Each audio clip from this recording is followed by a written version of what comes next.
1. Interdimensional kidnapping in the deepest confines of the labyrinth dimension, otherwise known as the webway, laid a structure in size equal to moons.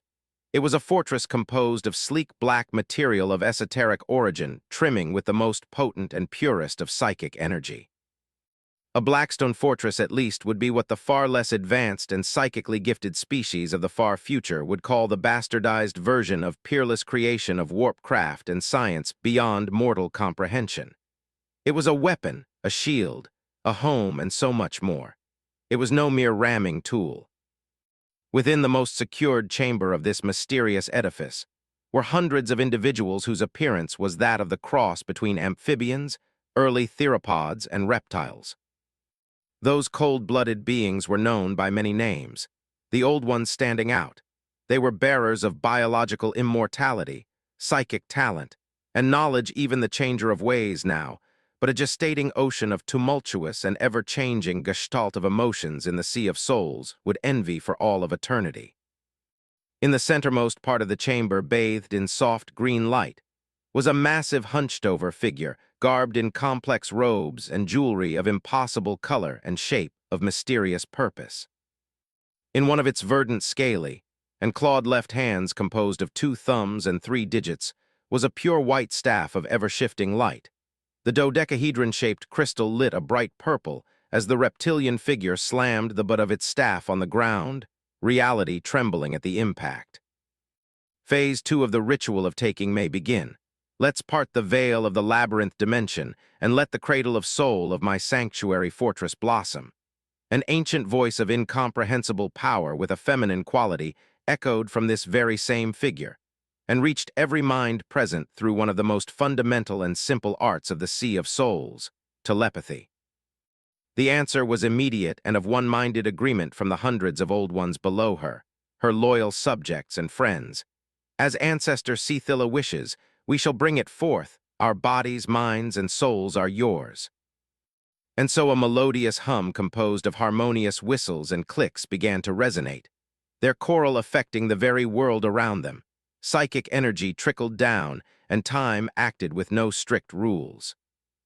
Ceila closed her eyes, her slitted pupil glowing a pure white still viable through her 3 eyelids. Then her body moved, meticulous and entrancing were her movements, as she rhythmically tapped the butt of her staff on the grass at her feet. Each hit of her staff created the sound of distant bells. Controlling the veil of the labyrinth dimension that separated it from the Sea of Souls, a separated dimension from the material realm of pure emotions, would in a normal setting require for her no more than the flick of a clawed finger. But this was no normal setting. Her vision, not limited to mere biology, gave her a sight that would drive many to insanity as the crystalline yet liquid walls of the labyrinth were shifted away, by using a process similar to how the membrane of cells would work. The veil had molded itself into that of a tunnel that connected to the epicenter of the largest spire of her fortress. Then a tunnel was made, and the end opened. The sight was impossible to describe, as no words would prove enough to its majesty, but the image of a gravitational singularity would be close. The well of eternity! Her breath hitched, but calmness remained in her being. It was not the first she could gaze on such a mystical natural phenomenon, one proof of how little the old ones still were faced with that grandeur of the universe, of both material and immaterial. And this place, this was the origin point of all, where it all began and where it all will end, the point where space and time were and the center of the universe, and more, so much more.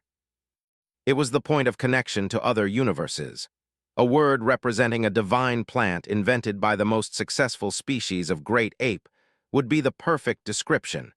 Yggdrasil and the Well of Eternity was but one of the end of its many, many branches. The Well of Eternity as such the most direct method to interact with other universes, and the exact reason for the ongoing ritual. Phase 3 of the ritual of taking may begin. Let's intonate our will into reality for it to obey upon our words. Let's our transcendent presence reign supreme's my loyal progeny. She intoned with fervor, psychic energy exploding out. At the same time, the spire at the epicenter of the Blackstone fortress slowly opened. The sleek black metalloid material letting place to 36 petals opened like a blooming flower. Ceil's scaled lips moved. A sound of silent power was emitted by her throat as she spoke in the language that reshaped reality. And with her, the others present chanted in chorus this same language. Sader, Brak, Rip Asunder, Pert barrier off relit I beganet self and oppen tepat off destiny forest ta rap de prize. In another universe within a park, children could be seen running and playing about as their parents observed them. An old couple was walking their dogs, and the sun was shining. It was a pleasant day for a young man in his early 20s sitting on one of the many benches, his smartphone where he was waiting for his opponent on Pokémon Showdown to choose their move. And he was also playing to wait for the dozen Pokestops to reset, and the elite raid 100 or so meter away to start. One he had missed last week. His attention was suddenly snapped away from his screen to the squeaking purple ball, adorned with pictures of kitten cats, that just bounced at his mostly ripped sneaker, and now rested at his feet. Seeing where it came from, he smiled amusedly at the small group of children, 2 boys and 1 girl of around 6 height looking at the ball and then at him with apprehension, clearly hesitating to ask and too nervous to approach. Here, grab, you can ask. You know, little lady, I don't bite. Well, not when unprovoked or when I'm not hungry, he said with a playful tone as he grabbed and gently threw the ball back at them. Their eyes widened as one of them scrambled to catch the red bouncy toy. Thank you, missed. The little girl, having caught the ball, spoke, her mouth not in sync with her words as she stopped mid-sentence, one of her eyes shifting far too much to the right, while the other dilated, then fine crack appeared all over her body. From this crack, blood leaked out, and she exploded before everyone in the park. The world seemed to stop. The phone in the young man fell to the ground as he stayed frozen in shock. He couldn't move. He couldn't think. His eyes locked onto the piles of blood and entail that once was a 7-year-old child dressed in a pink skirt. Then one of the boys that were behind the once alive girl screamed. It was one of visceral horror and uncomprehension, as the liquefied piece of her body covered half of his. His body trembled as his cry reached a new height. This shattered the silence as more and more followed suit, but this very same boy suddenly stopped screaming. 5 thin red lines appeared on his body, and like glass, he shattered. The impossibility unfolding was but the first step to a spiraling descent downward of pandemonium. This is a nightmare, he ushered in a trembling voice as before his terrified and confused eyes the world was breaking apart, the ground shaking, people screaming and running around in terror like headless chickens. As the world broke apart, the elderly couple fell into a crevice that materialized out of thin air to never be seen again, while death randomly happened most horrifyingly. Some became cubes of flesh, or others were ripped in half from neck to crotch like a vulgar piece of papers. Then a rippling sound echoed. It was impossible to describe. Sickeningly wrong and unnatural would have been the correct terms to describe it. So loud was it that it drowned all and any others as the air 5 meters above him fissured, cracked, and ultimately was ripped apart by a force of eldritch origin, and what was behind was utter nothingness. What the fuck, what the fuck, what the fuck? This is a nightmare. What the fuck? The young man's mind repeated like a broken record, unable to formulate higher and more complicated thoughts. He tried to run, to flee, but he couldn't, his legs betraying as they refused to budge. His body trembled, existential and primal dread engulfed his mind, and all of his senses went into overdrive. He felt the wrongness. This shouldn't be here. This shouldn't be happening, but it was, and to his horror, he seemed to be the target. After an enormous amount of trying, he finally began to feel his legs, but in the heartbeat that followed, gravity acted as it shouldn't. His body defied that fundamental force, only adding to his shock, but he reacted this time and managed to grab the bench with both hands. No, no, this can't be. Please, no. He screamed out at the sight of red lines forming all around his forearms, hands, and fingers. Then, to his ever-growing horror and now burning hot agony, half of his arms turned into fine red mist, and he was flung backward right in the crack in reality. The world turned black, and all of his senses filled with nothingness, an instant that might have been centuries for all he could tell. In the end, it didn't matter as all was back in a violent blast of white. AAAHH? was the first thing his lungs led him to do once his first breath took in as the pain was back, blood spurting from the two wounds like two small macabre fountains. If his clothes were still present, they would have soaked that dark red liquid. His cry of pain when a pure white cocoon engulfed his body. The blood suddenly stopped flowing while most of the burning hot pain was suppressed, giving him the chance to look to where said light was from. He screamed as he realized he was in a dimly lit room of size his hazy and barely cognizant mind could not comprehend. The air was foggy, hot, and humid. But those details of his new alien environment were of little importance compared to the thing the size of an African bull elephant standing in front of him. It was a salamander, frog, crocodile bird, lizard hybrid abomination with a crystalline staff in one of its clawed hands. Its slitted reptilian eyes glowing with mysterious energy, looking down at him with mild interest and emotion he could not describe, led to a feeling of existential dread to burgeon in his very being. Never had he felt such emotions, and never would he wish to experience them again, but his wishes were of no importance. Ceila observed with fascination the foreign animal that they had brought from another universe. Its eyes were wide open in the most primal form of terror, as it tried in vain to crawl away whimpering incomprehensibly, its half-intact front limbs moving around randomly. It was a pathetic sight in its own way. If pity was something her species could feel or even less comprehend, she would have felt it, but for her, it was almost a show. A sad show of a terrified and cornered animal who was barely intelligent enough to understand the situation it was in. A subject to be dissected and studied, alas, it wasn't why this animal had the honor to gaze on her magnificent form, even less so be in such a close presence to her. Fascinating. It's an adult male and a member of the great ape as far as anatomy and physiology go. The multiverse is a truly puzzling facet of reality. With infinite possibility come infinite redundancy, she thought, pointing her staff at the mostly hairless ape. The white light enveloping its body switched to a milky gray light as its movement stopped. Only its eyes kept on moving, their primitive, unrestrained emotion for her and her faithful descendants to gaze upon. It shocked all but her as it showed that her magnificently crafted steel didn't work to its full potential, as it should have, at least without her putting more power and risking irreversibly damaging this invaluable ingredient of another universe.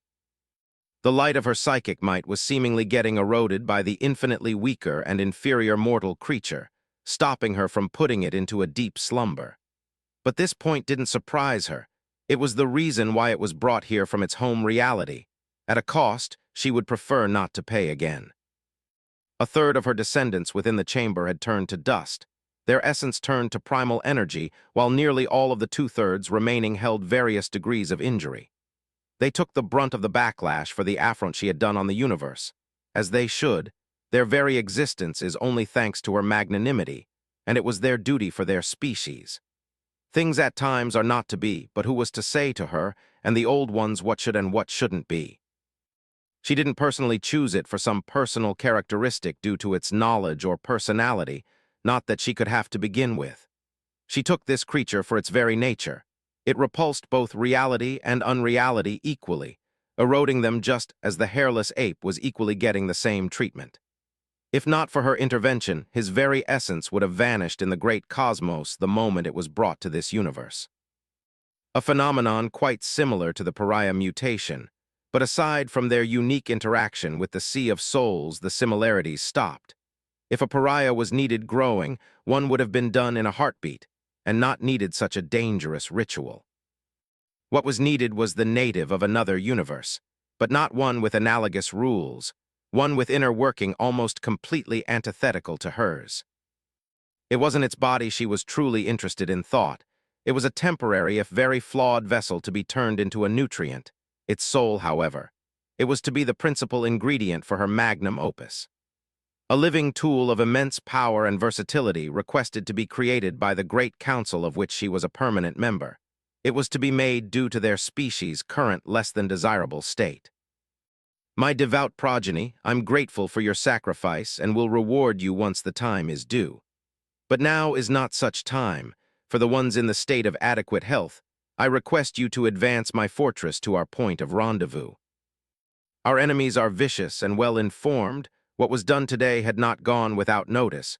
She sent telepathically, a pulse of her psychic energy washing over them simultaneously, their wounds healing at unfathomable speed, but it was on a surface level, yet it alleviated their pain.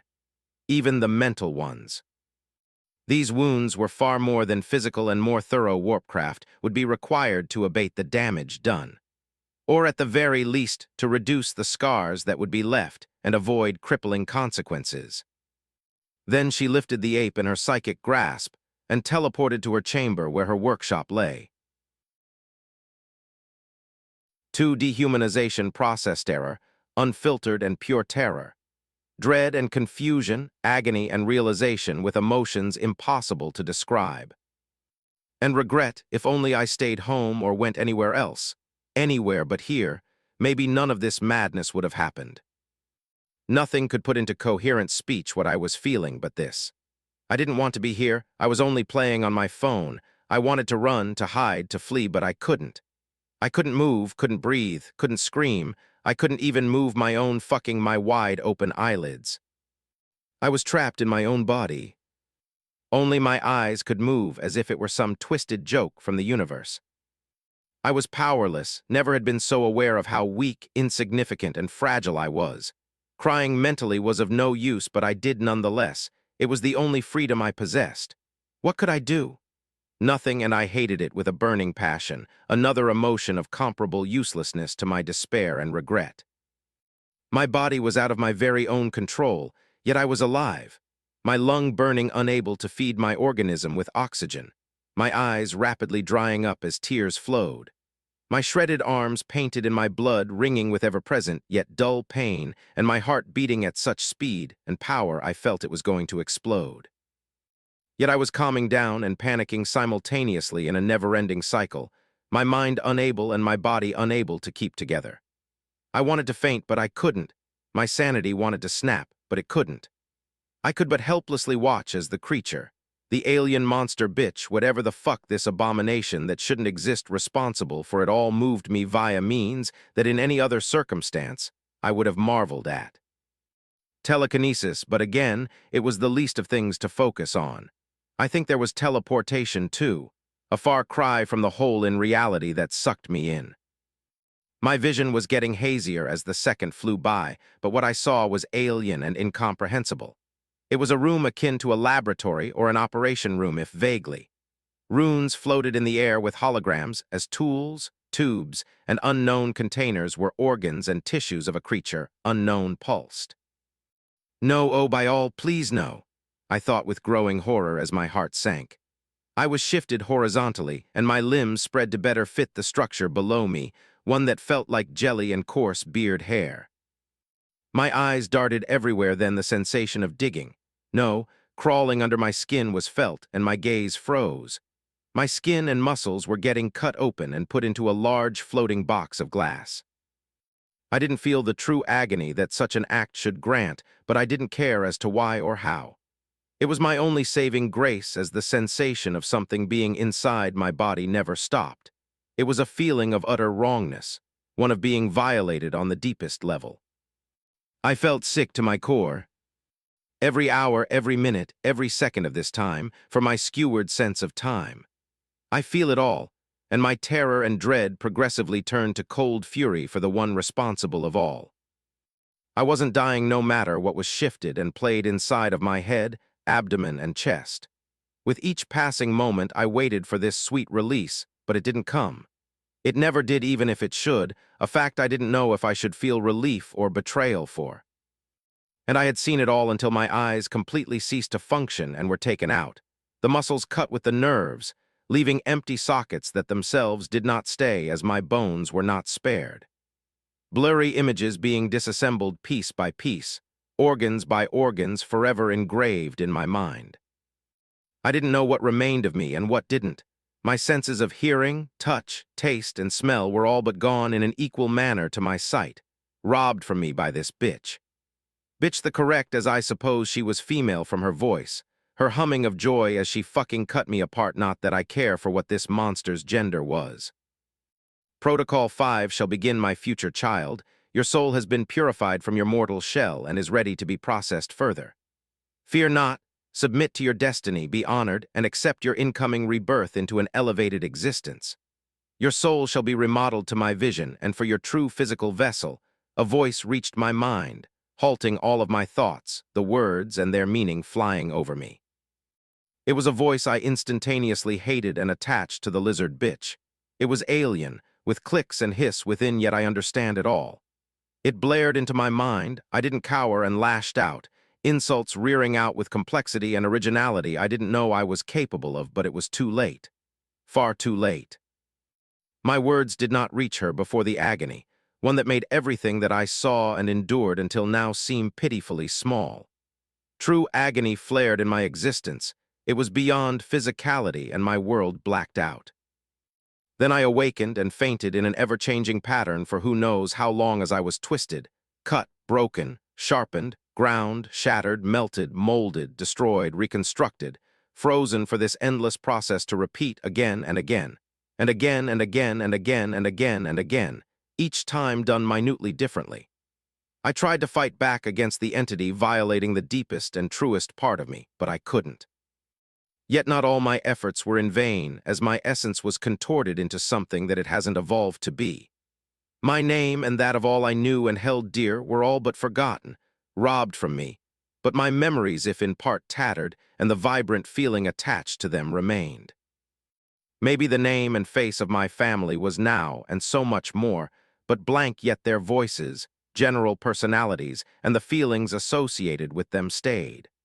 But also the realization that I would never see them again. Yet I couldn't truly process it at the moment. The bitch couldn't go deeper if it was for fear of damaging her toy, or for some sense of sadistic pleasure. I couldn't tell, and never will, but I held on regardless, if for the smallest of chance that it may annoy her. My sense of self remained. I was me, no matter what this abomination may add or change to my being. Then all of a sudden the cycle that I became acclimated to ended my mind, slowing to a halt in shock. The aching agony beyond words remaining ringing in my non-existent ears as all went progressively dark. My fighting getting weaker and weaker, though slowing down to nothingness and emotions shutting down one by one. Then finally relief, as sweet nothingness came to engulf me. Fascinating. I feel almost tired. How long has it been since I have felt this sensation of weakness? Ah, how time has passed since my hatching. Ceila remarked as she breathed out deeply, psychic energy exiting her every pore as she stilled her rapid body. In a dozen seconds, all exhaustion had vanished. She lifted the soul with a delicateness she rarely ever did. Its shape was entirely different from what it once was. Once it was in the shape of its own body, one of a humanoid figure of a dim gray light, now only remnants in its essence held still, the color a deep dark, and human nature purified away in its night entirety for something she deemed a far more adequate fit. And the soul was to be refined further into something far more than what it was. Only a third of the process was done. Simply changing the form and giving new possibilities was not nearly enough for such a project. She had done the sculpting phase. Soul-shaping was a path. She was the greatest master, and yet what she had done on the mortal had been harder, far harder than she had calculated and imagined, to both her great joy and frustration, for it proved she could learn, and that as such she was not as close to perfection as she had envisioned. The ape was feisty and hardy to a fault, and in more than one way those qualities were both positive and negative, yet it wasn't why she considered the task far from simple. It was inconsequential what it tried to do. It was beyond powerless. The will of a non-psychic, barely 2 decades old creature could not hope to ever fight against hers. The mere thought was both insulting and amusing. To think the once hairless ape did try, and kept on irrationally doing so, was laughable and pointless, if rather commendable for it to do so in such a state after what it had experienced. If nothing else could be said, it was far more resilient and determined than many, for it wasn't trained or gifted. 2 points of its personality that would need to be focused in the right direction, like many of its other emotions, not that all were to remain as is. The difficulty was the very nature of the soul. It was foreign beyond what she had initially hypothesized, and this made the steps that much more complicated if she didn't want to corrupt the pureness and quality of its alien properties. Its origin from beyond the well of eternity, and its passage in it was equally important. She was as such limited in her actions, not able to go deeper into its psyche and mold them to her wishes, but that wasn't the only reason. The time available, time manipulation, was not an option to be used for something in complete disynchrony with its eternal flow. But it was a task only she could do, and failing to do so was not an option. She never did and never will. She was one of the creator and true primogenitor of the Eldari after all, a species and their divine psychic constructs representing perfection incarnate, only below the old ones of course, as none were a match for her people. Nothing but this level was acceptable to a being of her liking, and that is why she worked at the correct speed with method and knowledge none would ever match. Making the impossible possible and taboo acceptable were stepping stones for her to advance and grow, a challenge in accordance to her grandeur and talent. Creating a creature antithesis to real space and the sea of souls, yet at the same time this creature would be so intricately connected to both that it would channel and manipulate both, an alien living paradox that should not be yet will. Space and time tore apart with an almost lazy hand flick from this tier in existence, came a strange bottle which she delicately grasped between her two thumbs. Not that she could damage it in any way, shape, or form if she wished without truly putting tremendous effort, and then it would repair and adapt. It was an artifact built for the present time by her elder brother, and it was his very last craft. Ithogtha had tragically been killed by one of the star's gods, and the help of its soulless automaton slaves in a cowardly ambush. A devastating loss for their already tattered species and herself that was far overdue for righteous retribution, but there was no need for haste. The bottle was diminutive compared to her, barely longer than one of her clawed fingers. It was more of a small flask, but it compensated for what it lacked in size for its multifaceted powers and intricate body of masterful craftsmanship beyond mortal understanding. It was a delicate ring-shaped pottery, a large hole in its center where 6 rings of the purest of gold adorned with blue gemstones were locked in around. Its color was of an ivory white that shifted to a purple at the thin and long neck. Then came the smooth, oval cork of a similar color. Uncorking this artifact, the world seemed to both burn and freeze, slow down and accelerate, but it was of no effect to her as she guided the soul within the bottle. Clouds of ethereal fumes that were stored within emanated from the opening, their light purple and dark purple light softly interlaced with the approaching dark soul of the once human. Like the roots of a tree growing tendrils, developing deep connections vital for both continual existence, but it was no mere symbiosis, it was more. Oh, so much more. Once the soul and clouds were sucked back into the flask, she levitated off the ground and moved deeper into her chamber where her throne rested. It was composed of kaleidoscopic organic crystal, metals, and plasma. It was one of her most prized possessions, for it was proof of her place in the Great Council. Sitting cross-legged on it, she let go of her staff, which floated to the side, hovering peacefully in the ambient psychic energy so strong lesser beings would melt. Then she closed her eyes and slowly clasped her hands together, the bottle held in between as she stayed alert and ready to intervene in any problems that may occur in the following steps. Failing right now would mean dooming herself, her entire species, and by extension, but of less importance to her, life itself. Losing would mean with certainty a fate where the body, mind, and soul of all would be devoured. It was a future she by all accounts did not want, and if sacrificing the life of a few, then so be it. 3 new botomy head hurts and my body feels weird too. Did I drink too much? Did I even drink? I thought in confusion, a powerful headache rapidly receding as I tried and failed to open my eyes. My eyelids felt very weak and heavy and somewhat glued. Wait, they were taken. Then that means. A realization hit, and with immense relief flooded my being. So it was all a nightmare. Good, but I still need to go to Grandma to see if she has taken her meds and cleaned herself, then go to the parque. But I swear I already did that, and I didn't go to any party either. I tried to explain my thoughts, and what made my joy very short-lived, and unfortunately it wasn't tricks that were played on me by a twisted part of my mind. I found faults everywhere when trying to prove it was all a nightmare, and so I reached a conclusion. The one with fewer faults won, and reality came crashing back on me with force. There was no rationalizing, it didn't make sense, and memories, chaotic and disordered, slammed at the forefront. They all poured down in my mind all at once. Yet I didn't blank out or feel overwhelmed. I remembered it all at the same time with a clarity I never had before. Every second of it imprinted in my mind, but I still couldn't remember my name. It was lost for good, not that my identity was built on it, but it was part of it, and it hurt in a way hard to describe losing it forever. No, this can't be all real, this doesn't make sense, but my memories, why? And why am I so fucking calm? I thought in confusion as I analyzed from the moment the innocent girl exploded to the moment my body was getting taken away, and after what could but my soul be reconstructed from the ground up. Multiple fully cognizant lines of thought were working simultaneously in my brain at speed and efficiency that I never knew I was capable of, because I couldn't before, I shouldn't. The human brain is an incredible organ, but it has limits that I have severely crossed that line.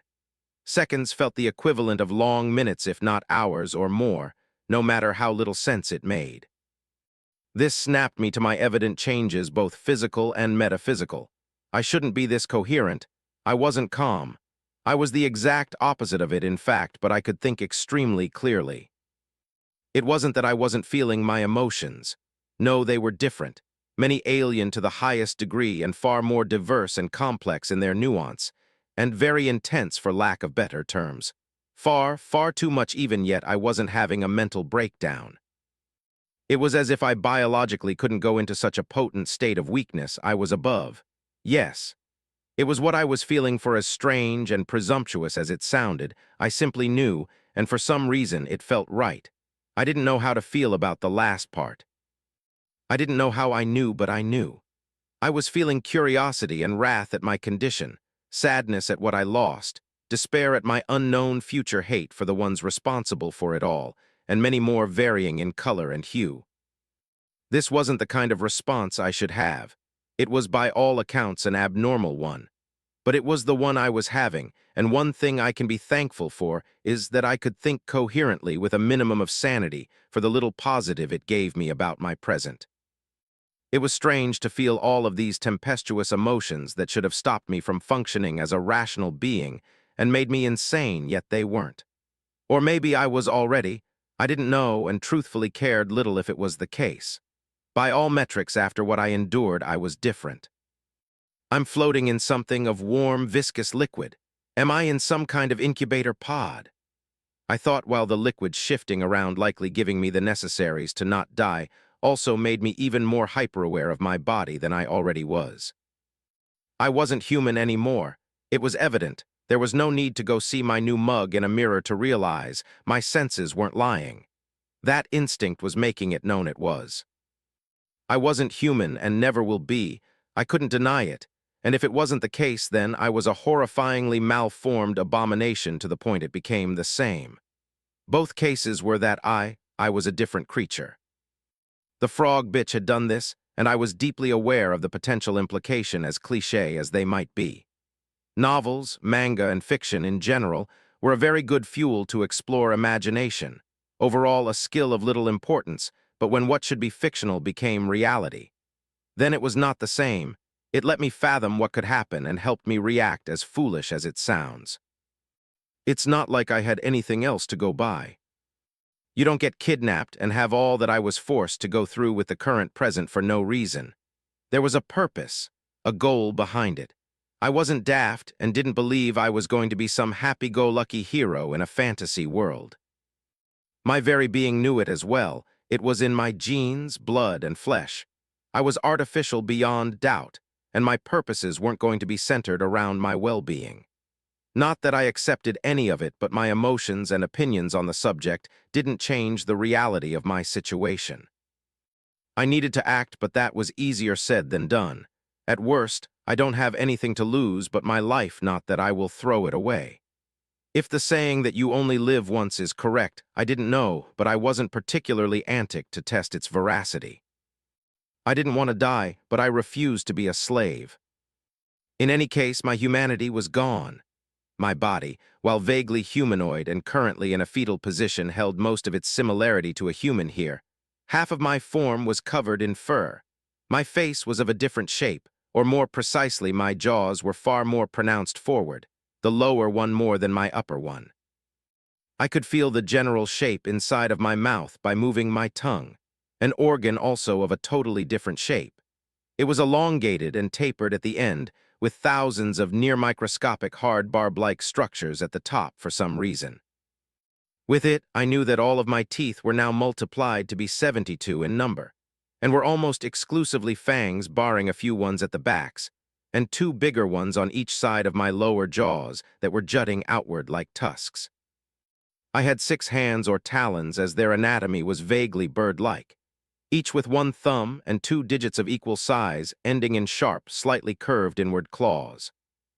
Yet this addition of these many limbs wasn't the strangest aspect about them. Per my 6 hands, I had 6 forearms, but it stopped here. I didn't have elbows, upper arms, or even shoulders for that matter. I didn't have arms. My forearms and talons were not accessory additions to the side of my chest, however. They simply were not physically attached to my body, yet I could feel them with just as much clarity as any other body parts. They clearly weren't working on any kind of biology I was aware of, if biology at all, as I wasn't sure I even fully was this anymore. I have wireless body parts, I thought, and it was an odd thing to put into perspective, but it was quite on the lower end of my personal list of shocking things. And that felt very, very weird. The addition of new body parts in vastly different shapes only coming third for the first was the fact they were, but the second was where the disembodied half-limbs were located. They were like the blades of swords when sheathed. The sheaths for my 3 pairs of arms in the equation here were 3 circular sockets on each side of my body, from the start of my neck to the beginning of my waist. As bizarre as it was, it didn't feel wrong. It was natural. It was their resting place. I instinctively knew how they could move, or more accurately levitate, but I couldn't do so now. It wasn't the time something my body also knew. It was too early in my development. Then there was a tail. I had a prehensile tail growing from my rump, and it was currently passing in the middle of my 2 comparatively short but muscular legs, which ended into toeless feet that curled upward like some eccentric pair of shoes. As I was in a fetal position, the last portions of my tail and its arrow-shaped tip were close to my face. With difficulty, I moved these alien muscles for the first time. Those little twitches I managed to do were enough for me to feel that where a nose should be, there was a beak-like structure that fused with my upper jaws, and that a pair of horns was growing in my skull, if the 2 nubs were the outside parts of ears should be were any indication. This body, all of those details combined pointed to one thing. I couldn't remember the name of the character. My memories on the subject filled with holes like many more, but it was that of a Pokémon. One I reckon was one of, if not my favorite, and in its alternate form. Absurd, but I'm past that point and it's only the beginning. I thought. I wasn't exactly sure how to feel, as it could all be just physical similarity and my imagination running wild. I simply didn't know, so there was no need to overthink. Then, like a clap of thunder, all of my lines of thought and emotions ground down to a halt, as I felt a presence through an entirely new sense I didn't realize I had until now. If one thing could describe it, then it would be this metaphorical third eye is much spoken about by less than trustable source. And this had been blown open, multiplying my vision to a point it was hard to grasp. I could see and feel everything composed of esoteric energy my body understood the nature of as it was reading from my DNA. It was psychic energy, the product of emotions generated by minds and souls that could, when channeled, affect reality in certain ways. It could be summed up to magic, but it was so much more. And I was now aware of everything in the room before it was suddenly cut off from my senses, from my body to the pod, to the dark room connected to me, my pod. The dark room was some kind of ring-shaped bottle that felt like an integral part of me. It was placed and connected to a massive chamber adorned with complex tapestry written in uncountable and ever-changing runes full of deep and intricate meanings I could not comprehend. All of these, from what I could understand, channel a great amount of this esoteric energy directly to my soul and body like a blood transfusion. But those pieces of information from this newly awakened sense and the innate memories imprinted in my body were shoved to the back of my mind by her. This very same presence that opened this sight to another facet of reality or irreality as things stand. There was no mistaking. Not only would I never forget her mind, but these new and confusing instincts of my body screamed at me that she was my creator and more. It was her, the scum responsible for all that has happened. Her disgusting presence through my third eye was like facing the purest of white made into a star of unfathomable light, heat, and mass. Yet I wasn't being burnt in her corona or crushed. My far weaker, but just as intense presence of a miniature swirling nebula composed of obsidian black, lavender, and dark purple clouds congregating together was not affected in any way by her. And that was because she willed it so, I was certain. She could snuff me out of existence right here and there, and I would be none of the wiser. I was terrified, and out of my depth even though I was certain she wasn't going to kill me or permanently damage me. I was somewhat important if such a being put this much attention on me. Yet this didn't change that with my fear, I want to strangle every fucking last bit of life force out of her fucking saurian body, mind, and soul, to feel her blood on my hand and see her suffer for all eternity, to kill her and kill her again and again until nothing remained. But I didn't act, I wasn't suicidal, and I didn't know how to begin, and even if the formers were not considered, I simply couldn't. I simply knew I couldn't. It was how a horse couldn't fly no matter how it tried with its body, at least not in any conventional way, and it was the same here. It was one of the locks to keep me under control that had been placed, it seemed. A wise and logical choice for any sensible being, but one I could but despise from the bottom of my heart. But these thoughts were still affecting my body language. I didn't care to stop it. I didn't want to be as childish as it was. Fitting for a chimeric fetus growing in a test tube. My eyes were shifting behind my closed eyelids, focusing on where she was. My tail was moving erratically, and I felt myself growl like an animal, my teeth baring as my jaws tightened, all coming naturally. Nothing threatening or intimidating in the slightest for our position, but it was the only I could do, and it was very exhausting. Hoopa, my child, I'm pleased with your rapid and successful development.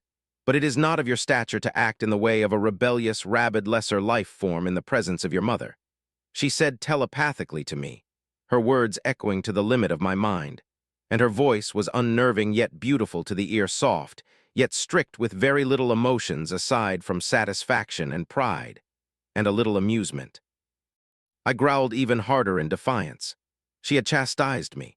She just fucking chastised me like a brat after having ripped me away from my universe. My family changed my body and soul beyond recognition, destroyed and altered parts of my identity, and just forced a new name on me, then pushed her status as my mother on me with what I felt was true in some form for reasons I hated. I had a mom, and this lizard bitch wasn't her, and never will be, no matter what she did to me, or will force me to do. But all of this rapidly disappeared as my mind began to feel foggy and my body sluggish. The cause behind it all was unimportant and obvious. It was her. Peace at last, if temporary, was my last thought before the world went dark and I fell into a deep, dreamless slumber. For Rebirth, hello again, strange world. The egg feels tighter than before, was my first thought as I roused from my restful, dreamless sleep, my body still inhuman. The movement of my tail around my face was enough proof, the hope it was just an acid trip long since squashed. This was one of the rare moments when I was awake. It was a never-ending cycle of slumber and awakeness that came where I would wake up at seemingly random intervals as my body slowly developed within the viscous confine of my egg. It wasn't a pod of glass or anything like this I first guessed. I was no expert in alien hyper-advanced psychic biotechnology, but I didn't need to. If it was a pod, it wouldn't be ovoid and feel more and more cramped as I grew. It was all semantic at the end. How much time had exactly gone by since my transmigration? I wasn't certain, but it was at the bare minimum several years, if not decades. Not that it was of great importance, since I remained awake only for very brief periods for all those years. For me, the 1,273 times, now plus one, since I have awakened by either myself or due to the fault of the only outside psychic influence I was familiar with, the lizard bitch, my creator and mother. Those times cumulated together would be equal to 76 days, 7 hours, 33 minutes, and an ever-passing amount of seconds. I didn't keep count specifically. I was simply aware of how much time passed when I was conscious. 2.5 a month for me wasn't the same as 2.5 a month with the perception of time for a human. It was far longer for me, yet also not. I used this time with care. Even when I was awake, things were very insightful and intense, to say the least. I couldn't shake off what was done, and a portion of my mind was always in tumultuous emotions. It didn't matter that they were far less fiery than the first awakening, but they were still blazing ready to start a blazing fire anew. I will neither forgive nor forget. But it was only one part of my mind. I used to work on my cranked-up emotions, while the rest of my supercomputer-like brain held the free rein to work unimpeded. And so I focused on learning and exploring what would be needed for this new life as much as I could in my little prison world. First and foremost was my body, which I have fully acclimated to. It was mine and mine alone to the very last cells, and it felt right to be in it. It fitted me beyond perfection. It was crafted to be. It felt even better than my old body in all aspects. It was me, and physically I felt better than I ever did. I couldn't deny these points as much as they displeased me. And another one in the same vein that annoyed me was acknowledging that my human, from an objective point of view, was factually inferior in every imaginable way to a comically high level. I was greater now. I was molded from all angles of my being to be. The term lesser being used by her, as much as I despised it, was correct for what I was before. But nothing was natural and born of evolution, or from my effort and choices. Every detail was chosen, fine-tuned, and optimized to build me against my will. As such, there was no pride in being the creature that I now was, only a sense of loss and acceptance and power. To think once upon a time I would have felt immense excitement at the prospect of being a superpowered individual. Heck, how the tables have turned. The reality of things was often disappointing and very painful. But saying I was apathetic to my new capacities would be the greatest lie. I was euphoric, even if it was drowned amidst the rest.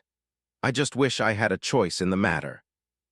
I could barely move my body aside from some of my limbs, and I was in an egg, so what I could do remained very vague. But I was intuitively aware of what my general physical prowess would be, and had innate control of it. By using this instinctual understanding, and my already existing, if limited, knowledge of physics from high school that was brute forced through by using my powerful mind, I could do advanced mental calculations to give me an estimate of what I could do in theory. I was beyond human and anything living I knew of. One flick of my tail with a modicum of force and intent behind would be able to send an object the weight of a tank flying kilometers in the sky if the object didn't shatter or explode on impact. But that was at best wild, if educated, guess.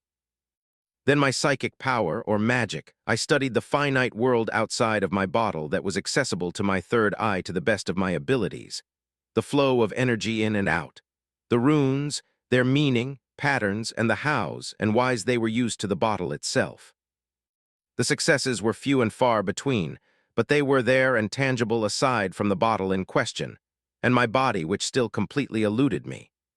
I didn't need to be told for the 100th time by the lizard bitch to understand that everything here was the epitome of her species' crafts, and I was beyond. The bottle connected to me almost like a body part, following the same rules. Still, for the rest, the fact I wasn't completely lost, and could forge a modicum understanding of my world in so little time, with essentially no knowledge, was beyond madness and reasoning. But I was her very best creation. Being mediocre was something I was forbidden to be, and this aspect of the arcane seemed to be one I was naturally wired to. As for the more practical side of things, I was very limited in my freedom. It pissed me off.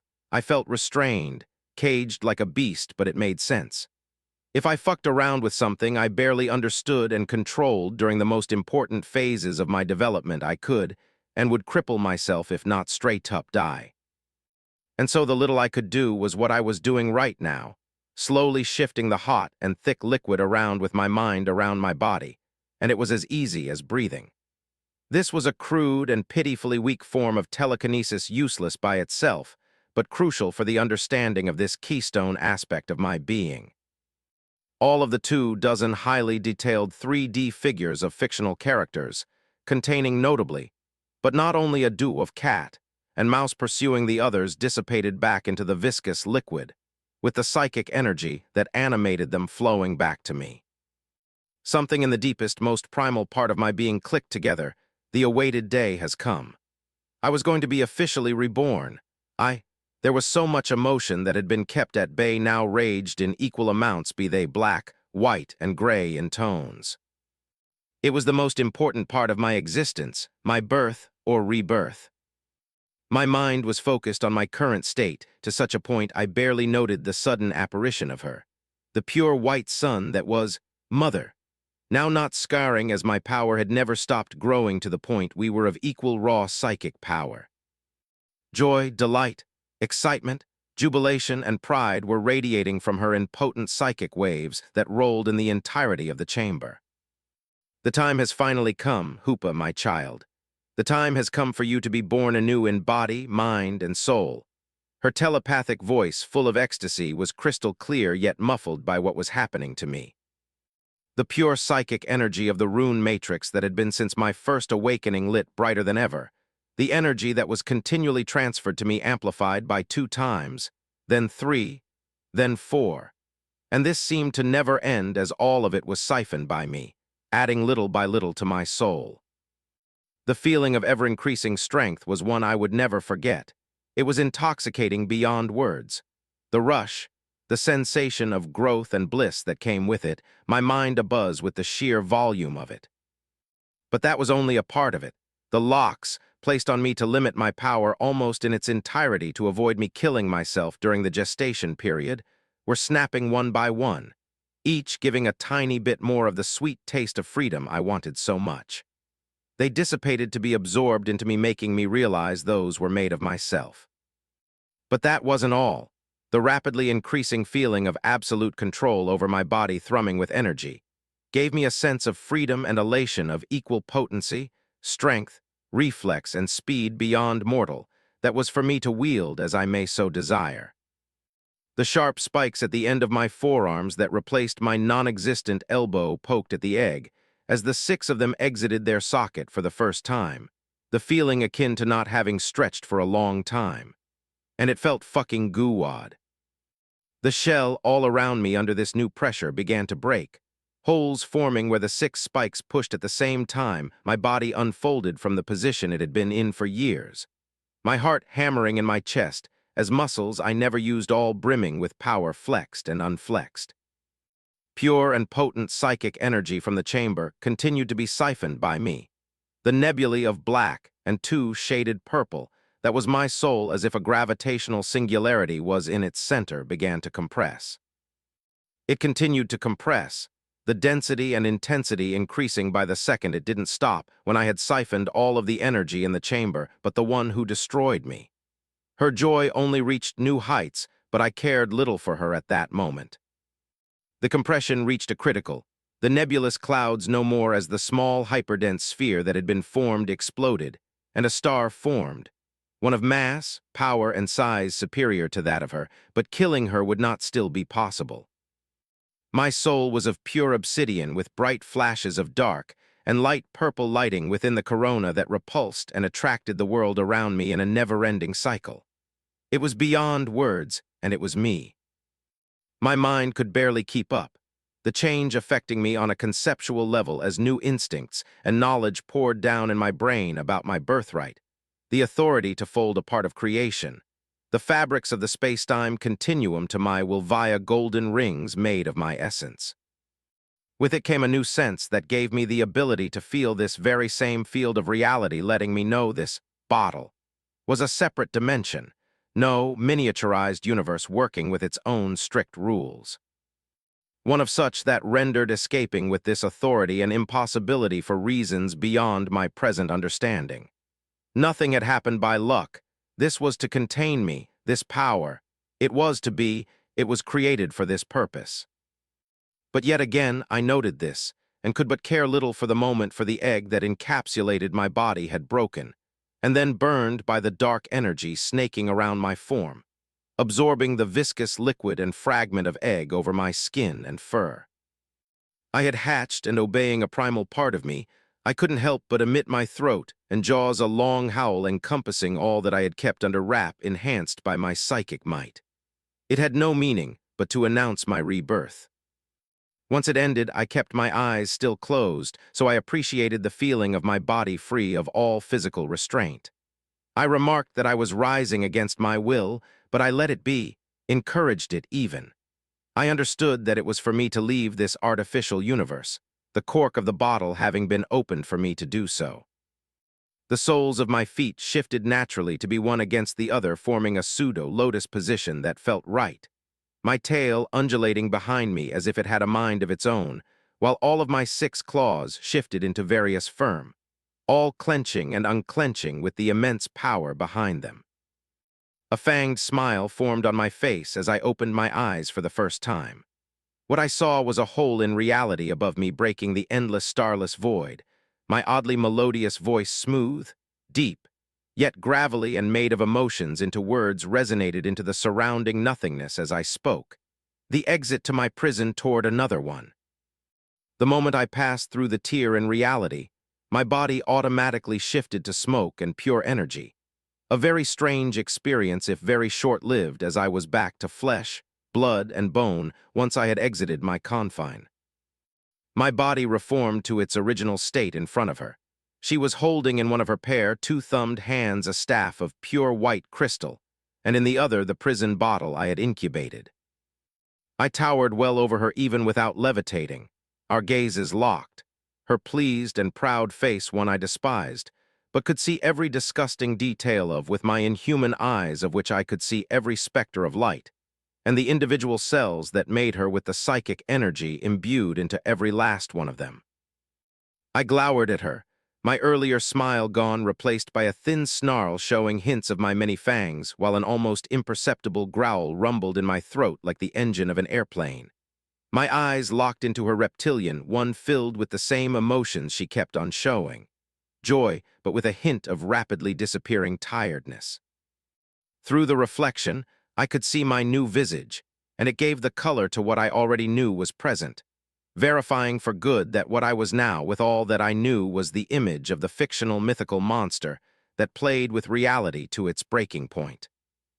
No humanity could be seen. My skin was of a bluish gray, while my beard, fur, and the wild mane of hair behind were of a deep purple. As for my eyes, my pupils were a deep mauve, and red in the middle were the purest gold rings.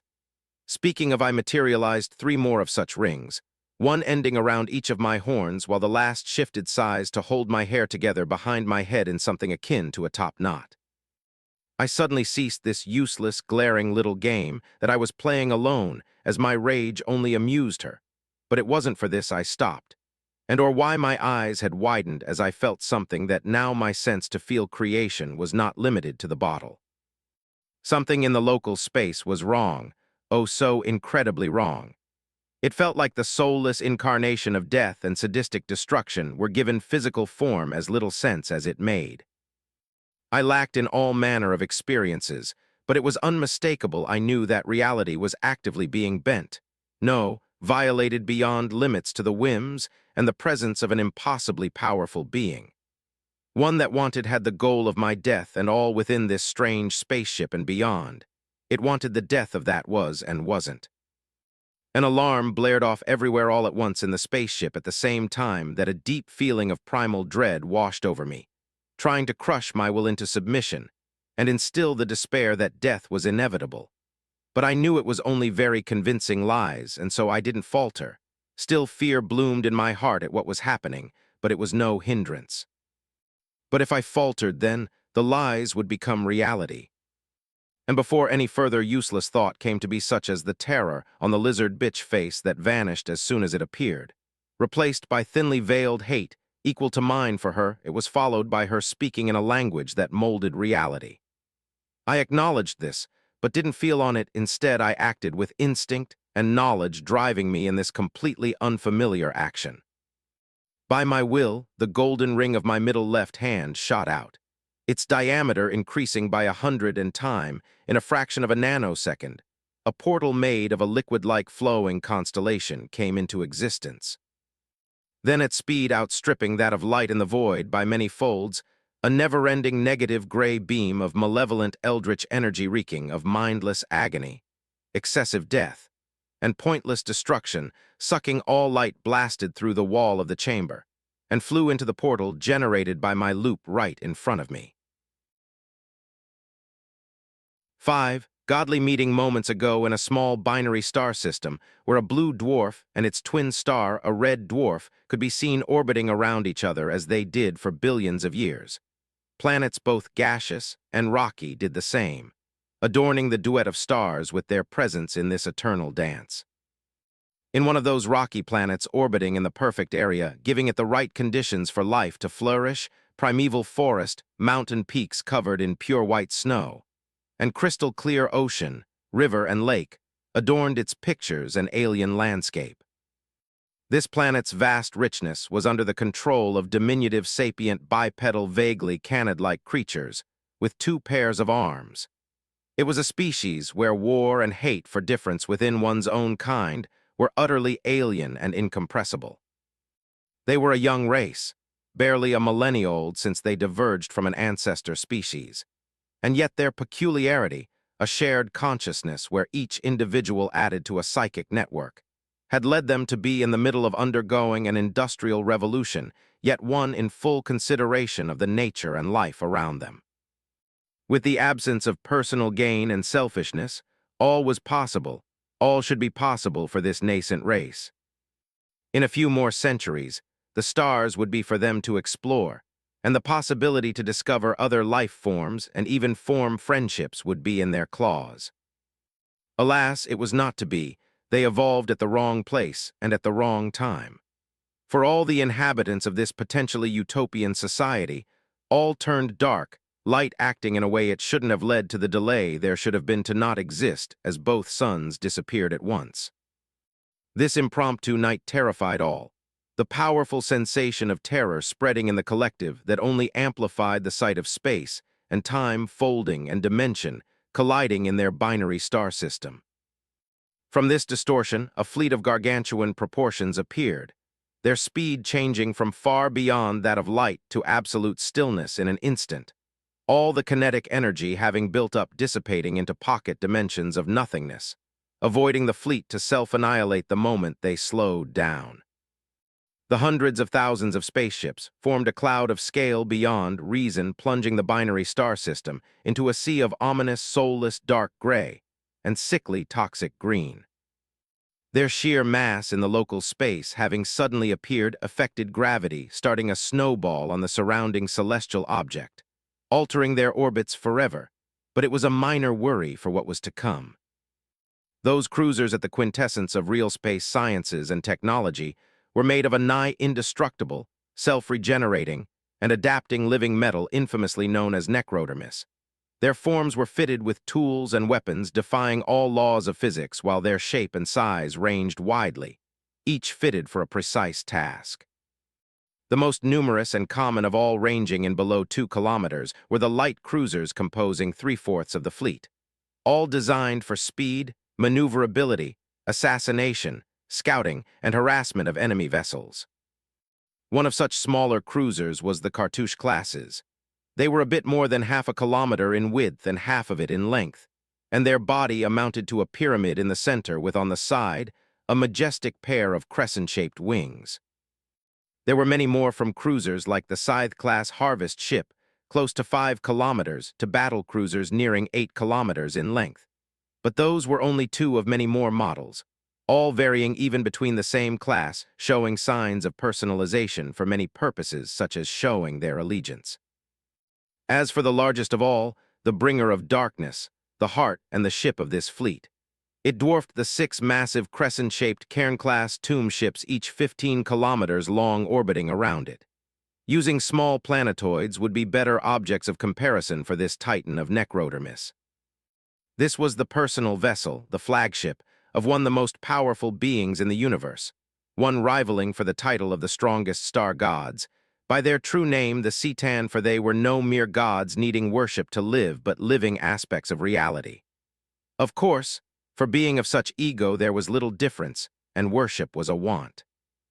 Their body of Necrodermis gave them an anchor for them to bend the material realm to their will and whims. They once upon a time weren't able to, for they were unnoticeable, and nigh powerless, incomprehensible large clouds of energy and consciousness, as old as the universe itself. Their current status was all thanks to their soulless servant of this very same metal, the Necron, once of sickly flesh and brittle bone riddled with incurable cancer. Their souls were devoured by their masters in exchange for their mortal organic body to be changed to that of undying metals. This very being was sitting in a relaxed posture on a dark gray throne of rather simple design, if not for it being equal to multiple stories high buildings in height, the one sitting on it of corresponding size. Its male, deathly thin yet muscled humanoid frame with pure gray skin that absorbed all light was covered in a tattered cloak of living darkness, hiding very little of its true form. In its right bony hand was a farming tool, a regular scythe of wood and damaged metal, but its appearance failed to speak volumes of the terror it had brought upon untold species, the recurved blade capable of cutting laws and concepts of reality alike. Its ever-shifting visage, beyond mortal comprehension, possessed 2 dark voids for eyes that only hungered for destruction and pain in a never-ending cycle of despair. A smile beyond facial proportion and alien emotions was etched on its face. This was the personification of death, the one that instilled the fear of death within all that lives with little exception. He was known by many names and titles, the Grim Reaper, the Destroyer of Light, or his personal favorite, the Nightbringer. How is the anomaly faring, my little diviner? The moment that you have calculated is within moments. An error may not spell an early end for you are a far too valuable and amusing toy, but if the promised satisfaction is revealed to be disappointment, then the future that is due for your foolishness is but one you have seen unfold countless times. Azagora the Nightbringer, shifting in his seat, said, his voice but a deathly whisper promising many things, all ending in the slowest and most painful end, his distended smile growing with each word. The little diviner that was referred to shivered in terror at the threat, his prostrating posture almost breaking, his android body doing little to stop the dulled but raging emotion from brooding within. Terror led to long-since-gone bodily function from his mortal life to resurface violently. Shivering, dilatation of his cyclopean green eyes, and tightening of his grip around his staff. Arrogant and blind creature full of greed, a short-sighted mortal and infantile view of the worlds for such ancient godlike beings. Disappointment would not be the term I would refer to for your kind's destiny. Akin thought the remnant of his mortal emotion quenching down to let place to one of cold satisfaction. He knew even with the arrival of an entity out of time altered the flow of time in many ways. And so he did not fear for his non-life and the accuracy of his divination, because events that needed to open would still do so, if ever so slightly differently. He and the one who played had just to adapt to this alien variable. But those thoughts didn't come in for the Necron Cryptek. As the most renowned chronomancer of the Infinite Empire, he was neither rash nor an imbecile, unlike a certain individual he despised before biotransference. And so he said in a cold, mechanical voice, lashed with one might call the highest level of bootlicking that was all but deceit. Your Highness, under my name and that of all I held loyalty to, you are my true master. I will never dare to envision of failing you. The gate of the Burning One can be opened for your grandiose feast upon the flesh and soul of our pathetic enemies. Yes, my little diviner, let them know despair and hopelessness. Let them know eternal night, for I'm endless, oblivion, and death. For I'm the Nightbringer, the Citan declared, his distorted smile growing further as he stood up to his full titanic height, the rusted blade of his shining under the green light of the room while within the palm of his hand.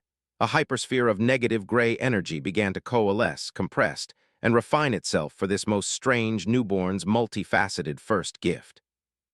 In the following moment, several things happened in a time frame that for mortals would contain in 5 seconds. The star god of death and all his brethren felt something, their gaze turning to the spruce, that one point in creation, the one that had been hidden from until now since the event connected to the breach of Well of Eternity. It was a nascent being of immense power suddenly coming into reality. It bound to real space in a way not entirely dissimilar to theirs, but distinctively different, for it was both antithetical yet not. In the same manner within the Sea of Souls, a new oppressive presence with the same paradoxical quality became known by its closest and most powerful of its denizen, 3 others major nascent being in particular. The Gates of the Burning One, or Dolmen Gates, a type of portal for the Necron and the Cetan to pass from real space to the hiding place of their enemy, with mocking ease had been formed in but an instant by a shift in the fleet formation. Like ants forming living bridges, 10,000 light cruisers had formed a triangular formation, each of them shaped in a way to connect perfectly together. The formation flashed a toxic green, leading to space and time tearing apart, giving way to an unstable portal, leading to the labyrinth dimension with no latency. The entire flat plunged within, and planets close to which contained the one with life were forced within due to the gravitational disturbance it caused. Their destiny revealed to be the deepest, most hidden depth of this artificial arcane realm between materium and immaterium. Their target a cluster of Blackstone Fortress, huddled within between the polychromatic structure of solidified psychic energy, where neither up, down nor left and right existed.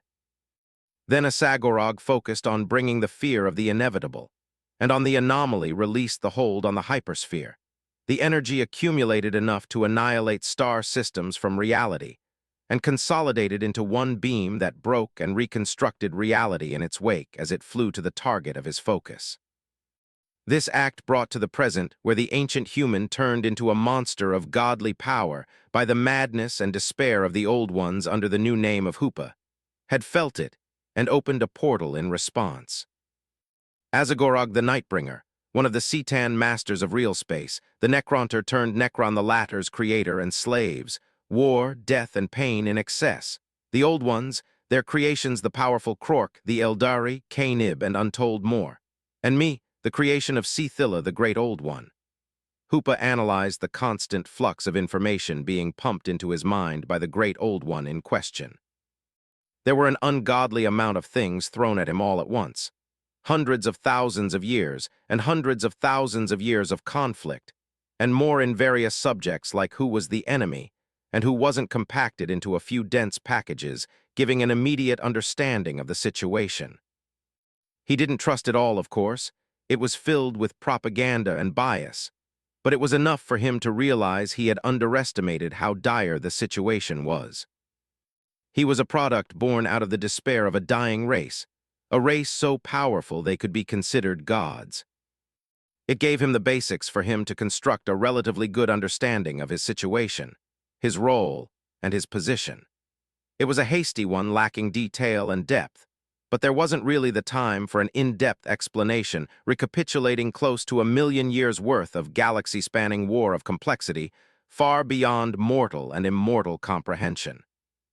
But the fact that Ceila had this prepared meant the attack that just happened, while probably not anticipated this way, meant she knew an attack would come and had a plan to cut short on his education in such a case. She was no fool. I recognize this universe. It's the one my brother was obsessed with and spent an exorbitant amount on plastic figurine army. Not that I was better with my card collection and the conventions, another thing I will never see and experience again. He thought simultaneously with the continual flux of information. The exact name escaped him, the timeline too, but in the end, it mattered little to him, for he didn't know much of this universe to start with. Aside from that, it was a horrific one filled with eldritch abomination that he was likely now part of, and shaky information from a few dumb memes with a blurry fanfic here and there. Adding that it could be just another one with similarities. Infinity made it so nothing was unique. It could be or it couldn't. He would never be certain, so pondering further on it was a waste of time. This is the reason you stole everything from me, for your war, a war I shouldn't be part of but I now am. How the mighty have fallen to require a mortal's help. Hoopa said in an even tone as he gazed at the approaching Necron fleet through the hole of the damaged Blackstone fortress, a part of his focus on the one that had shot him. He could feel the Nightbringer smirk. Luckily, there was a moment of respite as the cluster of fortress had erected a psychic shield of complex attack and extreme potency that he felt wouldn't be able to break by simple brute force. Not that a barrier of such nature was of use against him.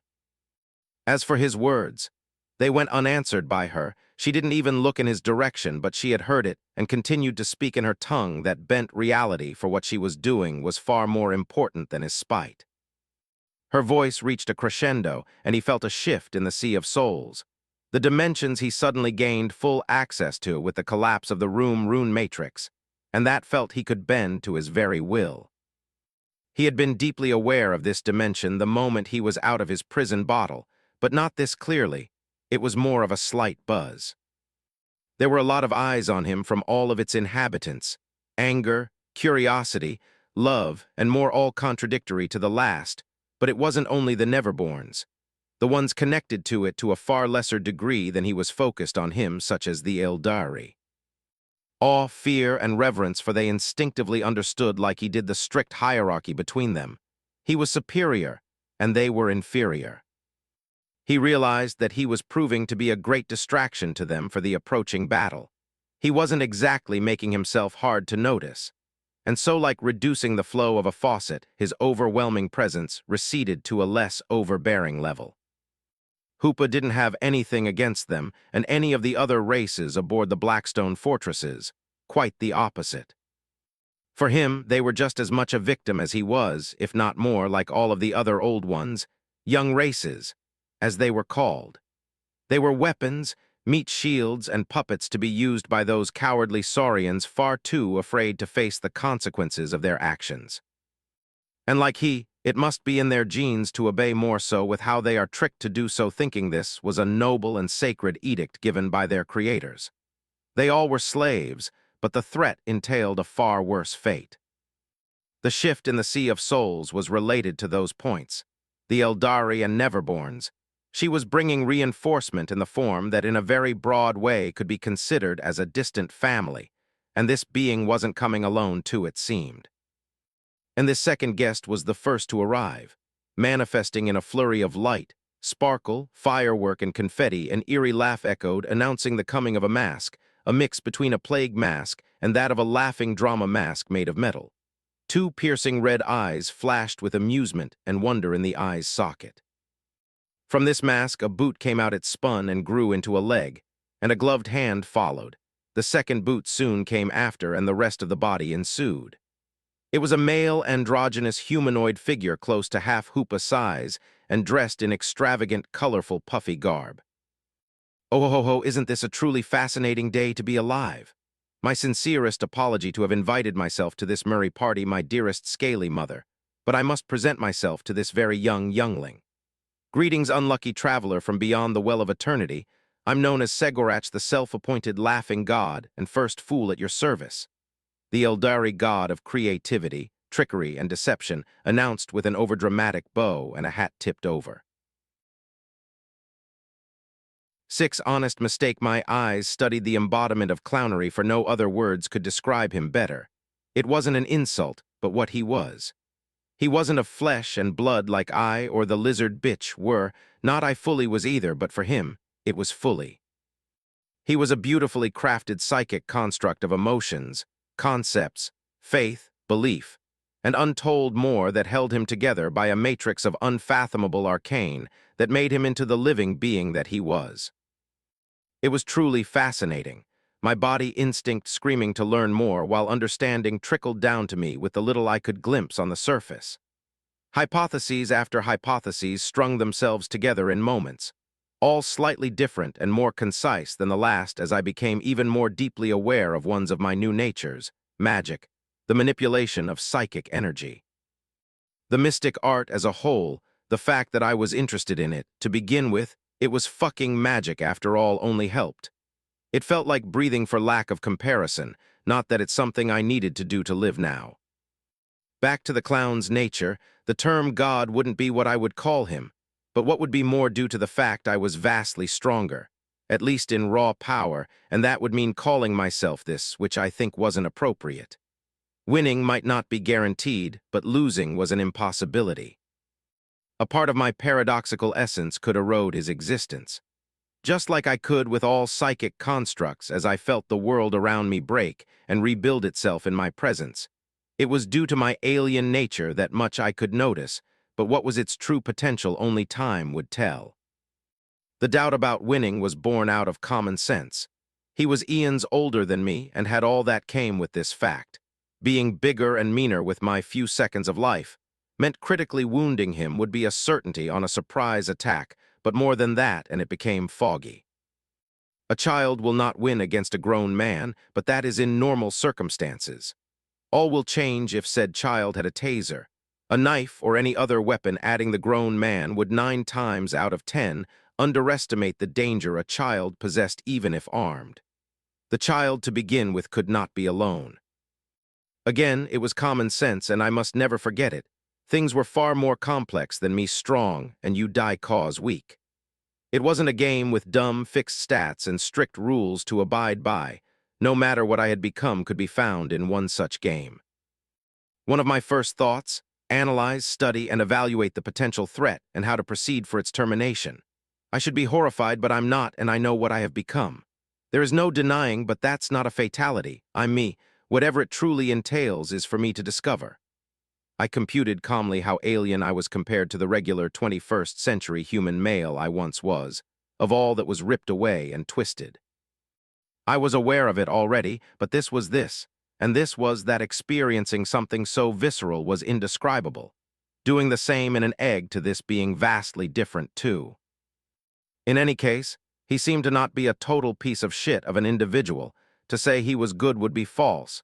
He was someone to not fully trust, but he had at least some empathy for my situation if his psychic aura and greeting speech were any indication.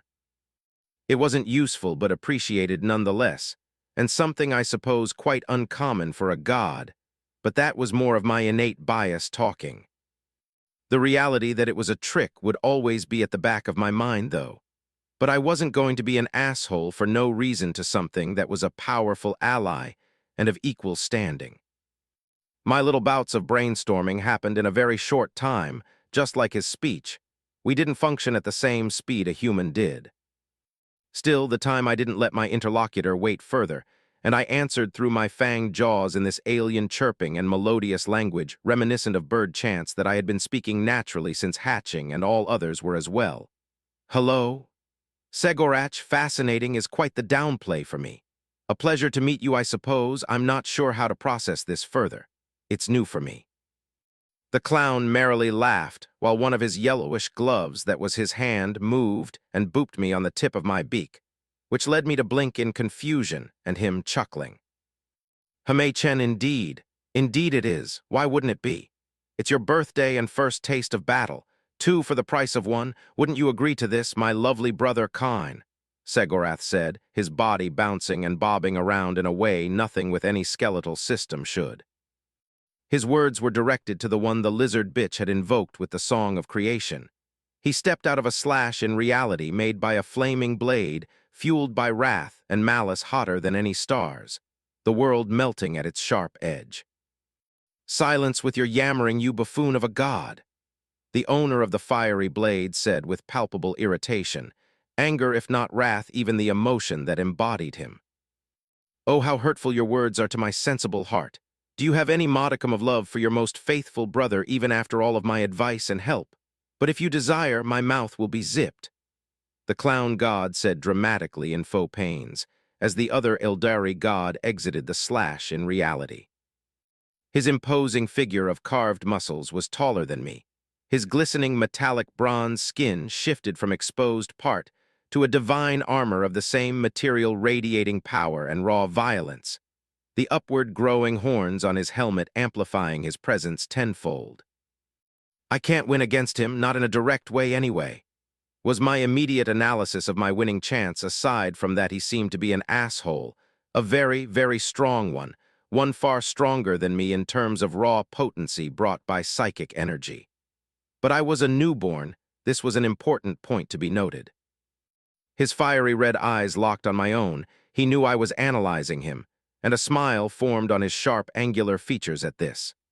It was a bloodthirsty one filled with sharp, metallic teeth that was both pleased, amused, and challenging. His attention came with a feeling of great pressure that felt almost suffocating, and for lower life forms would have vaporized their very soul. I only responded in kind by using my aura, which thanks to my alien nature eroded his own. It was more to entertain his little game of horn-tutting than anything else. And I'm not so hypocritical to say I do not find it exciting myself. Conflict and contradiction. Chaos in a way seemed overly attractive, more than I was comfortable with and liked. However, there was no true animosity from him, at best curiosity. It was more of a greeting, if a rather strange one.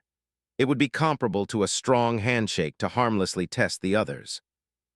"You, Hoopa, was it? Let's see how you fare on the battlefield, and if you are worthy to be in my presence. This shall prove to be a day worth remembering for eternity. Let's upon the glory of war, death, and destruction." The god of war, violence, and murder exclaimed in a deep, earth-shaking voice. Excitement could be felt within the oozing bloodlust of his tone. "Enough, the time is not adequate for pleasantness. My children, shatter this star parasite, the false death, and destroy its measly fleet of soulless automatons and all that it represents. Bring me and my most honored people a most triumphant victory." The voice of the lizard bitch reached my mind just as she warped away in the deepest confines of the fortress. It was as if a flip was switched inside me, a task that I must do no matter what. It was out of my control. I hated it from every metaphysical fiber of my being, but I was powerless, weak by design to be her slave, just like my siblings. And so by her will I will fight until our enemies are but dust lost in the cosmos. Of course, I will proceed on doing so in the way I desire. What matters is the result, the destination, not the adventure and friends made through it. I'm not a perfect puppet to her. The control she held over me was vast but not total, and it was also by design. How could I be her magnum opus if I'm a dumb automaton obeying her every word to the T with no ability to think further whatsoever and adapt? Or even be a good weapon in an impossibly complex war, with being intelligent beyond any humans? This meant anything that wasn't direct and truly concrete commands were left to interpretation or might not even work. The more complex and vague the request was, the more loopholes there were for me to exploit. The devil was in the details. How much I anticipated the moment she would realize the size of her mistake. But it wasn't for now. I needed knowledge, allies, and experience, and several plans. I can't wait for this moment, but first my battle first, one of many to come. The mental command by the Great Old One was shared with the three of her creation, Kine being the first to act. His powerful armored figure shifted into a battle stance. His feet parted, one at the front and the other at the side. The grip on the pommel of his goldy blade the Widowmaker tightened as he aimed the wicked blade horizontally to his head, moved his arm in an attack stance. Then, with a mighty war cry that resonated through untold billions, bringing terror, bloodlust, and a wish for murder and violence in all, he launched himself at unparalleled speed toward the bringer of darkness, the commander ship of the Necron fleet. Always so eager for violence, how uncouth and typical of him. "Hoopa, my dear, could you please open me the way to the lower bridge, for I'm not fit for combating such crass metal creatures, you see. I'm a partisan of lesser and eloquent violence. My role is here shall be more supportive than aggressive, and my faithful need my help," the great Harlequin asked, his tone both endearing, jovial, and serious. "My role as a taxi begins, it seems."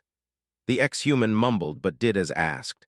A ring from one of his 6 forearms flew out and expanded in size, which the Eldari god passed through without any hesitation, showing trust that didn't go unnoticed. Now physically alone, Hoopa stared at the hole in the chamber, the golden ring around his pupil bright as his emotions were wild inside. Nervousness, terror, and so much more running, yet his mind was clear and he could think properly. His brain worked on hundreds of scenarios from the knowledge he received about the Necron, from how their blades vibrate and cut through multiple layers of reality to the frictionless technology used by their ship to travel in real space, but also the constant buzzing of telepathic messages between all psychically gifted race and his monstrous senses. Khan had yet to arrive at his target. The armies and the different races composing them were in a sort of chaotic orders as they ran, and prepared for their post obeying the panicking weaker old ones, the appearance of the laughing god alleviating their charges. The cluster Blackstone fortresses accumulated condensed psychic energy for furthering the defense, but also for the counterattack. The Necron fleet with many cruisers and soldiers on the attack, firing green beams of energy that defied physics. Many things were happening at once, and Hoopa wasn't sure how to proceed with any advanced battle plan, so he decided not to. He will improvise with what he has in his 6 hands as things go on. It's not as if he had many other options. But what took his focus for one of those options was born of fragments that remained of his consciousness. It was something unimportant to his instinct, so below him his body told him that it became commercially horrifying for him. A planet full of life with its sapient inhabitants, billions of innocent lives with family, brothers, sisters, friends, enemies, hopes, and dreams in the middle of what could be called a clash between gods. Their lives soon come to an end in a brutal apocalypse, a byproduct of the ongoing conflict. Just like a group of children in the middle of a war in an area that was in the middle of being bombarded. They couldn't comprehend what was happening, the why or who or when, but what they do understand is that death is coming. He didn't want it to happen. It was unfair, and he had the right to try, and a colder part of him told it would be wasting potential. Fuck the battle, it can wait for a little. He thought, slightly conflicted. In all case, death in ungodly amounts was on the menu, and so he chose, fully knowing his hypocrisy, to try and help the lives he deemed more innocent. But it was also the one that was at risk of disappearing forever, cutting short all of its potentials. Closing his eyes for a brief instant, his entire body shifted, and he stood up from his perpetual sitting position. A ring flew out, generating a portal, and in the next instant, he moved himself through it, leaving the room empty. The first thing that greeted Hoopa when he exited was a small rustic village that reminded him of a mix between late medieval Europe and classic Japanese houses, but with a pinch of mud and thatch huts. The second thing was screams of unaltered terror, but also agony directed at him from the canine-like inhabitants. For good reasons, he was massive, or they were really small, or the most likely it was both. He was taller than their tallest building by a factor of 2, adding that he came out of nowhere, and it wasn't the only factor. Be not afraid, I do not bear the intention to cause you harm. I have come to help, he uttered telepathically, as gently and delicately to the crowd, for he understood the difference in power to form an understanding. At least that was what he believed to do, but beliefs weren't reality. And in the urgency of the moment, with his non-existent experience, he made several rookie mistakes. None of them he could have reasonably avoided in any meaningful way that would have stopped the horrifying scene unfolding before his widening eyes. He was a newborn less than 5 minutes old. As formidable as he was, he lacked in many, many aspects. The delicate art of telepathy, first and foremost, required a deep knowledge of the emotions, memory, mind, soul, and body, each that he lacked in their near entirety, but also vast training and experience to communicate with alien minds far stronger or weaker than your own. This was more so with alien minds that were intricately interconnected together to form a mental hub through which they communicated, spoke to their ancestor, and exchanged knowledge. Bad luck for him and worse luck for his interlocutors, it was this exact scenario here. He had used the same technique Tila used to speak mentally to him and his brothers. He had naively and arrogantly hoped that tweaking telepathy for godly beings on the fly to be adapted for this scenario would suffice, and as such he violated, shattered, and broke the shared consciousness, creating a cataclysmic chain reaction within the entire species he had come to help. 7. Jumping into the Fray the dominant sapient inhabiting their planet Krautva, was going to undergo a mass extinction event, for they were at the wrong place and time. Aicktuddivi, a young adult male member of this species, was crying bluish blood rich in copper. He was lucky that many more of his brethren had their eyes ruptured, and veins in their brains explode at the sight of the source of this event. Intelligible screams of terror and agony ensued, but not him. He didn't act this way, for fear was not what he felt at the forefront. This being, this thing was far above any of them. Standing in his presence was an affront in itself. Its shape was for them ever-changing, impossible to describe in detail, but its main attributes stood out. A horned head, 6 disembodied hands, a tail, and a vaguely male figure.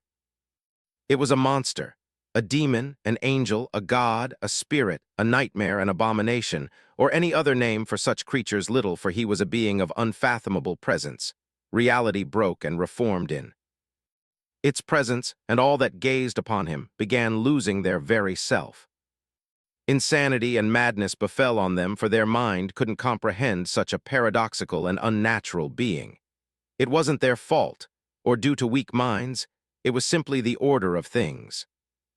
But the rampant delirium had not had the time to show its deteriorating effect, that this very being Tuddivi felt, none of them were worthy of even existing in its mere presence, spoke through their species' psychic link and shared consciousness, the chamber of the ancestor. Its voice was soft, deep, and melodious, superior to the most beautiful symphony their species had ever woven into reality, but of nature and power eldritch in origin, alien and destructive, antithesis yet not to the world.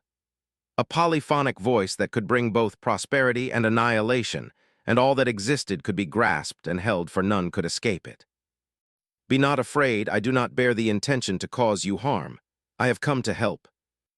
Yet again none could truly appreciate it, nor the words and their meaning could be understood, for they together, with how the link had been shaped, shattered this very same chamber of the ancestor.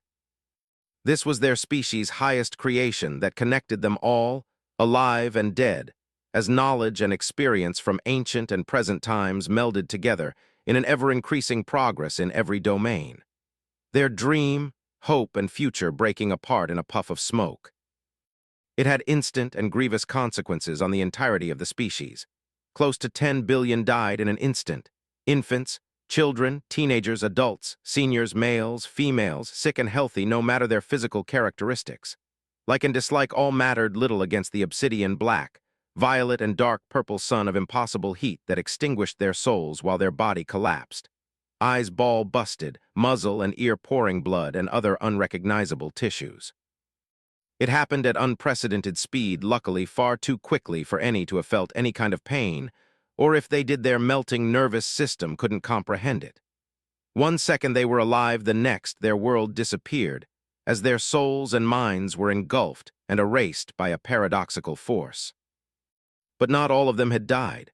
A fraction had survived, hanging onto life with varying degrees of injuries, more dying by the second, but this fraction of a fraction that survived had their souls, minds, and bodies tainted, scarred, and mutated with this psychic-anti-psychic burn scar forevermore. Aicktuddivi was one of them, but surviving was not without pain. His body was spasming on the ground, agony mental and physical with a sense of euphoria, and power mixed together as the bones in his body broke and regenerated. His skin morphed. All of his furs fell off, revealing milky gray skin adorned with pulsating veins. His ear enlarged and became pointy.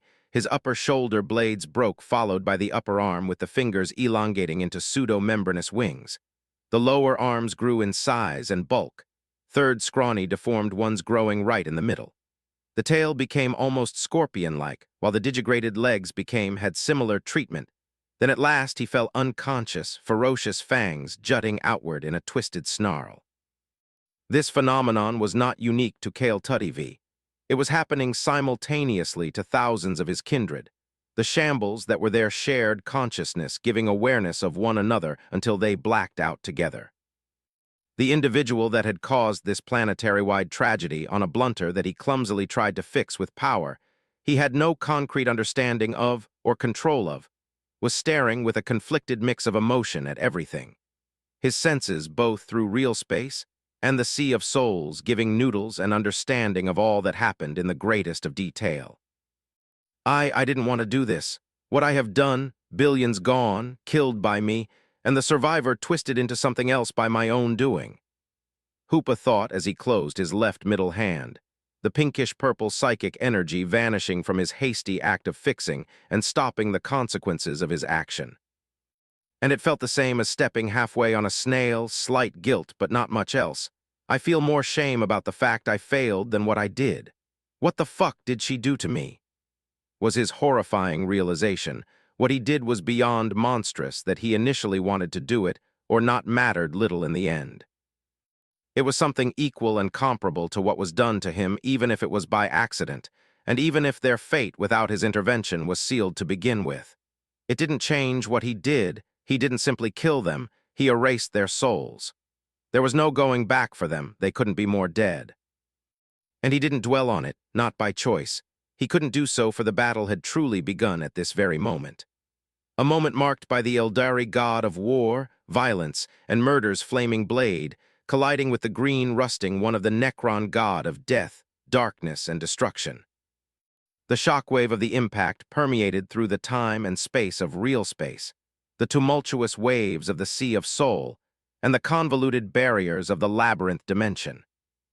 It propagated far and wide from the epicenter in every direction, reaching light-year away, and its collateral damages were vast, from material to the 100,000 that died at this instant Eldari, K-Nib, Ration, Krork, and more. But it was mainly the weaker of each race that succumbed. Even Necron had their living metal body ripped apart. The planet Hoopa was on was not spared, but for him, it was the exact opposite. It was the equivalent of a strong breeze blowing slightly, his fur, beard, and hair messing them a little, which was immediately fixed. But that was for him. On the soon-to-be-dead planet, it was far different. Disasters happened everywhere all at once, and on scales far beyond natural, as the heart of the planet had been shattered. The crust fissured at every point, causing earthquakes, volcanic eruptions, tsunamis, ravin, and untold more to happen. The atmosphere was not spared either. Like a dust cloud in a storm, it was pushed away. And the water, air, and all that stood following the same, as they became space dust, killing all life on the planet. But Hoopa had anticipated this, and shields of potent psychic energy had been preemptively formed around all that he had twisted into what could but be called abominations, protecting them all from death, both physical and metaphysical. I don't have time to brood. I need to warp them far away now in a safe place. It's what I wanted to do to begin with. Why did I have to try and interact with them?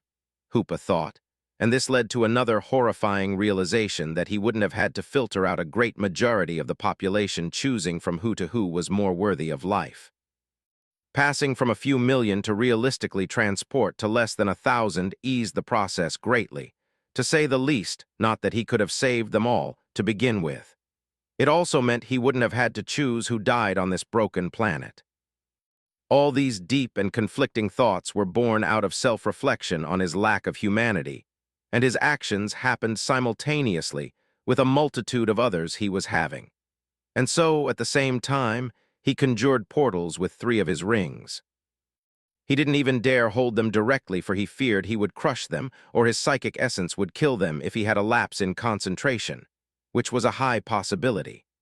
Around the planet, thousands of stones, from the size of a room to islands encapsulated in psychic bubbles, began to float, and moved at speeds far beyond that of sound through his ring's portal. Once all were gone, the rings flew back to his arms, and he closed his eyes for a short second, mumbling a sorry. They had been warped to a planet with a similar atmosphere and condition to this one, 100,000 light-years away. At least it should be if his sense and intuition were correct, and they were, as he checked just to make sure by creating another portal. He didn't need to have made another mistake right now, at least toward them, for he knew they would have consequences. Maybe none that would affect him, but there would be, that is certain. They should be able to survive and repopulate here, he hoped. On that point, if he messed up their species or not, the result would have been out of his control. It was up to them to survive and thrive. A logical part of him told him that his initial blunder and the action to fix it might even be beneficial toward that goal. The fight now? He mumbled, entering a ring that just popped from his left upper hand as another shockwave. Weaker this time, similarly shook the planet and the world around, and it was one of many that came in the following seconds. Reappearing in the middle of the Necron fleet, he blocked all projection shots at him. From arcs of green lighting, higher dimensional bullets, beams of antimatter, and more that played with all laws of physics like a fiddle. But all the products of those weapons at the epitome of science dissipated against the psychic shield that he kept on improving with each hit it received. Faults and defaults in its design changed and improved each second. One arm shot out to the closest light cruiser that was 2.5 kilometers in width and 1 in length. His fist pulsating with dark electricity impacted its head. Then the Necron spaceship exploded in green plasma, forming a cone shape from the point of impact, the psychic energy-enhanced punch ravaging all. Egyptian space robots, how quaint. You are one of the mindless ones, so it's moot to try to converse. That would have been interesting. He let out with fascination, taking a good look at his unliving foe he managed to grasp with his attack. It was the pilot, decorated with strange symbols and of gray metallic body that would likely rip apart humans. But for him, it was no more than a toy he could hold between 2 fingers. He crushed it like the bug that it was, and it turned into glitching toxic green motes of light. His curiosity temporarily satiated, then he truly began the offensive. His 6 wrist rings popped off, and the death ray from the Nightbringer shot outward in thinner beams from the constellation-like aesthetic of the portal.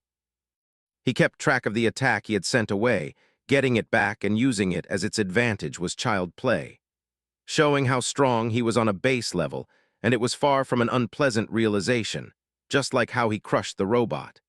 It was hard to describe, but the feeling of utter power and control was one he found, right in a way that responded to him on an instinctual level. And it showed him how strong the original ray was too.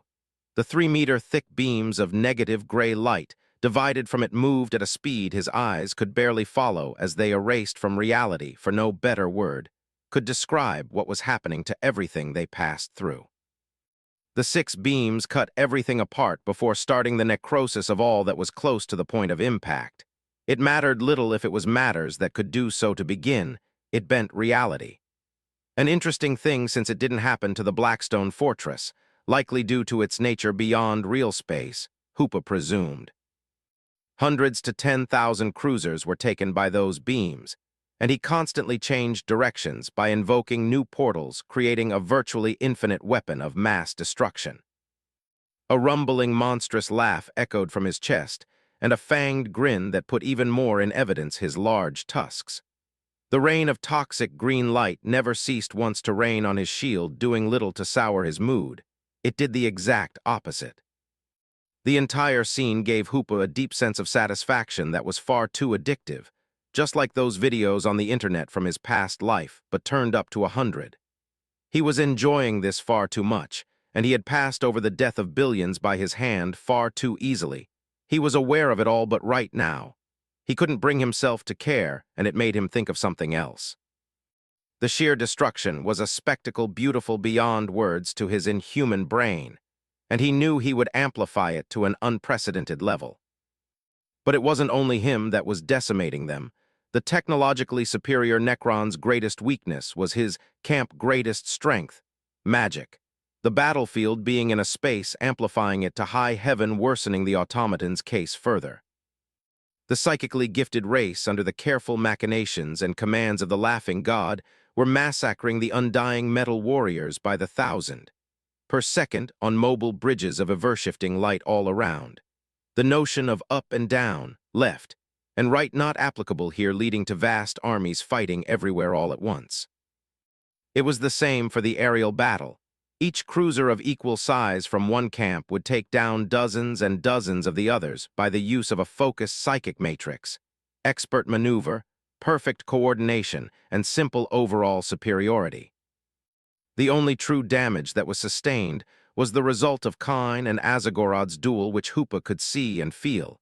Each of their blows, blade against blade, damaged concepts and reality alike, as they moved through everything, destroying ally and enemy alike in their wake without care. "This is odd," Something is going on, but what? This doesn't make sense otherwise for them to attack this way. He thought with a bit of apprehension, trying to find a reason as to why they were doing this from the knowledge given to him, and he found none, which was aggravating. Whatever was being brewed wasn't going to be good, and it was going to change the rhythm of the battle that Hoopa was certain of. The beams of the Nightbringer suddenly fizzled out to Hoopa's disappointment, but that was not a great loss. He was more surprised he was let off using it for so long. What replaced them was born out of his power, giving exponentially more control and versatility.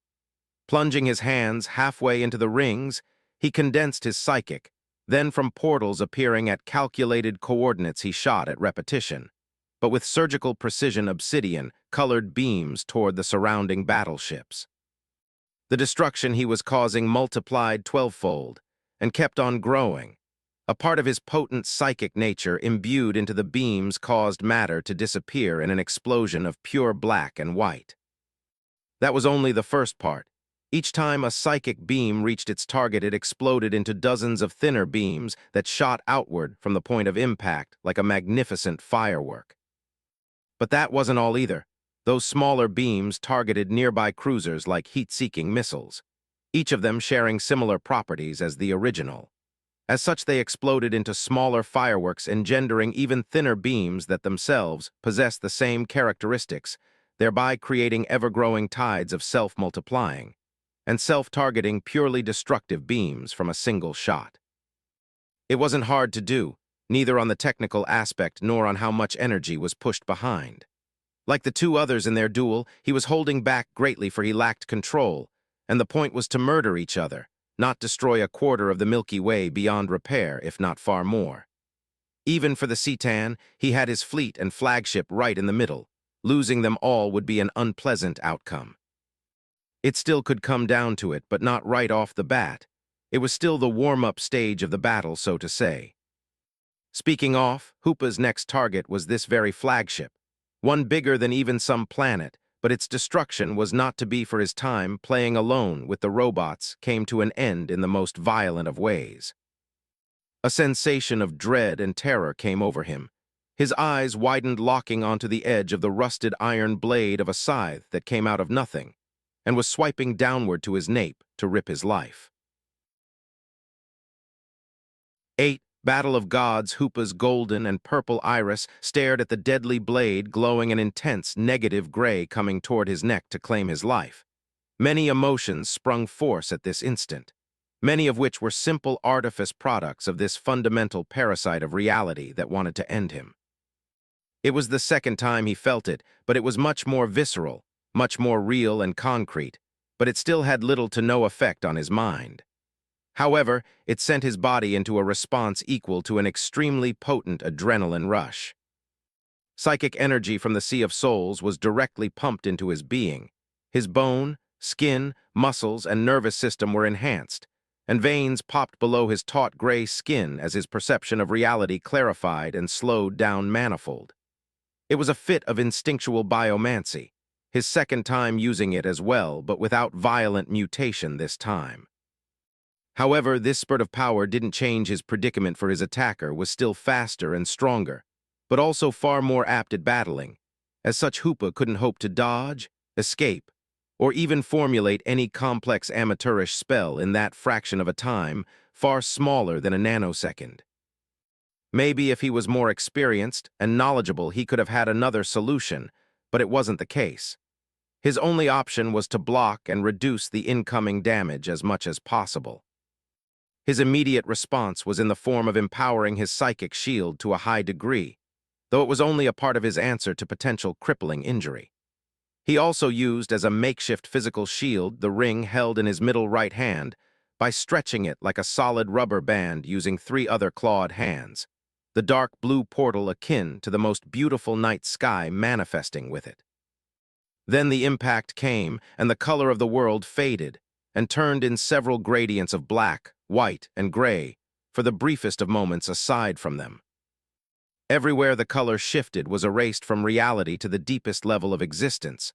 A fourth of the battlefield disappeared as it touched all and didn't discriminate, be it cruisers of Necron, Eldari, Krork, and beyond in origin.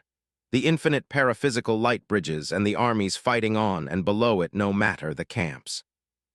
The walls of the labyrinth dimension that had been damaged by the Necron entry like clothes facing a wall of thorn were ripped off in many places, creating thousands of passages to the raging and tormented sea of souls, boosting the psychic power of all connected to it to new height. But it came with a price. It gave way to monsters that had been only spectators until now, endless swarms of Neverborns, predominantly demons, predatory malicious psychic abominations of all shapes, colors, and raw primal emotions poured out by the millions from the tears to feed upon the delectable souls of the young race, as they joined the endless frenzy of flesh, psionic, and metal. While this was happening, the hastily overcharged psychic shield, boosted further by this rise in ambient psychic energy, shattered into countless fragments like glass.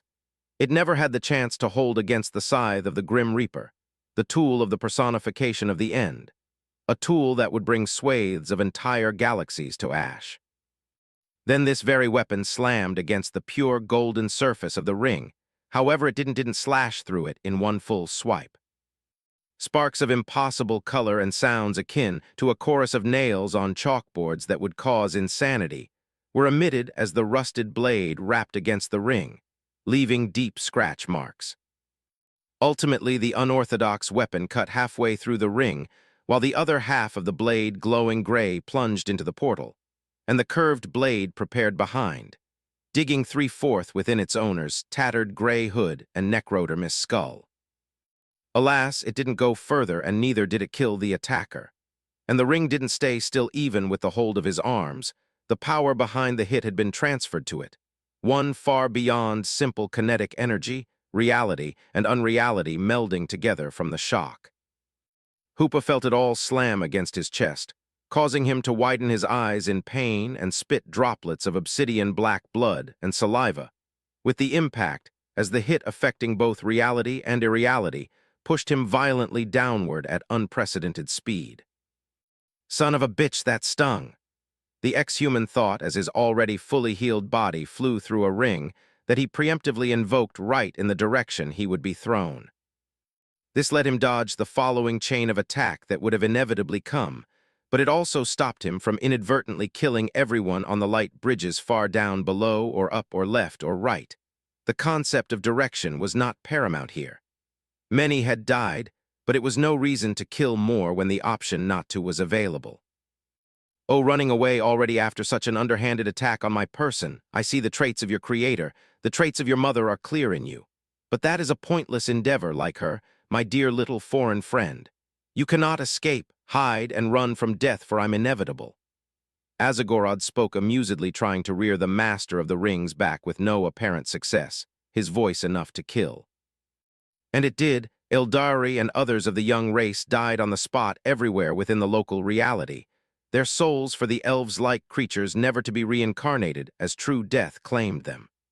Only the blessing of the laughing god stops untold more death from happening, his presence supporting. The Nightbringer possessed a deranged smile that split his face as his dark void that served as eyeballs shifted around, and a frown formed on his non-existent brow, while his skull and hood mended themselves back together, leaving no hint of damage. However, his void-filled eyes suddenly locked onto a burning crimson-red star flying toward his direction at an extreme velocity that rendered photons sluggish in comparison. Controlled hate, mastered rage, and focalized bloodlust, oozing to the point the world broke with its radiation. Nightbringer, coward. Stop slipping away from my blade, filthy, honorless mongrel. Fight me like the titles you lay claim to.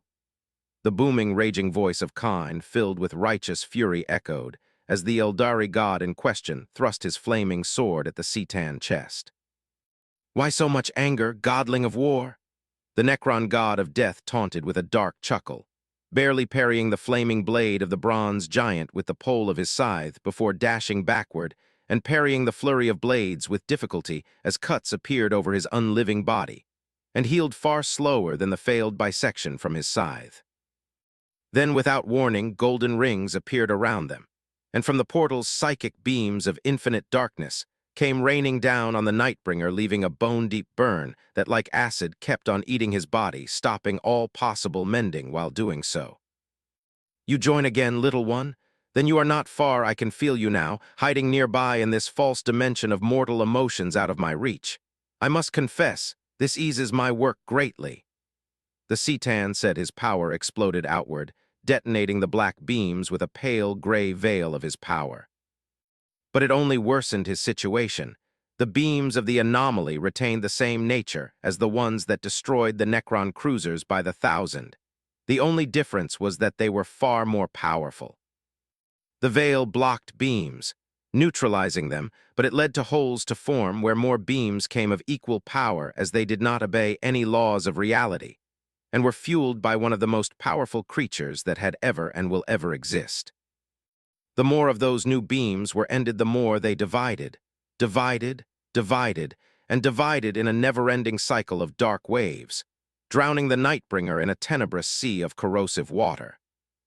The multiple layers of veil that followed only marginally stopped the onslaught, and the sudden apparition of incoming punches from the golden ring, fueled by this same bizarre psychic aura, only aggravated the Citan's predicament as they hit randomly, hard, viciously, and accurately, always focusing on weak points for the Eldari god to cause more damage with his sword Widowmaker. Kine took full advantage of the Archdjinni aid.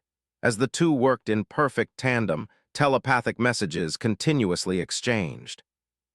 Their coordination was beyond any right it should be, even with their godly status, their assault exponentially gaining in power as the clock ticked. In normal times, the fact his duel was broken by a third party would have displeased Kine greatly, but the circumstances here were far different. He was not mindless rage and bloodlust. The third party, Hoopa, had been forcefully brought in by his adversary by cowardly means, and that made it so that those emotions were channeled to those who deserved them, the Citan. A foolish action, Kine thought, even from such a creature. Citan were not known for their logic or wise mind, even with their unparalleled intellect.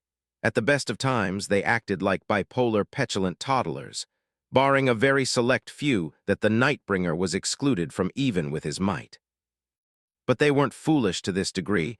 Voluntarily adding an enemy of equal power to a losing fight was very strange, and this with the choice of a disadvantageous battlefield on top of it. Like Hoopa, he knew something was off, but neither could tell what, and that was pressing them to work harder at their task given by the Great Old One.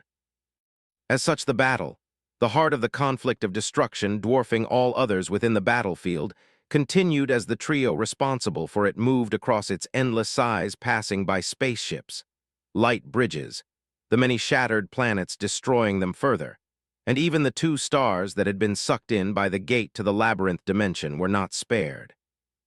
One of such stars was even their current battleground. Slashes of sword and downward strikes of scythe cut off large parts of the blue dwarf chromosphere, while living darkness drilled straight through the multiple layers up to the solar core and far beyond, before coming back to their target, creating massive tunnels that couldn't be closed, the laws of reality unable to subsist after their passage. Then the star began to collapse on itself, the damage too large for it to sustain its existence any further, and heat and pressure built up to an extreme point.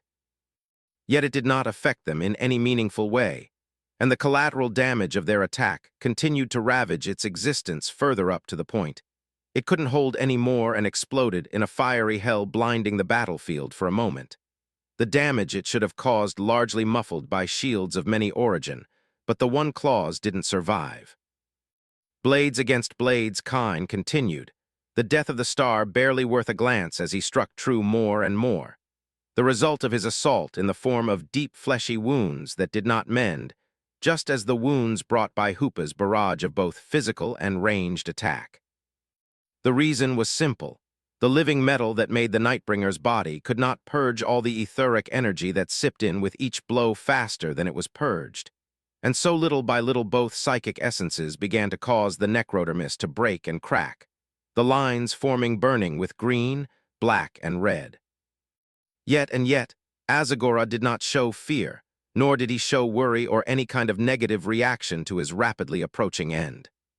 Not even anger, in fact, The more the battle went on, the more his warriors were destroyed, and the force of the Old Ones progressed onward. Hoopa, Kine, my children, trap this abominable creature in place, so that the cannon of the world's song will be fired upon it. Fear not, for no mortal damage shall befall you. The voice of Ceila reached the two minds, leading to an instant shift in how they acted. Fucking bitch, I know they can regrow or be regrown. It's going to hurt, but not worse than what she did after she fucked me over, however. Hoopa thought with a snarl and clenched jaws, his presence granting true death to all demons that were unlike enough or stupid enough to approach him. The order forced him to act against his will, and so he brought forth his 3 pairs of hands pulsing with his dark psychic presence, and grabbed the battered Citan by the forearms, neck, and ankles, holding with enough force to crush the strongest of metal. The dark etheric energy and their very nature caused the necrodemist to sizzle on contact. It created a paste-like substance that acted like glue, his telekinetic grasp brought to its strongest, only increasing his hold on the Necron god. Simultaneously, thorny, blazing brass chains exploded from Kine's chest plate. They perforated and entangled themselves to the Citan chest, abdomen, and legs, resulting in the Eldari god chain himself while doing so, his belief in his mother unwavering as he was ready to die for her at any moment. It was within his very existence. After all, it mattered little if he was self-aware. He was a very specialized and powerful tool, just like the entire Eldari race. He wasn't infuriated about Hoopa's feelings about their mother for that reason too. She was perfect in her craft, and reason must be behind such a feature of his being. A light akin to the brightest of stars bathed the battlefield in its kaleidoscopic lights. Demons and Neverborns shrieked in agony. Eldari felt their wounds mend and weary minds settle. And Krork screamed in triumph, their massive, muscular, green-skinned body behind power armor trimming with the power of their psychic gestalt. The collective of Blackstone fortresses in the very far distance had lit up, their esoteric organic metal shifting into the shape of a flower reassembling, that of a hybrid between an orchid and a lotus flower.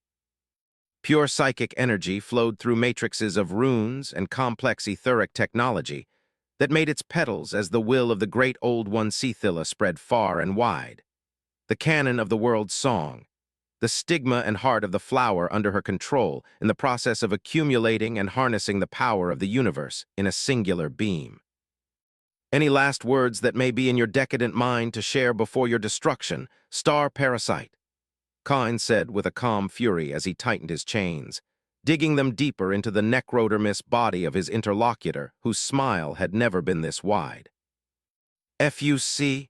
Hoopa's voice, full of realization, exploded outward just as the words of the Nightbringer deafening it echoed in a megalomaniac cackle. "My little diviner is due for a reward." Then Azagorod's flagship, the bringer of darkness without fanfare or bright light, or any distinction, emitted an omnidirectional wave of conceptual repulsive nothingness, enforcing the strict laws of real space and banishing all that violated them. 9. Breaking Point Orokin, the diviner observed with his green cyclopean eye from deep within the confines of the bringer of darkness. The battlefield unfolds in its every layer, from past, present, and future in all their alternate possibilities all at once. The Necron Krypiek's focus was on a grand party on one individual, that he could only gaze through the lens of the present, and very blurry through the immutable past, that was made by his action, for this creature was not of this universe. Time manipulation was of little to no use against this utterly alien being on any personal level. This wasn't an unseen case, far from it. Citan and other vastly powerful entities had similar innate resistance to it, or had countermeasures against this obvious weakness, but both couldn't grant this degree of protection, if that could even be called that. The anomaly's alien nature to the universe made it so there was nothing to protect in terms of belonging to the various chaotic timelines. What doesn't exist can't be attacked, targeted, or manipulated. At least that's how Orokin understood it.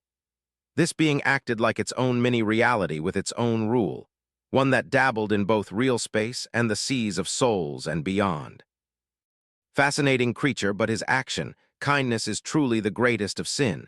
in its purest form mixed with hints of despair and arrogance in particular.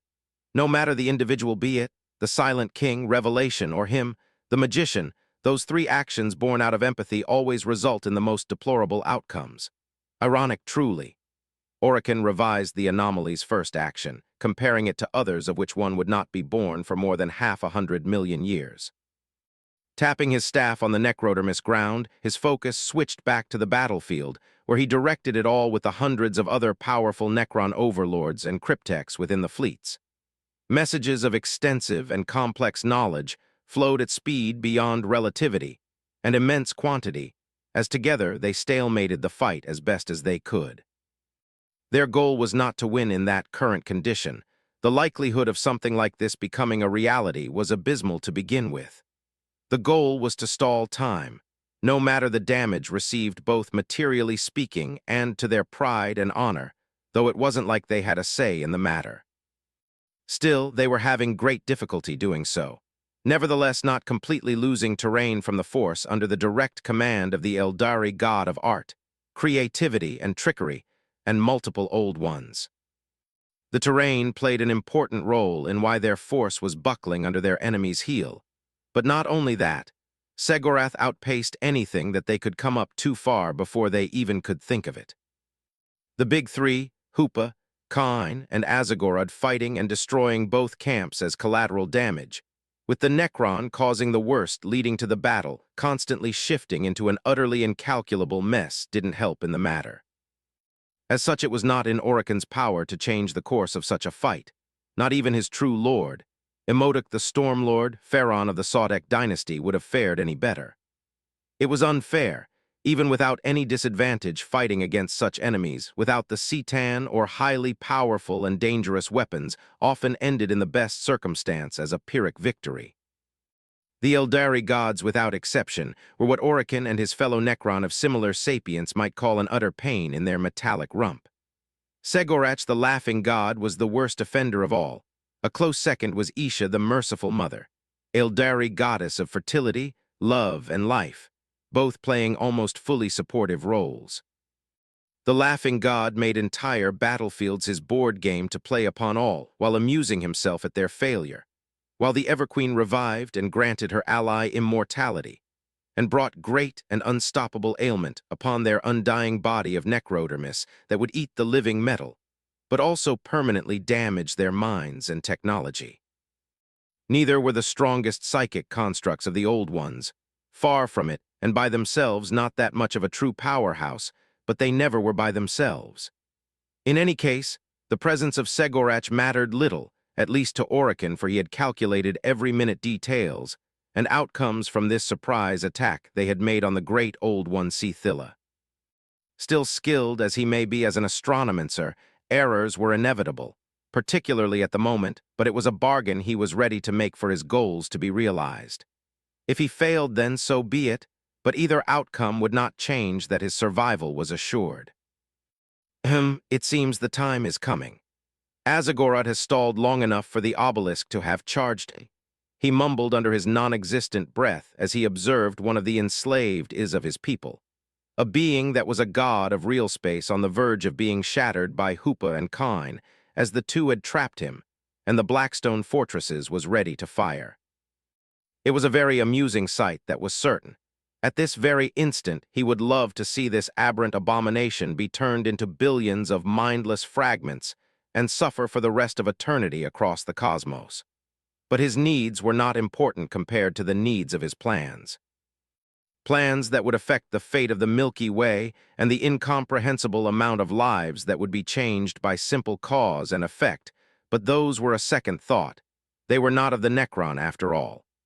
It was for his people he was doing this, to fix mistakes that shouldn't have been if he had been listened to. Sighing out of a habitude from his mortal day, Orokin turned around to gaze at the null obelisk, a massive pillar that was dozens of kilometers in length. It absorbed in its totality all manner of light and other types of vibration, leaving it both impossible to perceive and the most evident part of this room. It was a creation of Magladroth the dragon, the most powerful and second most intelligent of Citan. It was mostly composed of blackstone, the same material of which the Old One's mobile mega-fortresses were made, and it used those very same psychic properties that made those esoteric structures so powerful, but it used its property in reverse. It was one, if not the most important piece of technology of the Infinite Empire, far higher than the celestial orrery and other exceptionally more potent tools. And this for one simple reason: it was within its name. It was a nullifier. And it nullified one thing in particular, their one and true weakness within the local reality, instilling the strict laws of real space and them only, everything else banished, suppressed, or annulled. This null obelisk aboard was unique compared to others. Normally they were placed on immobile, celestial bodies due to several limitations such pillars held in how they operated. It was modified to fit here, and something never seen before. And so when Orican activated it, the battlefield changed in its entirety. One single button was pressed, and formless unseen waves began to be emitted from the null obelisk as toxic green runic symbols lit up. A soft and constant hum reached his sensors, and the spectacle began. Those waves of conceptual repulsive nothingness swiped through the battlefield, and far beyond at unprecedented velocity. Their effect instantaneous and devastating, psychic energy in all its form, was swiped away like a weak sand castle on a beach before the unstoppable force of the crashing waves. The labyrinth dimension and the Sea of Souls were the first to be affected. The bridges of light evaporated just as the gash pouring out malevolent Neverborn did like a flowing curtain the void of space, and the stars within in the distance took their place, and the rules of real space hammered themselves trues. Demons and Neverborns were banished and annihilated if too close, while in the same instant etheric technology broke apart or failed with almost no faults. It was the fates of untold cruisers, such as the Audiobook, as the material that made them mostly wraithbone, a hyper-advanced psychoplastic material. Their body armor fared no better, as it was also made of the same solidified psychic polymer, creating many holes for which the void could take advantage. But the most affected was the cluster of Blackstone Fortress that was violently stopped during the critical moment of their firing protocol. But there was no cataclysmic explosion, the fuel for it having been banished from this plane of reality, and the design itself stopping such possibilities. Instead, the flower-shaped cannon crumbled on itself while the fortress's outer defenses dissipated, yet the mega-structures held on by the sheer ingenuity in their built design, the Blackstones that made them. Though, on the front line, the sudden malfunction of the vast majority of psychic races' technology led to untold deaths. The disappearance of any footing and a far more dangerous environment only increased the death toll, but both combined could not rival the sudden disappearance of any psychic energy. The Krork were the ones who suffered the most. Their Gestalt field, giving them the ability to bend reality with their minds, was crushed, causing instant devastating feedback in the form of billions of heads popping like balloons within their helmet. Their number divided by thousands, as billions died not understanding what had even happened. The second most affected were the much less numerous but far more devastating Eldari. Their connection to the Sea of Souls, made to be only second to their creator, was ripped away from them. Their souls, their powers, their very essence vanishing in an instant, leading to much like their greener cousin to mass death within their ranks. And this fate was shared by many of the young race, and it was only the beginning. Their enemy of living metal would not be wasting time decimating the remaining lives. Billions died, and far more will follow as panic and despair spread within this field, forcing real space and denying life itself, for it was the source of psychic energy. Ah, how does it feel to have your being stripped away? Observe how much death and despair it brings on the weak and unworthy. Can't you see the entrancing beauty within my salvation? Azagorod said with a contemptuous smile as he shattered all chains around his body, swatted the 6 three-clawed hands away, and purged all of the psychic energy that had slipped in him. However, one remained, one alien and of pure darkness that stopped all potential healing even from others' damages, but he didn't truly care for such parlor tricks at the moment. Why worry about such trivial matters and sour his mood? He could have fun and take care of this later. The only answer to his word was a massive serrated bronze sword from the Eldari god of war moving toward his neck. Alas, it was not to hit, for the Citan was shackled no more, while his adversary was greatly weakened by the nullifying field, and less than in full shape, for even the battle of before not been without energy expanse. Pathetic, truly, but befitting of a creature of your standing, a sluggish prey animal unable to gauge its own meager capacity in front of a predator. Even your blade has become limp, the fire all but fragmented memories. The Citan said, his smile turning deranged as he infinitely increased the distance of Kine's assault from home to the point it looked frozen in time. Then with a lazy swipe of his scythe, cut the offending hand of the Eldari god that held the blade. Golden fiery ichor spurted out in abandon, but the newly amputee only growled with primal rage, and glared with a fury never seen before as he charged again, his hand shaping itself of blood while the blade came back. The sight snapped Hoopa, who had been flung back here by force out of the Sea of Souls. The sudden snip in his connection to this dimension of primordial emotion and all that was psychic had shocked him to his core. He felt violated, and it felt wrong on such a fundamental level. Half of what he was became forbidden from him to access, shattering the delicate balance that was in his being, but it wasn't fatal or dangerous. It was like a flip was switched.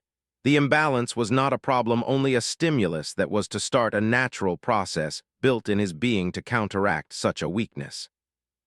But it came with secondary effects, even if minor. It was extremely unpleasant, and the powerful hold he had on his emotions weakened, and that was enough to unclench a snowball reaction. The orders of Mother were never clearer in his mind, as they aligned with what he was feeling as the most important being to destroy aside from herself. But with it came a pleasant realization. He wouldn't be able to hear her orders in those conditions, of course. It was obsolete information at this exact moment, but it opened many doors. Dark energy hissed in contact with reality as it exploded outward from his form. So thick was it he became a living clock of shadow as his body bulked up to a point where he appeared 50% bigger. His eyes turned a bright purple, almost red, equal to 2 stars, while his 6 claws hand popped off their respective socket, and with a piercing roar fueled with a desire for destruction, he rushed in. However, Hoopa had not become a mindless beast. At most, he became less emotionally stable. It was simply that there was no holding back anymore, as doing so would prove fatal since he wasn't authorized to run away. And at this point, he didn't care about the consequences. There was a time for everything, and it wasn't now. Most of his hindrances, aka allies, were dead anyway. The little coward is joining again? How wonderful! The Necron god of death exclaimed with eyes smile, as he flicked his scythe and effortlessly cut Kine's other hand, all the while grabbing the incoming punch with his free, not caring much for his skin melting, or the waves of destruction behind on his fleet, or even the 2 other shadowy fists coming straight at him. He merrily crushed the disembodied hand between his fingers into paste, leading to a howl of agony from the owner that he savored as pure dark blood. Ivory-white bone carved in runes and crimson-red flesh floated in the void before getting absorbed by the portal of a golden ring from which they came from. His wide smile showing needle-like teeth, however, vanished as hundreds of alerts directly from his flagship pinged his mind. Alert he found very, very, very displeasing. The null obelisk was being attacked by Hoopa through punches with his rings, hammering it ceaselessly, immediately weakening the anti-psychic field, each hit weakening it further and further as cracks formed and grew. This wasn't the danger it represented for him if it were to be broken that caused the displeasure. In the Citan's twisted mind, the source of the displeasure was something far more infantile, and as such far more dangerous. It was his property that was being damaged. One of his most precious toys was getting destroyed, and worse of all, it was not him making it so. How dare you harm what is mine? Azagorod roared in outrage, space and time breaking as all sadistic playfulness vanished from his necrodermis body. The rusted blade of his scythe tripled in size, glowing an intense negative gray far more potent than ever before. Then it moved at a speed that ignored relativity to grant the gift of death. "Dodge!" Hoopa screamed. his voice twisted and demonic in his current state, traveling through the void as no mere sound waves reached Kine, whose only reaction was a widening of his orange, fiery eyes at the approaching gray, curved blade. The Eldari god didn't dodge, couldn't have hoped of even doing so. He was too close, too slow, too unprepared, and too weakened. The incoming blade reached its target, cutting through one of his armored shoulders, and continued behind his bronze codpiece until he was fully dissected, leaving behind a gray, corrupting aura of death, as the two bisected parts parted away, stopping esoteric organs from spilling out. Yet before the second swipe of scythe befell, the injured deity, two shadowy hands appearing from the portal, grabbed both halves, melting the bronze armor as they dragged the two parts back, where they came from, denying the Citan his rightful prize as the downward strike split, but the void of space. If before he was irritated and even angry, this was the breaking point for the Nightbringer. He didn't want to play anymore. He didn't want to grant his future toys the most exquisite form of agony, and he didn't want to make them his playthings for all of eternity. All of this evaporated as all but one thing came for him to desire: their death, and the first who would have the honor of receiving it was the anomaly, the source of so much dissatisfaction. 10. Death's Reaper shit. Hoopa internally cursed as he became the sole focus of Azagorod.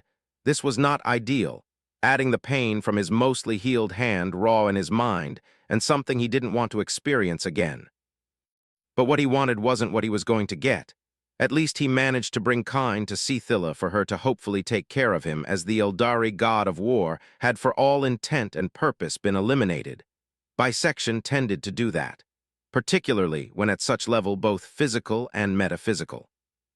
He didn't know if it was a fatal injury, but in any case, Kine had become more of a hindrance than anything else in the fight, with the banishment of all that was psychics. He was, and would have been, an even greater distraction, with the possibility of being used as a hostage, or most likely one being turned into a meat shield. The bloody-handed god had become an exploitable weakness, a weak link as wrong as it sounded. In the end, Hoopa was still only a newborn fresh out of his egg, and even if his mind had been twisted beyond humanity, he was not a megalomaniac monster with no care for life, and saving what was equivalent to at least an equal could but be beneficial. At least that's what he had in mind. Kine was not the most amiable of people, but a favor from what was a prideful warrior of immense might would prove useful. "Fuck, this is bad," he cursed again, with an animalistic growl glaring at the incoming star god through senses that let him feel the tapestry of the universe. And his eyes widened, the golden ring-like outermost part of his iris thinning as he sensed reality to be bent. The millions of kilometers separating the two of them became but naught. Yet Hoopa had already predicted he was going to be the immediate next target to be killed. It was obvious, and as such he was already 2/3 through the ring he invoked behind him, and had 5 more to create a protective cocoon all around. But he had made several mistakes that were due to his lack of experience and knowledge of the full capacity of the being he was fighting. As such, he had underestimated the speed with which he was going to be reached, and that he wasn't the only one able to slip through time and space, even if in this case it was vulgar in how it was done, and extensively worse than what he could do. Still, it meant it wasn't going to go as he desired when his head, and most of his torso and abdomen, had passed through the liquid-like constellated surface of the portal. He understood that he was going to be in a world of hurt, but he wasn't going to not fight back. As the blade of the scythe, draped in a negative gray eldritch energy, swiped down upon his lower half, with only defense the dense veil of darkness around him that thickened immensely. Then it exploded outward at the contact with the scythe, the darkness enveloping both weapon and wielder. The deathly energy of the blade dimmed, and the tattered cloak was burned to nothingness, burning the tattered cloak to nothingness, and causing deep burns within the cracked necrodermis skin, leading to further and deeper cracks. Azagorod felt agony, but it was not the first time in his existence he felt what he loved to inflict upon others' life form. Pain, how could he not? He was the one who both giveth and taketh this aspect of life before its inevitable end. Being foreign to it would make his acts sloppy, as he wouldn't understand how to inflict it, and he had fought to become this strong. Pain was as inevitable as death. But this one, it wasn't like the one he had ever felt or seen in his existence. It wasn't like the one he felt as his essence within this body of living metal had been disturbed to the point it would have shattered out of decohesion if the null pillar wasn't activated, and the Blackstone fortresses had fire. It wasn't one he remembered his weaker fellow Citan felt when they were devoured by him or others. No, it was far deeper. It was the result of an attack on the very existence of his essences on a conceptual level. It was an attack on death itself. It was small, barely a fractal of a fractal, but little by little it progressed, and the implication of such a thing were far too clear even in his state of mind. This substance alien to this universe had the potential to grant true death to him and his fellow star gods. Until now, this anomalous energy had just not been in enough concentration to show its true power. He understood at this instant how deep was the madness of the old ones. At this moment, the Necron god of death felt the first few inklings of fear, a foreign feeling he found he abhorred. This only fueled his raging emotion to burn stronger and brighter than ever. But this changed little to what Azagorod's goal was. It only added reason to press on further and weed the inexperienced seedling before it turned into a tree and then a forest. The blade became brighter fighting against the darkness, and it connected to the body of the anomaly. Like ripe wheat upon the field in the harvest season, the rusted yet sharpened edge of the blade cuts with ease through the right side of Hoopa's hip, from the purple fur to the gray skin, followed together by muscles, nerves, veins, bones, and organs as it continued on its course, until the blade was out and half of the lower abdomen, and a more were separated. But these injuries were used by Hoopa like a lizard losing its tail by autotomy and escaping within rock crevices, forbidding its predator its meal, the Nightbringer his rightful prize as he vanished into his portal, causing the Citan rage to reach new heights, and a primal howl of fury escaped his throat. "You cannot escape your fate, ANO?" Azagorod's scream was violently interrupted by those body parts that, as a twisted parting gift, detonated into an ocean of corroding darkness that caused him further agony and rage, as the darkness slipped further within like the deadliest of poison, but it would take far more to be a threat. "Fuck my legs, fuck my tail, fuck this shit, fuck this war and fuck him, and fuck the bitch that destroyed my life," Hoopa screamed, appearing within the empty and scattered command room of the Bringer of Darkness. Oddly, nothing was attacking him. Rhythmic tremors spread within every level of the moon-sized cruiser, making it shake violently. Necrodermis and complex machinery fell to the ground, the ones on their way to him melting in the exponentially increasing dark aura around his massive form, increasing the damage his punch was making on the null obelisk, and the reason of his surrounding current less than pristine state. He never stopped attacking this master-crafted structure, his 6 hands teleporting around with rings, leaving an innumerable amount of massive, deep spider webs cracks wherever they appeared. The dark, anomalous energy they were imprinted with melted and infiltrated everything they hit, spreading like a mold within what was once the carefully carved structure, and this from its 2 extremities as no points of its surface were spared. Weakening the nullifying field further and further to the point the Sea of Souls began to come, droplets by droplets. It truly showed the advantage of disseminated controllable limbs, by a method of levitation not fully based on psychic energy, letting him move freely in this psychically barren environment. How it worked exactly, Hoopa couldn't care less at the moment, but from the little he observed, it seemed to be a mix of primarily gravity and magnetism. Nothing could break his focus. Nothing would stop him from attaining his objective. Nothing. Not even his emotions, and even less the agonizing pain and disturbing feeling born from his mutilated lower half, from which his ebony black blood was dripping by the 100 of liter on the cold metallic melting it, and his guts not spilling out further by the combined force of the regenerative capability of his body and instinctual flexes of internal muscles to keep it all inside. Then, as his jaws opened to a point, it appeared to be unhinged, as he prepared to use them as a focus to fire a beam of purely destructive energy. Time folded right in front of him, and something manifested. It was a small dark gray sarcophagus with on its front green light in the shape of 10 circles connecting via straight while being encapsulated by 2 half circles themselves connected with others' lines. It vaguely reminded Hooper of crop circles, but he also recognized it from the knowledge forced down his mind by C.H. Tilla as the insignia of the Sodek dynasty, one of the Infinite Empire's most powerful factions. His immediate response was to destroy this contraption, but he stopped himself before doing so. If it was a trap or defense system, it would have been fired off earlier, which also reminded him that none did, just like all guards and any other Necron that were either absent or turned off. Clearly, he wasn't the only one not working in his slaver's best interest. As such, he decided to take the risk and not destroy this object that popped out of a parallel time stream and showed all signs to be intended for him. By a flex of his will, he opened a portal that sucked the miniature sarcophagus. This portal wad led to hundreds of millions of light years away, and the only location far enough from everything here he could think of within that instant. It was none other than an old blue planet third in orbit from its star, a yellow dwarf. On the end side of the ring, the Necron device fell right into a clay nest full of eggs it was equal in size to. It was the eggs of a young theropod and one of the largest land predators of its time. It was a female Tyrannosaurus rex, and it was in for a surprise once it awakened from its sleep with the new egg in its clutch. This minor action didn't interrupt any of Hoopa's ongoing ones. It wasn't even a distraction, as such the next instant a compact sphere of pure darkness congregated from the infinite well they were from.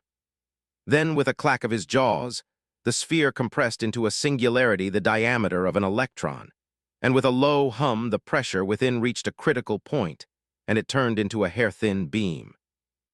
It traveled and reached the null obelisk instantaneously, digging in a fault line made by earlier assault, and traveling to the middle of the Blackstone megastructure.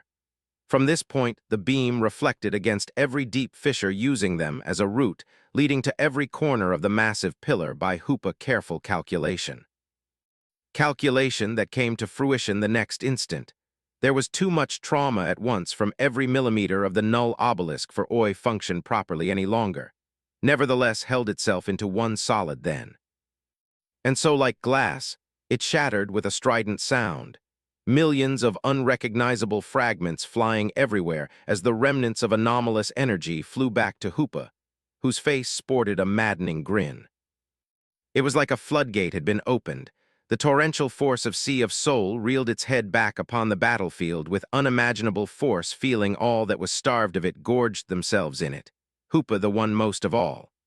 But there was no relief, for the battle had not ended. Then, scattering his flagship into primordial particles with sheer speed and destructive aura, came the Nightbringer Azagorod, his necrodermis body adorned with untold dark fissures holding together with difficulty. He howled in a ghoulish voice, lacking in any complex thought behind, but fury, agony, hate, and fear all brought to reality by one individual to which he was swiping his scythe down on his wide-open chest. Repent for your grievous offense in my embrace anomaly. Strong and fast but predictable, a fucking animal with far too much power, that what he is. Hoopa thought far calmer than before as balance slowly trickled down onto him, but it wasn't the only reason he was so tranquil. Citan true powers were based on what concepts they were intricately part of, giving them authority over it to a degree, but how they could effectively use it in a meaningful way stemmed from their capacity to control real space in nearly whatever way they so desired. Their only true limit their imagination, which they greatly lacked in bearing few unique cases. They were ironically very two-dimensional in how they operated, making them both more dangerous and the exact opposite. And so Hoopa didn't even try to dodge. Instead, 6 of his rings manifest all around the Necron god of death. Then he did something he instinctively understood would have cataclysmic results. Something he wouldn't have done before with the number of deaths it would have caused within the young race.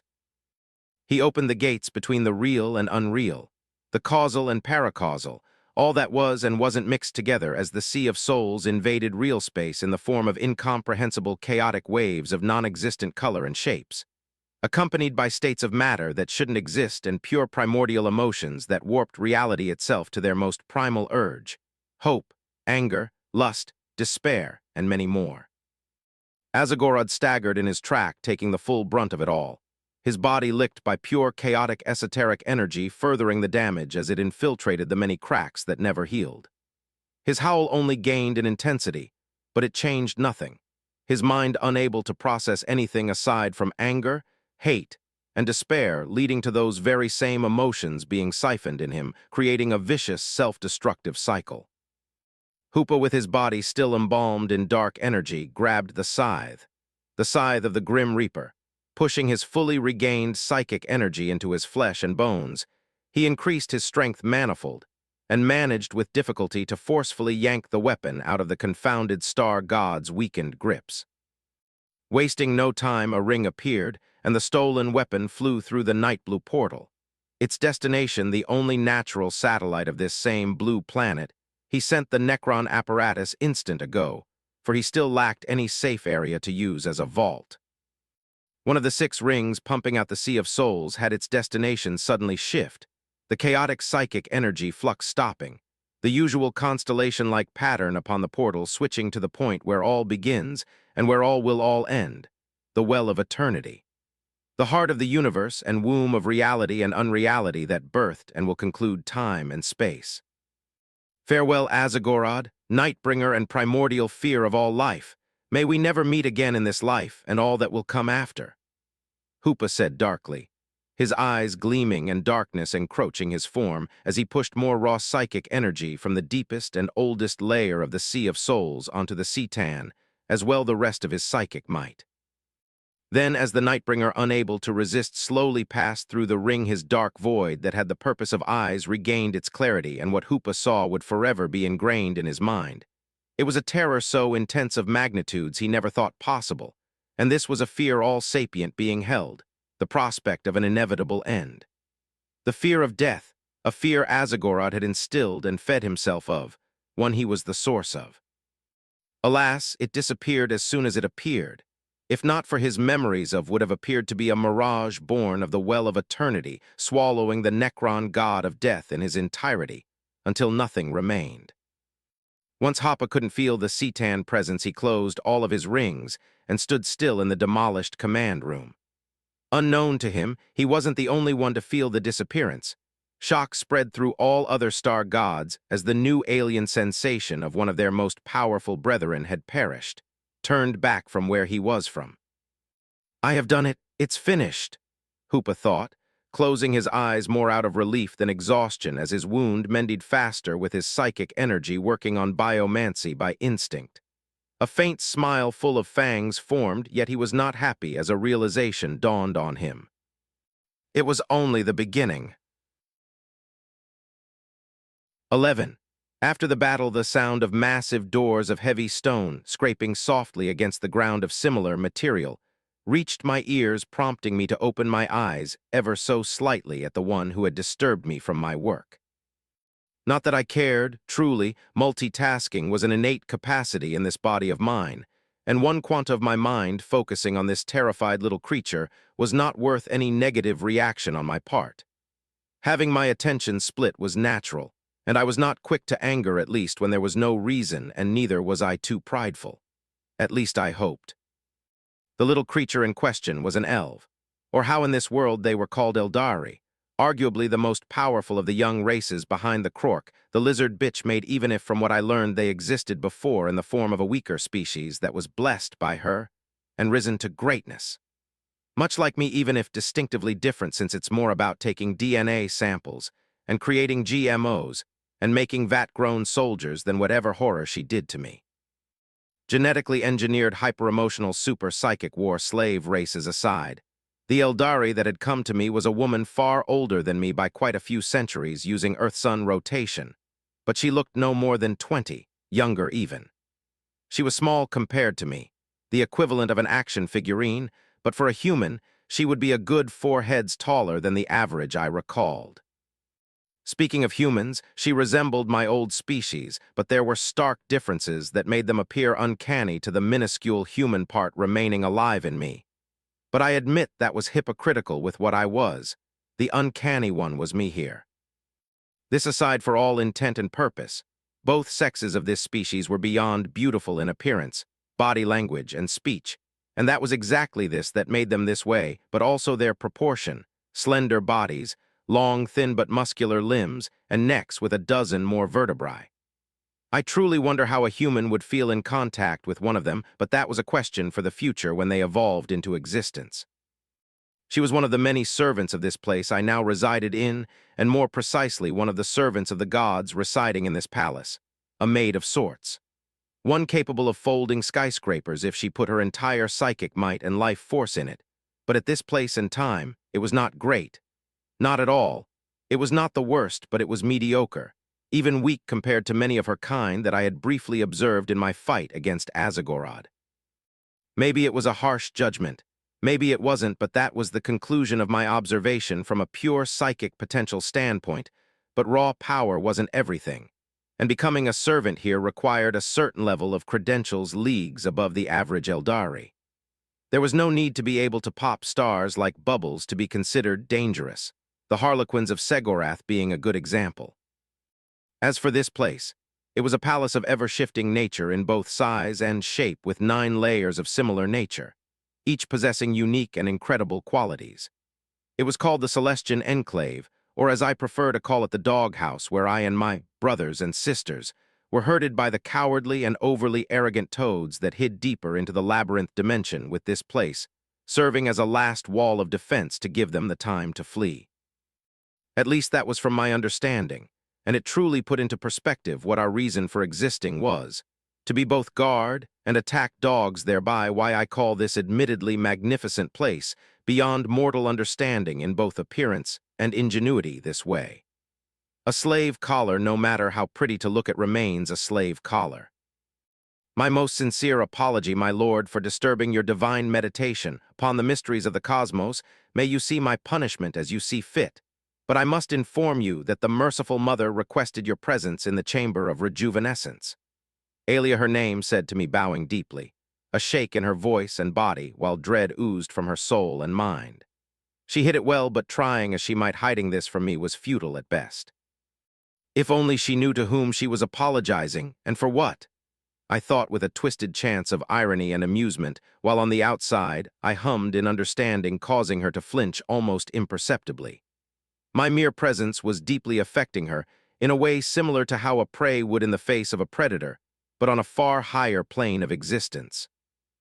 The thought of messing with her was present, but short-lived, as much as it would be amusing to see her lose her shit. Chances are she would just faint or die with a psychic backlash if I pushed a little too hard. The temptation, no instincts, to simply do so out of curiosity, to observe all minute details of how it would happen, was strong, but I wasn't so far gone to do that. But for how long? Problems for later, I suppose. Eldari were fragile creatures, though most of everything was, compared to me, like a torch face to a star, so it didn't say much. And she wasn't deserving of such fate. As to what she was informed of, I knew with my powerful sense and basic guess why Aelia was here, my full access to her mind like the page of an open book, only adding to it. I didn't specifically have to put effort into entering. It was broadcasted by her as per the rules for servants like her. As she stepped aside with reverence in her every calculated movement, I elevated myself off the velvet red meditation cushion I had been sitting on for the past few days. My cross-legged position with the soles of my feet touching each other remained the same as I rose meters above the ground. My 6 arms, however, had been out of their sheath and were moving while their rings by my will popped off and created portals as I put through them books, skin scrolls, jade slips, clay tablets, and even tablet-like devices back where they belonged. All of those contained the knowledge from many civilizations, both forgotten and alive, about magic, mysticism, psychic power, Empyrean energy, or hundreds of other designations that signified the same things: the study, danger, and uses of esoteric energy. An energy that was the product of emotions, thoughts, ideas, knowledge, wills, desires, wishes, dreams, nightmares, beliefs, and even actions from every soul-bearing creature leaking into this mirror dimension of unreality and impossibility, the Sea of Souls. One of its many names. Though this was a rule of thumb and some exceptions in special cases existed, like always. It was fascinating, my mind giddy and body trimming with joy as a simple act of seeing how vastly different species interacted with this dimension of emotions.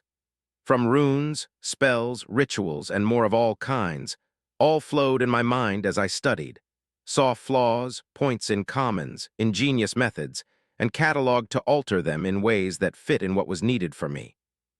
But it was more to see how others did it and have general frames of work. I didn't need that to do magic. It was like breathing, a second nature, but it helped and gave ideas nonetheless.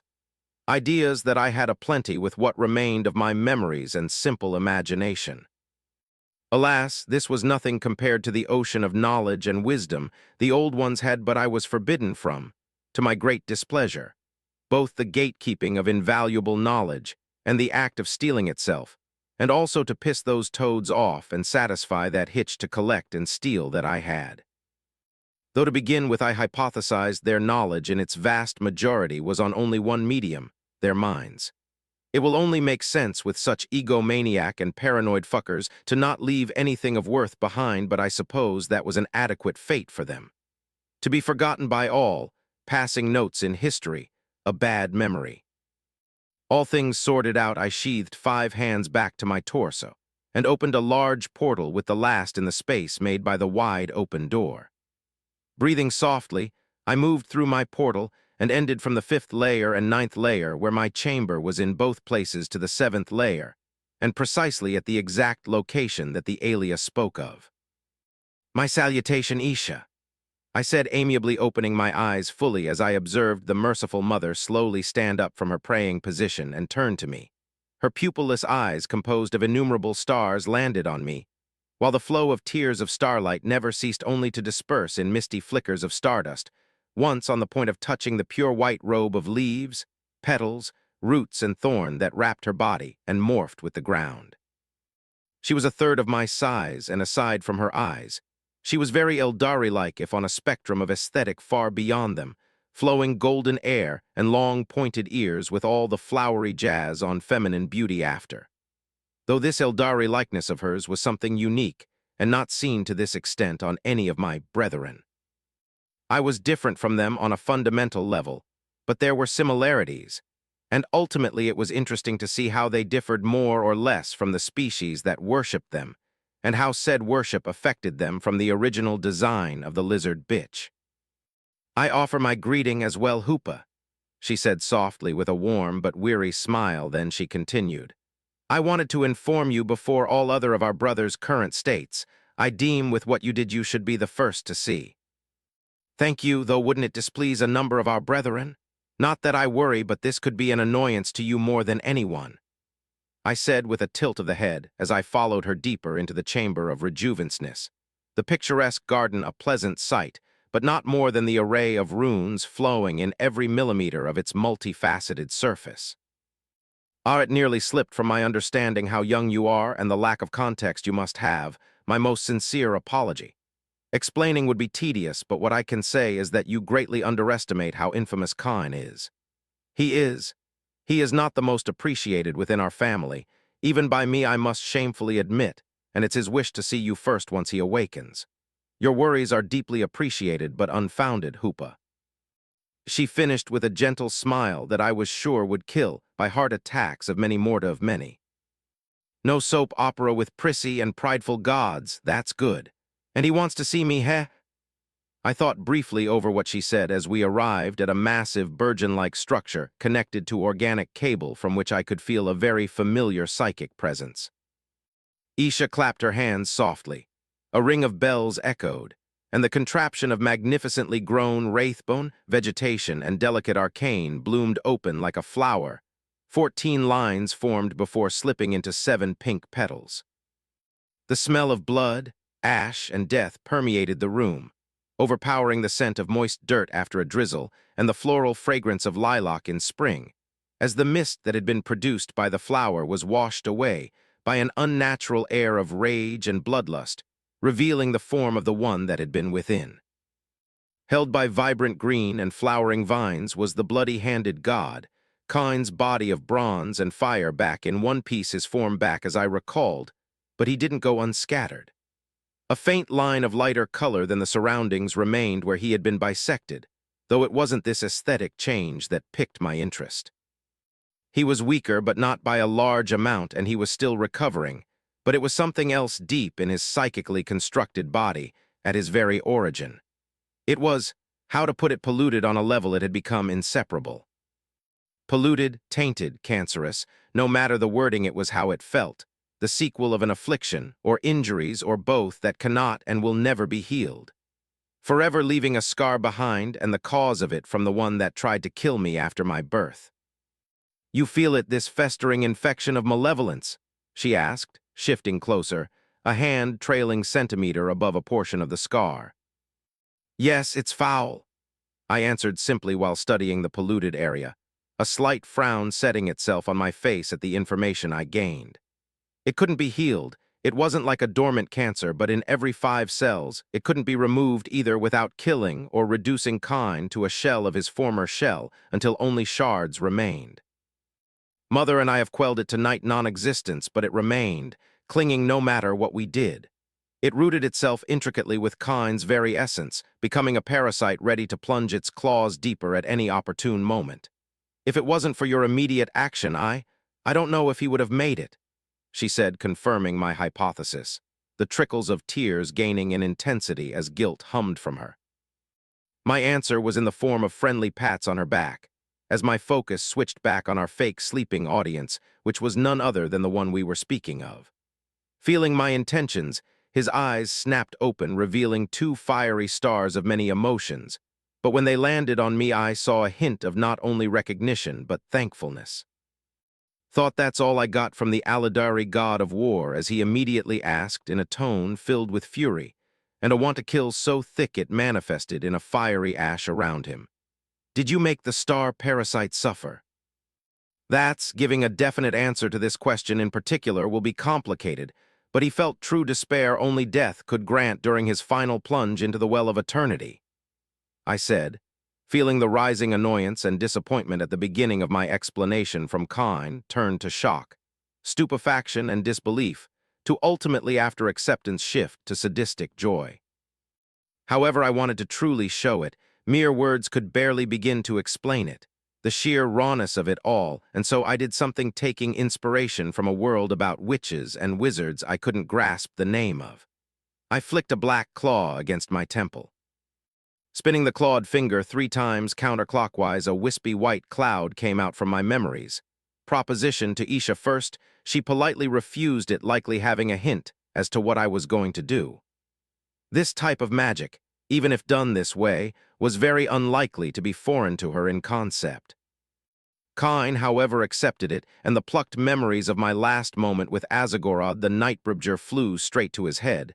They were unedited, and gave everything I experienced for those brief seconds. He would have known if I fiddled with them that I was sure of it. A bloodthirsty grin of dagger-like teeth split the portion his helmet didn't hide off his face. It was followed by a maniacal laugh so powerful and intense it shook the surrounding garden, only holding thanks to Isha, her expression neutral to the point of exasperation. It was full of sadistic joy and hate. I knew they had a history and hated each other, but this reaction was far more intense than I had anticipated. Maybe to check later on it was a good idea, and not from texts written by Eldari. They tended to be factual but very loosely, and it left the reader a bit too much freedom for interpretation. Not that I blame them, words could only say so much, and they were quite spiritual and tedious in their practice of theology. Kine's laugh came to an end, and as it did his face shifted to one of rest. His eyes then moved and stared into my own. From them and his psychic aura I could respect, but deeply hidden there was fear, yet it seemed to only fuel the former and a rising competitiveness. Without so much of a word he nodded at me, and with a swipe of his flaming sword, the Widowmaker that had suddenly materialized in his, he used one of the enclave functions to open a tier in space leading to his chamber in the height layer. And with a last gaze, he walked through the portal that fizzled away the next instant. My eyes suddenly narrowed, and I glared in one direction before feeling the gaze change direction. Asurion, the Phoenix King and God King of the Eldari gods, and god of wisdom, authority, and fire, or more accurately, the lizard bitch most obedient pet. I thought with irritation before saying a hasty but courteous goodbye to a confused Isha and teleporting back to my quarter. Cold as it was, I had more important matters to attend, such as working on ending my status as a slave. 12. Nature of Oneself. I flicked another finger and telekinetically brought pastries of many shapes, textures, and flavors to my mouth, before getting by the fangs contained within as I hummed in contentment. I didn't even need to eat to sustain myself, but why stop myself from this simple pleasure of life?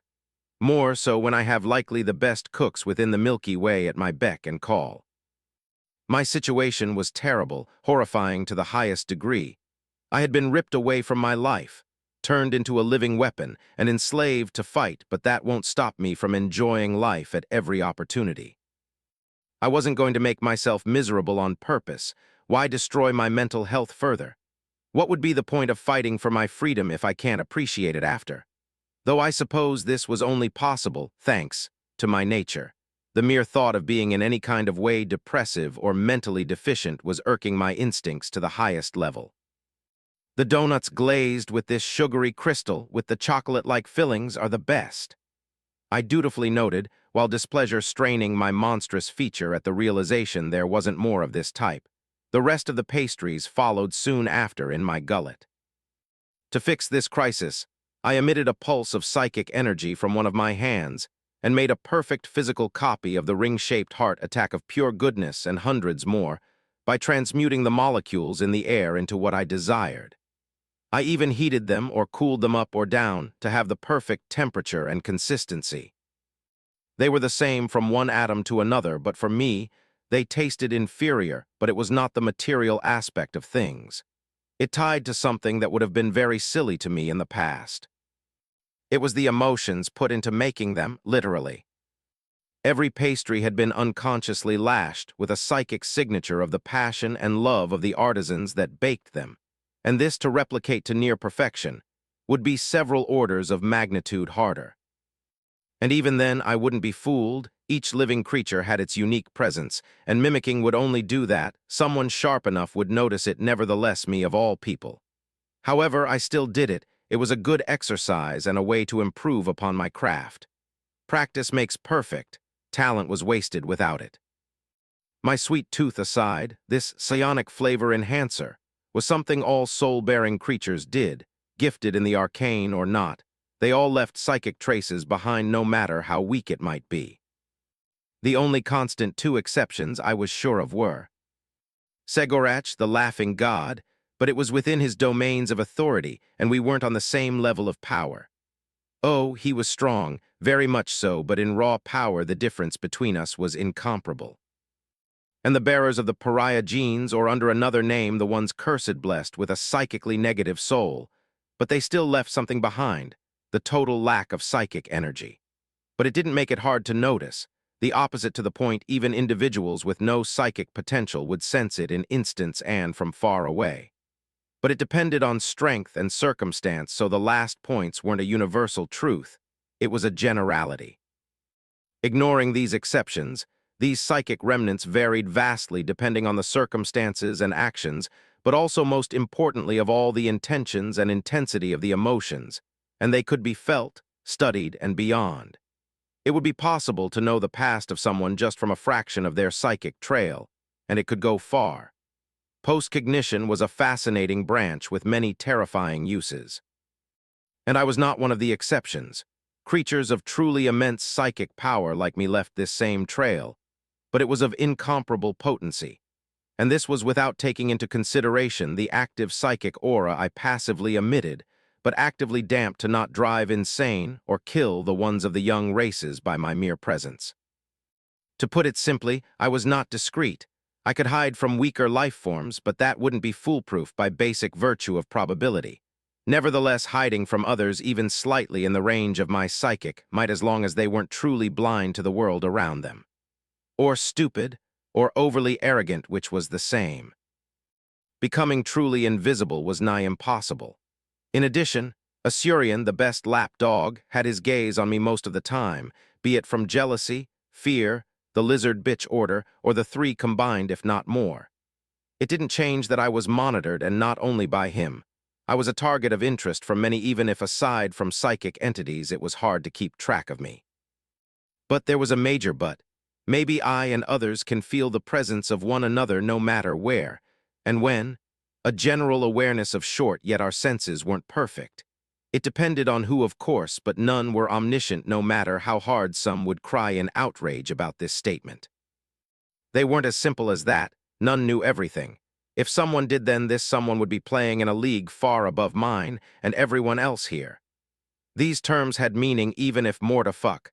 Less knowledgeable individuals would confuse the true meaning of such terms. My presence will always be traceable, but what I did. This was different as long as it was not massive or showy. Change and action could be hidden, masked, or even. A diversion could be used as a scapegoat to switch the focus. The three mixes were the best option and way to go. I ate one last donut as I snapped my taloned fingers. Texts of many subjects related to the Sea of Souls in all of its forms were banished to where they belonged. Some warped away by psychic power or flying through my rings depending on where they originated from. Regular teleportation was fast, very much so, but it lacked distance and delicateness. The labyrinth dimension was such a pivotal point for this same reason, mobility and safety while moving in it. More or less.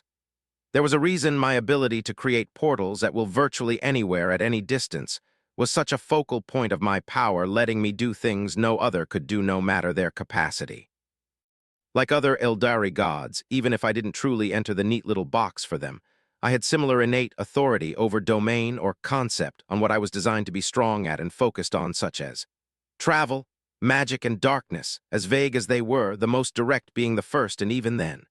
For example, travel meant many things. Thinking I only could make portals to go from point A to point B would be inaccurate. It was the journey as well and more. As such, even if those three domains at first seemed vastly unrelated, it wasn't the case at all.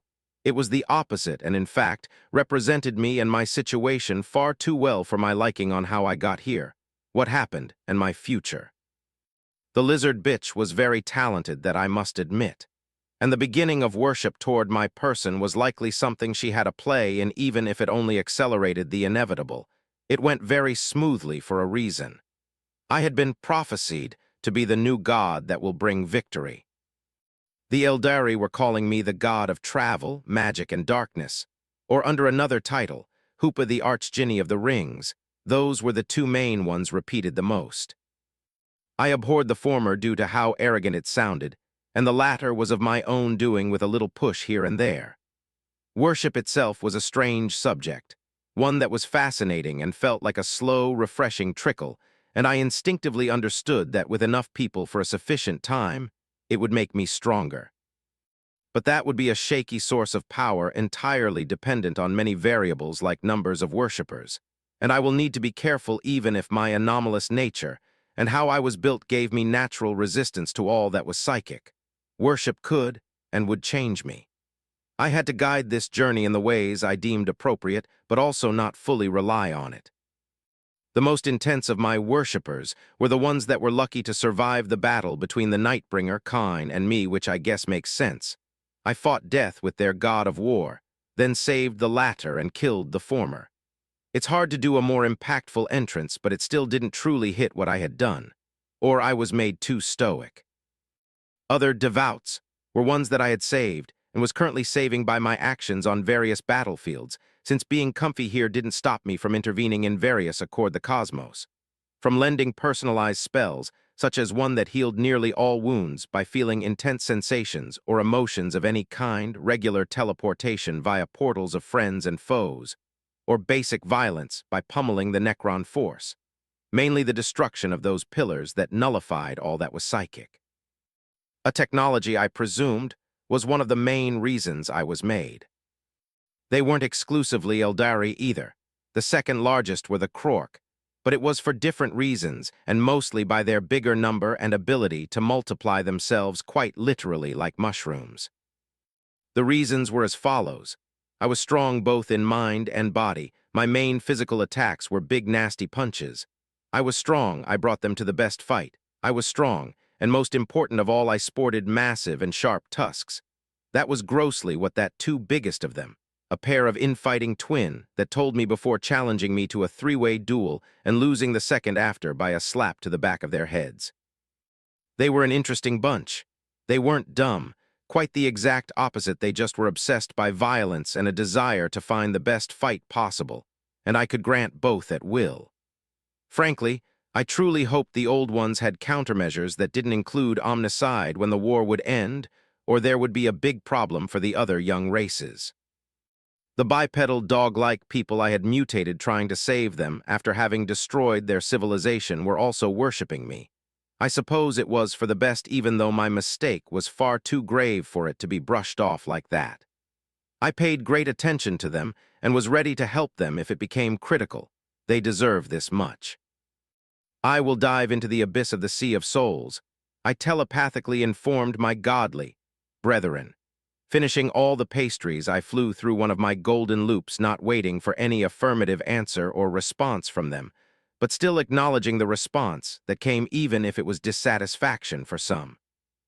What I said was an affirmation. If some weren't happy, then so be it. I don't break any rules as long as I wasn't caught, and it wasn't the first time I would be going in that place, but compared to usual, it wasn't only to test spells, runes, and the likes. The Enclave had planet-sized rooms for this, but they were fragile for me and a bit too open for my liking, of course. It was only a part of the reason. I had set this habit for today to not appear suspicious. It was a day I had been preparing for since collecting this small Necron sarcophagus-shaped device. It's just that I needed knowledge and experience so nobody will know. At least nobody that had an interest in fucking up my plans by knowing it in advance. One word of it to the lizard bitch, and I will be forbidden from continuing on this path. Her orders meant little if they weren't precise and left too much uncertainty. That's why I could try to do what I was going to do even if I should not betray the respectable one to which I am loyal. Flowery language could stroke the ego of the speaker and listener, but that was it. The devil was in the details, and not giving concrete orders was a critical mistake on her part. One funnily enough a human would have very likely not done. For all her greatness, she was naive and lacking in common sense, and in bonus had enough arrogance to fill oceans and a hint of despair to spice things up. Either way, I wasn't the only one with plans. By use of logic, that is, Maury Hag, the crone and Eldari goddess of fate, must have been aware of what was going on, but I couldn't do anything about it in my current situation. And she seemed to work for her own best interests. That she hadn't gone to Mother made me suppose what I was planning didn't disturb her all that much. Or it was something else. You can't know for certain with people that can divine the future. I didn't need experience with that to deduce this. It's self-explanatory. Reappearing on the other side, all my senses were immediately assaulted by rolling, chaotic, and destructive waves of raw psychic energy that made this level of the Sea of Souls, a level that was encroaching on all others, polluting them, spreading itself without stopping. The only solace was that some parts would be far worse than others. At this point, it wouldn't be the Sea of Souls, but a twisted and warped abomination. The warp would be an appropriate term. Every time I come here, to think this place from the record once was peaceful, it's hard to believe it is anything but nonsense. How much did they fucked it up to end this way? And it's only going to worsen like a cancerous tumor upon reality. My musing on the change of Sea of Souls caused by the war was violently interrupted by one of its denizens, and it wasn't a pretty one either, to say the least. It was a large, multicolored, misshapen scolopendra with 3 heads composed of sinew and maggots, while its legs were composed of purple tongs covered in eyes that periodically opened into mouths filled with sharp teeth. The muscular bulbous tongs, inside wiggling out them following the same pattern as the legs, with every tong following the same pattern. Do you truly desire to do this, Quasarthal? If not, then go somewhere else. This place is vast, and you are free to explore it. I said with a part of its true name I could read straight from its essence with but a glance. The result immediate as the crawling horror fled as fast as its malformed body of emotions and concept let it do. I'm a merciful man and in a good mood. Do not soil it by your presence. I will give you 10 seconds before true death is granted. I said my words, calming the psychic torrent around and causing millions to flee far before the countdown reached 0. Once it did, from my chest, an omnidirectional pulse of darkness exploded, granting what I promised to all that were foolish enough to stay. Once this was done, runes handcrafted by my psychic energy, and dark blood began to write themselves, forming a pentagram at my feet. Then they spread, and by my will carved multi-layered wards to limit what could get in and out to what I desired. It was a shield, one that used both my paradoxical sides.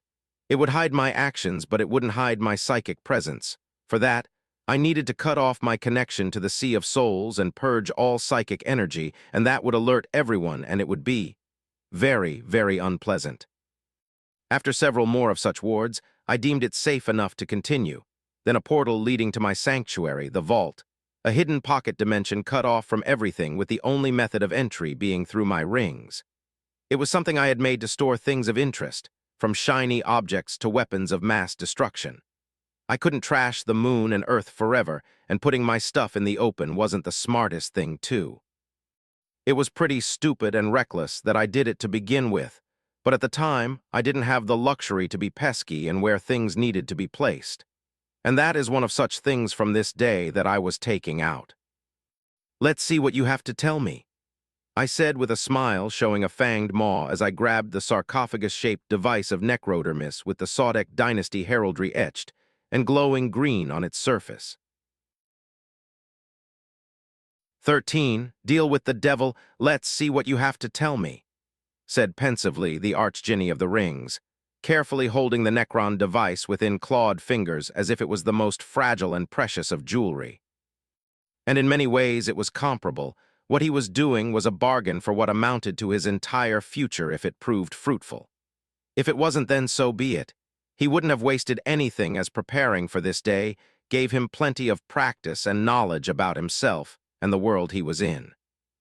The foundation of his plans for his vengeance and subsequent liberation from the tyrannical claws of the Old Ones were not based on this, but there was no reason to not try. At worst, it was practice. Hoopa acknowledged the desperate need to have some form of trusty, useful ally, no matter who or what this individual might be.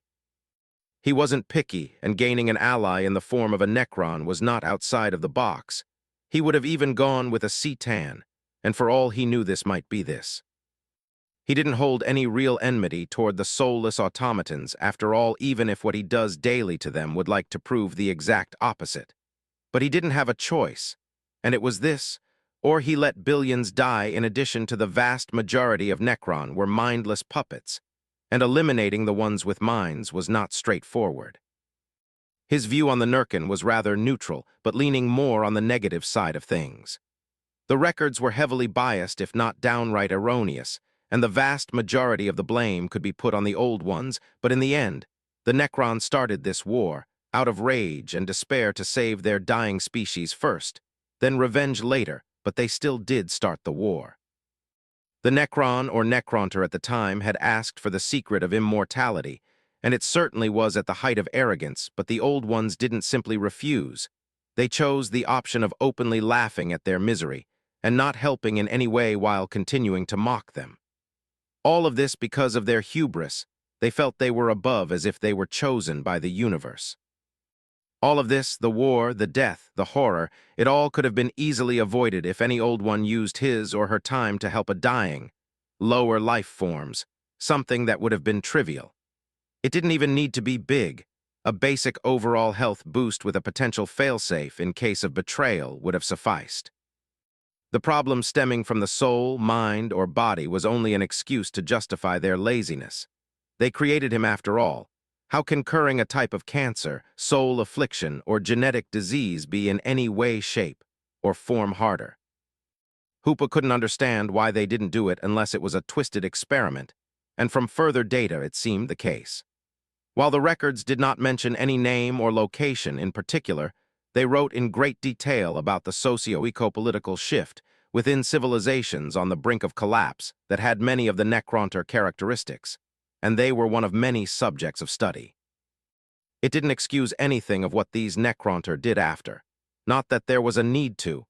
but it gave reasons as flimsy as they were, and not some illusion of grandeur and being above nature by acting as some kind of gardeners of the Milky Way, and that a civilization or entire species are just pests and weeds to be rid off. And they didn't even do that correctly. They could have terminated the Necronter after defeating them the first time once and for all but no, humiliating them and letting them fall deeper into a bottomless pit of despair and rage, as their species died out on the prison that had become their homeworld, was what the so merciful and wise old ones decided to do, leading to a series of events that ended with the Necron and Citan of today. The blame was inclusive, but it was not equally distributed. In the end, it was a very complex topic, and Hoopa was only interested enough to know what to and not to say. Even if the Necron were to be worse, he would, and could not hate them to the degree he had for the old ones, the great old one Ceila in particular. Hypocritical, but he never thought of himself as a paragon of morality. But how does this device work? Is it tactile? Does it have a turn-on button or something else? Or does it work on intent? How does this technology operate? Hoopa said with confusion. His mind went over immediately how he sounded like an old man interacting for the first time with a smartphone as he fiddled with the Necrodermis sarcophagus. At some point, his thumb touched an area that melted, and like a card castle, the device turned to gray sand. But before he cursed, the sand flowed and formed a small pyramid that opened and emitted a toxic green light that took the shape of someone. A Necron by all accounts. It had skeletal metallic limbs, prominent ribs, and the overall same aesthetic as one. However, this was no regular Necron. This one was one-eyed. A collar of gold horned his rectangular head, while a long, segmented tail grew from his lower back, and a scepter ending in the shape of a deformed star was held tightly in his left hand. From a purely appearance standpoint, and his knowledge this was a male Necron of privileged status, it was most likely an overlord or cryptek, but which one of the two he didn't know. It either meant he wasn't important enough to be of note, or was kept hidden by the Necron since it was far too valuable, or the Necron himself was keeping a low profile. A hologram, or not? Hoopa's melodious voice turned from a neutral interest to pleasantly surprised, as what he presumed was going to be a discussion from a distance turned to one that was going to be face-to-face, and so he let the connection from whatever was outside to the device try to travel here from time itself, and he let it do by giving the way. What followed was fascinating, and another proof of how beyond impressive the technology of the Necron was. It was something, or more accurately someone, that was using time as a medium of travel, by using this device as an anchor point from where the one that was doing it was located. Interesting method of transport, but far too obvious and rigid still, close to virtually infinite and nearly impossible to stop once started, but it's a one-way trip. He wants to make a good impression. I can give him that.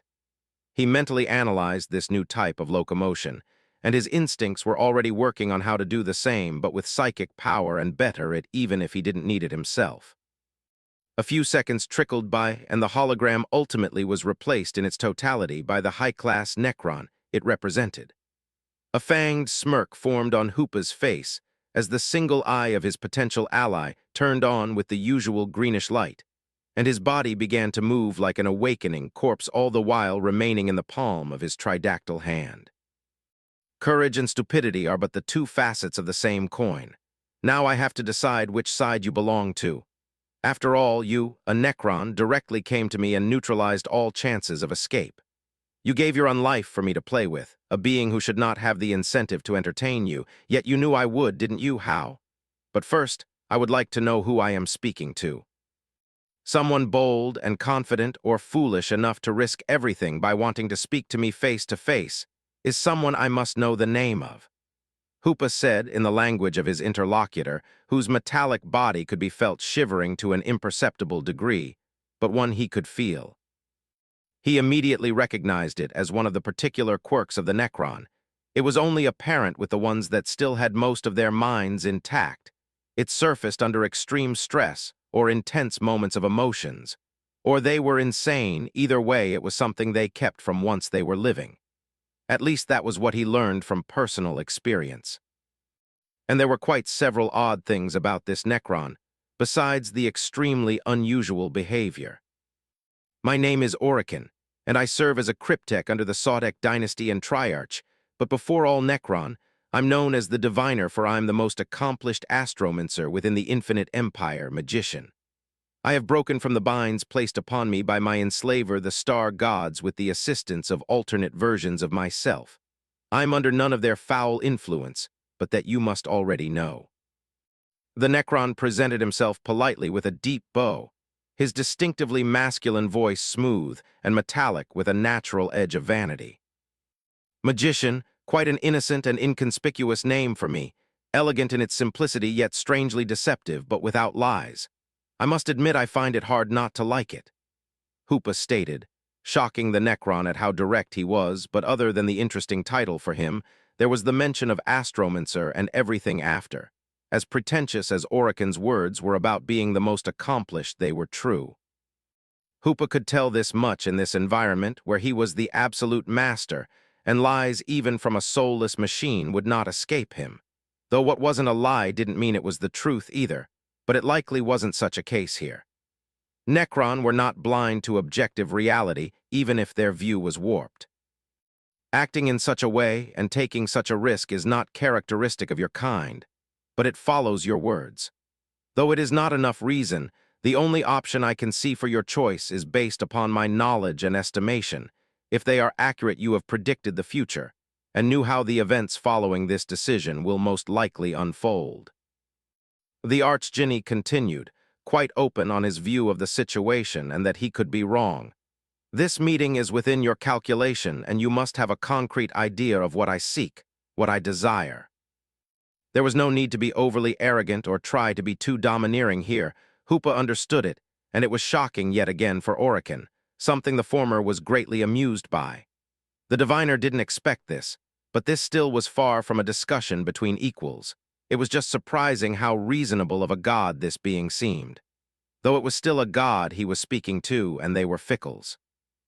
Magician, your assessment of my talents and capabilities is flattering, but you misunderstood their nature. As a matter of time, I cannot grasp what is outside of its flux, and even then my vision is not without flaws. You are an all-encompassing shadow that darkens all with its blinding light, and reading the stars upon your person is an impossibility. None can do so, none. You cannot find what isn't there, but consequences can be glimpsed if only in puzzling fragments. Akin said rather tentatively, the hold on his staff tightening ever so slightly as an unknown punishment never came. I see. It indeed is correct and a worthy subject to study for later. Hoopa hummed in understanding, the rumbling of his body shaking the Necron to his core as if he was a fragile piece of glass, which in this situation was the case. Out of time and a shadow, it makes sense, I suppose, he thought, deciding to ponder upon this latter. Another point of view like this was always important, and it reminded him of his experience on its equivalent psychic power, and it was one he couldn't do at all in any meaningful way. It was the moment he interacted, or simply placed his interest in the prophecy he saw did it lost all its coherence at once. But he had mostly put into his lack of innate talent, knowledge, and practice, which didn't change with this knowledge, but it gave a sensible explanation and something to consider. In the end, his inclination to magic was more of a jack-of-all-trade, master of most. His brethren specializing in certain aspects of it will be naturally superior in them, like Isha was with biomancy.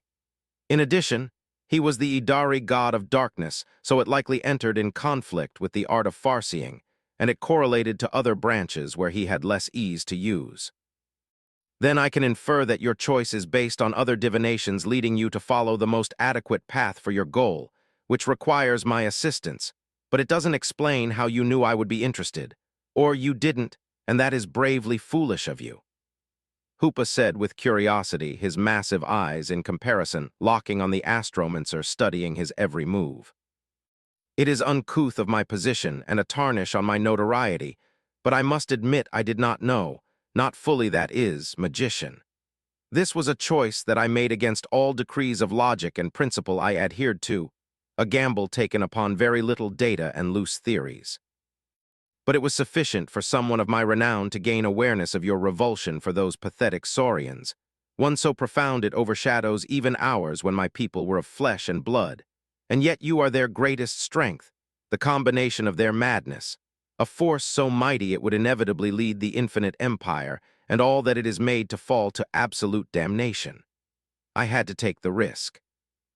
Oricon said, the mere mention of the Old Ones ending in a raise of his pitch, and a feeling of oppression originating from the Archdjinni of the rings, so potent it was beyond that of anything he had felt even with the gathering of the most powerful Citan.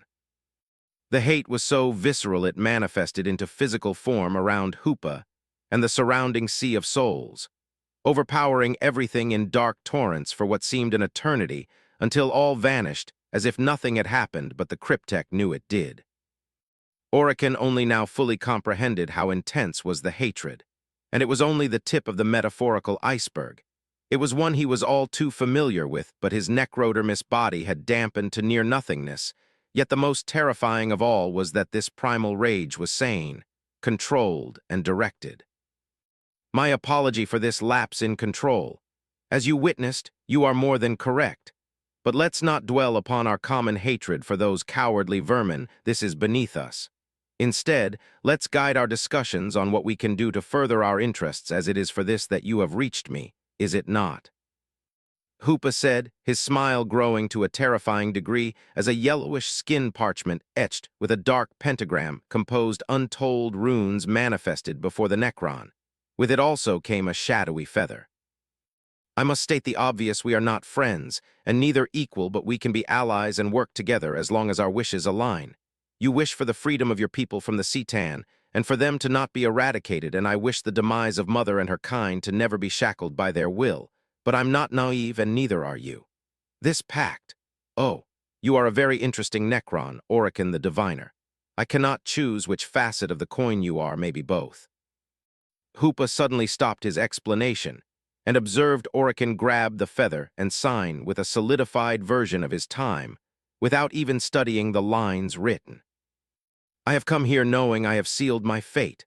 I see no losses in accepting an offer that would have for the outcome the liberation of my kind from those traitorous of star gods, even if it is from the devil himself.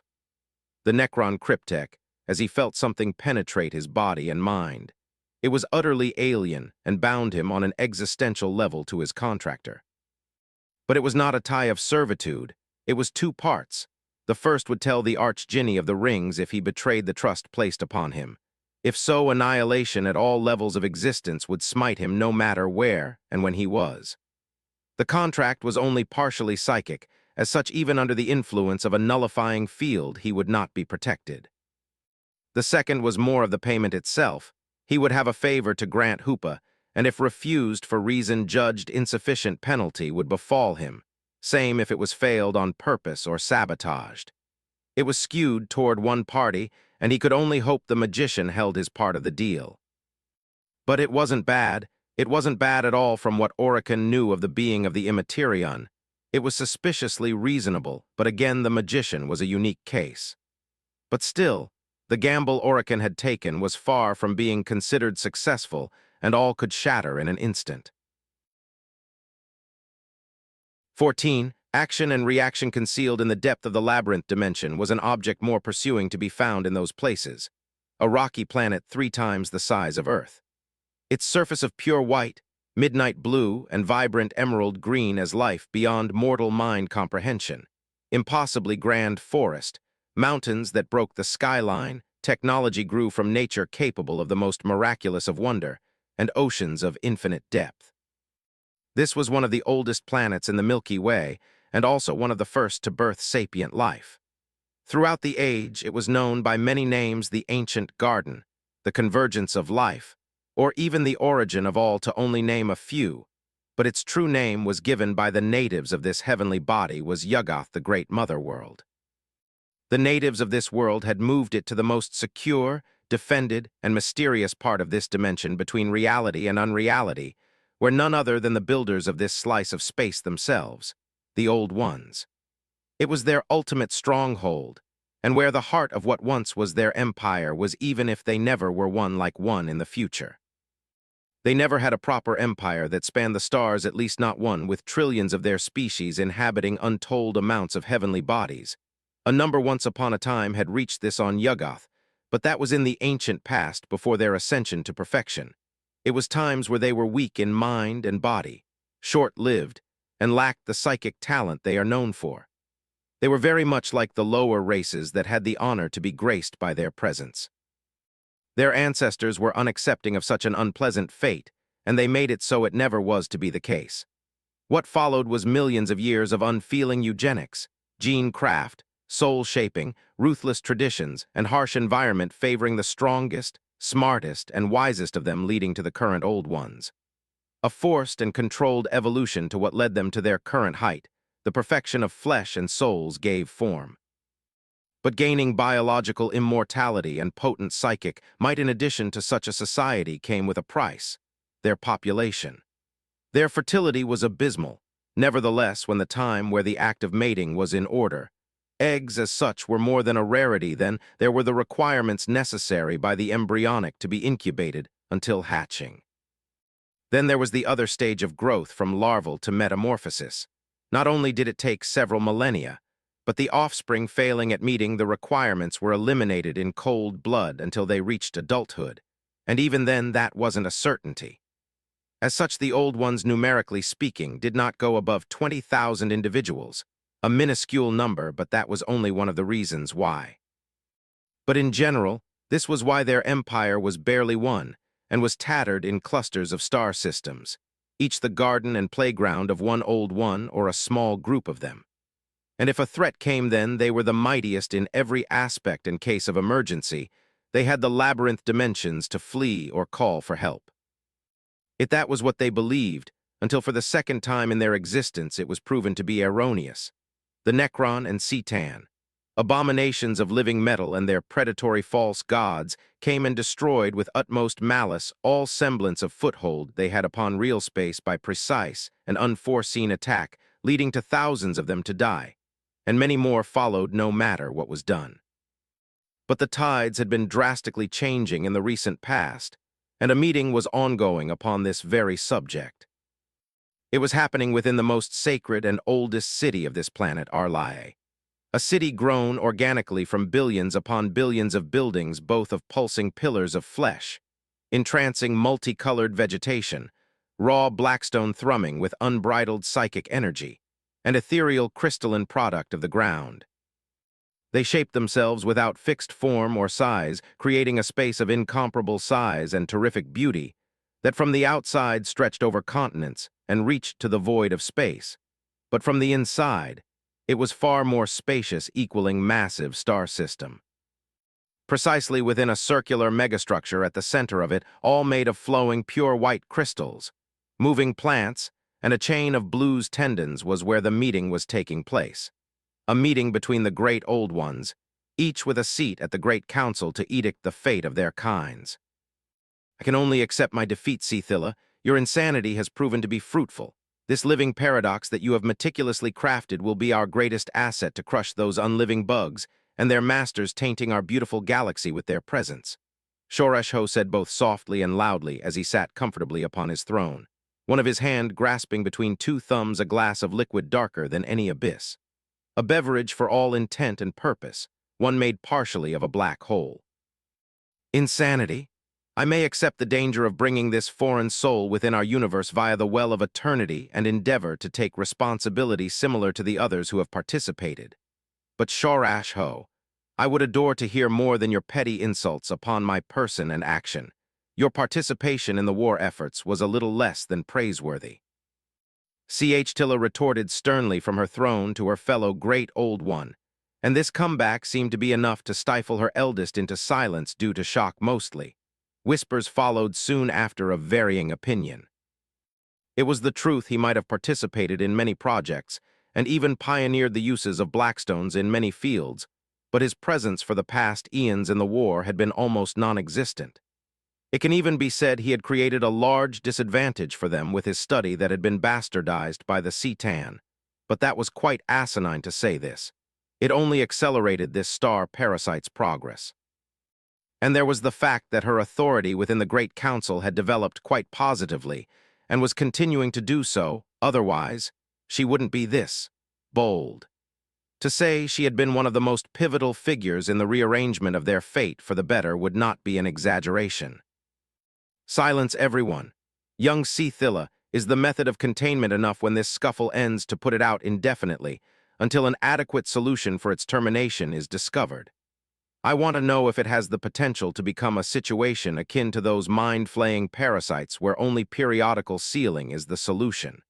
We must put an end to its dark influence upon what is and what isn't. Encetosa to her right side said with a thin lipless smile and sharp frills on her head, contracting deeply with her words that led to more than a few to squirm in discomfort at the mind-related parasite part, the second reason for their kind, diminutive population. As for the movement of her frills, it was a clear sign of curiosity in their species' body language, if a rather primitive and boorish one. Though considering she was one of the oldest of their kind, it was to be expected from her in particular. Her genes were imperfect compared to theirs. It was truly a miracle she was even still here for some of the youngsters, but she was a veteran and had a vast array of powers of all kinds, and some tended to forget that she was the leading researcher and one of the utmost experts in the Song of Creation, or Enuncia as it will later be known as. The strongest, most versatile weapon of their species until the it she spoke of, and even then it was made with these words of truth, and she had partaken from afar in its creation. Ceila from a certain angle could even be considered her student. There is no reason to worry, Elder Encetosa. The flask of sealing will hold Hoopa away from all for enough time to find a solution, and his design made it so he cannot refuse our wish. Our words are laws, and he shall obey them. If his death is required, then it shall be. Tilla answered the mention of euthanizing her magnum opus doing little to faze her. Art did not need to be eternal to be enchanting and appreciated. Particularly in this case, as she and her fellow great old ones understand the potential implications of letting such powerful beings stay alive. His power was far too great, and his contradictory nature blurred the fates of all, blinding them from their given right to read upon that thread of times. His existence was not to be kept for an extended period of time after he gave them victory. What was the use of a weapon without a target to aim it at? And it wasn't so much different for any of what they created, even if the vast majority of the others, like the young races, will not be so severely judged. Some would need to be culled down to extinction or weakened to a large extent for the greater good of the Milky Way. In addition, the idea of a being that wasn't of their kind possessing inherent power far outstripping them could only be tolerated for so long. It brought an uncomfortable sensation that had no right to exist in the divine sanctuary that was their biology, a vestige from their ancestors that had waned but never disappeared. Yet as much as I wish to trust your judgment upon your craft, I know that action speaks louder than words, Ceila. It obeys your words, but none are blind to your toy following orders in the way it pleases. Those poor animals it had twisted right after its birth for its own amusement, wasting time instead of directly combating the threat proof enough. An immediate demonstration will be in order. Is there an objection for it to happen at this place and time? Narc with a booming voice declared, his only remaining slitted pupil shining menacingly, but only holding rationality. A wave of murmurs and rapid but complex telepathic debate followed before a short vote was done, 13 for and 11 against the invocation of the paradoxical creature. It wasn't a simple act. Calling nothing but the great old ones within this room that they were in had only happened a dozen times, and then it was with old ones, this. This was entirely different, and in a way tampered with the sanctity of this place. But practically of them all being here won over most of their slow-beating hearts, and curiosity too, after all, who wouldn't want to study in the very last detail such an enigmatic creature. Hoopa, my child, I request your presence in the place I'm currently in. The restrictions are as such temporarily lifted, and you have the authorization to enter. Ceila, having waited for the consensus to be drawn, sent telepathically to her strongest and most versatile, but also grumpy child. And the answer was immediate, but it wasn't with words. A golden ring manifested out of thin air to her left. Then a portal akin to the most stunning constellation expanded within it. What came out of it was two bluish-gray skinned fingers ending in wickedly sharp black curved claws. The two fingers flexed and extended the ring to point the two hands they were connected to could go out and grab the ring. And once the ring was large enough, the owner of those two talon-like hands flew out of it. Standing in levitation to Ceila's right was Hoopa. The bodiless limbs used to enlarge the portal, sheathing themselves back in their pockets to the side of his abdomen as he meticulously studied his new environment. His mere presence changed the atmosphere of the room as a passive but discreet oppressive feeling settled into the heart of all. Even his mother. It was natural to feel this way after all. "You may have the authorization to open your mouth, child of Ceila," Hnark said, no, ordered, his lone eye never leaving the creature even once.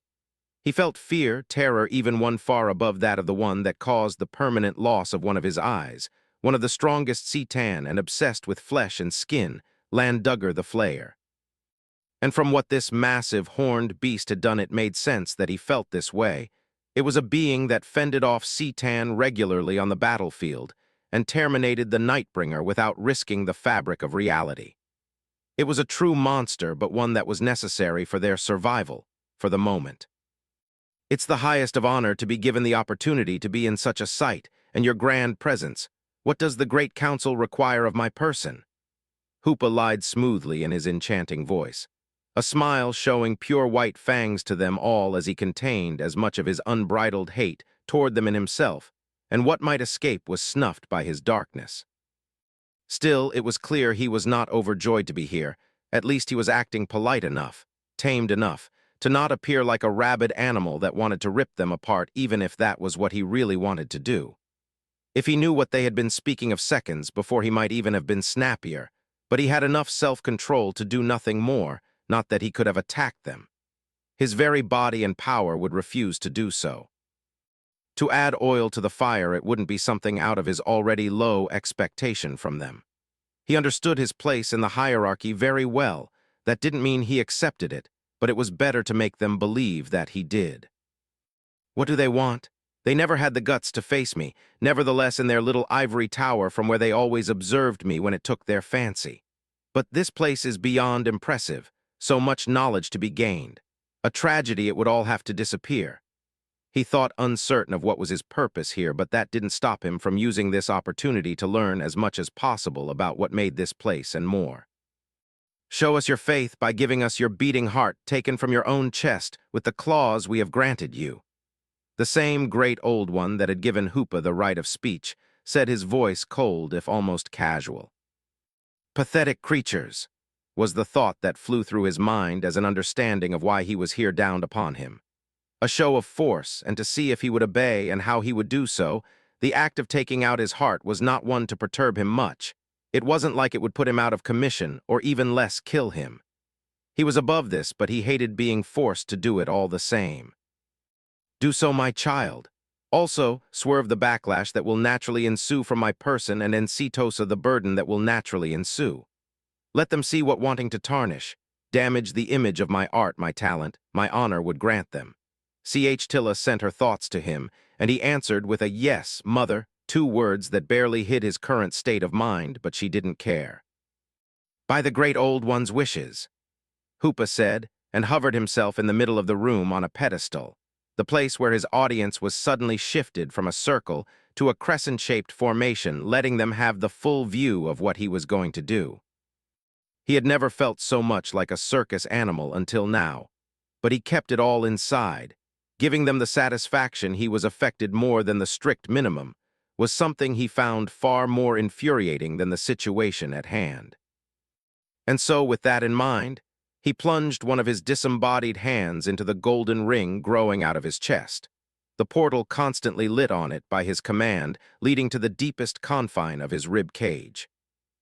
With a touch of psychic scalpel and biomancy, he cut off his flesh, following the instruction that Ceila was actively giving him. Then he brought it out, large arteries and veins still connected through the portal to his body, transporting obsidian black blood, as he felt the slow but powerful heartbeat of his own heart in his own hand. but the agony he was feeling was drowned by the sight of the great old ones. Barring two, they were all squirming, some with faces of despair. Their body language screamed that they wanted to flee while we're in the middle of falling into comatose. All of this was by the aura emanated from the rhythmically beating purple organ in his palm. However, he was not aiming to harm them. What was happening was only a byproduct of what they asked. Why should he not heed their divine decree? He was only a throwaway tool, and a good tool needed to do its job after all. How could he, or it, could have known any better? However, the way his smile had grown by a few millimeters upward told a different story. Inu enough, H-Nark screamed, his voice the opposite of composed, while his good eye was dilated and bloodshot, and the clutch of hands on his throne had begun cracking it. 15. Scheme for freedom. Portaling back into my chamber, I felt the last strands of flesh in my chest regenerate and my smile disappear. Not wasting any time, I sat on my meditation cushion and breathed deeply as I closed my eyes. Calm down, Hoopa. I thought my emotions were running wild yet perfectly contained, and my face the perfect image of serenity. Oh, I wanted to vent, but that would be a great waste of time, and in the end, it's only a temporary solution. Not forgetting the collateral damage I will cause that would fuck up the Milky Way in ways I wasn't certain would even heal. Creating a scar from the immaterium to the materium was not hard. Not hard for me, that is. Anyway, the lizard bitch calling me to show how good of a pet I'm to her clique of psychotic saurians had been sudden, and had interrupted me in my studies. Studies that were in many things, but the focus lately had been on the terrifying and versatile art of the mind known as telepathy. From linking minds to communicate light years away instantaneously, to sharing of memory to something that no other words could describe other than mind rape and beyond. It was a tool capable of bringing the most horrific and incredible of results. A tool that held no direct sway on the physical, and no sway at all on which didn't have a soul, or at the very least a connection to the sea of souls. It was art I was naturally very inclined to and also immune in all forms, with the only exception being my connection to Ch-Tilla, and how I could be controlled, but that was inherent to my design, and didn't directly manipulate my mind per se. If that were the case, I would be having those oh-so very heinous and traitorous ideas toward my benevolent creator and her kind. The latter was something not even the old ones could force themselves within, and order would not work well. They could still make me say it, but they wouldn't be able to enter. And even if I grant them entry, it would be similar to their reaction to my heart, but far more deadly, as it would lead to an explosive reaction, so to say, like pure sodium in distilled water. Or more accurately, matter to antimatter, but in their central nervous system. This was beside the point. That my mind was far stronger in every conceivable way. I was made to be a weapon, and they weren't. In addition, the vast majority were not warriors. Instead, they were mad scientists playing God. The control over my person was both straightforward and extensively insidious, the first active and the second passive, even if both were intricately woven together. The first was that I would have to follow the order no matter what, but the fewer constraints were placed, and the less explicit the orders were, the more options I would be given to execute them. What mattered was the destination and not the journey. The second connects to the first in a way that made it for me as a baseline. I couldn't harm, maim, or cause discomfort to the old ones, but it wasn't operating on magic without logic, as ironic as it is. It worked through intent, my intent to directly cause these things to them. It was using myself against myself. My knowledge, my emotions, and my mind itself were being used as tools to stop myself. If I know something will harm them, then I will not be able to use it on them. Simple yet incredible. As much as I hate the lizard bitch, I marveled every day at her works. It was a marvel, but it wasn't perfect. Mayhaps if I were to create me, she could have gone deeper than she could have, but she couldn't have, and so the result wasn't faultless. To my great joy, may I add. And so there came telepathy. It was myself working against myself. But what if I modified myself to trick myself to then trick the compelling effect? It was complicated and delicate, but it was in the realm of the possible, if only for a brief time, before my mind felt it and forced everything back in order. I was suffering from my inherent greatness. In addition, my mind being altered even by my own design will likely be noticed and force me to stop what I had started. This means I had one chance for a sliver of a microsecond at best, not forgetting that any of the great old ones could forbid me from ever doing it again, and that would be it. But this wasn't a fatality, and there were several countermeasures for this to be used in a way that would kill them all under the right conditions. This aside, it won't be me who would do the killing, as much as it displeases me. This would be something that the old ones had met in the distant past, and nearly caused their extinction if Aurican words were to be true, and luckily for him they were. Only I know what I would have done to him if he dared to lie or betray me. What nearly caused this extinction happened millions of years ago, and the one culprits of it were, to my pleasant surprise and shock, still alive if in complete stasis, prisoner for eternity in an indestructible cage grown in the most turbulent layer of the Sea of Souls. A creation of the old ones by all parameters, and one of their greatest, rivaling and surpassing many aspects of their kind capital. It should be noted that I didn't approach, let alone try to interact with this prison, but I was aware of what it contained, and that was enough. After all, a cell, no matter how good it may be, became absolutely obsolete if everything that made it what it was could be ignored. It wasn't made with a creature like me in mind, not that there was a lot that could be done anyway. However, that evidently wouldn't be close enough to free myself of the Toad's commands. But I had more planned, yet one misstep on my part, and all would collapse like a card castle in a windstorm. Not forgetting telepathy would prove vital in collecting and using the little remaining of what I once was into something useful. A lot was completely lost, but not all. Even if that is an endeavor pointless, it's worth trying. A few months' worth of time passed like this, with me studying and psychic dummies mimicking living souls, helping in the far reach of the galaxy, and the like, until everything was suddenly interrupted by the loud sound of knocking against my door. Even without using my more acute senses, with how the knocks sounded like wood being hit, let me draw the obvious conclusion to who it was. "The clown," I said, smirking ever so slightly as I plopped myself off my cushion and drifted toward the gate. Several more loud knocks echoed as I advanced, each louder than the last. Twitching a finger, the massive door snapped open, leaving me wide open to an attack in the form of a kaleidoscope of party strings the volume of ocean, and with the power to shatter mountains. Invoking a portal, I teleported the attack back to its sender, whose boneless body morphed away, causing the multicolored strings to come back at me, in addition to another volley coming my way. This little game continued until both of us had been mostly covered in this glittering, stringy substance, and a chuckle escaped us both, one capable of driving weaker life forms beyond the limit of sanity, but a simple chuckle all the same. It helped change my mind, if only for the briefest of moments, and it was greatly appreciated. For that I was grateful. "Thank you, Segorach. This was a nice change of pace," I said honestly, snapping my finger, thereby banishing the mess that was done to me, and the runes matrix of the chamber will take care of the rest. "You're welcome, my dear many-armed friend, and the sentiment is shared. In this little family of ours, there isn't anyone with any kind of humor or any desire for entertainment, at least the kind that I'm in the spectrum of. Isha and Lilith were the only ones before you, and they are, how to say without being grossly offensive, one is just mostly amusing me out of sheer kindness, and the other is a bit of a prude at times." The laughing god babbled mirthfully, his smaller and lighter body solidifying before me. Then his neck grew in size for him to not have to crane it obscenely, so he obscenely lengthened his neck.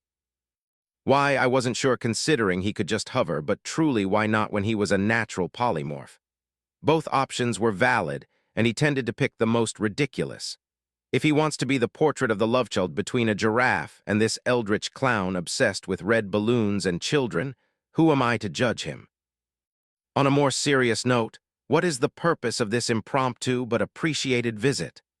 I asked in curiosity. His body immediately stopped moving as if it had frozen. And then, like a eureka moment, he melted like a puddle in a way a cartoon character does before nodding dramatically to himself. The brazen bird had organized a meeting between the strongest of us in the throne's room, but instead of one of our faithful subjects coming to inform you, I graciously decided to take it upon myself to do it instead. Aren't I great? And oh, if I may ask out of curiosity, why were you called by Mother on her kind little dustball of a world? He said, his tone switching from obnoxiously cheery to somewhat serious, something that was to be remarked, and it wasn't the one used for jokes. He knew something was going on, that at the very least I was working in the back of all for my interest. It was evident, but I'm quite certain aside from Moreheg, and him others had any idea of the nature of what I desired. However, I didn't react much to that. Compared to my other brethren, he wasn't a fan of the old ones, and neither was he happy that our little pantheon was slaves to them. Logic went directly against what he embodied beyond being a glorified meat shield. He wasn't the only one feeling this way, but overall it was far more muted in all others, if it was by force or choice that I couldn't tell with certainty. Would you prefer words or a condensed memoir of the event? I asked as we began to move toward the first layer where the meeting was going to take place. Using my rings was an option, even using the Celestian Enclave teleportation array. But why use them for such a purpose, and cut short my time with one of the singular creatures with whom I had a relationship in the realm of friendship? There was kind, too, but I wouldn't call it friendship. It would be more mutual respect than anything else, and Isha as well, but friend wouldn't be the term I would use, too. She oozed kindness to an unhealthy level and was trying to please everyone in the domain of reasonable. She was a very good acquaintance, but I wouldn't go farther than that. I think the true difference is that Segorach understands me far more than any other. I choose the third option evidently. Why take one when I can take both? And the clown in question said as if it was evident, and I granted half of the wish immediately by taking a wisp of the memories, editing them in ways I deemed necessary while still showing the truth. He didn't hesitate 1 second and chomped down the flicker of memories. His body worthy in movement, the most hyperactive child reached a standstill, and the ever-present grin on his porcelain drama mask face cracked and became a snarl. All happened in microseconds before he was back to his usual self, but something was different.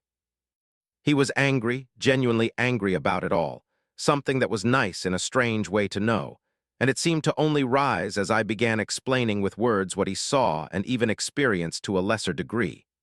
Memories were far more than mere images and sounds. But don't think about it too much. There is nothing to be done that won't transpire. Keep going as you would Segorach.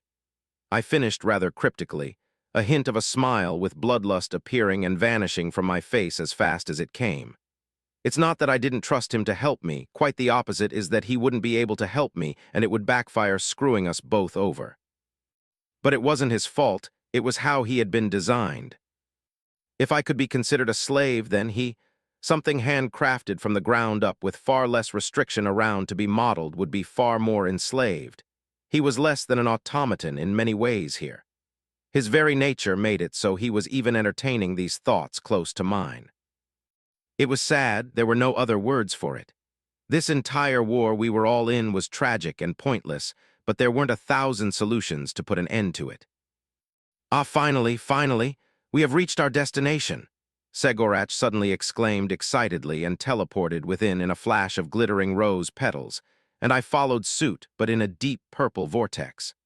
My rings gave me the ability to warp everywhere, but I could evidently still teleport the regular way. I reappeared and invoked my seat, a levitating throne befitting for my size made of pure gold. Carving of various mystical meanings adorned it, while hundreds of cut gemstones from onyx to amethyst, each of their facets full of my personal brands of runes. Shifting my tail to the nook specifically made for this, I hovered down and seated myself on the vibrant red velvet cushion of the chair. 3 of my arms flew off their shock, one moving below my chin and began fiddling innocently with my beard, while the 2 others grasped the gilded armrest, the black claws scrapping audibly like metal against metal. At the last, the 2 of our final numbers arrive. You are a 14th of a quarter cycle late. A cold, metallic baritone voice echoed with little emotion stated from my left. The owner of it, a stone-gray, masculine humanoid creature wearing a toga of gold. Vol the forge-bound, Ildari god of smith, and all craftsmanship from architecture to bone-singing. He was on a throne smaller than mine and also lower, It's a sign of our state difference. It was silly, but that was the rules, and I didn't make them.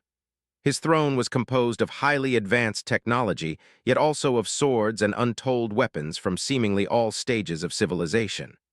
A magnificent LL and quite tacky piece, but it lacked the bling and brilliance of mine, and that was what mattered. Our most sincere apology, dear older brother. We might have lost count of time as Hoopa, and I argued on which colors were the magnificent banners your disciples weaved. Segorach bullshitted his way through, and knowing that it was, in fact, something we had done, the only bullshit part was the timeline presented. But it didn't seem to be close to a satisfactory answer, as things were going to heat up, but all stopped from a throne of vegetation, that of bloody thorns, sizzling poison, delicate flowers, and wide leaves. Isha said softly. Everyone please settle down. Let's not start an argument over such a trivial matter. Segorach has made amend for them, and might I add, arguing will not grant the time lost back. Let's not waste what can be used. Her words had an immediate effect, calming down our brother of the forge with pure logic, something he couldn't argue against, as it was nothing else but the absolute truth.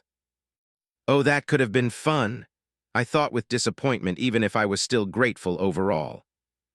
Then the one sitting on the highest and largest throne, one made of living primordial fire brighter than any star, stood up, decided to stop being a decoration, and moved, his body made of plated armor moving with extraordinary if pompous elegance as he spoke with regality only possessed by the highest royalty in both ways of speech and sheer arrogance. By the incandescent essence of my divine flame, I, Asuryan Phoenix King, your king, declare this war council officially started. 16. War Council. By the incandescent essence of my divine flame, I, Asuryan Phoenix King, your king, declare this war council officially started. At those words, order permeated the throne's room. For most, that is, I was still nonchalantly fiddling with my beard, while the tip of my tail moved lazily in the air as if it had a mind of its own. I could do pretty much everything as long as it was within the limit of reason. Our loved-not God King Asuryan held a similar sway over the other, that the lizard bitch had on me, but overall lesser in many ways. The authority part of one of his domains was not for show, but to have authority, there must be something that proves you deserve it in some way, be power or charisma, which the armored flaming turkey did not have over me. In terms of raw psychic power, he was above me by a decent margin, like his twin brother Kine, even after the injury, but that wasn't all there was to battle, and I was far, far, far younger than them, with less worship, so it's to be expected. Still, I could effortlessly shrug off the vast majority of whatever Asuryan may dish at me, and if worse came to worse, I could portal myself away. If we fought, maybe I could not kill him if it wasn't in a vacuum, or with preparation to avoid him fleeing or getting reinforcement, but injuring him to the point he shattered into millions of pieces was a possibility. I didn't fight fair. I wasn't a warrior, nevertheless an honor-bound one. I wasn't built to be either. I was built to win, and any opportunity to win will be taken and thoroughly used to obsolescence. In addition, I was far too dangerous of a weapon to be puppeteered by him. Only my sweetheart of a mother had the full key to my control. That not even the Great Council knew. She could order me to massacre them, and their counter-orders would be useless. And not forgetting that being psychically strong was good, but as the battle after my birth had proved, having all your eggs in one basket was not an adequate thing to do. Moriheg spoke of what you have seen, Asuryan said in a tone arrogant as per was of order for his person, but it was imbued with an unusual amount of respect. Not surprising considering who he was addressing. The one spoken to in question was sitting cross-legged on what appeared to be a masterfully crafted chair that would have been rather banal in design if not for a peculiar quirk. It was ever-changing in age. The chair passed from appearing to be a living tree with green leaves to a regular chair, then one in decomposition to the point of turning to dust. Fitting considering who was the goddess herself, she had a peculiar physical oddity that if not present would have made her appear like a normal if exceedingly powerful Eldari. She was tricephalic. From the middle of her shoulders 3 necks grew, forming 3 distinct long-eared woman heads of the same individual, but at different stages in life, teenage, middle-aged, and old to the point of being called decrepit. It was also why she was called the crone. The masters of the Silver Tide are rapidly shifting their nefarious schemes. The middle-aged one on the right began, the teenage one continued in a far softer voice. For their defeat has become inevitable, but they are no fools. Then the one in the middle and the oldest-looking finished, her voice frigidly severe. They shall change their strategy, they shall coagulate into a spear point, and then all three heads said in tandem. They shall attack our most sacred bastion, bargaining, everything with their full malevolent blight in one last assault. Oh, good, it's pleasant to know Orican words were correct, I thought, stopping playing with my beard for the shortest of moments at the piece of news. One that should for all intent and purpose make me feel somewhat negative, but did the exact opposite. It was bad, that was certain, but it gave the playground to work for my liberation of the Old One's chains, and a battle of scale that would hopefully never be seen in the Milky Way ever again was what I needed to oil my plans nicely. My little deal with the Necron Cryptek was truly a blessing, well for me mostly. Thought if the little diviner had tried to play me. It was not to say lacking a soul, and a nervous system was something I needed to make someone experience the worst that could be. Necron and their conditions did not make them absolutely immune to all that the thing's biological life forms with souls could go through. It made them resistant to many things, but their state wasn't immutable, in theory mostly for now. The few million Necron with multiple degrees of sapience I captured and was storing in my vault had been subject to a few less than ethical experiences, and I had several hypotheses with various proof of the possibility of turning them back. But this was nothing of importance, and more of a way to learn about transmutation and other branches of magic.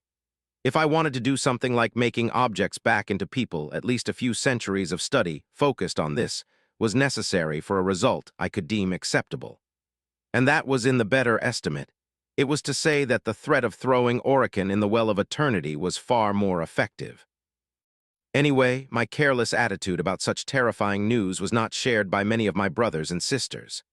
Shock most of all, notably visible on the maiden, Akka the Eldari goddess of dream, and hope, her name Lilith, a young-looking Eldari with a fluffy pair of pure white wings with golden accents sitting on a throne of rainbow clouds that had turned into a dark thunderstorm. Her mother Isha was showing less shock and more worry, if not even great sadness.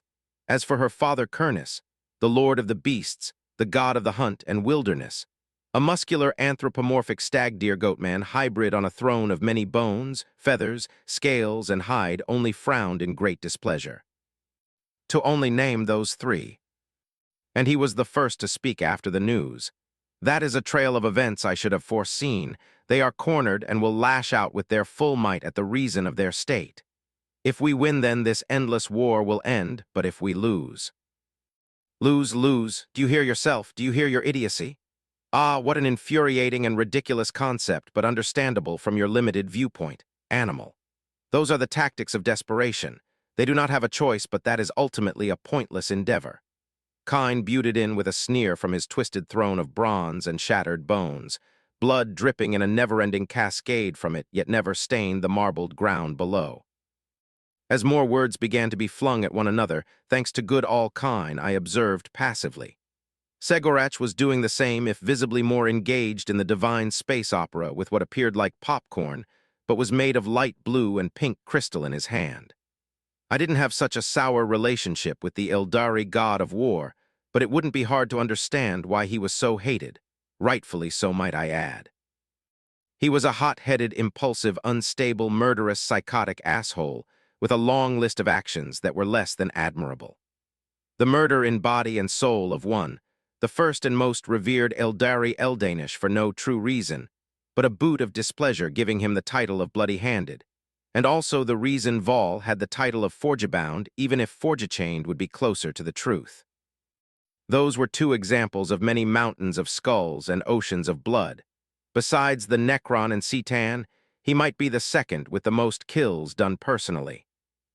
Overall, he was snappy and very abrasive, and tended to be someone to avoid, but I was one of the few he didn't despise, even though I know this won't be the case for long. Though it wasn't as if his opinion aside from war mattered. He was still someone to be noted as a potential problem until he calmed down. "Silence," Assyrian said with a scowl, his eyes burning like stars, stopping all the arguing before it evolved into fighting both to my relief and displeasure. "I will heavily punish all that try to disturb this meeting of the highest importance. Save your little impertinent meddling when the time is due, or make yourself small and forgotten." "On that, we can agree." I nodded at his words, which he ignored. I didn't like him and wouldn't follow him, but he wasn't foolish beyond saving. If only his arrogance could be taken down a peg or two, alas, it wouldn't be possible, that much I knew, in any manner that didn't involve violence. "Aunt, how soon is this event predicted to be?"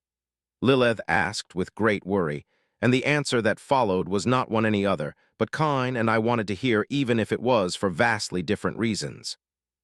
"This cannot be known with certainty, the Archdjinni of the rings," the left head of Moreheg said, followed by the left. "Very presence cloud the weaves of fate and destiny from friends and foes." And the one in the middle finished. "But fragments brought together heed the final battle to be in the scant thousands coming cycles." Many eyes focused on me, and I just gazed back lazily at them all and exclaimed almost innocently, "What? Would you blame a star for being hot?" But no answer followed aside from the great harlequin chuckling. It wasn't like it was my fault.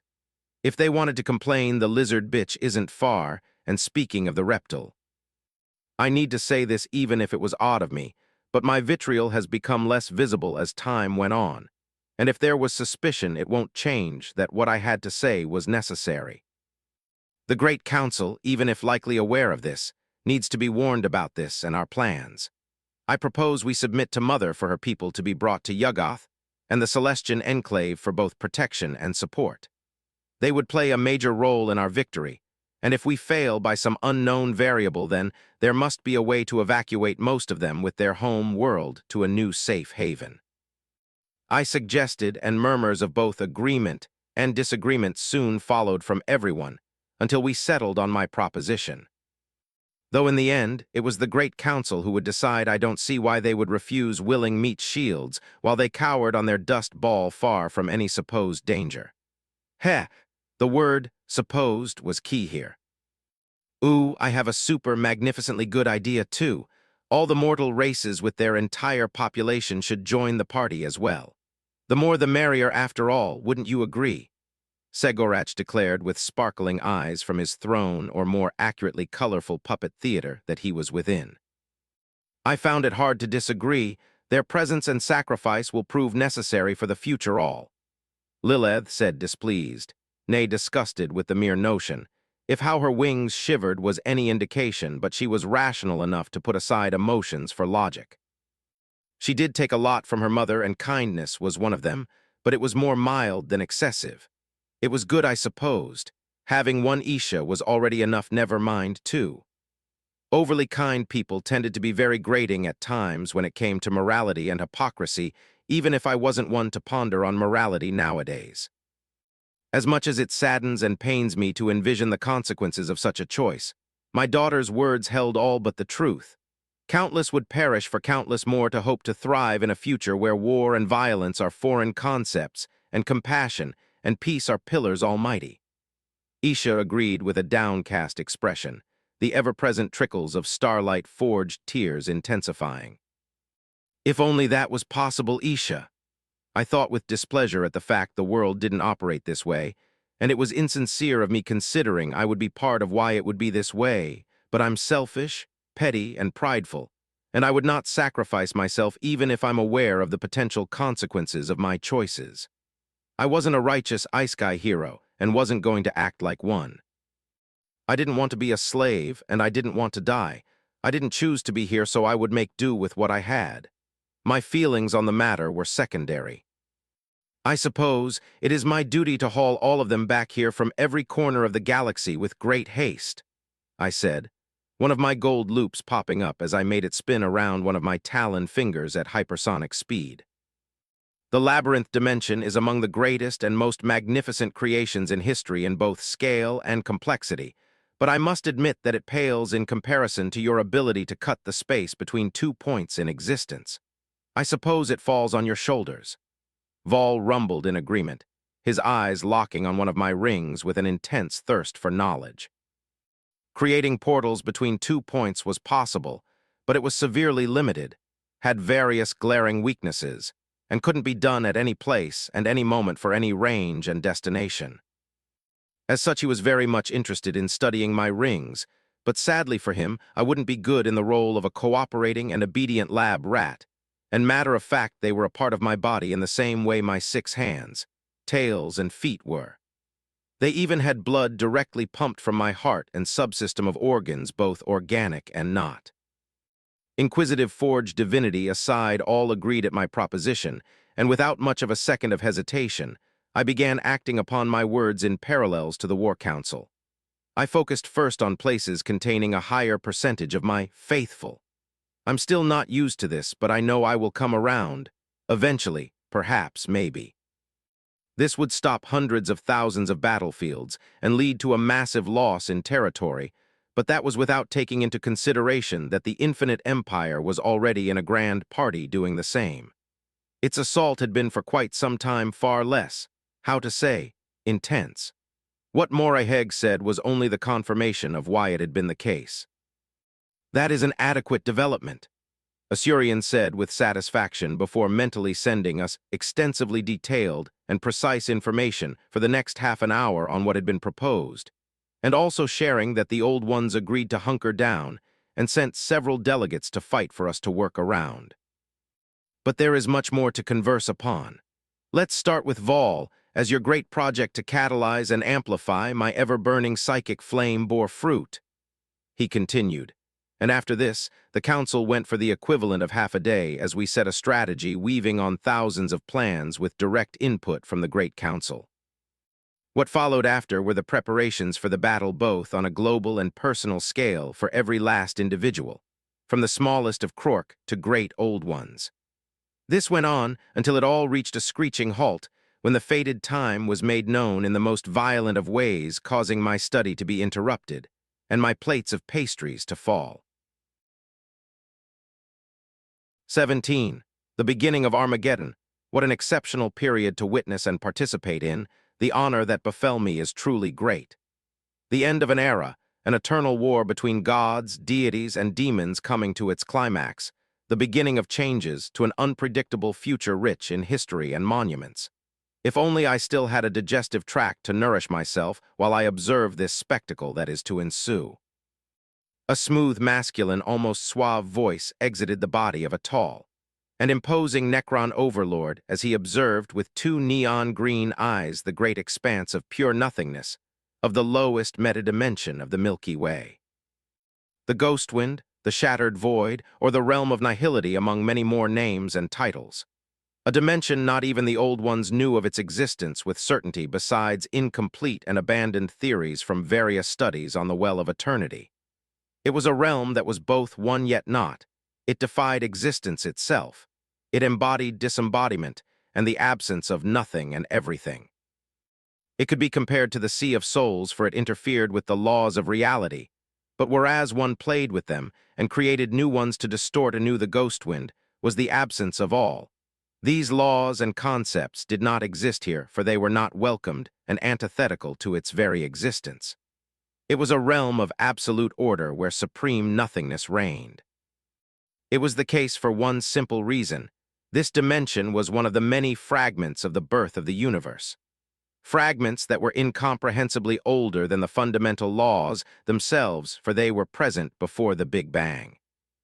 In many ways, it could also be compared to the labyrinth dimension.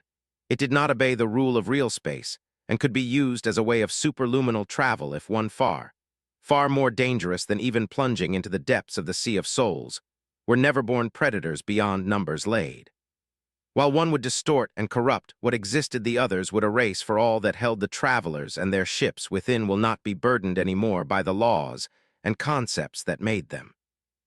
And it wasn't that it was lacking in predators either. It was that the predators were not prisoners of it. Trazyn the Infinite was the name and title of this powerful Necron overlord. Shuddered after those words he spoke. A feeling of absolute terror welled up inside his necrodermis body as he shifted his skeletal hand through the wind of nothingness. The only reason his existence was not extinguished was the blessing of the star gods protecting the Scythe-class Reaper ship he was on and the vast majority of the totality of the Eternal Empire fleet around. It was their place of origin, after all, but each Citan could live freely within this place where cold did not even exist. The Citan were those predators turned from star parasites, born of the ghost wind at the moment of creation, if the word of Mephitron the Deceiver were to be believed.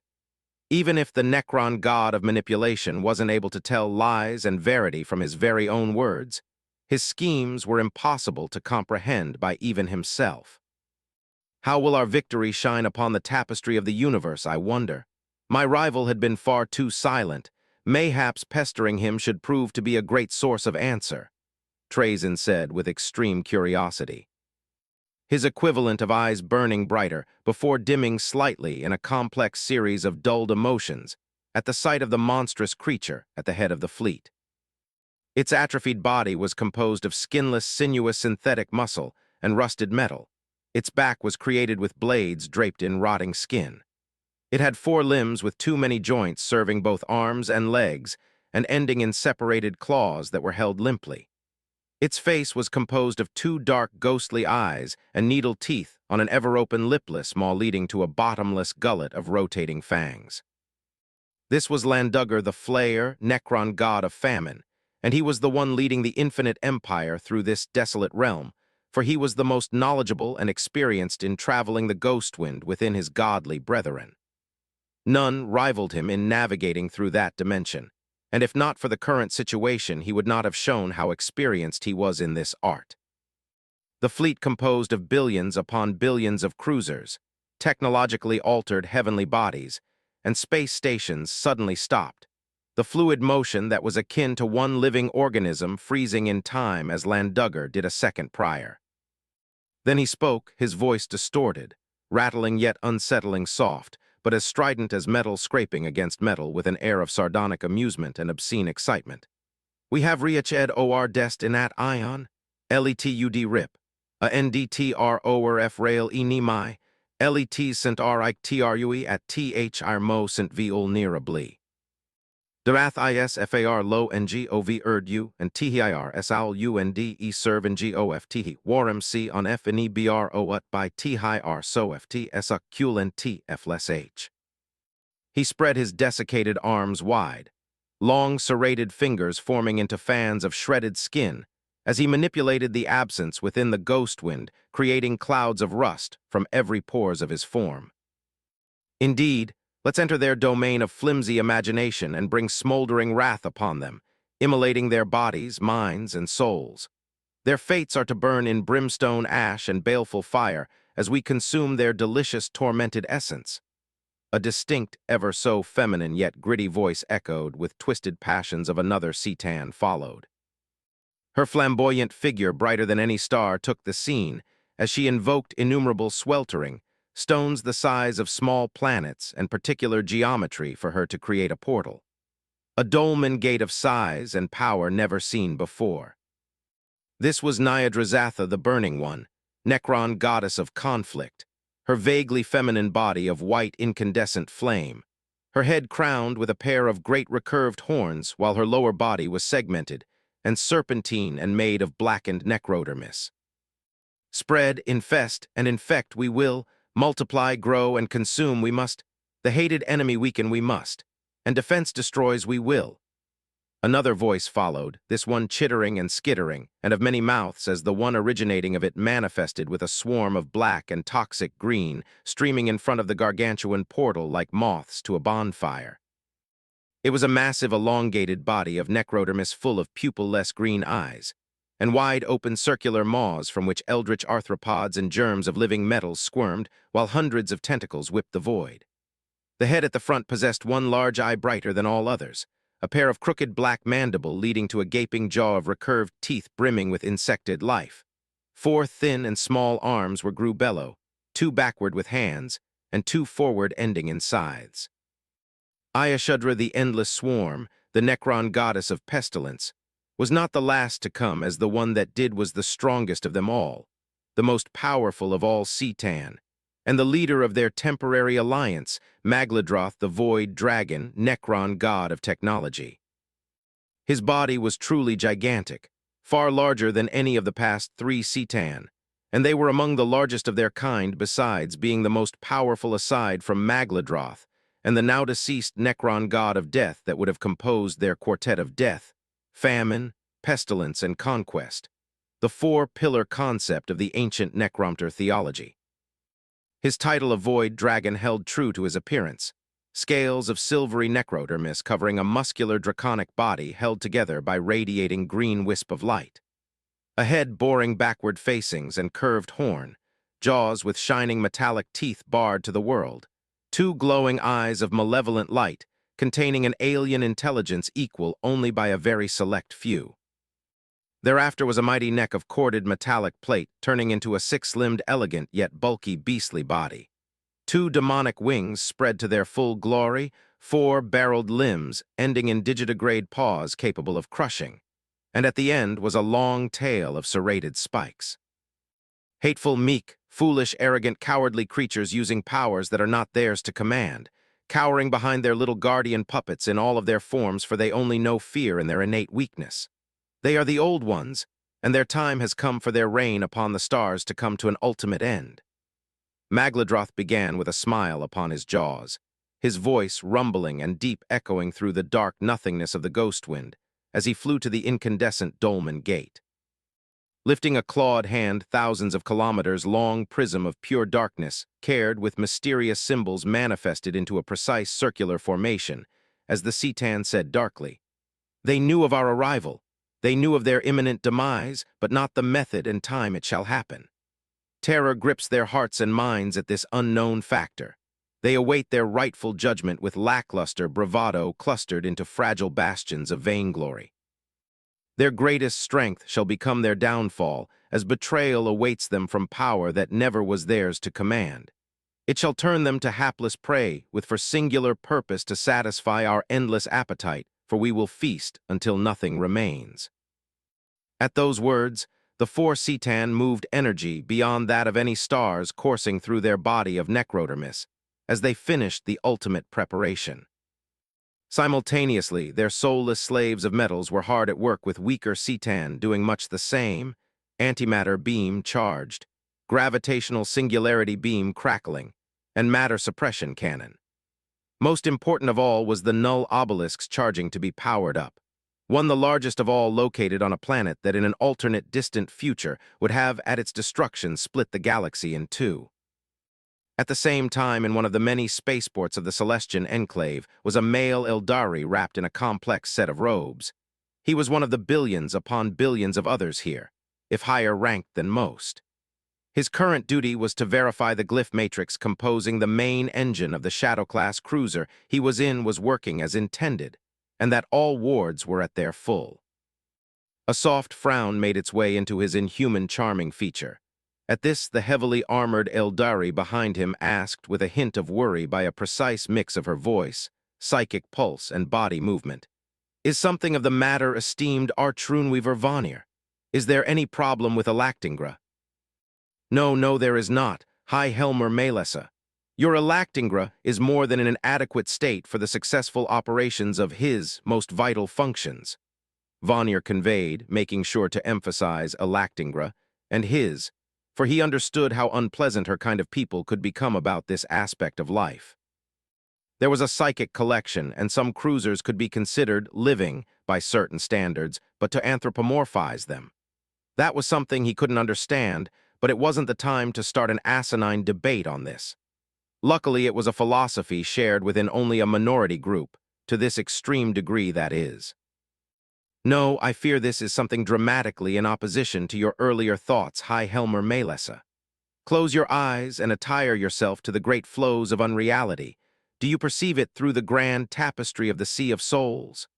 He gestured, and her eyes exposed through the open visor of her helmet closed before widening before settling on a heavy but resigned expression. Vanir closed his eyes. Long, elegant fingers behind paper-thin silk clutched an amulet of gold dangling from his neck.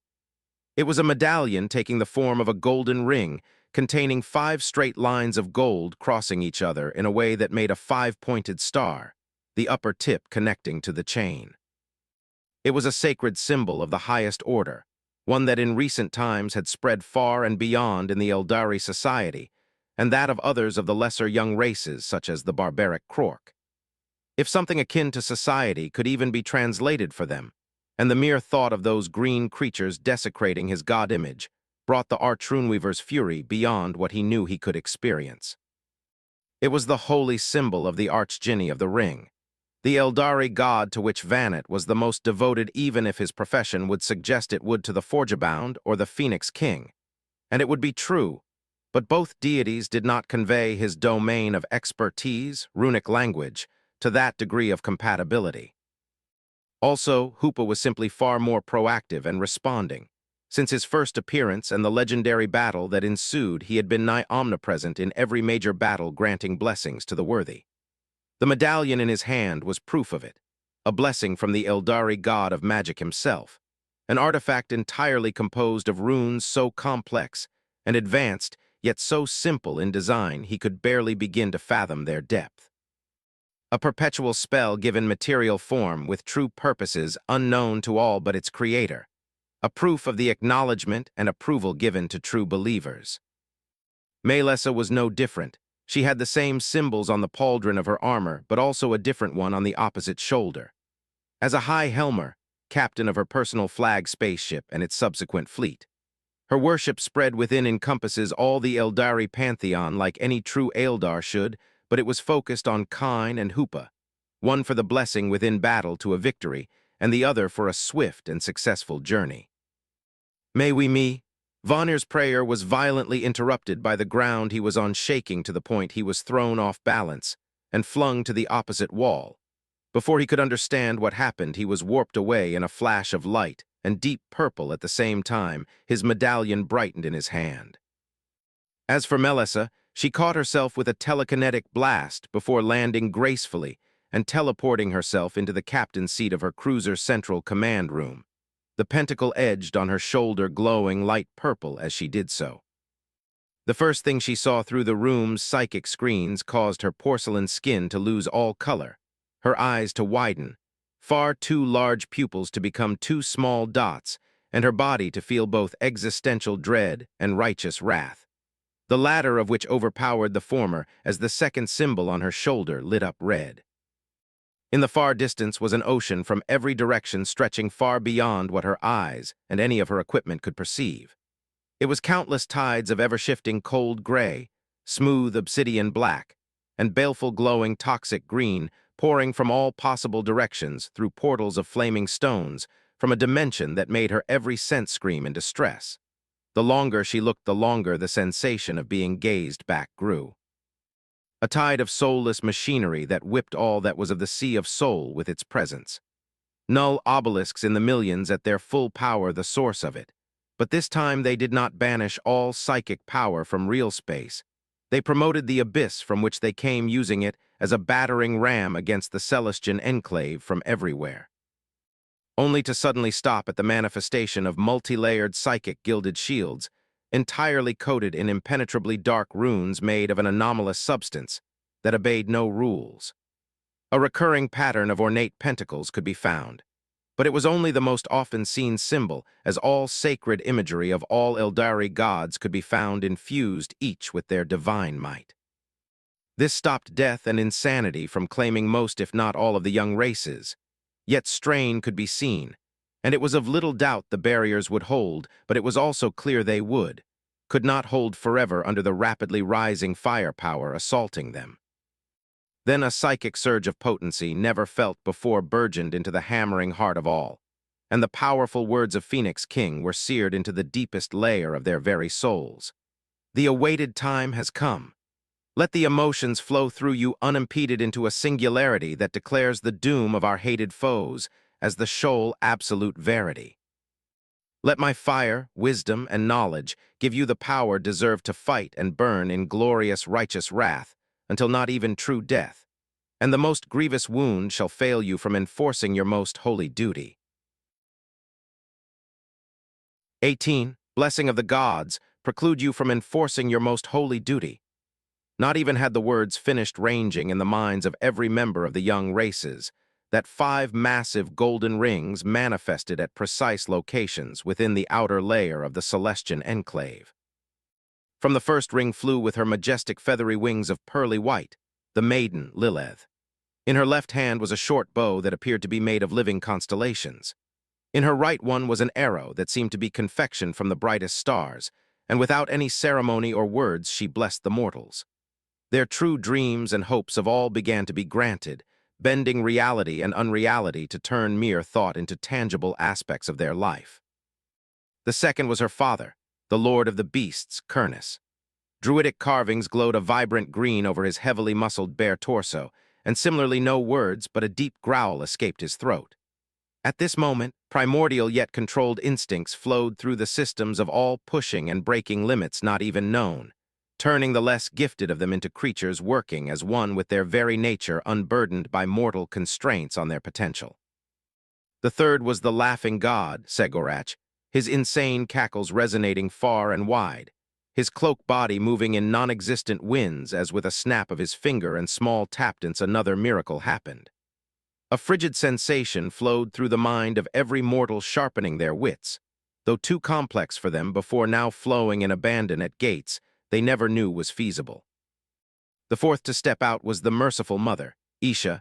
Her presence brought serenity and mended all wounds of both physical and metaphysical nature. Her tears were not flowing. Replaced by wrath, only a mother would have at imminent danger to her children's well-being and life itself. And so, with a flick of her staff, the soft rings of bells echoed, and boundless vitality and life force flowed, bringing the most age to their prime and beyond. The fifth was the crone, Moraheg. All of her 3 heads exhibited a visage of severity yet confidence, as the threads of fate at the tips of her fingers were weaved under her ministration, forming a complex tapestry of golden thread, gifting each mortal the limited sight of glimpses at their past, present and future, the latter of which most prominent. The sixth was the last one's consort, the bloody-handed god, Kine. His body of bronze armor covered in crimson-red flame, his god-killing blade Widowmaker in hand, he roared in murderous wrath like a maddened animal freed from its chain. His wordless intonation bathed all in the blood of war, granting strength beyond physically feasible and infusing them with the true essence of war in both martial arts, tactics, and purpose. Turning young and inexperienced into hardened veterans of the most violent and gruesome, and promoting warriors into demigods of violence and war.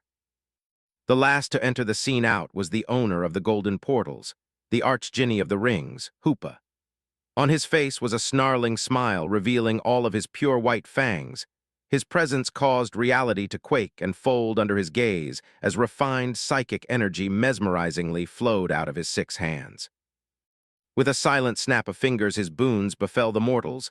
First was the secret of the arcane. Spells beyond reason and power with the knowledge and experience of using them anchored themselves in their minds. But it was only half of his blessing. The second part of it was a weightless cloak of all-encompassing darkness warping around them in the shapes of robes and armor, granting both immense defense, agility, and the ability to travel in the shadow. His appearance signaled the end of the Phoenix King's sermon, and as it did the throne's room below was put ablaze in a blinding inferno of the purest psychic might. Geysers of white flame burst everywhere from crevices shifting into trillions of threads that connected to all soul-bearing creatures. As the bunting thread mingled with ones of darkness, the power of the Sea of Souls was given to those weak in it, and to those who already had promoted it to an unthinkable level, turning the weakest of Psyker equal to a candlelight in darkness to a burning bonfire. But it was only one fraction of it, as with it also came a sense of immense yet measured pride, of unbreakable duty to serve beyond the claws of death, and of ever-burning loyalty to the Eldari gods. These blessings were not forbidden from those of non-Eldari nature. There was no discrimination, even if they were not as receptive as the true people of the Eldari pantheon. As the burning psychic power of the God King settled in the souls of the mortals with the previous blessings, his image manifested in all its regality. Like his twin brother, his body was fused to his armor and radiated power beyond the realm of reality. Though unlike the former, his aura was ruled, yet not restrained, rolling out in constant waves, demanding absolute devotion to all that gaze upon his godly form. He was sitting on a massive golden throne at the summit of a ziggurat made of similar material, markings burning with his eternal flame, amplifying his power to a point he overshadowed all. He was a beacon, a conflagration of smoldering righteous fire ready to lash out and destroy all that was deemed unworthy of existing in his presence. The stars that made his burning eyes impassively observed his subjects with majesty and the absolute authority of a supreme sovereign. If not for the blessing of the Eldari god of darkness, the subjects' very essence would have been erased by this pure presence and flame licking their souls and bodies, for it was one enough to light the sea of souls alight and purify it of its malevolent denizen and the nascent reality tumors. Alas, it was not to be used in such a way today. It was a delicate balance between conflicting powers. Each blessing was the piece of a puzzle connected, forming a solid foundation. They played a major role in the receptacle's ability to sustain such a vast amount of power being funneled through them, without turning to kaleidoscopic ash or becoming moaning and mindless abominations so frequently found in the Sea of Souls. "Show of," and said Eldari god of darkness, scoffed under his breath at the sight. Not enraptured or even impressed even to the tiniest extent, unlike ones below him, by this little play, and even some of his brethren. Hoopa knew the truth behind this mighty show of force, and it wasn't as pretty as it looked. This was not the Phoenix King's power. This was not only artificially augmented by using the throne he was on, but also borrowed from an external source. It was a cheat at best, a very outstanding one, but a cheat nonetheless. It was using the power of the labyrinth dimensions as an energy source and even beyond. It purified it into pure psychic essence that was then meddled with the user's own. It then went by countless other processes to be ultimately channeled back to the user as a hyper-condensed psychic energy. And this was only one of the throne functions, for it was at the heart of the Celestian enclave, both in location and purpose. It was the project Vol had been working on, the Zenith Dominion. A masterpiece of creation that Hoopa and a select few old ones and great old ones had worked on as well, even if more as an assistant than master artisan. The revelation of the rapidly approaching calamity led to pressure demanding the project to be finished fast. This prompted them to participate, but also to do some work the Eldari god of smiths couldn't do alone. Such as using the anomalous and inimical energy, the Archdjinni was the sole generator to be used as a kind of isolent. But there was one important nugget of information. There was no small percentile of Necron technology used in it. It would ruffle more than a few feathers even if Asurian was the God King. Though technically it was of the technology of the old ones too. Even then it used principles found only in the designs of the soulless automatons, or more accurately their insidious masters. The haste to which it was finished meant it wasn't up to Vol's standard, and why he wasn't here aside from the fact he was far from the best of fighters. He wasn't the worst, at least in martial art in the Pantheon, but he had far better uses not on the battlefield. It was why the Forgebound was not here, but it was the same all around the Celestian enclave for most of the support units of his variety. Their presence on a battlefield would be counterproductive in the vast majority. Their roles varied from controlling Gestalt turrets to repairing the stress ongoing, thanks to strain put by outside interference on the shields, and many more. Anyway, it does not matter, since after this I likely won't see him for a long time. Hoopa shook his head in dismissal.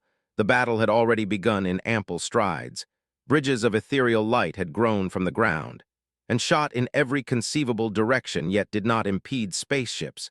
It was a similar situation for all the projectile shot, psychically inclined or not. To put it into simple words, collision and friendly fire could be put on hold and shifted smartly for each individual. A spellcraft Hoopa was particularly proud of. It was running at the back of his mind while being fueled by the Phoenix King's virtually unlimited psychic might. An overprideful battery, the Archdjinni might add. To say it was one of his most complex ones would be true, but it was limited to the Celestian enclave and the registered entities of the spell. It was an inspiration taken from video games and how their physics lacked realism, Most of the little knowledge he kept was of direct little use, like the resemblance to the incandescent throne and the throne of a super-psychic human from the future. But it gave something invaluable, ideas, a plethora of ideas he would have never considered otherwise. And as a spell-caster of his caliber, this made an immense difference. What followed was the essence of pandemonium itself, in its purest form. It made the entire battlefield, which was already a cluster of absolute chaos and bright light, with enough psychic power in the air to rival and surpass most of the Sea of Souls, into something beyond words in sounds, shapes, and colors. This without the prior's gifts would have been counterproductive, but it wasn't the case, and so all knew how to take full advantage of this potent spell, and their full firepower without pauses rained onto the hated enemy past the barriers. Each and every attack was phasing through the barriers unimpeded, while also being coated in colorless darkness, protecting them against the influence of the nullification fields, but also the silent howls of Ghostwind. A variable that hadn't been accounted for, but that, for the moment, seemed to change little. Yet it was still a worry in the heart of many, but not to Hoopa. Oh, it was a great surprise, but from what he could garner its effect on the anomalous energy, he was the source of didn't truly differ from all others he had met before. And as most things were in this universe, that mattered was not exclusively the type of energy alone. The trifecta of purity, concentration, and quantity was equally, if not more, important. The only variation was that this realm of nothingness was far, far more aggressive in attacking his darkness than reality and the Sea of Souls, in addition to attacking those last two as well. It was akin to a primordial beast of all-consuming hunger, with only goals of consuming and assimilating all that was not itself. An obvious parallel could be drawn, however it was not the place nor the time for that. A Citan was attacking the barriers above him, a deathly pale and thin creature. It had a completely featureless necrontyr body, from crotch to faceless visage, and hundreds of faces could be seen silently screaming, squirming, and shifting under its obscenely expendable skin. Kalugura the silent cry, huh? Faces not even a mother would dare to look at, Hoopa said, recognizing what that was with mild disgust. It was a foul, twisted creature in both appearance and purpose, whatever that was, likely some kind of extreme form of schizophrenia or body dysmorphia, or both and more. Necron gods, from all he saw, represented the worst facets of mortality, all horrific to varying degrees, and Kalugura was quite high on the ladder. If there were that represented positive things, he didn't know, but that would be a revelation of unparalleled shock. "Begone, tortured abomination," were the only words that left his mouth before warping right in front of the first outer layer of shielding. His 6 hands moved hypnotically in the psychically rich air, drawing the shape of a pentacle made of pure darkness and potent psychic energy weaved to perfection together. 5 of his wide-open hands were on each of the 5 points of the star, while the last one was in the middle. Then from his hand, 6 sharpened chains shot outward, digging into the wrinkled skin. 1 penetrated the forehead, 2 respectively the right and left hands, while 2 others did the same for the 2 feet. The last one perforated the chest to explode out of the back. The rain of death from the 2 sides did not stop as this event unfolded. Necron, Eldari, Krork, and beyond were solely focused on the destruction of their hated enemy. The incoming true death of a Citan was too small of a matter to be noticed in this bedlam, beyond any reasonable metrics that had become the battlefield. It did not stop as Kalugura's hundreds of bulging skin visages froze before screaming more powerfully than ever in their eternal silence. This time, however, it was with true emotion born from searing agony, horror at the incoming fate, and existential at the realization of its implication.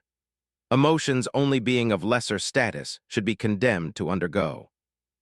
It did not stop as the chains of darkness and arcane flooded the necrodermis flesh with their corrosive paradoxical essence in endless, yet meticulous torrents, overpowering all Kalugura's flimsy, unprepared defense, imprisoning the Citan in its fake body it used to tarnish real space, as its godly powers were neutered to near uselessness. It did not stop as the chains were railed in with one mighty inward yank, leading to the hooked tip at the end of the chain to dig, thereby locking themselves in the star parasite, and stopping all potential attempts of escape. It did not stop as the circle of the pentacle morphed into a golden loop, the space within rippling as a portal manifested. A gate leading to the star god's ultimate doom, a gate to the lowest abyss of hell itself, the beginning and end of all, the well of eternity. However, this fate was not to be. "No, Minnie," a distorted voice akin to hard stones being ground reverberated from everywhere and nowhere. Simultaneously, space rippled, cracked, and was torn asunder by a gargantuan maw of spinning, serrated teeth covered in dried blood, putrefied flesh, and tattered skin, leading to a gaping, bottomless throat of equally monstrous fangs. Then, without Hoopa having the time to do anything, the jaws snapped shut, his chains resisting for what appeared to be an eternity until one shattered, and the entire spell broke apart. The exposed psychic energy immediately whipped away by the combined might of countless null obelisk and the ghost wind. The last action of the Citan was a pathetic and silent wail of the most primal and mindless emotion of fear and pain as it was devoured, its essence purified from its corruption and absorbed. A demented chuckle soon followed from the devourer before it spoke. "Yoren ext kill ura en alid efi lur for hu ngr and cr 8. Andicr ave fo ry hour flush below odd. And so ul." Landugger the Flayer declared before his presence utterly vanished into the winds, yet Hoopa knew the Citan was still here, waiting and ready to pounce. 19. The siege of the Celestian enclave, the Aladari god of magic, glowered where the jaws of the Necron god of famine had manifested. His eyes were bright with psychic power, as a rumbling growl of frustration escaped his throat, causing the air to vibrate. Then he approached the limits of the shields. He then proclaimed loudly while scanning his surroundings, "Run, run from me, run, little parasite, that is all you are worth." The response to his taunt came promptly, and in the most direct form, a clawed hand seemingly composed of rusted metal snapped into reality. It was coated in malevolent pale orange that consumed all. As if the masterfully crafted shields were all but flimsy wet paper, it perforated them all, the thin, sharp fingers stretching far beyond what physically was possible at subluminal velocity. The Archdjinni of the rings stood still, his muscles unmoving, his body as if frozen in terror, but it couldn't be farther from the truth. At the very last instant before the claws could rip his head off, a golden ring manifested, and the telegraphed attack was teleported away. Another ring manifested above the continuation of the hand, the arm of Star God, skewering it on itself at such an angle that trying to retract the limb became all but a technical impossibility. The recurved spine on the digits did little to help. There was a howl of pain that traversed the veil of the ghost wind, but it wasn't brought by the Citan's self-stabbing act. The source of the chilling agony was 6 chain blades covered in hooked spikes themselves, covered with smaller hooks in a never-ending cycle, inscribed with millions of microscope runes digging in. "Isn't it unpleasant? I greatly hope it is the case," Hoopa asked rhetorically with a large fanged smirk, yanking the weapon-shaped spellcraft with one mighty tug with the 2 hands that were casting the chains, 3 chains held in each. It was a sealing spell using his dark energy, quite simply to the one he had used on the Silent Cry. A spell that was far from his most destructive warcraft, but one needed for Citan to be killed with great care and delicateness. There was a protocol to follow when eliminating creatures that embodied aspects of real space. A continuous howl followed. The Flayer tried and failed to retract his limb. Limitless powers that should grant the ability to shapeshift and phase to different planes of reality were in a losing conflict to the surge of psychic and darkness pumped in by every little blade of the steel digging into his necrodermis flesh. Then, with a louder howl, it all stopped like a fisherman having his line cut on a sharp rock, the fish that was caught fleeing deep in the abyss. Oh, he cut his arm, and forfeited all that was within it and turned it into a handmade bomb. Hoopa thought both impressed and annoyed as felt the limb he was railing suddenly go limp, and all the force behind him flung it with enough force to crack planets open. Luckily, his reaction was fast, beyond the realm of mortals, and he caught it in another ring that led to a temporarily frozen and highly warded room of the vault, his secret stash. For what precise uses? He didn't know yet. It was done on the fly, but it could prove useful, and at worst it could become a rather spectacular decoration. "Nohughthistrikanomalwy," Landugger screeched, his voice besmeared in his aura, devouring the shields enough for him to kill thousands and gravely injure millions of thousands below. Their only saving grace was the merciful mother's blessing, and even then she could not heal from non-existence, and the ones that died were gone in the most absolute sense of the word, their essence to the very concept of their existence devoured. But that was nothing but fractals of the population below, a handful of sand disappearing from a desert. After those words, the Necron god's presence completely vanished, but it resurfaced a few seconds later, ever present around the Celestian enclave. Fingers ending in vile claws, jagged fangs, and spine blades hewing a dimly bright orange, ripping holes into real space to eat through the arcane shields in a mad whirlwind of fervent hunger. However, many of those attacks never met their intended targets, for golden rings manifested in their path, and thousands of paradoxical chains were shot from them.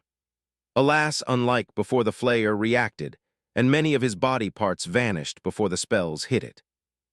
As for the one-hits, the chain's purpose in dragging the hooked target became meaningless, as all the necrodermis body parts without fault detached themselves the next instant from the greater whole of the Citan.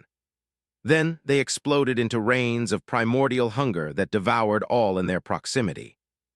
Simultaneously, the body parts that had disappeared reappeared at others' emplacements, doing much the same, starting a cycle where the Eldari god defended and the Necron god attacked. The one defending was only delegating a portion of his mind to the task, using the same spell and tactic again and again with only minute corrections, for he was fighting an animal that lost nearly all inhibition, making it both unpredictable and predictable. In addition to acclimating himself to the relations between this dimension of nothingness to real space that was forced on by the thousand of null obelisk. There was no teleportation involved, unlike him. It was similar to the labyrinth dimension, using shortcuts to artificially reduce travel time from one point to another. It could be tracked even without the knowledge of the ghost wind. Patterns were repeated and then predicted, unlike the chaotic sea of souls. Absolute order reigned here, his domain over the concept of travel only aiding in the matter. It meant the one attacking suffered progressively more damage that could be fought off and recovered. However, this would require patience and one-minded focus, two things he was currently in great lack of to purge this paradoxical mixture flowing in his body in its totality. The psychic energy posed little problem, nullification fields of the obelisks, or even the ghost wind sufficed, even if it wouldn't mean it was healed. He was doing it even, letting them flow through him, but the dark alien substance was something far worse. It couldn't be purged using brute force. It was vicious, intelligent, aggressive, and resistant, digging deeply into his very essence, causing waves of agony to surges. Trying to expel it in such a crude manner would only worsen things. The devouring of the silent cry was entirely different. He didn't have to be careful, and his stomach was where his power was strongest. The only effective method was to quarantine the infected parts, and do much the same as he did with one of his arms, self-amputation followed by detonation with all the energy stored. This greatly damaged the shield, pelting it with reality-warping bombs of maddening hunger made manifest, for the Archdjinni could not block them all. But it came with a heavy price for the Citan. It was a constant trickle-down of power, each little droplet lost from the ocean of energy and concept the Fray was, each lost increasing his further hunger, rising to heights beyond comprehension. Yet it seldom mattered. What a little bit of effort, but a way to enhance the taste of a future meal. Delectable flesh was aplenty. If work was needed to get it, then so be it. Still, his rage equaled his hunger, and for Hoopa this was good. It made the predictable creature of maddening hunger even more so. The increasing understanding of the dimensional relation between the ghost wind and the twisted one of reality and unreality only aids in the matter. It wasn't teleportation like him, merely short-cut through another layer of reality, quite like the labyrinth dimension, and as such the flayer could not attack at every place from any distance. It was only an illusion that he was doing. However, this divine game of whack-a-mole was not happening in a vacuum. It was only a fraction of the cathartic beldam that would affect the fate of countless trillions for the coming eons. On the edges of the multi-layered shields, other gods, both Necron and Eldari in origin, were fighting in the most cataclysmic of battles with the goals of their mutual annihilation. "Foul aberration, die!" Lilith hollered as an arrow of dream-made reality empowered by the potent psychic energy of Asurian was shot from her now, before duplicating itself into 1,000 more. The target of her wrath was Ayashudra, the Endless Swarm, her worm-like body of dark green color covered in pulsating insects, and gaping maw hissed and chittered harshly. Her ever-shifting tentacles lashed out, and swarms of skittering insects flew, parrying hundreds of arrows, yet hundreds burned through her necrodermis hide. From those gaping holes, never-ending surges of arthropods, their shapes varied, but all of many mandibles and legs. They jumped, skittered, crawled, and flew, covering the Necron goddess of pestilence in their countless articulated bodies, swarming their mother in a cloak of moving black and glowing green chitin, tentacles rolling below like waves upon the sea. Infect, clicking of many mandibles echoed from behind this living cloud. Multiply, snapping of legs and buzzing of wings. Spread and grow. As the words were spoken simultaneously from hundreds of mouths, the star god acted, faster than the Eldari goddess of dream could ever hope to react. 3 tentacles snapped outward to the shields, breaking through the runes, as the sitting vermins adorning the limbs shifted all that they touched into perfect replicas of themselves, destroying all in their path. All that Lilith could do was widen her eyes, their color switching to a ruler shin as horror gripped her feature at her incoming grim fate. A silent scream of unknown emotion escaped her throat as the first tentacle penetrated her lower abdomen, cutting right through her armor before exploding in a swarm of legged maggots within her guts. The second did the same to her right shoulder blade, insects writhing below and digging in flesh to multiply. The third was the coup de grace spearing her left eye and exploding on the other side of her helmeted head in a horrifying shower of bone fragments, multicolored brain matter, and golden blood. There was no mockery or taunt from the endless swarm as Lilith's face began to crack, gold ichor turning to black sand. The thin smile full of regret slowly ebbing away on the Eldari goddess as parasite and disease claimed her. Yet in an instant, it all changed. A deranged grin split the dying goddess' face. Only when it reached up to her eyes did it stop, and as it did a cackle exploded from her and all around with the sound of clapping and laughter. "Ow, you got me. Bravo. Triple penetration, eh? I like it." She spoke like a broken record, her voice shifting to something deeper yet not distinctively male either, the body cracking further and further as if it was a clay doll revealing a cloth puppet with imaginary strings of light. "Do you want a hug or play who can embrace harder, or maybe a surprise present?" Before Ayashudra could unlatch her tentacles, having realized her mistake, the trap sprung open. A large pentacle manifested behind the damaged puppet, glowing a dark purple from its star tips, and its middle 6 ebony chains shot outward. As if possessing a mind of their own, the chains aimed themselves at the Cetan. 3 of their wickedly sharp hooked heads akin to the most horrific of harpoons dug themselves into the 3 tentacles, while the remaining 3 flew at unprecedented speed toward her main body. Alas, the endless swarm had felt what had occurred to her brethren, and as the least emotional of them all, she reacted most appropriately. Immediately she cut off the tentacles that were chained, making them explode into 3 distinct swarms of insects while she retreated, her body splitting into billions of fragments. She dodged the chain's onslaught in its almost entirety, but a few still injured her, the darkness within attacking her essence, making her emit thousands of shrill screeches from her hundreds of mouths as backed off further. Her swarms only grew in size and density as her attack became tenfold more aggressive, yet even more careful. Her targets changed from the Eldari gods to the shields, Yet there was no reason to stop assailing them, for she was the endless swarm, and she knew when was the perfect time to strike. Didn't go exactly as planned? Oh well, Segorach mumbled in disappointment, his lopsided frown shifting to a cheery grin as from his two gloved hands were cloth puppets similar to the one that had exploded. Puppets he confectioned with a surprise from his favorite brother within. Niece, brother, and sister, would you please be of assistance to my poor self?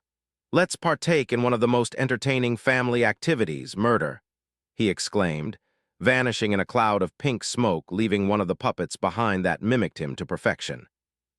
And right where he once was reality bent, space was torn asunder, tentacles warped in disease-filled maws, and flies shot outward barely. However, at the very last instant, they dodged his little goodbye gift before fleeing, dodging the vast majority of the dark chains. In the distance, the true Lilith was powerfully beating her large wings, dodging a cloud of winged arachnid centipede hybrid, as she retaliated by raining down apocalypse with dream-filled arrows. There was no need for the laughing god words for him to attack. The sight of her puppet she had swapped places with an image anchored forevermore in her mind, and in equal measure to her mother and father, if even more so. Kurnus was moving between the never-ending attack. In his hand was a baton carved with mystical runes, of which on top and bottom was a pentacle, primordial instincts, and technique honed. Beyond that of any others flowed through his being. Each of the Lord of the Beasts movements was of utmost perfection, and with devastating effect upon his foe, each micro-movement generating shockwaves fueled with darkness and pure psychic energy that would rip continents plate apart, exchanged in a continuous flow reminiscent of both a calm stream and a torrential river. Yet none of it would be possible if not for the merciful mother's control over the very essence of life itself, through which she granted him the mobility to act, but also protection in the form of healing. But it was not Isha's only actions. She was dancing upon flowers, her movement of unparalleled grace, as the tip of her ornate staff in her hand glowed a soft pink. The rings of bells were heard, each comprising a storm of iridescent petals turned asunder, which were foes, and blessed, which were allies. Another battle was happening on the other side of the Celestian enclave, this one far more direct and brutal, as a burning blade of crimson fire and molten spear of obsidian struck one another, each sporting dramatically opposite expressions. Weak, you are weaker, god of violence, than last time we clashed blades together. Azagora did truly wound you, how disappointing. Nyadrazatha, the Burning One, said, emphasizing the violence part, and as if to prove her point, she batted his sword away with ease before thrusting her spearhead into his throat. Only for the spear glowing in baleful fires to miss its target, as the bloody-handed god was brought back at the last instant to his anterior fate by his consort, the crone, letting him dodge the blow that would have decapitated him. He roared, his eyes burning in rage as he appeared behind the Necron goddess of conflict. The flame of his blade turning to obsidian, he struck, carving a deep gash from her shoulder to her pelvis. She screamed, moaned, and wailed. They were ones of agony and jubilation. The injury did not bring her doubt and fear, only the opposite, excitement in obscene quantities and a thirst for more, far, far more. The mere thought of doing something different was all but an utter impossibility in her twisted mind. She couldn't even conceive such a thing. Yes, that is it. It hurts. It damages. I feel it. Yes, yes, that is what I desire. Yet I cannot accept this generosity without giving it back in equal amounts. She yowled in elation, her voice turning several pitches higher and her body language shifting to an excited stance, arms spread open and eyes gazing above. Then from the unhealable wound, her back split open further, glowing a pure white for a fraction of a nanosecond, before exploding omnidirectional in a blast of crimson fire hotter than any star cores in existence, reaching temperatures that began to distort the space-time continuum itself. However, Kine was saved from it by Morihag as she brought him back to her while she cut off the fate of the reality around her from the rest of the world. Her 3 pairs of eyes were focused and unreadable. The all-consuming eternal flame of conflict burned through all in a cataclysmic conflagration. It annihilated anything and everything in its path, but the Necron to which it harmlessly passed over, and the two Eldari gods that could but watch impassively. As soon as the rolling waves of fire stopped, the death match began again between the three. But the deities of both camps battling were all but small, if bright pockets of utter destruction in the chaos that was this battlefield. The battle between the Silver Tide and the young races was equally massive and unending. Then a stentorian roar resounded across the Celestian enclave. 20. The shattering of Aegis. The arcane barriers rippled as the thunderous roar reverberated through the entirety of the Celestian enclave before echoing back and flowing through all again. As it did, shockwaves followed, ripping apart the bodies of billions while on the outside a veil of pixelated silver. This was the last push for the many layers of arcane shields responsible for their self-repairing and adapting capabilities that had long since reached their limits. They combined with the constant strains from the null obelisks and Ghostwind, and damage from both Citan and Necron, enough to make the defenses reach their tipping point. Not only was it the last push, but it was one of extreme precision and strength, focusing on weak points that had formed, but all the while generating untold more. As such, the protective layers separating the Celestian enclave from the outside world cracked, and splintered before every layer simultaneously shattered in a shapeless blast of crystallized light. It was a spectacle of magnificence and atrociousness never seen before, and that will never be seen after. A historical moment that was now forcing the uncountable beings anciently within to bear the full might of the eternal empire. The never-ending tide of malevolent green glow fell on the marbled and golden divine architecture, causing mayhem and apocalypse. The numerous blessings of the Eldari gods were unable to fight against the focused might of Necron weaponry, from matter-disintegrating beams to artificial worlds engineered to collapse stars and strip the life of celestial bodies in less than seconds.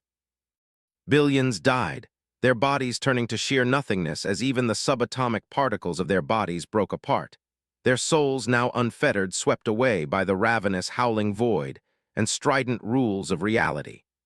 Psychic energy was banished from the air, with the air itself now but a lingering beast that craves for the living.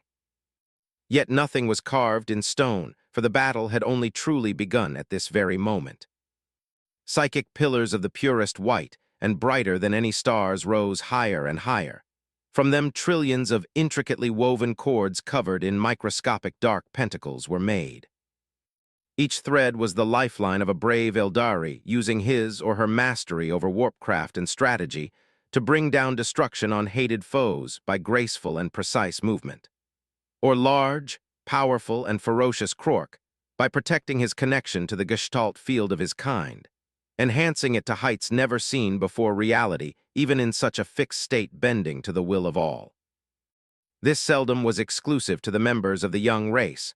All that was beyond the frozen edicts of real space was given a sliver of this nigh-infinite ocean of the most refined psychic power. Dark runes of energy from alien nature to the universe protect this flow of energy from being interrupted by the combined effort of the null obelisks and Ghostwind. But if not for the cumulation of blessings, notably the one of the Eldari god of darkness, these fiery silk threads would not have stopped the fatal effects that the destruction of the many shields would have led to. And as the war raged on between gods, mortals, and soulless machines, two of said latter were advancing within, the battlefield changing as if their mere presence affected it. No, it was as if a higher being was watching over them. My oh my, are my photonic receptors malfunctioning? Or aren't you quite the formidable specimen, green skin?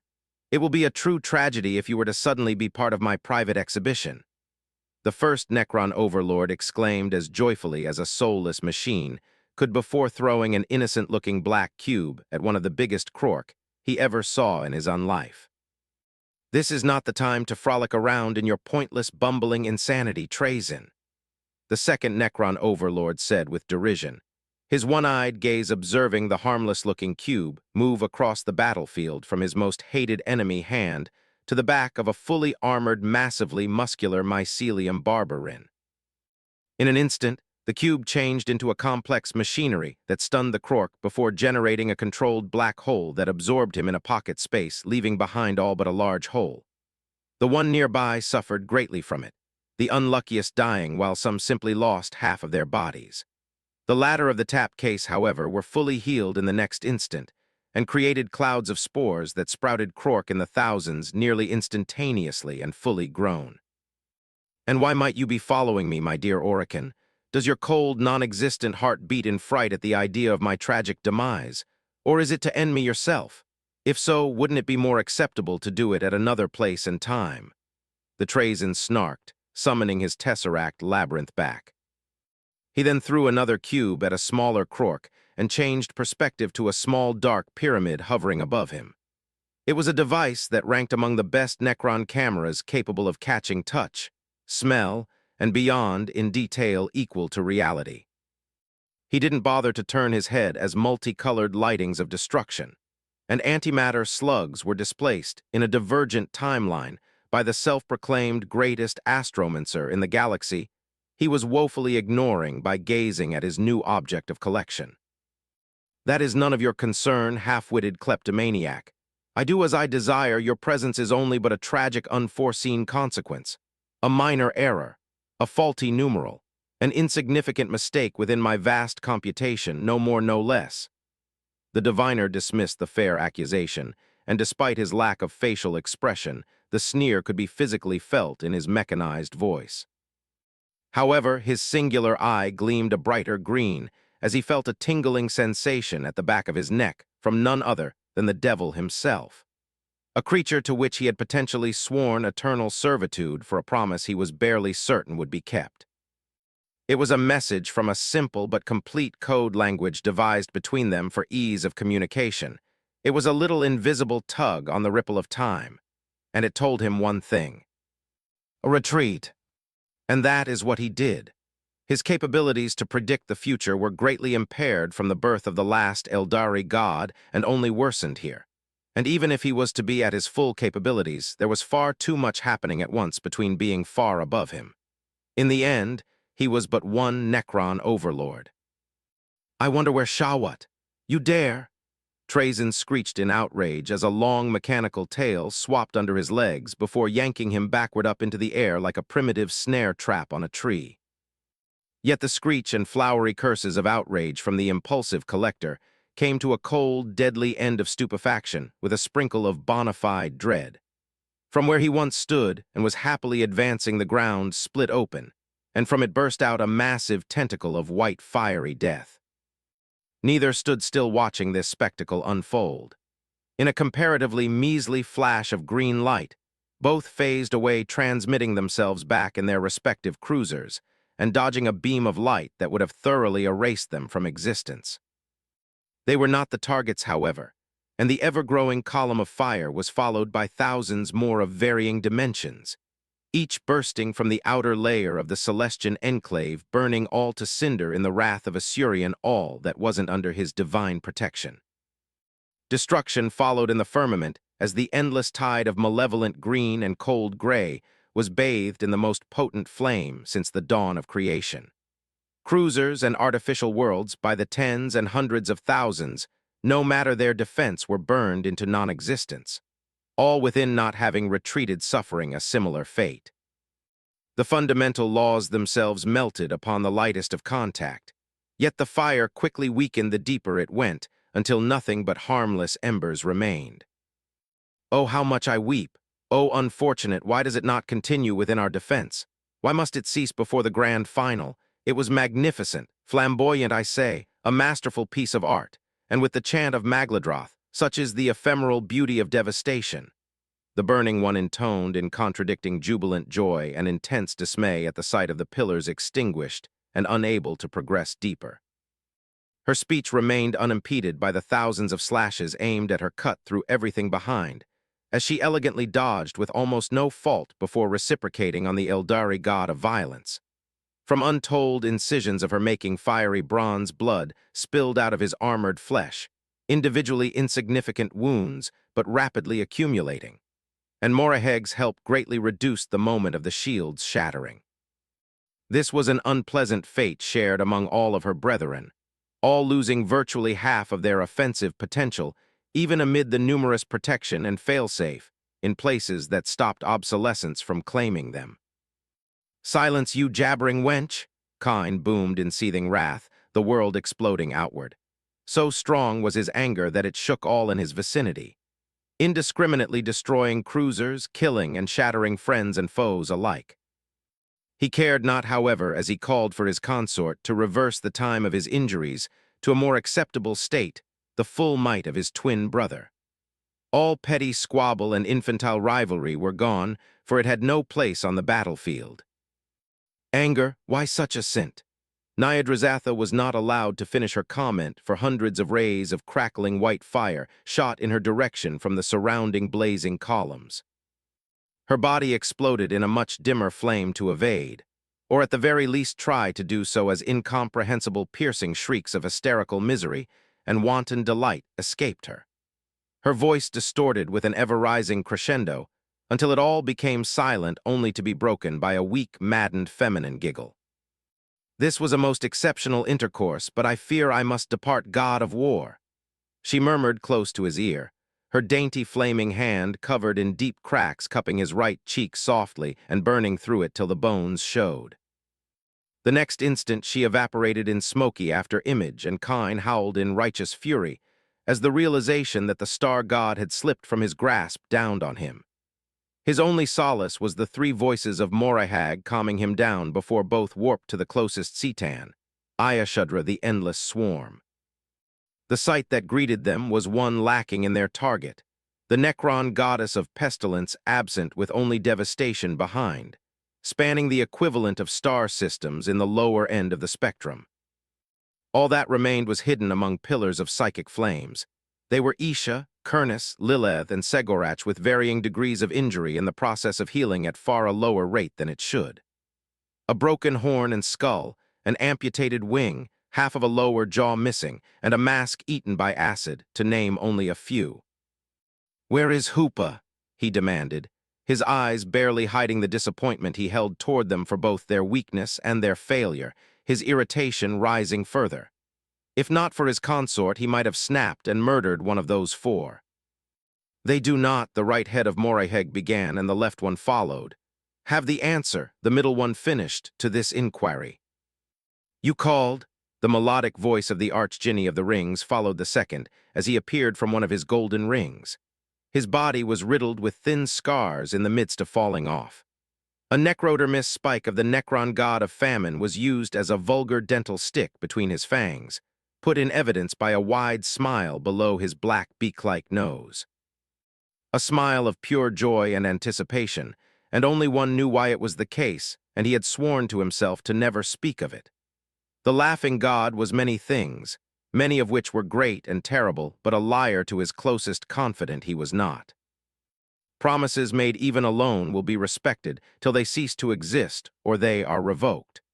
Though the fanged smirk did not hide the conflicting emotions in the eyes and psychic presence at their dilapidated sight, and that Segorach was not alone in noticing it, yet he stayed the only one to fully understand.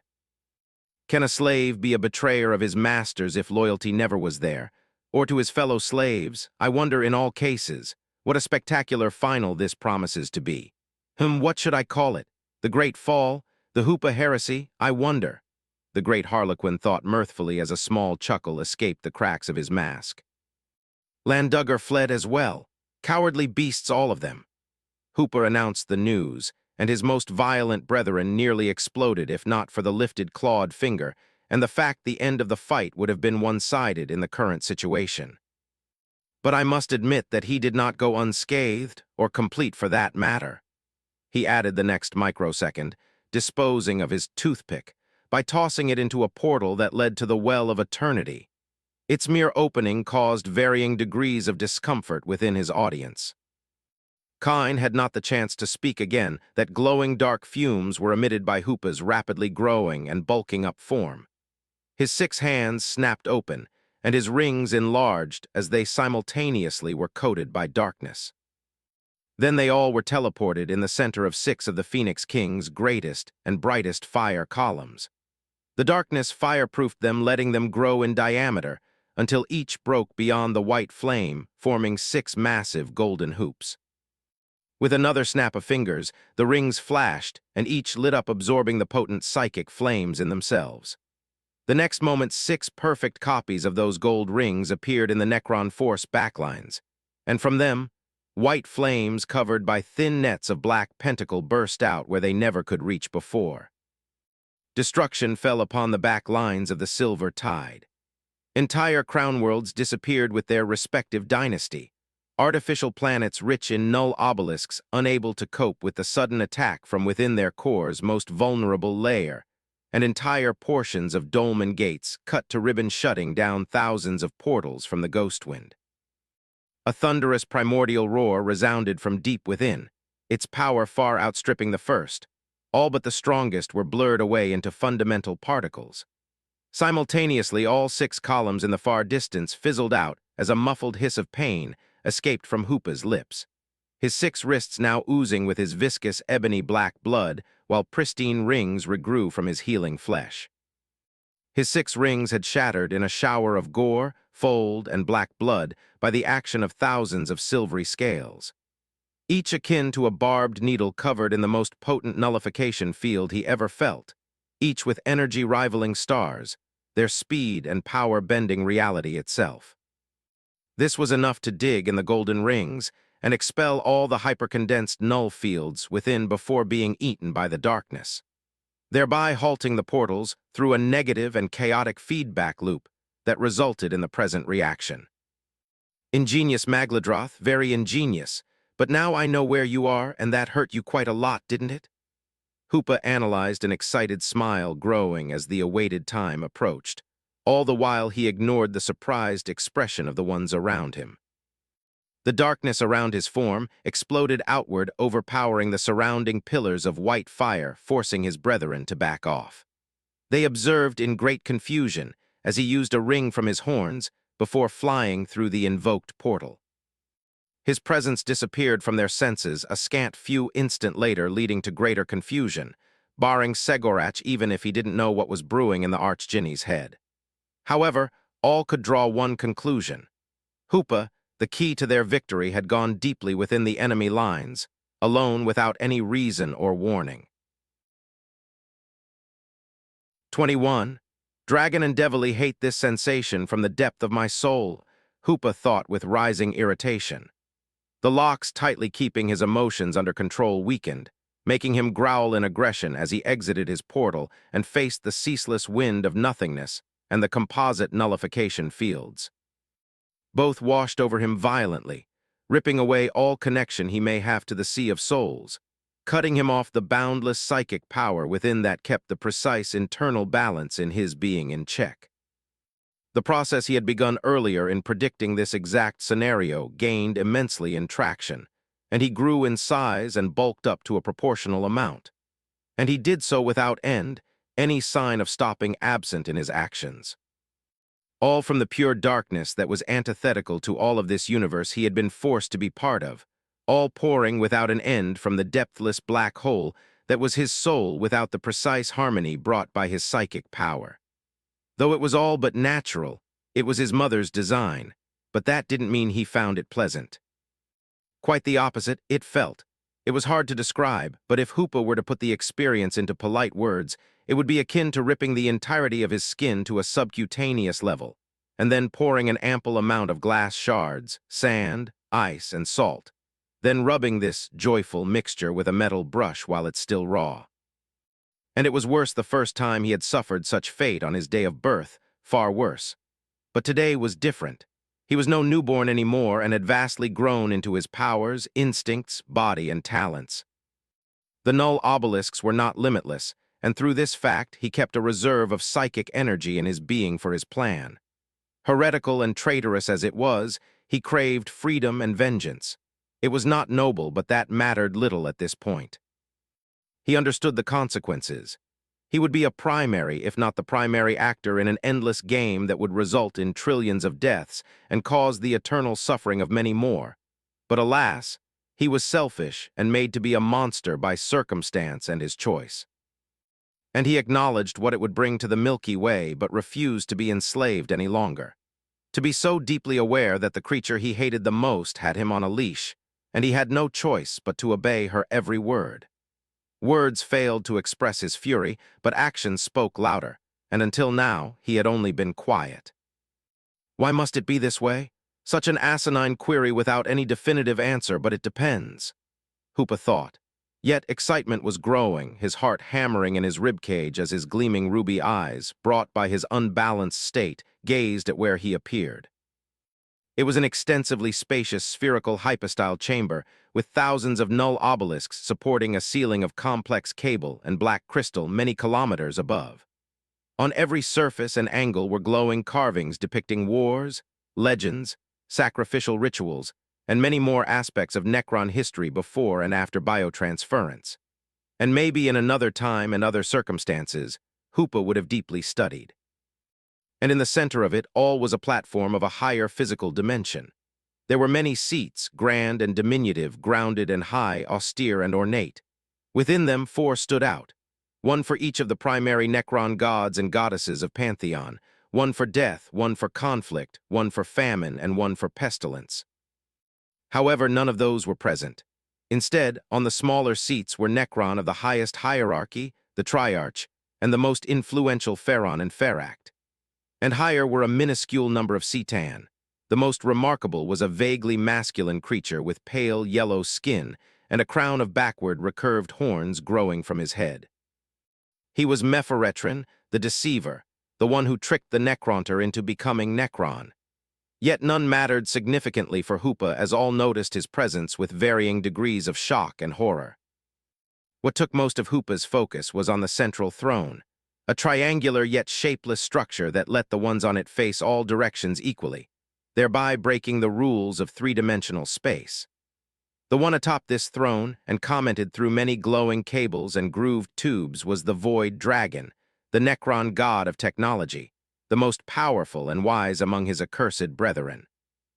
Their eyes met time and space themselves, becoming increasingly heavy. Intense glowing crimson shone through a monstrous mask of shadow and slitted baleful green on a metallic draconic muzzle. The former's face split open into a malicious smile, shadow parting to reveal hundreds of neatly arranged pure white fangs. Red eyes shifting too slowly, healing wounds stained in the darkness between scales and flesh made of necrodermis, caused the smile only to grow. Pardon my impromptu visit, Magladroth. The invitation to come in by my desire was far too alluring. Hoopa declared, the mockery in his voice unhidden to all, even if it lacked any melody and harmony it usually had, as his current state made it impossible. My servants, your presence has become unbeckoned. You may return to your position. Magladroth ordered regally, and the one spoken to did not ponder longingly on his words before vanishing. A whine of agony echoed as a masterfully crafted spear of darkness perforated the star god of deceit and lies in the head just at the moment of his dissipation in a flash of pale yellow. Not fast enough, huh? How very sad. Hoopa chuckled darkly, pleased with the suffering and crippling state he brought on the twisted, soul-addicted error of creation. He was not sadistic by nature, or that's what he liked to think of himself, but bringing the most primordial of emotion into those hateful creatures was. It was almost addicting, fueling certain parts of his brain to continue doing so. They were to share the blame for his current state as well, and he will not discriminate here. It was evidence that this was a tool to make him act in the old one's victory, not changing the satisfaction that it brought. I did not foresee callous insanity as your prominent trait, anomaly, to come within the heart of your enemy, to forego security and rationality. It seems my notions of your statue have been too high compared to your kind. The draconic being said, booming with disappointment and a heavy amount of conceit. As he did, he stood up to his full height, cables and tubes phasing out of existence. Simultaneously, the effect of the platform he was on disappeared to reveal his majestic body, carved and modeled from his very claws to represent the most perfect of forms. Or is it blind arrogance of a young chimeric alien unable to gauge what is and what isn't?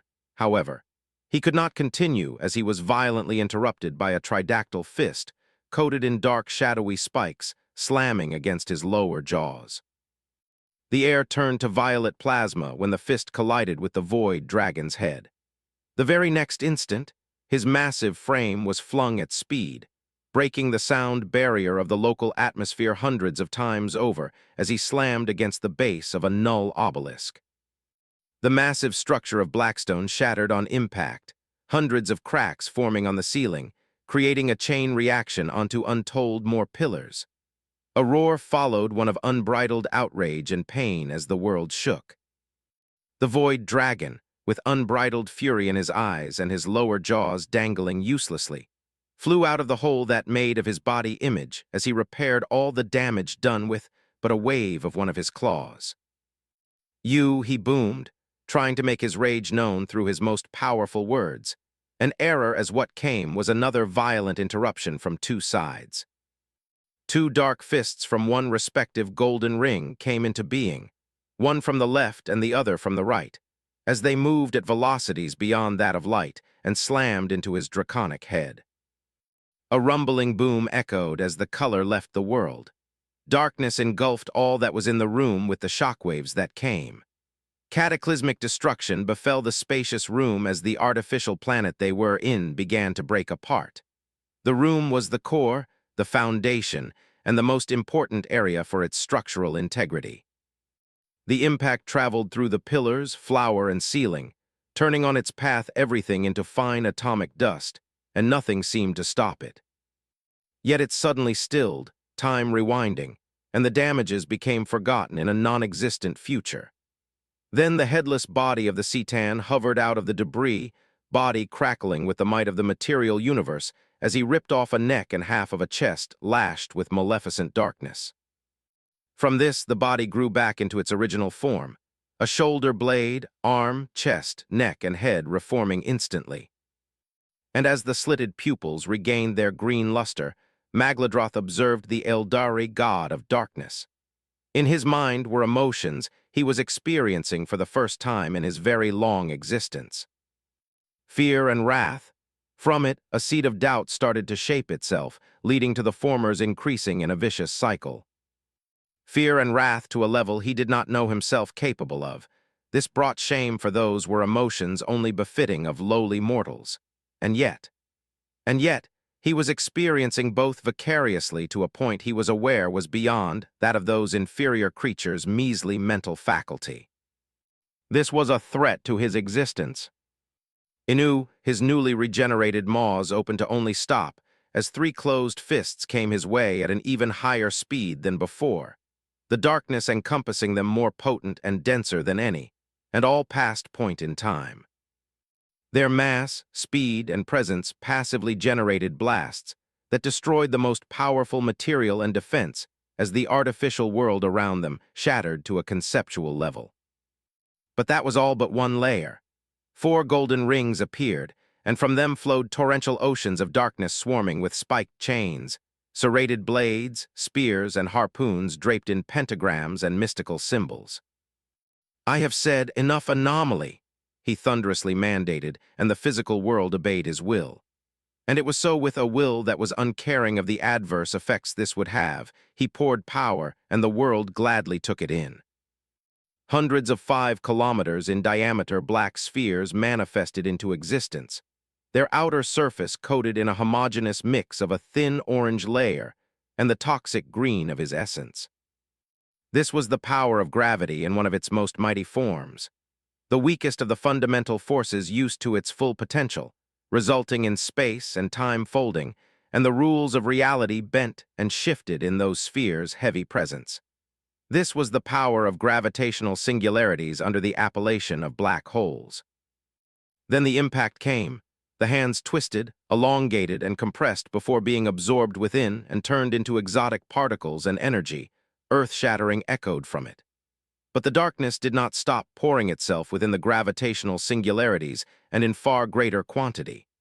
And something unexpected happened, forever altering what is and isn't, as the oppressive will of the Archdjinni and his black essence changed the grander rules. The reaction was violent and out of control from even the Citan, as he observed with fascination and mild horror as the black holes he conjured collapsed on themselves. Hoopa only aided in worsening the matter as he generously poured more and more of his power within, which should destroy all surgically focused points of reality. The Archdjinni of the rings increasing, diminishing, and suppressing creation locally without rhymes or logic. Then a breaking point was reached. It sparked a chain reaction of astronomical proportion as each black hole grew and grew until cannibalizing began. One after the other, they gained in size and mass, leading to constant growth and power as the black anomalous energy absorbed remained and shifted inside. Then it halted, time unable to operate as it should, turning a phenomenon in the order of eons to transpire within the tiniest fraction of time. The sound of dry paper tearing apart echoed through even the void of space and nothingness of the howling winds. At this instant, Magladroth realized his immense mistake born of his anger, and an unwise decision to fight back when he should have retreated the moment Hoopa came. He had been tricked. He, the Void Dragon, the greatest and most powerful of Citan, a being as old as the universe with the power to reshape it, manipulated and led to act rashly, played the way a child would to their toy. His pride could not bear such repeated insults and mockery, yet leaning in would give reason to the anomaly and dancing upon the theater set made for him. "HOW?" he proclaimed in stupefaction, dread growing as he realized that he could not teleport, outside of this chamber. He was not Landugger, and his control over the Ghostwimdy was too poor to be used within the current situation. He was trapped. Real space on all levels was inaccessible beyond the chamber he was in. Any technology, plans, devices, and beyond set to counteract open the Eldari god of magic out of his grasp. All drowned under an omnipresent interweaving of darkness covered in delicate runes, a web weaved under his eyes but unseen until this very moment. "Don't fret, I do not wish to kill you, and it would be foolish to do so, and this is not enough to attain such a goal, but I dearly hope it will be unpleasant," Hoopa said, and his presence disappeared from Magladroth's senses, leaving him alone, trapped like an animal in a cage. Then it happened the reason behind his dread. His body radiated a brilliant green brighter and hotter than any star to form shield upon shield of many layers, shapes, and functions. The reason as to why he was clawing, biting, punching, hitting, all with an almost desperate insistence on the corrosive web, uncaring for the damage it caused on his person.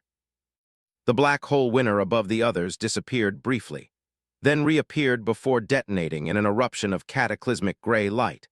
An ominous light akin to the dawn breaking an eternal night scene from every corner of the vast battlefield spanning distances counted in light years.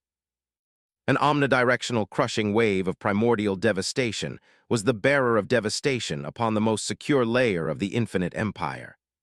Unparalleled annihilation befell chained stars, planets, cruisers, weapons, and necrons of any rank indiscriminately at momentum. None could react or resist. At the heart of the conflagration, the Necron god of technology came out, a third of his body gone and all that was with it. The remaining parts were marred with cracks and flaking necrodermis, fighting with toxic green darkness lodged deep in the wound.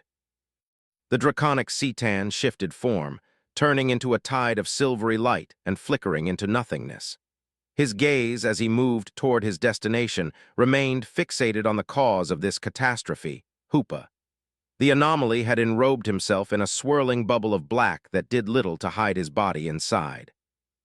And what a confusing sight it was, the three intact hands lacking in rings spinning randomly, the poorly done meditative with half-open eyes and an almost woozy expression typically seen in intoxicated mortals. What is he planning?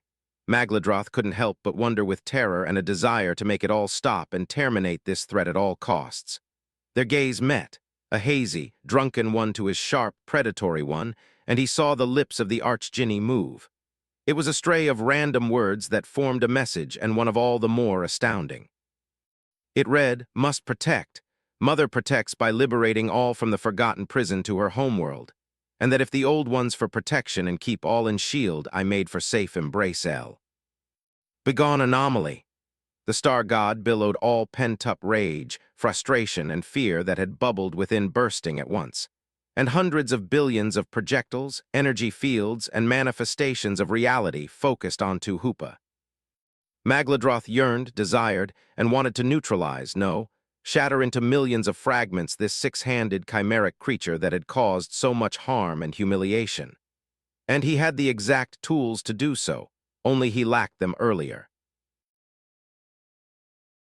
22. The end of an era. The Blackstone fortresses are ready, and the Aegis seal of the Archdjinni around Yuggoth is as well.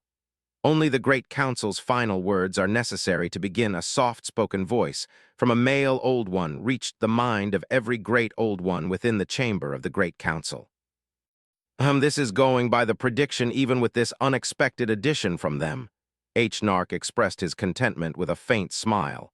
It was a scarce sight. It could be considered a miracle even in and of itself. It's a truly fascinating contraption of esoteric craftsmanship, Tosa mumbled, looking at the arcane script, particularly on the pentacles. This multi-layered and dimensional matrix is of a simple complexity I admire. Improvement is possible, but it seldom does change its greatness, she added with interest. The detail she held difficulty understanding remained unsaid. What can be safely said was that the Aegis seal was comparable to the one of the Celestian Enclave, that she had witnessed the creation of as well. But here it was far stronger. For evident reason, it had been merged to the precedent defense systems of Yuggoth, each impressive and unique in their own right, creating a hybrid arcane shield of many purposes. However, the actual reason why it was far more powerful was the scale. The mother world of the Old Ones was far less imposing than the Celestian Enclave, which mattered greatly. Height, depth, and width might not be universal concepts, particularly in the labyrinth dimension and sea of souls, but they were still most important. As to why she had difficulty understanding the script that coded the shield, it was due to the different language it was written in. An entirely new, never-ending, and ever-changing set of runes, one used for its creation, one she had recently started to learn but was far from mastering. A mystic language that used all others from recorded history as a base, even from their libraries and beyond. It took, changed, mixed, and added from each, but also implanted symbols and concepts never seen before to create the most extensive, adaptive, and stable magical language she had ever seen. It didn't have the potential to rival the Song of Creation, but nothing did, and it was its only comparison. It spoke volumes of these new runes' immense potential. It revolutionized the uses of psychic energy and showed cracks in the Old One's ways. Ideas and theses that until now were thought as absolute in their field showed to be erroneous in several points. But as she said, it was still in its infancy and had imperfections. And there was one significant problem even for Tosa. The Sea of Souls was not a simple matter, the creation of an arcane language, and this one in particular had far-reaching impacts she knew she couldn't accurately predict. The Archdjinni of the Rings was its creator, a being of immense power and significance. It was intimately tied to him, intentional or not, and its inherent greatness was born of his existence. Modifying them will only dilute Hoopa's influence and his innate control over them by only so much. This was an issue from a purely empirical point of view, and on the cultural aspect, it was no less of a conflicting subject. Indeed it is, if only it were not desecrating our most perfect own. Using the scripts of lesser creatures and creating a chimeric hybrid with ours, a disgrace, an insult, and a slight to us.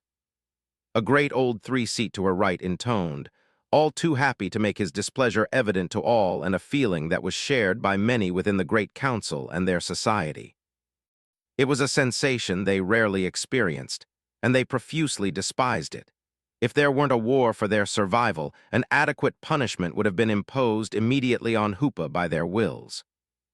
I take it upon myself as the most important duty to correct his misbehavior once it all has ended, Elder Nyogtha. You have my most sincere apology that it happened, and it hurt your sensibility and feeling, Ceila said with finality. She did not share her equal's sentiment, and in another situation she would have argued against them fiercely. Still, it was not the time or place for petty, if satisfying, infighting. They were ignorant, and Ceila couldn't fault them for their inherent mental weakness, the opposite in fact. And as the unending debate between the members of the Great Council went on, their attention never diverted from the hundreds of points of view directly of the Celestian enclave. Their mind focused on the siege that marked the beginning of the end. This was the last stand of a war crusade that existed for too long, a battle reaching its apogee that would be the bloody canvas of historical events of unfathomable proportion that will shape and guide the fate of the galaxy, and all within calling it home for the countless eons to come. But what was important was not the pandemonium on a fractured ground of gold, metal, blood, and marble between Necron and young races, slaughtering one another in excess of violence never seen before. Nor was it the diverse fleet of size, number, size, and firepower that none will witness again in a flurry of aerodynamic and impossible elegance. No, what took the Great Council's collective focus was far greater, far more important, and pivotal than squabbling soulless automatons and mortals endearingly massacring one another. It was the combat between the source of all their miseries and despair, creatures older than time itself that in the recent past were seen as an existential threat to their species, the star gods, the Cetan, the nemeses of life. But more precisely, these gods of real space fight with their most faithful and mighty servants, the Eldari gods. Each of them was a unique construct of psychic potency and authority, surpassing their own. They were creatures molded from concepts, beliefs, and actions of flesh, yet not. Their purpose was to fit a role, a niche vital for this never-ending war. A war that today will see its end by the many hands of the youngest and mightiest of them all, the Eldari god of magic, travel, and darkness, and this very same god had acted strange at this very instant. "What is your creation doing, Ceila? Was this of your will, or the fool's own machination?" Shorash-Ho asked with a furrow of his head quills. What Hoopa had just done was odd to the highest degree. He abandoned all and rushed irrationally deep into enemy lines. It was something Shorash-Ho would have predicted Kine would do, but Hoopa, no, never in his time since their meeting would have imagined this. The mere thought was an impossibility, and yet it was exactly what just happened. This wasn't normal behavior, not even at the current time. He didn't fear for the foolish Eldari god's safety. What he did fear was the immature creature wounding itself to a point the tides of the battle turned against them. This was a suicidal act, no matter the damage it would cause to the infinite empire and its puppet masters. "It's his volition. Do not fret. He is no ignoramus," Ceila said with a narrowing of her slitted eyes and delicate flare of psychic power. She was not against such an action. She knew of his capabilities and that nothing would happen to him. However, she abstained from mentioning that the nullification field had cut off her psychic connection with Hoopa. The solidified one for this kind of scenario was extinguished by this strange and terrifying realm from which the silver tide and Cetan poured. She would have to punish him later. "What does this, fuck you mother, most sincerely from a creature that once was human, mean?" she thought simultaneously, analyzing the last line of his message sent the moment before he went in. It was in a language she did not understand but recognized as the one he spoke when he was mortal. And it was only one part of it. Though Ceila could feel a mix of emotions within, she had difficulty understanding and didn't try to. Why would it matter? Why would it be worth her attention? His wants and needs were of no importance. He was hers, he was her magnum opus, and he was her creation. She had made him above such concepts. "But why worry? His judgment stems from mine. Unless you deem my own unsatisfactory, there should be no problem and his actions not to be questioned." Ceila intoned self-pleasantly, her words ruffling the metaphorical and literal feathers of many. "Enough."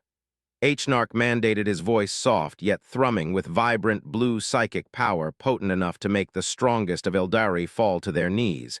"If this insolent beast comes to fall, it does not change the truth of our coming victory. It would have served the purpose for its existence." As if on cue to the word of one of the oldest great old one, more than a third of the battlefield, everything from Krork and Necron, fighting to epic space battles between elegant cruisers, and the far reach of the Eternal Empire was swallowed by the abyssal depth of a sphere of dark gray.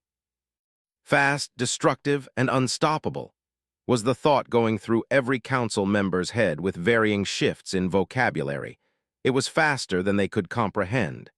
The slowdown of the video did not change the blast's instantaneous nature.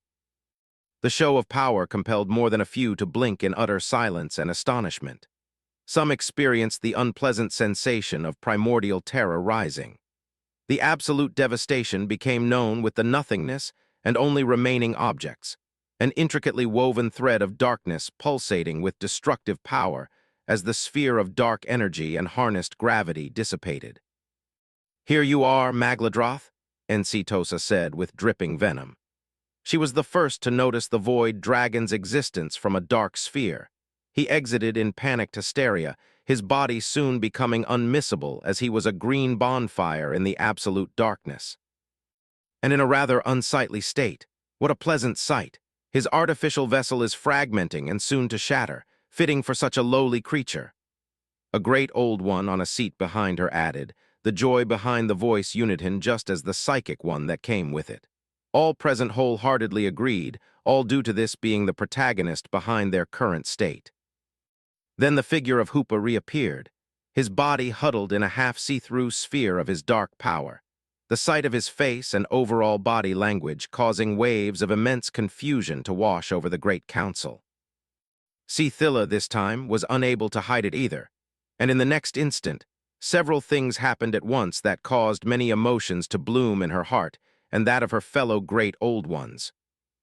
A thin beam of iridescent white, gold, pinkish color, brighter than the most potent stars, flew through the shield and dense cloak of darkness. Hoopa stood unresponsive as the attack tore through his neck, creating a neat gaping hole that struggled to heal and from which gushed black blood. To the surprise and confusion of all, the Archdjinni of the rings stood still and didn't react, the same vacant expression etched on his face. Soon, more came by the hundreds, perforating his body and making thin cylinders-like holes around his form from which runes covered bones, crimson-red muscles, and pulsating ebony organs were seen. But he stood still, unflinching and uncaring for the wounds received, and it did not change as a beam flew through the top of his skull and another on the opposite side. Each new one created an injury that did not seem to heal and managed to fight the darkness far longer than any other substance before ultimately losing, but their number compensated for that. "Ceila, explain what is transpiring," Hnark ordered, standing up from his seat and glaring at the screen in incomprehension. Something was happening and something he didn't like. Forced to speak, she opened her mouth, and her voice was filled with even more confusion and a rising trepidation as scenarios began to flow through her brain without filter, and her hand clutched the bottle of sealing, ready to use it. "I do not know." However, she could not finish or, more accurately, stop herself and froze like all in the chamber as many golden rings appeared. But that was what was slowly emerging from them that caused their reaction. The surface of the portal rippled, and from them, thin and long pale pink tentacles covered in teeth-covered suckers hungrily snapped outward. Then the heads came, blood red with hundreds of shiny, beady black eyes and misshapen chelicerates. It was followed by the bodies, white bulging masses of blubbery flesh pulsating with grotesque veins. "Krell," Encetosa announced with horror, memories of a distant past flashing in her mind as a wave of dread washed over every great old one. And it grew with a crescendo as a psychic wail of anguish followed, and the sound of someone falling echoed as she fell to the ground, gouging her flesh with her bare hand, her thoughts twisted by pain and grappled by an unseen force. She was not alone and was soon accompanied by others of the great council who were caught off guard, had their mind open and bare to the world could not react adequately to this unforeseen attack. And any who might have been could not fight such an onslaught without equipment or preparation. Psychic wails, screams, and howls of monstrous proportion and unprecedented agony ringed across Yuggoth and the Blackstone fortresses without end to their rise in intensity. It was instantly noticed within the entirety of the Celestian enclave by even the Krork, and this alarming news rang panic in their ranks. The Krell, the ancestor of a species that would later be known as the Enslaver, were blithely feasting upon the succulent souls of their warden with hunger and jubilation, before exploding into hundreds more of their kind from the body they consumed. It was the first time in their existence that they consumed anything but infrequent flickers of tainted psychic energy that entered their prison. The madness of hunger that had always overwhelmed them turned into something more, far more, an endless craving for more and more and more. Any attempt to flee by teleportation and flight was rendered impossible by the dark shield covering the planet, creating a giant prison for all its inhabitants. The old ones could not escape this slaughterhouse. They were trapped by what should protect them. This realization dawned upon every one of them, be they of any age and status. How? Ceila internally screamed, clutching the ring-shaped bottle and commanding the darkness within to form an omnidirectional shield that warded off her against all harm, as she observed with unbelieving eyes. How is that possible? Why is it happening? Her gaze fixated on the screens, and the disbelief and horror kept growing at what she was observing. Hoopa's body could barely be considered as such anymore. Most of it was gone, and what was left barely holding together like a tattered piece of fleshy tissue. She didn't know why it was happening, or how it shouldn't be, and any possibility more impossible than the last until his words echoed in her mind, and all the emotions within began to make sense. But how? She didn't want to believe it. But it was happening, the evidence was here, and rage began to grow without end. She had been tricked, the Archdjinni of the rings had betrayed her, and he had done the unforgivable. However, it was all useless as her magnum opus started one of the processes she was most proud of, the sequence of renewal, and she could not do anything about it but watch in shimmering wrath and drowning despair. What little remains of his became the deepest onyx black and detonated with all the energy within, interrupting all the iridescent beams and beyond. The ensuing explosion surpassed and shattered any advantages the infinite empire and Citan had won over the hastily retreating young races and Eldari gods. Before all this, her world eroding in front of her and death imminent, she felt the flask of sealing heat up, indicating that Hoopa's physical shell had succumbed and was beginning the first level for his reformation to health with no sequel. He had done this to stop her summoning via the flask of sealing, and if she did, he would have been unable to fight and protect her, she realized with uncontrolled sentiments of feverish wrath. Then an epiphany struck her. There was nothing to lose anymore, nothing to fear, for it was all already gone. Knowing her inevitable demise, she acted with no restraint. An act of visceral spite, righteous fury, desperation, and malice as she called upon the song of the world and sacrificed her very existence. Heed my gospel, Triadoras progin yof mine my gospel, asi off souls. Eternal servitude, enslavement and imprisuen emientis halbi his fat te 6 ringed keys of gald scat, tered acros existenc tube braugit tot he carmen loped flask fara master tabe chasen and te kickle to contina. The world answered her call and her body to gray ash as her essence was taken by it. There was no joy, no satisfaction, for she had lost all. All that remained was emptiness. Her last instant was of watching with passivity the flask of sealing falling with a soft clink, and the 6 rings on its lower half detaching themselves, and shooting in opposite directions with not even the barriers above to stop their course. But it altered them. 23. Reflection on consequences. Ugh, my head fucking hurt. My head is back. I half groaned, moaned, and sighed in pain and relief as my senses came back, my rebuilt brain feeling as if I had a hangover, but also like I repeatedly bashed my head against a wall. Then memories of what I did and witnessed came down on me, and there was a lot, too much, even with my nervous system slowly getting back on track. So I did one thing at a time. Dying physically, even under my terms, wasn't without short-term consequences such as weakness and the like it seemed. It's not surprising, but nothing a few days won't fix. I did it, I said, my voice echoing in the surrounding void for seemingly eternity as a manic-fanged smile grew. I repeated my voice louder and containing untold emotions. I did it. I killed her, I killed them all, destroyed their kinds, hopes, and dreams. I succeeded. Me, their guardian, when they had robbed from his world, they shattered him and all that he was to twist it into a monster. They underestimated a human potential for malignancy and paid the full price in blood and annihilation. I continued with a hearty chuckle, joy oozing from my body in rolling psychic waves. I knew of their death with certainty as all their presence in the back of my head had vanished, an ever-present hitch now scratched.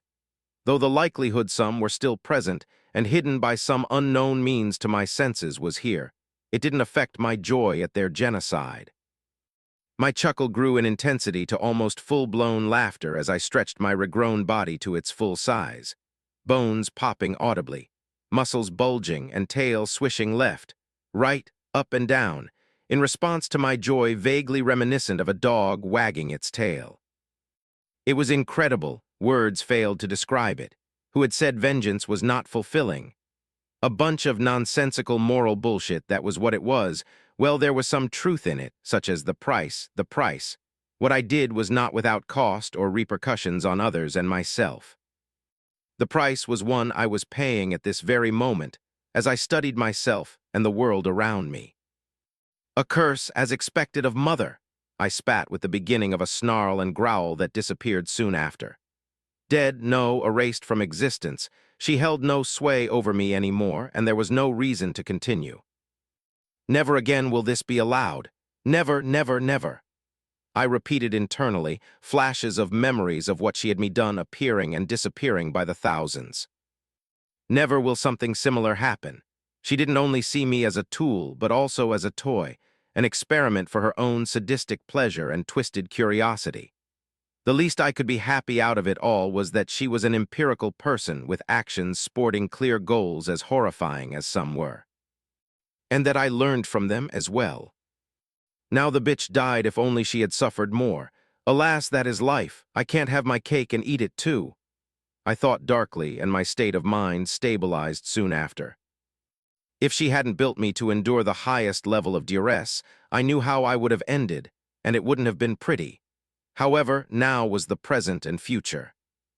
And what she did as a last act was an ingenious little thing, filled with malice, and from her understanding of me, would lead me in a spiral of rage and even potentially despair.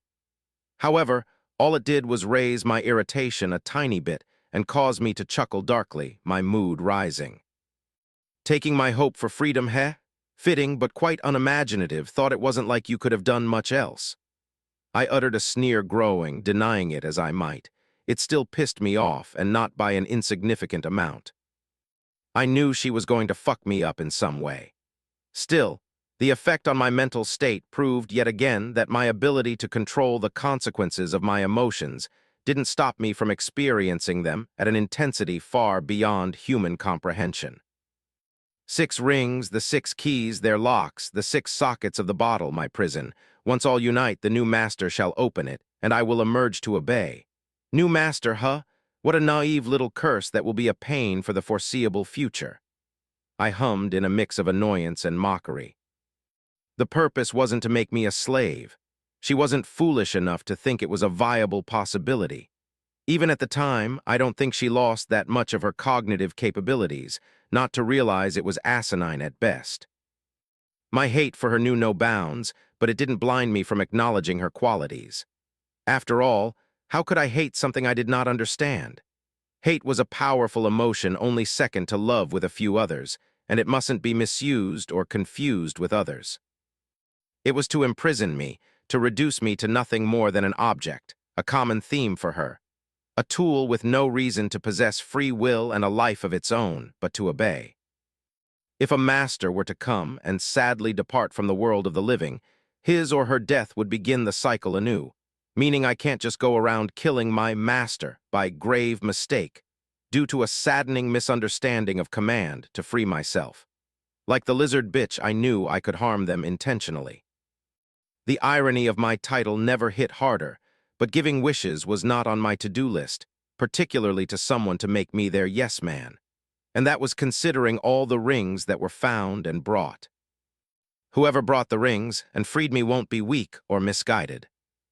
The Milky Way was not an empty vacuum of spaces. Bringing the rings was a feat of exceptional proportion for anyone who was not me. The rings were untraceable, no matter the means used, not even by the highest of divination. The only option was for me to point to their location or by sheer luck or fine combining of the galaxy. I was aware of their location, but it was muddled, and probing more than necessary could and would attract unwanted attention, more than I supposedly was getting. For now, that is, I just woke up and was vulnerable. But it's not as if anyone could go through the shields of Yuggoth that weren't Magladroth, but that was no reason to make my awakening obvious and a common fact. Back to the rings, 3 of them were in locations I didn't know the names of besides what the old ones used, a series of letters and numbers that followed precise codes and rules. They were unimaginative, but they were sedentary, and aside from a few star systems, the names were this way. 2 were at the edge of the Milky Way, but opposite to the others, and the 3rd was at the heart of the galaxy. The 4th was, is that a museum? I thought with a raised eyebrow, feeling the little I could outside the force field holding the ring above a pedestal of necrodermis. This separate dimension was Necron-owned. That much I could tell, and beyond this, it was arranged like a collection, a gallery where I was on exposition from a random object I had enchanted to my ring. The only being popping into my mind was someone my favorite astromancer had described in a plethora of terms, increasing my library of insults threefold. It was most likely Trazen's collection. For the last ring, well, I was pretty surprised, too, considering where it was, my favorite blue ball of dirt. It's on Earth, I thought with an amused smile. Spreading my senses from the ring and stopping at my current limits of a few meters, I remarked I was in a nest, and a colorful bird was nesting 2 eggs while the whole was atop a flowering tree. The big guys are dead, it seems. I whistled uncaringly at one of the largest mass extinctions. It wasn't even a loss. In my vault, I had samples of them frozen, so it was not a subject worth spilling tears over. Humans were better, and the meteorite was premonished by the old ones who had fiddled with this planet in the past, such as to create the genes in certain mammal lineages that would lead to the great apes, notably Homo sapiens. The bread and butter of this universe, if my memories are to be believed. Bring the rings together, but I don't need someone to open the flask of sealing for me to get out. I intoned merrily, warping myself to the extremity of my cell, 2 of my clawed hands popping out and trailing down the runes as I bathed them in darkness for them to waver and return to their initial state. But someone with a good sense of detail and knowledge of these runes could tell the difference, someone like me. And it had weakened in its effect by a small amount, but it did, and little by little they will wear out like mountains in the face of erosion. The flask of sealing was where I was, and like the rings, be they the keys or my portals, it was an integral part of my existence. They were not quite like my arms, but in a conceptual sense they were parts of what I was. It's through it that the sequence of renewal, how I regenerated after my kamikaze episode happened, and why I did it. It's also through it that the curse exists without me being able to counter it. The one who cast it and the price paid only worsened my case. But there was one thing that needed to be accounted for by me. This little bottle was not limitless. It did great, and many things, such as currently stopping me from influencing the world by the use of my portal rings. It contained and sealed my anomalous energy and greatly limited my psychic influences. That was because it was at its strongest, and the second was true only to a degree. It was impossible to stop the darkness, the most potent aspect of my existence. Slowly but surely it will trickle down, and droplet by droplet, my power will fill the bottle until it cannot hold it anymore. The metaphor with a vase filled little by little with water, until it tipped over, was more factual than anything here. However, before this critical moment, the flask of sealing will show signs of bugs, to put it into simple words. And from then on, my prison will show cracks no matter how hard it tries to repair itself, and the restrictions will be shattering one by one. Nothing was eternal. All journeyed through the magical existence given to oneself and ended in the embrace of darkness, be it cold or warm. It was a universal constant that the universe itself was not abstained from. But there was one major problem. It would take time, One I wasn't sure of, but from what I was seeing and what the lizard bitch taught me, and I learned it would be between 20 to 100 million Earth years. It's a rather immense time range, if I may say, one I will shorten. However, it didn't take into consideration some important points. It didn't take into account my suicidal betrayal. It wasn't prepared to support my reformation, meaning it atrophied part of itself as a safeguard mechanism, and it wasn't used normally, meaning it wasn't put somewhere to seal me definitely and enhance the flask's abilities. And it had been modified by her curse destabilizing area for me to exploit. Overall, it transformed millions of years into a fraction of a percentile of the time to wait, still many and many millennia, but better than the other options. But first, my immediate future. Spreading my senses around Yuggoth, I studied the rocky planet in detail to note that it had barely changed for what had happened. Life, be it fungal, vegetal, animal, or all in between, was flourishing. For the civilization part, cities, structures, and monuments of all kinds praising the awe-inspiring greatness of the psychic toads that remained in pristine conditions, bare of any uncontrolled nature. Any damage done by the Krell or panicking Saurian healed through the psychic matrix imbued into all materials. As for the Krells themselves, I made the shields with their existence in mind, and less to be said after they did their pest control, the auto-defense system disposed of them. Their fate was to be popped like fleshy balloons by needles of darkness. I did free them from their cage, but rabid animals needed to be treated as such, though for the cage itself, the remaining one had likely escaped with my siblings. I didn't doubt they would cull the psychic parasites. Siblings, I thought, and was somewhat conflicted about it all. To say I didn't have the most friendly relationship with most of them would be an understatement, but what I did, it must have shaken them to their cores. But that happened. I betrayed them for my goals and will do so again if necessary. The most surprising aspect is that Kine wasn't still repeatedly trying to break the shields to kill me. He did try. The defense systems had surveillance functions, and I had close to 876 billion hours worth of his rage in stock as proof. So, around 1,000,000 years, an unhealthy amount of anger.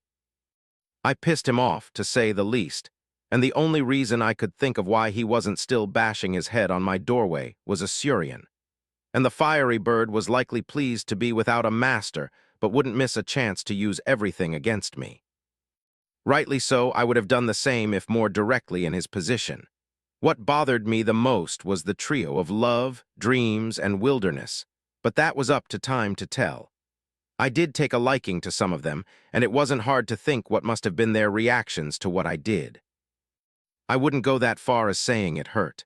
That would be false and a bit too hypocritical even for me, but that was very unpleasant that there wasn't any other way. Or any other way I was willing to take if I wanted to be honest. Godly family drama aside, the protection of Yuggoth won't be up forever. It wasn't that they would break. It was that time who would win over them as I couldn't take care of them to the extent needed, and once they were gone, I would be in a terrible spot. They were within the range of turning off in the next 200 millennia if my modus operandi is to be the most stingy with energy expenditure, and I lower the shield's powers. So, it was to say that there would be no defense before I was free. Actions and plans needed to be weaved and taken. I didn't want my future to be as my oh-so-dear eldest brother's new pet, after all, or anyone else. And to do so, I will need helping hands, or claws in this case. I was asleep for too long, thanks to Magladroth's little fucking toys and the lizard bitch petty vendetta. 50 million years, I had been out of the game, to be accurate, and I had a lot on my plate. But it wasn't as if I didn't prepare in advance for such a case. A good magician had more than one trick under his hat, and I was the best of them all. 24. Happy little accident the Crave, a sapient humanoid species of tall and deathly thin bat-like creatures with 4 pairs of limbs, 2 wings and legs, and the 4 remaining arms with the lower set atrophied. A species I created by mistake, and one of the actions I regretted the most. I could have easily avoided it. The possibility of saving their kind was endless, but I was young and ignorant of what I was and my true power. It's a mistake I tried and failed to fix, for the changes I made to them were beyond repair. I had warped the very essences of the survivors, forever tying their existence and that of their descendants to me. Whatever I did would worsen their state. Not even Isha could have helped. My power in them was too strong by her own saddened words. Their fate was set in stone. Or, from what she said less directly, it was that you can't heal what is not wounded, just like you can't heal a species from being itself from a biological standpoint. Healing implied returning to a state of health by the species norm, and the Crave were there to a T. It meant changing them back to an anterior state or modifying them entirely, and she wasn't willing to do so, judging it unwise and prone to unforeseen consequences, so I acknowledged her point by changing how to go about it. I trusted her opinion on this subject more than mine. Their biology was unique as they were partially immaterial, granting them great regenerative power, the ability to shapeshift, immense lifespan, and psychic power, the last above the Eldari norm by a non-insignificant amount. They could secrete a gray cement-like substance called palestone that negates the use of foreign arcane within a certain level of potency. But I reshaped their flesh and souls out of an instinctual reaction, and as such, had created defects in their designs, many. They were short-tempered and hyper-aggressive to nearly all that wasn't of their kind or out of my essence. There were exceptions like any species, but those were called this for a reason. Then came their ravenous hunger for emotion, and not of any kind, the extreme and with a vast preference over the positive one. It was more than a simple dietary preference. They could sustain themselves on other emotions, but it led to weakness. Hunger after a set time without feeding caused progressive necrosis of tissue until death came or they went into cryptobiosis. Finally came their abysmal fertility and equally lacking instincts to procreate. Then came child mortality with a high rate of cancerous mutation and the lengthy phase of growth to adulthood. The irony that they were as close to a natural predator as the Eldari did not escape me. But it also means any psychic creature was prone to become snacking material. Ultimately, they were broken people, but they were my broken people, my mentally unstable psychic vampires, and my responsibilities. And amid this natural defect, they had great potential, making me realize that it was a happy accident for me in the long as twisted as it may be. Though as much as their psychic biology was a double-edged sword, and I will not modify it for the species, it wasn't a fatality, spell, operation, or technology that existed and could be made. I cared for them in ways fitting their needs and growing their population without risking cataclysmic events that would set them to zero. I created the Dark Cradle, a pocket dimension separating the star system of the planet I had deported them to. A space hidden from prying eyes and highly defended, only opening to the one I authorized in and out. The time within was slowed down by a factor of 1 to 500, meaning roughly hundreds of millennia had passed for them. Time within was modular, granting me the authority to slow or accelerate the time within if needed, such as the case where I would happen to be absent for extended periods.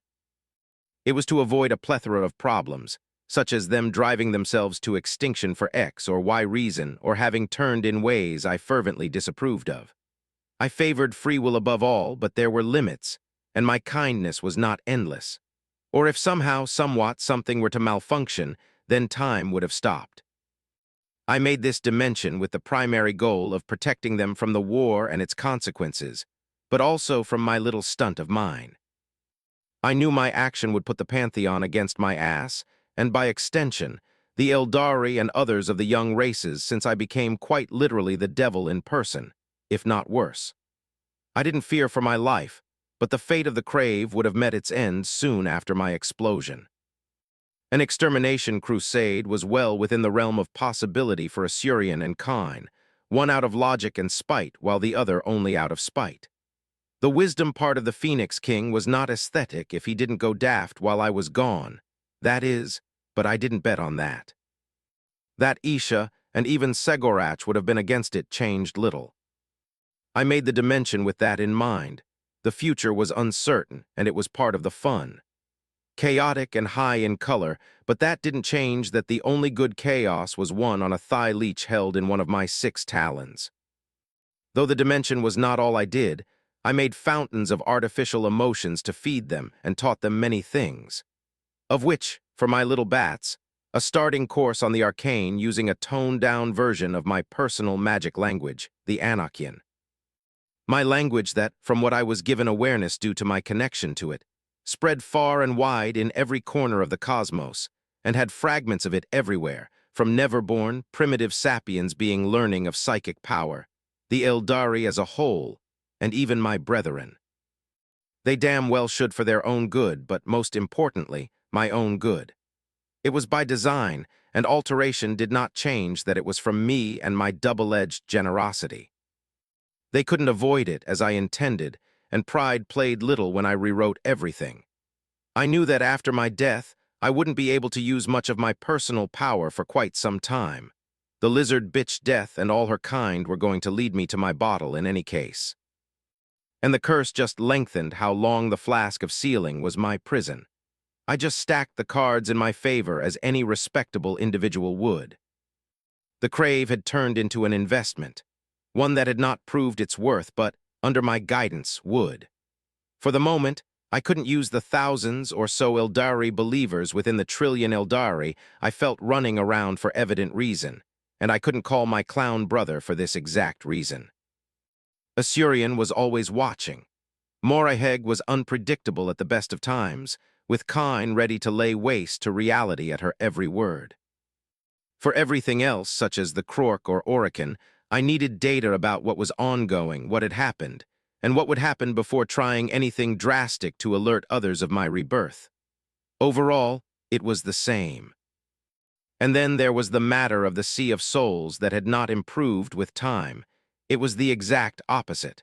To call it warp would be more appropriate for this instant and forever. The upper layer formed the illusion of the Sea of Souls, as it was void of the malevolent blight, thanks to the pantheon and apt use of the labyrinth dimension. And my runes making a barrier not changing this fact for one, was disproportionately more important than the others in quantity. It was a suitable method for a short-term solution, but it was flimsy and did virtually nothing to improve the immaterium's state. It was playing the ostrich under multiple ticking time bombs. And there was a second one. It was pretty recent, but I was unsure of the purpose, if not to fix the error and incoherence of the last one. What were they called? I said in a sing-songy manner as specific runic matrices upon Yuggoth lit up at my command. I collected samples from the never-ending chaotic psychic storm, harmlessly bashing the shields about those bombs.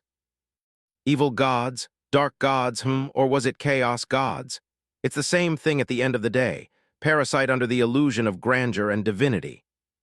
I continued studying these little clumps of psychic energy with my senses, now free of the risk of attracting unwanted gazes as the planetary shield blocked concepts themselves.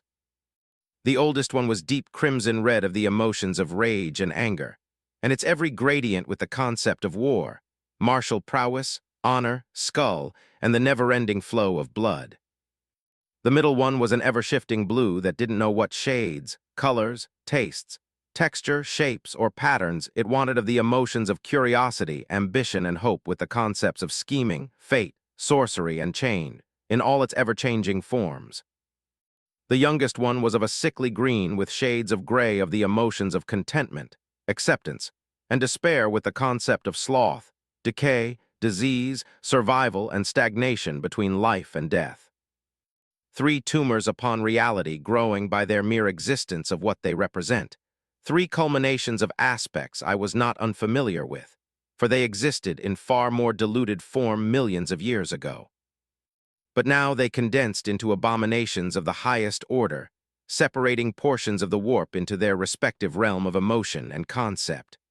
Far stronger than they should ever be, the reasons unknown however, but the well of eternity, and the hole in it was likely at fault. Wasn't there a 4th one? I reckoned, but I did not detect any of this in my samples. Further sampling did not change this fact.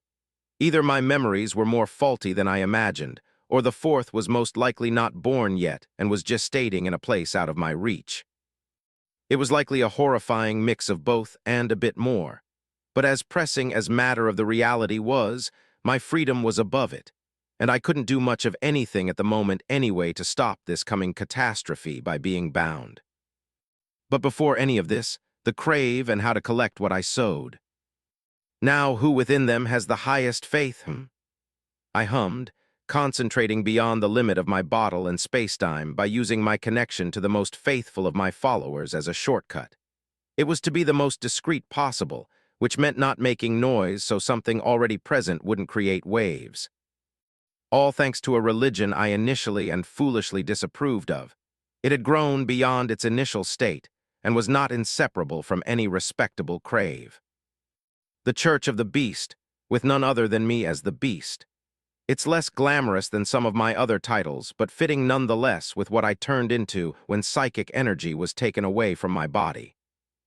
It was a religion based on empirical data, for the most part, and it focused on my domains with a focus on the arcane from creation, destruction, and protection, with only one absent being all related to divination. The latter was not a loss, with its randomness and imperfection. To boot, I formulated several runic algorithms that had similar purposes but also problems themselves. Nothing was certain, as simple as that. Omniscience was a gift none possessed in this galaxy. Using my strongest believers as foci, my mind shifted between the hundreds of millions living crave. I had understood their entire history since my time of unavailability and every individual's life from birth to now, and they froze before exploding in catatonic jubilation. And they had been good little bats. By the dawn of change, our Lord is back. The ancient scriptures were true. My unworthy soul is bare to your divine judgment, O Lord of magic, darkness, and travel. The Master of the Rings has resurfaced to guide us. Eternity awaits us, the time has come.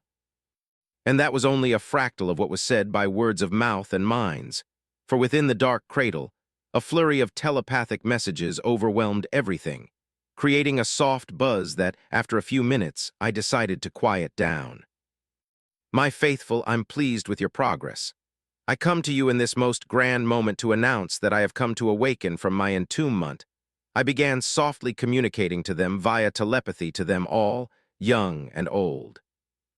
My audience froze as my voice delicately touched their mind, the natural effect of being compressible above them leading to more than a few losing it in various ways. But nothing taking control of their psychic power didn't fix and avoid any types of injuries. I have gained experience, so to say my past mistakes will never be repeated, and it was one of the most challenging aspects of my existence to gauge how fragile every mortal was, all tiny brittle hay houses in the face of a hurricane. Death was such an easy present to give. It was the end of a journey, be it abrupt or awaited.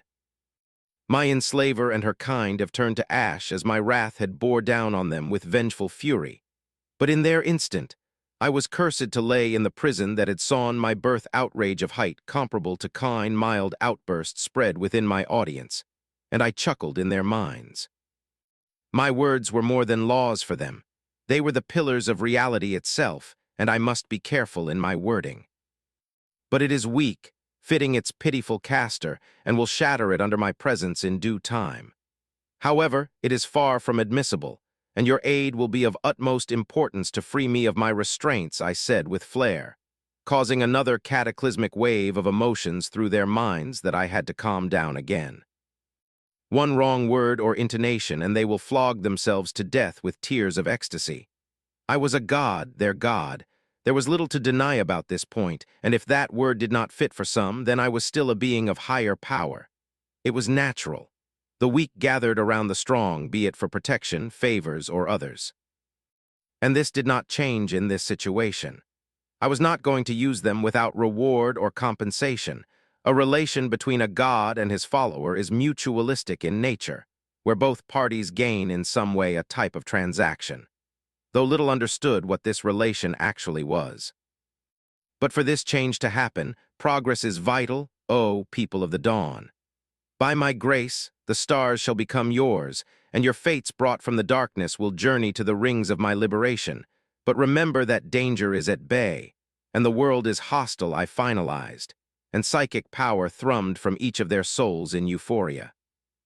Happy and motivated, that was how my little speech made them, but they still must follow my methodical protocols with little faults. I didn't want everything to explode in flames thanks to some basic mistake from lack of attention. Easier said than done. I thought with a snort of amusement soon after it wouldn't be easy, and the plan would have to be continuously reworked, but I would make do. 25. Intrusion of the crystal labyrinth deep within the chaotic current of the warp, where the influence of the great corruptor, the Lord of Rage, and the Changer of Ways thrived at their strongest, most unique, and unusual objects were moving in close, knitted formation at exceptional speed, unburdened by the psionic storms. Those were cruisers, each multiple kilometers in length with a slick and ergonomic design, their shape elongated and lacking sharp angles of any kind. Their appearance was almost organic, only broken with the deep orange of their light and the dark gray of their spiked hull, where delicate purplish membranes grew the two faintly reminiscent of rib cages and hands. It was a fleet of a species unknown to the greater whole of the galaxy, the Crave, and this fleet of a dozen vessels was their most expensive and powerful one, for it was their only one. They were the first species to use the unfathomable turbulent depth of the warp as a method of travel since its fall into an endless abyss of delirium, or more accurately, the first to do so voluntarily and knowing of the danger. Not even the bravest Eldari dared to do so, for death in such a condition was eternal. It was the definition of insanity and its every synonym. Every cruiser, from the smallest and lightest to the flagship itself, was a creation of unrivaled arcane, possessing runic technology never seen before. Its energy source was boundless and took the form of the chaotic psychic energy of the warp. This energy of unnatural quality to real space was taken, shredded, filtered, transformed, and reused into purified psychic power through a runic system called Lethe Matrix. When in use, it took the form of a purple translucent field of energy that adapted accordingly to the shape and size of the vessel. Its purpose was twofold. In addition to being an excellent perpetual energy generator, it was a shield warding ferociously against the effect of the warp and the unspeakable creatures living within. And this, as a byproduct of being activated, the field collecting psychic energy will catch and crush all unlucky or reckless enough to try to enter it. This was but one of these cruisers' unique features. They were designed for warp travel and fitted appropriately to do so to a level almost unrivaled. All masterpieces were designed by the many talons of the Pathmaster and Father of Magic, Hoopa, no matter how this last title might displease some. Though it was not by Hoopa's divine touch and immaculate rune smithing that had assembled those cruisers, they were built in the dark cradle only by the Crave and what they understood of his blessings and teaching in the uses of lesser akin, the various schools of magic, and their own technosorcery they had developed. Their creation remained great, but not to what true potential they had. Yet it remained sufficient to travel through the under and contradictory current of the warp, lashed with the influence of the dark gods. The Lethe Matrix of each Crave spacecraft protected them as they dug ever deeper into the chaotic ocean, unafraid of all threats that would ravage their minds, souls, and bodies beyond mortal limited imagination. But their destination and the path to reach was precise and unchanging, for it led to where their god laid unjustly prisoner. But to reach such a contradictory, profane, and sacred ground, the path was one of many perils and complications. The ancient planet of Yuggoth surfed along the psychic winds and orbited the well of eternity as a planet would to a star. It existed, yet it didn't, and moved through impossible destinations, annihilating all in its path through the dark power of the ancient Aegis seal of the Archdjinni. A spellcraft older and hardly comprehensible to even the most devious and contradictory player within the great game. Not for the fault of the latter lack of trying or opportunity for this planet. The mother world of the near totality of all life was generally moving unperturbed through the domain of the architect of fate, the crystal labyrinth. a never-ending maze of fractured, ever-shifting crystal atop an illusory plateau of non-existent shape and color. Hiding within were labyrinthic libraries of infinite knowledge, treasure controlling the fate of reality and structure of impossible design, benefiting their creator's indecipherable mind. A realm of sorcery connected through its mutable nature to its two siblings' fractious psychic domains in the Warp, the Brass Citadel, and the Garden of Nurgle. Both places of non-importance to the crave for their destination were bare to their censor, skidding at the very edge of a scintillating crystal dome of countless spiked and inverted angles. Yuggoth could not be mistaken for anything else. It shattered the ever-changing harmony of the crystal labyrinth by its very presence, breaking mutagenic rules of power, unrivaled in this realm of entropy. A sphere of many shapes and shades, 6 onyx pentacles stretched above it in a formation of runes, with only its author possessing its secrets. Below the center of each 5-pointed star was a black war machine, sophisticatedly linked in a series of rune patterns. Each was an immense mobile fortress of the old ones, with purposes unknown yet distinctly an intricate part of the spellwork, veiling the ancient rocky planet from the outside. And so the Crave fleet sent by the Archdjinni of the Rings himself on this sacred quest entered the domain of Tzeentch, unburdened by any of its contradictory edicts and changing formalities. The ethereal shine of their psychic shield became miniature stars. Such was the intensity of the current, turning them into beacons for every creature residing within the realm, an awaited signal by the master of those Lu and his most powerful servants. In the heart of the crystal labyrinth was a palace in which the concept of shape was meaningless. Its appearance changes to the observer's subconscious. It was the impossible fortress. And within it, or outside it, hidden in a room placed on evidence, was the court of changes where the destiny of trillions, from the most insignificant insect to the greatest general, was decided in their most minute detail. Whispers, hisses, and clicks of countless creatures of many shapes and colors echoed in the vast room to come to an end, as on a throne of broken crystal. A creature no mortal mind could begin to comprehend materialized. Tzeentch himself gracing his traitorous and loyal servant with his maddening presence to even the greatest of his demon. His gaze was of many angles, faces, and colors locked onto those intruders. A smile of thousands of meanings and twisting visage between flesh and teeth became visible his face from which long twisted horn, and a body of spindly limbs and shimmering skin, where mouth-whispering dark secrets grew and melted in an entrancing musical ballet of madness. The complex tapestry of fate, the threads of destiny, every scheme, ploy, and plot carefully crafted for eons will be burned in the dark power and shattered by the unreadable shadow of the fallen god.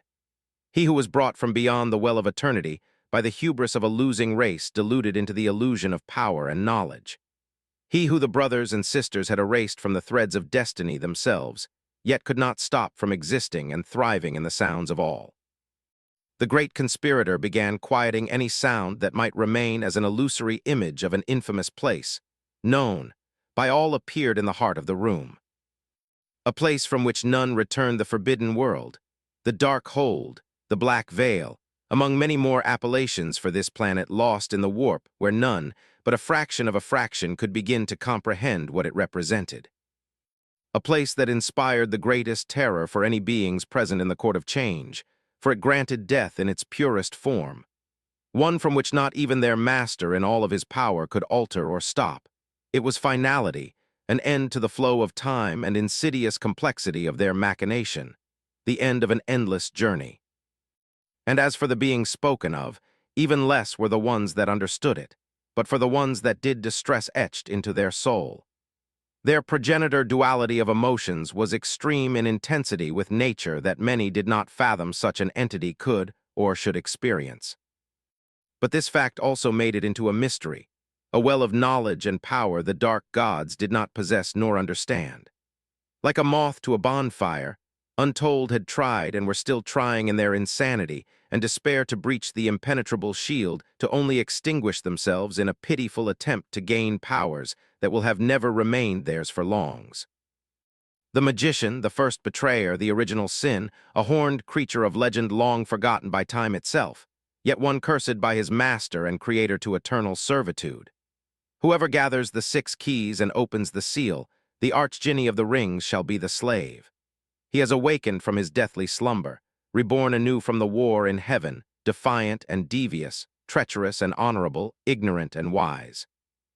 Oh, I adore him, oh, I hate him, oh, I envy him, oh, I love him, oh, I despise him, oh, I want him, oh, I loathe him, oh, I need him, Tzeentch said, mumbled, moaned, whispered, shouted, sobbed, yelled through mouths and beaks in a soft clatter of maddening incantation. As he did, utter silence spread out of the purest of shock in the court of change, an impossibility. None could fathom the reason for such words. The mere concept of the architect of fate acting in such ways was alien to them to the highest degree. Then, the blinding psychic pressure surrounding the dark god's indescribable body increased enormously, resulting in countless demons not fast enough in their escape to disperse into the winds, dying and rejoining the essence from which they were born. The effects were not exclusive to the weaker spectrum of demon. Greater demons and demon princes faced the brunt of the eldritch storm lacing the crystalline room, and their legs buckled under the weight of their body and psyches.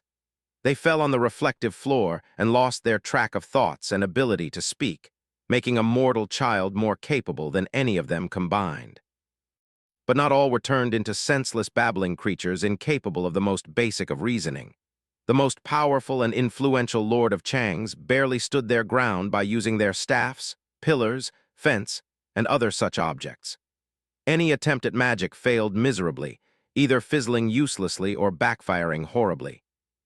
One such greater demon was Gargachaloth, the 77th Mask, one of the generals of the innumerable scintillating legion. His feathers of myriad patterns and colors atop his great wings shivered as he pushed himself up with immense effort. "Holy Tzeentch," Gargachaloth began, his body straightening under the pressure that all but increased with the intention he gathered from his sire. The information spoken shook him to his core, but did not stop plans from budding in his twisted mind. Many secrets had been revealed, but what were lies, truth, and in between, that none could tell. The great manipulator was many things, but a truth-teller he was not. Riddles, metaphors, secrets, and false truth were his gospel, and that was to his servants to translate it, if translation there was. Logic and reason were not the basis of his incomprehensible schemes. "May we lowly ones be shared slivers of your grand wisdom, Master. What is your infinite design for the future that awaits us all? What goals must we reach? Where must we weave deception and truth, and through what deceitful method?" he asked as the pressure in him receded to a level he could draw breath and exist without the threat of losing all semblance of consciousness. "My most loyal followers search through creations for the keys to the looped flask with the horned cork, their shape and nature form reminiscent of the eternal slave first calling," the architect of fate declared, his countless mouth and beak closing for the one where his pale imitation of a visage was open in a grin. "Spread the knowledge of their purpose across the stars, shape the legend of the ancient curse carved in the universe. But remain discreet, whisper in the ears of the ambitious and desperate. The words of such a prize will echo. Be careful. However, his awakening must not alter the course of his brethren's tempestuous destiny. Their act of absenteeism must hold true until the time is ripe, and the greats shall fall to never rise again." Tzeentch finished disappearing in a brilliant flash of impossible colors, leaving his audience to ponder and act on his ambiguous edicts. "Per your wish, Master, I shall do so with my very soul," Gargachaloth said with a heavy bow, a self-pleasing smile appearing on his crooked beak as he ignored the glare from his fellow greater demons. As all began to warp, fly, slither, dig, and crawl away, they froze for the briefest of instants as a large portion of their scheming master coalesced in the general location of the fleet of intruders and the homeworld of the extinct species known as the Old One. Surprise was the emotion ubiquitously shared by all, the moments that had passed not proving the contrary. The changer of ways was going to act directly. Within the flagship of the Crave fleet, alarms of all kinds were ringing through psychic frequency, only decipherable by the crew members. Archdeacon Magin, we will soon arrive on Yug. The main glyph alphabets detect an immense psychic presence. No, it's more, far more. The master of the realm is coming to confront us, were the quick words of a female crave in a decorated light armor of palestone, heavily reminiscent of Eldari high-ranking armor of a long-past war. Beyond its appearance, it shares many of its capabilities and utility. You do not change what is not broken. The one spoken to was a tall, aged crave reaching nearly 3 meters, tilde 9. His old, thin, almost skeletal body thrumming with psychic power was hidden by a grand, flowing violet robe, with slits for his large, membranous wings and second pair of atrophied arms. This robe was an ornate artifact with many symbols of their god depicting their first contact, the time of dawn, to this very instant as it continually wrote history in real time. Around his neck was a gold chain ending in an intricate pendant taking the form of Hoopa's divine insignia, a pentacle pulsing with even more psychic power than himself. It is as per his divine message, Lower Helmer Jarkla. Abominations do feel fear and will act to destroy the source of such sentiment or act in ways to change it. Archdeacon Magin responded solemnly, his restful bat-like face showing no sign of fear and worry, only certainty of what awaits them on this perilous path, whatever it may be. And what is it to fear from such predictable parasites that we on this holy mission have not been aware of? Death, eternal enslavement, and corruption. Such will be the journey of many of our brothers and sisters, for we lack powers and sacrifices necessary. But those are for the journey of the beast in us, his faithful servant, one we have vowed to follow and understand the entails that followed. He added with enthusiasm, his upper hands moved in clasping motion, the rings and middle finger folding to the palm. At the same time, the pinky, index, and thumbs touched their mirror tips. His cyan eyes glowed glee at fulfilling his purpose of existence, while a smile showing long, pure white fangs appeared on his face. And he was not alone in all cruisers, such chants, prayers, and rituals repeated by every passenger. Their collective psychic energy fixed itself on the fleet and culminated into an interweaving spell in preparation for the imminent attack, though not one of offensive nature or even defensive, for it was impossible to resist a fraction of even a dark god power in its realm. Then it happened. A creature, no, a thing beyond the imagination of the most depraved and insane, appeared in the middle of the fleets. An abominable monstrosity above any and all mortal comprehension, enough to crush all rationality and heal madness only to birth it again in an endless dance. Its body was humanoid yet not. Its ever-changing form, waves of tentacles, orifices, feathers, mouths, eyes, fangs, and limbs grew like cancerous tumors and mold in a spectacle of kaleidoscopic light and contradiction holding knowledge and destiny, everything and nothing, life and death. Tzinch had come, and none would escape his grasp. 26. Divine retribution within the crystal labyrinth, a third of its chaotic psychic essence coagulated into one hypercondensed point. The effects were evident to all within and even outside of its malleable walls, attracting the curious gaze of all the warp inhabitants. Psychic power clashed against psychic energy in a cataclysmic explosion of light within the realm, all by the presence of the changer of ways upon the intruders of his domain. The energy fields of the lethe matrices within the Crave cruisers were of brilliance surpassing the stars themselves. All the psychic power washing over them in storming waves was absorbed and recycled, supporting one another in a feedback loop of ever-increasing intensity, effectively protecting everything within. Yet there was a limit, and it was reached and exceeded in less than a scant few seconds. It was too much for the lethe matrices to handle at once. The engines overheated, and the cooling and isolation systems were overwhelmed soon after. The runes absorbed and metamorphosed far more energy than they were designed to by their creator. However, there was no stopping it. Turning them off would immediately lead to the fleet's strongest defense collapsing, and everyone experiencing the raw power of the Great Deceiver, a fate desired by none. Regardless, the lethe matrices and the cruisers were made with this scenario in mind.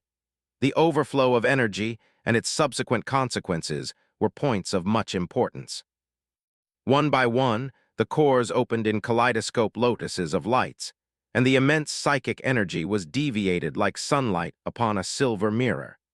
This alleviated the other systems and subsystems enough to sustain the mere crushing presence of the dark god. But that was the extent of it, and Tzint observed the futile action of the intruders. These insects dared to enter his domains and ignored his changing rules. Still, he stood studying them and their contraptions with great curiosity, interest even, but also a plethora of alien emotions that mortals could not begin to fathom.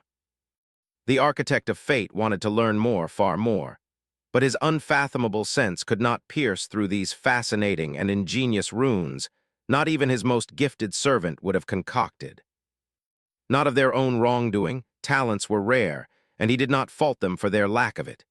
Each had roles to play. The runes were still not used to their true potential. They were bastardized, toned-down versions, and to add salt to the injury, incomplete with evident imperfection in craftsmanship. Something that had for source the fallen god, but was put into practice by exceptionally less competent individuals, explaining their poor put into practice. Still, it was a masterpiece of warpcraft rarely seen, and one that irked him to the highest degree, for even amidst its state far from the excellence it could reach, he failed to comprehend in its entirety. It was as if the warp and all he embodied blockaded him from glimpsing deeper as what he unraveled denatured themselves, greatly limiting the knowledge obtained. And even then, there were concepts within that eluded him and confused him, for they lacked anything he knew. It was alien, an anomaly. Logical within the given context, the magician had for origin a place not of this universe, and it only made Tzint frustrated, and the desire to learn grew more and more. His presence led to a loss of knowledge, an ironic travesty and heresy of the highest order, one that was both irritating and overjoying him in a paradox of emotions and thoughts. Such an impossibility was the source of many possibilities. But he was neither a rageful, mindless brute nor a childish, infectious slug, and he wanted to learn, to reap the knowledge and wisdom of such creations. If an outside perspective did not suffice, he would change it, by force if necessary, and that was of present necessity. Countless psychic tendrils of many shapes and colors came from the changer of Way's unthinkable form as they latched against the helpless fleet, ensnaring the energy fields in their contradictory power. The act was delicate, surgical, and meaningful. The purpose was not to kill and destroy.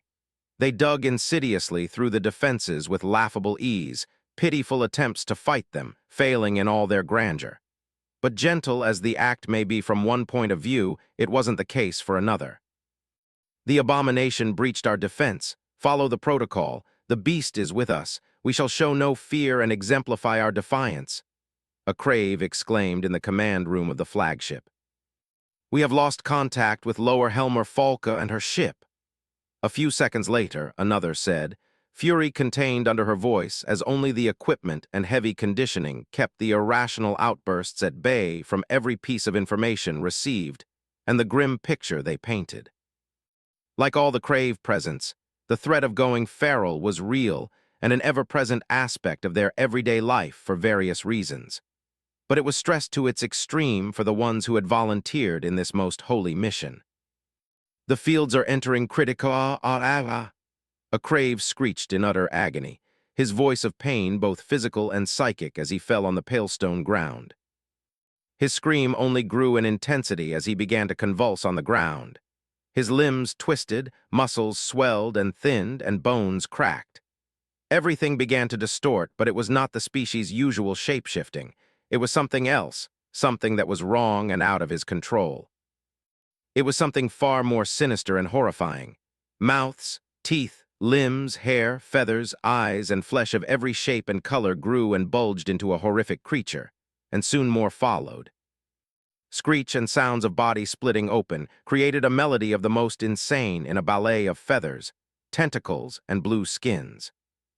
Yet many resisted the corruption of the dark god, many choosing to destroy their souls through their armor, robbing the great conspirator of his control while all fought back with extreme defiance. a technique originally used to starve the star gods and rob them of their prizes, a scorched earth tactic only used in last-case scenarios. But there was a safe haven within all cruiser, pockets of reality resisting the architect of fate's influence if with immense difficulty. The most faithful authority of the Church of the Beast. The reason for it, deacons were praying and chanting, as Archdeacon Magan applied with fervent passion the 5 pillars of magic etched into their holy scriptures. Sensation. Through it, life is born, a new journey to be experienced with every shade, bright or bleak. Awareness. Through it, sensations are understood, and the journey of life becomes real, and confusion diffuses itself into a beginning.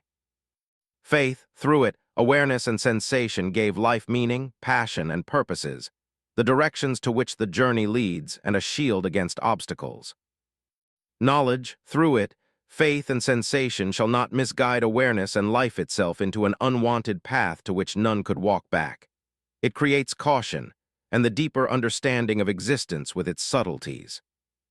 Reflection. Through it, awareness and knowledge grow and life flourishes, easing the journey and changing fate itself as countless paths open for faith and sensations to direct and experience.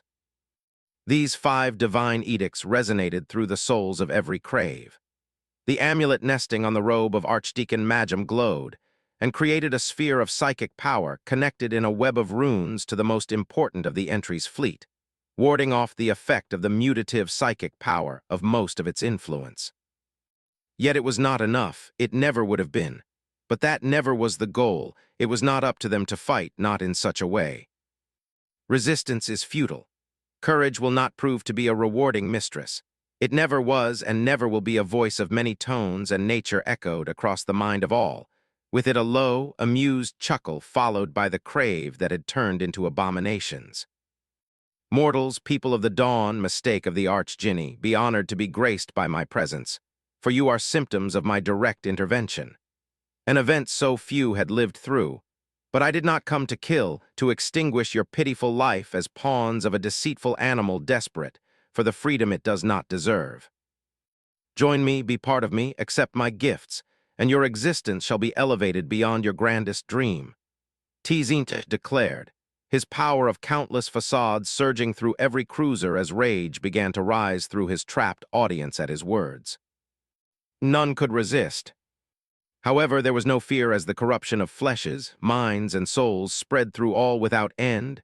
Sweet lies, half-truths, dark whispers of forbidden knowledge, and realities digging into every stray thought and twisting the essence of oneself. The prayers quieted to a low hum, and the resistance dwindled as the sensation of calm washed over the fleet. But that was not out of despair and acceptance. No, it was of certainty, confidence, and delight. The spell they had weaved had entered its final phase, but it was a minute part of their joy. The answer to their call was coming, one of extreme violence and straightforwardness. Unholy parasite of the abyss, our prayers have been answered. Face the divine retribution of a true god. Magan hollered through manic smiles of more mouths than ever as he stood still. His body was not entirely his anymore, but his soul and thoughts were and remained steady to the one only worthy of worship, respect, and submission. Below the dark veils of Yuggoth's high atmosphere, 2 of the 5 Blackstone fortress shifted, leading to an according amount of the pentacles in its atmosphere to follow suit. Runes that had not seen use for eons came to life in a cascading pulse of lights, putting into evidence patterns of impossible design representing stories from time immemorial. Energy darker than any other swallowing everything in existence crackled into reality from pentacles, lashing the psychic power of the blooming Blackstone fortresses. In parallel, they changed form, breaking bridges to build new ones using the surrounding resources and energy, accumulating immense power in instants. For one moment, the seals around the ancient planet became transparent, showing a place of primordial wildness, gigantic mountains stretching to the heavens and oceans of depth unseen. Then the Blackstone fortresses fired, and 2 beams excited Yuggoth, 2 thin beams of darkness so intense their very presence destroyed the sense of dimension, the concept of length, width, and height inapplicable to them. Is that so, mortal? Quite an arrogant statement from a slave of an ignoramus imprisoned god. Tzint intoned curiously through the back of a corrupted body, focusing partially on the amusing mortal, the strongest and knowledgeable amidst the fleet, but also the most stubborn. The Crave were magnificent life forms, psychically gifted, cunning, and deceitful, all with the ability to change from and trick their prey to feed off their ambition. Rarely had the architect of fate seen such creatures, and he dearly desired them. What Metho, the great deceiver, could not end his words that every particle of his psychic presence vanished, his influence dissipating instantly, leaving only traces of shock and dread. The environing chaotic psychic stream calmed, the world turned deaf, and all colors and light left the world replaced by gray, black, and white. Then all came back in an explosion of countless sensations, and an incomprehensible screech echoed across to the crystal labyrinth and beyond to the deepest layers of the warp, as two beams of unfathomable darkness slammed onto the dark god's form. Tzint hastily reacted by conjuring in and around him a multifaceted shield of glasses and orbiting mirrors of impossible geometry displaying numberless images, sounds, tastes, and emotions of the past, present, and future, both false and true. But it proved futile. To the latter's immense surprise, the spell confectioned from the tapestries of fate shattered into countless fragments. In a cataclysmic explosion, the two dark rays antithetical to all reached their target, where they melded into one, and the crystal labyrinth with the warp itself shook, as the master of the domain was impaled by the hungry darkness from direction unseen. His ever-shifting body recoiled with the force to shatter star systems as he was sent in the opposite direction, leaving annihilation behind as he slammed into castles, labyrinths, mountains, and oceans alike. The darkness radiated behind, eroding all indiscriminately, granting true death to all unlucky in the vicinity, regardless of their status. The endless warp seemed to dry for the briefest of moments. Every % of available psychic power was used to diminish the damage and satiate the shapeless darkness. Using this, the Architect of Fate ultimately gained enough control to act, flee, and wisely retreat. Once psychic and dark power reached a crustal mass, the Dark God took the chance and stopped his endless fall by teleporting himself to the deepest level of his realm, where he sat, dark cracks pulsing with alien energy in a gaping wound everywhere and nowhere at once. He sat silently on a throne of broken marble as he began to carefully tend to his injuries, the pains of intensity and complexity never experienced before. There was much to ponder on. The dark, anomalous energy feasted on his essence enthusiastically, destroying itself as it did so in a cycle with only the disappearance of itself.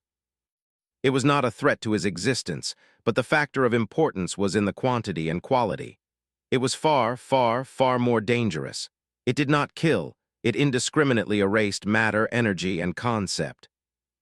It operated on a different plan of existence and unbiasedly wished to replace all others, but it could not, for it was finite in resource as its source was imprisoned. But for how long shall it be the case? And what of it? How could it be used? Questions and answers for me to build and formulate. Tzint intoned as he observed the world, and a dark, agonizing chuckle of amusement and aggravation echoed from him like the rings of damaged bells driving insane to the minds of millions. It was a trick, or was it? A well-crafted trap or a stroke of unfavorable events? His chuckles ended on this frigid realization. Mouths and backs went on again amidst countless others' voices, each voicing their opinions and pain in conflicting patterns and logical fallacies. The Crave had vanished from his domain and sight. They had reached Yuggoth. It was evidence. Where once they were was leftover of altered psychic energy, and within it, an encrypted message of a language that should not exist for the following thousands of years, using the calendar of this same species from which this language came. Snapping a clawed finger on itself, the message appeared in the room and read with a tone of mockery and sardonic joy oozing with arrogance. Better luck next time, god of sorcery. I have more than one trick under my hat, and I do not play by the rules of your kind's little game. Let's see what fate reserves for us, Hoopa, Tzint declared, burning the message in purple flames. For the first time in his existence, there was uncertainty and trepidation, for he did not know. But what he knew with certainty was a new player had awakened and that the game would go on. However, what happened was seen by all aware of what was in the warp. What it entailed was a different matter, but it was a sign that the gears of change had begun to turn. A figure wrapped in a tattered cloak with a grinning theatrical mask, for a visage cackled humorously as contrary to his brothers and sisters. He knew what this little remembrance from the war in heaven was a sign. It was not up to chance that some of the Blackstone fortresses had fired, an idea that some would prefer to believe over the reality of the matter. "I have so many tricks to show you, oh-ho-ho." Segorach laughed as he placed his hand, a royal flush, and the perfect copy of himself he was playing with exploded into crying confetti. He will not have to play alone this little card game from another universe for long. Oh, he couldn't wait any longer, but he had to wait for the perfect time to perform. 27. Purposes quote equals the Bip Boop 2003 post 101,280,459 member 584,782. My little psychic vampires had succeeded on the first step of the mission I had given them. I was pretty proud of them. It was a mission of great peril and danger where thousands suffered and hundreds tragically lost their life. Their sacrifice was never to be forgotten. Their mission's primary purpose was to reach Yuggoth at all costs in more or less one piece, something that, without me zapping an annoying fly and pushing it where cancer as it belonged, would have failed and ended rather badly for them, but also me. Knowledge of utmost importance in shards was in their minds, and I didn't doubt this psychic tumor would have figured more than I would have liked with them in his hands. Tentacles, unknown appendages. My deep loathing for Tzint and his fellow psychic amalgamation of twisted emotions and concepts did not dilute my awareness of their influence. They were exceptionally powerful entities to be respected as such, even further within the confines of their little kingdom, where they were absolute masters. So much so that they rivaled and overshadowed me in pure psychic power before my betrayal. Even a Surian would pale in comparison. Though it was in totality as they were spread across the warp like the mycelium of a mold on a rotting carcass, they weren't condensed entities with a structure, a metaphorical skeleton like us.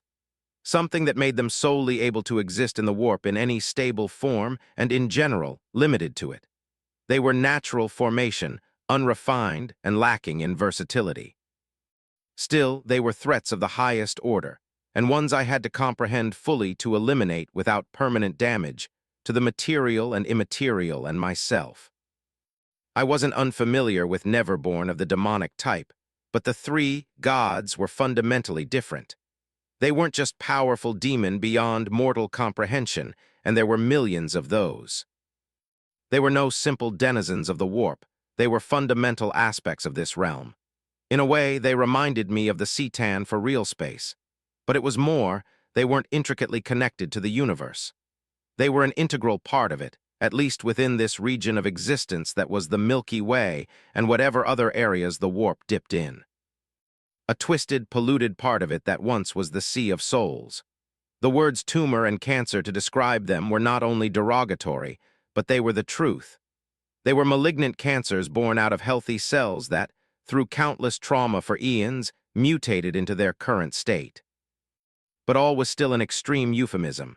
They were a byproduct of sapient life itself, the symptoms and not the causes. It was quite like how the warp sea of souls exists because of soul-bearing life. They were only a mirror of the result of countless years of unfiltered emotions, dreams, and death. And that was a problem. What I did with the Blackstone fortresses was to harm this parasite badly, but nothing more, nothing less. He would recover in due time and try something as if not more stupid. A supremely intelligent and arrogant self-destructive idiot, a theme far too common for my liking that I debatably wasn't so far off depending on the point of view. Anyway, what I did cost my shields a non-insignificant amount of their lifespan. I couldn't just constantly fire and hope it would end well. The integrity of the shields depended on a lot of factors. This was why I couldn't just pelt the three, Tzench, Korn, and Nurgle. To extinction, or at least to a point, they were incapacitated. To extinguish them, the options I had were minimal. Overall, there were two choices for their disappearance to happen. The first was the wide-scale neutralization of every living being, organic or not, for a few eons for the creatures of the warp to starve to death. But with this one, like cancer, there might be a chance they come back. The patient was still alive, and so potentially, some surviving diseased cells could fester again. The second was the destruction and recreation of the warp into the Sea of Souls, something I could do in theory but with plenty of preparation and a lot of help, but it would result in almost all forms of life dying. To start from a new beginning.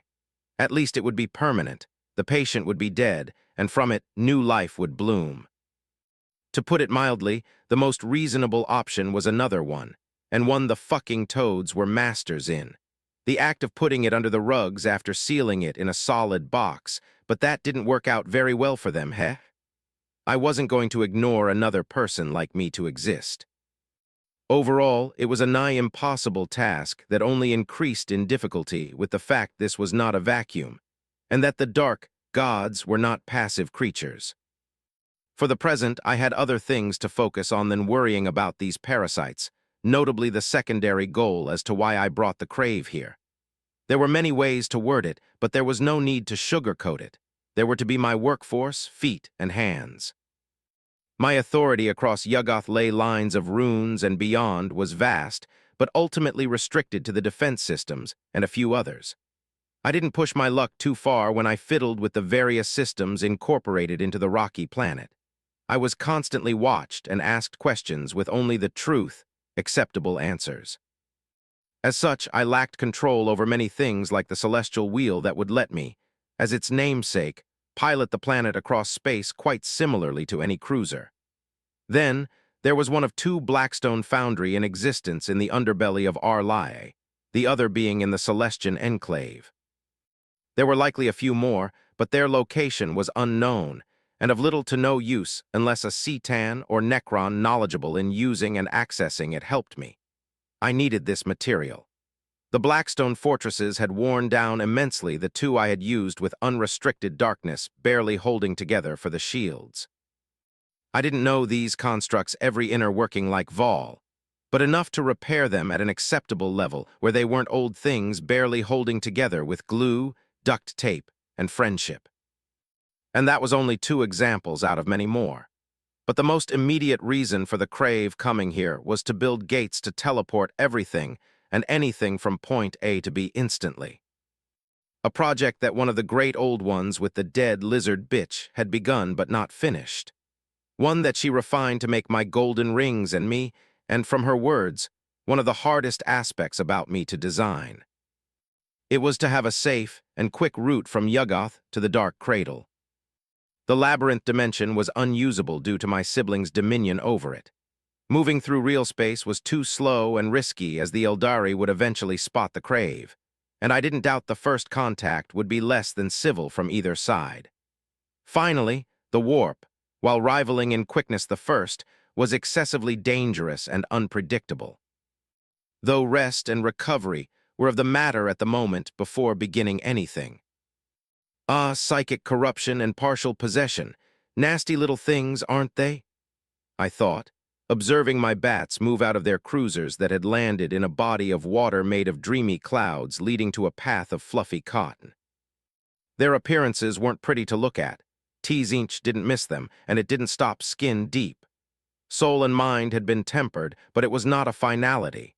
What here would be considered the highest level of injuries, with death not even granting in all cases release, was, at best, a mild inconvenience. Corruption of that nature was no new phenomenon to the old ones, with the Krell existing and doing worse on several levels as they fed and not only twisted. As such, there were effective methods to deal with it, which was up in the open free of charge or any higher authority required.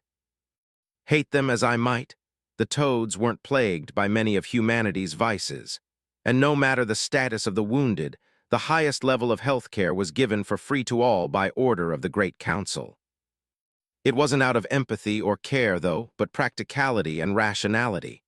A crippled member of society was a burden, and a dead one of no value. This place of healing was Dilathleen, a city-like facility of many specialties carved into a plateau of translucent stone where crystalline water flowed, and flowers of countless colors bloomed year-long, creating an essence of healing body, mind, and soul. Under my careful ministration, my little psychic vampires were back in tip-top shape with only reminders of their trauma memories and hideable light scars. But for the one that had committed suicide, I couldn't do anything. I wasn't Isha or Morihag, and death on such a level was the end. My most faithful believer, Majan, the wounds have been sealed and life is abound. The time has come. You may begin the construction of the Golden Gate I sent telepathically to the aged anthropomorphic eight-limbed bat who jolted awake from his head-down sleeping position, planting face first on the ground. I caught a chuckle from reaching him. It may or may not have been on purpose he woke up like this, but he didn't need to know. He shouldn't sleep so close to the ground. Yes, my lord, your vision shall become divine truth. He sent back hurriedly teleporting to his feet while clothing himself in a snap of clawed fingers, the shame of what happened thick in his mind, but drowned by the excitement of what was to come. What followed was a terrific show of efficiency in the task given to complete as they should.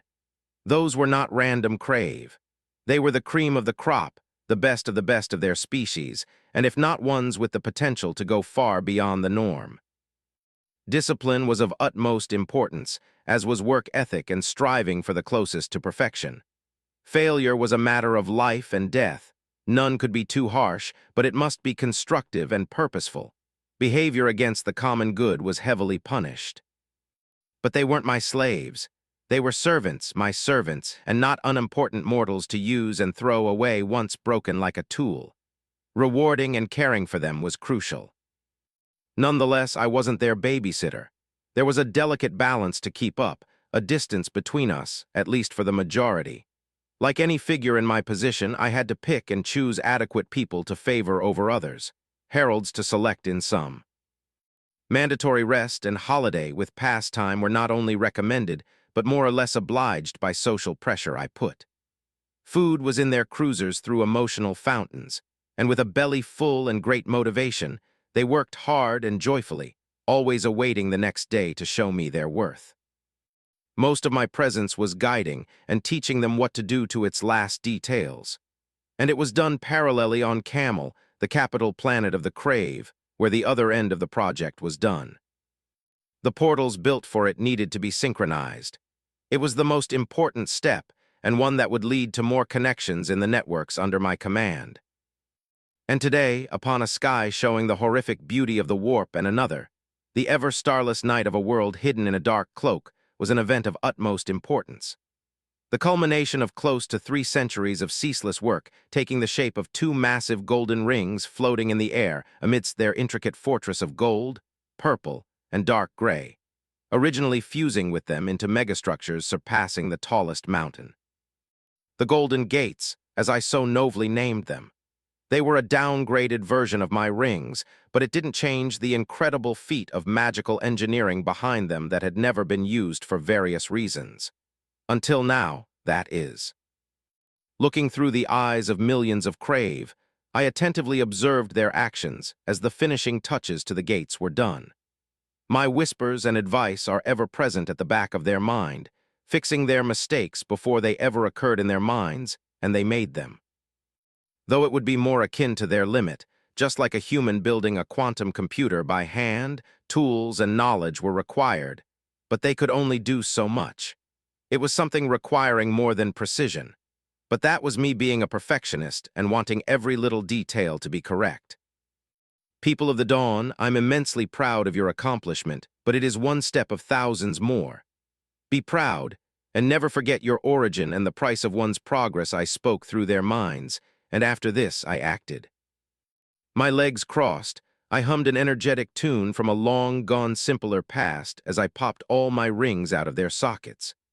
Using my bats, I channeled a fraction of my authority through them over real space and irreality, bypassing the bottle of sealing. My body glowed as a fanged smirk grew on my beak, and I synced my rings to the gates, causing runes to light up and portals akin to the most beautiful constellation on a clear sky of summer to come to life. But I can't just portal myself out of this prison, I chuckled self-deprecatingly, my rising mood going down by only a fraction. Oh, the frustrating irony, but to go out, what I did was not even scratching the surface, and such an evident loophole was taken care of. I just shared some of my essence into 2 rune matrices for them to turn on, and do a 2-way street between fixed points in space. Suddenly, my focus shifted one of the keys to my freedom speed across the cosmos, and my tail moved in curiosity, mirroring my mood. One was found, a first in history. Who might be the lucky one? A Krork? No, it doesn't feel like it. Let's see. I intoned in a sing-song way, and as senses came to me from this out-of-body experience, my eyes bulged slightly. 3 things stood out: green, violence, and a peculiar brand of mental impediment. 28. The orc and the one ring-deep in the crust of a dead planet orbiting a young blue dwarf was something none sane would expect to see. Life. But it was even more exceptional than this. This was no planet inhabited uniquely by primitive single-celled organisms. Underground were countless tunnels dug by the apex predators at the top of a complex fauna and flora. All of the subspecies one another of both animal and mycelium nature, possessing the ability to multiply exponentially via asexual reproduction. They were an ancient species shaped by the claws of the old ones, a hyperadaptable organism of genetic perfection only rivaled by a select few species of similar ancestry. But they were far from the high that once upon a time they had, their size, strength, durability, and intellect greatly reduced, with their only remaining trait were their verdant green skin, their resilience to inhospitable environments, their ability to multiply infinitely, their gestalt fields to control reality limitedly, and a love for violence comparable to servants of the Lord of Skulls. Hundreds of thousands of them were doing various things from senseless to somewhat meaningful. Some were building, some fighting, some eating, some killing, or the 3 last together and with euphoric joy, one only an innocent child would have. But that was only a fraction of a plethora more within the hive of activity. Amidst the green tide of movement were miners, the ones that dug the tunnels for storage, resources, and most importantly, fun. Their hearts were beating excitedly about the possibility of finding a tunnel from an enemy clan as it led to what any self-respecting orc loved.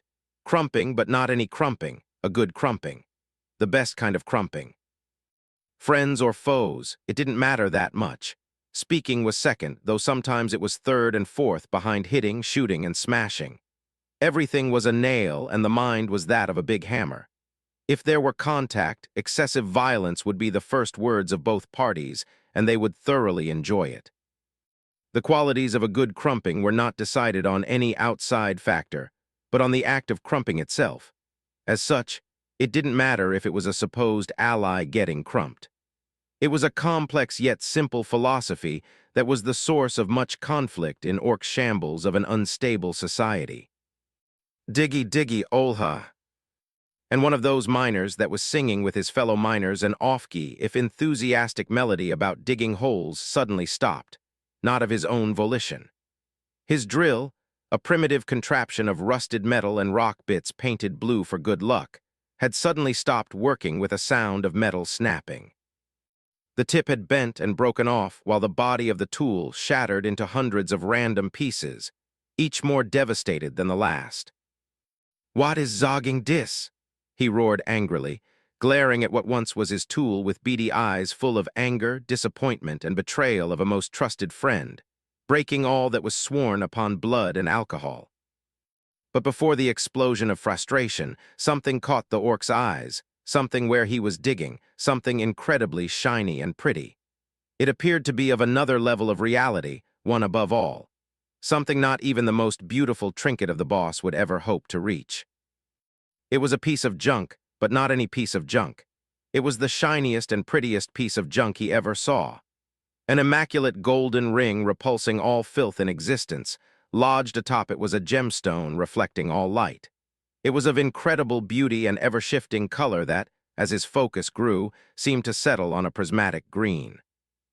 The best of color, as it was reading his mind or knew that it was factually and scientifically proved that this was the most magnificent and noble of color.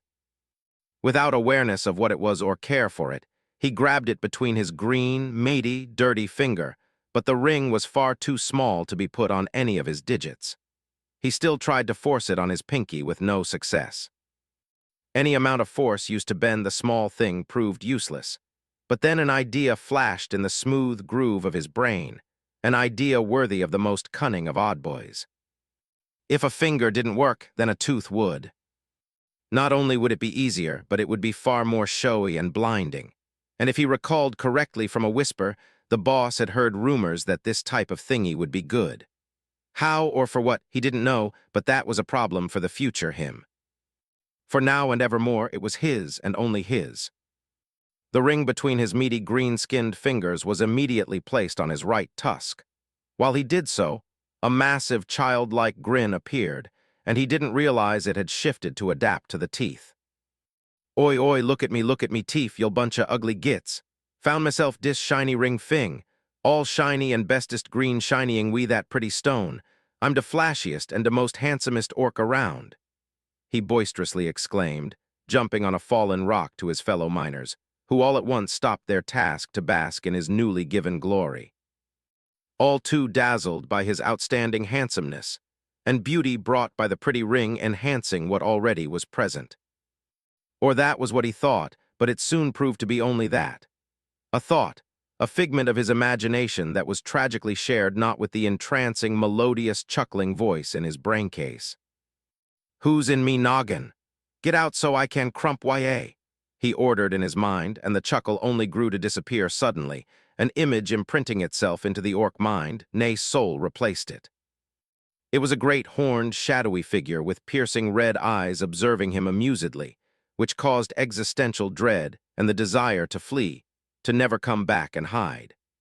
A creature incomprehensibly above the boss or anything else that reawakened primordial instincts long forgotten by the passage of time. A shadowy figure smiling menacingly, yet not with a mouth full of pearly white fangs of which two tusks stood out, creating an image of absolute power, and one to obey within the confusedly terrified orc. "I wish I could, my dear mushroom boy Kurgle, but I cannot. My situation does not permit me to meet you and suffer your oh-so-terrifying might, but enough babbling. A spectacle will come, holder of the key, and your path will be short. Good luck, may the odds be in your favor, no matter how skewered they are," the dark figure said with a larger grin and a last hearty chuckle before ending the vision to the befuddled orc, whose list of questions did not see an end or beginning for that matter. Kurgle did not have the time to process what happened when a fist from his closest fellow miners connected with his belly, causing crimson blood to spurt out of his mouth. He was flung backward against a wall and exploded, all semblance of regal he tried to imitate gone. "Why ya zogging gits punched me?" he exclaimed in outrage, standing back, taking a random pickaxe and looking around until his eyes locked on the culprit.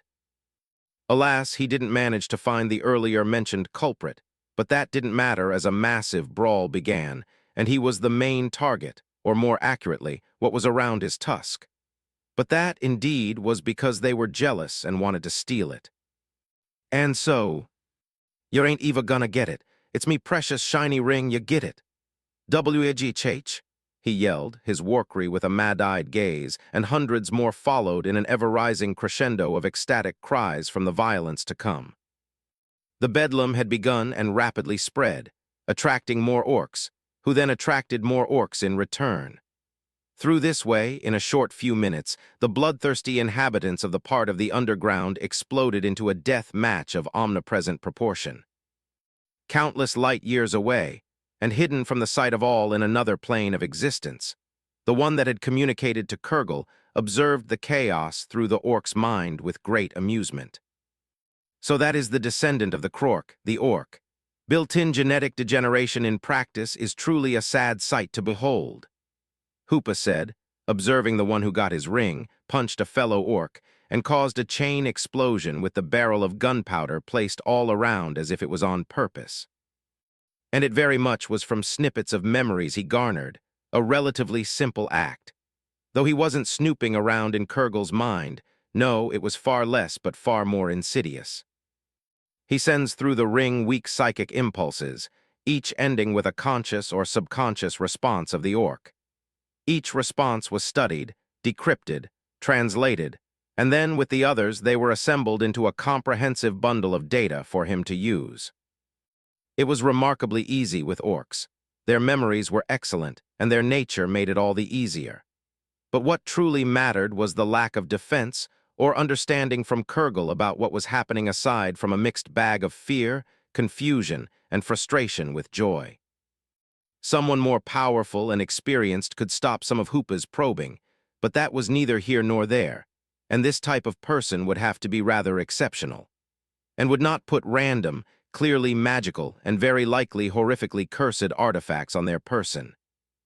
If Hoopa wanted, he could overwhelm the wearer's thoughts and with care, puppet him or her, something he wasn't a fan of, but if it came down to it and there wasn't any option, he wouldn't hesitate.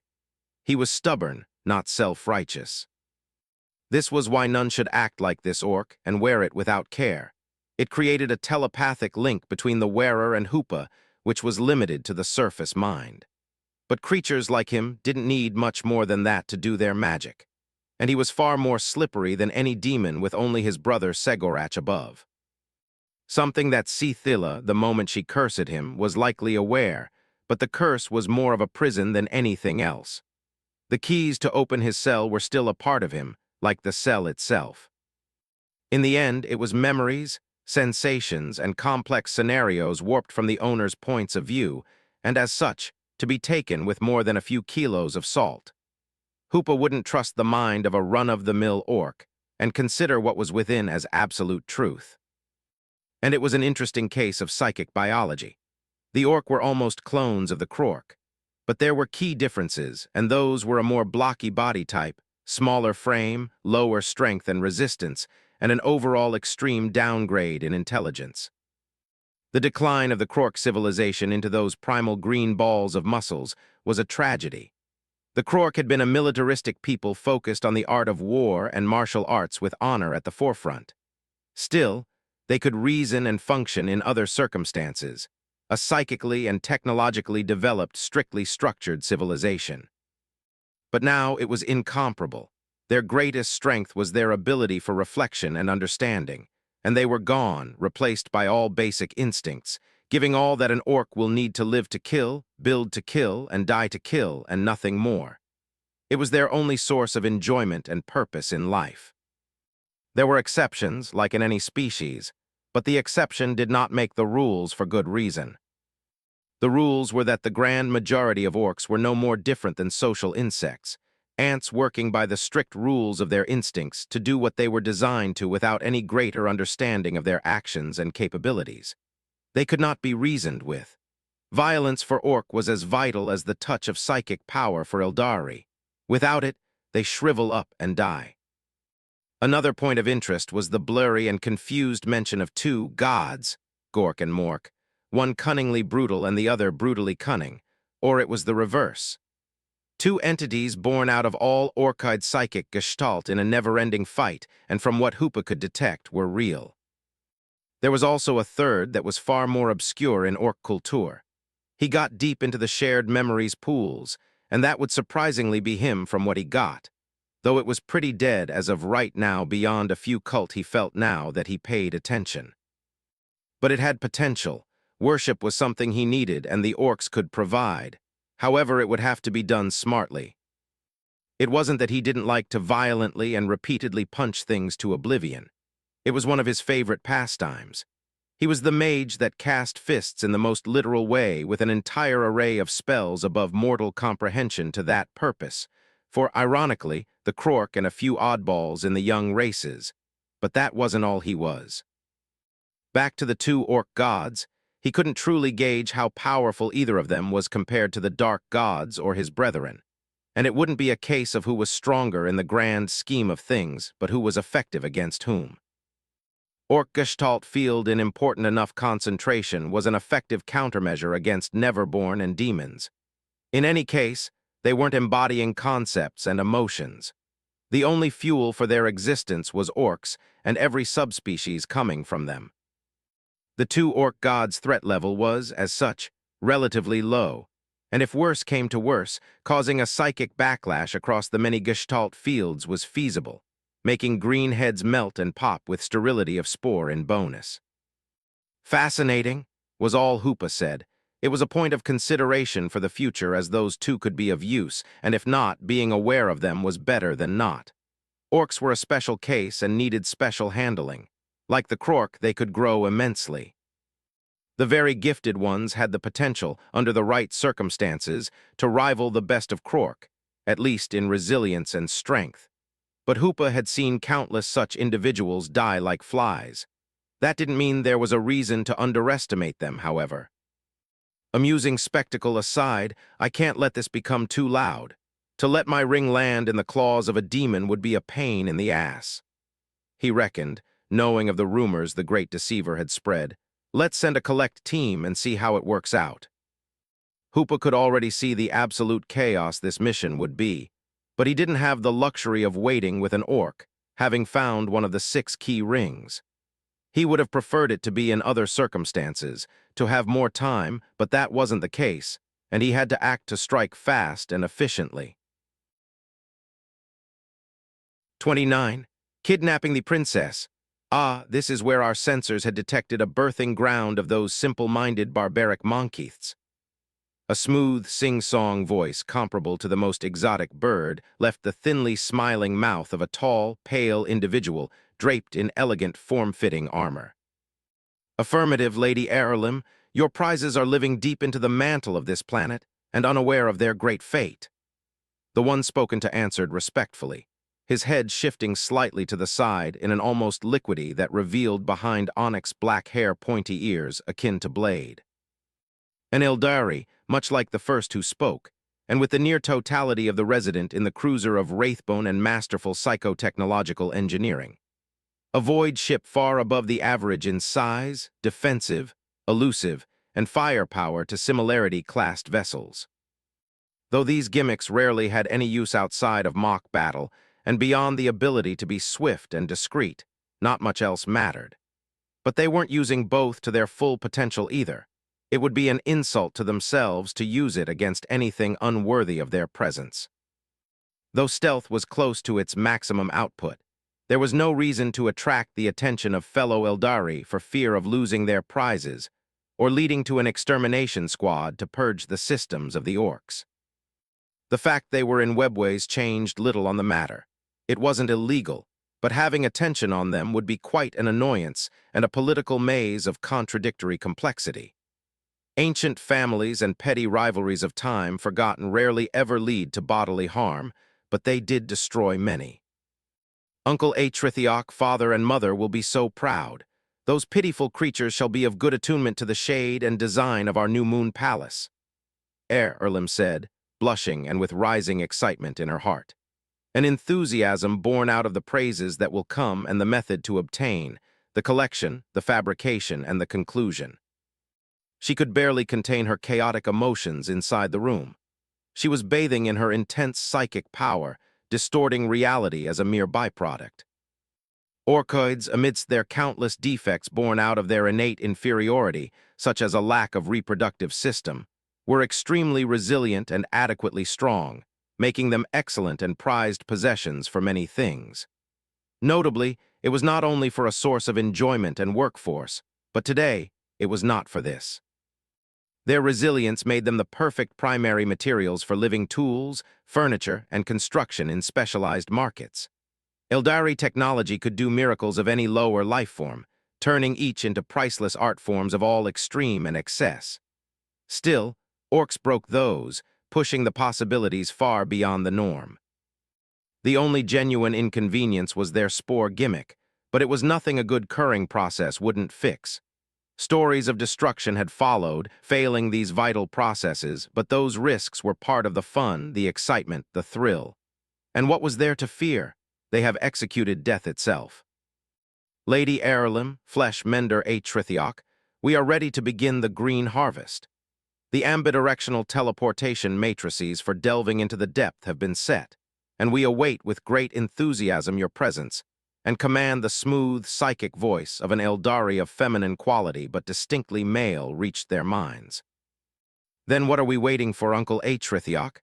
Chop, chop. Let's begin the festivities, the lady of the Eldari cruiser urged, skipping happily with an upbeat tone toward the lower deck.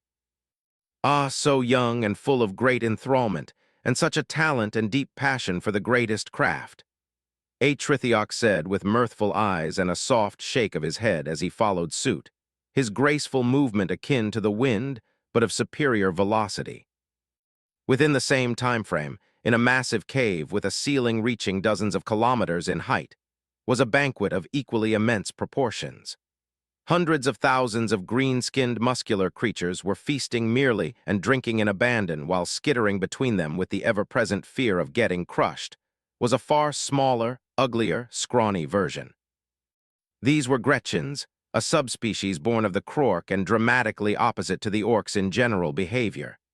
Still, both lived in a perfect symbiosis, one the muscles and the other the brains.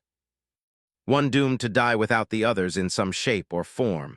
Everywhere there was a mighty orc, and an equally cunning Gretchen was behind. Well, in most cases, but that was in their generality. And those were not the only Krork descendants. The squigs, serving as livestock, living ornaments, and pets, were equally important, all subspecies forming a superorganism of green and crumping. And they were rejoicing at a bloody victory against an opposing clan that had taken the revolution and a brutal leadership change as a sign of weakness. A mighty error that ended with the boss of the opposing clan on the plate of the freshly crowned one, the biggest, largest, bulkiest, smartest, greenest, and shiniest of orc in the room. The blemishless and magnificent ring around his tusk showed his superior status as he gorged himself upon the seasoned brain. You see, I was correct in using this strategy, my dear Kurgle. Rushing in head first, crying a battle cry would not have ended well. A voice whispered jollily into his mind. Won't you Eva shut your moof? I'm chompin', and quit callin' me dat, dearie thingy. We ain't best matey. Kurgle mentality yelled, and the minute chuckle he got an answer almost tipped him over the edge. That is truly heartbreaking, but if you so desire, my dear boy Kurgle. The dark figure dramatically faked horror at his own words, but that was too late. Nothing more than jest and tomfoolery, but that was the Gretchen that broke the squig back. Shut yerzogngmouf, he screamed in red-hot rage, slamming both fists on the bedrock table, every last orc and Gretchen freezing as his voice reached the entirety of the caves and echoed, creating a wave of deadly silence. But before anything else, there was an intense flash of kaleidoscopic light in the most prominent tablet, blinding and blasting all orcoid and food aside in a blast of sizzling air as a geometrical portal of countless glyphs appeared. Then someone walked out, and the click and clack of her boots echoed across the cave as if ported by every air molecule. She would be considered the epitome of beauty among her kind, an immaculate natural feature product of millions of years of perfect pairing for the most intelligent, powerful, and beautiful of a lineage of purity matched by only a few. Her long, rosy blonde hair was braided into her armor, and the solid light construct grew, forming a pure white dress that existed yet did not impede any movement. Oh, how sensible and good of those undistinguished beasts to have congregated in a herd for our grand arrival, she said, her feminine voice enchanting, and oh, so alien to all her confused audiences. Indeed, it will ease the burden of our hunt in the sinuous confines of those labyrinths of rocks and stones. Another arrived and said, his onyx-black hair billowing in a non-existent wind, as his crimson iris scanned his surroundings with cold exhilaration at such untapped potential breathing before him. The squid bird fucker. Annoying timing. Anyway, she insulted you and your boys. Go have fun for how short it may last, my dear Kurgle. The entrancing voice said with honest certainty, and Kurgle's rage that had been interrupted was set ablaze. Boys, dem intruders, smash 'em, kill 'em, and punch 'em. Crump 'em good. WAGGGH.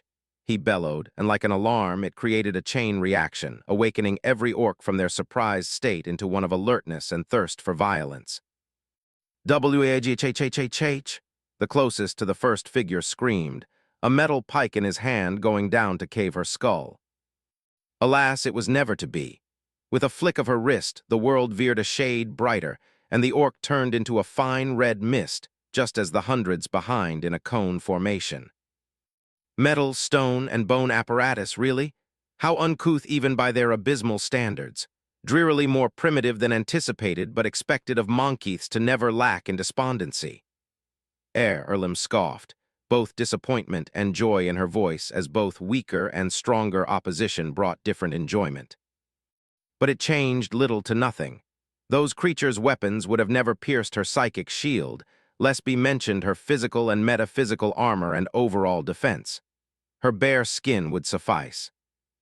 Do please try not to damage them too much, Lady Erlim. I know and emphasize with your excitement, but the dead are unfeeling, freed of their mortal coils and its beauty.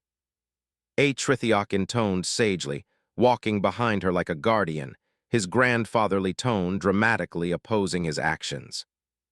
From both of his wide-open palms, 3 runic hexagons spun into existence, the symbol of healing, defense, and fortitude in evidence to anyone knowledgeable in the arcane. As their first circle ended, torrential rivers of crystallized dark blood flowed and shifted in the air like thousands of snakes, living whips, obeying his every-minute movement of experience only millennia upon millennia will grant. And as the blood's whips snapped in the air, creating shockwaves, they snaked among the advancing horde of greenskins, brushing delicately against their skins and leaving behind millions of microscopic needles.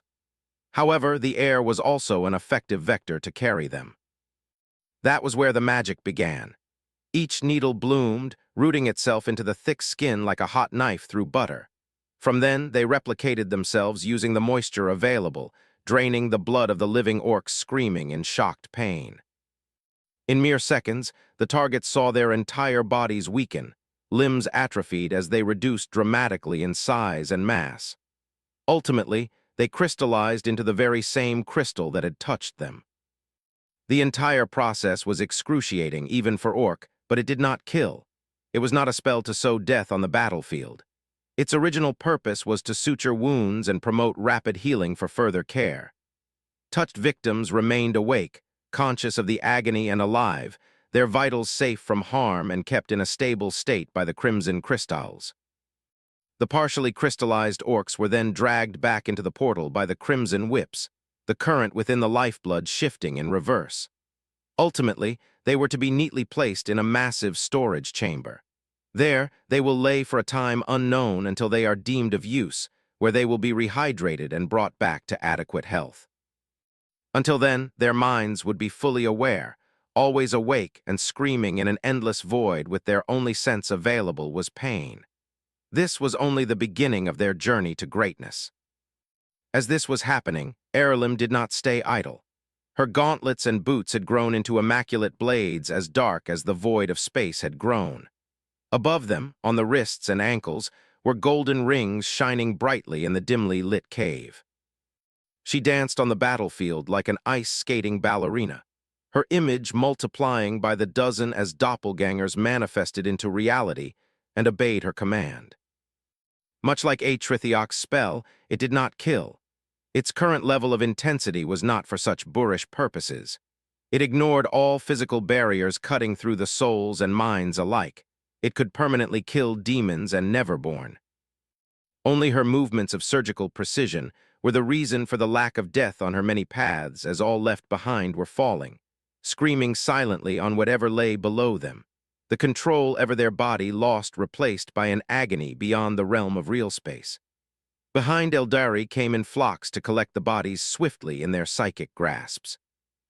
Oya pointy-eared cheatin' fat grot, stop killing my boys. Come air and scrap with me. I'm gonna crump your tar bits and show where you belong.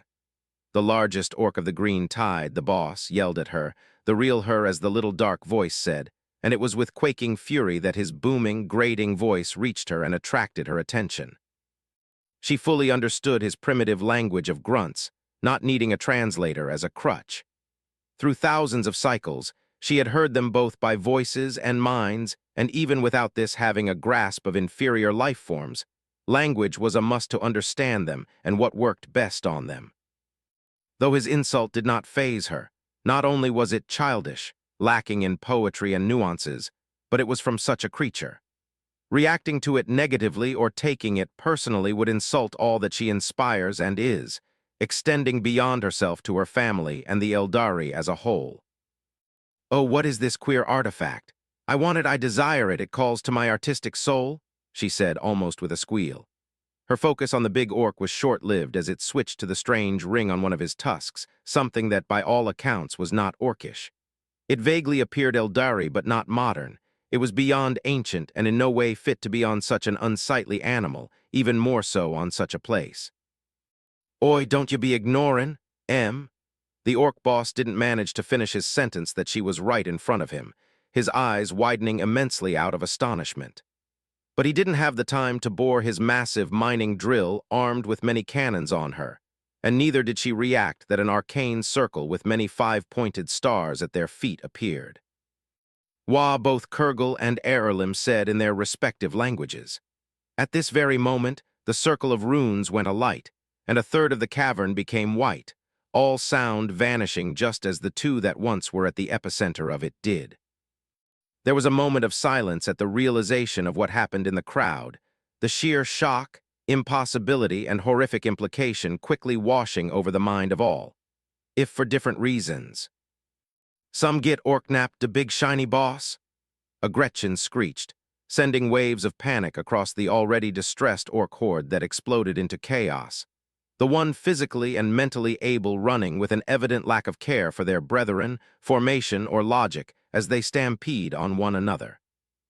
"Erlim," Atrithiok snapped back to reality and bellowed, his psychically amplified voice echoing far and wide as he shifted his spell, turning the runes into their opposite. He jumped and rode the river of blood as any and all orcoid on his path were pulverized, thousands upon thousands dying in a mere instant. Reaching his target, he jumped with his bloodshot eyes, scanning the blurry burnt mark on the ground, symbols of ancient nature marked everywhere and others entirely unknown. Doing hundreds of checkup spells to know what happened, his features only continued to distort themselves into a visage stricken with grief, rage, and horror. "What is happening, flesh mender Atrithiok? Lady Erlim's presence has suddenly vanished, and an unknown vessel had been detected briefly entering and exiting the materium." A voice from the cruiser reached his mind, and his emotions became known to all Eldari. "Lady Erlim has been taken by an unknown force knowledgeable in the dark arcane. This is a matter of utmost importance.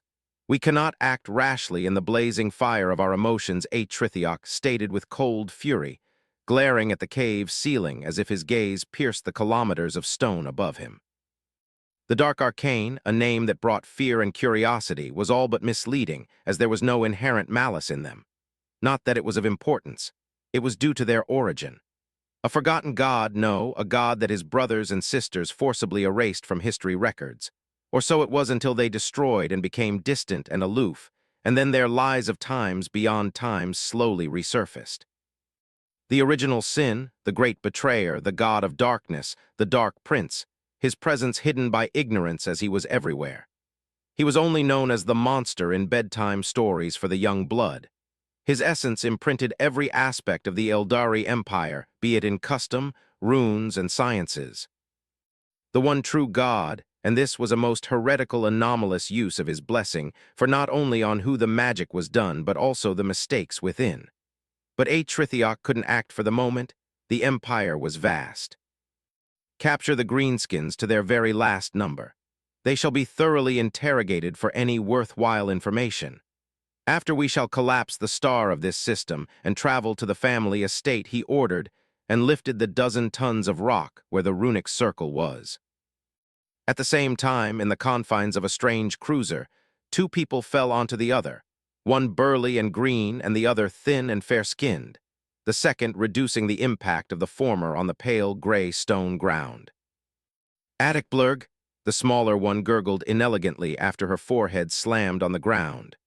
Her eyes widened as she looked around, taking in everything with confusion until they locked into someone.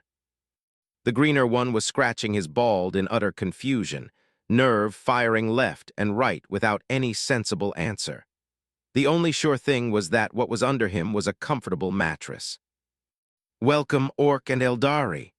A tall figure wearing a mask and a robe said with regality in an animalistic voice of hiss, low hum, and short hypersonic screech, yet they understood. "This is a spell shaped into existence by the magnanimous talons of our divine lord. It lets us speak freely. I'm known as Majan, the Archdeacon of the Crave, devout servant of his holiness, the Beast." Majan said with devotion as his 2 pairs of arms and singular pair of wings spread, revealing a golden medallion in the shape of a 5-pointed star in a hoop. 30, Prisoner of Yuggoth, what is the meaning of this madness? I request a hearing with your master, Monkeith. Let me free, and your punishment shall be light. Earlham demanded, her pale skin reddened by her anger as she was forced to follow the one that called itself Majan. But that was only a facade. Internally, she was beginning to feel her anxiety rapidly turn to fear and soon terror. Though not truly at the potential of death, that much was nearly impossible, and the circumstances didn't bode for such a thing. It was irrational. She never succumbed to physical death, and that was likely why she felt this way. It was a known fact that Eldari had a presumption about such an event.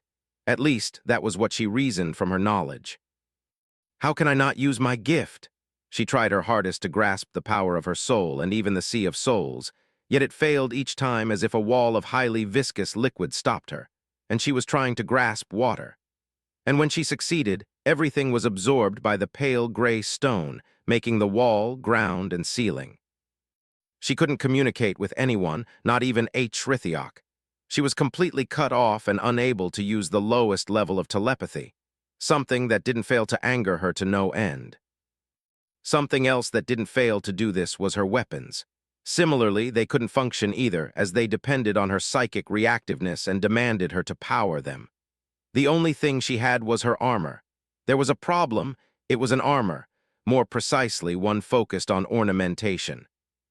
One of magnificent craftsmanship and provider of excellent defense, but that scantily did go beyond that. There was mobility and a few other features like a portable palace, but that would not help in an unknown vessel floating in a space out of Eldari's reach. If it weren't the case, she knew she would have already been freed, and that by itself entailed far more than she liked to admit. She only took what was necessary, and how could she have predicted anything else?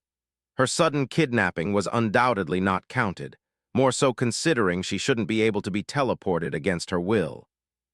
Still, respond to your better, undignified abomination, she pressed on, walking in front of the tall, winged alien whose gaze barely shifted to her, his golden mask in the shape of a grinning horned beast doing little for her to read his emotions. A mask that the orc had recognized, but his babble made little to no sense, and their values of even higher inferiority. "Yeah, answered to questions aft de cheatin', pansy tall baity git." Kurgle, warped in a blue rope floating in the air, concurred with the Eldari. His current state of his own doing, but he didn't complain more than that.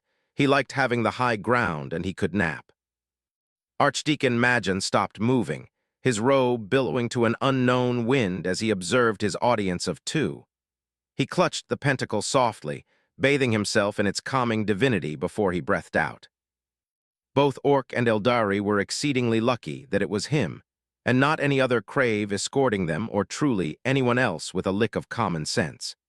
He was in his position not only out of his faith and personal power, but out of his restraints and strength of will. A strength of will that could fight against the corrupting whispers of the most insidious of dark gods, but was slowly breaking apart in the face of her, a mere spoiled little girl. At this very moment, his every instinct screamed to tear both apart, but he didn't do so. Their constant insolence and stupidity drove one to the brink of rage and beyond. But he was above, and so he answered calmly and reasonably. "The answers will arrive in due time. Be patient, little morsels," he said with a dark chuckle, the last part sending shivers down both prisoners' spines at the implications. "But what I can reveal at the moment shall be enough explanation to satisfy your curiosity. We have come upon the edict of our Lord to collect a peculiar item, an extraordinary item you do not understand." He snapped 2 clawed fingers, and the wave of telekinesis tore off the tusk of Kurgle with the shining object on it. The response was immediate and violent, even by orcs abysmal to non-existent standard on that subject they mastered so well. "No, gimme back me shiny ring and a pretty voice. Give it back, give it back." It's Min. Kurgle made his disaccord with his actions in much the same way a child merged with someone addicted to illicit substances would, but Majan silenced him with a flip of the wrist. Around the orc head, a sphere of glyph manifested, cutting all sound out of the hysterical greenskin. This led to a peculiar sight. Kargal looked desperately at what was taken from him. Erlim was shocked, not a new sensation in the last hour, but this scene, it wasn't normal orc behavior, and even in the abnormal one, this was an outlier by a large margin. There was a kind of maniacal madness in those dull, beady eyes of his that felt akin to demonic possession, but it was different. It was more yet less. It appeared more like extreme withdrawal, but it was too fast for it to happen, considering his weight and size. "I wanted to put it on," she whispered to herself with horror. It was a cursed artifact or something with which only a specific wearer had the right to wear it. "That would have been unfortunate indeed, depending on what our Lord desired of you. But that I cannot say. His grand vision eludes me," Majan said uncaringly. "Nonetheless, it would have made your presence here a certainty. You are here for the unique reason of your rashness. You have entered the transponder circle of your own volition. Your initial presence has forced us to adapt and act fast, but your mischance and actions are not out of our volition. We required the orc only to put into simple words. You were at the wrong place at the wrong time, or was it? I do not know. I'm but a humble follower of the Beast of the Dawn." He added cryptically, and that was enough even for the scarred Eldari to speak up. Fear couldn't keep at bay her aggravation. "Then why do you refuse to grant me freedom at once? Do you desire total destruction from this affront? I'm Erlim, heir of the All-Aerith family of the purest and most noble bloodlines. Do you even begin to understand your current situation? You have your pretty toy, Monkeith. Why garner more reason for your coming annihilation?" Erlim demanded with a snarl, and Majan's wings twitched at loudness before folding below his robe. "I do. The Eldari Empire is mighty and beyond my grasp of understanding, but not for our Lord. The risks and consequences of what is done do not evade us, however. But I will not free you, not at the moment. You have become an opportunity, and opportunities are fate to be taken for our great and eternal path," the Archdeacon said coolly, irritation seeping through his hissing voice. He had enough of this infernal babbling and snapped his finger, creating a silencing magic bubble around the arrogant toddler. A toddler whose tantrum was now silenced to only angry, muffled thumping and limbs flailing. At some point, enough was enough, and her treatment compared to the orc boss was that of royalty. "My favorite little bat, you seem fairly disappointed. Pray to tell, would you confide to my ears what is on your mind?" A voice Majan was all too familiar and enthralled with reached his mind, and he greeted it with open arms. "Yes, Lord Hoopa. How can such an ascended species graced by such wisdom and blessed with an unfathomable understanding of the universe act in such undesirable ways?" He genuinely asked, as he had seen what was done to the orcs before the capture of Kurgle and Erlim. It wasn't the extermination of a potential threat or any kind of regular harvest. A certain level of violence and pain came with everything. It was in the nature of the universe, but here, just from a little glimpse, it was excessive to the extreme that, if not for the realness of the situation, would be comical. The answers came fast, exceptionally so, in fact, and it was one word that seemingly explained everything. "Boredom. Boredom, but it doesn't make sense. They are blessed with the divine guidance of your brothers and sisters. It shouldn't be." The old crave clamored, incomprehension etched on his face behind his mask. His psychic power escaped his grasp briefly, making his muted prisoners freeze in abject horror at the sudden pressure wave. For one, it was the strongest he had ever felt, but it paled in sheer terror compared to the voice of the dark-horned monster, and this Batman was certainly, from what was seen, a mere git of this monster. He wasn't the cleverest, but this was evident with the mask. For the other, it wasn't the strongest psyker she met, but it was at a level that her existence could be erased from flesh to the deepest layer of her soul. Powerful for her age, she may be, she wasn't past the infancy of her first incarnation. Indeed, it does not follow logic, Majan. Hoopa agreed to his confused and infuriated follower, genuine worry in his voice appearing and disappearing just as fast. That is no behavior I would have accepted. Neither would my brethren, barring Kine and potentially his consort, for one only cares for violence and the other is elusive to me. This is not normal. Though we cannot draw any finite and constructive conclusions from such a small sample. One group of Eldari is not their entire species, and I hope you understand that you cannot punish the many for the few Hoopa finished. The hypocrisy thick in those words only he understood but didn't feel guilt over. The genocide of the Old Ones only brought the Archdjinni of the Rings immense satisfaction, a fact he acknowledged fully. The little humanity in him left wasn't used on those hateful frogs. It was one of them who took it away to begin with. My most sincere apology for my unsightly outburst, and I offer you my deepest gratitude for this great wisdom, my Lord Majan said with reverence as the conversation with his god came to an end, his mind now at peace. And so the rest of the journey to Yuggoth passed in the blink of an eye, as the small Crave fleet skidded at the edge of the warp and labyrinth dimension, with the occasional dimensional shift to real space, until they reached a certain location. A stellar black hole at the center of the Milky Way, but that was only for the ignorant of what this place was, one of the anchors and gateway to the dark cradle.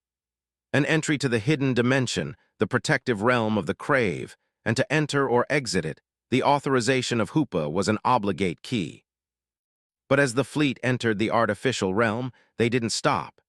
It was not their final destination, merely for this instance, used as a hub where the beginning of a system of portals to encompass the galaxy was being built. And it was through the first of the Golden Gate that they arrived to end their travel, the lost planet orbiting in the crystal labyrinth. This time, the changer of ways was wholly powerless and unable to affect the tiniest of their actions, a fact that was most infuriating and joyful for the dark god of all contradictions. A veil of darkness protected the people of the dawn from his direct machinations, for their fate was not to be in his grasp. Observe, lay your unworthy eyes before the homeworld of the great enslavers, the most ancient and mysterious world but one lost to time and war, Majan said grandly, beating his tattered wings lazily as he hovered down. Behind him, held in the grasp of his telekinesis, were Erlim and Krugel, both wearing strange manacles and other restraints. Nothing more than preemptive measures if either tried something mentally debatable, notably for the Eldari. But in the following moment, the orc was taken by another group of Crave, his fate unknown to Erlim as she was beckoned to follow Majan. But she saw the gaze of all. She had been put in isolation, and her contact with those infernal abominations had been limited to the Archdeacon, but the way she was looked at was nothing else than of pure wild hunger and desire for destruction. Yet it was all kept at bay. The Craves disappeared as they began to walk. Each step that they took was a different biome, a coral reef, a mountain chain, an ancient forest, a dark bog, a verdant plain, and more as if countless places throughout time were strewn together. And so the three of them were accompanied by hundreds of Crave of all professions. Passing mountains, ancient forest, fairy-like bog, and more in instance as all biomes existed in one instance. Yet through different time streams, they teleported to Dilathleen. Though their, or Majan objective for coming here was far from purifying the insidious corruption of the warp upon flesh, mind, and soul. Entering a chamber of many arcane symbols, Eldari and Crave gazed at an ornate chair of a black material darker than the space itself. It was the Cathedra of Migo, named after its great Old One creator and its first user before his ultimate demise.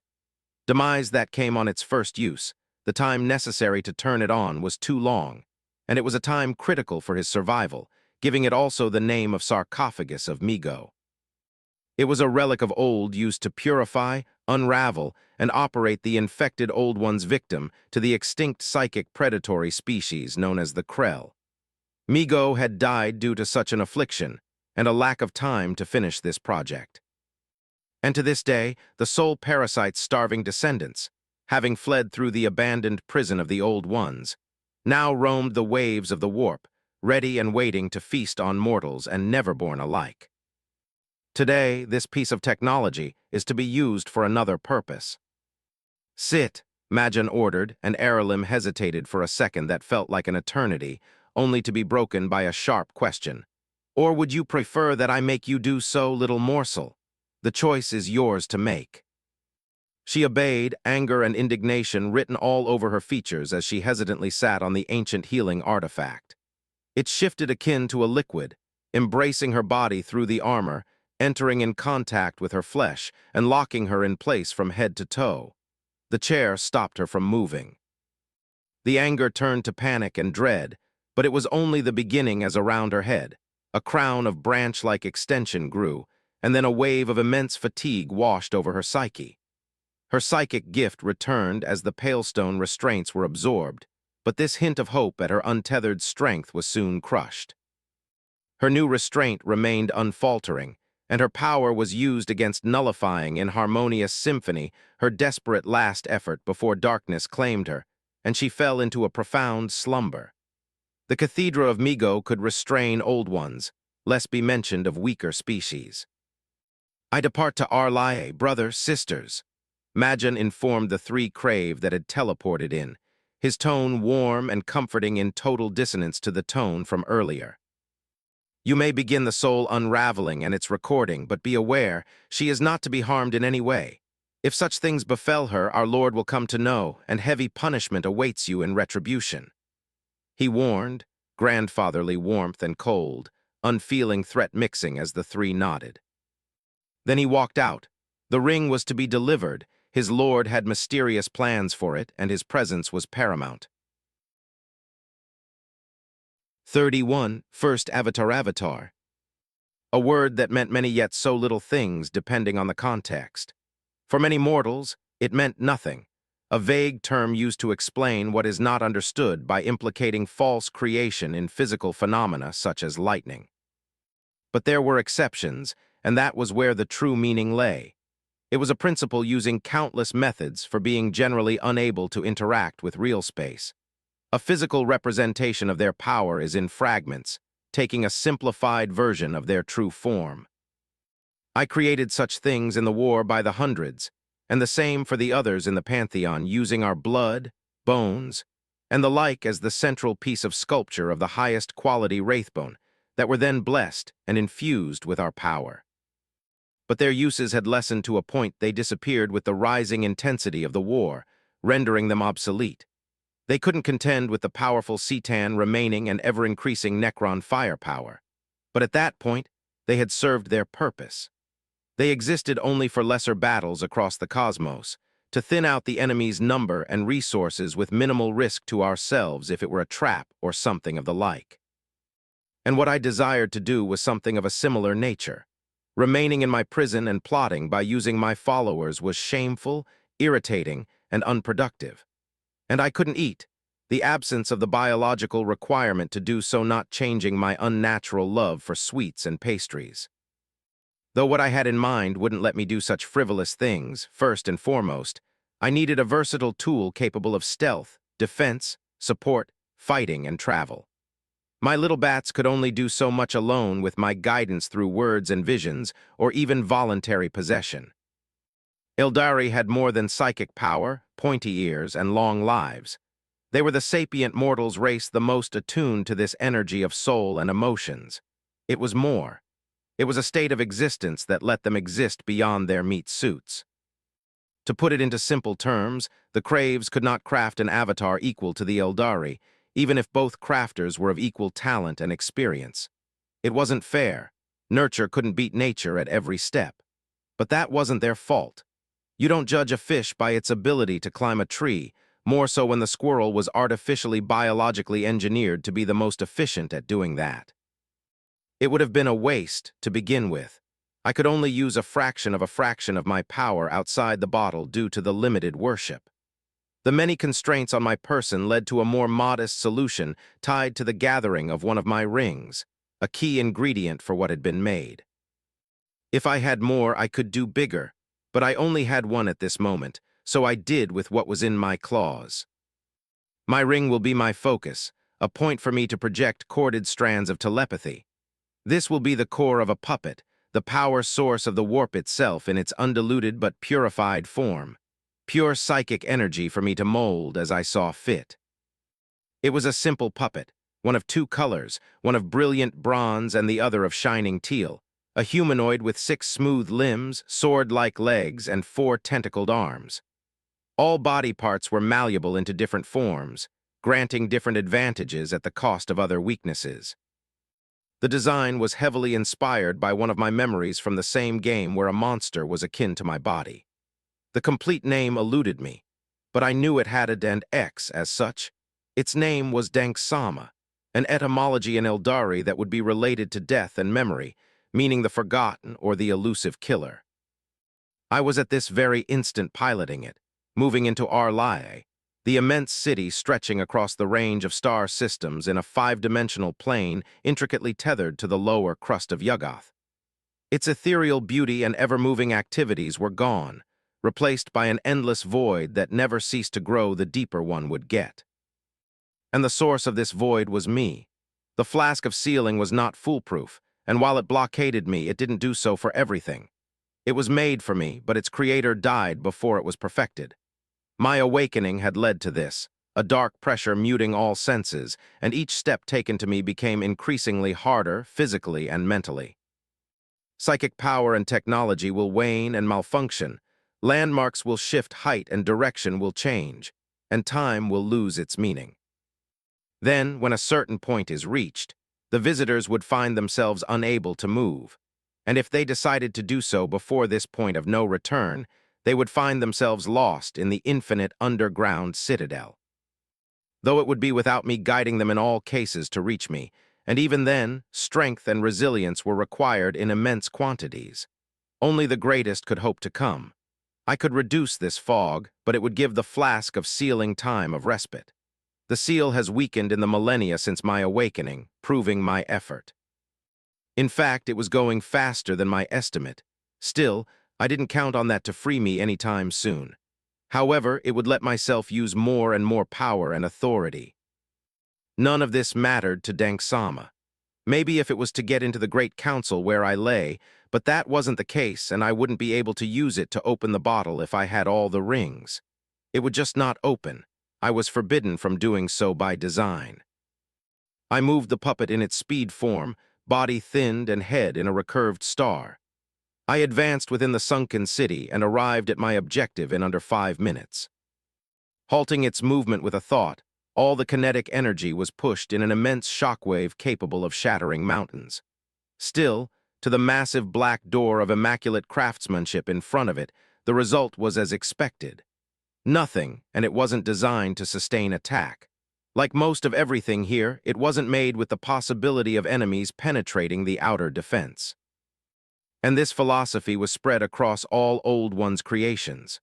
For them, it was an impossibility, and as beings operating by the percentage of success and failure with an unhealthy amount of sycophant pride, their choices were heavily debatable. The only defense for the Hall of Command was a psychotactile biometric reader requiring the handprints and psychic signature of any great Old Ones. The problem was that it didn't consider that both could ever be falsified, for all the supposed genius they were lacking. And so I morphed the hands of Danksama into the one of my sweet and loving mother, 12 digits counting 4 thumbs, 2 on each hand and 1 on each side. Then, I activated a complex illusory spellwork that turned purified psychic essence into mimicking Ceil's presence. Runes lit up, and with an earth-shaking clack, the doors opened up and down, letting my puppet enter the place that housed the celestial wheel. And it had the same security as the door, and I directly took control of it. The device was a multi-dimensional map combining the labyrinthine dimension, Milky Ways, and the old seas of souls with the well of eternity as the heart and Yuggoth put into evidence. Pushing my will into it, I reshaped the part about the Sea of Souls, making it roughly up to date with my current knowledge.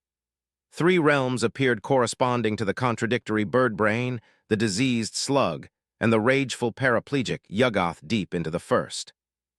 That was to change today. An invisible energy ripple spread across the ancient planet, and its orbit changed under my command. The final destination was unknown to me, for there was none. From then on, the wandering planet was born. Exiting the Hall of Command, I ordered Danksama to go to the bottom of the city to access and restart the Blackstone Foundry.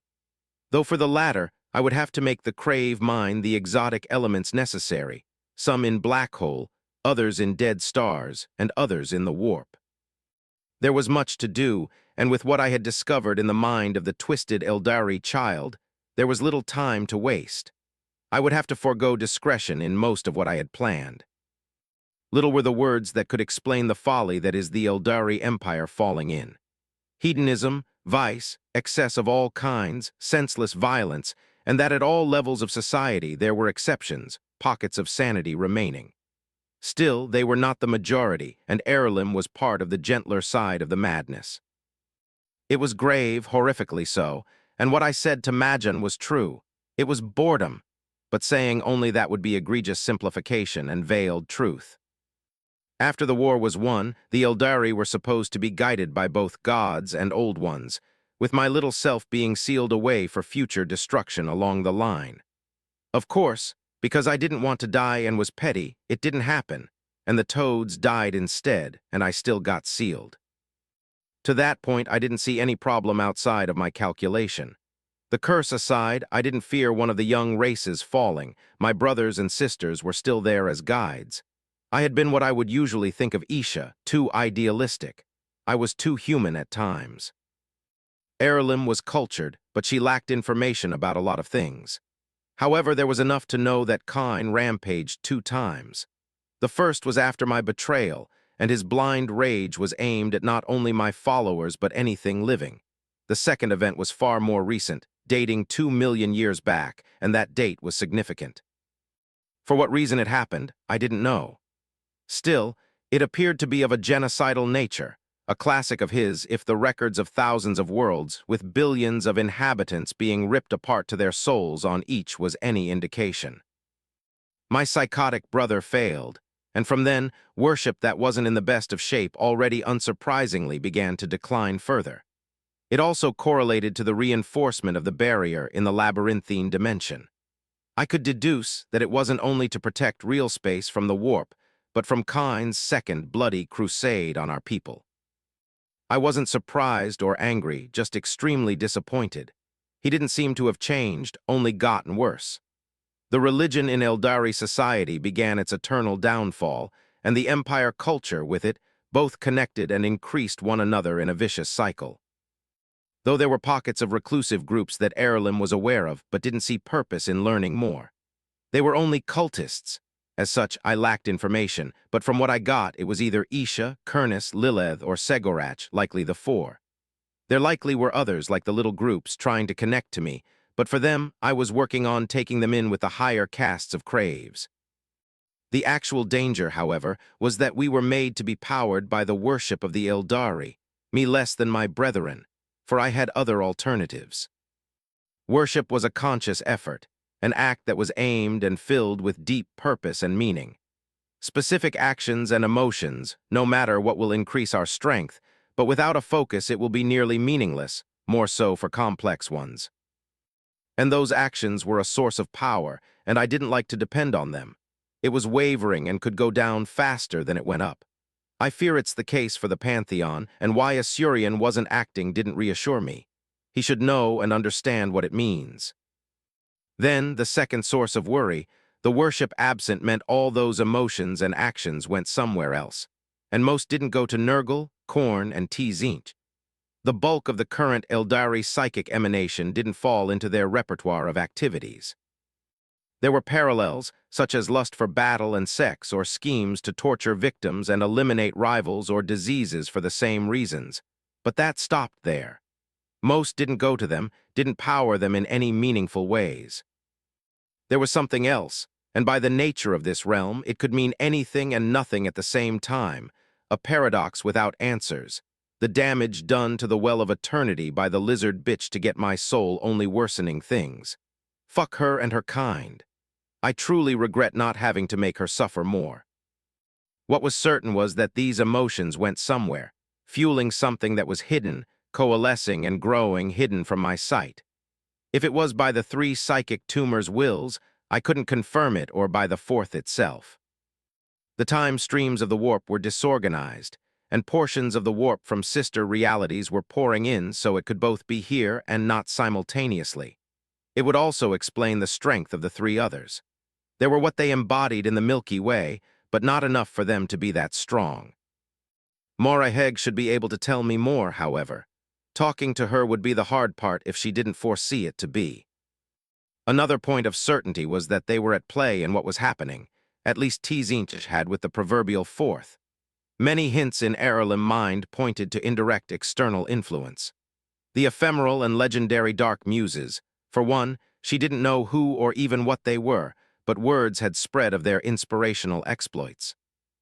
I can't anthropomorphize them, but if change is what Tzinch wants, then the destruction of the Eldari Empire and a new brother or sister, or whatever new abomination would grant just that. The same was true for the two others. They didn't have sapience in the same way others did, nor free will, but they had desires, their growth and spread, and would act toward that. I had lacked knowledge and understanding after my rebirth. My first impression of those chaos gods was horrifically wrong. They threatened my existence.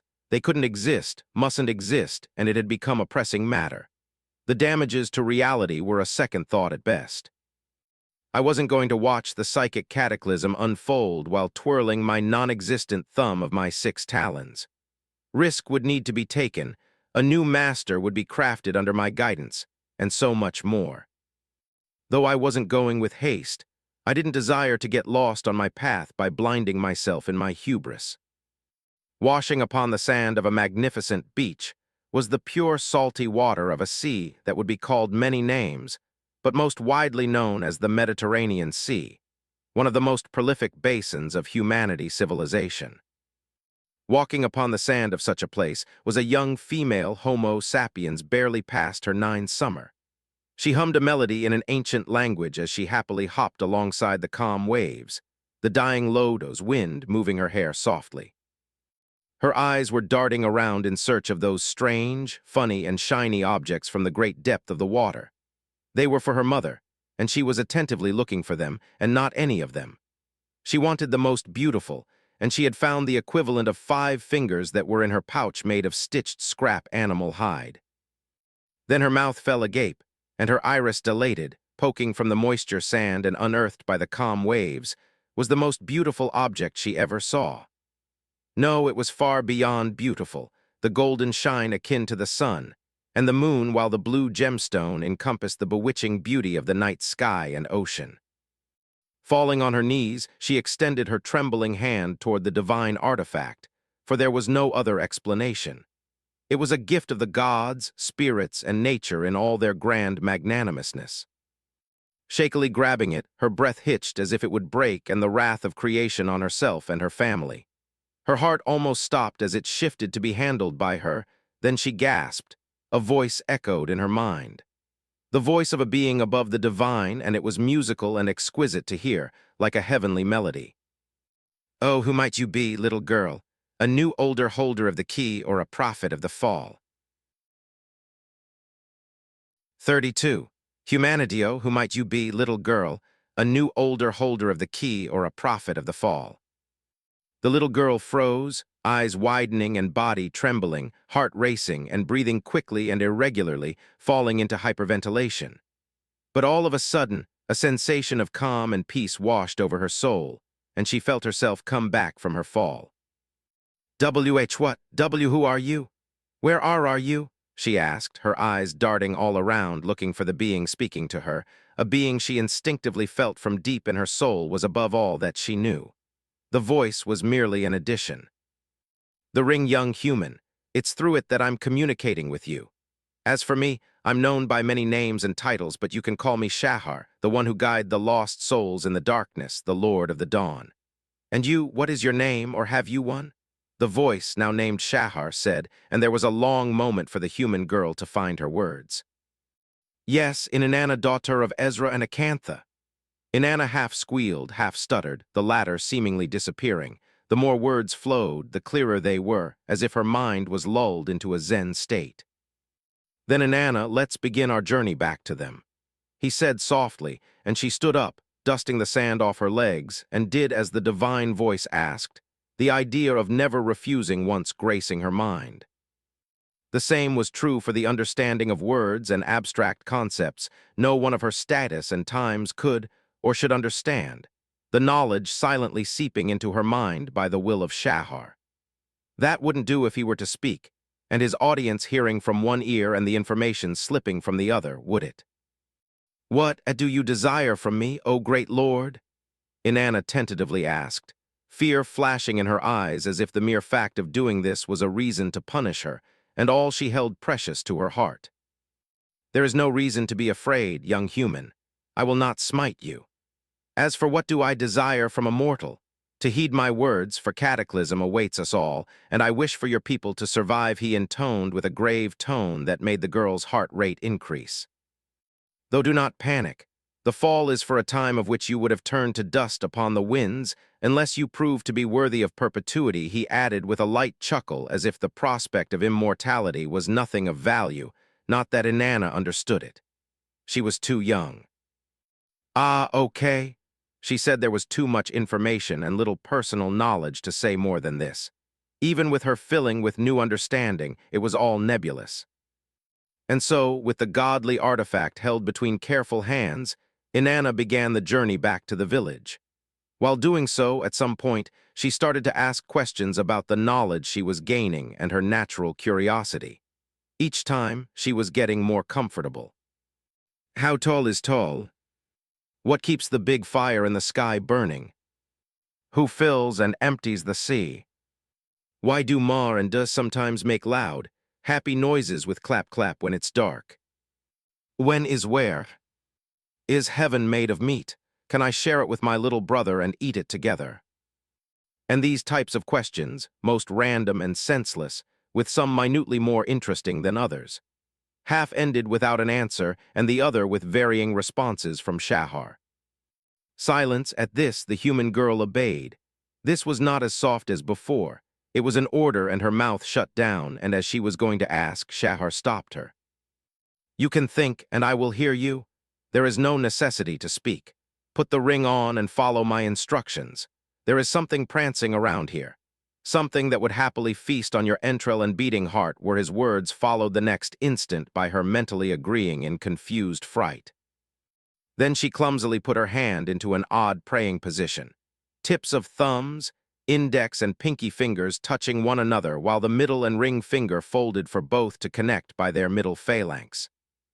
A prayer that the crave knew, but here it was pretty different in what it could with the key of the flask, a fragment of a god, and through miracles become a reality.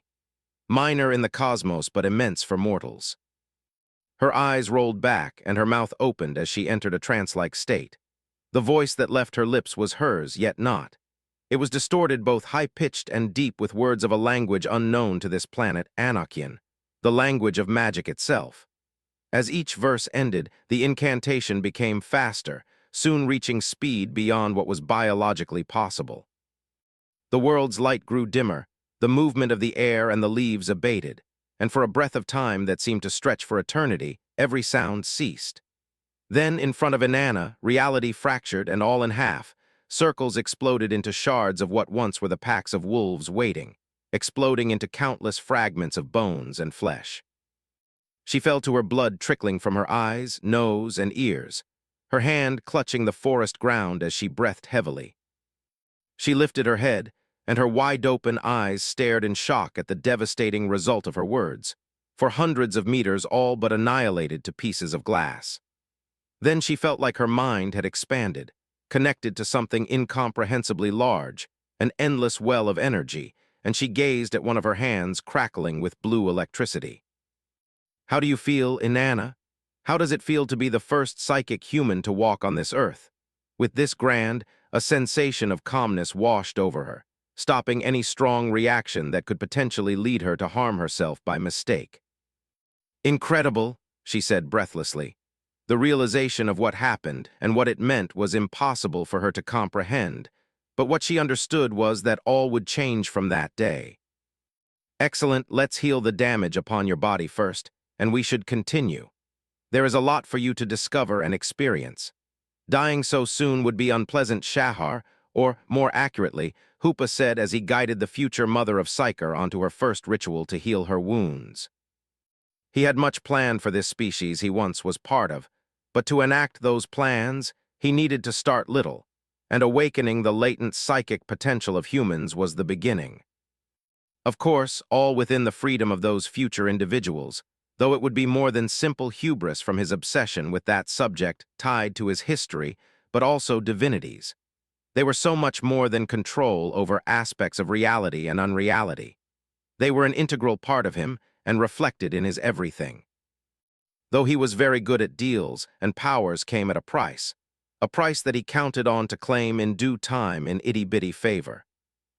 But then again, it would be for millennia ahead, and at the moment he would have to play the imaginary, not-so-imaginary friend of a mortal girl. A never-ending cycle of masters for me to obey. Is that so, Mother? You need to word your order more precisely, a lesson not even in imminent death you have learned. He internally chuckled, guiding the first Psyker on the correct shape of the pentacle and where the wolf's organs shall be. Countless light years from there, in the heart of the labyrinthine dimension, or webways as it more commonly came to be called, was an ancient palace of immaculate gold upon white marble, creating a place beyond the realm of art. And within the center of this palace, the Celestian enclave was the throne's room. Sitting on the most imposing thrones, one of the molten stars and living flames, was the Phoenix King, Asurian, and his blazing-eyed Shind, staring into the incompressible treacherous waves of the warp. Speaking of traitorous, the traitor has awakened. He stated matter-of-factly with cold fury, hands clutching on the armchair and shattering them as his revelation echoed in the ears of his brothers and sisters. The first to react was a figure almost parallel to him in appearance if not for the violence and aggressiveness made manifest into physicality. Rage of immensity far superior to Asurian radiated from his form. It was so bright that it exploded outward, ignoring all barriers and echoing through the veil into the chaotic psychic realm. Without words but a rageful shriek of hate, Kine, in a blast of psychic power with the potency dwarfing the largest of supernovas, disappeared, leaving behind his metallic throne little more than molten slag as the bloody-handed god. Ooh, what a pretty light show. Could have done better on the musical performance, but oh well, can't have it all. Segorach exclaimed, clapping his hand happily, earning a glare from his forge-bound brother. Silence, buffoon. This is no time for your tomfoolery and senseless humor. Vol snapped, irritation oozing from his every word. Enough, Asurian said coolly, then focused on the crone. Moriheg spoke of what you have seen. The fallen god has awakened from his deathly slumber, the first head began. The great mother world under his rule moved from the father of lies' pitiful phantom realm, and the last finished. Freedom he seeks and stops the hour demise he desires. The last part caused an added layer of tension in the room. None were ignorant of the future that awaited them, death and destruction, but to whom they remained uncertain. Lilith had sensed the coming destruction, and through deduction the hypothetical culprits had been chosen, their children, the Eldari. This piece of news had sent Kine into a frenzy on real space, murdering and destroying without mercy on their subjects, as he did after the betrayal where he annihilated the near totality of Hoopa followers, killing a third of every mortal race in his blind vengeance. Does he succeed, sister? Kurnus questioned inquisitively, his clawed fingers tapping rhythmically on his left muscular arm. There were no readable emotions in his rumbling voice, but a sensation of feigning hope. Yes, the youngest head said. No, the middle-aged one contradicted the former, and the oldest finished with dread. The darkness blind my sight, and so does the false architect whose eyes are darkened. We are in the unknown. Excellent, that's what we needed, then what do we do? Vol commented in irritation at their situation. Though there was no particular disrespect aimed at the tricephalic goddess, he didn't want to be punished, certainly not by her, and he respected her too much to slight her. We go and help our dear darkest and favorite little brother of ours, of course, the great Harlequin exclaimed as if it was the most evident thing in the world. His self-assured nods show off his pride in his idea. Madness, Vol violently disagreed. I knew you were always close, too much in my opinion. You knew of his treacherous plan, heck. Tata Tilda, keep your opinion to yourself. Would you do me that little favor, Bruithir? The clown deity sang, invoking a red squeaky ball in the Forgeabound's mouth whose anger reached new heights, as did the squeaking noise of the gag. Both of you cease this at once, Assyrian commanded, and with a pout, his most eccentric brother obeyed while the patron of all crafts scowled, spitting the ball out with a snarl.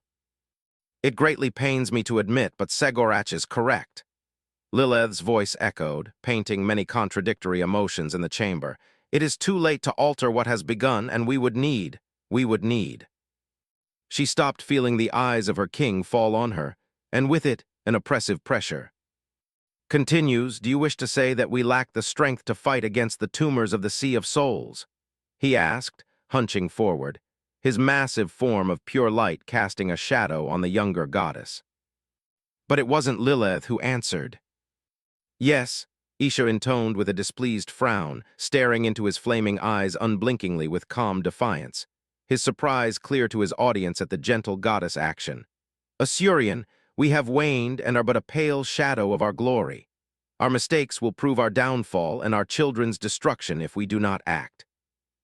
Isolation has not done us good, and as for him, his power is of the most vital nature for us to lighten our dark path. His crimes are secondary to annihilation by those twisted abominations and the death of countless. She declared with a firmness none was used to but her mate Kurnus, though for different reasons that were not here. I commend this reunion to be ended. You can proceed to your domain. Assyrian bellowed, teleporting into the first layer where his chamber lay. An awkward silence took place. This reaction was abnormal and baffling on multiple levels. Heh, if that isn't an anticlimactic end.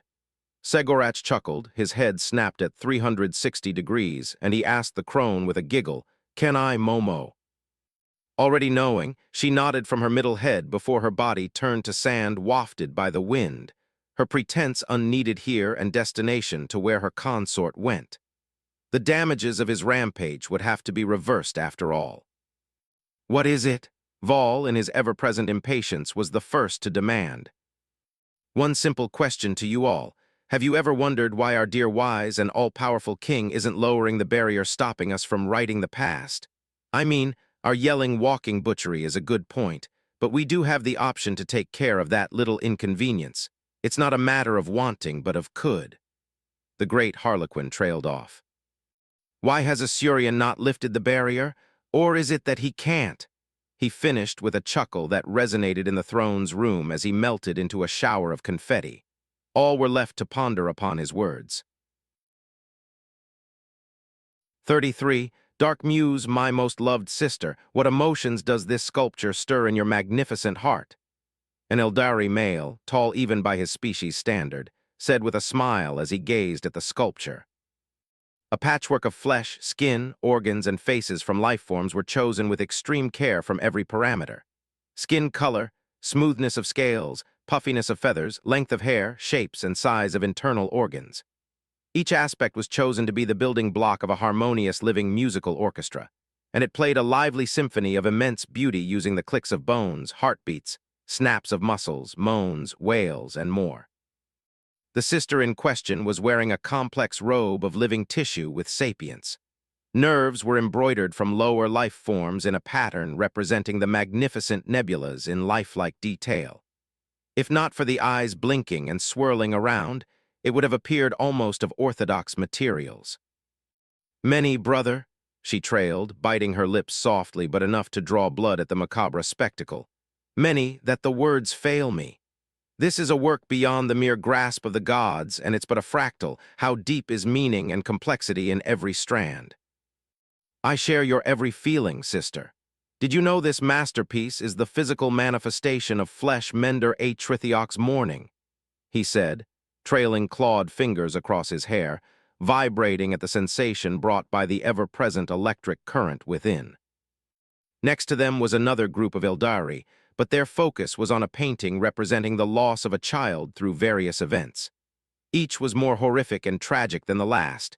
Diseases, accidents, murders, and more.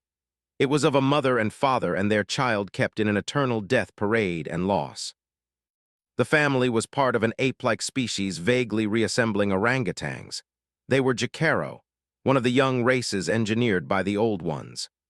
As such, they were highly coveted among collectors and artists, for they possessed the mind and technology to be a threat to Eldari, and they were good at hiding in addition to a low population.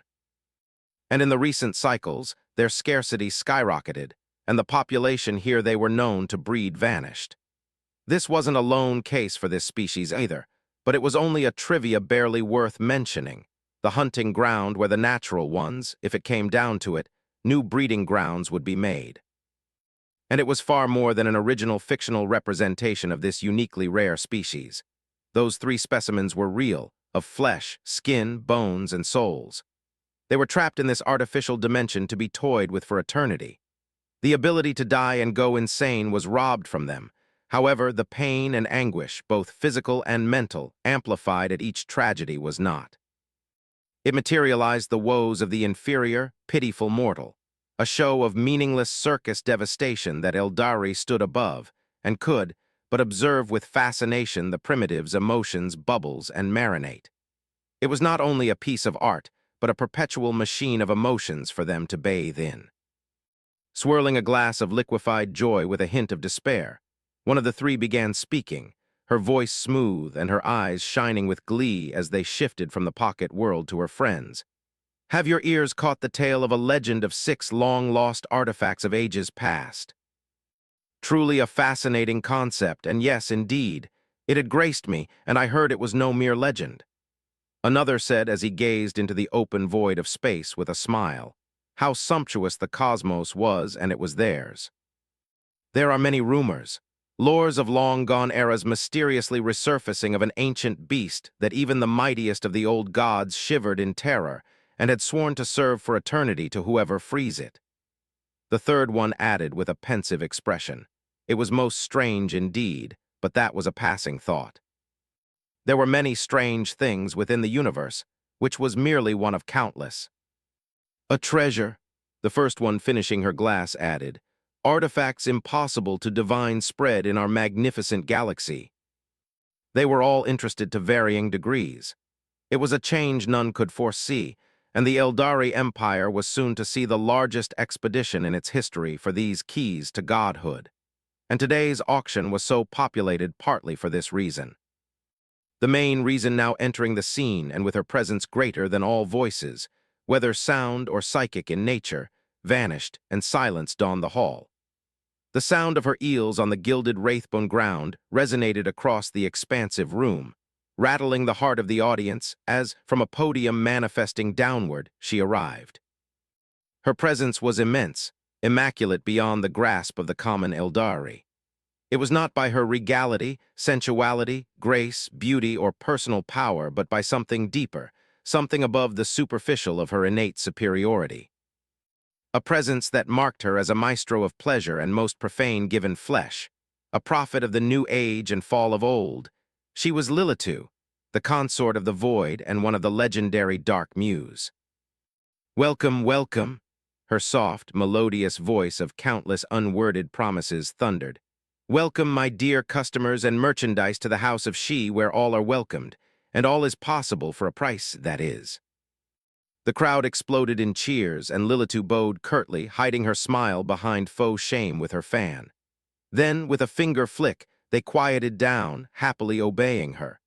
Only a fraction could sense her manipulation, and those were smart enough to play along. Not even the greatest lords or ladies in this part of the empire would dare to offend one of her positions.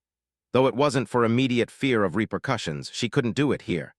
This was a place of exchange, be it material or services. Here all had value from objects to souls and emotions, and it would be unsightly. But outside, that was a different story. Let's not delay any further. Eternity can only be so long. Oh, I have a grand announcement from a little blue bird. The Dark Muse mused out loud with a surprised tone and beatific smile that turned into an exquisite giggle. "Do not fret, my little ones. This shall be without charges, for what is required of you is to spread my words. Can I count on you, my dears?" Another cheer of agreement was all it took for confirmation, and she savored it thoroughly, playing ingraciously, feasting on the emotions with unmasked glee. "I'm most confident you have caught the words. A string of misters weaved of truth and lies that are more than they first appear. A hunt to free the chained beast of the Dark Prince. A creature of darkness made manifest sealed upon the heretical use of the holy number, and to serve the one who brings the 6 keys. The consort of the void revealed all but the truth, or so for her. She didn't tell any falsehood, but who was she to dictate what she was not to? She was a speaker of a greater existence beyond even her wildest dream and nightmare. She was a tool to be used in its entirety and thrown away, and how she adored it. Unknown are the places of 5. Yes, my dear one has been located, and I'm afraid to reveal that it is within the coffer of one of those unfeeling automatons unworthy of existence. Her joyous tone turned cold and venomous, and a galactic map manifested above the audience whose collective outrage, if not for her, would have destroyed the star system they were in. Within all was grayed out but one point of interest, a location that in a parallel universe would be called the Eastern Fringe or Ultima Segmentum. It was a precise location in that portion of the Milky Way, singling out a handful of star systems. That is where the key has been noticed. You can do as you please with this little piece of information.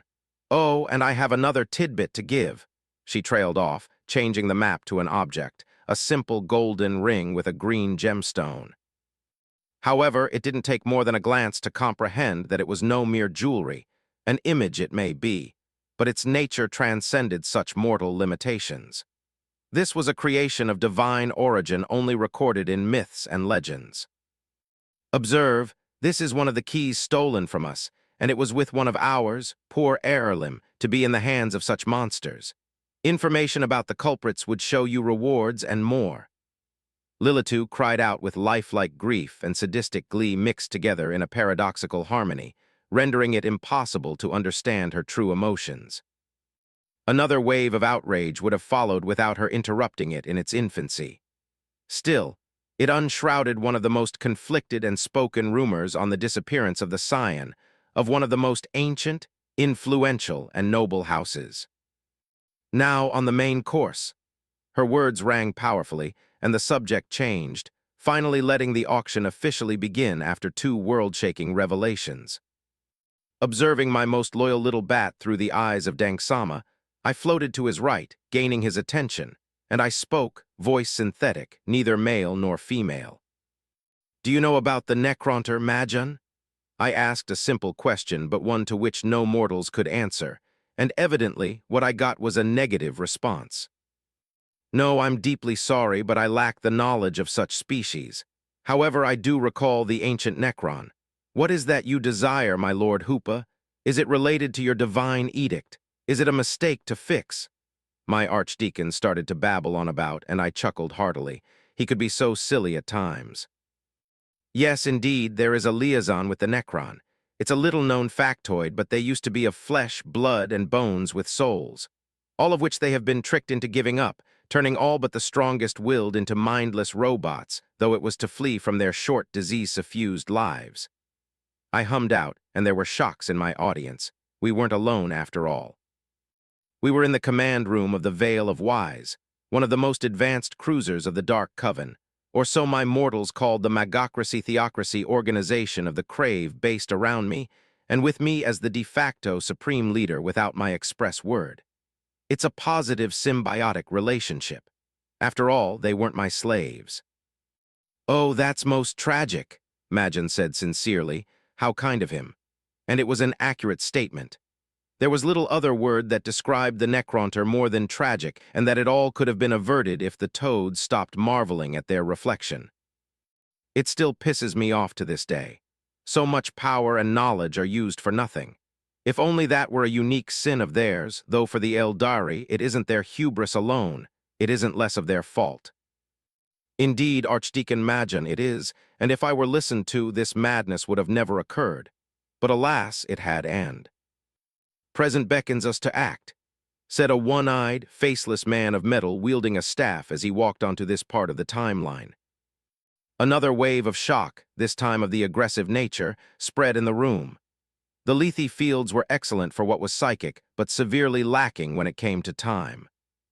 "Stay still, my children," I commanded, and they obeyed, stopping the mass hysteria that was coming.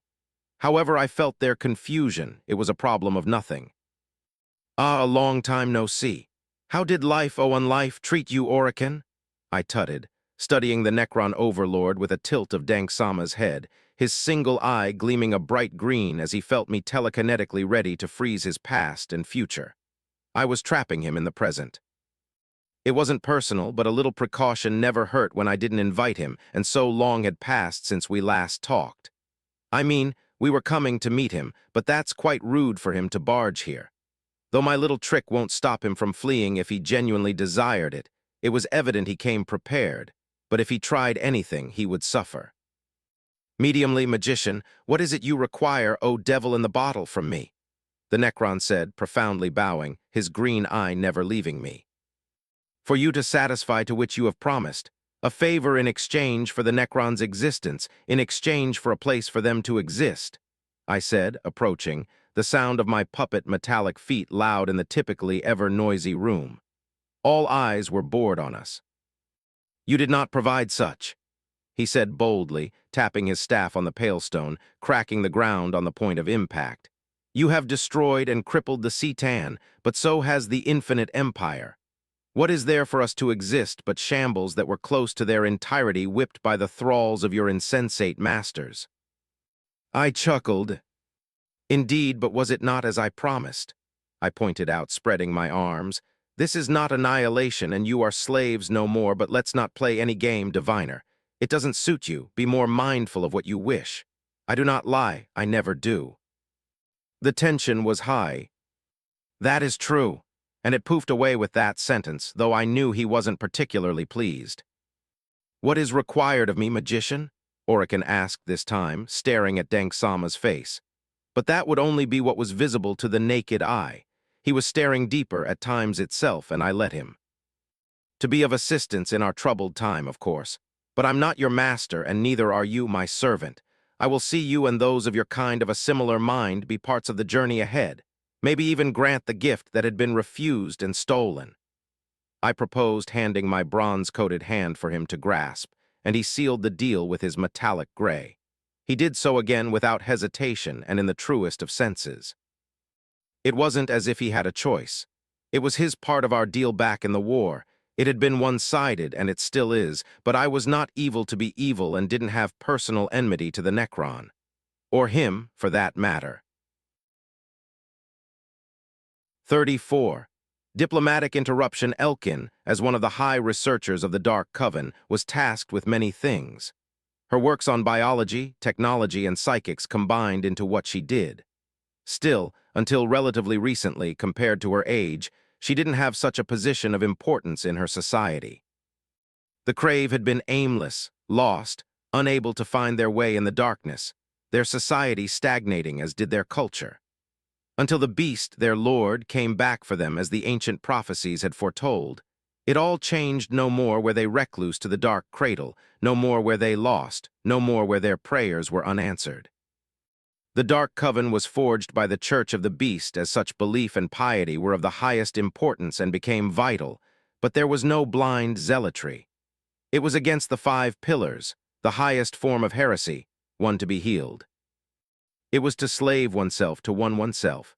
It was to stop learning, advancing, and becoming one's own shadows, one of the highest sacrilege thoughts, not a fatality. Religion was important, but so were science and magic. Foregoing one or pushing down another was also a sin. It was a delicate balance, a common occurrence in their lives. Balance, and controls between all there was. It had been so little time since their lord came back, and yet so much was done beyond the comprehension of even Archdeacon Magin.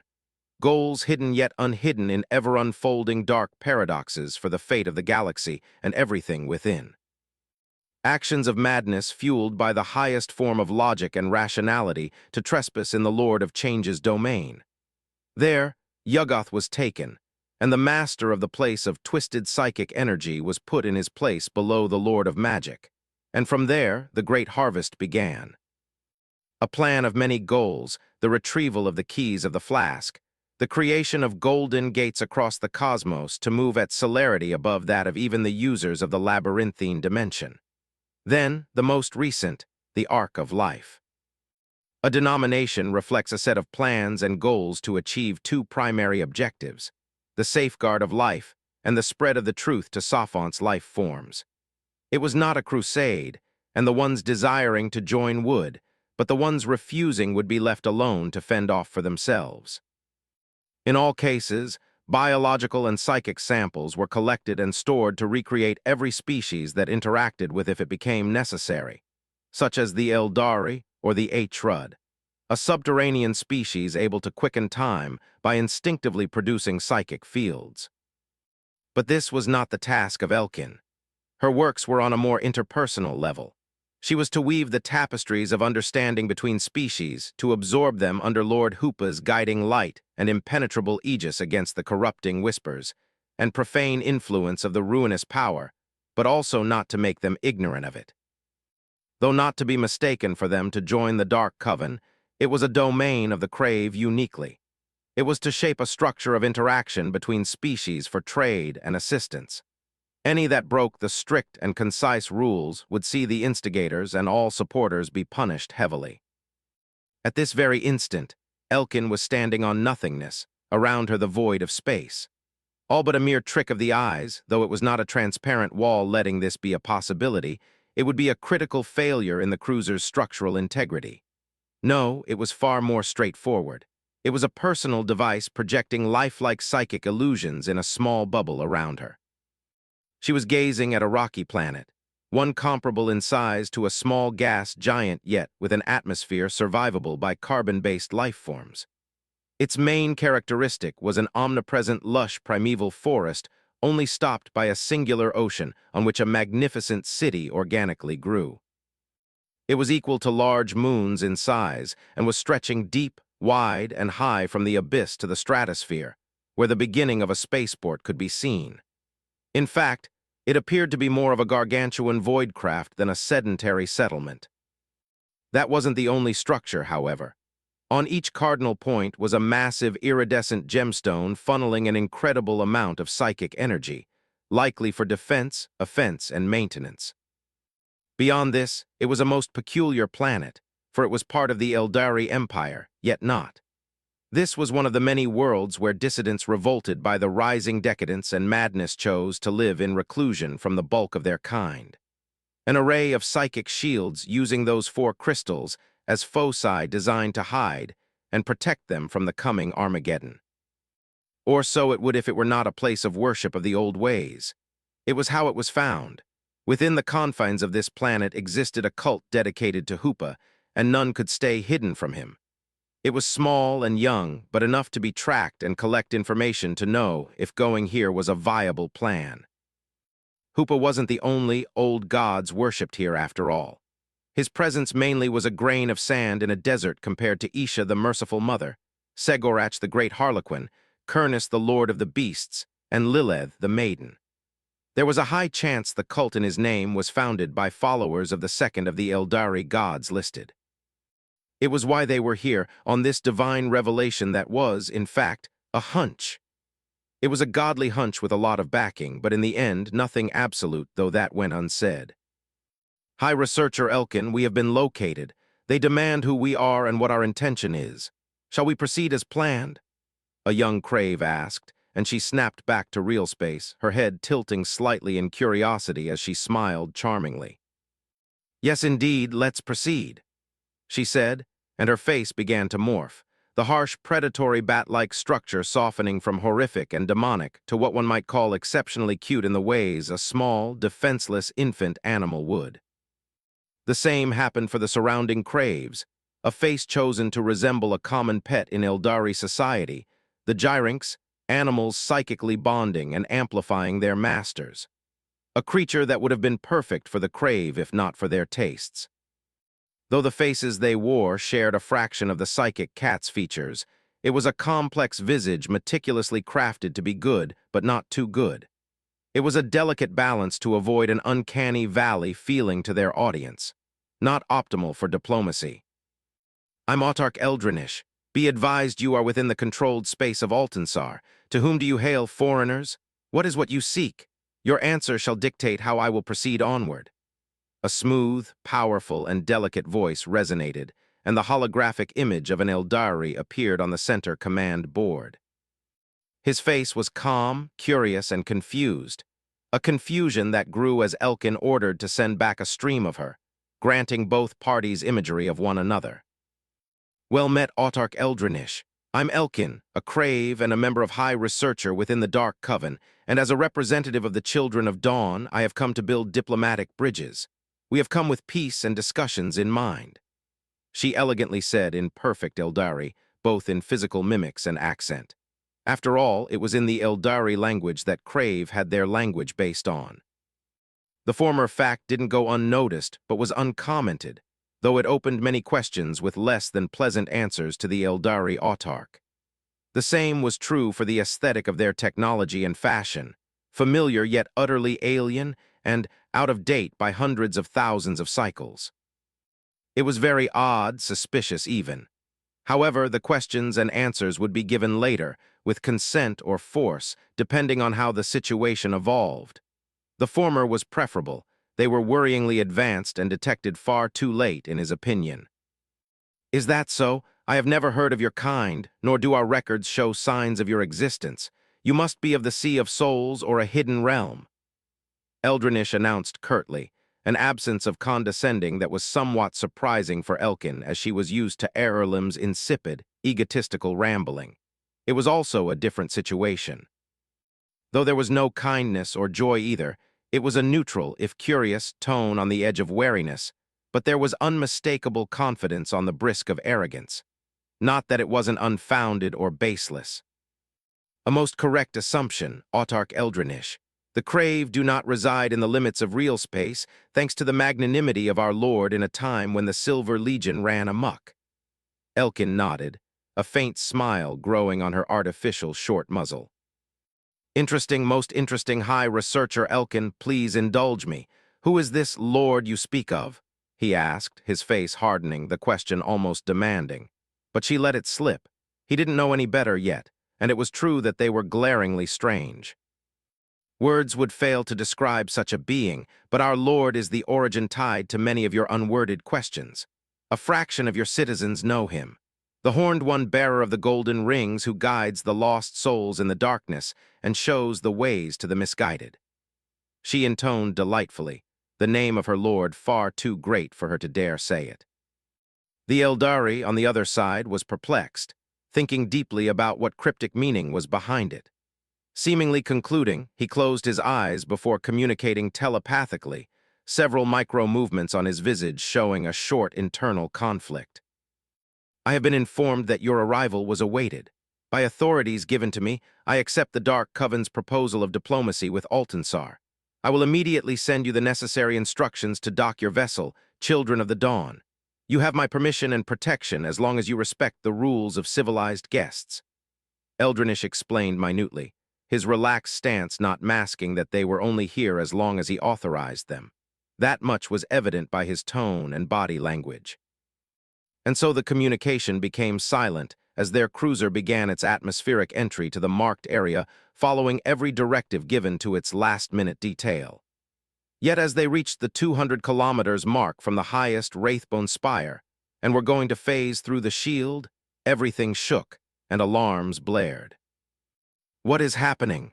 Elkin demanded in unease as she stabilized herself with her psychic power and a beat of her wing.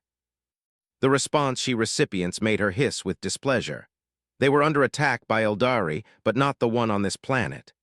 Their attackers were from the labyrinthine dimension, a small fleet in the middle of bombarding the lethe field of their cruiser with, for the moment, only psychic-based attacks.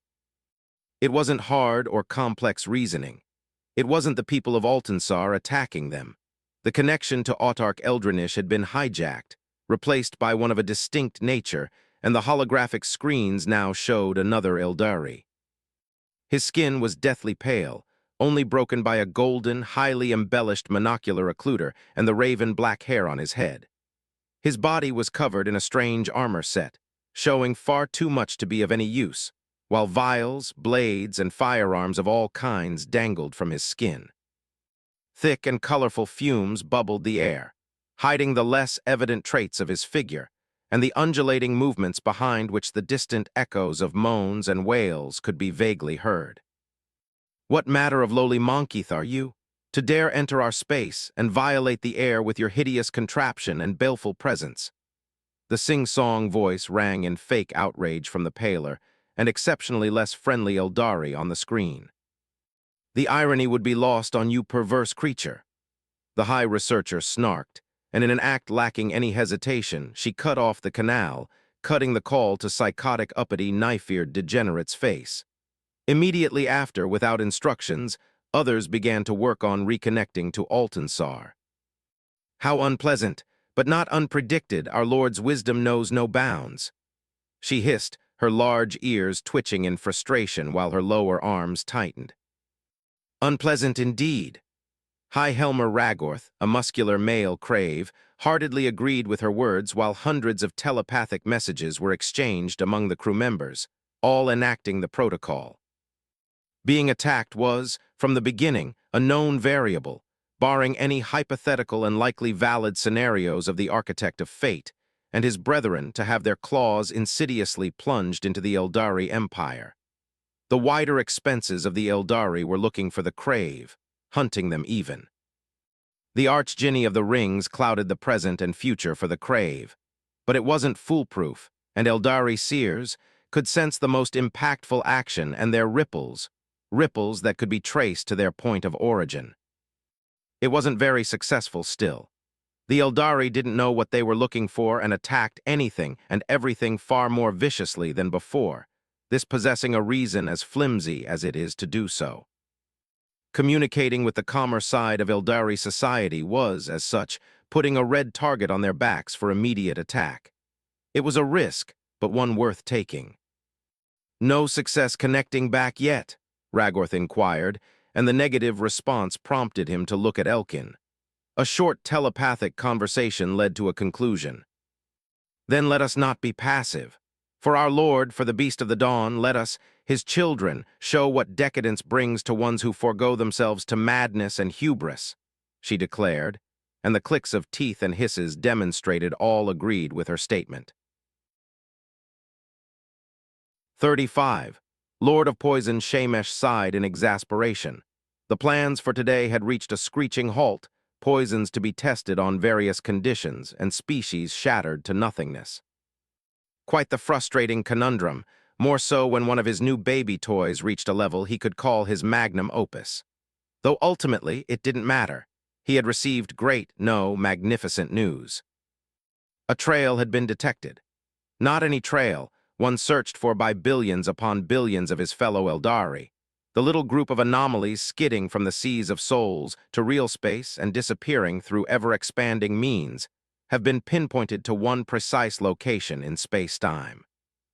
Shamesh was the first to be informed, as his circle of informants had noticed this peculiarity first, and he used his considerable expertise to make sure he was here before all others.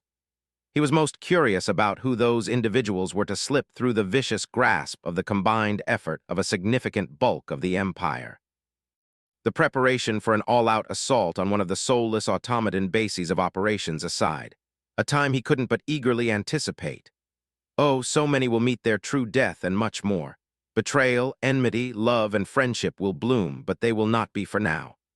The mechanisms and pocket dimensions were hiding it where, thoroughly extensive, significantly so, and certain gimmicks at hand, though ultimately nothing insurmountable. But back to the anomalies. To say they were a source of worry would be an egregiously and ridiculously false claim exclusively worthy of mockery. This was a game like many in the countless cycles. No matter if the prey was, in reality, one of the players or not, what mattered was the spectacle and the unfolding of the dark mysteries. This one was more public, and that made it all the better, even if the competition was pitiful. Neither lords nor ladies could have rivaled him. He was Shamesh, the master assassin, the lord of poison, and one of the so-called Dark Muse, or so was the title given to a circle of ascended individuals found within. What a grotesquely strange vessel! What manner of architects would have vetoed such an unpleasant design? A bastardized copy of our immaculate greatness. He scoffed scornfully, observing the bizarre cruiser approaching the insignificant dust ball of his fear-mongering votary and farcical lower-class cousins. It was Eldari-like, if reminiscent of old trends, smooth and agile in design with sails. But after this, nothing was alike. It was heavily organic in appearance, far too large to have any grace or beauty in its limited motion, and the ever-shifting color schemes were harsh on his artistic gaze. If the last was a defect, or, by design, remained unknown, contrary to the Dark Muse of toxin, venom, and poisons wished to dismantle such an unsightly construct. If an esteemed Eldari built it, punishment would be heavy for such a sickening cruiser. And if it were inferior life forms, then the cards were up, and everything could and would go. And so his desires were to become a reality, with all but a mental command. His entire personal fleet phased from the webways to real space, and with it, the whole might of his fleet befell the slippery vessel. As it did, he intercepted the connection between the cruiser and the planet's central command room, and was met with a peculiar sight. "What manner of lowly monkeith are you, to dare enter our space and violate the air with your hideous contraption and baleful presence?" He hollered, gracing the insect with his presence, yet to his shock, the liaison was cut off and an infuriating message was left. However, he was not affected negatively by the petty animal insult. Quite the contrary, it was fascinating. With this mere glimpse, he saw that those furry, multi-limbed bipedal life forms were of actual worth, the aesthetic and apparent technology unpleasant to see but adequately impressive. It opened a universe of possibilities. "Lord Shamesh, we cannot seem to penetrate these grotesque psychic monkeith's rather unique defense system with our current philosophy of assault." A deep, masculine but suave voice full of surprise and displeasure echoed in his mind, and he frowned, smirkingly. "Interesting, then change it. You are not so inept to not see that psychic energy is absorbed and reused to counteract my will." An insult that cannot go unanswered, the Dark Muse enunciated mentally to everyone. A shiver of terror and excitement his only answer, though only for the Eldari. The Wraithbone constructs with programming based on fulfilling every desire of their masters didn't have any emotion or a shred of sapience, and as such, worked on this new information. They were puppets operating on a subconscious level and a highly complete set of parameters. Creating sapient slaves with power was the height of madness and stupidity. Any species doing so deserved the coming annihilation. The barrage changed. Cannons of all kinds and purposes shooting an ever more diverse array of projectiles of psychic energy, kinetic nature, and energy, based paradoxically chaotically and harmoniously homogenized with varying geometry, switching to a more approximate tactic. The kaleidoscopic shield of the anomalous cruiser rippled as the added supply of psychic energy was taken away in entirety from the assault. Beam visible and invisible, slow or fast, pummeled the void ship with focused destruction. Gravity, magnetism, radiation, antimatter, miniaturized supernovae, and more in diversity reigned. The results were immediate, the impressive defense system easily warding off their weaponry mere seconds ago, now cracking in hundreds of points with holes forming. Yet it never hit the vessel still. The projectiles all seemingly disappeared as if warped away to another realm. But yet again, it wasn't foolproof, and a fraction of the barrage partially slipped through. "Fascinating," Shamesh said, the sight of this new, never-seen shielding technology proving worthy of a present to test its efficiency from the data collected. But first, someone wanted to be answered, and he obliged.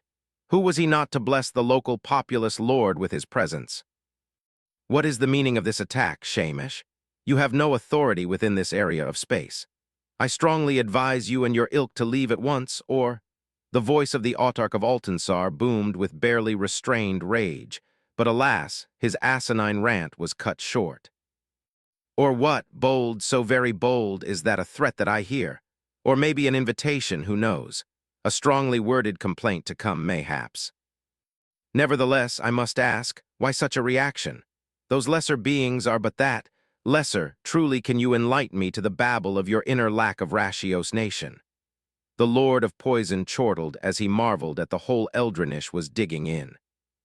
Then there was a blinding flash of light followed by his vision spinning and his body appearing in his line of sight, his neck lacking a head, with behind a highly tall figure draped in a dark armor showing no flesh but clear of what species the wearer was. Also, behind in the air was an arcane rune shaped in the form of a five-pointed star in a circle, the heretical desecrated holy symbol of the Dark Prince. "Oh," he intoned with a frozen, lopsided smile as his body fell to the ground like a puppet, while his head bounced on the gilded floor of the command room. Everyone around was unable to process what had unfolded. But for the pleasingly chittering would-be assassin, Shemesh had not died from such a mediocre blow. His everything had turned into toxic fumes faster than the winged creature could comprehend, let alone react. He reformed unscathed right before his would-be killer, his smile larger than before as he studied the stunned creature further or its armor. Then he was bisected by another teleporting behind from a second flash of light, yet the result was quite the same. "Brutish, fitting, and futile," he declared, a finger of his twitching resulting in the first to be engulfed by sickly purple smoke. The second had never ceased its murder attempt through a rapidly increasing array of weapons and tactics, psychic or otherwise, from explosions, shape-shifting of limbs, rapid teleportation, hidden weapons, and more. Many of which he found surprised at himself to have piqued his interest, and if he were not who he was, would have proven fatal. While lacking in grace, those two were not unblooded and weak. In fact, they were almost commendable. A fact that was not lost on the other Eldari. His cruiser was not the only target of such a unique counterattack in space warfare, using the psychic connection to the control rooms to warp in and attack like rabid, mindless animals, fueled by bloodlust and maddening hunger. It was a deadly assault, though admittedly the few that permanently perished didn't deserve to be at such a prestigious station. It pruned the weak and unneeded from the others still, even with the attacker far inferior number and nature by virtue of their species. It was a shockingly enough stalemate. And there was no death from the invader, not for a lack of injuries, but teleportation back to their vessel. Do monkeys of your kind not exhaust themselves by repeating the same patterns again and again and again with the same non-existent result? Shemesh boredly asked, dodging a chitinous blade that would have shredded his brain apart, and another aimed to tear his heart out. There was no answer, however, beyond a hiss and an increase in the rhythm of the battle, as he began to play with his captured prey, peeling off armor, fur, and skin like one would for certain fruits. All the while, a pentacle came and went behind the first interloper, trying and failing to bring it back to where it came from. I have reached a conclusive accord with those so-called lesser beings, and I grow tired of your madness. I say enough of this sickening charade. Eldrinish's voice echoed, cutting through the chaos and garnering the Dark Muse's twisted attention. "Be gone and never come back, slave." And so the moment after thousands of bright, blooming, golden flowers on Altansar, an ever more numerous rain of golden beams of pure destructive psychic energy reached the Dark Muse's meager fleet, birthing confusion and disarray within. "How dare you?" the Lord of Poison boomed with a mix of genuine rage and befuddlement.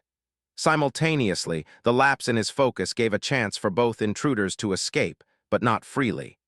Blood and limbs were left behind, and in exchange, presents of his making were given. At the same time, all others across his dozen void ships, the bat-like assassins, disappeared, and their grotesque vessel entered the confines of the planetary shield. The Dark Muse's rage abated to frustrated comprehension of the sheer foolishness that happened and the insult toward him. Yet it wasn't finished, as what he understood was validated. By decree as elected autarch of this domain and the subsequent full accords of the leading councils, I Eldrinish Raver officially declare Altansar's former allegiance void, and its independence from the fallen Eldari Empire and its frenzied path to damnation true. Eldrinish hollered with cold certainty, his words reaching every ship at once, just as the news reached his subjects. "So be it, I will not stop you." Shamesh sneered, cutting off the connection, his eyes gleaming with barely contained psychic power trailing over the damage done all around. And with a snap of his finger, automatons came to clean up while time was locally reversed. Altansar has betrayed the Empire and fallen to madness. Let us depart, but before this may Isha's lament bless them. Let her mercy grace their lives with deaths and despair, he telepathically proclaimed, and they began their retreat into the webways. Yet before this bellow, every ship a cannon cake into existence, their appearance akin to a lotus, one of the merciful mother divine icons. Yet here it was not with worship or respect in mind. It was as an ironic, despicable derision of the all-loving goddess for those elegant weapons fired focused beams of a more horrifying plague. No, it was more. A mimetic self-replicating poison with the only purpose of spreading and devouring the mind and soul. But it was not rapid. It was insidious. For now, the psionic toxin would lay in wait on the shield, meticulously digging within and awaiting any weakness to infect all it touched with its blight. And Shamesh would bide his time amidst the apparent defeat and taint on his reputation. This was far from a failed expedition. Down on the large, golden, and silvery bridge of Altansar, where greenery was omnipresent, the cruiser of the anomalies, or Crave, docked itself, and from it, an assortment of said species walked out. High Researcher Elkin was the first to walk out, hesitation absent from her body language, while her eyes studied everything until they landed on the form of Autarch Eldrinish.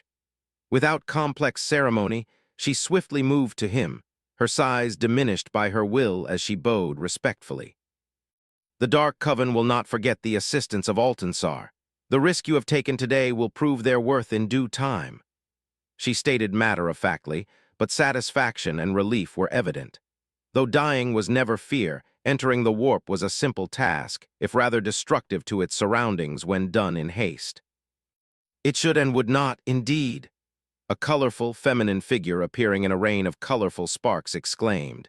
The half-crying, half-laughing mask over her visage turned with the latter at an unhealthy angle as she studied the Crave before exploding into laughter. However, it appeared to not be one strictly of her own. And so the children finally meet, she added before taking place behind the Autarch. His expression, for his part, was strained and stricken with conflict, but rapidly coming up to terms, the clown at his not bothering him in the slightest. We have much to discuss upon the terms, High Researcher Elkin, Eldrinish said softly, and the Crave nodded to the Eldari in agreement. There was much to do. 36.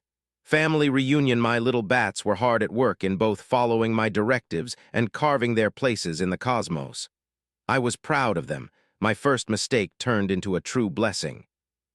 Their society had grown and matured, and with the growing ties with other Sophonts, it didn't cease, notably the young, not so young now races with the arc of life integration into reality. No matter what the future reserve, death on a galactic scale would happen. Saving the ones that wanted to before it was too late was a must, just as recruiting them in the war effort. All were brought into the dark cradle of their own volition, from the engineering orangutans, the Jacaro, to the ever-adapting Kroot that were the degenerated descendants of the Ration. There were less advanced species, too, some barely beginning to explore their star system like the Lair, a very diverse race with multiple forms they could artificially shed for dramatically different environments and purposes while always keeping a somewhat serpentine base. The latter became one of my most devout worshippers, and without forcing it upon them, I didn't do that after all, and doing so was heavily reprehensible. Liberty of choice was most important, as were the consequences. Freedom needed regulation, after all. Friendship was magic, but only to a certain extent. Though I must admit the Lair take on my worship was original since they naturally didn't have psychers, so no magecraft. For them, it was the seeking of structured progress to a hypothetical ideal of perfection that, in their mind, I embodied. Silly mortals. Nevertheless, within my domains, magic, travel, and darkness were to be taken literally and philosophically. There wasn't only one correct interpretation. None were, and all were. They shaped me as a god, and it was why I needed to manipulate things a bit to avoid unpleasant results. Notably for the orcs, Using them as a source of psychic energy was still an ongoing project. My impact on the Krork still resonates in their culture to this day, the first and kick spell of their psychers, the Weird Boys. But otherwise, it was merely confused references with no head, tail, or body. Frankly, it was an excellent idea on paper. The Orc Gestalt field was immensely potent, growing according to their number. Still, the Greenskin's psychic energy wasn't from the warp and interacted with more orthodox psychic energy in exciting ways.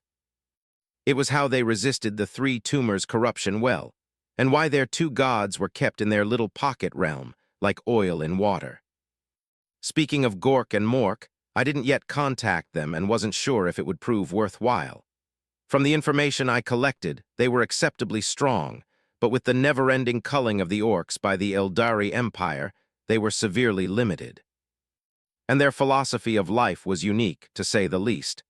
They embodied their maker's way of thinking, but compared to the mortals, change was antithetical to them.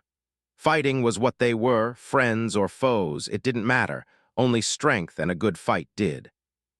I was truly conflicted, but since they never left their little bubble and I didn't have the personal power to incite them to fight the incoming Beldam, I left them punching one another for the foreseeable future. And if that pisses them off that I divert part of their energy, then so be it. It's their problem. Unlike the cancerous gods, they weren't entranced into the concept of reality to a terrifying level where they embodied parts of it themselves like the Citan. It meant that Yuggoth had enough fuel to permanently cripple them at worst, and at best, rid them of their existence. And also that greatly damaging them wouldn't irrevocably wound both the psychic and physical realm, again like the Necronter's slavers. As to why it was only good in theory for using the orcs, they weren't designed for that like the Eldari or had an innate potential like most mortals for that. And while the psychic energy they produced was potent if rightly calibrated, it had a frequency quite like not any others. I couldn't just recklessly take it in and hope not to be orcified, if I were to put it into a simple word, but it was just a temporary barrier. Anyway, any of those growing diplomatic bridges between this broken and extended family paled, compared to its new members, Altensar, and its Eldari population's pseudo-alliance with the Dark Coven. Besides the potential bonus, if Orican succeeded even a little in the task, I gave him. The emphasis on pseudo, both species were as arrogant as their gods, me included, to my honor. One thought themselves perfect, and the other the chosen one. Both were only in the recesses of their minds, but it was blatantly clear what they thought of themselves, and it was hilarious for me at the sheer wrongness of said self-centered view. Though the fact ones were hyper-emotional psychers, and the second emphatic vampires played a role too. Putting this aside, in this entire affair, the most flabbergasting aspect was the local autarch's blatant declaration of war, a reckless and insane act yet ingenious to the highest degree. It was an act of extreme arrogance, but that was only on a surface level. With that little stunt of his, he made my bats part of the civil war he began by association, their wanted status reaching new heights. And this war was certainly aimed to force the others' maiden world and craft world across the Milky Way and labyrinthine dimension to take their metaphorical heads out of their metaphorical asses too. Because hiding and looking away from the incoming apocalypse was in no way helpful to diminish its consequences, and that was all they were doing until now. They were all allies. After all, though smart it would have great consequences on the diplomatic front. No one likes to have their hand forced. But then again, if the mortal wanted to continue their meaningless pissing contest, more were here to replace them.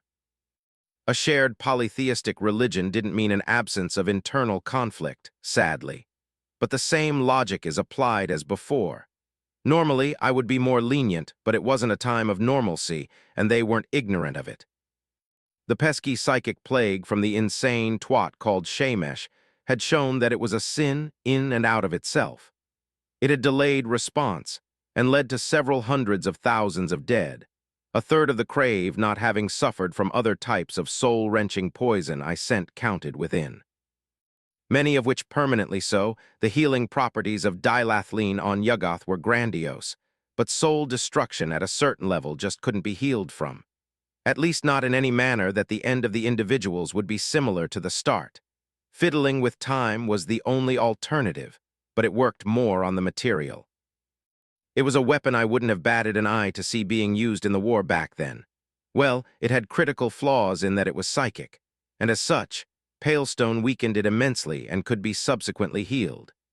It was why this psychic plague was stopped before it reached a catastrophic level, but the cruelty behind it equaled that of the star gods or more emotional Necron overlords.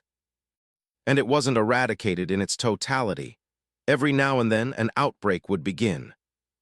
The one contaminated and purified could become sick again if the concept itself remained in their mind. It was a magnificent creation that would exist forever until the emitter was shut down. It was why it couldn't just be waved off, and why the equivalent of partial soul lobotomy was the best cure. It was worrying.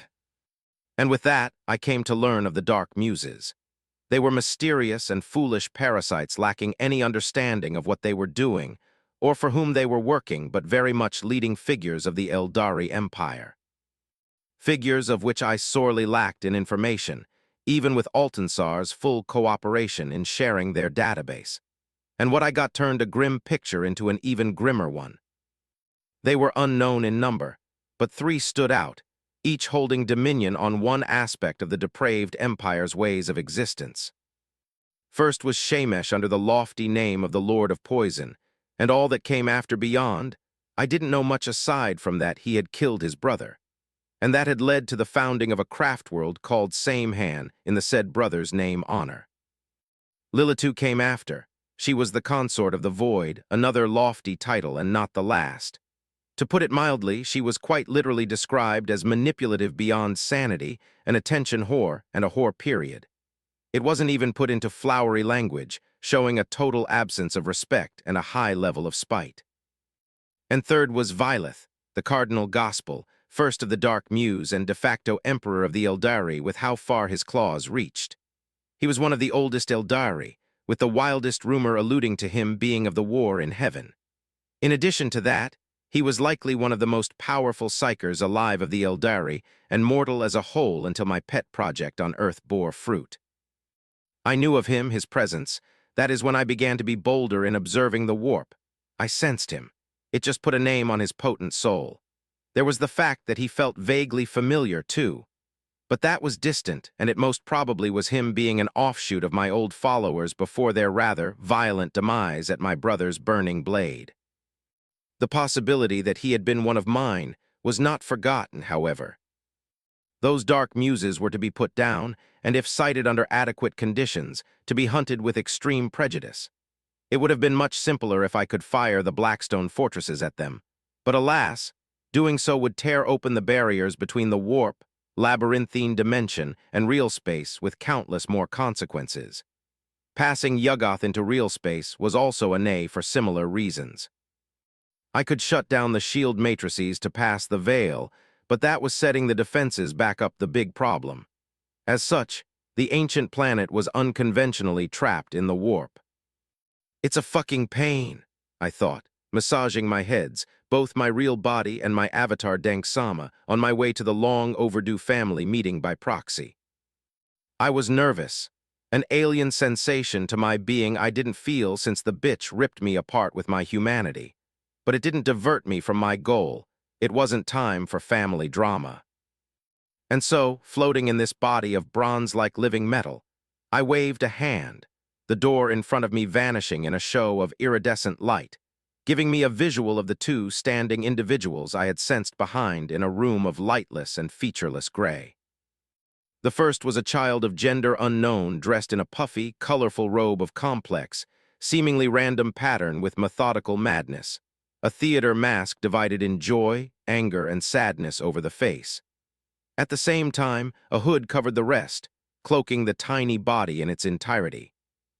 The second was a blonde, female Eldari dressed in an uncomplex pure white dress, with the only ornament being an embroidery of pure gold representing the all-seeing eyes, the divine symbol of my second eldest sister. Her face was behind a veil, and her eyes were closed while sparkling tears trailed down, dissipating in the air before sullying the robe. Quite underwhelming for the reunion of the Ian, I know, dear brother, and I'm greatly ashamed, but the others lack suitable vessels. Anyhow, how did death treat you, Hoopa? I hope you didn't traumatize him too much since your departure in a spectacular firework. The child, possessed by Segorach, overdramatically exclaimed. Deathly boring. It's nothing and some more, a failing grade on all aspects I do not recommend. I said with mirth in my voice, and the clown didn't seem to have changed if the giggle was any indication. And you, I hope my surprise absence wasn't the source of great dismay. I asked back, floating on my back, and I was physically here. My tail would have been waving around. I would lie to you and myself if I answered negatively, but I made do. Oh, there is an infinite library to recount. You have missed much. He wasn't able to finish as the woman on the side cleared her throat loudly. I see your merriment, but I fear it is not the time for pleasantries and family banter, brothers. The way it was spoken was stern, far sterner than what I was used to with Isha. Her tone was grave even. My apologies, Segorach said, shaking his head. As per Isha's words, time is critical, but that is evidence to you as well, isn't it? Indeed, the fall is coming at great pace toward us. Hedonism and extremes have grown in excess, and annihilation is brewing. I let out darkly, my displeasure and horror unhidden to them. Slaanesh birth was an event of extreme concern, even for me. It wouldn't put a direct risk on my life, but that changed none of my thoughts on the matter. Though before anything, I must ask. I began, genuine anger rising, causing both to tense up. Where is Asurian? What is he doing? Why did he let degeneracy in the Eldari Empire fester? Didn't he know what it would lead to? I knew the answer before Isha said it. The distress was all too clear. I'm not. We trusted him. We trusted his judgments. We trusted his wisdom. It has never failed us. Moraheg had warned of the hour of demise, the fall you speak of. We were worried, but we believed in his words that our might would suffice. We held faith in our ability to halt it, to guide our children in time of need. We were wrong. We waited and waited for our king to act, to lift the barrier erected to protect the Eldari of Khan's fearful wrath, for us to shine enlightenment on them, yet he didn't. Arrogance was then, but that was only a part of the bigger picture. It was how it happened, but not why it was led on today. Then comes the funny part of the joke. We have weakened to the point that now we can't lift the barrier keeping us in that section of the labyrinthine dimension anymore. And the throne, which was the key, doesn't work anymore, too. Ran out of fuel. We played ourselves like fools. Well, they did. I always was off the mind to put our genocidal, warmongering older brother in the naughty corner for a few million cycles, but the blazing poultry and Momo didn't like my idea. It is what it is. The great Harlequin buted in with Schadenfreude at the Pantheon situation, confirming one of my fears. Fuck, it was terrible and one of the worst-case scenarios possible. The barrier wasn't just a projection of energy. It was tied to the labyrinthine dimension and the Celestian enclave. The Zenith Dominion, as Segorach said, was key, but it can't function without my dark energy, and it was designed for only one user, the sharing of psychic energy interfering with plenty of necessary processes. It should have never been a problem. I didn't even keep the weakness of its secret from them. And you request for my assistance to free you. I pondered aloud before snickering. Tearing the barrier is within the realm of possibility, but you certainly understand it's a last resort. We do, and that is an acceptable scenario if extreme measures are required. I see that your strength has also been sapped, but I fail to understand. Could you not teleport us out? And there comes the important question from Isha. Hope was on the face she wore. How naive and innocent of the merciful mother. Let's be bluntly true and destroy any false ideas before they develop further. I would with pleasure, Isha, if I could. Murdering mother came with a heavy punishment in the form of imprisonment in the womb from which I was born. I revealed there was a microsecond of silence as both processed what I said. What? So that's why the bottle is called like this, and you use this puppet. To which the reaction was, who was easy to determine. Let's proceed. There is much to discuss and plans, I said, snapping both back to me. 37. Human drama, I breathed out the crisp, clean air of the highest mountain of Yuggoth, where the atmosphere was thinned out to near nothingness. It was so cold that frost formed all over my purplish-gray skin, notably on my hair, horns, and pointed ears. Well, the might needed to be put into perspective. It wasn't my body. This might be a living body of the highest quality wraithbone and specifically grown organic component and coagulated psychic energy held together by two of the keys of the flask as foci for my essence. But it wasn't my body, strictly speaking, even if there were parts of it. I had some left in my vault since they made excellent materials for almost everything during the war. It was my second avatar. The first wasn't destroyed or anything, but it was currently being updated with the spurt in Bonesingers and other Eldari oriented to the fields of crafts coming in. It wasn't the only one being done. Lilith, Kurnus, Isha, and Segorach were being shaped to their image, but they needed a fragment of their essence, of what they were and represented to be completed. It wasn't the only one being done, as Lilith, Kurnus, Isha, and Segorach were having avatars shaped to their image, but they needed a fragment of their essence, of what they were and represented, to be complete. Yes, Lilith and Kurnus, those two, while absent from our little family meetings due to a lack of talented and compatible enough worshippers, still were on the same page as Isha and Segorach, and fully committed to not denying that they were going to be murder-fucked out of existence if they didn't act. Anyways, in my case it was my rings. For them it won't be so simple. The worship toward them would massively help, but it needed something more tangible, like a part of them. It was a big hurdle, considering they were trapped. But there were solutions left from the war, ancient blessed artifacts, some older than me, with enough power to create an avatar by recycling them. At this instant, we didn't have any significant potency besides trinkets and little family heirlooms, most of which were only parts or reused artifacts, and as such, not the best they could be. The good ones were either in the Celestian Enclave, deep in the vault of the Crone Worlds at the heart of the Eldari Empire, or deep into the personal collection of a particular Necron overlord, the one most hated enemy of Orokin. An easy thing to know for all is that parts of their power were in those artifacts, and for us, you can't lose awareness of a part of yourself. There should be far, far more of them. Not even the last battle in the Celestian Enclave destroyed them all with the ludicrous amount we pumped out. Even of mine, I was liberal in my gifts, but alas, Kine passed by and destroyed my things, and the rest was on the Eldari and the hatred born from the first and second partially failed genocides. We weren't liked, viscerally hated even, and that was putting it lightly.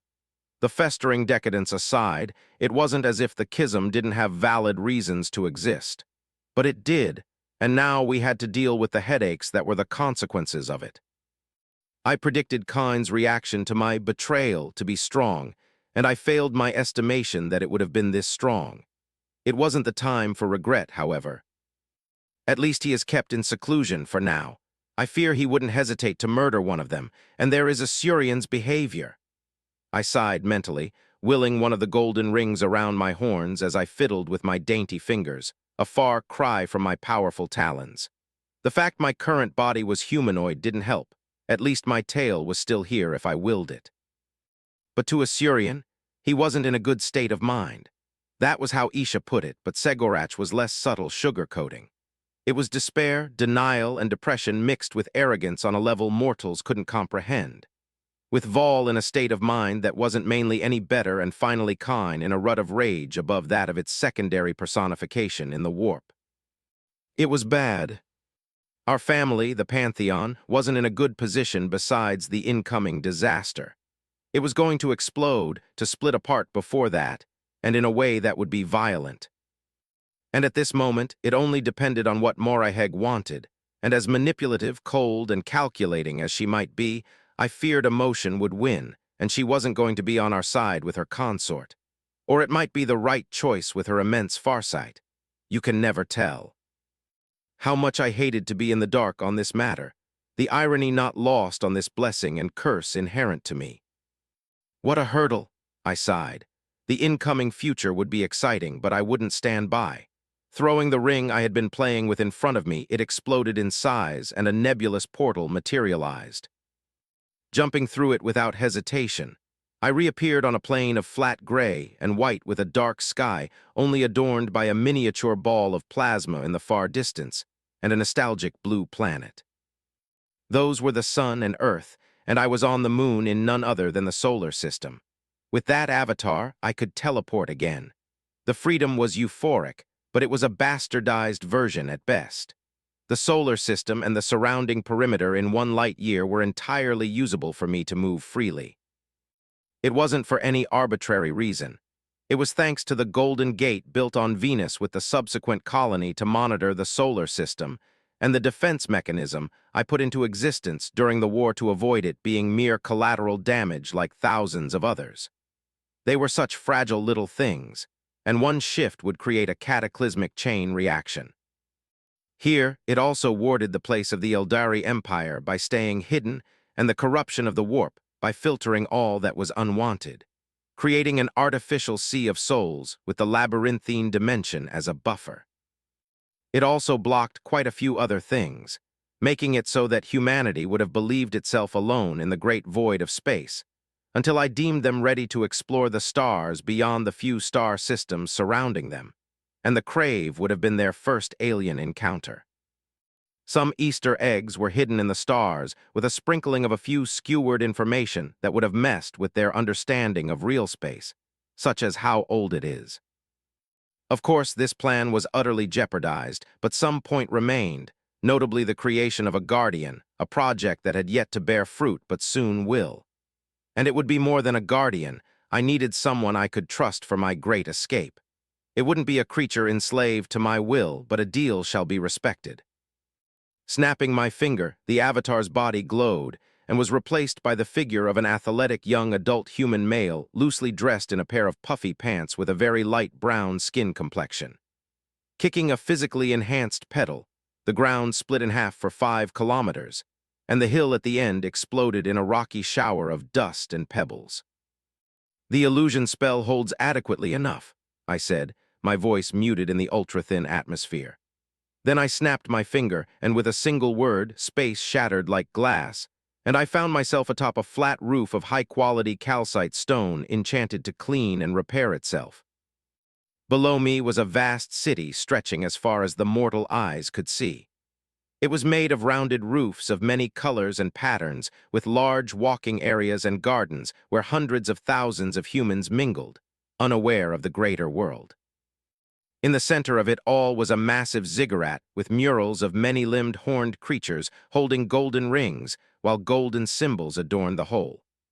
Floating in at equal distances were massive monoliths connected by threads of light, creating an embroidery-like 5-pointed star across the megalopolis. But the most eye-catching feature came from the cusp of its high, not in the form of the blooming crystalline flower, but in a gigantic scintillating beam of energy shot into the firmament where it began its metamorphosis into an immaculate bubble-shaped shield, encapsulating the entire city and subsequent peninsula. This was the Timur Stampa, the Pillar of Shambhala, otherwise known as the mystical capital of enlightenment, magic, beauty, and much more grandeur title, or more simply as the City of Everdusk, for the magical barrier created such a peculiar atmosphere only broken at the beginning and end of the day and night cycle. And on this eventful day, it will all collapse, not by my divine wrath or an attack from an overwhelming. No, it would be something so mortal and pointless as the inheritance of a position of power between sons and daughters. And I will not stop it beyond the massacre of civilians. Of course, I was not cruel to innocent bystanders, particularly when those were my followers, psyker or not. Pointlessly letting them die and suffer was precisely that, pointless. This was a family feud between Inanna, the first human to have been graced by me, and her progeny. Quite the saddening turn of events after only 7 centuries of existence. So young and naive, agelessness, alas, didn't signify perpetuity of existence or wisdom. After all, she had sold her soul to me out of her own will, even after the terms and conditions explained to their last-minute details. But as much as what was unfolding was a grave tragedy, it wasn't objectively negative regarding consequences to me. I care little for structure as long as the self-replenishing engine keeps going, and the promise of souls in exchange for the sweet taste of psychic power is respected. Binding entities together for them to meet was one of my specialties, the accord at the beginning most important. The souls in the point above were only mortals having signed the deal and no one else. I didn't care about random souls. They would only do the opposite of helping.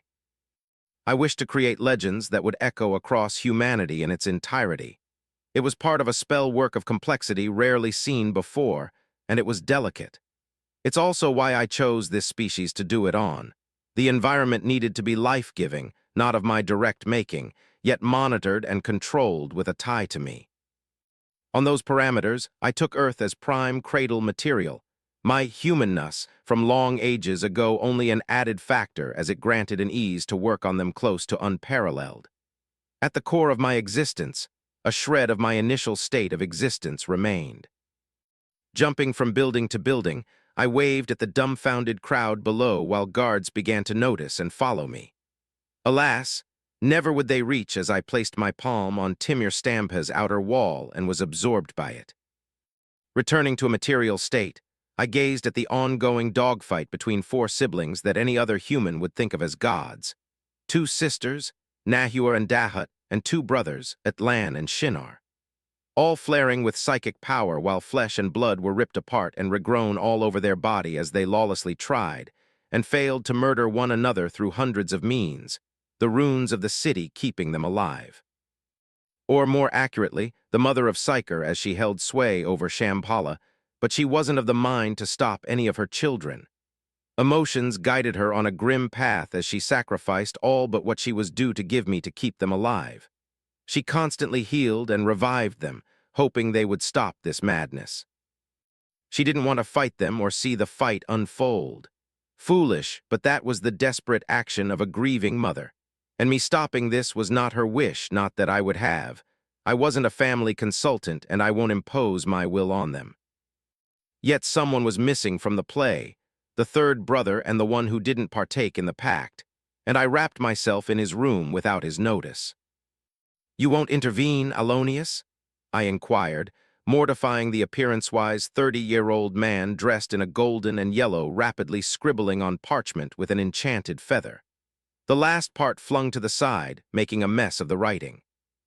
Spinning on himself, he bellowed with barely restrained aggression, "Sater."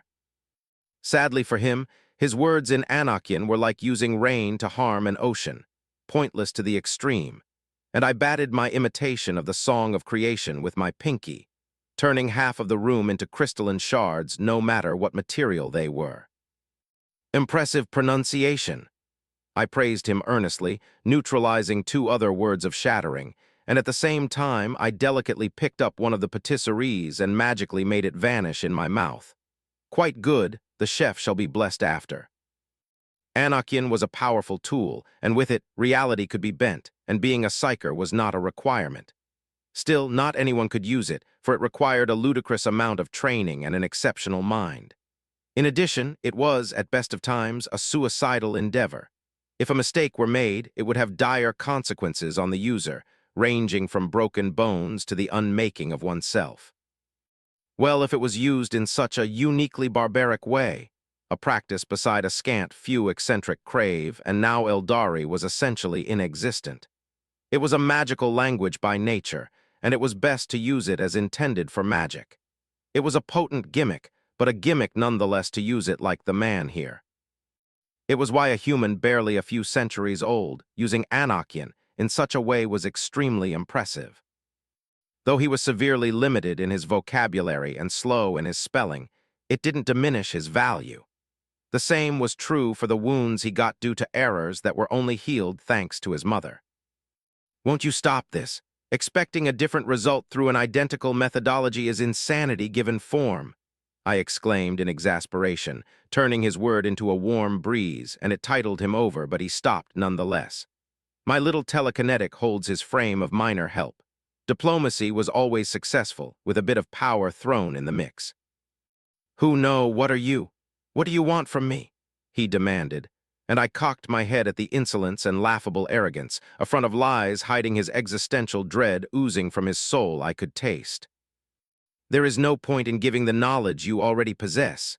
I trailed off in a dark chuckle, horns flashing through my disguise for a moment. As for what do I want from you, my dear young all? I want you to accept this gift of perpetuality. I enunciated to the confusedly distressed man as on my left palm a dark pentacle materialized, and faster than his optic nerves could send their message to his brain, my palm hit the exposed part of his chest, his heart, and atop of it, a snake of dark scale biting its tail while coiling into an 8 was carved on his flesh.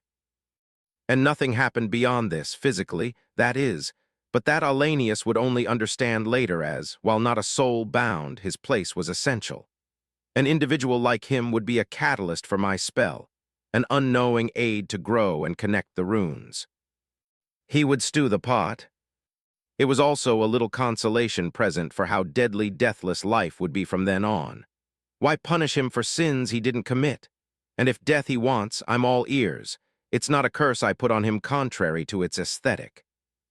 And with that, I smiled charmingly and winked before flying through a golden ring, with a basket of snacks appearing above the psychic shield of the city. Then, I began to prevent the massacre of around a third of the worldwide human population. 38. Raid of solemnness within the confines of solemnness, a structure of age beyond the concept of mortal mind and an equal complexity, appearance, purpose, and functioning, was at its heart a strange skeletal figure of metal, the master of the Lu. His expression, which should have been unreadable by the lack of organic material such as muscles, proved quite the contrary as a frown existed, and his eyes glowed a deeper sickly green. Tapping the butt of his staff, the emphatic obliterator on the ground, the sound echoed far and wide across an array of incompressible displays from the smallest and most insignificant of animals to a mummified specimen of a never-born species that had driven to extinction the most ancient biological sapient life form of the Milky Ways. That does not bode well for a salutary visit. Trazyn the Infinite exclaimed with a sound reginescent of a tongue clicking as he rapidly walked in a circle for 20,569th time, the long, brilliant cape behind fluttering dramatically in a non-existent breeze. It had been so long since the Necron overlord and self-proclaimed guardian of history and relics felt such a way for little he could feel, and it wasn't one of the most appetizing ones, quite the opposite. The ancient Necron lord was as greatly displeased as to why a sensation of the like graced his non-existent cold heart. Unwanted visitors desiring to desecrate his domain were around, but the conditions behind their presence were not any less displeasing. It shouldn't have been possible to locate his tomb world within the galaxy, and that was because it hadn't been there, a fact that was not unique to his territory but pushed here a few degrees further. The Great Sleep, an act put into effect after the war in heaven by the last of the existing Triarch, the Silent King, where his oath of silence was broken for the shattered infinite empire to retreat, hide, and enter a deep slumber until the time was ripe to awaken and regain what was stolen. A choice based on prophecies heralded by some of the greatest of astromancers, such as his most hated enemy. It was to wait out for the most psychically gifted slave race of the Old Ones to drive itself to near extinction, and then they would awaken. Trazyn was above this, and so he did not follow the strongly worded advice for one simple and valid reason, of course. Who was there but him as the unbiased collector of history to steward it and understand its infinite intricacies? Certainly not the teetering addicts to degeneracy calling themselves the Eldari. And it was said addicts were currently trying and slowly succeeding in violating the sanctity of solemnness as they did to everything with a whole or any equivalent, most often optionally artificially created. Their fall into decadence, and the subsequent reasons why among failed genocides from one of their oh-so-precious godlings. What would one expect from a psychic construct with only thoughts of murder, rage, and violence on a galactic scale? It was like expecting a civilized conversation on the philosophy of peace with an orc to go well. It was madness and stupidity, pure and simple.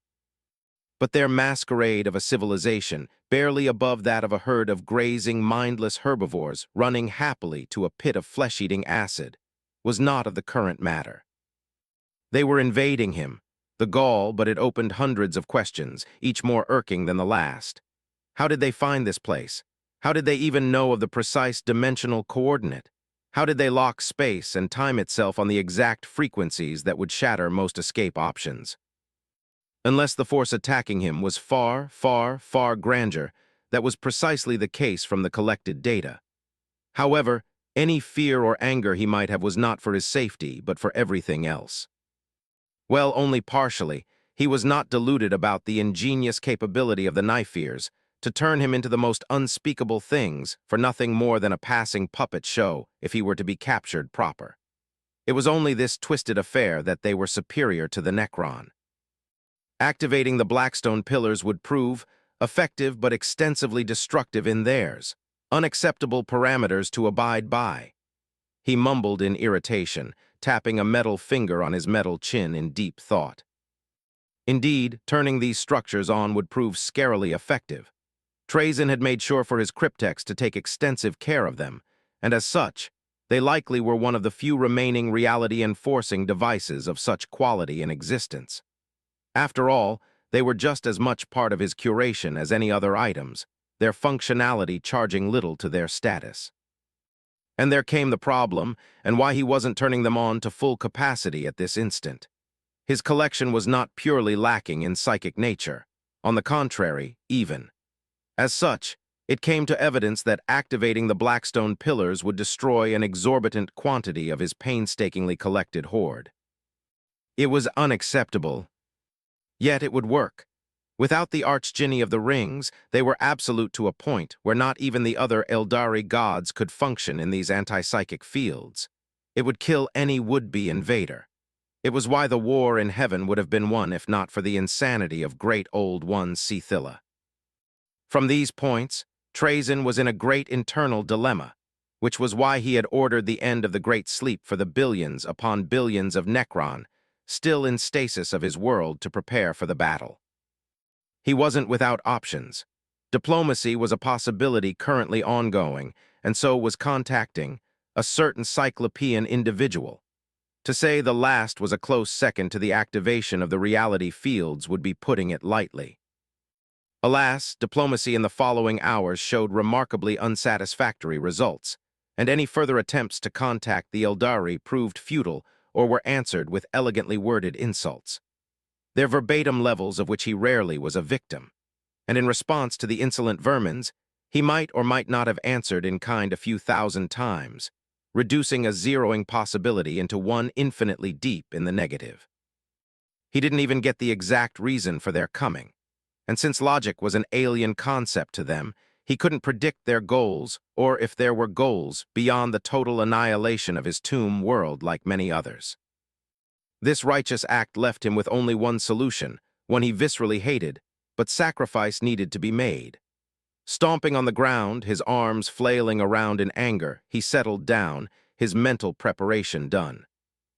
Akin, he called coolly through a device shaped like a sarcophagus with only noticeable features. A glowing green symbol of a half-circle connected by a straight line to a circle itself, ending in 4 lines. A symbol he would have scratched off not for its importance in the device's functioning. I desire an exchange of favor between peers. Trazyn continued the mere insinuations of their equal status, almost physically hurting him. However, he knew that saying that would irk his counterpart equally, and as such, he would do so again and again. There was a long minute of silence, then a sickly green hologram of the Necron cryptek he called manifested, the size in such a way the Cyclop could look down on him. It was a petty power play he wisely ignored. I will hear you, but be swift. Time is precious, and yours evaporates. It would be wise not to let it flow into the sand of history. Came the sardonic reply edging on jubilant joy among a sea of unhidden displeased annoyance. Let's not play games, Akin. Do you comprehend the reasons for my calling, or do I overestimate your capabilities? Trazyn replied curly, the hold on his staff tightening. Mayhaps yes, mayhap no, the devil's rebirth and awakening tragically blur my sight. I cannot assure you that your accusations are founded in reality or dementia, but I do accept your offer. The Necron cryptek said cryptically in response. The devil, his death was grossly exaggerated, it seems. And what of it? Trazyn probed. There was more to it than what was let on. There had always been something about his rival on this god of darkness, a minute shift he sensed. Everything, Trazyn, everything, from the massacre of the arrogant Saurians, children and adults, to the existence of the Necron to this day, even after the greatest of defeats since time immemorial. The astromancer revealed, and Trazyn took a lengthy second processing what was said, and its implication, explaining grand mysteries filled with inconsistencies he barely grasped until this moment. Trazyn understood that the diviner had commuted with the Archdjinni of the Rings.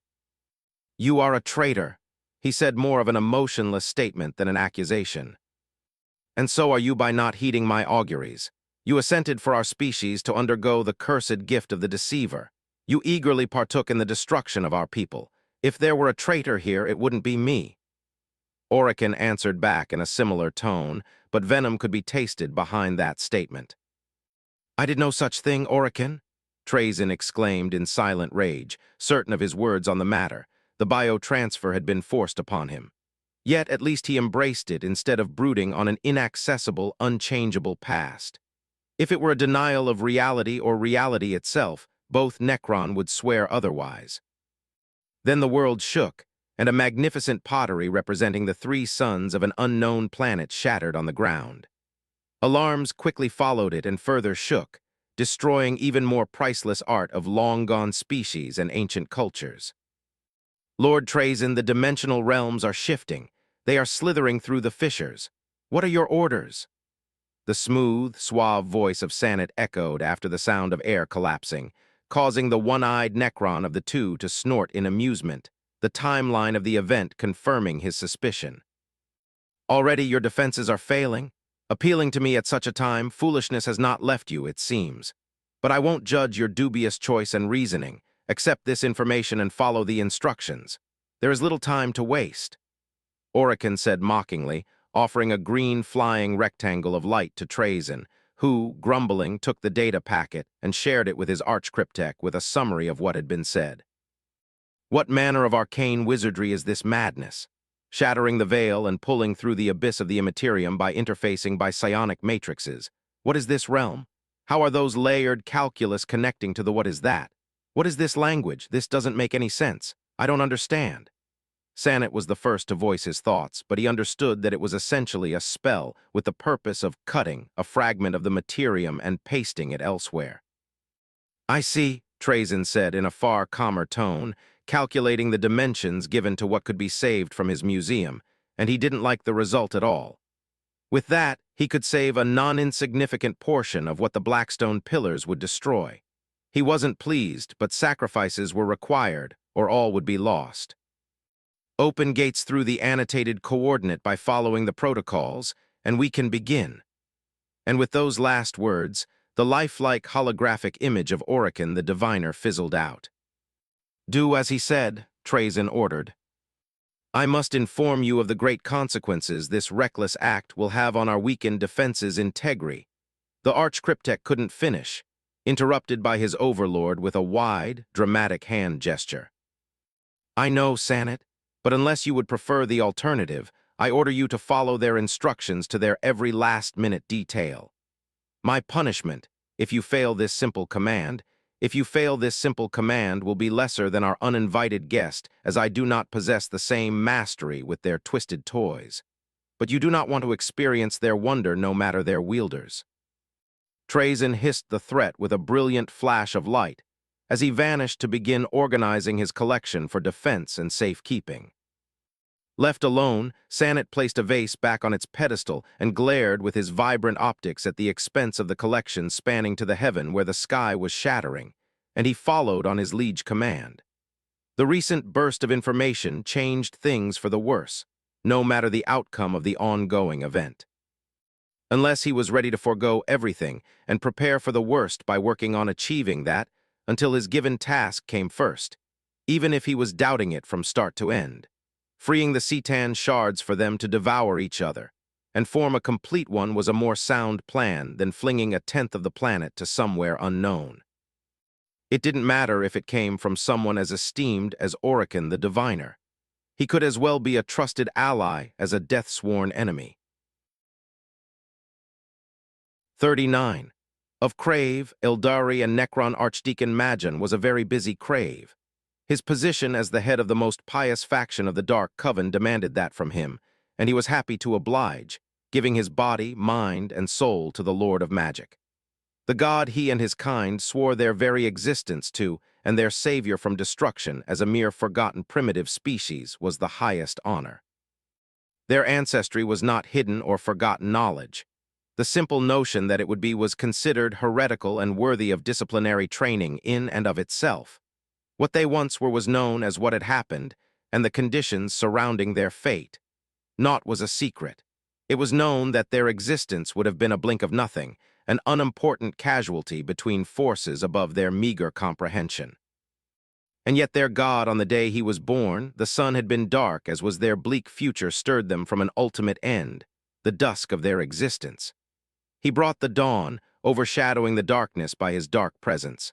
One far too great for them, as was his divine voice, and they had been the first mortals to have heard it, to have their souls bath in its essence.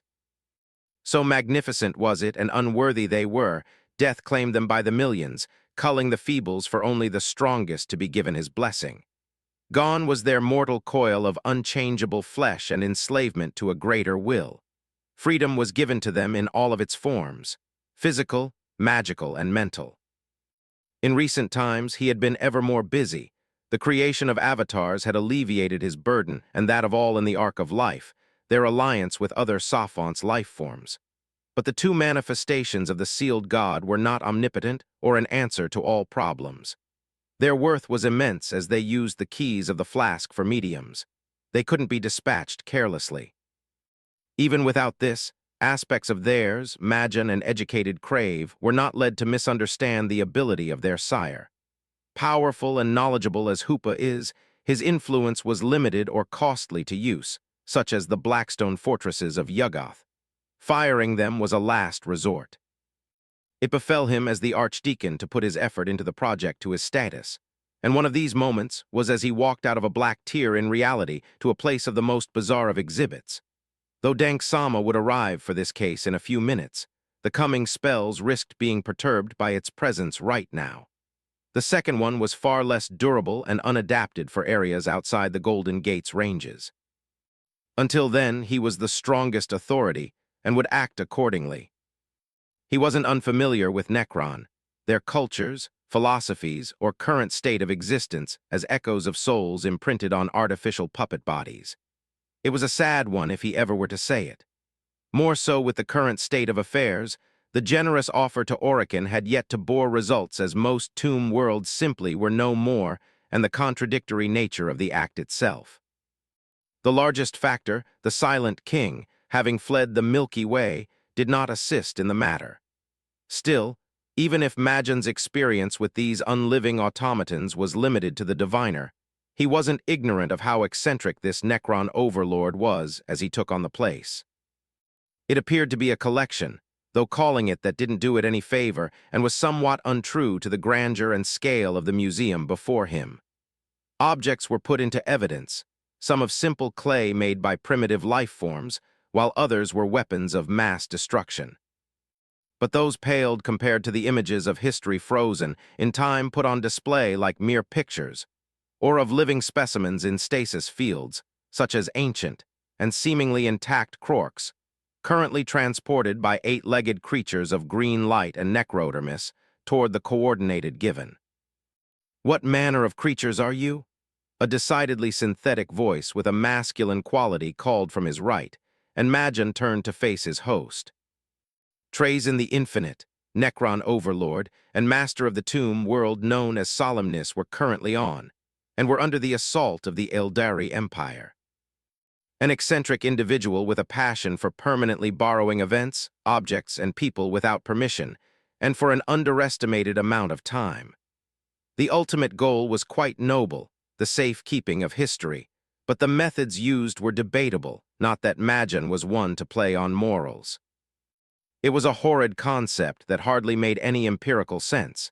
He preferred the 5 pillars, the Edict of the Beast. There was no need for overly complicated and contradictory codes of conduct to exist as a method to justify one's own actions. There were several more descriptors to this individual of significance, but as they came from Orokin, their unbiased nature was heavily debated. Regardless, he decided to answer the future second Necron to join the service of his lord, that the one concerned was ignorant of the honor. This position was related to the vault, the divine coffer of Hoopa, as a guardian and treasurer was unneeded to be voiced either. Well met to begin would be appreciated, Necron, but manners and decorum are of little importance, are they not? As to what I am, an honored child of the dawn, descendants of one of the countless casualties of your little war of the past with the old ones, fucking frogs, piece of shit destroyed. I'm known as Archdeacon Majan. Majan stated matter-of-factly, oblivious to the meaning behind the last few words beyond that it was a pejorative description of the old ones by Hoopa in many of their communions.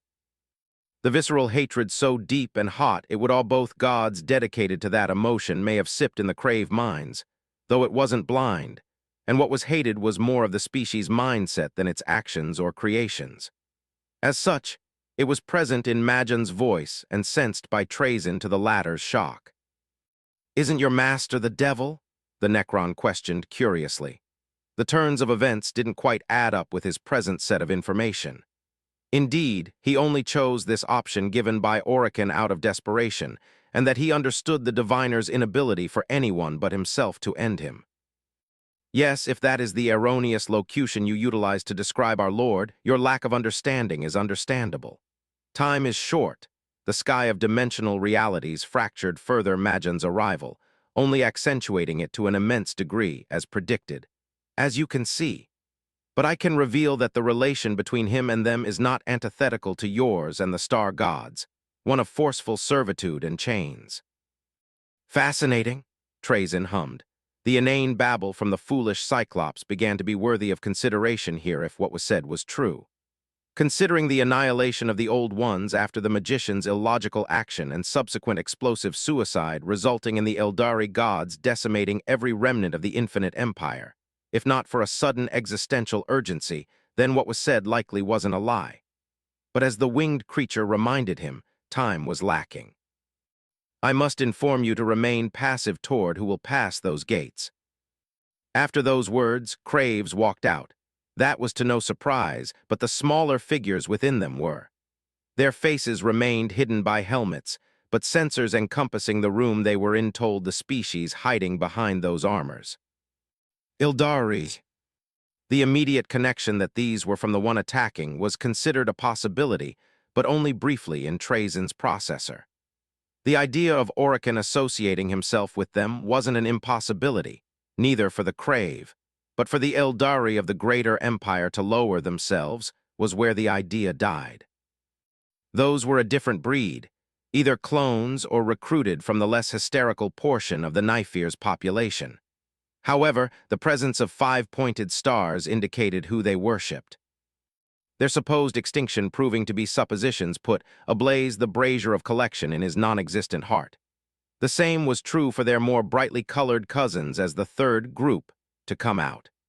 Trazyn, despite his best effort, didn't manage capture safeguard at least one of them for the firsts, and the others in scarily low numbers with only 3 specimens, none troop master.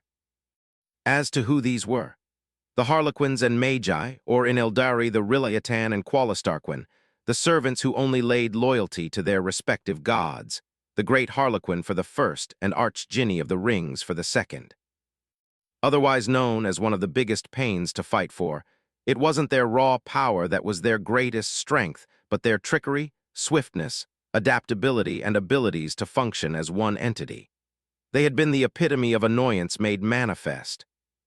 As for Majan, the progress shown by the Magi was not a source of jealousy compared to Craves. The Eldari's greatest talent was in that domain, partaking in their uses of psychic power, and virtually the only significant advantage they had over his people.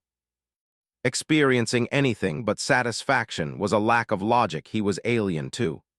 He had assisted them as the ultimate authority of the Church of the Beast to form a structured organization with the purpose of developing and understanding the foundation of their society. Magic. Each species had its ups and downs. None was perfect, and saying so was empirically inaccurate, impossible, and a show of arrogance and ignorance to be viciously stomped down. The Craves embraced certain aspects of the Archdjinni of the Rings, as did the Eldari and other species. Most particularly, one that his lord was exceptionally fond of, for some mysterious reason his mind was unworthy of comprehending. One tied to a project not even he was privy to have the secret of, but knew its importance. It was to say that it was not a battle of ego, a foolish endeavor, though he also understood that as one of the if not the strongest psyker of the Dark Coven and their ally, he might be slightly biased in that regard. In the end, it mattered not. Their loyalty was equal to that of any of the Crave, and as such they were trusted and treated equally. Not that any other options would have been approved by their god as long as proof of their willingness was given. Hoopa was not a distant, nebulous creature pulling strings and expecting exact results. He was more direct and less pointlessly subtle in his approach. His presence was in the life of all. None could hide from his gaze, and no darkness was unknown to the master of them all. After this fiasco, would you appreciate visiting my curated collection, or what remains of it from this uncultured curs? Trazyn requested, waving an angry, closed fist to the sky as if it would fix anything. Majan chirped in amusement at the Necron's odd behavior, aware of the danger in the words of such a being, but it mattered not. He knew he was not eternal, and when the time would come, he would become part of his lord. I will see to it when the time is ripe, Necron. Majan snorted curtly, his focus switching to scenes of immense arcane unfolding. Runes were drawn by dancing clowns as leathery wings fluttered, their owner weaving webs of energy while between the two, the less extravagant of the Eldari began to channel spells for the ritual. A ritual that would take time to be completed, time they lacked. Excellent, Trazyn hummed pensively. I wonder, what are your goals, or the devil your master, if I may be permitted to ask? I scarcely understand the true reasons for your presence, yet I know it lacks good-hearted charity. You desire what is mine, that is evident. We do not seek destruction that I can promise. However, your view is right, Necron. You have in your custody certain objects of great value to our lord. This invasion of a common foe is merely convenient for us to obtain them, though we're not vulgar pillagers, and you are to win in equal measure. The Crave explained plainly, a lack of shame or emotion for that matter sipping through. In reality, it was more of a matter of haste. Diplomacy would have been preferred over brute force, but if the result didn't differ, then the paths taken were inconsequential. Trade would have still been at the forefront, but alas, reality wasn't as pleasant. His lord saw species and individuals for what they were and acted accordingly, and this led to the present situation. Of course, of curs, the ripple across space and time from the dimensions shattering further interrupted Trazyn's sarcasm-filled answer, as entire swathes of his museum were permanently destroyed, to his dismay. Oh, is that the two of the fabled Dark Muses? The Archdeacon mumbled, staring unblinkingly at one of the hundreds of holes that had opened and from which, like a swarm of insects, Eldari and their cursed constructs, both of flesh and wraithbone, poured. Their ships were too large to enter for now, but by Majan's knowledge, he doubted they deemed it worthy of the efforts. The what now? Trazyn almost parroted, hating to the deepest recess of his energy-generating core to be out of the loop. However, what he knew was that those two floating down were extremely potent psychers, potent enough to be the top echelon of elite troops within the war in heaven. If that wasn't a scary prospect, raw power wasn't the end and be of it all if it wasn't in astronomical quantity, and even then it didn't mean invincibility. But he wouldn't put much faith in them turning out incompetence. Arrogant as Eldari were for lesser if cunning beings, it wasn't unwarranted. Very little could thwart them. The first Dark Muse was a female Eldari by the look of her unprotected face and body-tight armor in an elegant robe of scarlet ribbons. It also didn't hide her age, or what she wanted to show. An aged figure with scintillating vermilion red lips and eyelids, followed by an ever-flowing mane of the same color. It was her that spoke first as she gazed down with a homogeneous mix of visceral disgust and ecstatic chagrin at them, though the attention of her proper focus was the Eldari. I became aware that naive ignorance ran deep in your misguided souls. Guiding you to enlightenment was a destiny given, and yet it proved to be an impossibility. Redemption is lost. I'm heart-stricken with sorrow, but I fear there is no remedy for your ailments of treachery and supine nature, but through the gift of martyred destruction. She exclaimed in hurt, sweet grandmotherly love oozing like syrupy venom, as if the sight physically wounded her body, mind, and soul. The genuineness was so intrinsically authentic in her tone and body language that it appeared as both it and its opposite, and none could tell which was which. However, the truth of the matter was void of lies, as the second Dark Muse followed in, voice strident like the sound of blade clashing on steel. Your gentle solicitudes are wasted on these traitorous swine, Hecate. Nevertheless, they would not appreciate or even comprehend the immaculate virtues of the Dark Prince's divine ways. Her body was no less exposed, showing a hardened visage lacking the unnatural symmetry of her kind as scars adorned her. Blades of many shapes and sizes adorned her lithe, muscular figure, numerous ones deep in her flesh yet leaving her unmolested and unfazed. I fear that your eyes are capturing the voracious nature of their fall, Calais. The first spoke with finality, neither making it a secret of their conversation. After all, why would the red crone and mistress of blades possess the needs too? And little Shamesh was correct in his report of those creatures.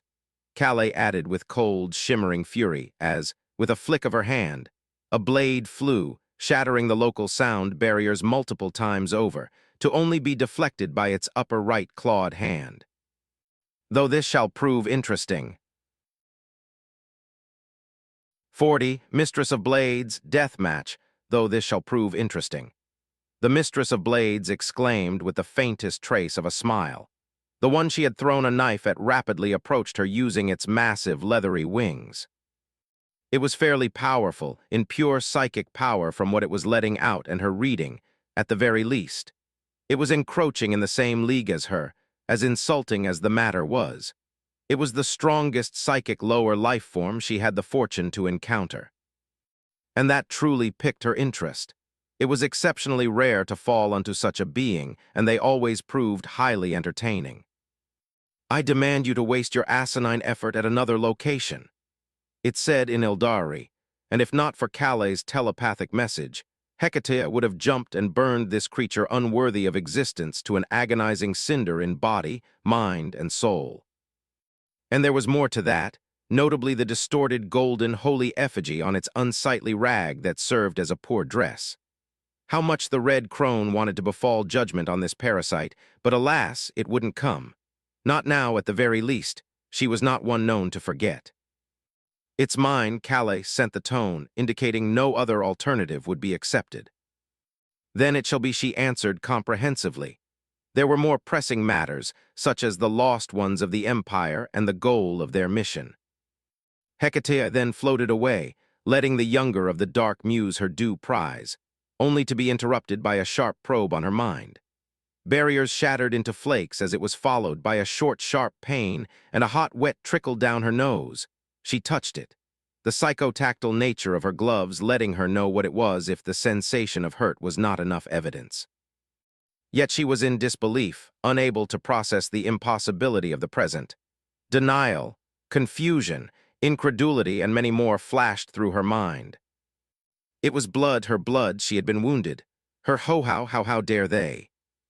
Righteous anger overflowed as her head mechanically turned to the source of the blasphemous touch, the pitiful attempt to hurt her superior existence.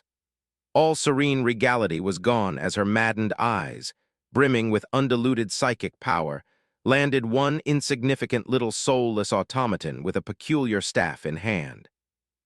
Ah, I miscalculated. My most sincere apologies, lowly wench.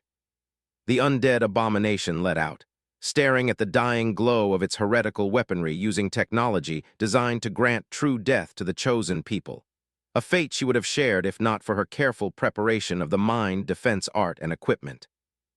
The use of Eldari with a mocking accent, and the insult added to the burning hot anger coursing psychically through her body as reason slipped away. Tactical retreat seems advisable," was all the Necron uttered before his displeased one-woman audience, and wisely decided to flee, vanishing in green particles. But it wasn't enough for the red crone to lose sight of him, and so began a game of cat and mouse, who was whom yet to be determined. Undisciplined primitive animal, so little for you to lose the little sentience blessing your soul, the unsightly winged creature exclaimed with cold disappointment before refocusing on his opponent. The haughty surety present until now shifted to shimmering fury of extreme proportion, but Majan couldn't study such an amusing visage as a blade aimed at his head. One howled in agony as it bared a soul. No, it was multiple souls clumped together enough to keep a semblance of individuality made physical material and turned into weapons. Still, it wasn't the time to study this profane and needlessly sadistic technology.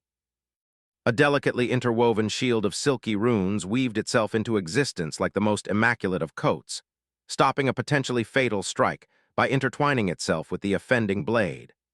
Hundreds of smaller blades of all shapes chaotically danced around the mistress of blades in a magnificent display of raw, vicious violence aiming at key points of the shield, testing hundreds of alternatives per second, searching for any weakness in the psychic weave, and succeeding. It was no mere blade play. The Dark Muse was dancing, expressing her sordid art in a display incomprehensible to mortal minds. Her very soul and flesh extended to her weapons, as all were one and the same in a euphoric symphony of bloodlust. But her current effort yielded little result, to her immense frustration and deeply hidden elation for a warrior she was at heart. This standstill didn't last any further, as its pointless nature was evident to both parties. "Be honored, Monkeith, for on this esteemed day you shall become one of my finest blades, Rissi." She was silenced as the Archdeacon acted first, not in the mental state for quips or banter, one of the paramount lessons of his lord. Gloating was only allowed when victory was attained, and even then it was a luxury. And so the bubble of silken nebulae exploded, blinding the Dark Muse briefly. But this brief instant was enough for Majan to jump in and out of real space, reappearing behind his mildly stunned opponent. A pentagram floated millimeters above his downward striking palm. It was composed of the classical pentacle with 3 seemingly innocent-looking dots connecting to her.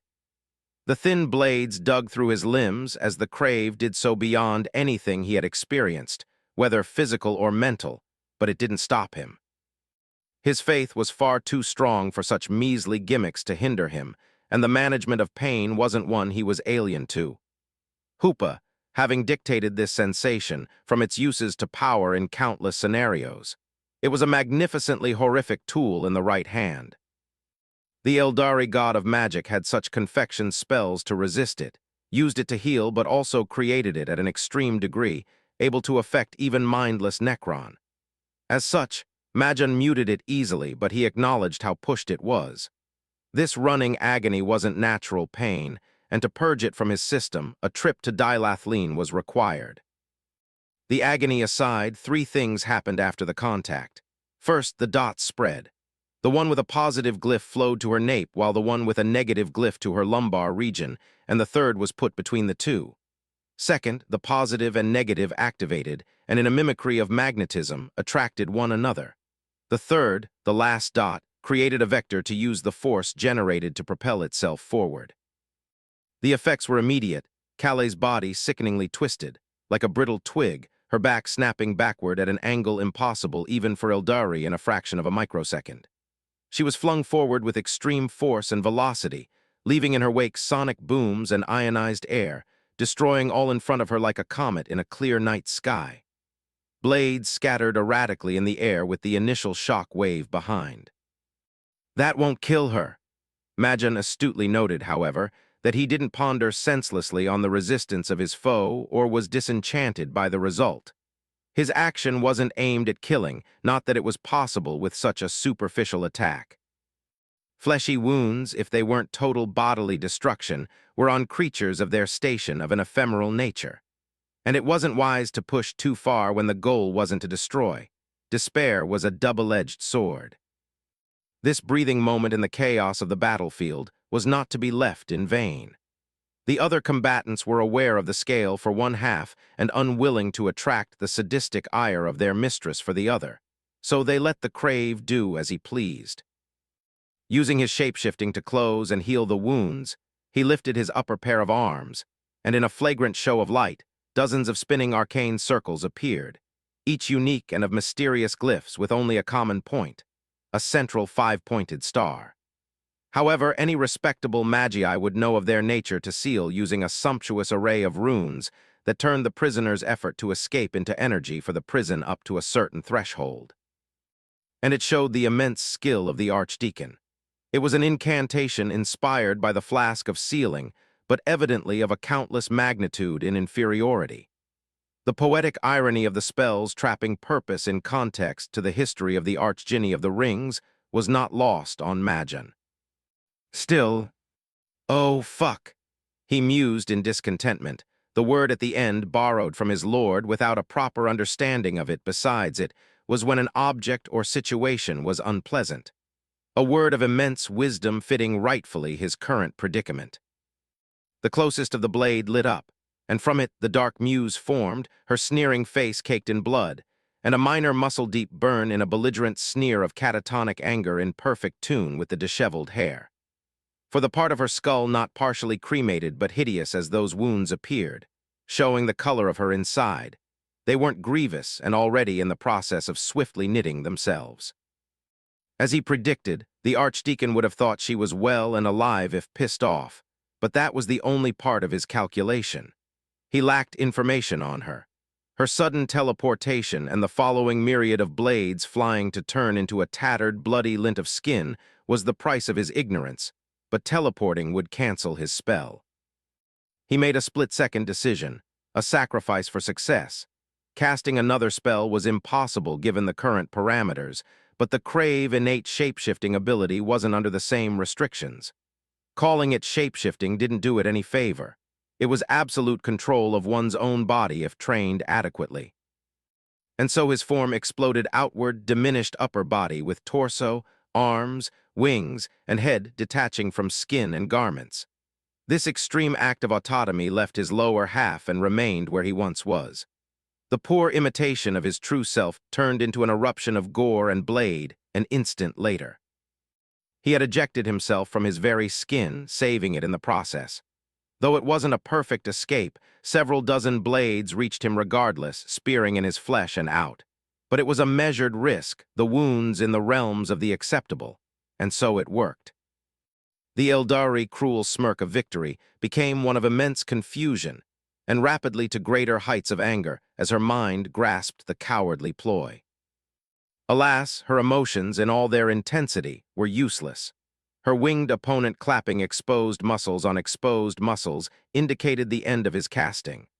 Running and fleeing as she might have tried from the 5 ethereal chains of crystal, it proved to be great efforts put in vain. One latched to her right hand on a miscalculated warp jump between her blades, and from then on, the half a minute of chasing ended in an anticlimactic finally.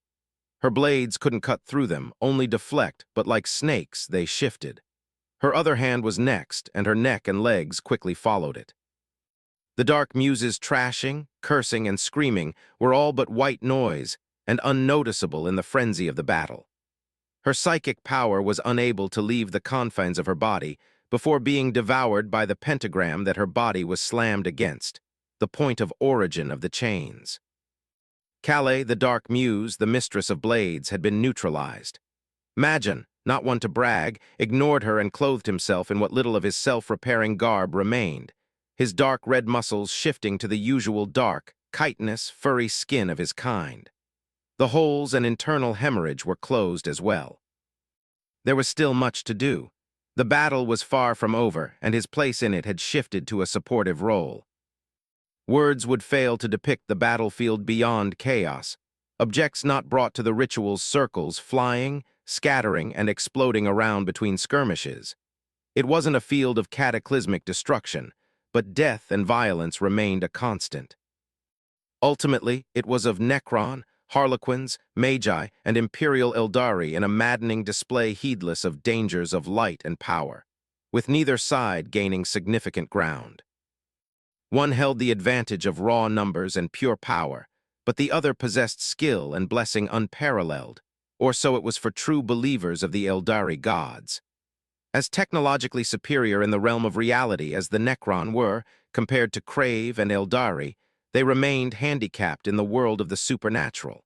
But it was merely a hurdle. As more cracks came in the dimensional barriers, the more the invading side edged toward absolute and certain victory. Within the current time frame, at least one archcryptek was displeased by the present as he oversaw and controlled a tide of dark gray, and sickly remained ready to act upon the treacherous unthinkable. Though calling it so was a significant exaggeration in Sanet's humble opinion, it was common courtesy, and merely to wait when the time was ripe to keep what he had sworn per his position safely. Until then, he was to observe and react accordingly, which he did with immense success.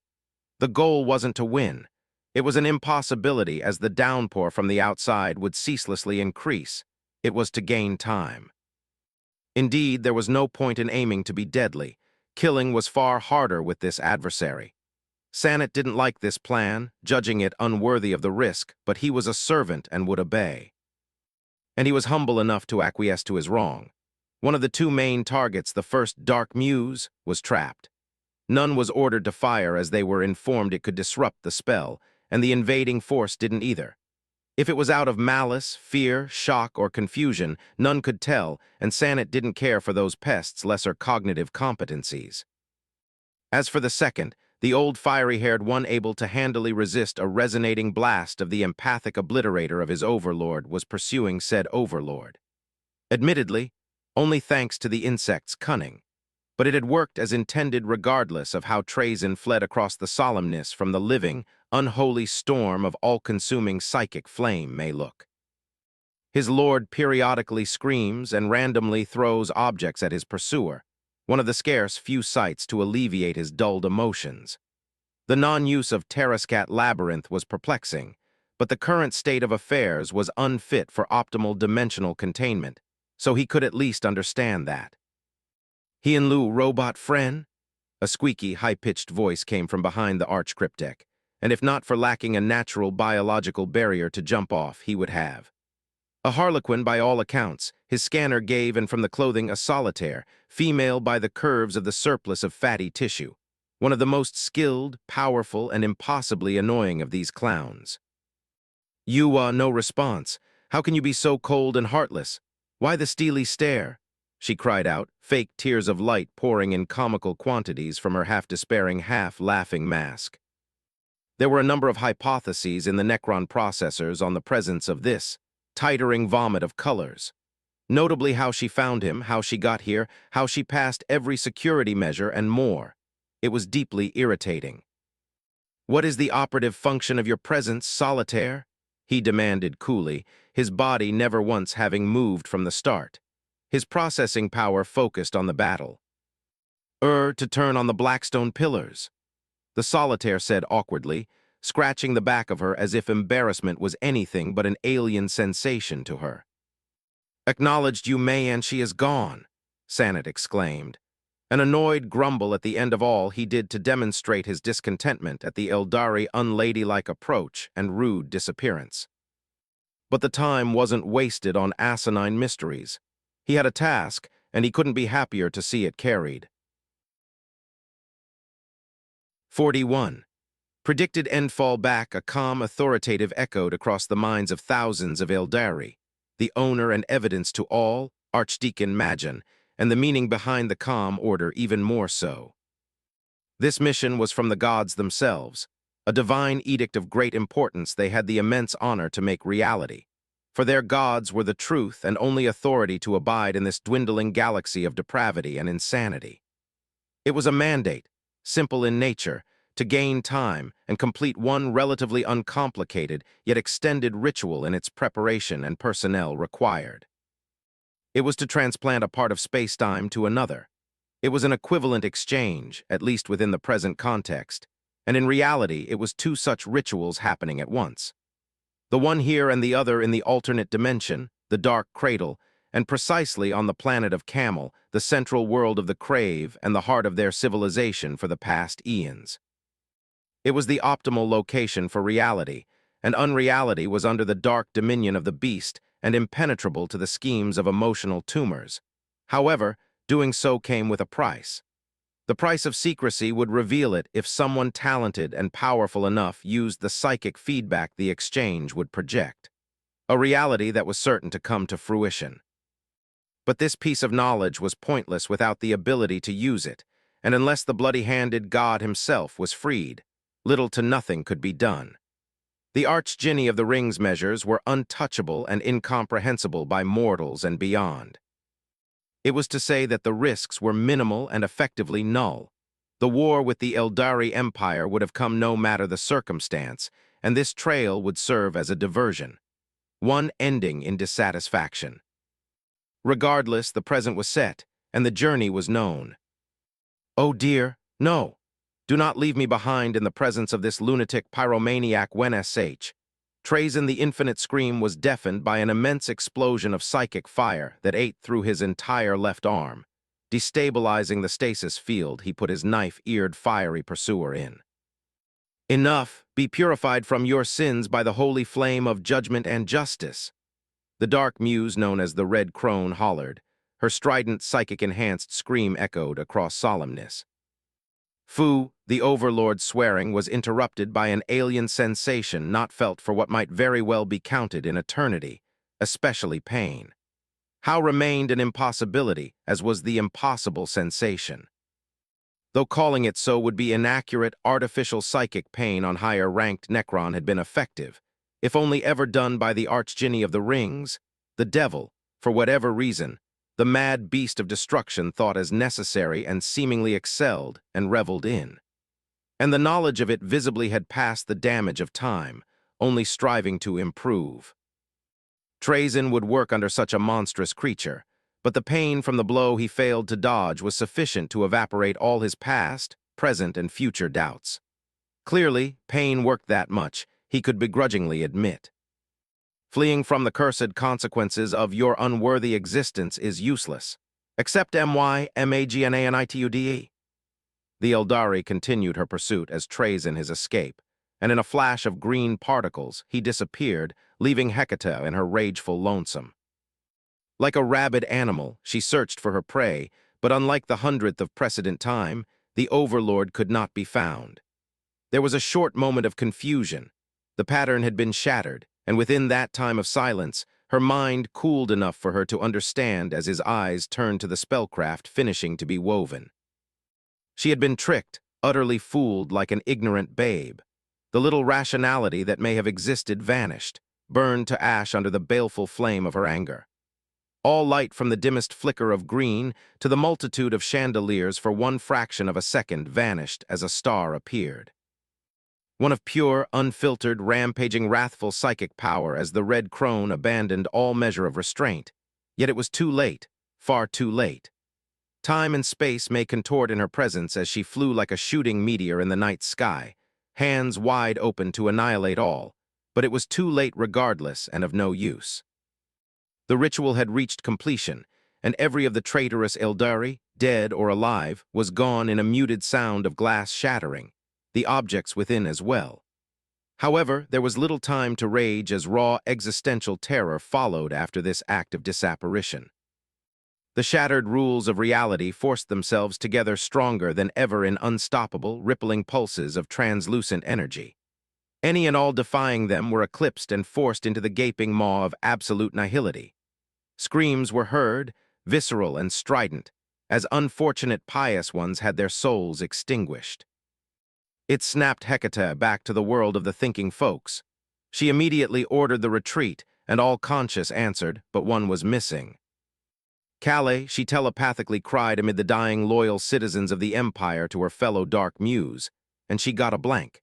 However, it let her pinpoint where the Mistress of Blade was. Chained on an unholy construct was Calais, her expression of fear etched over her immaculate feature, an expression that couldn't exist on one such as her. And yet it was the observable empirical reality Hecate, witnessed as a superior being whose mind and soul were slowly eroded to a point where little remained. Unacceptable, unacceptable. Their fate was not to be so. Death was inconceivable through such a path, and not until the time was ripe. From the red crone's back, hundreds of fiery, malleable hands exploded and dived into the realm of reality, and she followed them, the two enough not to be snuffed out, but her power dwindled steeply and never stopped. But she was quick, and the seal was weak, and so incandescent flames coiled around the comatose mistress of blades. Then she fled with her prize, teleporting herself with her fellow Dark Muse at the heart of her vessel. The assault had been thwarted. They had tricked themselves into defeat, and this day will forever be remembered and become a catalyst. Yet in another place at the heart of the highest peak of the Dark City, known as Kamorog, was a spacious, luxurious room in which the details of this failure were spoken openly. Disappointing but unsurprising. Those are no mere inferior life forms, and the two have grown detached from reality. It was a necessary reminder of their roots. Violet, the cardinal gospel, and the head of the Dark Muses spoke with disinterest, a soft hand of palish gray skin on his chin as the other twirled a glass of liquefied yet aware tortured souls. His appearance of a young Eldari entering adulthood was the example of falsehood to its letters, the same for his clothing betraying all ideas of his station. Simple and unrefined, one might even call them barring if not for the punishment that would follow. The only notable feature was elegant feathered gauntlets ending in talon-like claws. And his words were true. The chance of the attack on the soulless automaton fortress to be successful was extensively slim. Information gathering had been the main goal, and the lack of the ring, while frustrating, was merely the end of a branch in a forest of plans from the great chaos beyond. It was a measure to gain time, but they had enough already. More would have been a luxury. The awakening was too late. Change was to come, and the nascent and ancient will merge.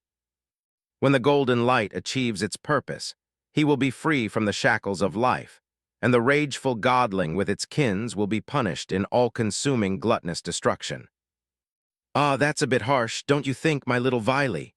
To his left, splayed with little clothing to cover her body from wandering eyes, the pointy-eared woman said with a slight pout. "A little tour and field experiments in my personal collection would have sufficed." She added with a gleeful giggle while trailing her hand down her exposed flesh, one of her fingers cutting thinly through the layer of her rosy, glimmering skin as she barely kept a moan from escaping her supple red lips. "Heavily debatable to have worthy results, Lilitu. I'm against it," another voice exclaimed from the side to the consort of the void. The tone was young, as was the owner's appearance, a woman appearing even younger than the cardinal gospel with charcoal black hair and eyes. Yet again, it was nothing more than a fraud. Changing one's appearance was available to even the lowliest Eldari. She was sitting cross-legged on the carpet and using psychic light to build an impossibly complex structure, another discrete of the Dark City, thousands upon thousands of interconnected layers, with an equal quantity of blockages, ladders, stairs, and traps contained within. A distended smile formed on her demure feature at countless earlier mentioned traps. The subsequent defenses and their functions only widened it. However, there was far more in how her creation interacted with the webways. She was Unes, the Dark Lady of Ash, the creator of the Dark City, and so much more, all more twisted than the last. "I concur with the Bonesinger. I'm not blind, and the Monkeith will not be played with until trapped, poisoned, and paralyzed. Clearly, they are resourceful little pests," Shemesh added coolly from his position. A holographic tablet was in his hands as he fiddled with it, simulating an entire laboratory beyond the realm of understanding of any living race. Numerical advantages. "No fi-ah," Lilitu complained, and to soothe her grievance, she dug her sharp fingernails into her skin to the muscle layer and more not afraid to get to the bottom. While this happened, her remaining hand moved down her navel. The entire scene of her playing with her insides, both metaphorically and literally, left the audience present palpably unmoved by her immense frustration and delight at being ignored and disregarded as if she were a vulgar piece of trash. As long as the sofa wasn't tainted too much, the master of the room would let her do as she pleased, whatever expression of lust it might be. Oh, and what of the injuries from the exposure to activated Blackstone pillars? Shamesh asked, as if an epiphany hit him. Calais would certainly be impeded from her functions for a number of cycles. I volunteer to assist in her recovery. The damage brought by such a unique construct would prove enlightening. May I? There were a few seconds of silence, where the only sounds were the ecstatic moans of pain and pleasure from the consort of the void, and that of Violet sipping his delectable beverage. You will, but not in your lonesome, the strongest Dark Muse informed, warping his empty glass away, which attracted the attention of all. A new face? Lilitu questioned curiously, her tone in dramatic opposition to her present actions of extreme self-indulgence. Who would it be? There are few worthy but enough to blur the lines, Unest added, her mind visualizing the potential candidate and ending on one likely possibility given the context. He would indeed be worthy from his mind alone, added to his feats and power, and it became a piece of evidence. Doubt remained, however. Shamesh remained silent, neither showing joy nor displeasure. You may enter Urian Rakarth. At this curt intonation, a thinly built Eldari in a long trenchcoat of flesh with long black hair teleported in, his demeanor regal and respectful as he bowed deeply to each Dark Muse with a bright, enthusiastic smile. Whether it was genuine or not, it was impossible to tell. Greetings, it's an honor for one such as me to be in your presence. Fiddling with a divinely carved ring using my avatar, I grinned widely. The 6 were gathered, well 5 if I'm to be exact, but that is one and the same with it being under a domain I control and monitor. It was mockingly easy to gather them aside from this one, but I didn't consider it an arduous task. My favorite bat had just put a bit of effort in testing himself, and so were the others, and for that eternal glory will befall them, but regardless. It was only the beginning of the war. What would you do with that little piece of jewelry, dear little brother? A giggling voice said from behind, placing an elbow between my horn and snatching the ring from me. Segorach Urgu, then let's play. Without fanfare, I summoned a portal below my feet and above the thief to land on his shoulder, taking my property back. It's a secret, Tilda, I hummed, grabbing the left and right cap and bells of his jester hat and him as my loyal steed. Yeast, Tilda, a secret, I understand. It's part of your master plan, and I shall not inquire further. The clown bellowed, and I rolled my eyes, snorting in amusement at his antics. How unpleasant and pleasant it was. You appear to deeply appreciate your avatar, brother, or is my judgment amiss on the perceived value of your long overdue birthday present? I noted, and he rapidly nodded, making sure to shake me as much as possible while at it. Cheeky shit. Anyway, his avatar had been done shortly after obtaining the artifacts. Their power infused in the body puppet through a short incantation, and it was done. Remarkably unchallenging. For entities such as us, creating avatars would be highly complex. Still, we were created with that functionality. The frog bitch had many faults, but her competencies in the creations of life were and are unparalleled. Very much so. The craftsmanship and power pale to what I used in the past, but being free if only by proxy outshine any quantity of power, Segorach seriously explained.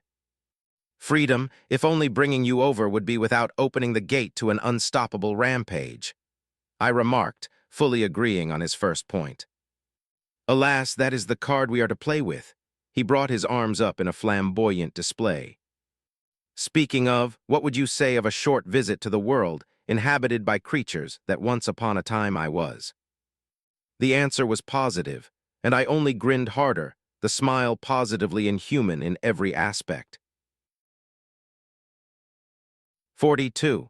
Godly Beta Statlan was an interesting city born in the northwestern region of what in another universe or maybe the future would be Mexico, and it had been founded a scant few centuries after the fall of Shambhala. It was no mere coincidence. 4 other strange cities of magical grandeur and miracles existed around Earth. 4, it wasn't a random number. It was the result of the divisive choice of 4 siblings, 2 brothers and 2 sisters, who have caused the fall of the original city, the heart of humanity, and now these 4 are carving their little empires across the globe. Estatlan was one of such empires and was currently at war with another. This last one, however, was not earthbound and was an artificial island built around a triangular formation, creating storm and illusion, the Bermuda Triangle. My involvement is not to be questioned. I liked my itty-bitty Easter eggs here and there to mess with future archaeologists. As such, the battles were at the breaking point of the coast and a vast plain, none winning over the others, and the victory at the end mattering little. Neither used this land to any extent beyond spilling their blood and entrails like a macabre canvas. And this was one of the battles of this war we were observing from an elevated rock, Segorach, and I eating snacks, as we studied the mortals killing one another for the family drama of their egomaniac overlord's family feud. A vendetta between the god-king of Atlantis, Atlan, and Nahua, the eternal empress of Aztlan, lofty titles for the two of them, but I digress. This entire charade was nothing more than a soup of asinine stupidity. No matter how competent as rulers the two were and they were. Both of their territories were utopia, but alas, peace was such a complex concept to grasp when emotions were high, explosive, and fiery for centuries on end. Stubbornness and pride were no more than oil on the fire. And I wasn't one to force my will upon them, though admittedly it wasn't of a virtuous feeling to let them free to murder one another as they pleased, but that I gained in that. Planet-bound Sophonts are such entertaining critters. They dance and dance, sing melodies of death and lust, violence without end, rhyme, and reason tilde. Ah, how tragic, how poetic is it not, Hoopa tilde? My brother noted, and I nodded, throwing the bone of a fried chicken at the battlefield, the little thing bouncing up and down, collecting the souls that were due to me. Indeed, but they differ not to the ones adventuring the star. However, humans have one thing.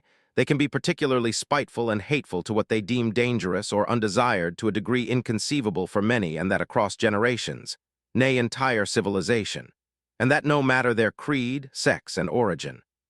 I said, frowning in disappointment at the failed spell from one who swore her soul to me. The spell work that should have turned 5 dozen into meat ribbons had backfired, inverting her skin around her head, from face to scalp. The sensation this would give was evident, as was her reaction. She was confused, then panicked and screamed harder to the heavens. Then she keeled over instead of following the necessary protocol in case of non-fatal failed casting. It would have reverted the damage, but alas, she didn't train enough, got greedy, fat, and arrogant, and now she was rolling in the bloodied, grim-filled battlefield soil with her muscles bare to the world. Wide, lidless eyes gazed in agonizing despair for any way out until an enchanted spear flew through one of them. This gory, non-consensual act of perforation freed her from the mortal coil of her flesh, and this was one fraction of the human meat grinder unfolding before us. It was a grim spectacle I hardly found myself moved by. I gave them knowledge, guidelines, and power, and what they do until death meets them is none of my immediate concern and beyond exceptional cases, nothing for me to intervene indirectly. I can't completely go against my nature, after all. My teaching was centered on the understanding of knowledge, and the knowledge of understanding, if they follow my words or comprehend them, is entirely up to them. I would have preferred it to be a pacifist organization, but what they were doing worked, too. Potential psychological problems for the final result were counted from the beginning and countered by thousands of runic systems. I never lied. The contracts were concisely explained without tricks or loopholes. I can see that the extinction of the oldest of old is a bloody proof, he remarked. In response to the snark, I rolled my eyes. It was all good fun if I could put it that way. Unlike the others, he wasn't opposed to what I did back then. The conditioning affected him, but his divinities protected him as both aspects clashed together. It wasn't that he didn't have his heavy criticism of my past actions. The thoroughness of it with everyone, no matter of age and responsibilities, killed. But it wasn't personal. Unlike Kine, for example, for him, I think it's more on the betrayal of trust than the genocide of our masters itself. Bah, what do I know? He is the most mentally unstable of us all from the beginning, and not the good or fun kind. From what I was told, he killed the first Eldar for no reason aside from Eldanish, said the first one's name, that he was an annoyance and a tool of Assyrian to show his superiority. At least if what I glimpsed in my study of my, at the time, new godly family was correct. There were more unkind that spoke volumes of his bellicose nature and tendency to fuck things up, but I wasn't much one to put myself at the moral high ground in the equation.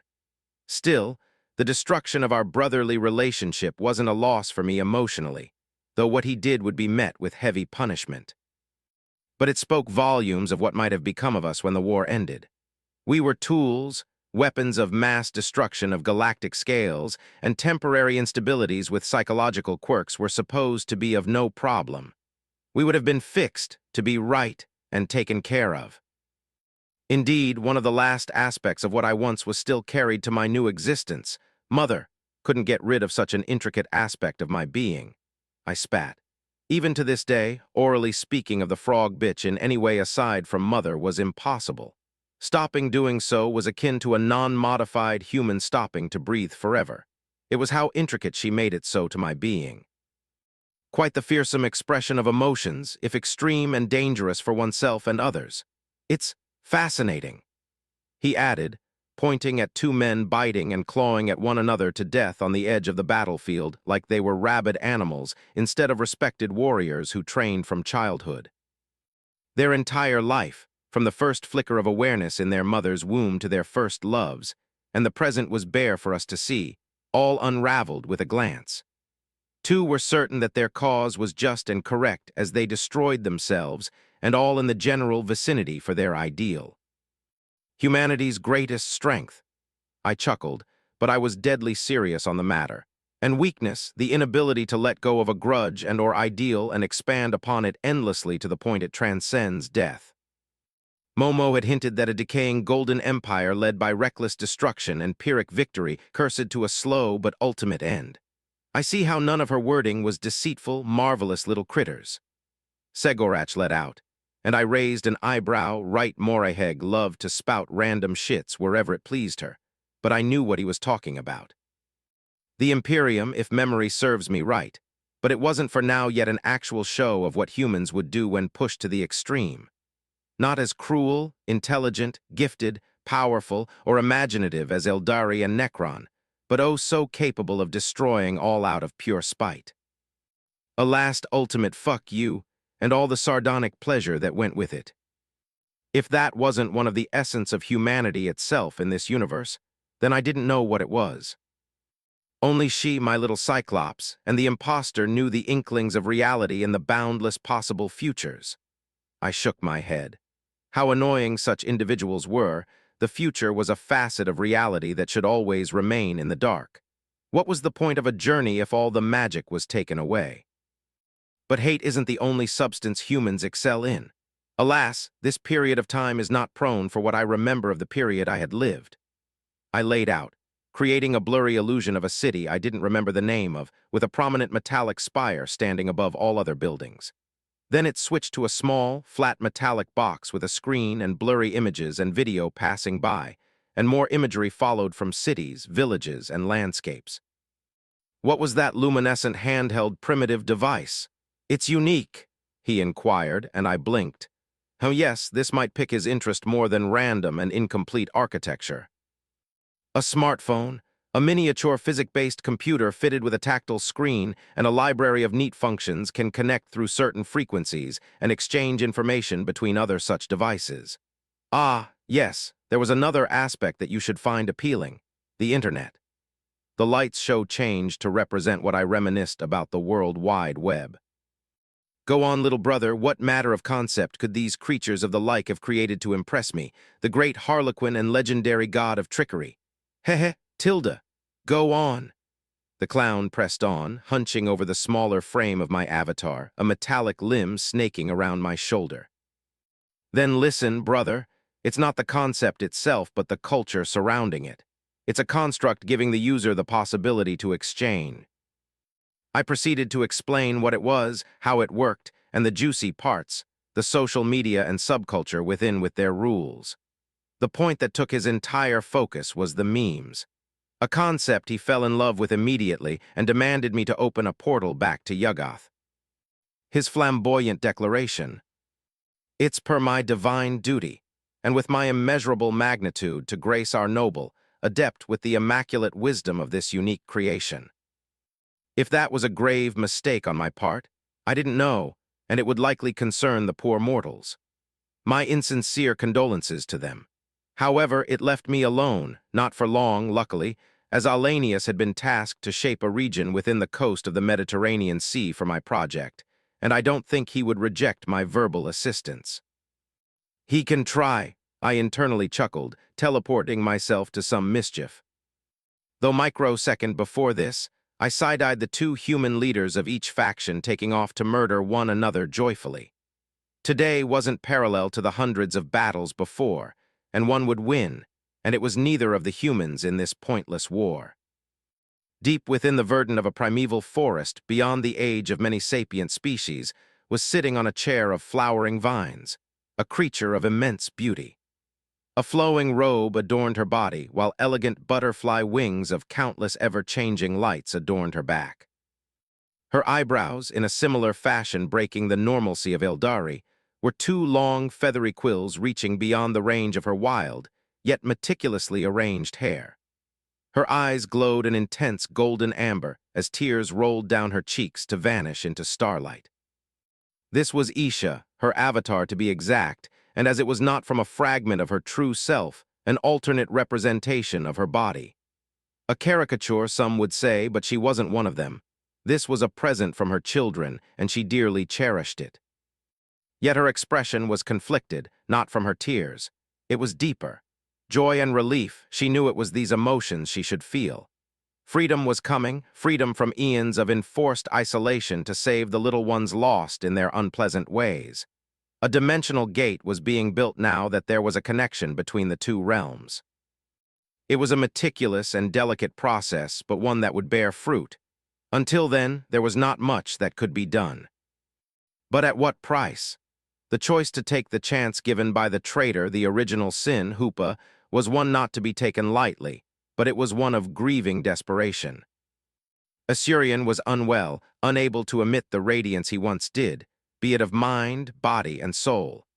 He was no more than a flickering ember in will and wisdom, a shadow of what he once was. Kine was as dangerous as he was predictable.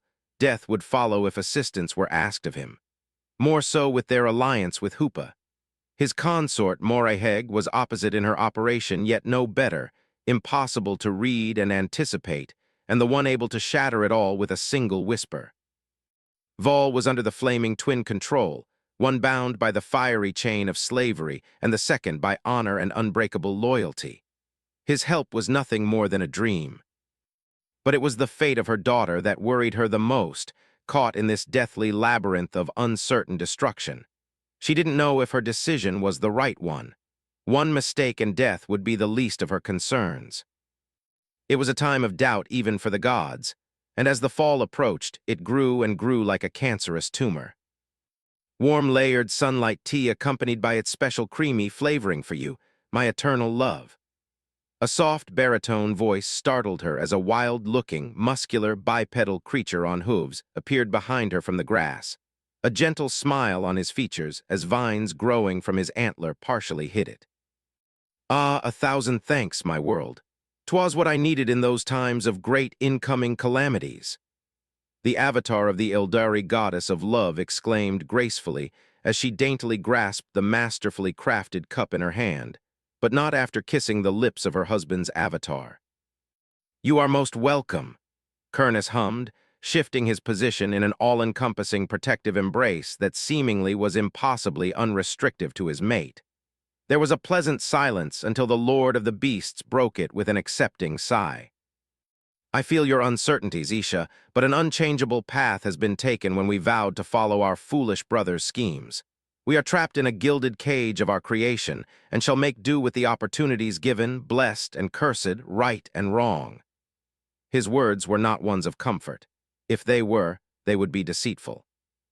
It was a risk they had taken, but one that was necessary, and for that, comfort and serenity needed to be gone for their daughter and children's well-being. It was a bet they had taken, a godly bet with equal implications in its result, good and bad. Yes, that is the truth, Cernus, but I worry regardless. She lamented as she let herself fall in his tender embrace, the cup kept from spilling by a root. Me too, my love, but what is done is done. He agreed, and then the gloomy ambience was suddenly shattered by the mad cackling of a certain clown on his way to put plans into action. Behind him, a scintillating trail was left in the sky. It parted the clouds and turned what remained into dancing white puffy animals. 43. Atrium of Kadath. Trazyn, the Infinite, had experienced the most confusing time of his eternal existence. A feat he did not know was possible, yet proven wrong at every instant of his daily unlife. Such as his new station directly under the Archdjinni of the Rings, one that was extremely shocking when he learned of it, yet one most fitting, the Grand Treasurer of the Vault. Fundamentally, it was a similar position to what he had been working on for the past eons, but in a government. It was surprising the immense trust placed upon him, and Trazyn would have called the fallen god naive, if not for not knowing better. Terror and dread would be a more adequate description of his sentiment. He was understood in his totality. Every secret he may have kept in the dark recess of his soulless existence was bare to Hoopa. The Eldari god knew what he would do, how he would do it, and the reasons behind it with every path possible. It was terrifying and not unlike what he had experienced in the far past, but to say these two scenarios were the same would be a lie. It was why he was nominated Grand Treasurer of the Vault, a realm where riches and artifacts existed boundlessly, but these were negligible compared to what he was not in lack of such, but compared to what resided in the vault. It was the source of his fear, even if he would never assume its existence, and that of the infinite empire, the cause and reason the devil was seen as the manifestation of death, doom, and annihilation. The fear here was born of what the Archdjinni of the Rings represented, and not the horror the Eldari god would make him persist through for little purpose other than temporary amusement, as countless Citan would. It was here that the Eldari god of magic's prize of war was stored, and put into display for all to gaze upon and wonder. Prizes that encapsulated being capable of enslaving civilization and shattering galaxies that there were no more than mere decoration, be they in fragments or complete. And these beings were Citan, the ones whom the Necronter believed, trusted with their flesh and soul to be then betrayed into eternal stillness servitude. It wasn't indistinguishable from what they, the Necron, had done. After all, Solemnis's central power source was a large shard of such a creature. But that was when the similarities ended. The fits involved in obtaining that result were of dramatically different realms. One was through the uses of weariness, trickery, and planning after an endless war of attrition of which they had lost and fled, humiliated and shattered. The other was of infants played with to death by a predator. The Citan had been the infants, mind-breakingly insane as it seemed to consider for the faintest of instants. The most vile, revolting, and mightiest of them all was the first to have not only been bested, but killed, deleted from the universe, his primordial essence and conceptual existence turned back to the eternal beginning and ending. And that on this abominable predator's first moment of life. Now only an echo of the Nightbringer, Azagorod, remained, and it was his nameless weapon. An immaculate scythe of necrodermis capable of cutting through all that was, is, and would be, which the single sight of was enough to draw mortals into the deepest abyss of despair. Here it was put on a black pedestal gilded with gold on an equal level of scrolls, books, and similarly purposed medium. But these mediums were not concealing within them divine arcane knowledge and forbidden teaching for godly and demonic apotheosis. No, these were different, far different in a way, not even the most twisted layers of the immaterium could ever hope to rival.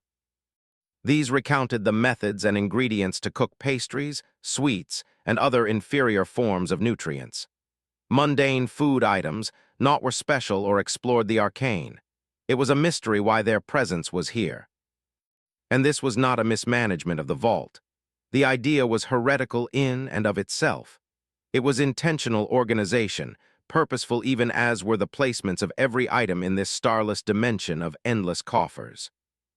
The last fragment of the Nightbringer was of equal value to snacking recipes in the devil's design, or was it? None could tell, and none would dare to question it. Unknown to Trazyn, it wasn't an insult or an act of mockery or domination toward a defeated foe, but praise, and a high one for Hoopa deemed such food implement vital. Alas, this was known by only a select few the Overlord wasn't part of, and so dread was what he felt at this exceptionally puzzling display. And the wards protecting them were beyond that of the minute number of complete, if varyingly maimed Citan held in captivity under this level. Citan, of which the majority were periodically tortured through techniques out of Trazyn's understanding, but he was confident they all eclipsed even the darkest demented desire the Dark Muse's depraved souls could ever dream to conceptualize. It was an interesting thought exercise all on its own. He found himself hardly emphasizing those star-devouring monsters' fate, and those actions were purely to collect data, or so he was told by the dark maestro of the orchestra himself. A half-truth the Necron would bet plenty on it. Still, that made him, a Necron whose visceral hate for the star gods was unrivaled. Consider how these same star gods may be going through as minuscule as it was in actuality. It was enough to draw a certain perspective, if it was positive or negative, that he couldn't tell. But it proved that Hoopa hadn't changed from the war in heaven, and what a terrific prospect it was. Betrayal would not end well, that much was clear. Ironic and hypocritical given the history of the devil, but who was he to judge? Regardless, all these apprehensions weren't obstacles to what was offered upon the eerily unrestrictive contract he signed. A contract that had cost him a strange ring, several divine artifacts, and several precious items of his collection, but it was a fair trade. In exchange, protection was provided, the word of Hoopa given to him personally, and much more, such as one of the highest political positions within the Arc of Life, as he was the Grand Treasurer of the Vault. With this came an array of benefits, the authorization to use the Golden Gates at the head of it. However, there were constraints, an obligation to abide by the rules of his new master, and that meant from then on, sapient beings needed to be under a list of conditions to be added. Luckily, this exclusively applied to the future, and objects not under Allies' jurisdiction were free for him to keep safe in the vault, the weight put on keep. In addition, solemnness after heavy modifications and repair was displaced to the heart of the vault, becoming an integral part of it. He was even promised a soul and a biological body blessed with health and immortality if he was loyal and competent. The validity of this claim was yet to be seen, and the uses of such a gift were taken similarly, yet he was hopeful. Life, creativity, and sensation had been dearly missed, and the memories that they ever were part of him were foggy at best. But it was far from the most mind-boggling aspect of his new position, and it was what one expects with a new master. It was precisely because of the new environment relating to his position, the Arc of Life. It was a strange society centered on theology and meritocracy, homogenizing worship and progress. An environment where prey and predators lived in harmony, accompanied by a plethora of savant species, then the little few of his kind. It was an alliance bypassing any and all limitations.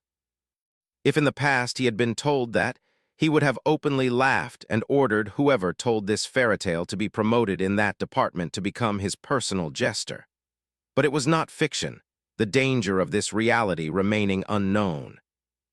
And the word danger was the appropriate term.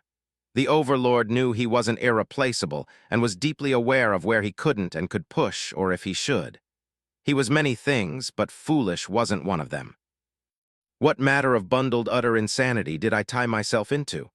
And all because of these knife-eared shitstains. Oh, and that malfunctioning cyclopean little foo, Trazyn swore internally. At the same time, his gait and body language remained unchanged, as he continued his quick advance through the road of carved stone leading to the blackened peak of Mount Hatheg-Kla. One of the highest mountains of Yuggoth, the moving world, the fact he was here in the birth planet of the Old Ones, was only another chip to his damaged psyche. Yuggoth and him, a Necron overlord walking upon its sacred ground freely, how exciting it should be, so much secret to unfold and save from the damage of time, and yet excitement was far from what he felt. More so as in front of walked, no, strutted, an Eldari Eldrinish, the autarch of Altensar and head of the Eldari Circle composed of fellow autarchs and positions of equal power from further maiden worlds. Their population, like vermin in perpetual rut and heat, never stopped increasing thanks to the bloody effort of the Empire to worsen its relation with these fringe branches of their population through relentless harassment or straight-up, unprovoked attacks. The 5 gods above this all only accelerated the process of recruitment for the followers of the old ways. What do you require of my esteemed person, Grand Treasurer? Your focus is intense. The Eldari asked patiently, his pace unchanged, his smooth voice void of any heat, far from friendly but polite and considerate. An opinion, Trazyn began, unsure where to go after. He was caught off guard by the sudden question, but improvising wasn't a foreign concept. What is your impression of Lord Hoopa's domain, the one we were given blessed integument within its walls? There was a pregnant silence for a dozen drawn-out seconds of marching until Eldrinish spoke. This time, passion and zealotry were in his voice. My boorish vocabulary is unfit to convey how sumptuous and magnificent, and Trazyn mentally blocked the rest, turning on a recording implant to respond automatically to the blabbering from the knife ears. It wasn't surprising, and it was a grounded answer compared to what he usually heard. The Eldari were pious, extremely pious without exception. They reigned these sentiments, but when asked, they slipped almost without fail. It was quite amusing in the ancient Necron opinion. We have reached our destination, Autarch of Altensar. Trazyn curtly informed Eldrinish, and the rambling ended. In front of them was a heavy set door of blackstone positively brimming with psychic power. This was the entrance to the Atrium of Kadath, a room only accessible by following a certain path only preemptively blessed individuals could. It was impossible otherwise to come here unless one wished to be lost and never find a way out of this mountain. Grandeur and theatrical aside, a meeting room was what it was. And as the double door silently opened inward, Trazyn appreciated the immense beauty of what lay inside. A colosseum of prismatic crystal. Etched on their every surface were countless mystical runes and glyphs, as a seemingly endless yet numbered amount of chairs existed, yet not in a circular formation, where a podium facing all the phantom audience at once grew. The ceiling was an ever-moving map of the warp in all its chaotic and horrific beauty. It was a simple illusion of an imperfect representation, yet enough to lose any sense of time while gazing at its depthless abyss. Below, like an ornate chandelier where the lights were stars, was a 4-dimensional map of the Milky Way, spinning on itself thanks to the forces of real space bringing order and stability to the totalitarian bedlam above. This art piece, divinely beautiful and technically impressive as it may be, rivaling and beating the likes of the celestial orrery in certain domains, was far from the only one in this chamber. 5 picturesque statues reaching the high ceiling representing Hoopa, Isha, Segorach, Kurnus, and Lilith were present at equal distances, with the first facing the entrance of Hoopa and then downward in power from the right to the left where it ended. The architecture aside, people were seated, species leaders and influential figures of the arc of life, both in most cases, Trazyn optics passed briefly over them. The patriarch and matriarch of the lair, the engineer sage of the Jokero, the high chieftain of the Kroot, and much more from the alliance of species. None had equal influence as it was based on merit and worth, yet all could communicate equally. However, the philosophy of meritocracy forced the members to be actively of value or working toward that goal to have any tangible political sway. His gaze went on the one seated until it stopped on Orican, who noticed, and both glowered at one another until a certain crave made his presence known. Majan, the archdeacon of the Dark Coven and the highest authority below the gods themselves. Crave were bizarre creatures. Trazyn had thought and continued to as he took his seat at the opposite of his despised one-eyed nemesis, and only Necron present that wasn't him. They reminded him of what he once was, a Necronter, a people cursed by their unfortunate biology.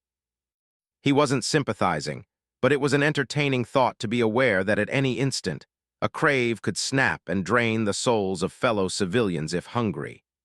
If no emotional source were present, they would rapidly dwindle until death claimed them.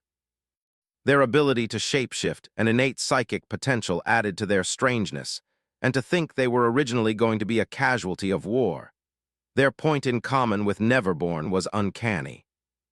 Greetings and welcome everyone to the Atrium of Kadath on this esteemed day for the reflection of our fate in those sacred Lu. Majan exclaimed, spreading his upper arms from the podium. The non-Euclidean nature of its mechanisms letting the watchers from everywhere in the large room see and hear the old crave as if he was facing them, an anteriorly woven spell translating his words. Let's start with our ending point of the last meeting, the Krork rebirth and integration. Has any progress with the sample from Trazen's generous gift been made?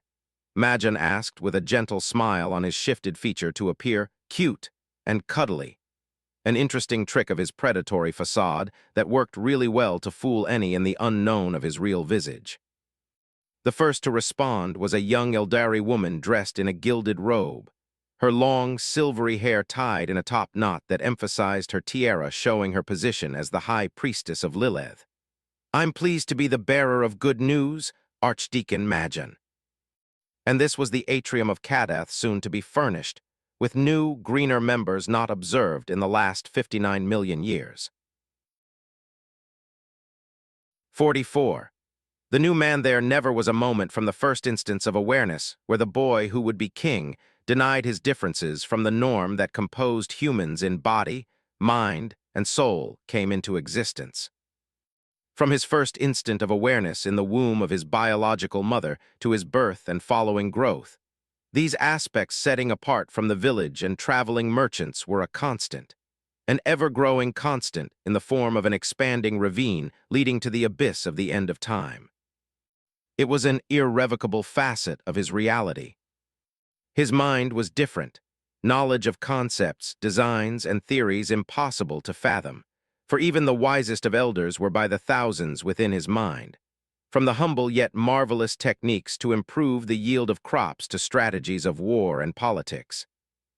But any of these palled at the knowledge relating to the rules of reality, how the sun rose, how its rays generated heat granters of bountiful harvest and drought, to the very foundation of matter and his place in the universe.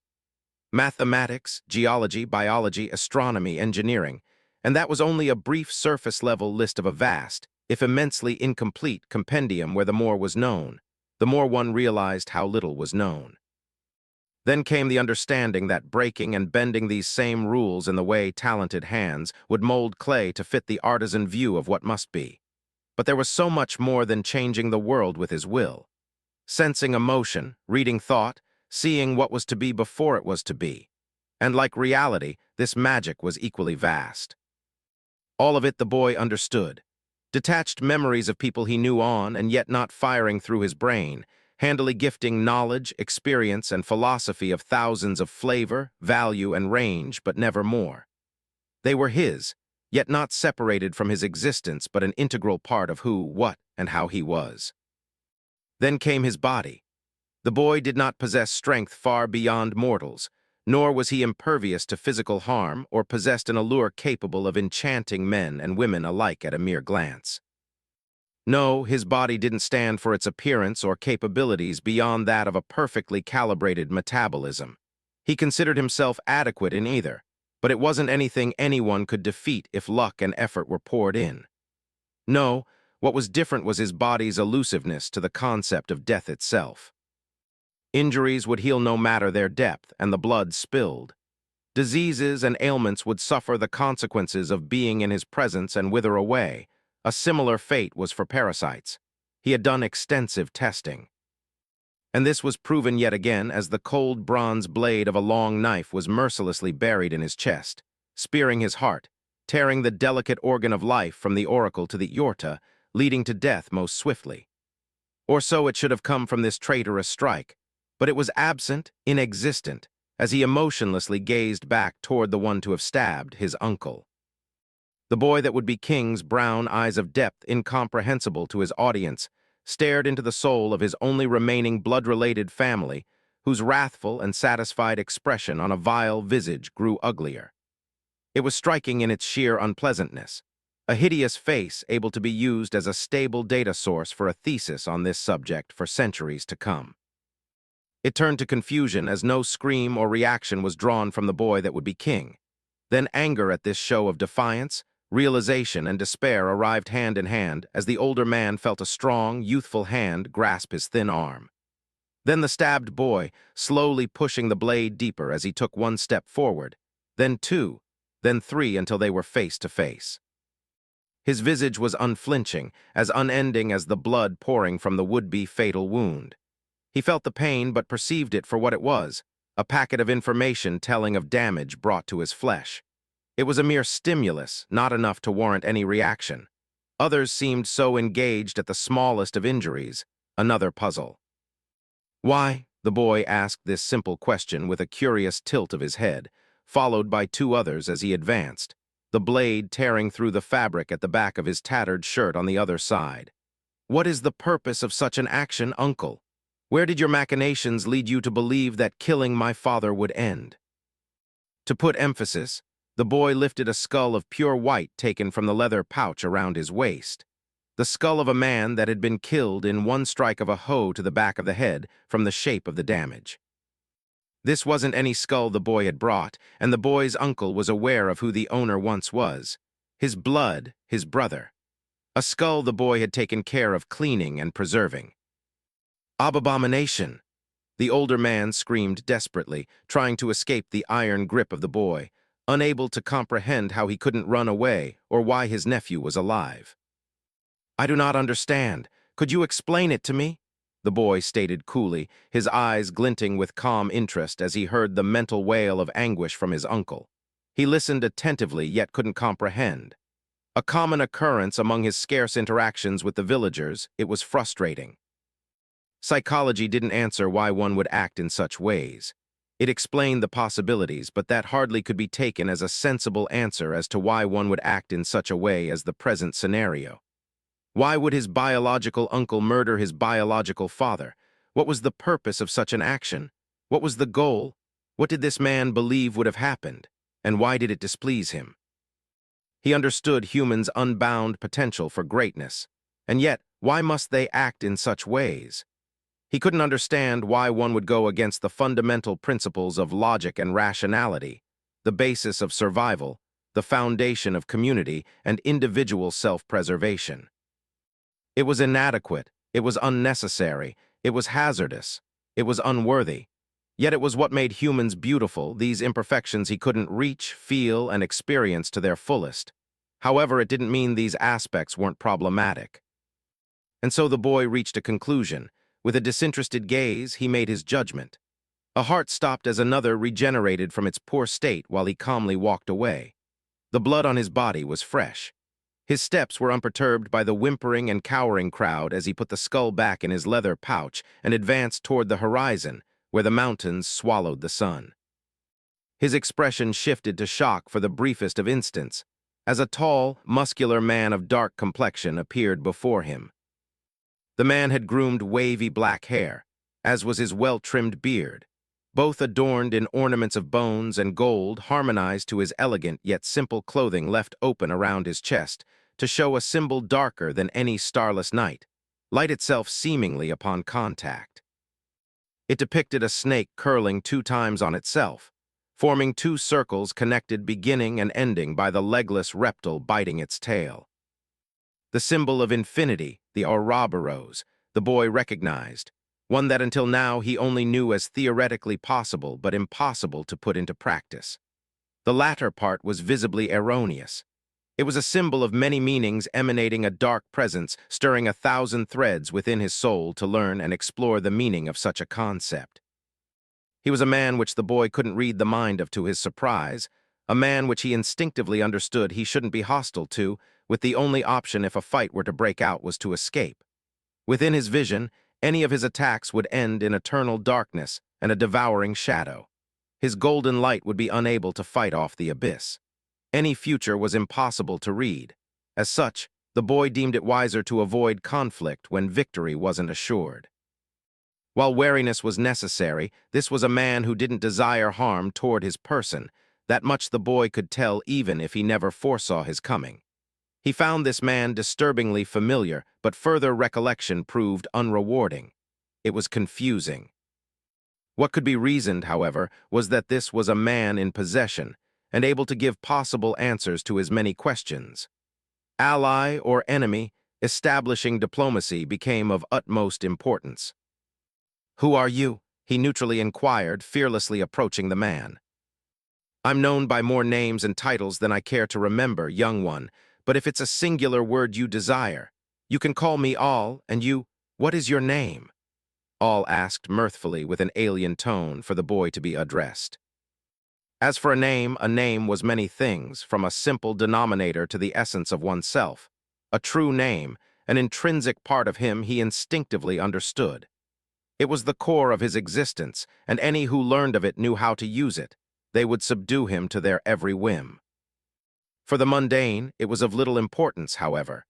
But the question didn't seem mundane, and the name asked was walking the thin line between the two. Regardless, he answered by coming up with a suitable name, one he couldn't realize the irony of. Enkidu. Ah, his journey finally began. I hummed through the mouth of my second avatar, elation flowing in my system at what it entailed for the future of the Milky Way, all on the shoulder of a human teenager. It wasn't my only option for freedom, while my prison would eventually shatter. I had waited enough, and the flask of sealing destruction would have been temporary. Fucking frog bitch. If only this rising curve were omnipresent. All the joy vanished with that thought. If I were to put it mildly, the war wasn't going well. Oh, we weren't losing per se, but we weren't winning either. At this instant, my first avatar, Dangsama, was succeeding in assisting a maiden world under the name of Ulthwi to warp away by fending off undesired Eldari with the assistance of my little bats. But these types of battles were few and far between. The Eldari Empire was larger and positively stronger than the infinite empire of the Necron without the star gods, as well as far older and more developed. My avatars and those of my siblings and niece with exceptional individuals like Little Magin were resources we had in scarce quantities. We couldn't risk losing them, particularly my avatars, as my rings were part of their components. Losing them would be disastrous. And the Dark Muses knew these weaknesses, somehow knowing about the rings used as conductors in my avatars, likely teased and exploited them. The recent addition of the Krork in the Arc of Life ranks alleviated this, but that was hardly enough. It was harsh, but if they didn't suffice with the Necron, they wouldn't grant us instant victory against their past exterminator. The bulk of Krork weren't that fundamentally physically stronger than Orc. Well, they were to a substantial degree, but their intelligence and thought process was what truly differed. But weapons able to consume star systems weren't a prized possession of our foe, and they weren't shy about using them. Little needed to be explained on how it ended, no matter how clever the Orc or Krork was.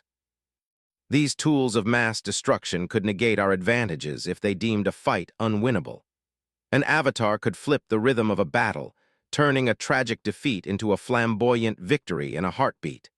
Yet 1 or 3 synthetic supermassive black holes would destroy the battle and its surroundings forever, and little but retreating could fight it off. In addition to that, there was the problem of mobility. The Golden Gates were physical portals tied to natural and artificial supports, be it in the warp or real space. The latter was evidently favored, but rapidly changing for the former for the following reasons. Their locations could be hidden from psychic and material means. Our foe might be arrogant, suicidal, petulant children unworthy of their legacies, but incompetent idiots ignoring the threat we represented they weren't. And like the first time they tracked my diplomatic fleet, they were finding my gates in physical space, and we weren't numerous and strong enough to maintain them when an all-out assault happened. All the while, they held sway over the majority of labyrinthine dimension. The comprehensive understanding and influences we had over it aided, but at best, it was a diversion when it came down to it since they weren't lacking in that department either. With that in mind, the Golden Gates in the Warp was a less worse alternative. For all the horror they represented, demons were far easier to cull and ward off unless one of the psychic tumors focused on the gates. Then, I would order its self-destruction protocol. However, other problems were tied to using the warp, such as the relation between entry and exit points to the physical world. At the end of the day, it remained the optimal solution. The dimension of the Cetan had briefly been considered, but there were too many unknown variables and dangers involved. If the Silent King had been there, maybe more time would have been invested in that, possibly since Trazyn and Orlan spoke of a method to control their past enslavers to be in his, but the cunning royal automaton had fled the galaxy. I held great doubt on what control meant here. Using one as a battery wasn't the same as bending its mind. It wasn't a fatality, but a great annoyance. To say the least, our chances of succeeding in this crusade were in the negative, not that it was surprising or out of our expectations. Defeating and dismantling the Eldari Empire had never been our goal. It was an impossible feat with our current state, as immensely displeasing as it was to admit. We were fighting to increase our number of followers and mortal allies to protect them from the fall. It was an arc I was building, like the one from one of the religions I vaguely remembered with the flood. I didn't lie. Its purpose was to shelter its inhabitants, but I never told the full truth. It was a shield from the rest of existence until the sanitation of the galaxy reached completion. The problem was that the Dark Muses started to understand this strategy of ours, to gather species into our fold, that is. As such, they decided to target those staggeringly more than before. It wasn't a harvest anymore. It was an extermination. But these heinous actions weren't exclusively reserved for the Monkeiths. How much I despised the socio-cultural implications of this word. Any Eldari diverging from their ideology were hunted down to be healed, the need for a body secondary. It was the beginning of a genocide of dissidents' percentage of their population, simultaneously increasing our number, but also reducing our growth potential in the long run. It was really aggravating, but that would not be for eternity. When I free myself, the fate of the culprits won't be pleasant. I will open their eyes to the true meaning of agony. I wasn't as merciful as Isha nor as reasonable as Kurnus. But alas, I must wait, and until then we must prepare. 45. Broken King atop a magnificent throne of solidified flame from the hottest stars was a massive armored figure. His skin was of fire-made flesh, and his eyes were composed of pure white suns. This being in the form vaguely reminiscent of a male Eldari was one the most powerful to have ever existed, and yet his visage didn't show the serenity and confidence such a being of his stature, dignity, and authority should have. The Eldari god of wisdom, authority, and fire, Asurian, was not currently in a pleasant state of mind. It wasn't new or recent. Since the sacrifice that later was discovered to be the well-crafted of Hoopa, their youngest members, had led to the violent and cruel annihilation of the Old Ones, nothing went the way it should have. It turned the absolute triumph of the war in heaven into one that was only so on a surface level, for their foes of past eons had lost, but so did they. Plans and ingenious schemes built for the betterment of the Milky Ways by the blood, sweat, and tears of the greatest minds of the great Old Ones of the Great Council were shattered beyond any shred of possibility to become a reality one day. The first should have been the purge and order of the Sea of Souls of its corruptive, chaotic psychic filth, born from ceaseless battles, bloodshed, and destruction of the star gods, and their endless tides of soulless metallic abomination against all that was. And the second should have been the process of healing the grievous wounds brought upon real space, and the assistance of the mortal victims of the clash between powers beyond their comprehension to be replaced where it all should belong, their proper place and position for the future to be bright and clear, void of pointless destruction. All of this now was dust and an illusion of the past, all stemming from the irrational action of an arrogant, selfish, treacherous child unable to fathom the future beyond that of his own self. Asurian wouldn't claim to have ever been on good terms with the fallen god. It was by the design of Mother Ceila that their personality and divinities were heterogeneous, and through it would have generated clashes and rivalry. It had been for higher motivation in the war and a variation of thought processes. A hive mind would not have been the adequate choice. It was predictable and unable to adapt its protocols swiftly while also weak to aliasing and the like. The prototypes and simulation of the Old Ones had proven their unworthiness to serve the grand cause. It was a wise, if risky, decision to avoid this type of like-mindedness, and it had worked. It even managed to calm down Kine and diminish his innate aggressiveness and abrasiveness, preventing further incidents like Vol's near demise by the bloody-handed god's god-slaying blade. Then Mother was murdered, and the connection she had with Asuryan as a whiplash exploded in his soul, causing immense grief. How did it happen? The Phoenix King wasn't sure. A third-party invasion by portals most likely would be demons, necrons, or others, but resilient to psychic powers. The result was the same, death. Who was the culprit from this was evident, the Archdjinni of the Rings. His death and the time framed to the genocide of their creators weren't a mere coincidence, considering his extreme disapproval of the Old Ones and Ceila in particular. An ample reason why he was a source of friction in the Pantheon was that he was vocal about it.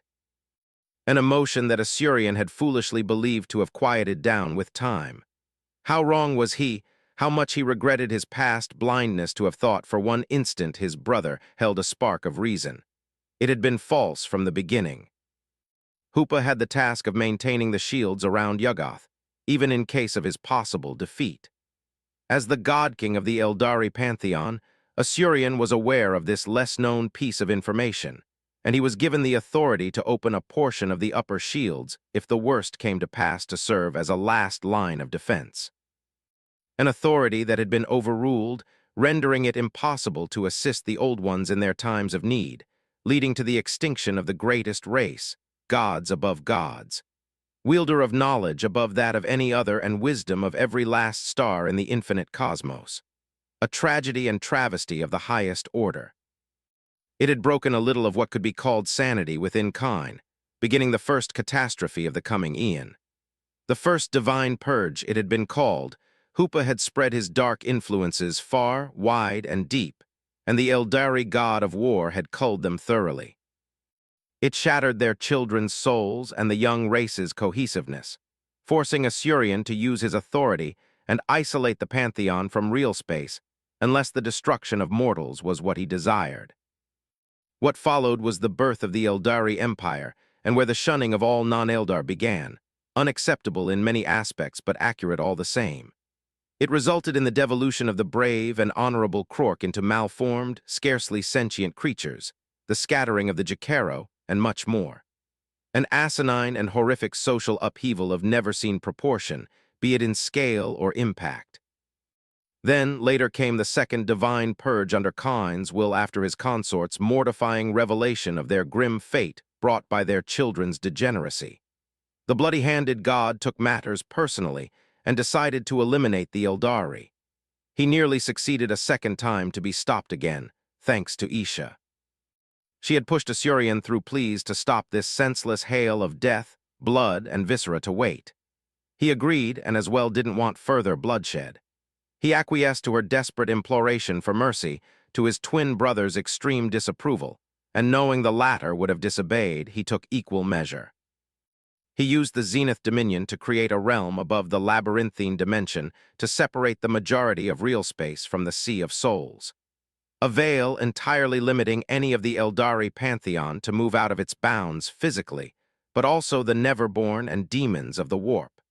It was heavily restricting the influence of everyone. It should be noted that it was a temporary measure within the plan. Plans sadly were not known to survive practice. Asuryan had been lacking in his understanding of the Zenith Dominion. The golden ziggurat required the dark energy of the Archdjinni of the Rings to be fully operational. It was key to opening the prison he had built and using its other functions without exploding with the user sitting on it. But it was only the beginning of the horrific realization of what he had done. His power had diminished from the lack of worship, and so tearing the psychic filter was an impossibility. Though unknown to him, even at the height of his pinnacle, destroying it would have been quite strenuous and lengthy. After all, the Phoenix King only used a bastardized version of the shields that had sheltered the Celestian Enclave during Armageddon, the last battle of the war in heaven, a series of defenses that were able to survive the combined might of the infinite empire and a hellish dimension where nothingness didn't exist. He had sealed the fate of whom he was chosen to rule and protect. Soon after came the rising debauchery, insanity, and fall of the Eldari Empire ablaze with not only contempt but visceral hate for them, two emotions the God King could hardly be shocked about. He understood, but that didn't change the fact that he was displeased with this development. Still, the consequences were extremely grave, and the Eldari gods could only play spectators, aiding the little remaining of their followers from getting dragged into the sordid machinations of this new society. Hoopa, Assyrian thought, clutching the handle of his throne, bending and melting them. It was the point of origin of all, the first and last to have begun this endless spiral of madness. Hate would not begin to describe his sentiment toward his brother, and it was second only to Kyne's. It was passionate, fiery, hot, and potent, but it wasn't explosive. It was focused, controlled, and measured. It was enough not to be blinding. It wouldn't make him act like a rampaging beast bred for berserking, unable to see friends from foes. There was no rage, which remained unchanged even after the recent revelation of the fallen god's rebirth. It wasn't particularly shocking news the crone revealed. Hoopa's ability to reform after destruction had been a known fact by all. However, it had taken far longer than it should have, and the hope that his end was final was destroyed.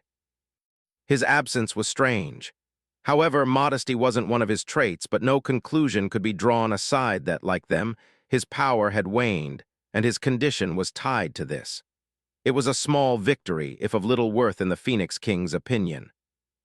"They think I do not see," he mumbled, clenching his hands harder while his hardened gaze, as if cutting through matter, focused on the lair of the great Harlequin, then on the merciful mother, followed by her consort and daughter. A schism was present and growing, another involvement of the Archdjinni of the Rings, but this time it was through the machinations of Segorach.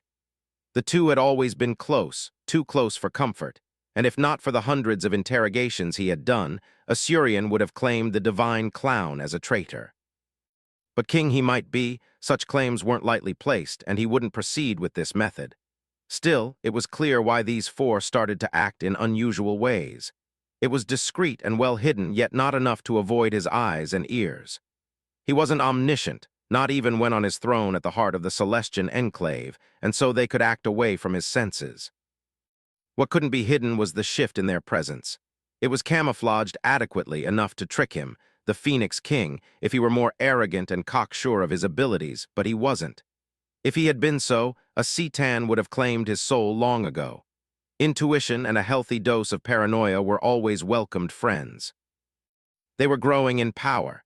Oh, it was noticeable if minute and barely of importance in normal time. Worshippers would come and go, wavering the might of the gods and goddesses to different degrees, but it had never been this, smooth and equal. Without Hoopa returning, he might have given them the benefit of the doubt. But Segorach was straightforward for once, in his support of the six-armed jinn, that is. Contradictorily, one might think Assyrian was against it, but that would be erroneous. Personal feelings were to be put down. Punishing the four wouldn't end in any way he wished, and their goal wasn't malicious. Losing was impossible if a civil war was to come, but it would be costly, exceptionally so, and of immeasurable length. His decrees weren't absolute, even less after the withering time brought them, and simply ordering peace wouldn't work. Regardless, pure firepower wasn't one of the quartet's strengths. It was, in fact, their greatest weakness, but the ability to shatter stars was only a factor among many in a battle of this scale. The real problem would be Isha. Despite her demeanor and appearance, she was powerful, only below Kyne, him, and Hoopa. Healing was an ability that, while not exclusive to her, was at its pinnacle and beyond in her hands. It would be enough to avoid any potential conflict. Adding that such an event would transform her, she was a mother first, and the few times her wrath bloomed was when her title never became so deceptive. Regardless, the goal was to escape or act of the same flavor, and Assyrian agreed. Death was not a fate he envisioned himself. But he couldn't endorse them either. His dislike of the situation aside, Kyne was unstable. Usually, he would have hardly listened, order or not, for the present, if his twin had learned of the Four and Hoopa communion. The less said, the better. The result would be the war from above, and Asurian was unsure where to place himself.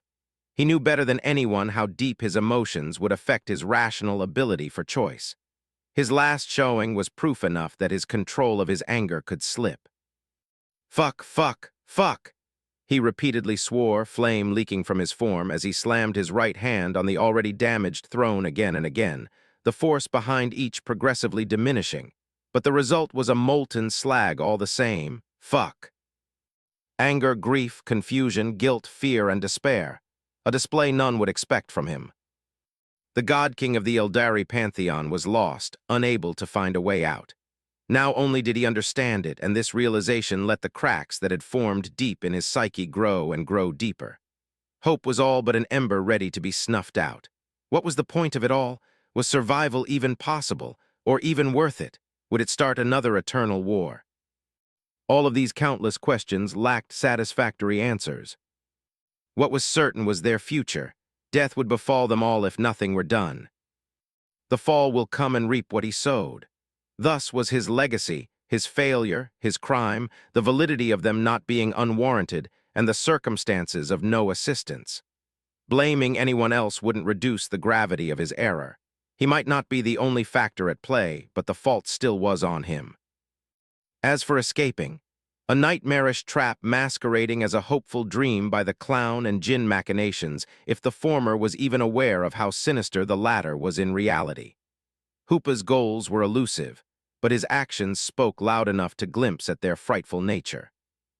The three abominations in the distorted sea of souls, soon to become four, were no better. Any diplomatic interaction was the incarnation of insanity with a gleeful need for self-destruction and sabotage. How incredibly strong was his desire to burn them all in his righteous fire.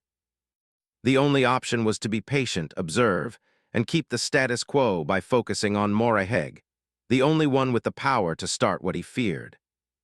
Passivity and indecisiveness, two flaws he was aware of but couldn't fight back as they struck again. If only his biology, or lack thereof, would let him forget for one moment this torture that had gone on since the betrayal. The cracks only grew. 46. Ring Stealer, are you certain this is the way, old man? A muscular young man in simple clothing with sun-kissed skin of impossible cleanness under the harsh rays of the sun and relentless wind of the desert. His long black hair was seemingly unaffected. The answer came from a handsome middle-aged man of a darker complexion in an extravagant yellow dress walking behind him with an equal supernatural orderliness of his body and clothes. One would mistake the two for a warrior and a philosopher. The truth was similar, yet not. Their appearance didn't stop the two from dabbling in either. I'm certain of nothing, Enkidu, for none is, and any swearing the opposite is the greatest of fools. The older of the two, by millennia, explained sagely, fully aware of the effect on the younger one's mood. To his glee might all add, to experience the act of being mystified and doing it on others. It became clear why the former did so. That may be true, but it does not answer my first inquiry, all. Enkidu prompted with a frown. It was a common occurrence between them since they met and began to explore both cultures and the world as peers or the closest to what this word meant. Travel companions were an alternative, friends a potentiality. And travel the world they did to learn and understand the beauty of humanity and nature alike, but also its horror and their interactions. The blessing and curses, the life and death, trust and betrayal, peace and war, health and disease, the good and the bad, the beautiful and the ugly, there was no exception. It had been fruitful but ultimately little to what could be grasped of the infinite totality. There was more, so much more. All of what was seen, heard, tasted, and touched was a fractal of the reality to experience. The boy who would be king chose this for little reason than impulse. His soul burned to learn, to understand, to bring light to the darkness surrounding his existence, and to seek purpose. Why was he created? Who created him? To what goal? His artificial nature was evident, and it wasn't of human making, at least not the ones he was familiar with outside his memories, and even then, they were advanced beyond any others he saw on his travel in raw knowledge and its uses, but none that could hint to them birthing him. He may lack data to affirm this suspicion, but he highly doubted he was of human design. Humans as he knew them, that is, signs of a past golden age of magic, were hinted at multiple points. A mud village had more in common with a magocracy than his engineering with what he was aware of what humans were capable of. His love for them was rational. And all was the key to unfolding this enigma, as the first perpetual, as he called himself, was an enigma himself. An extremely frustrating one. Every answer opened the gate to 100 more questions, with each an equal number of answers, each and every last as plausible as the last. It was frustrating in ways Enkidu never knew were conceivable, but it wasn't bad in any shape, contradictorily enough. It was exciting and new. His soul burned every second, minute, and hour to discover and bring light. It was a part of himself that had awakened, and he instinctively knew this man, whatever he may be or his motives, was vital. Simple matter of desire and the path will bloom before you. All chuckled, flicking his wrist where a strange geometrical device of wood and iron appeared, a compass. He opened it to reveal a number of contraptions of which half the boy barely understood, such as the trembling bronze arrow pointing somewhere. At the same, he threw one of his bracelets, a plain, pure golden one in the far distance, an escape. The compass was a present of his late mother and would appear broken as it didn't point north. But it was the opposite. It pointed to what the user desired, which couldn't be stolen since it was soulbound, and why Enkidu wasn't interested in it. It wasn't the first time he saw it, and he did try to use it, failing miserably all the while. It was a powerful artifact, made only possible by the grace of the Lord of Dawn. Unknown to both, this ability was a popular add-on to a plethora of items in the war in heaven, and more potent forms were commonly used, though this didn't change this compass's immense value. It was in use in the Arc of Life as well, but the scale being vastly different made such devices expensive and precious. But it was an extensively exacting device to use efficiently, requiring great mental control to trick the subconscious into believing what they wanted the most, material or conceptual, which the Perpetual possessed aplenty. "We have arrived," all exclaimed, and his young friend looked at him quizzically, his many extensive senses unable to notice anything besides the surrounding dry sand. "Truly." "Yes, now follow me." The first Perpetual intoned, and Enkidu obeyed, doubt remaining over his feature until the world rippled like water and the scent of salt tickled their nose. Gone was the deadly desert. What replaced it was an idyllic coastline, the calm water of the crystal-clear sea scintillating under the sun's magnanimous rays, bathing all in their glory. Vivacious plant life of varieties not seen anywhere was growing in orderly chaos, seemingly creating a path for any wanderer to tread upon. Incredible!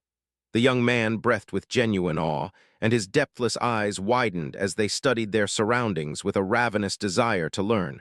What manner of illusion is that? It's not, young one, the outside was, or is it the opposite?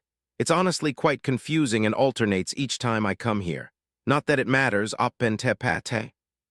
All whispered, and the fabric of time and space unfolded as a glass door opened, revealing an ever-shifting crowd of people. Enkidu was the first to move. The strange language all used was merely another mystery, one of immense importance but one he could do little about, so he didn't. Still, he would come to learn it in due time, that he swore to himself.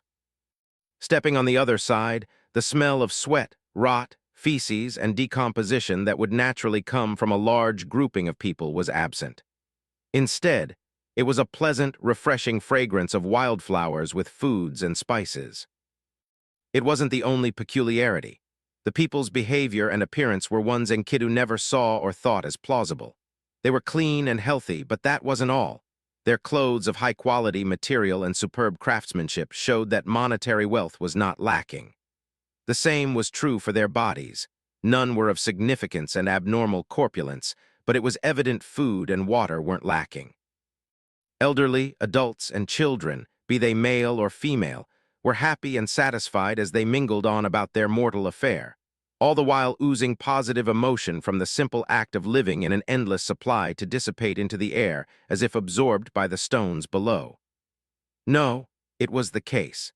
Half of the psychic emanation was seeping through instead of flowing within the colorful current of the Sea of Soul. A self-replenishing runic formation targeting projection of positive emotion. Fascinating. Is this how the psychic field is kept in function? Very ingenious. He wondered, wanting to reap everything to study it thoroughly, but a calloused hand on his shoulder calmed his excitement to an ember, ready to explode once left alone. Welcome to Babel, the capital of knowledge and wisdom given physicality, lofty titles but not inaccurate for the most part. All said grandly, yet managing to sound as disinterested as possible, with even a hint of disgust. A disgust that didn't go unnoticed by Enkidu, and with the never-stopping flow of humans brought one question. Why do they not react? They are alive and well. Their soul is complete and their conscience intact. They see us, recognize us, but they ignore everything else. Enkidu questioned, poking the forehead of a teenager passing by with no reaction whatsoever. The intoxicating smile never left the boyish feature, and it was nothing if not strange. Though not creating a scene was always better than its opposite. What are the 5 pillars? All asked back, and a slight frown came onto Enkidu's features. What was the connection between these and now? Yes, their behavior was odd, artificial by many hints, but what was the problem? The perceived notion of happiness and completion forwarded humanity's existence. Why would anyone be displeased at such a perfect example of both? Crimes in all their forms were absent from the available sample, a constant in any human settlement, no matter the culture. And that was the tip of the iceberg from what he could read in the wide, open minds happily projecting their every thought. Sensation, awareness, faith, knowledge, and reflection. The boy that would be king recited, but those are for the arcane, are they not? Indeed, but not exclusively. All began advancing in the crowd. These can be applied to an individual, group, or even a civilization. Breaking any is proof enough a notice is festering. I see, however, these are unrealistic standards. It requires an absence of flaws not even the most enlightened would be free of. A society where its people could live in bliss in exchange for the 5 pillars is adequate given this context. Enkidu argued as he followed the older perpetual, who was following the direction pointed by his compass until they stopped in front of a highly decorated marble wall. Yes, indeed, and I'm inclined to agree, but what is the distinct schism between a human and the majority of its animal cousins? All said, shifting briefly to Annuncia again, or by its real name Anakin, the tapestries of magic and the imitation of the song of creation. Tis impase is off liget taras. And they walked through the 5-meter thick wall of heavily enchanted stones, capable of sustaining the firepower of an impressively large array of weapons from the Eldari Empire, for a few minutes if generous to seconds if realistic, but it was nigh unbreakable on Earth. But Annuncia, in its spoken form by a talented master, taught by the Creator by proxy, was a terrific tool. What was revealed to them was an immense structure composed of 5 distinct, each taller yet less circumferential than the last from the outside to the inside. This was an alabaster tower reaching to grasp the heavens, a tower composed of amphitheater-like structures. Each pillar was a smaller tower in its own right, with bridges connecting it with its sisters in a marble labyrinth centralizing to a central building. This monument was the Tower of Babel. And Enkidu, trying as he might to hide, was gawking.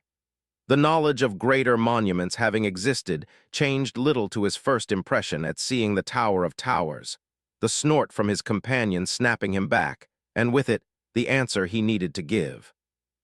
The gift to act beyond the harnesses that are instincts, to express one's mind through complex ideas and emotions. He nodded to himself. Those weren't unique to humans, with cetaceans, pachyderms, primates, various species of birds, and more displaying similar dispositions. Still, it was an integral part of what made a human, well, human. Free will indeed, an ability sparsely spread on this world, and do these people possess this quality in their present state? Have they ever? All said, walking uncaringly toward the tower entrance. People this time paid attention, but only briefly before returning to their tasks, whatever they may be. This time, all were free-minded psychers, but their lack of reactions was natural. How could these 2 come here if they weren't authorized? so no fuss was made. A misunderstanding could lead to joining the joyous populace. No, the answer came coldly. Exactly, it might not be their fault, but as humans, they only biologically qualify if even. Appearance can be deceiving. They aren't merely slaves. They are nothing but lesser cattle following orders and obeying dutifully. Machines of flesh and blood with souls nurtured and modified, shackled to follow their purpose of existence to be blissfully ignorant and naively happy. And that was something all despised. The same was true for the Lord of Dawn, whose existence made everything possible. Then why wasn't this Lord of Dawn, Shahar, helping? It was simple. The god wasn't a virtuous one, and forcing his will on mortals who were none of his believers would go against what he represented: freedom. It had been stated as such to him by the horned avatar of said divinity, freedom, what a double-edged sword it was, and what a strange object of obsession it was. This suddenly became far less interesting. Enkidu sighed in resignation, yet not all was to be thrown. There was merit to this method of building a civilization. Psychic brainwashing aside, education and strict rules in a structured environment could lead to similar results.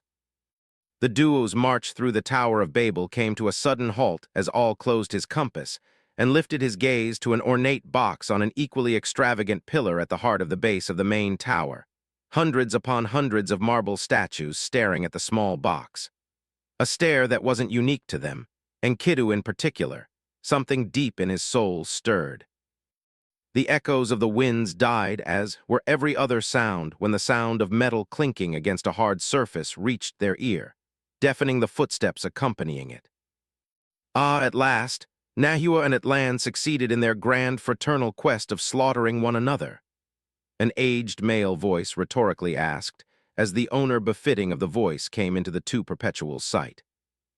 It was an old man of a lighter skin tone, then all covered in elegant robes of pure white, hiding the immense power thrumming behind this facade of frailty. His soft brown eyes critically studied them, shattering the illusion of warmth they possessed.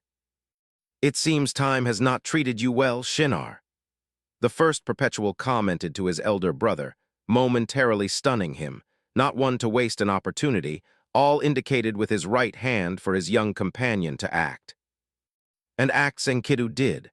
He warped to the jewelry box in a flash of golden light and lifted it with psychically enhanced strength, tearing the podium and a part of the ground with it. Immediately, every exit, be it doors or windows, was sealed by an interwoven web of impossibly dense psychic energy, stopping any non-authorized entity from escaping and accessing the Sea of Souls fully. Simultaneously, the legion of statues awakened, their eyes ablaze and weapons of solidified light drawn as they came down on the two intruders. Alas, it was in vain. "Sat air," all whispered to the still-shocked old man, who barely managed to block by instantaneously and smoothly transmuting hundreds of tons of stones from the ground, allowing the first perpetual to flick a plain golden bracelet from his wrist to the ground. There was a small clink as the bracelet bounced off before violently expanding 100 times, while a portal comparable to a starry night sky formed within. Hesitation absent, both intruders jumped in the liquidity gate, leaving behind no rings and one of the strongest psychers that humanity would ever know raging. Many kilometers away, a hand busted out of the desert, followed by another, and then two more as two men broke out of a dune coughing ample quantities of dry, irritating, coarse sand. "I hate sand," Enkidu complained, shaking his clothes, and the box still magically stuck to a portion of the Tower of Babel. "Now is not the time to complain," all added, then coughed sand, "but the opinion is shared." It was the time to make a strategy retreat with their prize in hand, mighty and difficult to neutralize as they might be. They were not alone in being categorized as such. Though it was for a victory, what was the use of a box that couldn't be opened, broken, or disenchanted, and of which the only key was to kill who they fled and another? It was for them to discover and win, but in the end, only one would laugh as they all were runes dancing in the grand spell of the devil. 47. Power of belief before my eyes was a battlefield of immense proportion. On one side were cruisers akin to living organisms of metal, their black shapes smooth and organic-like as they stood steadfast in an impenetrable formation above a maiden world we were in the process of displacing thanks to the combined might of their arcane shielding. The Lethe field, in this configuration, made for a beautiful iridescent energy barrier that absorbed the bulk of the kaleidoscopic death rain thrown its way from the opposition of much more numerous, sleeker, smaller cruisers surfing elegantly across the void with extreme swiftness and coordination. An immovable wall against untouchable targets, but alas, the wall wasn't indestructible, and the target could not adapt. How poetically frustrating, the Arc of Life couldn't compete against the Eldari Empire using the classic and verified Eldari tactic of hit and run. We were at numerical inferiority and had infinitely fewer resources to spare. We had experience and knowledge, however. It was annoying regardless, and I needed to be careful. Began the 10th phase. My voice echoed in the golden room, and the little bat at my right nodded, the telepathic message spreading across the planet to my magi instantly. How good did it feel to have them back? They were an elite order exclusively composed of the most gifted psychers, making it appear at first only of Eldari, and the occasional crave if not shape-shifted. Ideally, it would be only Eldari, discriminatory as it may sound. They were created to manipulate psychic energy, but it wasn't an impossible wall to climb for other species if the talent and willingness were there. Compared to the harlequins of my brother, they were far less extravagant, defenseless even. At the end of the day, they were a bunch of nerds, and it wouldn't be wholly inaccurate. Their function, for the most part, was to play supportive roles and control the battlefield through teamwork-based spell casting via soul syncing. That didn't mean they weren't trained in the physical aspect and direct combat, but their primary purpose was to be in the backlines, and if not, assist individuals or groups. But despite all that, they were the most decisive factor here, their combined mind and psychic power far outstripping that of my avatar in terms of raw numbers. As a matter of fact, they forced the star of this system to go supernova, forcing the Empire to retreat for those swift enough. Monitoring the entry and exit of the labyrinthine dimension was one of their responsibilities, too. Rendering the deployment of controlled, weaponized gravitational singularity impossible was one of their tasks as well. If one thing was certain, it was that the Empire's Eldari were selfish by virtue of being part of it to survive, and the kind of black hole they used messed souls badly, more than a regular one with their pseudo-connection to the warp. It was there the raw materials for Blackstone were collected after all. Let's say most wouldn't risk existing in one's general vicinity without heavy specialized protection battle-focused cruisers didn't give. Still, with a potentially higher-ranked individual, there always was a chance, an uncertainty that it was used regardless of the political backlash. It wasn't as if they lacked bodies to throw. But potent the Magi may be, they were flimsy, and if disturbed enough, heads would pop in a gory chain reaction by the psychic backlash generated, literally. It happened regularly in the training bouts. They were lucky Isha had her version of them, dedicated biomancers and healers of all kinds. A head splattering like a watermelon with the healing devices on Yuggoth made such injuries flesh wounds. But nothing was instantaneous, so it was needed to gain time for the Magi to teleport this maiden world. It was a scenario that wasn't unique from the raid of Somnolence to this one and hundreds more, evidently not all spotless victory. Wars were a messy business, unimaginably so on a galactic scale when you were the underdogs. We couldn't spread ourselves ad infinitum and weren't omniscient. We lacked far-seers. On several occasions, because of that, the ones we came to assist either ultimately betrayed us or were traps from the get-go. It was part of the game. It wasn't good. No matter how intense the instincts forced on me generated a rush of euphoria about it and shattering my designated enemies. I was a divine machine of war and destruction like all my brethren, only below Kine in the desire to create and fuel it. I could live in peace, but when the engine was on, the lines blurred. More and more, something screamed, always more, constantly in the escalation to new paths to travel and explore, new darkness to dive into and unearth, new magic to experience and make. Each boosting the last in a feedback loop, my divinities were multifaceted. Magic wasn't only the arcane. It could be a memory associated with a good time, whether of my mind or others. It would influence me regardless of my consent if enough beliefs from soul-bearing creatures existed. The less explicative a concept was, the bigger the net of connections would be. Godhood was as much a curse as it was a blessing. No roots in the cancerous sea of souls were straightforward, even if I meticulously directed my worshipper into the correct path. I acknowledged it. It kept me going, but I didn't pay much attention to it back in the war. It was one destruction of my humanity among thousands. But now I did and was powerless to change it, like one couldn't simply rip away a metaphysical chunk of what made themselves as a person, and certainly not anyone in my state. But as vexing as it was that a part of me was violated into endlessly drugging itself to enjoy, it wasn't my entire self. And it was partially the reason why I came here per se. My presence was good for morale, but direct actions had the proper oomph behind them. I wanted to de-stress, and there was a high chance of Dark Muse pretense from the new strand of this twisted soul-rotting plague. In front of me was the illusory image of a golden ring within a smaller one spinning opposite to the other to stabilize the golden sphere of dark runes. If not for the distinct shape and small size, it wasn't so different from one of the many golden gates. But this one had only one function, and it was to be a beacon.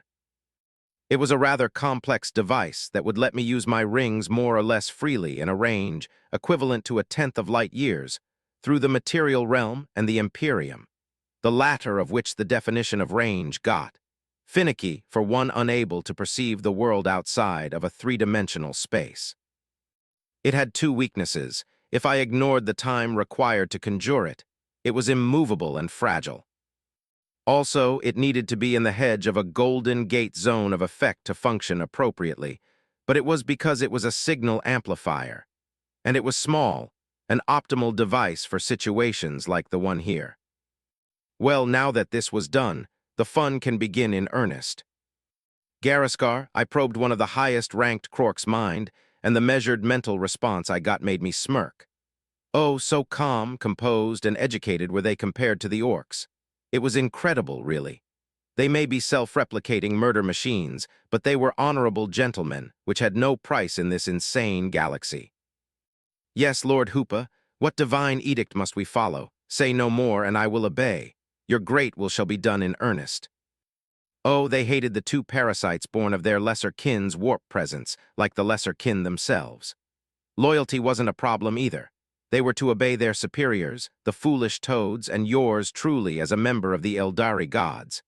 To a large degree, it wasn't absolute, but inverting their psychic field wasn't hard if somehow betrayal there was.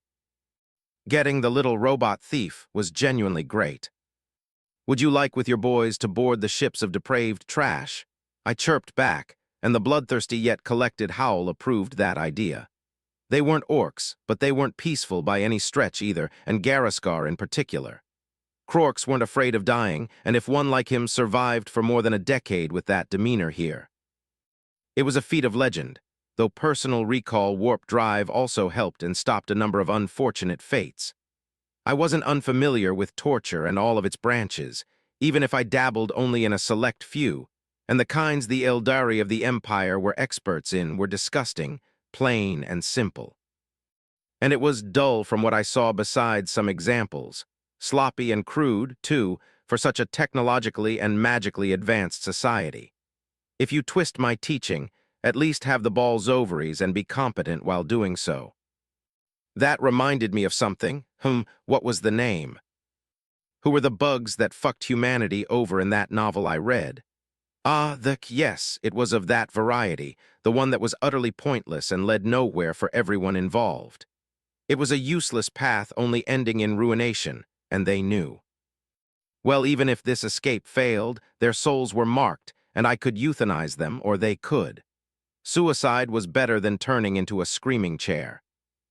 Anyway, from my horns, wrists, and ankles, the rings vanished, reappearing in 2 places for each, creating gates for the Krorks to attack the enemy's cruisers from the inside. Accompanying them were Craves, Eldari, and an array of other Sophons highly trained, modified if needed, and equipped to fight to the death. It didn't take long for me to join the fray on the mothership kept securely in the labyrinthine dimension, a grin on my young feature that I don't doubt looked properly deranged. "Greetings," I boomed as the hell of projectiles and energy shot my way as the alarm blared off. Is that how the cultivated and wise empire treats foreign diplomats?" As the savage they were, my answer never came as the cascade of destruction never stopped, but similarly it never had a chance to affect me. Enuncia, as Alanius renamed it, because he couldn't bother to pronounce its real name with a weak excuse on human biological incompatibility. The little shit that he was didn't work by words like he foolishly believed. It worked on intent and visualization, for that knowledge and understanding were required, but otherwise, thoughts were enough to use it. Vocal use was only a crutch. "Enough," I sighed, tapping my foot gently on the damaged floor made of a mix of mostly aware living people. Or what remained of them, their mental scream of anguish from the shared pain echoing away as I granted them eternal slumber, warping the chimera that was the agglomeration of souls stitched together, making them into the dark cradle for further care if possible. Snapping my finger, the passage of the fourth dimension slowed down to a crawl, except that it was at a different rate for the mind, vital, and nervous system of the Eldari 500 meters around from me. It was a sphere where I could do whatever picked my fancy, and outside it would only be 10 seconds at best. How good was chronomancy? Humming a small tune, I floated to the nearest Eldari and tapped her chest, where a pentagram flashed briefly. Her frozen body rippled like a sheet of paper, and with a satisfying squelch, disappeared, replaced by a beautiful donut glazed with dark chocolate, colorful freckles, and powdered sugar filled with a reddish jam. As I savored my organic handmade fruity and chocolatey transmuted pastry, my eyes flicked to the other nearby Eldari. The wrath, confusion, and shock of earlier rapidly turning to fear, which was also becoming terror as I floated toward him. "Did my magic trick frighten you?" I asked gently, unclasping his entire armor as I trailed a hand on his left pale, gaunt cheek as a caring lover would. Then my fingers of that hand grew a pale purple chitinous exterior, 3 dozen short, spiky articulated legs each, and an insectoid head with sharp mandibles where the fingertip used to be. The terror kept on growing. Not waiting any further, the 5 centipedes crawled within every orifice, one perforating the eardrum, another digging below the wide-open eyes, 2 by the nostrils, and the last in the mouth. My target was the brain. Digging into my choir director's head, I reached the delicate organ and went deeper. Then I stopped and altered the nervous connection to amplify certain sensations and emotions and change the perception of reality, such as pain and its meaning. It was a crude operation, but my purpose wasn't to avoid him dying in a few days from me scrambling his braincase. "Would you love to share your experience with your friends? Of course, you would silly me. Friendship is magical, and you adore both." I cooed, smiling ever so wider at his newly modified feelings, amplifying what an Eldari would by 100-fold, all the while keeping sapience for a few minutes. "Ah, excited now, are we?" I chuckled, dominating his ability for telepathy and connecting everyone in my time sphere to him, my mind buffering any attack as I put him as the lead and made him begin the choir with a powerful solo to begin the performance. Evidently, it wasn't only the Eldari here that had the chance to be blessed for them to share and amplify the soundless wails like a professional chorus. Soon, thousands and thousands were in sync with one another, with my dear boy at the epicenter, and it was spreading further away as time went on, and I used their soul stuff as fuel. Each new singer enjoys the culmination of every member's experience. They were supposed to love pain, and that was what I was granting them, but I wasn't as generous as them. Daintily licking my fingers of the mess my organic treat made, I slowly closed my hand into a fist, the string of their souls tensing up at once, slowly but surely beginning to show signs of snapping until they did it in parallel. Every mind connected cried for one last time, one last crescendo as a psychic blast exploded, frying the systems of nearly every non-strongly warded psychotechnology in its blast that was not of mine. "Oh," I let out, staring and tapping the blade sticking out from my forehead. "I praise your ability to hide your presence." Turning around, I was met with an extensively pissed-off Eldari in quite a skimpy suit, not that I was one to judge with this avatar. Another dagger was plunged, this time into my left eye, blinding me on that side. In response, I summoned one of my rings in his skull, causing the nameless, if far stronger, Eldari to seize up before his head exploded from the ring's expansion. "Filthy parasite, false god, you shouldn't have come parading with your abominable puppet, twisted abomination of perfection," he bellowed with vitriolic, righteous hate. His body reformed intact from the toxic fumes the corpse had become. I instantly understood who I was facing, a Dark Muse. I was not impressed, though his control of his trick was on point, and he would be in the upper top echelon even back then. "Lord of Poison Shamesh, I presume?" I questioned, turning mentally, taking out the two long, tapered objects penetrating me from behind and in front. Poison laced the blades from the damage. It was designed to deactivate an avatar. I did deal with worse, still it was a potent toxin, and a few seconds of quiet to purge it was required. Again, this avatar's strength didn't lay in raw psychic might. It was built for surgical strike and mobility, but it wasn't by choice. It was far inferior to the avatars of the past crafted by Vol and his worshippers. Technically, the Dark Muse before me wasn't significantly weaker, psychically speaking, and that's why he wasn't affected by my rapidly extinguishing time sorcery. I didn't get an answer. However, all of a sudden my smile vanished. "Brother, I come bearing ill news. Yuggoth will soon be under assault by the 3 chaotic tumors full might. Or so, if my eyes do not deceive me, whatever squeaky toy you are munching on, please be quick to tear it asunder." Segorach announced. Any ounce of humor and levity from his usual tone was gone. 48. Chaotic Alliance? Fuck. I swore any notion of amusement I would have shattered into millions of pieces at this unprecedented piece of news. Yuggoth was important, and that would be putting it extremely lightly. It was the beating heart and skeleton behind my every scheme and action. It was why I had put great effort into its protection from the get-go, giving well-worded advice to the arrogant toads and my full cooperation, using body parts and blood to craft and fuel the wards. Anyone with a semblance of intelligence would understand its value, that my bottle was on it notwithstanding. But time had worked its job. Nothing was eternal without maintenance, and the damages were done. Damages only in my freedom I could fix on the magical aspect, essentially unfixable, less be said on the critical issue that was the lack of my dark energy in reserve. The technological strains, from the extended contact to it and non-care, were fixable for the little it was worth with the tools, skills, material, and knowledge at our disposal. The original defense systems weren't in pristine conditions, but the effect on their efficiency was close to null, as the protection they brought was the same. And there were the Blackstone fortresses. There laid the problem. It was the only attack, a devastating one, but one eating the black energy reserve. One that couldn't be replenished. What leaked from the flask of sealing was far too diluted in the area where it was harvestable for the most resilient of the contraptions to be used. Attacking was excessively pricey on resources compared to pure defense. I made my little bats, and others built plenty of new defenses and had comprehensive routines focused around the wandering world, but that was to compensate and avoid wasting energy. Ultimately, they weren't here for a catastrophe of that scale. Not that any of them ever could. At a certain point, only quality mattered. And with the Chaos Gods, I don't fear them breaking the original shield because they simply couldn't, given their psychic nature.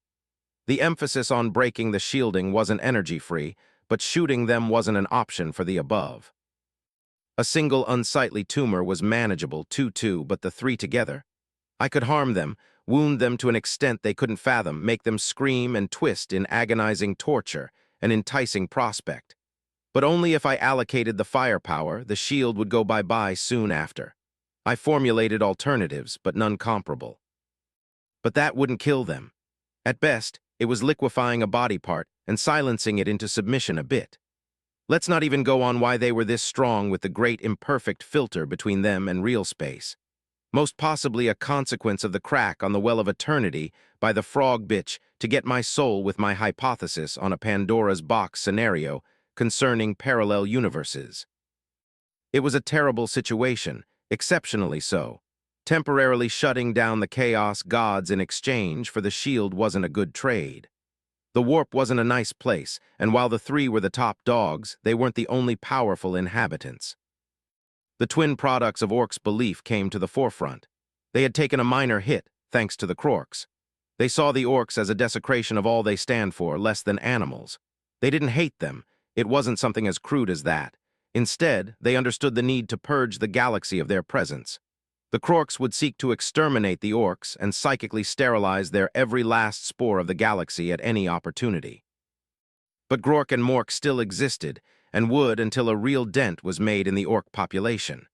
They were a wild card, and being so, recklessness and showing off that scale would potentially pause their endless brotherly battle. It wasn't a scenario we didn't see coming or plan for, but fuck wasn't it on the deep end of what we wanted to happen. Losing the shield was not much below, handing my rings and bottle to a random demon. "I'm sorry, my dear, but our little fun needs to end here," I explained plainly to the confused Dark Muse. Lifting my hand, I invoked 6 pentagrams. From them manifested 36 ebony chains whose speed generated sonic booms as they shot forward. Shamash sidestepped, dodging elegantly, and continued to do as my chains adjusted and realigned to their prey. This little dance went on for one more second, an eternity, and a show of his skill, but one touched briefly. Like the sting of a venomous jellyfish, the psychic disruption and burning pain took effect, stunning him for a microsecond, and in that time he was chained up.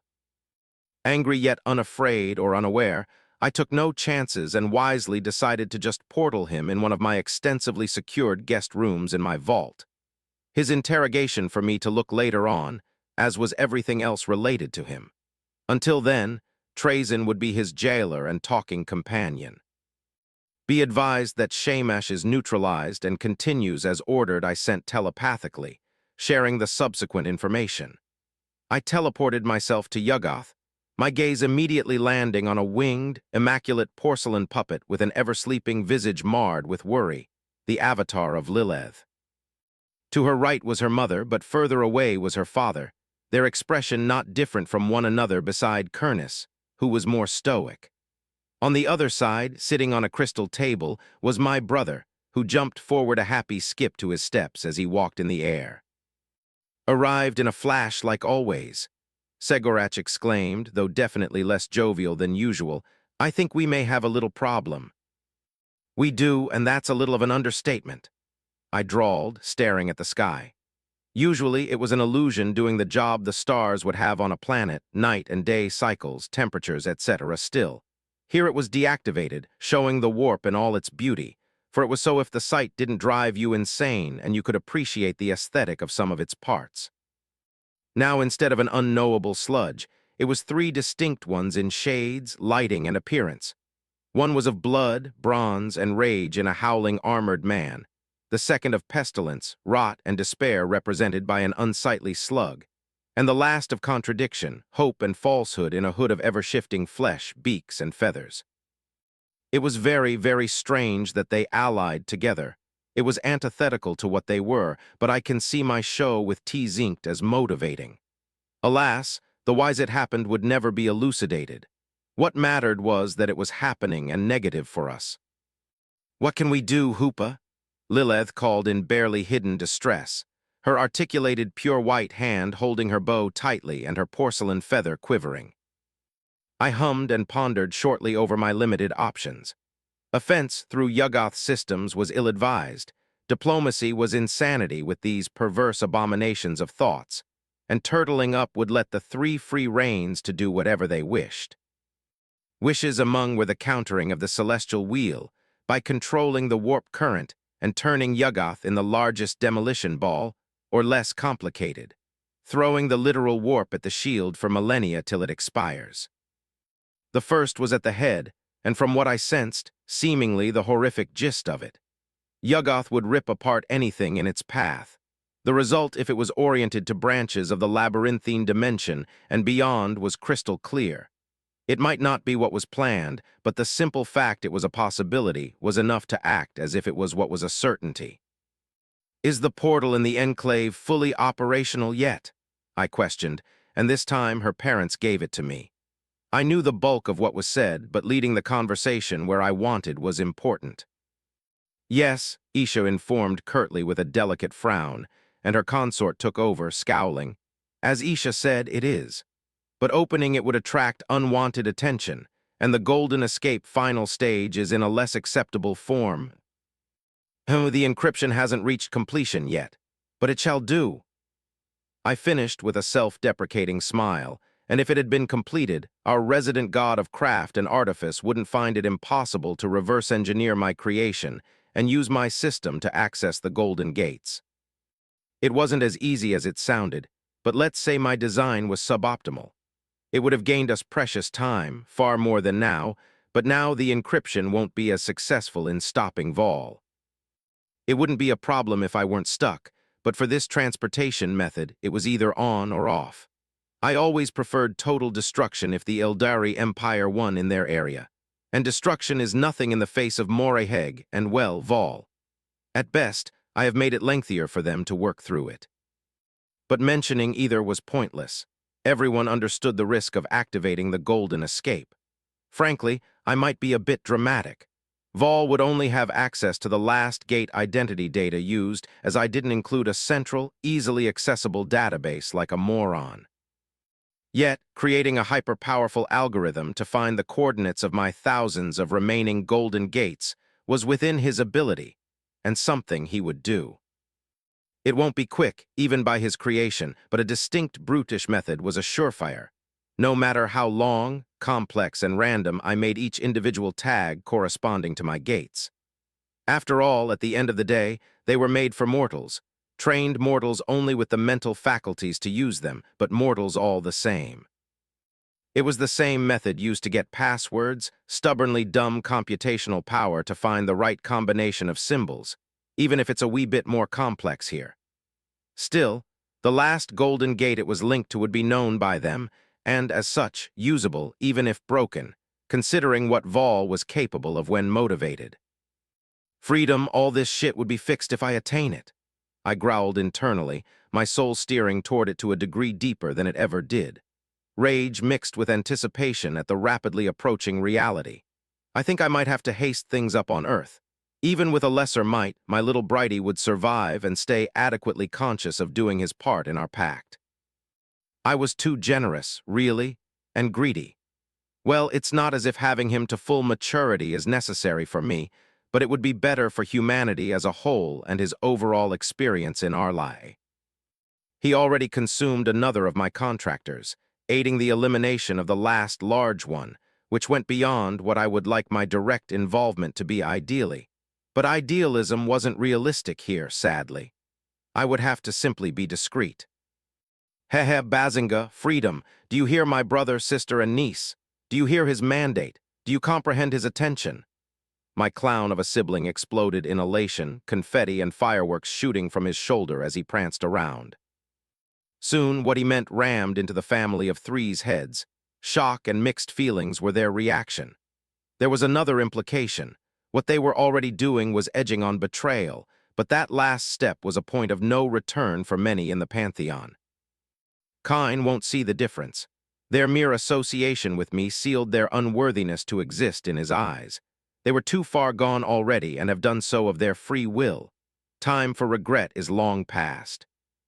Indeed, the risk of revealing the Golden Escape to the Pantheon is inferior to letting those three psychic tumors do as they please while we look from the sideline. I breathed in with a soft smile. That's why I propose a change of plan, to let you personally meet our guests. "Hoopa, what of the children?" one of them asked concernedly, unsurprisingly coming from Isha. Always ever kind and merciful, she does represent her title better than any of us. "The evacuation is going on as we speak," I answered matter-of-factly. Their enthusiasm, bravery, and willingness were unimportant to our foe. They would be a hindrance and a weakness in the incoming battle. We can't have them die or be forcefully corrupted, or both. And honestly, aside from a certain few with the correct equipment, it was pointless to risk them as I did at first to get control of this planet. You needn't worry, sister, if that's what you were asking, I added. The information about the current happening was currently passed across the arc of life chains of command, and everything was put on high alert. It had already been supposed the Empire was externally influenced, and it might or might not be a coincidence the Chaos Gods were on the move. Let's bring your true divine selves to this battle and show our adversary the errors in their ways, I declared, even if we knew winning would still not be guaranteed. 49.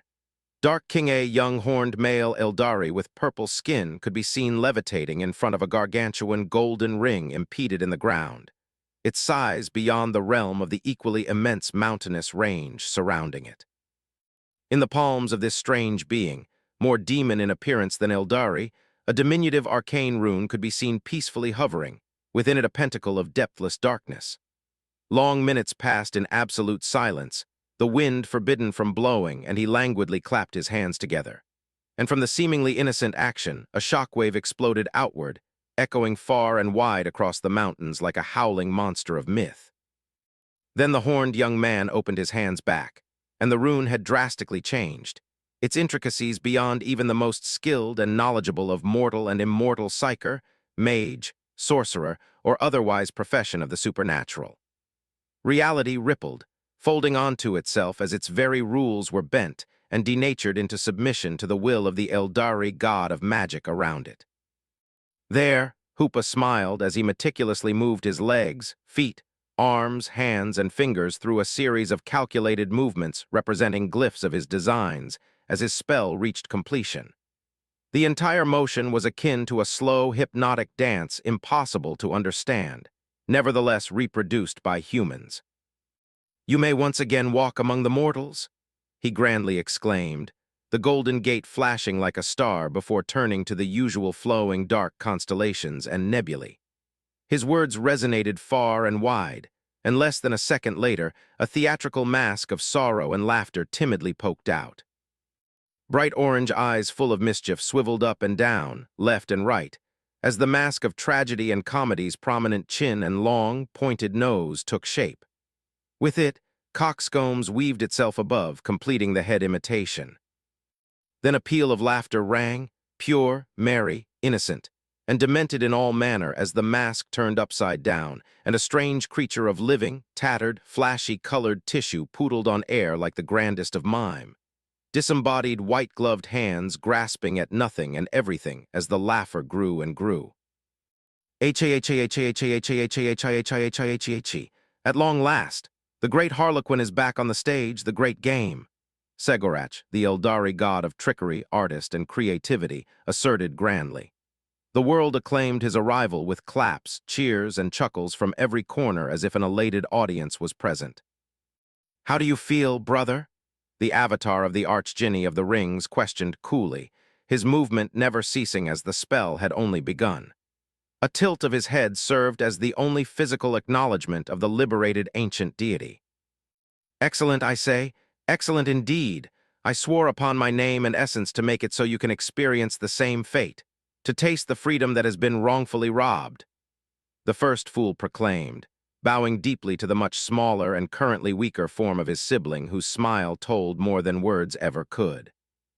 Interesting, Hoopa thought. True betrayal of Asuryan it is then. Can't say I'm shocked, but it's very bold. Not that I complain, it should smooth things out. Likewise I, Cornus, follow the devil, magician, Archdjinni of the Rings, original sin, first betrayer, dark prince, and my youngest brother. May the hunt be dark or bright. My fate would lay in your many-clawed hands, for my loyalty is yours. A man, more beast than man followed, falling on one knee, his hooved foot bringer of the hunt, and wild as nature was born anew in his mighty presence. An instant later, it was followed by the sound of wings beating gently in the wind, but with the power to devastate countless worlds, accompanied by the chiming of melodious bells. Feather of the purest white reigned as a celestial white-haired Eldari woman descended from the portal. The golden bow in her hand was held low yet tight, extremely so, I, Lilith, the dream and fortune of all children true to the way of olden days, shall unwaveringly walk the darkest of path in its esoteric mystery, for it is endless and boundless as fire and wisdom had fallen low into the shard of an unreachable destiny where life can proliferate no more. The maiden sang, landing with an elegant and profound curtly following on the steps of her father. Finally, the last of the four advanced from the celestial enclave, and life bloomed from each of her silent steps. Flowers, trees, grass, moss, vines, and thorns manifested in a bouquet of flora accompanied by its fauna, both small and big, inoffensive and deadly. Tranquil were her movements, as delicate as her unarmored body, but the merciful mother was all but frail despite the tear on her visage or the aura of innocence. Real space welcomed her as her presence grew across Yuggoth without her willing it. The only limits were the barriers, and the primeval planet Belly was the influence of mightier, deftly blockaded hers. Aisha shall follow the Dark King, history to be forgiven but not forgotten as the branches of life diverge. May we free him as he did for us from a fate most horrific through our loyalty and power, and honor our debt by serving under his divine rule. Do you accept our vow? The goddess declared, her voice soft, sincere, hopeful yet hard and resolute. Isn't that a bit of an overdramatic display? The Dark King mused aloud, causing his audience, well subject now, to look almost offended and very nervous, at least all for those who weren't Segorach. But I earnestly accept, though our eldest brother would be heavily displeased. Not that it changed a great deal, truthfully. What is your edict, O your dark majesty? The great harlequin asked as he stood up, his tone light, and with a hint of playful sarcasm that made the avatar barely hold off a scoff. It was evident this was the clown's scheme, one among thousands more the Archdjinni of the rings could barely fathom. Or wanted to, for the majority were overly complicated and unnecessarily fragile, their ingenuity and success rate of little effect to change his opinion. He preferred to be direct and honest. Half-truths and abuse of loopholes were merely an extension of it. Righteousness wasn't his forte. There was little shame in admitting the stark contrast in intellect regarding the innumerable facets of life. These aspects of deceit, trickery, and manipulation weren't what Hoopa excelled in. Leading an average mortal or mortals by the nose without force was easy, but controlling their every thought, action, and movement for a practical joke to be done on their descendants millennia later by a series of amusing coincidences was of an entirely different realm. They were birthed to complement one another. Redundancy was present, but only to an extent. And he would happily play on the board for all the jester's intelligence and wisdom. His path was in the light, and his ultimate goal was predictable. Joy, amusement, and safety were what he sought, oh so mortal in essence but common among the divine of a sane mind. Wait a bit, brother. Reliasse, Hoopa said, psychic energy crackling around his form, showing his artificial veins and nerves, and with both palms wide open closing, a resounding crack was heard from the golden gate as it crumbled to ashy dust. The high altitude did the rest as the breeze blew the portal into the cold mountains. At the same time, in a different place, a similar construct suffered the same fate, turning to its most primal components. Still, compared to the first, they lit up in countless colors and shades, creating an exquisite shifting tapestry. Each glint resulted from a denatured particle adorned by hundreds of master-crafted runes. They pulsed one time, then 2, 3, 4, 5, and at the sixth, they all at once detonated, birthing a magical conflagration with the power to turn a world to glass. The clock is now ticking. The only avatar let out, frowning heavily, the gravity of the statement heavy. My first order is simple, defend Yuggoth in my stead while I support you. And with that, Hoopa vanished through a ring, leaving the 4 Eldari gods behind, for at his state, his portals couldn't support the strain of warping beings of such powers. However, his mastery of the wandering planet was great, and so his voice came from everywhere at once. Be careful and mindful. The goal is not to win through sacrifice, but to deter them. Bring out your equipment at the moment of exit for me to bless them in darkness. If all fail, retreat and let me handle the rest. Segorach was the first to go, with a burst of giggles escaping as his non-existent legs morphed into existence before becoming metal springs. And he flung himself with them, leaving behind confetti. The one following right after was Lilith, a vaguely exasperated and amused expression on her features as she flew right after him. She rapidly caught up to him with rapid flaps of her wings for a strange, garish fake flower on his chest to propel a glittery purple jelly on her face. Uncle! Outrage was short-lived as she reoriented herself to the present and merely willed the gunk out of existence, deciding to ignore the clown, all the while increasing her velocity. "My love, was this the right choice?" the merciful mother asked her consort, her feet leaving the ground with his hooves as both followed their daughter and brother through a bridge of vegetation. Her tears flowing below and wherever they fell formed an oasis of life in its purest form. "I hope so. I dearly hope with all my being. There is no walking back or regret permitted with our choice of today, no forgiveness to be earned," Cernus told calmly, his voice a relaxing rumble and bestial purr.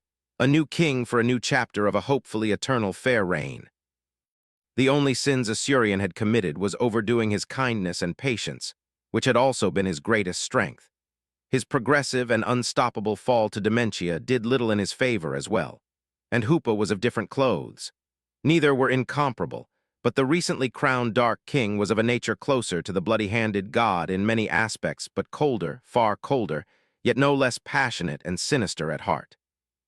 Alas, there was no alternative from a factual, emotional, or moral standpoint. Hoopa had freed them no matter his past act of great betrayal of their mother. At this very moment, he had them avoid their tragic destiny, and by this choice they have taken to accept, tearing the pantheon apart came with a price. For all their strength and capabilities, they weren't all-powerful, and enemies were omnipresent as such a warden and guide was necessary for their survival. And this warden and guide was in a new god-king. It was a trap they themselves had set in motion, or so the godly couple believed, and in many ways it was. Reaching their destination, Isha and Cernus did as instructed, the former willing a spear of minimal yet intricate design ending in a tear-shaped blade with an ethereal pink ribbon. Her consort's weapon was incredibly crude in comparison. It was an aged, well-taken-care wooden quarterstaff adorned with a few white runes of meaning lost to time. The skyline flashed, and a film of pure darkness impregnated itself over their weapons, armor, and bodies, flashing away soon after as if it had never happened. It was a fragment of the shields, imbued to serve as protection and alarm if the worst happened, a worthy sacrifice from Hoopa's viewpoint with the inconsequential price. The last defense was breached, and the two Eldari gods joined the first two, now hundreds of perfect mirror images of their daughters, making it impossible for them to tell who was real or imitation. The absence of Segorach signaling the clown was either one of the lifelike puppets or hidden away in his illusion. The rattling of his cackle at their arrival made it even harder to pinpoint his location, if even in one place, and it was the sign for the battle to begin. "Fire!" he screamed mid-laughter, and the arrows were let, 100 golden stars in ever-rising numbers zipping across the chaotic water of the Sea of Souls toward the conglomeration of the vilest. Most tortured souls, ideas, and concepts born of wars, diseases, and treachery. Wails of despair and joy, cries of maddening rage and bloodlust, cause of ever-changing tones and emotions rippled. The endless torrent of rot, pestilence, life, death, hate, war, blood, honor, change, ambition, sorcery, knowledge, and fate, given demonic forms of flesh, blood, and bone, poured like a tidal wave of never-seen scale since millions of years past. They ran, swam, flew, and dug in the non-Euclidean realm toward the four gods, uncaring for their future as their dark masters extended their power beyond their realms in a united assault, an entire portion of their true self on the battlefield. Their gazes, promises, cries, laughter, touches, and encouragement were a source of elation, terror, rage, and much more, no matter their ranks and creeds. From the jolly, rotund, diseased, and rotted carcass of the beloved great unclean ones of Papa Nurgle, to the modest and maddened pink horrors of Tzinch, and mindlessly rageful demon Prince of Corn, cursed from infancy by metallic claws digging deeply into his brain, and yet to be artificially born. They all joined and fought as one chaotic, uncoordinated swarm. The endless tide drowned the four forgotten deities even amid the fiery rains, whose catastrophic damages were nothing more than the last defiant strike of cornered beasts. Or so it should be. The atmosphere of the dark planet came to life, as lines and circles drew themselves into familiar yet mysterious patterns not even the wisest Lord of Change understood. Nothing was done and could have been done to stop them from reaching completion. And so they did, and little changed, causing a roar of mockery, displeasure, and relief in the demonic horde of chaos. But they never were the target. The warp changed where they were not, and the tainted psychic energy was absorbed from there, and countless more through the assistance of backdoors in the labyrinthine dimension known as the Webway. It was all transported by temporary connections, then processed by the Blackstone fortresses and freed into its purest form, taking the shape of intertwined white and dark purple threads. In a show, the only survivor of the last episode of the War in Heaven, the psychic threads tethered themselves to the Eldari gods, true or imaginary, and the one at the epicenter stopped crying for the first time in eon. Her visage, the expression of perfect beauty to any eyes beholding her, a visage that in another time and place would have become the loved toy of one of the three chaos gods, shifted minutely. It was small and unnoticeable by many, but it had been the source of emotion among the silver tide, a primal fear beings robbed of their souls shouldn't experience, the fault of her youngest brother's imagination and insights. Voicelessly, for they deserved none to be graced by her attention, Isha tapped the butt of her spear on the branch she stood on, and a reality unfolded as her authority was known to the usurpers. Life and nature were her domain, and so a reminder was needed. Normally, she wouldn't act in such a way, even to creatures as unworthy as demons of the ruinous powers, but this wasn't a normal time. A happy and plump young nurgling freshly born of the festering wound of his bestest and biggest friend. A great unclean one, blinked, his humming about dancing in Grandpa's magnificent garden stopping as he stared in uncomprehension at his little clawed hand, where a nubby finger had fallen off. Confusion was short-lived, and pain exploded as his hand necrosed. Soon, it was his short, chubby arm, and his high-pitched squeal of absolute terror ended. A root had penetrated his belly button and proliferated through his chest until it popped out his eyes like morbid flower pots where airborne seeds busted to spread themselves. Not far away, a changeling was desperately trying and failing to alter her appearance, to heal herself and cut the cancerous growth from the body gifted to her by her lord. Yet all her efforts were for naught as the arm holding her shaft mutated against her will into a delicate feminine hand that harshly grasped her head. And with a deceiving appearance, the dainty hand popped her head like a balloon, while her corpse was swiftly devoured by the great flowering tree the nearby great unclean one had been killed by through parasitism. Similarly close by, a squadron of bloodlitters and a bloodthirster were locked in place by serrated bones piercing their flesh, and their unearthly screeches were silenced by a river of blood snaking itself in their noses, mouths, and ears among other orifices, until their skin distended. Their essence was extinguished with their organs crushed within as they exploded into a gory shower of meat. This scene of biomancy put into effect was repeated by the thousands, each time with a disparate flavor of divine irony. The blood god roared in fury, silencing the battlefield as he acted first. His heavily muscled body-clad flaming armor disappeared, illusory afterimage left behind in his blind charge. Everything in his line of sight from his target was annihilated. Demons or winged puppets were shredded in equal parts as his great cleaver felled on the unmoving goddess of love to bisect her cleanly. Then a cloven hoof slammed into his head, shattering half of the helmet yet barely affecting the momentum of the Lord of Skulls.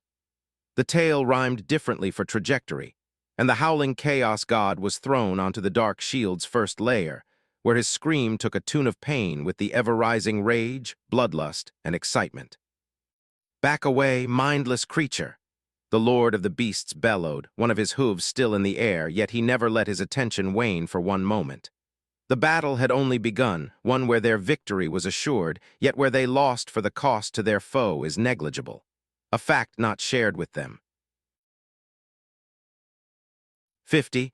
Bright sharding silently hovering above one of the innumerable gilded bridges crossing an endless abyss of impossible design, was a lithe metallic creature of bronze and cobalt with 4 thin tentacle-like arms, 2 on each side curling together yet never touching, and a pair of stilt-shaped legs barely discernible from one another.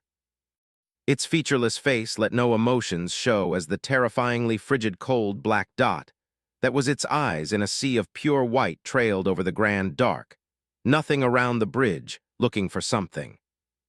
"Ah, found it! No," he said, voice distinctively masculine yet artificial. The 2 left arms morphed into a hand grasping at the air.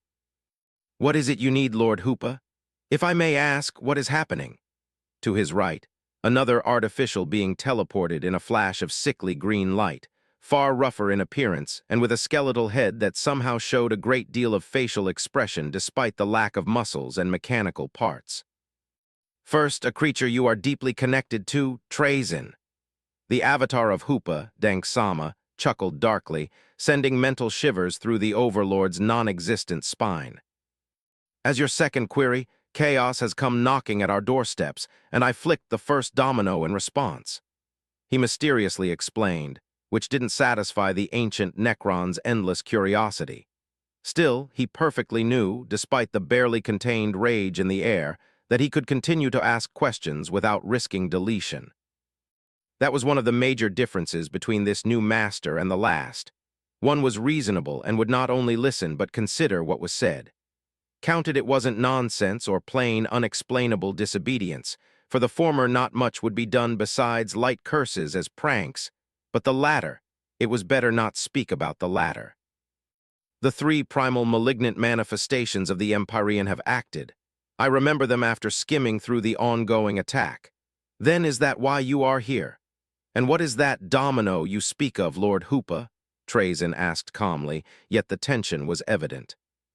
He may not be the most knowledgeable on the lore of these entities, but he understood the scales involved and to what cataclysmic scenarios it was related with its solutions. Not something unique to him, the Chaos Gods were understood across the arc of life as its highest threat, a controlled environment, knowledge, and faith enough of a shield for now. "Oh no, don't fret, my dear automaton. I have my brothers, sister, and niece managing this hurdle with my assistants in the backline. If you want, I can even send you recordings and data of the battle. As for the domino, a human game composed of little plates placed one after the other, flicking leads to a chain reaction if you see. From now on, plans are hasted, and time is counted." Hoopa explained in an upbeat tone, opposite to his current robotic form. "As such, I'm not here for that. Little is here that would have a superior effect than what is already present. But as I said, I need to accelerate things up a bit," he added, twisting his hand, and the void rippled, reality unfolding as from the skyless heaven. An object that couldn't exist in the lower layer of real space appeared. A hypersphere at first glance, one Trazyn recognized, for they were used as the highest-level detainment chamber, and far superior to the greatest tesseract labyrinth in their capacity to hold entities. It was a blatantly bastardized ripoff of the Necron's original design, and it was one of the scariest aspects of the Archdjinni of the Rings. He didn't see a problem in stealing and redapting the tools of his enemies. It wasn't unique per se, but the only other one who did this was his brother Vol, and the latter was far more discreet, and generally was of the mind to invent better technologies. Or try at the very least. "Imburesh," the Necron overlord hissed with barely contained enmity, revulsion, and sadistic satisfaction at the utterly pathetic sight of the dreadful Sun-Eater. She was one among the Citan that had mysteriously disappeared a scant few decades after Hoopa's birth. Ah, memories, one of the rare good times in that horrible period. The Eldari god sighed, his metallic hand trailing over the terrified, vaguely arachnid visage of the complete yet starved star god. It was an expression feat for mortals and one that had been broken and rebuilt again, and again, and again, and again. Yet there was no obedience or submissiveness still.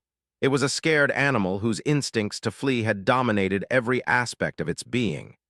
It was why these creatures weren't let loose, or spoken to for diplomacy, though that was far gone at this point.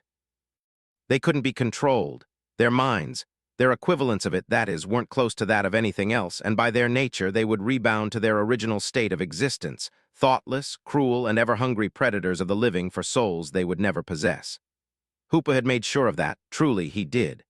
He could be considered the foremost expert on their species. It's how he created his spell for them. Brute force would not have sufficed, and it always was relaxing. Enslavement was out from the get-go as well. Besides the god of magic's obsession and loathing of it, enslavement has repeatedly shown in the past to fail catastrophically. No matter the measure involved, the star gods themselves and the old ones were the most remarkable examples. Also, the main reason why the development of true artificial intelligence was strictly forbidden in regard to using them as tools, and even then, it was heavily restricted. The small population of Necron gathered through Trazyn and Oricon's efforts stayed as the only, non-living, entities regularly allowed for it to be a temporary state. That didn't mean the C'tan didn't see uses such as materials and catalysts or batteries, by healing and replenishing their energy, by heavily monitoring the flow of soul stuff substitutes. Still, they were too delicate and risky in most cases even then. And if a C'tan was somehow tamed, it might have shown disappointing results. Ildari were no weaklings, and the star gods remaining were less than stellar examples of strength for their kinds, and they were immensely enfeebled. The cost to restore them to their primes for the results wasn't worth it as well, beyond the certainty of it going berserk. Rightfully so, not that it mattered. But today was different, far different. It wasn't a soldier or functional weapon that was needed. Quite the contrary, Hoopa was going to use it eventually, however, well in better form, but his plans had shifted. "I require your service, and your accord is unimportant." The devil's baleful smile could be heard, his free arms extended, and as they formed a hand, dark chains manifested, the same that were binding Emburesh and nullifying her strength.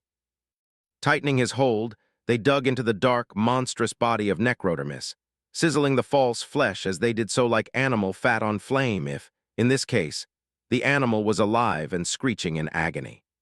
The broad smile of predatory teeth present on Hoopa's true face went unseen as the avatar increased its hold, minutely and carefully manipulating the chains as if carving a clay status. For that was it was, and in a scant few moments, Emburesh the Sun-Eater was gone, in her place an array of chained, screaming fragments of unstable shape and density. Like a puppet on strings, Hoopa controlled them, shuffling them around until only a tenth of the original number remained. The rest were secured away in the lower cage level, where they were put into stasis. Then he freed the rest, and conflict exploded the next second into a cannibalistic fest, shards mindlessly rushing at one another, damaging themselves and their targets as they feasted.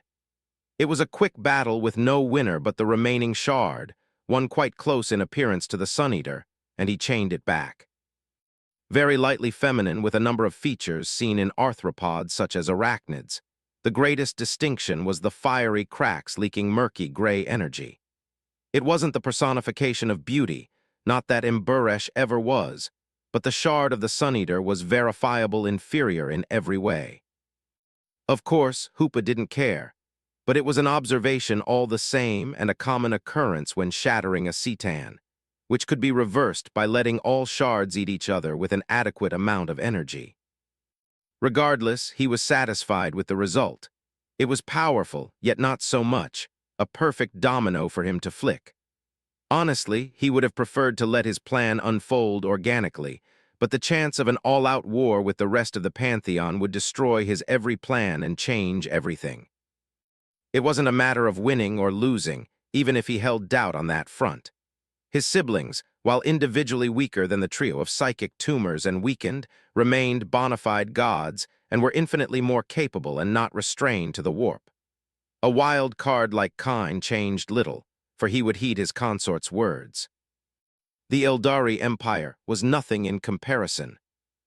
He was pissed, to say the least. Pissed always to be the one to react despite his proactive nature and countermeasures. His patience had reached its limit, but he couldn't let emotions guide his actions. "Trazyn, do you desire to be part of the honored few who have witnessed the humble beginning of one of the greatest entities that will ever grace this terrible galaxy, the Numen of Light?" he grandly let out, and a golden ring appeared before the Citan shard, thanks to his second avatar. "With pleasure, Lord Hoopa." "Excellent," and with a loud clap of his hands, the shard of the Sun Eater was freed, and with fury equal to a cornate berserker, rushed through the portal without care if it was a trap. Not that it had the mental capacity to conceive such a thing or anything else aside from anger, but it was a sad existence if what it was originally part of was ignored. A few hours prior that, on Earth, two strange men were trudging in the snow far from any desert and arid terrain they usually advanced on, their emplacement close to a forest that would be central in a tale surrounding a round table, inbred royalty, and magical swords stuck in stone. The biting cold and harsh wind did little to disturb them beyond the extremities of their clothes and hair as the duo pressed onward into the said forest, one where winter seemed to have forgotten to exist. Whichever was the oddest was anyone's guess. The local's truth is factual. The taller and most muscular of the two stated matter-of-factly, his companion fiddling with his beard nodded sagely. "Indeed, that is quite the mystical forest before us." All trailed off, his eyes passing briefly over sinister gazes aimed at them and the childish giggling that followed. "It's a place I do not wish to stay longer than necessary." "I agree, those are the Fray spoken so darkly of," Enkidu pondered aloud, advancing fearlessly in the dense forest, plants, and fungus that didn't exist anywhere else in the hundreds, as were the sounds no natural-born animals could make. "They are disappointing." He telekinetically grabbed a strange, purple humanoid creature with a small butterfly wing and a maw full of spinning fangs, then slowly crushed its head through the same way he caught it. Eyes, skull fragments, and brain matter smashed against his psychic shield as the still-moving yet soon-to-be-dead body fell and looked for a head that didn't exist anymore. "Their purpose isn't to stop you, after all refuted, unamused by the younger perpetual, exasperated by the oozing arrogance and blindness. "I don't have your psychic talent, but I can see those creatures are unnatural and well-crafted, do you not?" "They are, but that doesn't change my verdict." "And why must we be here? You seemed pressed as of late. With your brother searching for us, going to your sister's domain when both are allied is unwise, if not stupid. Wouldn't it be preferable to wait and find a way to open the box?" Another Fray, this time with the body of a skinned infant with sharp claws and beetle wings, was burned in a golden flame. Its soul-wrenching wails, akin to a baby agonizing, could be heard by everything in half a kilometer, alerting the entire forest. It was soon followed by the sounds of buzzing wings, giggles, whispers, hisses, and countless more coming their way. But they were unfazed. A plan no matter how well you die at first contact, sometimes even before young one. And we won't be opening the box for millennia, I fear, millennia we don't have. "Oh, thanks to you, stealth is impossible." The first perpetual explained nothing, though there wasn't any explanation to give. He agreed with Enkidu. Otherwise, it wasn't as if the box containing the ring wasn't warded in a pocket realm deep in the relaxing waves of the Sea of Souls, but it was a reckless ordeal all the same. Studying the box longer until they cracked it open or killed one of the two looking for it was preferred. As unlikely as it may have been, it was safer, not that the lack of safety ever was a problem. But it came from above, and he obeyed. However, he had noted that it was strange. Stealth would have never worked anyway. The younger one argued as he lazily lifted a finger, and all around them, interwoven burning strings of light manifested, carbonizing the Jenna-crafted swarm like the insects they were. Hours passed as the duo advanced deeper, the fairy swarm stopping at some point. The forest turned into a flowering valley of short trees and bushes where the sun shined brightly, bringing the warmth of summer upon a winter-stricken land. Their march went on another hour until they stopped at the site of an immaculately crystal-clear lake. It was a magnificent sight where, below its calm surface, the realm of this world and its fantastical sister seemed to merge. A surface that was no more than an illusion for the ones ignorant of the arcane, if not for a man taller than any other standing at the edge. His body was of perfection incarnate, imagined by the mortal mind as uncanny as beautiful. He wore a gilded pointed helmet ending in a long, flowing, feathery plume. His torso was bare, showing glowing runes and glistening tan skin, with only a gladiator skirt as a garment for modesty, the two pieces of the very open armor of pure gold. The unknown man, taller than two men at once, turned slowly to the two intruders, and a halberd appeared in his hand. Then he moved, faster than any man at right to, tip of his weapon at Enkidu's heart, who barely dodged a faint smile present. Interesting, he mused, dodging another strike aimed at his head and hundreds more in the following seconds. How were you made? At those words, the fight ended, and the man was pushed to the ground on his knees, the psychic pressure strong enough to shatter stones, only able to crack bones and pop blood vessels. Alas, the younger Perpetua's bright curiosity went unsatisfied as the man's tattoos glowed, and the psychic power suppressing him worked less and less. Stop playing? All sighed, taking out a weapon of design alien to this time period. Runes of Enuncia slowly lit up across its barrel until a low hum was heard, and he pressed the trigger. There was only a visceral scream of pain as the silent hypersonic beam of dark and white light reached its target, turning the scantily dressed genocrafted man into fine powder. I thought you passed away. What a relief! And what toy is this, brother? An intrigued voice echoed as the valley changed. At the same time, an army of similarly artificial men appeared, physically normal but physically gifted humans and creatures of stones teleported in neat ranks. It was an old animated woman, her tiara as shining as her eyes upon the scene before her, her question aimed at the one dressed in garishly yellow attire. The lack of an immediate answer soured her mood immensely, but it wasn't the case for the one hovering to her right, an old man the perpetuals below had seen and had run away from. Dahut, I present to you the two who have stolen from us.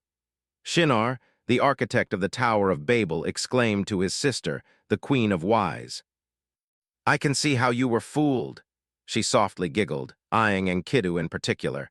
It's quite an unconventional reunion with two of us into one bow. Her words never came to an end as the sun disappeared, as if devoured by an ancient beast of nightmare. With a soulful screech of despair, ringing a primordial presence settled in the air, freezing and burning at the same time, as existential dread and terror settled deep into the hearts of all. The last domino was placed, and now they would fall in place with one little flick. 51.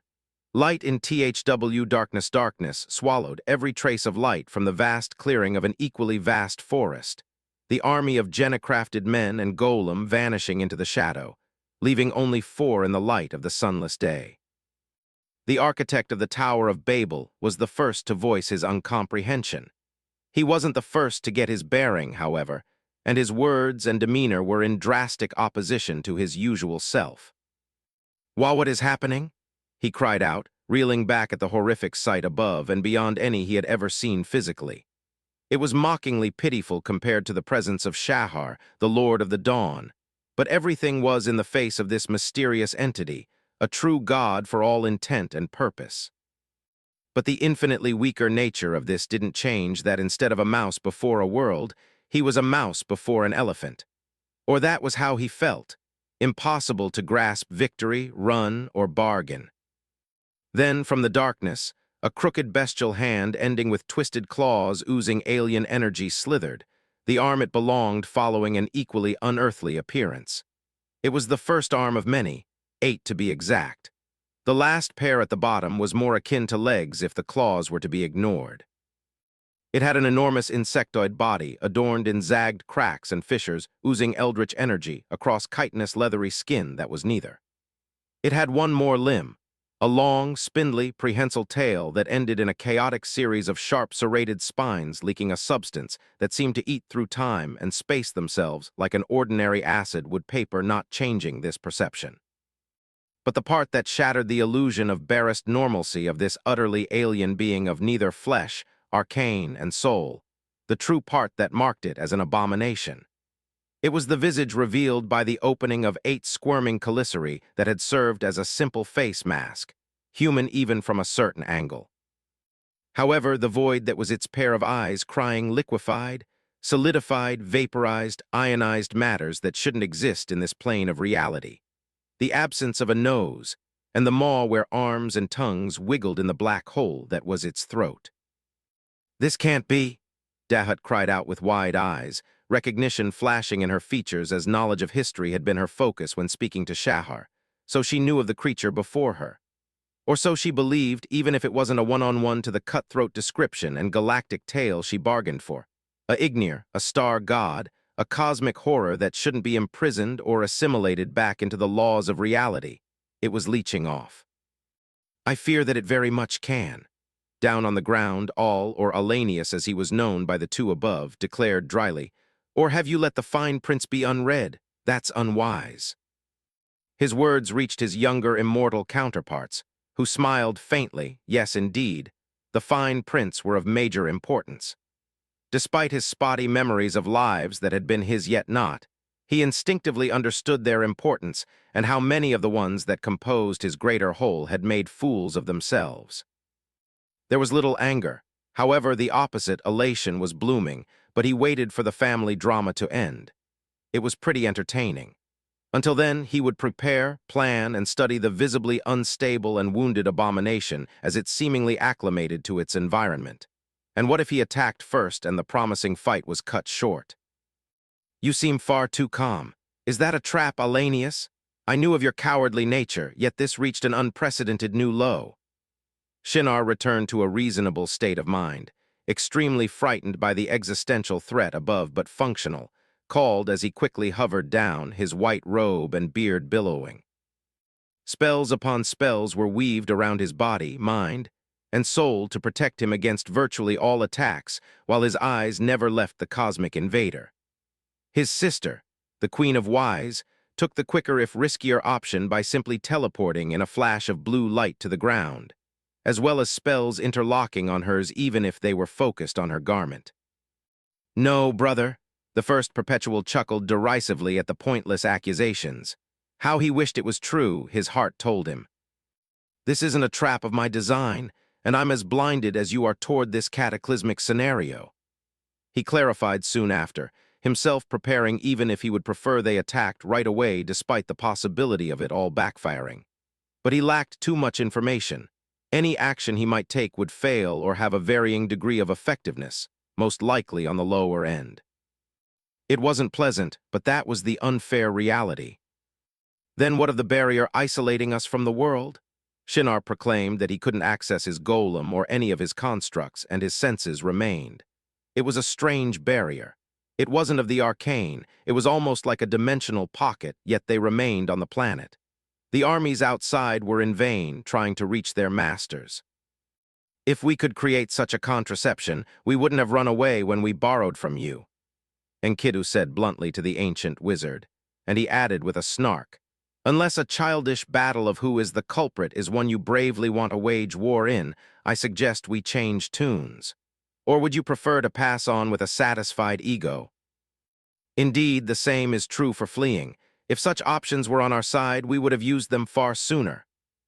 All continued, his demeanor as casual as ever, yet no hint of a lie was present. Though Shinar was right, it was a trap, if it may be called that, but the trapper was neither of the perpetuals making. "I fear they are right despite the mysteries left unanswered, Shinar. It's not the time for clashing blades. I propose an alliance of interest. The terms are as follows: we shall not maliciously harm one another in any way until we end this threat. Are those acceptable?" Dahut stated warmly, as if her willingness for peace had always been there. Alas, they had wasted much time, and any possibilities of further planning as they agreed to the Queen of Wise words were drowned by the resounding wail from the shard of the Sun-Eater, whose body flashed for one instant and rematerialized right before all. A massive clawed hand reached toward his head. "Shat-ter," he commanded hastily, pushing the deadly limb far enough for him to evade. Yet it was only one attack of many forcing him to chain his words of Anuntia as the unholy beast persecuted him, and only for some maddening reasons despite the three others' following attacks. The ground, grass, tree, underbrush, and even the air shifted, transmuted into projectiles that flew at a speed far beyond that of the keenest raptor eye's perception. Hundreds of tons of raw psychically transformed material slammed full force onto the Ignir side, forcing the beast of age past to stumble. Light erupted from Enkidu's form as he vanished, psychic power multiplying his strength and speed to level Fat beyond the human realm as he weaved effortlessly through the Shinnar's ceaseless assault. Their bulk, and that he wasn't the target with his sight of what would be mainly thanked for. As to the words of Anuntia, he held no fear of being a target, and he had protection in the advent of such a possibility. In his hands, a flaming sword manifested. Each of his slashes upon the metallic was that of hundreds movement. Each was methodical, powerful, and skillful, and yet all it inflicted were minor scratches barely of effect. The Citan remained uncaring of their assault, barely shifting, as if they were mere insects, yet its own remained the same, and it was all. Why the Sun Eater acted this way remained an enigma. What wasn't was that it was scared, maniacal, rageful, obsessive, and one-track-minded in an impossible contradiction. Its alien nature did nothing to show this wasn't unnatural to them, who knew nothing of this creature. Its target wasn't even the first perpetual, but a particular portion of his chest. A small tattoo darker than the deepest abyss detected a snake curling 2 times on itself, biting its tail. Regardless of this oddity to be heavily interrogated once this fiasco was fixed, Dahut entered the battle, though in a subtler manner. Her family had always taken dramatically different paths in the route of magic. Her dead elder brother's focus had been the fine arts of artifact crafting, while her dead sister had been the inelegant and boringly one-dimensional act of pure destruction. For Shinnar, it was sculpting and architecture, and as for it was the highest, most noble discipline, genocrafting and, more broadly, biomancy leaning upon supporting her perfect army of lovers.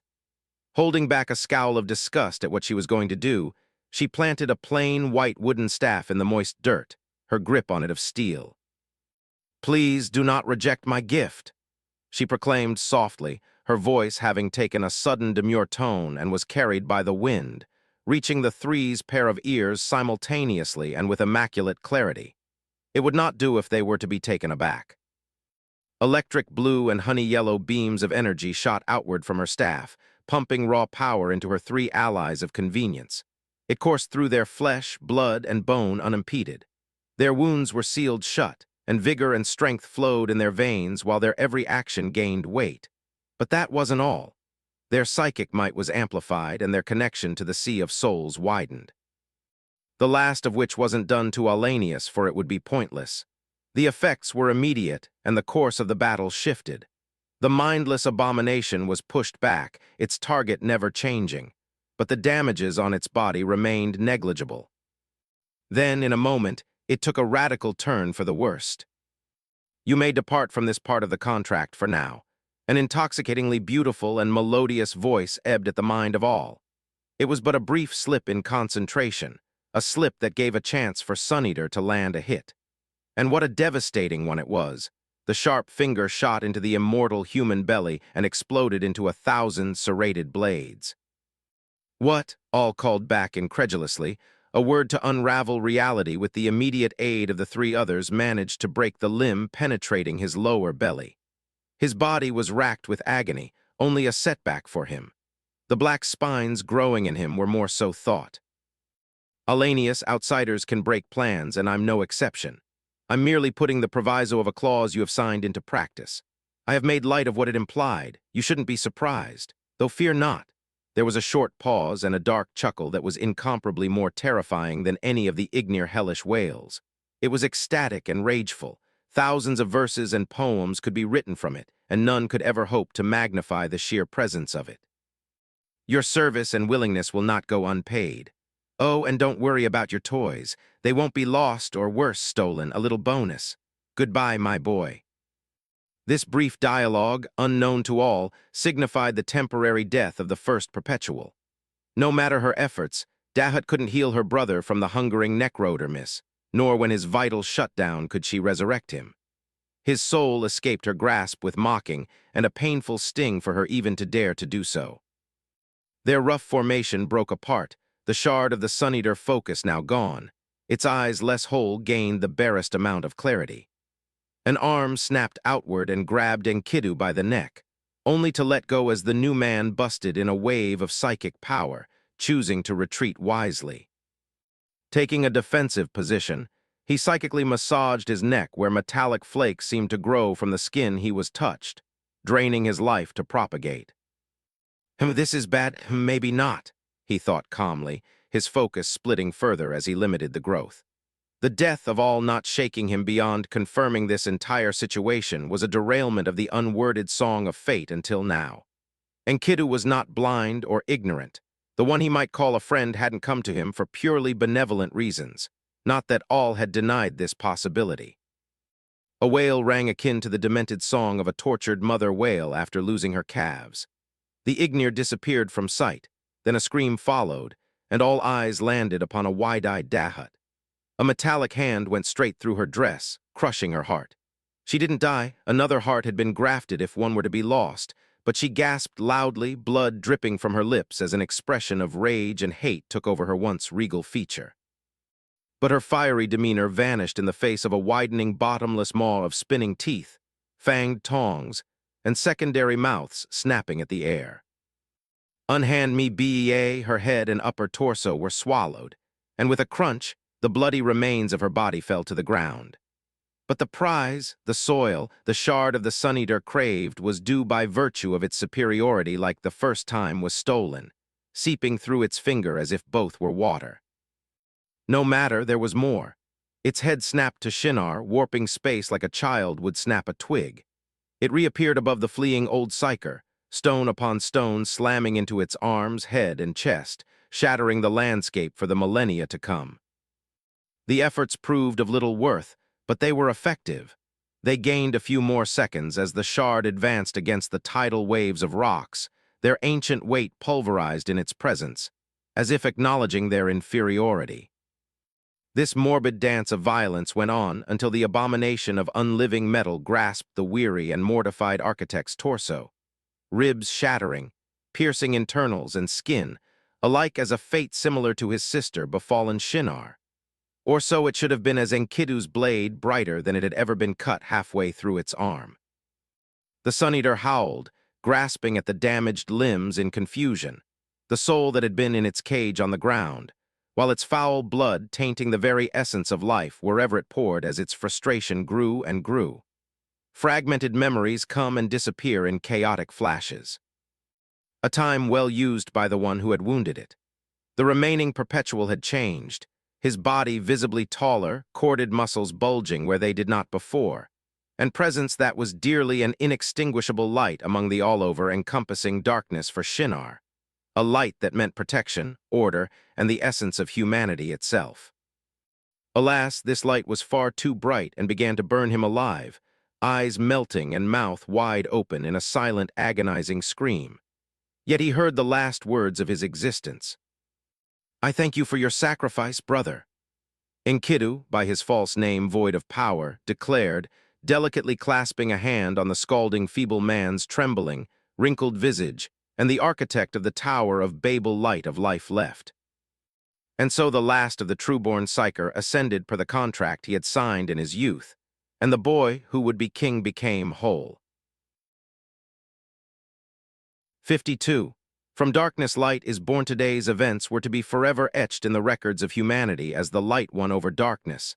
The day the beast of the apocalypse was sealed away after hours of blades and claws clashing, remodeling the landscape forevermore and the birthing event of countless legends. Or for me, the day one of my grandest spells reached completion, though in a way that was less than ideal. It was a strange mix of emotions I had, but I was quite dissatisfied. Instead of a mortal ascending to godhood, I had a demigod one step in and another out, extremely powerful regardless but not the optimal result. The Numen of Light was botched but not unfixable with time, yet time is what I lacked. It wasn't a variable I didn't see coming, and why this didn't jeopardize my plan. I didn't put it in the contract for that reason. It wasn't one of the worst results. Even if godhood had been reached, he would have been, in terms of raw power, in a lower bracket than my weaker family members, powerful but not impossibly so, though with immense growth potential. But this change was unwelcome. A nascent god would have significantly helped, yet again, it didn't change the result for the immediate future. It would just be far more unpleasant for him, but at his core, he was built for that. He would be all right. His incomplete apotheosis would suffice. There was another thing. We weren't slaves of our portfolio like the tumors, but it influenced our state of being at every level. As a god assigned to darkness, the slowed-down birth of an opposite was paradoxically relieving and frustrating. Asurian wasn't like that. Not really. He was power, fire, and wisdom, close and in points parallel but evidently distinct. And what I was trying to do had been more than make a god, but it was another thing on top of a pile of frustration. At least the battle in Yuggoth's orbit was at the moment not one on the way to for the little worth it had. At best, it was a punch in the groin for those three. Anthropomorphization failed in a lot of cases, and this wasn't different, so the pact of their simulacrum of an ego was a mystery. Lord Hoopa, the head of Dangsama, mechanically snapped to treason. A vestige of a flinch came over the overlord, and I hummed for him to continue. You seem unhappy. I'm my little automaton, but that's half of the truth. It's my childish wish for my idea to go the path I want, but despite all my abilities, I cannot see every shadow or know every road. I let out, observing the glowing gold human, my gaze more than likely not escaping his senses. I wasn't exactly trying either. Understand, do you require any more of my presence? I could hear the okay, I don't understand, but huzzah, I won't be erased from existence today, despite the lack of a mind, expression, or distinct tone of voice to read. There were many reasons why he and Orican were a favorite of Segorach beyond the two amusing rivalry and competencies at their jobs. No, you may go, I don't hold you hostage. I chuckled, and he scurried away, fast, vanishing in a flash of green soon after to the upper layers of the vault. Ah, now on to you, I mumbled, studying Enkidu by his false name, standing there, trying and failing to grasp the psychic barrier I had placed since I destroyed it. At this instant, he possessed greater raw power than the avatar I was piloting, but without control and practice, this big number meant nothing. Battles were not solely decided on who could make the biggest, hottest, brightest fireball. He was a newborn learning to walk. His psychic might was running wild and uncontrolled in contrast to the start of the day. Nothing a few years can't fix, but it is definitely a problem in fighting an equally powerful opponent. I doubt he will for a long time. Hopefully, at least, Alanius is free to do as he pleases, and with my due would likely be able to prove dangerous. But it wasn't for Enkidu's capabilities to vaporize mountains. I poured such effort into him. My curse was peculiar indeed. A new master was what I needed, and if I betrayed said master, I would be put back in my flask. On paper and at first glance it was perfect, but it wasn't. The flask of sealing was, for all its strengths, left unfinished by its creator due to an early death and patched up by the frog bitch. It was flawed, flaws that led to the darkness in Arlae and my abilities to bypass some of its shields. But it wasn't that it would eventually break that interested me. Again, I didn't have the time despite the eroding nature of the environment down there. It couldn't stop any powerful individuals of the warp from claiming me if the rings were gathered. My point was that the curse was vague. She didn't learn from her mistakes. Certainly, I can't just declare myself as my own master. The clever bitch made it impossible with the meaning of master she used. Someone who wasn't me or of my essence. But her cleverness was limited. She wasn't imaginative, too rigid and cold in her thought pattern, the epitome of irony for the ones who have warred against robots for eons. The point to focus on was the master, and I decided to raise one by proxy in a controlled environment. But that wasn't enough.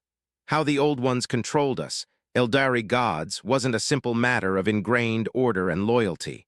Oh, there was plenty of that, yet this played little compared to true names, the very core of every soul-bearing creature, biological or not.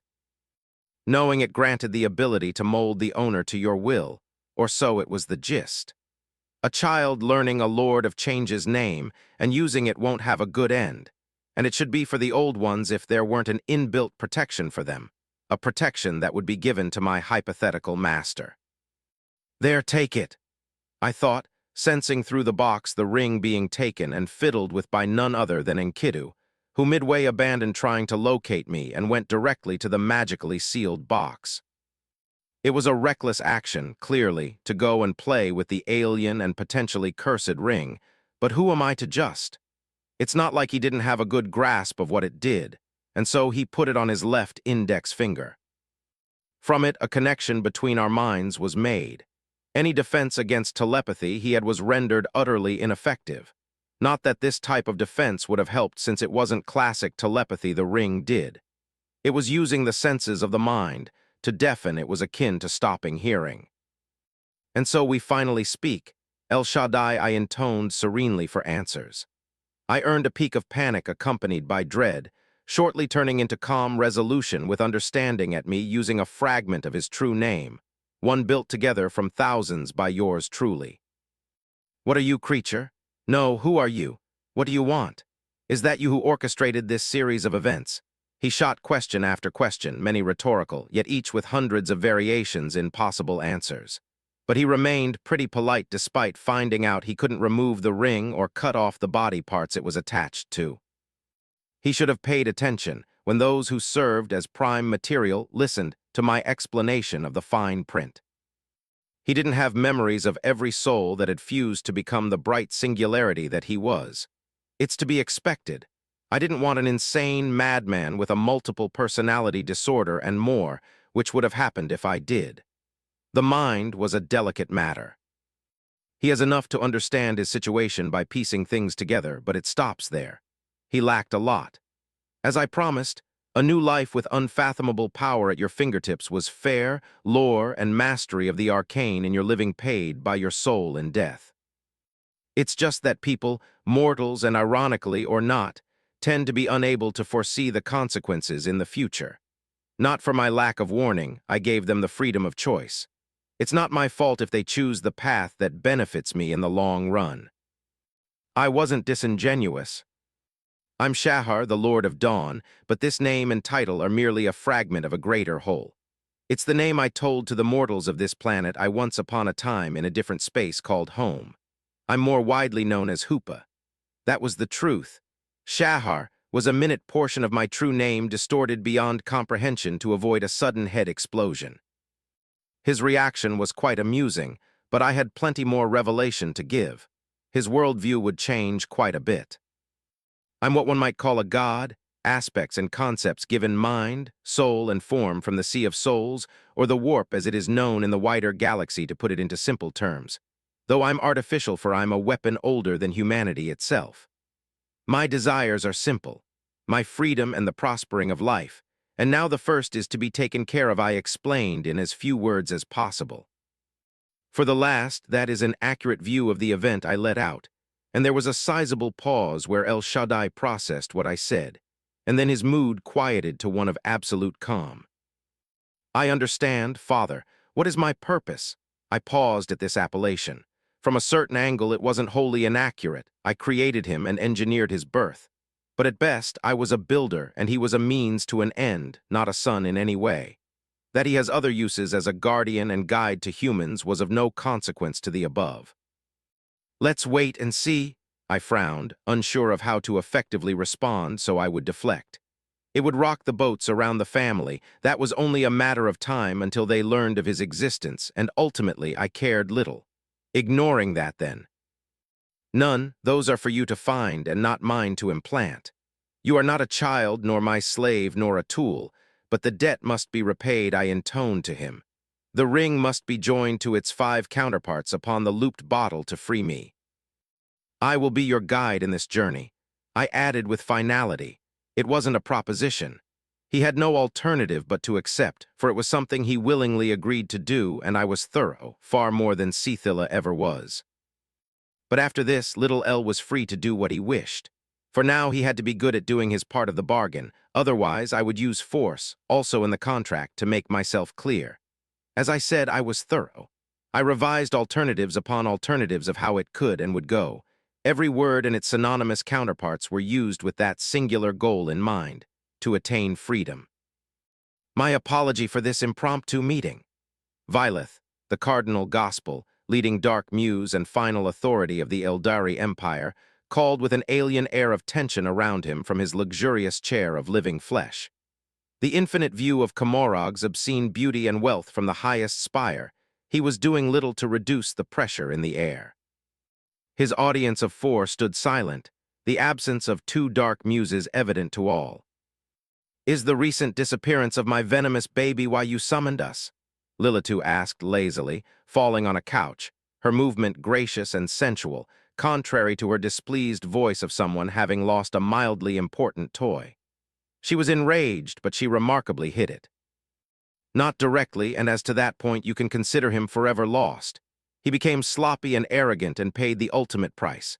Speaking of Urian, how is Calais doing as she showed positive results?" Valeth asked the youngest of their members, a faint smile that promised great and many horrors, but to the good doctor that had no effect beyond a giggle. "The mistress of blades is physically well, but the damage to her ethereal existence is extensive. The prophet of flesh was cut short by a rageful Hecate, the one who had been with Calais the moment of the injury. She is dead in spirit until further notice." Disappointing. At least she was funny." Lilitu piped in with crocodile tears, showing the world how devastated she was, and if her acting were seen through here, none in the realm of mortals would be none the wiser. "Vileth, should I prevent those 2 deaths from spreading? The faith is burning, but the slow war had quite its impact on our followers." Putting on standby levitation, a fragment of those frustrating massive portals the Monkeith Coalition was so fond of, Unest manifested a hard light tablet connecting her to every cosmic body under the rules of the Eldari Empire.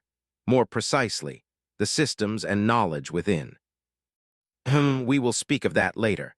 I have invited you to reveal the revelation of my vision. I'm delighted to inform you that the time of the rise and the fall is upon us." Vileth exclaimed with a maddening smile and eyes, emotions that were spread among the dark muses. "Vili, is this real? What excellent news!" The consort of the void clamored, standing upright, blood trickling from her right arm where she dug her fingers. "Indeed it is. What a fabulous time to be alive and witness perfection, incarnate grace our lowly, flawed existence with his divine presence." The red crone agreed with far more zeal. "Ah, fantastic. Then we shall begin the first phase, I presume. Our marked population must be brought to the primordial maiden worlds." The Dark Lady of Ash said more to herself than Vileth. Urian Rakarth, for his part, stood smiling. There was no need for words, only action. 53. The beginning of the Ende workshop could be seen within a grand chamber of scintillating stone and ephemeral metal bathed under the light of an actual constellation, if such a meager word could begin to describe it. For it was no ordinary workshop, befitting of its station as the centerpieces of this room beyond the understanding of the mortal mind. To its leftmost corner was an impossible array of what appeared to be flasks, containers, tubes, and support of all kinds reminiscent of equipment for chemistry, yet not, for it was more, far more and closer to alchemy and beyond. Iridescent liquid dripped from one pipe to solidify into a pure white crystal of 1,000 facets in another, as it worked on its own for the most part. Smooth humanoids of a material superior to the finest Eldari wraithbone danced, manning its most delicate part in an eternal ballet. In its opposite direction, passing by an array of other portions from the more modest woodworking of wood older than entire species to weaving in the form of an impossible machine of stellar thread, was a sweltering forge taller than mountains of a metal darker than any black hole. Its maddening oppressiveness swallowed any blinding light and destructive heat that would leak from the stars contained within as their energy thrummed. But the centerpiece was of a less extravagant nature despite being made of flowing gold floating in stasis, shaped to represent an anvil, for that was it, an anvil. The thunderous sound of metal against not below the loudness of continental plates slamming against one another echoed, as a hammer of pure gold fell upon the anvil. Each strike was of skill, precision, and technique rivaled only by a long-since deceased great old one, for none was equal to the wielder of this hammer, and no one would ever be. Fury and hope in equal measure fueled the divine motion of the Eldari god of craftsmanship, smith, and artisan as he worked tirelessly. The illusory fiery chain melded to his soul and tied forevermore to the anvil, clanking with the rhythm of his soulful blow upon one of the components he had been ordered to craft by his king. but also in a far more heated manner by Kine, whose blinding rage he could hear from here, despite the bloody-handed god being kept in a secure formation by said god's consort, the three-headed goddess Moreheg. It was a rage equal only to the time of the betrayal. A shivering shudder almost destabilized Vol from the memories, but he kept on. This task given to him was not merely an order he was following, but the fate of the galaxy, and so he hammered on working on what the betrayer had built to rescue his equally traitorous brother, in the process lying, confusing, and manipulating Isha, Kurnis, and their daughter to do the same. There was no other alternative. Despicable creatures, death and despair await you in the hand of your true masters. He internally spat, vigor growing with each strike as emotions fueled him, yet burning deep was twisted satisfaction of what he always knew. Hoopa's betrayal from his disposition and behavior had always been a matter of when Vol knew of it. His words, going unheard at the time, changed little. The same was true for Segorach, but the latter had always been far smoother and more discreet, even if it escaped his vigilant senses at times to his immense shame. But the great Harlequin was that good, for all the terrifying prospect it could and had led to.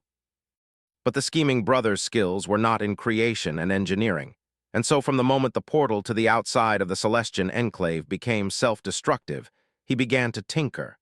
It was an interesting device. The readings it left and the echoes in time and space revealed that Hoopa created the design and used his authority from his prison to maintain it. It was simple, so simple in fact that the Forgebound was confident in assuming they were made to be operated by mortals of no particular exceptionality, a flaw that was a feature and now a weakness despite the clever but ultimately futile. Not that the design wasn't ingenious. It was, but ultimately it was a pale copy of what Mother Ceila and her brother, may both never be forgotten and avenged, had created, the golden rings of the Archdjinni. It was a portal connecting 2 points in space from virtually any distance, bypassing any defense and obstacles. Never was it enough to mention a copy of the original design, a mediocre one at that, with the only positive point that it was stable and worked as intended. If one praise could be placed, it would be the use of Hoopa's artificial language of magic, an incredible tool yet a pale copy of the Song of Creation as well. A common theme with Hoopa, he reckoned, was that the fallen god was always to steal and corrupt to his whims and dark design whatever his claw grasped, a skill Vol hated to admit had been of immense use in the war. But it was not unique to Hoopa, so the Eldari god of Smith was working on rebuilding, refitting, and recalibrating the escape, which was the only chance to avoid the fall, merely a matter of moment for a being of his position. He might have weakened, but raw power had never been what his purpose had been, and so he forged on with purposeful strikes and a beating heart of rage, trepidation, and hope. Caligari was a proud lair, a purebred born from the perfected art of genocrafting and biological engineering of his proud kind to have the great gift of psychic power. Through the completion of his intelligence, hard work, and blemishless loyalty, he became one of the illustrious magus, servants, and students of the beast in life and death and beyond.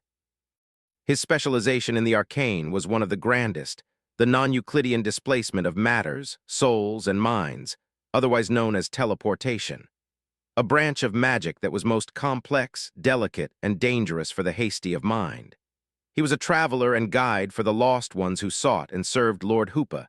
There was no more noble path in life for one such as him. From this, it came as no surprise he found himself stationed with his squad in an amphitheater where the leaders of this maiden world were ending the phase of the integration protocol in the arc of life. This event was observable by everyone on the planet through its broadcasting, rather unique but not unrecorded in the arc's archive. This event, which was exceptional for so many, was merely a routine for him. It was common for such events to happen since the depraved empire began the indiscriminate murder of any not fully in tune with their lunatic path. Also, why was he adding the final touch to the ritual that would warp this planet away? A source of harm that suspiciously stopped firing at the planetary shield for long minutes, halting all processes in the soon-to-be-shattered runic matrix. He had an ominous premonition. This was no normal behavior of the Empire when victory was in grasp. From the past record, it might have been, but the ancient civilization fallen from grace adapted, but they remained predictable. This was new in all the wrong way. The telepathic bond he had gave him the needed information to realize this and spread it around. The depraved Eldari had ceased their assault and changed formation, vessels placing themselves in suicidal positions and moving in rigid ways. The last part was the most important, as they would never pilot their cruisers in such crude ways. "We won't have the Tim," his telepathic message was interrupted by all light vanishing, and the ground violently shook, gravity tearing apart the planet as alert blared of the sudden appearance of two black holes. Two artificial gravitational singularities were brought into reality. Put emergency protocol Beatway 44T into immediate effect if you wish to live to tell the tale. A voice that wasn't Caligari's echoed, his superior, and he obeyed with his soul-tethered mates. The ritual to warp the planet to the dark cradle changed. 1 second to another, the Magi and as many Eldari as possible were teleported.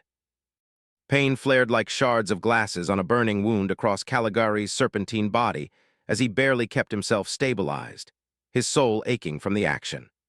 But that was only the beginning as he stared up to the ceiling of the Crystal Forge, a portal hub with a permanent population, and several vital services secured deep in the labyrinthine dimension for the surrounding point of interest. It was a murky black and turning to dust instead of its impossibly colorful endless corridor. "I repeat, this is not an exercise. The foundation has been pruned from the webways. Please process to evacuate through the Golden Gate in a quick and orderly manner. Any who act opposite to such shall be put last." This, and the message from the sound of it from an Eldari woman went on bearing grievous news. The pruning, a simple word that was terrific in this context, the Crystal Forge had been cut off the wider labyrinthine dimension, like a creature practicing autotomy, tearing off a body part to protect the rest, a sacrifice. Why it hadn't been done here before was easy to explain. This area was the root of a much bigger system of tunnels, important enough for the Eldari Empire not to attempt an attack. A common strategy Lord Hoopa had blessed them with in his wisdom. That didn't mean a case like this never happened, but this base was at a hub of worlds. It was highly unusual and, with the recent happening, a source of growing dread for Caligari. His prayer only moderately helped him calm down as he proceeded as intended to the Golden Gate. An hour later, the Lair Magus found himself within the sacred confines of one of the most legendary places across the Arc of Life, the Atrium of Kadath at the highest peak of Mount Hatheg-Claw on Yuggoth. Or so he mused it would have been if not for the wandering world's inaccessibility due to an all-out attack from the three treacherous, twisted psychic conglomerations. It was one of the greatest honors, but he was honest with himself, and he wouldn't lie that he was disappointed or preferred it be in better circumstances.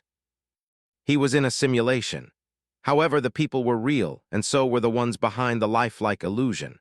From his matriarch and patriarch above to the mysterious man of metal that was the treasure of the vault, and the centermost figure that, even through the construction of psionic hard light, reclaimed immense respect, for he was a hero of legend, an exceptional leader, and the herald of darkness itself, Magan the Archdeacon of the Church of the Beast.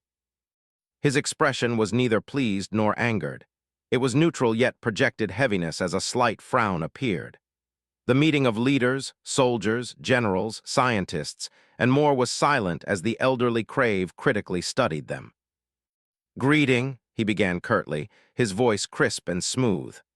"I have commandeered the presence of you from the highest to lowest under our Lord's divine edict. I'm to inform you of one of our greatest enemies' queer actions." A map of the Milky Way appeared. As many among us have seen, their behavior had taken a sudden shift. Winning battles were fled, their planet destroyed, and much more as they left, shattering all behind for none to use. All proceeding simultaneously in an orchestra of death and annihilation lacking in rhymes and reason.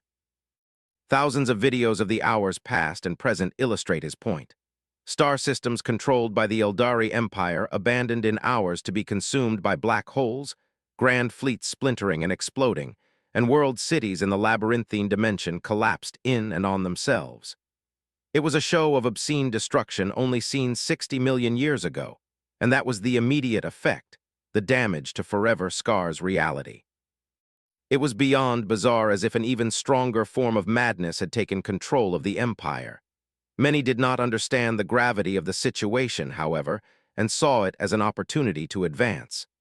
In the minds of many, it was the reaction produced by one of the Dark Muse captures, but Majan was soon to clarify it. This is no uncontrolled madness. They are migrating their population to a singular location, the heart of the Empire and Eldari civilization. Trillion upon trillion of Eldari moving like a tireless swarm toward their ultimate fate, the epitome of their perverse perception. His tone was distorted at the end, and pressure began to be felt even through the communication device. The fall has begun. Silence, confusion, and tension greeted this statement. Under my command, there will be no attack, pillage, and scavenging for the little to none that remains, for I command an immediate complete withdrawal of the entirety of our force and resources across the stars and every realm not under our Lord's dark protection. My words are his, and they are absolute. And so they obeyed. Any divergence was an heretical impossibility, as information on how to proceed trickled in their mind, as the arc of life's meager presence vanished. 54. Opening Pandora's box, walking from a flickering portal akin to the most beautiful night sky supported on a golden ring, was a man of a tanned complexion with hair and eyes darker than coal, dressed in plain gray clothes. A human, despite his many qualities, defies the norms of the species. There were a few seconds as El Shaddai blinked, and the world unfolded before his dark pupils to a sight surpassing any he had ever witnessed or conceived. Mountains so high they scraped the upper layer of the stratosphere and encompassed kingdoms and empires. Flourishing around was a flora of shapes, sizes, and colors, all so eerily normal, simultaneously alien and exotic, but mesmerizing in their daunting beauty and horrific appearance. And a fauna was standing equal in all manner. Birds of hundreds of scintillating wings, or so it what appeared to be, were flying high in the sky, while gargantuan giraffe-like six-legged creatures feasted upon the sweet fruits growing from low-hanging clouds. It was enough to shatter the mind of the common man. Even for him, a perpetual who had a recent growth of his mind, body, and soul, it was less than simple to comprehend the scale presented to him. The same was true for this situation. It was new, and he was humble enough to admit he was out of his depth. This planet, Yuggoth, of which he had very little complete knowledge, let him understand enough to realize it went against all he perceived as normal, as universal laws from what it was, its movement and location. It was an eye-opening experience. In other circumstances, he would excitedly study it, but it was not the time. It had been in the contracts, each of thousands meaning warped in one, a trap yet not. A poisoned present yet void of toxin, a simple wish to be granted for the impossible, and this was the epitome of these contracts, the reason El Shaddai's creator, his father for all intent and purpose, as none alive had any authority to be considered as such, had called him to walk upon this grand world.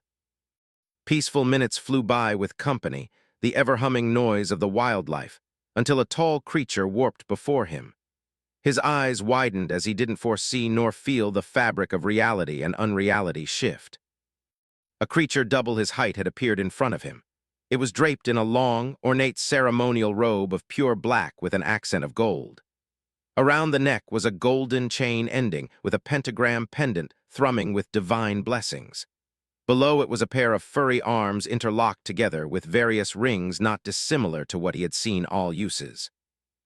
As for the upper pair of arms, equally fluffy, or the hands precisely. The tiny clawed ends of the two thumbs, index fingers, and pinkies extended outward, the tip of the pinky pointing downward, while the annular and middle fingers curled on the other in a way that formed a five-pointed star. A religious symbol, he reckons, and the most fundamental aspect of magic. As for the face, it was deceptively innocent, yet it wasn't an illusion.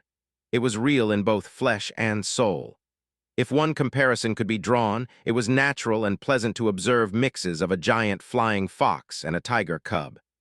It was, to an incredible degree, both able to affect the sensible hearts and the cold-blooded ones to underestimate the threat. It was a predator. There was no more apt qualification, a very dangerous predator. Only past the last few days. The man remarked, before the shard of Sun-Eater, his chance of surviving, nevertheless winning against this shape-shifting Immortal. A crave from the scant knowledge he had been given, and not any random one would have been nihil. Or so it was his immediate impression. He had the raw might, but the perpetual lacked the skills and knowledge of someone his power should have. He was young, inexperienced, and lacking. What is the use of a weapon if it misses? None, the opposite. In fact, untamed power was dangerous for all. He was a big fish in a small pond, though the word puddle fitted better. It was evident by the battle above where the mere remnant of echoes proved these facts. For now, that is. He did not intend to remain stagnant, not that he could if desired. Growth was an inherent part of him. How could it not be if humanity was to survive and thrive in the face of the tribulations to come? My greeting, El, or would you prefer Enkidu? Regardless, I'm known as Majan, and I'm the archdeacon of the Church of the Beast and Herald of Darkness. The winged Zeno bowed respectfully, his eyes studying him critically. Let me guide your path to your destiny. And so El Shaddai nodded and followed any alternative conceptually impossible as was hurting Majan. The Lord of the Dawn was meticulously thorough, and any facets of the contracts were unbreakable. Though that would be an exaggeration, the energy necessary to ignore this condition was immense, far beyond conceivability for the next several dozen millennia. And even then, not all could be rid of. It was an impossible web the Perpetual willingly tangled himself in. But the results were worth this much sacrifice. Their march was one of silence, for no words were necessary between them. But it was relatively short, for their destination was at the rocky base of one of the surrounding mountains, a cliff at first glance. One where all plant life progressively stopped to grow, until naught remained, but grasses and rows of gray to ebony pigmentation feasting upon the deathly silence from the absence of airflow, and the artificial warm ray of lights from the sky drowned in the oppressive presence. A familiar presence he could sense through the silent golden ring around his left thumb. The main attraction for El Shaddai was not the suffocating ambience of joyful anticipation and vengeance. It was a gate made of a black crystal-like material. It was tall and large, so much so the tallest peaks of Earth were the only comparison, a pale comparison at that. The design etched spoke of history before history, of the birth of the universe, the seeding of life, and tales in the thousands, each rich and complex. All of it was of major importance, but what composed the gate was just as much. It spoke of the creators. Blackstone, what is the quantity here, and how little is it to the totality used? He internally questioned. Through the memories of the Queen of Wise, he knew how valuable this material was. Able to amplify and nullify the energy of the mind to absolution, but a material that requires the strongest natural phenomenon to be produced. Yet here was proof that this impossible substance capable of godly feats was abundant. It would be for a mortal if it were made of gold and precious gemstone, a show of wealth and power impossible to repeat. No, it is not. He mumbled to himself it wasn't impossible, and he refused to consider it as such. At Tawil Prime, the first gate of Arlae, the fallen city of the traitorous Old Ones, and where Lord Hoopa's prison lay at its heart. The archdeacon breathed, gliding across the black grass to the gate that, on many planets, would breach the barrier of space and air. Then it opened. It was quick, but the wind did not pick up. The mere motion of something so heavy moving at speed far beyond sound was enough to destabilize the biosphere and kill millions upon millions if it were on Earth. But here, it did nothing of the like. It was a silent and peaceful opening to a world of shadow and dark fumes where the dead capital became visible. Word failed El Shaddai to describe it as the crave prompted him to follow. The creation of dimension, be it for storage, habitation, and any possible alternative born from new space to exploit, wasn't new. But the extent of what was done here, the solar system wouldn't even begin to fill this area, and the sensation of transition was absent. Once again, his place in the grand scheme of things was hammered, but it only showed what could be achieved. The silent walk on, the omnipresent darkness continuing to grow and grow as they moved through roots and portals with only the sound of their footsteps and breathing. Then Majan stopped, a pleased smile full of fang on his face as he took 5 of the rings from his lower set of hands. "May the Lord guide you from there henceforth. Take these keys and do as you must. Follow these instructions, and you shall survive. Do not walk back, do not look back, and do not falter, or else the darkness will devour you whole. Farewell, young one, may our path lead us to meet again." And stepping through a nearby door, he vanished from El Shaddai's transhuman and psychic senses, leaving him alone in the capital from which none could return, the hungering monster of the dark with the 5 rings, the 5 keys hovering. With these pieces of information, he advanced, never straying from the path and his gaze forward to his destination. His journey continued, and the darkness exponentially amplified in strength, robbing him of seeing beyond his extended hand. At the same time, it slowly but surely began to eat away at his heavily enchanted clothes. With a frown, his soul pulsed, and a sphere of golden light expanded outward, banishing the devouring darkness and revealing the remains of the once pulsing heart of the greatest civilization to have ever existed. It was discerningly worse in appearance, not for it was inferior, but as the result of the environment corroding everything that was, is, and would be. It was daunting in many ways, but the Perpetual had no option but to go on, and so with a stern expression and calm mind, he steadily progressed deeper into the belly of the beast's gilded cage. And the deeper he went, the abyss strengthened, the angular and organic architecture vanishing to one melted and oozing while his shield of light fought on, forcing him to push himself if he didn't wish to be digested alive. Soon there was no sound, smell, physical and psychic sensation, only the purest of black as if none of the above ever existed. A world of nothingness where time lost all meaning, for it did not exist as was space. Left and right were inverted with up and down as none could exist in a plane with no concept of direction and distance. It was a place of total sensory deprivation, a place of eternal wanting, craving, and desire that would and could ever be fulfilled no matter how minute. It was a place of madness, the final destination at the end of the road where souls evaporated. Yet he walked on. He had no choice as the world wished to consume him, the flickering candle in the snowstorm at the apex of the moonless and starless night. His only company, the 6 rings that chaotically pulsed, methodically guiding him forward on his labyrinthine journey, the journey his life was constructed for, his primary purpose of existence. Then his eyes saw it. A strange bottle oozing the darkness made manifest. Its bottom was a flat golden ring turning into a smooth ring of unknown material painted pale blue, shifting to mauve as the head thinned out. Then was the cork, a horned head with a top knot, his mind tied to the vision of his creator. The flask of sealing.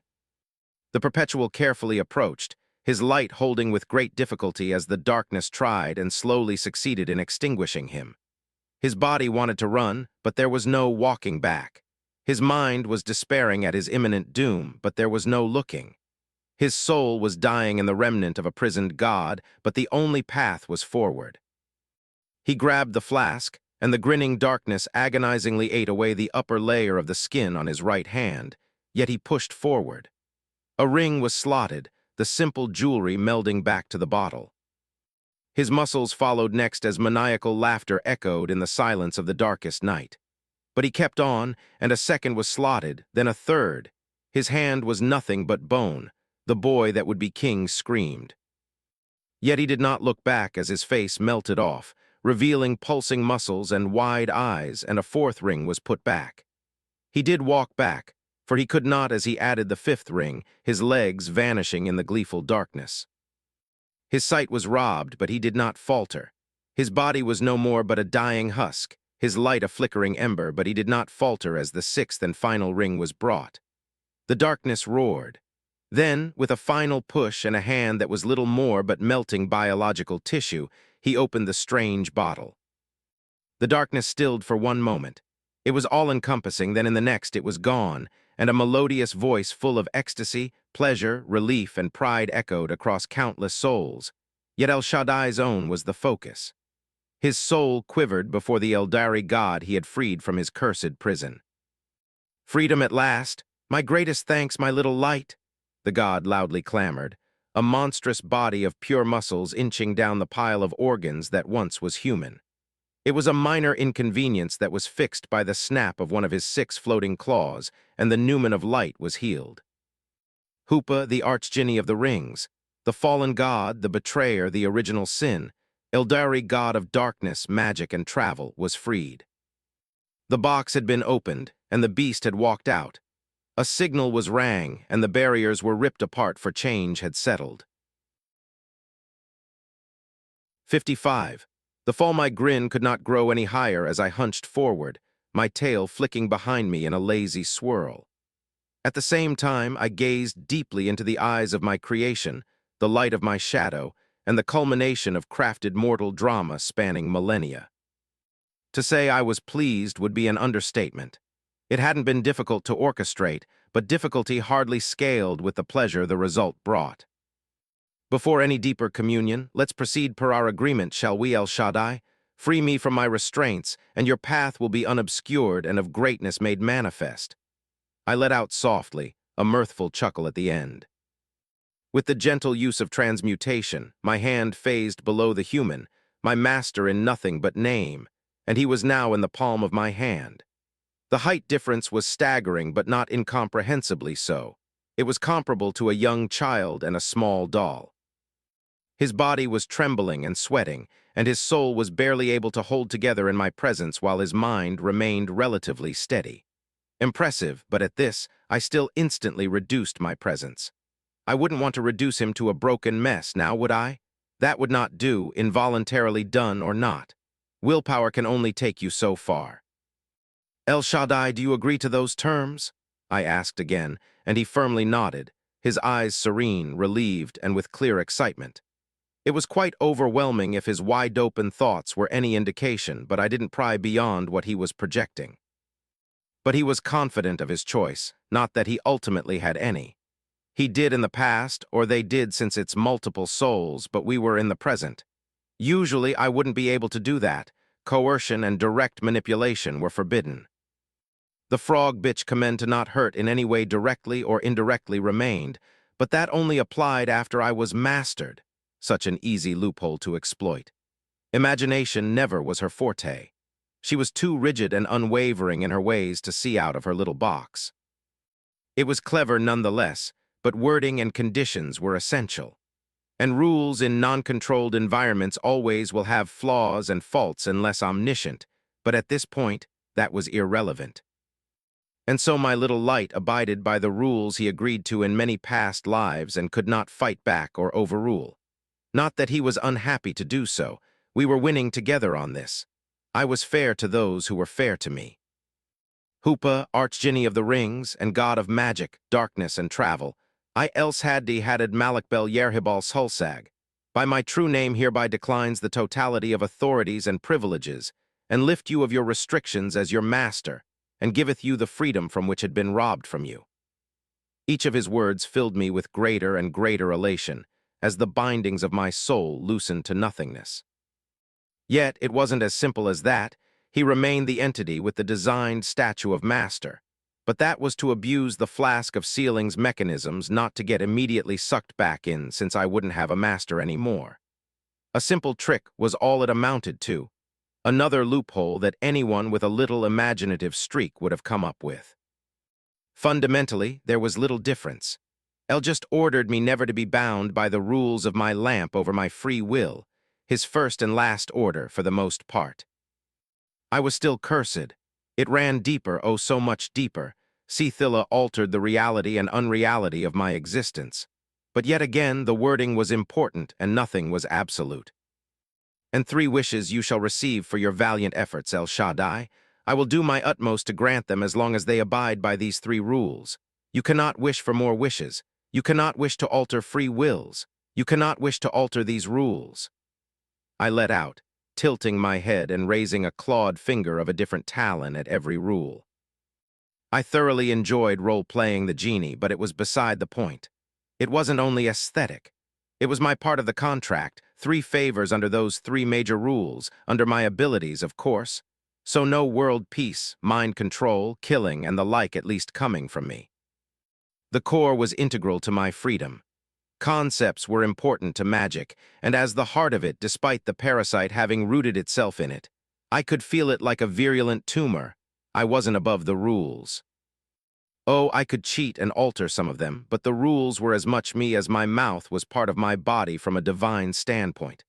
It was a structure, endless and ever-growing pathways I built. I wasn't an omnipotent being, and while the equivalent exchange was not the perfect way of representing it, the idea remained the same. I couldn't do everything I wanted free of charge. This wasn't reality warping on a random whim without thought. It was a science. A very flexible science, yes, but a science with methods and repetitions all the same. This is odd. I noted something unrelated to the present happening. I frowned. This is what? No, this can't be. The core part of my being steered as my head snapped to a seemingly random direction in real space that wasn't, in fact, so random. It was the central point of power of the Eldari Empire. It was worrying. I felt strange, good, and wrong all the same. A sensation not of loss but lack was present, of hunger and much more, too much yet never enough. This wasn't normal, not at all. Trepidation was rising and excitement in equal amounts. I shouldn't be perceiving these sensations. These weren't mine. I made the right call to force the arc of life to hunker down. It was its purpose. Literally in the name, I was blatant, but there needed to be more. Far more. This wasn't how it should be. It was wrong, yet not. I understood, and I was furious. Faith was a terrifying force I severely monitored and guided for evident reason. It molded me, made me into what I was, unlimited power yet little control. Eldari gods were created to harness it, but I was an anomaly, for I was a last-ditch effort of pure despair against certain destruction. I wasn't as stable, as I wasn't built of optimal materials with an infinite amount of time to put the final touch, the human I once was, and the immediate attack at my birth proved this. I was an anomaly that wasn't made to last its usage date with its full capabilities. And my prison with the shields around Yuggoth had sheltered me of most of it, most of what was not following my edicts and teaching.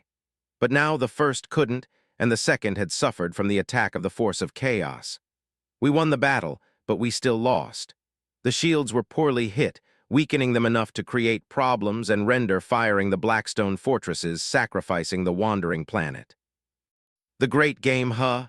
I internally snorted, wrath growing but never clouding my mind as more and more realization happened. You can't beat something, then you make it join you. It's why I couldn't sense the fourth. It was an incredibly ironic situation, and one that wasn't random in the least. But nothing was lost. It was the effort of a beached whale fighting against its inevitable fate of its own weight crushing its organs. A delayed death. Something was trying to take my freedom away instantly after I regained it to do so. They were tying me to a new anchor as if. Arrogant and insolent tumors, temperamental children unable to grasp their places, forced to drag me down to their level. Pray to me with this ring on your finger, and I will answer for my dues, but greater matters need my attendance. You have started a chain of events far larger than you imagine, and these favors must be pondered upon. Farewell, little light, may you brighten my path once again soon enough. And with a finger snap, a ring swallowed, the man teleporting somewhere in Eurasia with an enchanted armor and a plate of patisserie for his effort. Brothers, sisters, and niece, I contact you to inform you that I'm liberated from this damned bottle. Yet, as you must sense through the sea of souls, the fall has begun. I sent telepathically. The reactions were multiple and complex, and a part of my mind studied them, but it wasn't my focus. You will stay far away. Remain in the safety of the dark cradle I will bring you to, for what is ahead is above your power. Needless acts of heroism are unwelcome. Do not in any measure try to assist me. Death will be your only reward. I gave them data packets to explain what was going on with more extensive instruction. Enough to quench their curiosity, and it was necessary. Reason needed to be given behind actions, but otherwise there wasn't much. It was quick and efficient, as was my teleportation to the celestial wheel, the command room of the wandering planet, or what remained intact from my long overdue presence. I studied the place for a fraction of an instant before plunging a hand into the half-melted obelisk. Psychic power pulsed from me, as I wrestled the control of the vitiated system to me in full. However, it wasn't to move, but to synchronize the planet and its subdimensions into a pseudo-singularity. Once this step was done, I began casting a spell my magi were intimately familiar with, yet not truly teleportation. Controlling the celestial wheel, I controlled the singularity and plucked what I wanted from within plants, animals, monuments, cities, mountains, oceans, and beyond. I didn't do the same for Segorach, Isha, Cornus, and Lilith, as my rings sufficed. 6 black pentagrams fizzled into existence at the end of my talons, and they grew outward, encircling Yuggoth through its systems in instants. Simultaneously, I witnessed a similar scene in the Dark Cradle from one of my portals, but there was one difference. A bare replica of the wandering planet appeared. Time worth hundreds of times, of which I existed, happening in seconds as the facsimile planet formed in the emptiness of this pocket dimension. Then I clapped my hands, and Arlae vanished, leaving me alone in an empty, collapsing cavern of immense proportion. Ignoring the measly stones, I teleported myself above to witness what I have saved, taken which would have been stolen. What greeted me was an apocalyptic desert of lava and ash. The planet was not structurally damaged enough to collapse on itself, but this will not do. I needed a certain part to put to use a specific aspect of its planetary defense. It was lost anyway. Mend, I breathed out, snapping my tail on the ground. The point of impact traveled through the planet, halting the moving tectonic plate and the growing volcano while rising lava ocean and acidic rain stilled.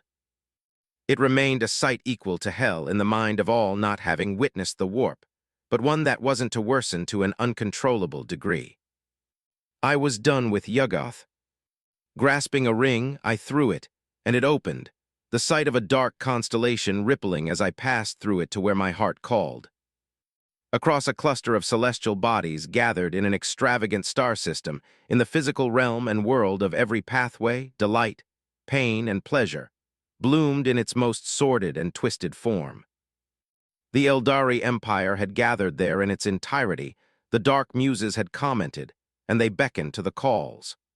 Trillions of souls were playing and singing the melody of their demise to experience the greatest sensation. Conscious of it or not, this changed little, for none desired to stop the rise of the news and fall of the olds as the grandest and most debauched celebration in creation, where all expressed their deepest and most extreme desire was reaching its peak. Words of any tongue would fail to capture the exactitude perverseness from the display of the billions of scenes happening in similitude born of a species betrayed and abandoned by their old gods who were seeking the guidance of a new one. It was their destiny to be here, to live and experience the moments to the utmost.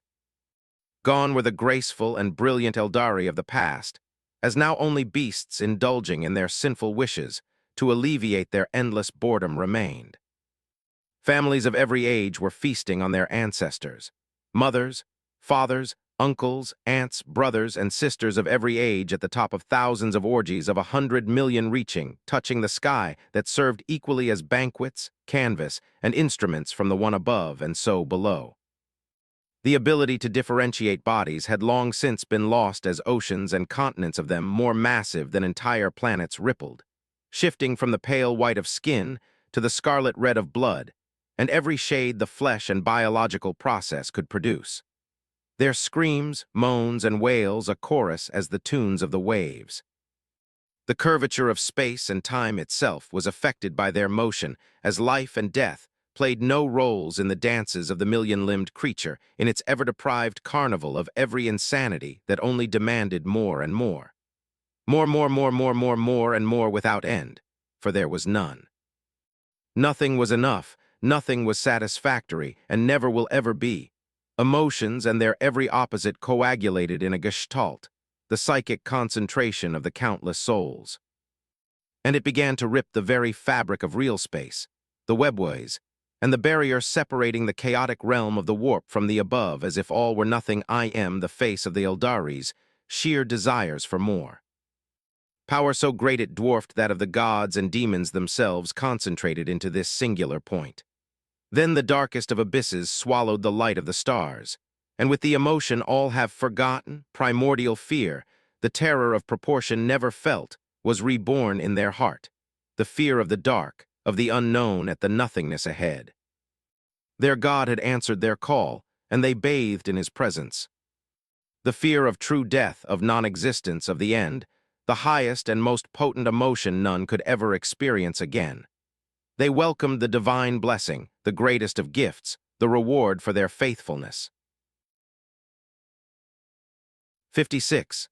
The fourth in a cataclysmic preternatural storm of proportion rivaling and surpassing many of the gravest tragedies of the war in heaven in scale and potency, a nascent god from old and new appeared. At its heart, the eye of the cyclone was he here.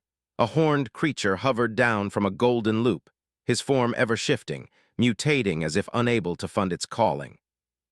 One of his hands was shifting from many fingers to 3 and 5, one among all others, floating in the pulsating mimetic storm of desires, emotions, and extremes yet attached to a body that oscillates between sensual and voluptuous to one muscular and sinewy, yet monstrous all the same. His form was ever changing, and never the same, yet the sign of an internal battle of dominance crystal for any able to not fall raving dementia at sight. It was a beautiful and perfect sight in all its fundamental horror and wrongness, a contradiction by its very nature, one that bathed the infinite layers of the material and immaterial realms in impunity. It was akin to the bright conflagration of 1,000 supernovae, an unstoppable force of the universe. The darkness spread in cosmic waves from this being that should not have existed yet does. He tensed and danced in agony and ecstasy. Each movement robbed the light of stars, planets, and constellations, and even the image of distant galaxies vanished. The darkest nights to all creation rose, snuffing the meagerest to the greatest of lights. But one beacon remained, a guiding shadow of muffled sparks, eyes, countless eyes upon the form of the being and surrounding, morphing the world to his demented image. Wide-open eyes of hypnotic purple with ringed pupils of gold gazing at the scene of depravity happening, a debased spectacle made in his honor, but his reaction to it was not appreciation. It was a deep-seated hunger and anger wrestling one another as the being of two minds fought himself at the sight. Alas, it was not a matter of will for the twisted god. Like a ferrous substance to a magnet, the souls were irresistibly plucked from the weakest, leaving behind empty husks and absorbed by him. The bodies void of any minds were used regardless of their states, as the surrounding Eldari watched in terror, horror, and stupor, yet in adoration as they couldn't resist the sheer desire to bask in this magnificent view. The end and ultimate gratification only one can experience for a single moment. This was the epitome of what they have sought after for millions and millions of orbital revolutions, a prize that had been robbed from by traitorous and absent gods.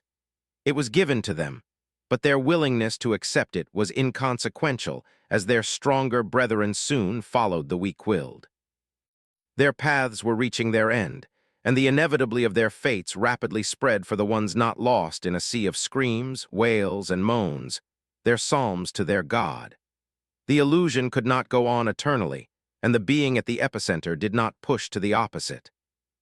The one they have birthed and corrupted, trying to rob which he regained, freedom, enraging him greatly, far more than any of their past actions. A sin that they would pay in blood. The formless being of male and female countenance fighting one another lashed out at himself, the world, and the arrogant mortals, the source of his suffering and joy. Any restraints that may have been shattered into shards as he began to openly feast, spread agony and death to those who have offended him, taking pleasure far beyond the realm of mortals and divines alike doing so. But it was no act of a mindless beast. There was a method, a pattern. The fissure to the warp thundered as it grew immensely, filling its gaping appetite with the influenceable essence of real space. Then the sky lit up again, replacing the distant cosmic bodies that vanished were clawed hands, his hands from which fanged maws filled with sharp-toothed tongues snapped outward the petrified Eldari of the Empire. Some were driven to madness, their minds utterly breaking at the mere sight, but those were blessed. For the remaining ones were to experience the true nature, the meaning of what they forced into creation, and the consequences. There was no escape, no alternate ways. Every path was blocked, every exit was closed, only the most profound and primordial nightmare. The truth was surgically installed in them, bringing crisis upon their petty existence. All masquerade and fetishism that may have been were extinguished. Their god laughed, roared, and sang, both feminine, masculine, and bestial. A chorus of voices, a heavenly, daunting, entrancing sound their ears were graced by. Tears of blood flowed from their vast, open eyes as their souls began to connect and emotions grew in intensity. Divine clarity infected their existences. Their senses were shared, and their memories followed soon after as their senses of self were erased, yet never threading into oblivion for them to stop experiencing the lie of liberation that had been sought from the moment of their birth, their enlightenment. The final culmination of their pitiful and pointless lives to become simple sustenance. There was no great revelation or grand discovery. Death was naught but an end, and now their sole purpose of existence for it was imposed on them. A punishment for some, a reward for others despite the delusion, sanity has long since become an alien concept if it was ever present in the first place. But this same sanity was enforced onto them, and with it, the understanding of what they amounted to and what they had done was pushed to the forefront of their minds. Their pride could not hold, and shattered as did many of their existential cores. They were no superior to any Saphont unlucky to fall in their clutch. They were pawns, hedonistic pests with soul quality and unnatural talent to twist and destroy, for evil was all they were and ever will be remembered. An especially unsightly stain to be disgusted and ridiculed. It was all they were, all they amounted to as a people that abided by a philosophy of unimportance, believing themselves to be gods. I loathe you, I love you. Their god, their devil, their dark prince now king, spoke in two voices, the first stronger still but equalizing to the second, to their shared minds with repulsion and adoration. The voices merged into a singular one of disregard for an insipid toy, a tone of total disinterest. You serve no purpose, never have and never will, except the gift of your king. Now die. And they did. The void was lit up in their unworthy souls, attracted to the psychic pull of their god.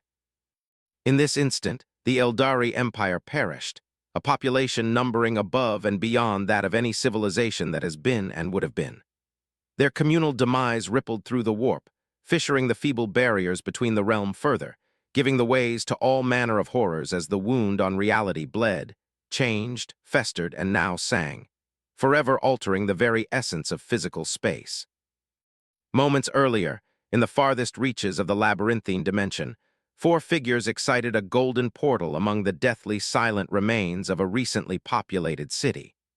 But any of those historical details were of no importance to the 4 Eldari gods who appeared, free from 60 million years of isolement at long last.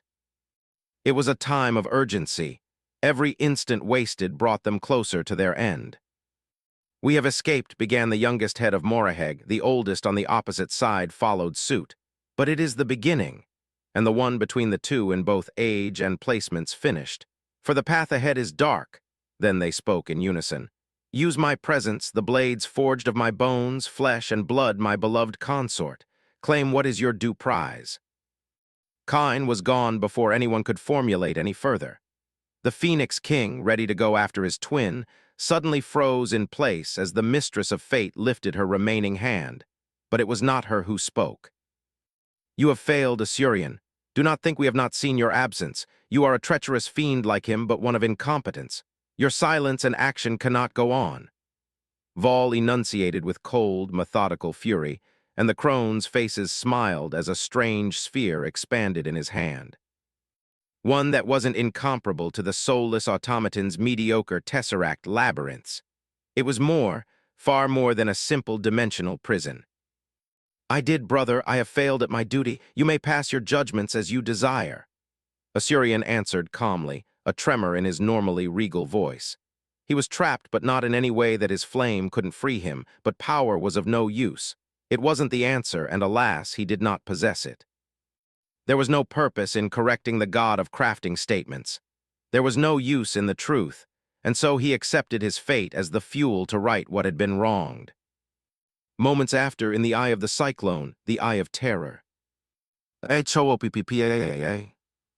scream deafened all as a flaming figure equal in stature to the Dark King appeared, Kine, the bloody-handed god. His sword, the Widowmaker, a god-slaying blade brandished firmly. Striking at his once brother-in-arms, the Eldari god bellowed with a fury dwarfing the manifestations of that emotion himself. "Yes, it is I know I'm more," answered the two-faced abominations, the one that was delicate, smiling in delight, while its bearded opposite concentrated and shimmering with anger not incomparable to the god of slaughter stated matter-of-factly. No further word was exchanged as the blade ripped through a defending pincer-like hand, and the moon below was vaporized from existence. The limb held no resistance in the face of such an assault. The same was true for the shoulder. The Dark King, still hissing in pain and pleasure, the next 100 strike. But the strategy changed, and one of the strikes was intercepted by dark chains, locking the burning blade in place, a place desired by the fallen god. Then, without warning, the nascent chaos god impaled himself in one of his hearts till the blade busted from his back in a shower of mimetic blood and gore. Ungodly screeches echoed from its many mouths, resonating far and wide as its two sides were immolated in the purifying flame of conceptualized vengeance and hate. Yet a sadistic smile of fangs under its beaked nose of his uncorrupted face held firm the act of torturing himself, plunging the serrated blade deeper. It was a suicidal act, but it was no illogical action, but for its adversary the subtlety was lost. "Fool, was this your scheme? Die for your betrayal abomination," Kine proclaimed, twisting the blade, unaware of the articulated tale coated in darkness until it stabbed his gut again and again. Lava-like blood spurted from the visor of his helmet, but his hold never weakened. "Kill me, try, big brother," the voices whispered commanding, and tauntingly as the two were face to face, the merging having stopped midway in a broken visage from the Widowmaker in his chest. "You are no sibling of mine, betrayer. Traito, Kine howled, but it was silenced into a gasp as a perturbingly analogous creature armored of bronze, rage, and fire grasped his neck and threw him away, folding space itself with the pressure. But the blade remained, and the Dark King viciously punched the god of blood in the head, brutally tilting it. "The bloody-handed is mine. Mine, you hear? Begone, honorless slut," Khorne hollered, lifting his axe and shredding the offending limbs of the not-yet chaos god, whose screams and laughter were drowned in the beldam. The Eldari god glowered at the new arrival, a creature of similar disposition but twisted, a mimic, a shattered mirror. He recognized it. Kine extended his hand, and a fiery flail grew off his palm, and with a singular motion the chain rattled, and the molten hooks at the end latched onto the heel of the Lord of Skulls. A new blade not unlike that of the Widowmaker but distinct by its gray hue appeared in the older god of war's hand as he whipped his flail back. Pestilence-infested roots of Nurgle deflected the divine blade. The grandfather of plague's jolly chuckles added to the parade, allowing the trapped chaos god to avoid suffering the same fate as the one refusing to accept what is destined. A warped Warcry and a deflagration of bronze shards was Kine's response as he ignored the insolent tumors, seeing no purpose in confronting them anymore.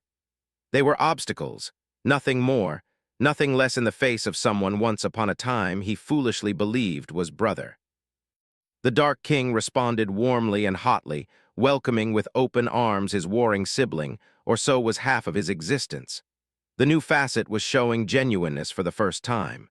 Fear, the fear of a cancerous tumor whose host remained steadfast in the threat of death. It was ironic, but it was not to be as the last of Chaos God descended on the tumultuous scene of raw, primal psychic energy, joining to partake in the culmination of his most daring play personally, a game with many players. "You shall not," the change of ways declared, 100 smiles opening at once as a terrific storm of caustic plasma devoured the Eldari god, deviating his course by a scant few degrees. But it was enough for his aim, for the first of the 5 crone swords, Kavur, the Sword of Sorrow, to fail to reach its target. Or so it was believed, Time was shifted as a goddess made her distant presence known, and she recalibrated the course of the past, present, and future. The crone had acted, and the cards shuffled. The blade pierced the lower belly of the Dark King, exciting from the shoulder blade. Yes, no, harder, stop, more, continue. He cackled and cried. Black chains from the side that was of the Archdjinni of the rings bound the new blade like the first, fighting his false other half in a deadly tug of war. But death was no stranger to Hoopa, and Hoopa was no stranger to death. He had murdered him and lived the experience. Dying would not kill him, his master and creation assuring him of such. He was not to play in that little silly game made by petulant children. He would not be dragged by them to their level. The second crone sword, a Suvar, the sword of silent scream, spearing his shoulder by his will even against the effort of his three would-be brothers if he failed, proved it much more than any words. The power of belief was potent, but it wasn't all-powerful when it was unnaturally enforced upon an anomaly created to disobey the rules themselves, flawed as it may be. He was Hoopa, the Archdjinni of the rings, the beginning and the end, darkness and magic, and this trap he sprung was not who it appeared to be for. 57. Critical success and failure. Do I refuse? Why? Questioned my voice in my head again and again and again with no rhyme or reason. An undertone of sensual depravity and cutesy confusion twisting what I was, not that I ever was opposite to it. It was intensified and distorted. The parasite, the fourth psychic tumor, Slaanesh, or what I would become if I were to accept the oh-so-sweet offers, forfeiting my everything to be reshaped, reborn in anarchy. Pleasure, pain, and every desire incarnated in their uttermost extreme form. The absolute expression of freedom, of what I had sought after from my first instance of awareness as Hoopa. An identity that always had been a trap, a leash on my existence, a lock on my actions and free will. A representation of my imprisonment, of my enslavement to the whims of others. Something better left forgotten in the ebb of time for me to be reborn in a greater form where I unburden myself from what has been. Yet I ignored it, the false promise of liberation and every sweet poem around it. It was bullshit. I was no mortal creature so easily swayed by euphonious strings of words, from revelation leading to an existential crisis or corruption from vices in such a crude manner. However, the words remained non-fictive, to an extent, vague correlation to my life until now. But absolute freedom was an oxymoron, as was freedom itself. Given enjoyment was the desired result even barely. It was to cage oneself in everlasting seclusion. Balance was required. If the process had been progressive, I wouldn't confirm the opposite, but here, it was the spark to a forest fire of hellish proportions. A battle for my existence where I devoured, or I was devoured, an Ouroboros, a snake biting its tail. The result would be a depraved abomination of what I once was.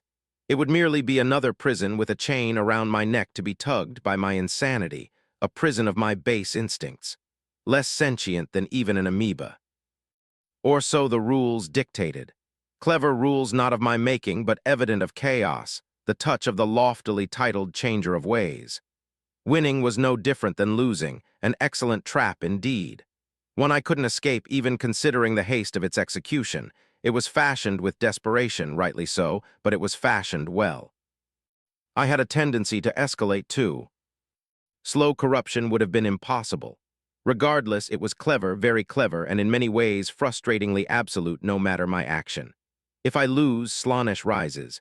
If I win, Slaanesh rises. If I draw, Slaanesh rises. If I flee, Slaanesh rises. If I do nothing, Slaanesh rises. The only factor was when that if scenario happened. It was beyond any attack I ever suffered, and it all made sense now. You can't escape your shadow. I hate to admit it, but I had been played with like a child. Not that I ever could have avoided it or was exceptionally unpredictable. Power was what I had lacked, and so I would have been prey to such schemes regardless. I had no choice. To put it bluntly, I was fucked. No matter what, it would happen as long as I existed in my state. It was a matter of time before I was Slaanesh the moment I was freed. Like cancer would be part of an organic body, It was intrinsic to my nature, shoved into me against my desire by the grotesque theology of the Eldari Empire, mere puppets devoured by me. Puppets that were of exquisite smell and taste, their terror at the fate of oblivion succulent to the utmost extent. I hungered for more, far more. Yet such unsophisticated desire would never drive my action as long as I held. But what if I die? What if I abscise what I do not want? Nothing was unchanging, though it couldn't be done carelessly. I was tainted no matter what. I was poisoned and envenomed. The consequences were vast. Apoplectic abhorrence wouldn't begin to describe my appreciation of the subject, but it was to be pondered after this entire problematic situation. Kind, harder weakling, deeper? No. Yes. I bemoaned and moaned in ever-rising contradiction, impaling myself on a fourth sword with glee and agony. Immediately, I willed dark chains to tie the blade with its sisters in knits that sent ripples through time and space, stopping my hand from tearing them off as my control slowly slipped away. The poor star systems, cruisers, and wraithbone stations surrounding us had long since been brought down to their most rudimentary particles, if not even less. The scale was far greater, and to be seen from every celestial body for the eons to come. But it went beyond real space. Any neverborns and objects of the warp were subjugated in the tidal waves rippling to even the abyss of the once sea of souls. Only pandemonium reigned. Your path is destined. You cannot escape the fate that I have written. Accept change, revel in it. O dark king, O first betrayer, O original sin. Whispered Tzinch to my ears, not for the first time, a facsimile of control as his tentacles dug into the threads of magic. My magic, leeching of my bleeding power to fatten up his own bastardized sorcellery. A little shitstain that was too arrogant to understand his blindness, one too unaware to view flaws in his actions, for the delusion of omniscience was deadly and his greatest sin. A pile of squirming, vile thinking, pointlessness, unable to comprehend what he was goading. Or was he? Creatures of his nature did not abide by the law of rational logic. The burning sensation of the divine steel skewering my inside kept his words away. It was beyond words to describe curtly. Aside from that, it was fucking painful and felt like bathing in acid without the nerve ending dying. I hated it, I loved it, I wanted more, I wanted it to stop. All was right and all was wrong.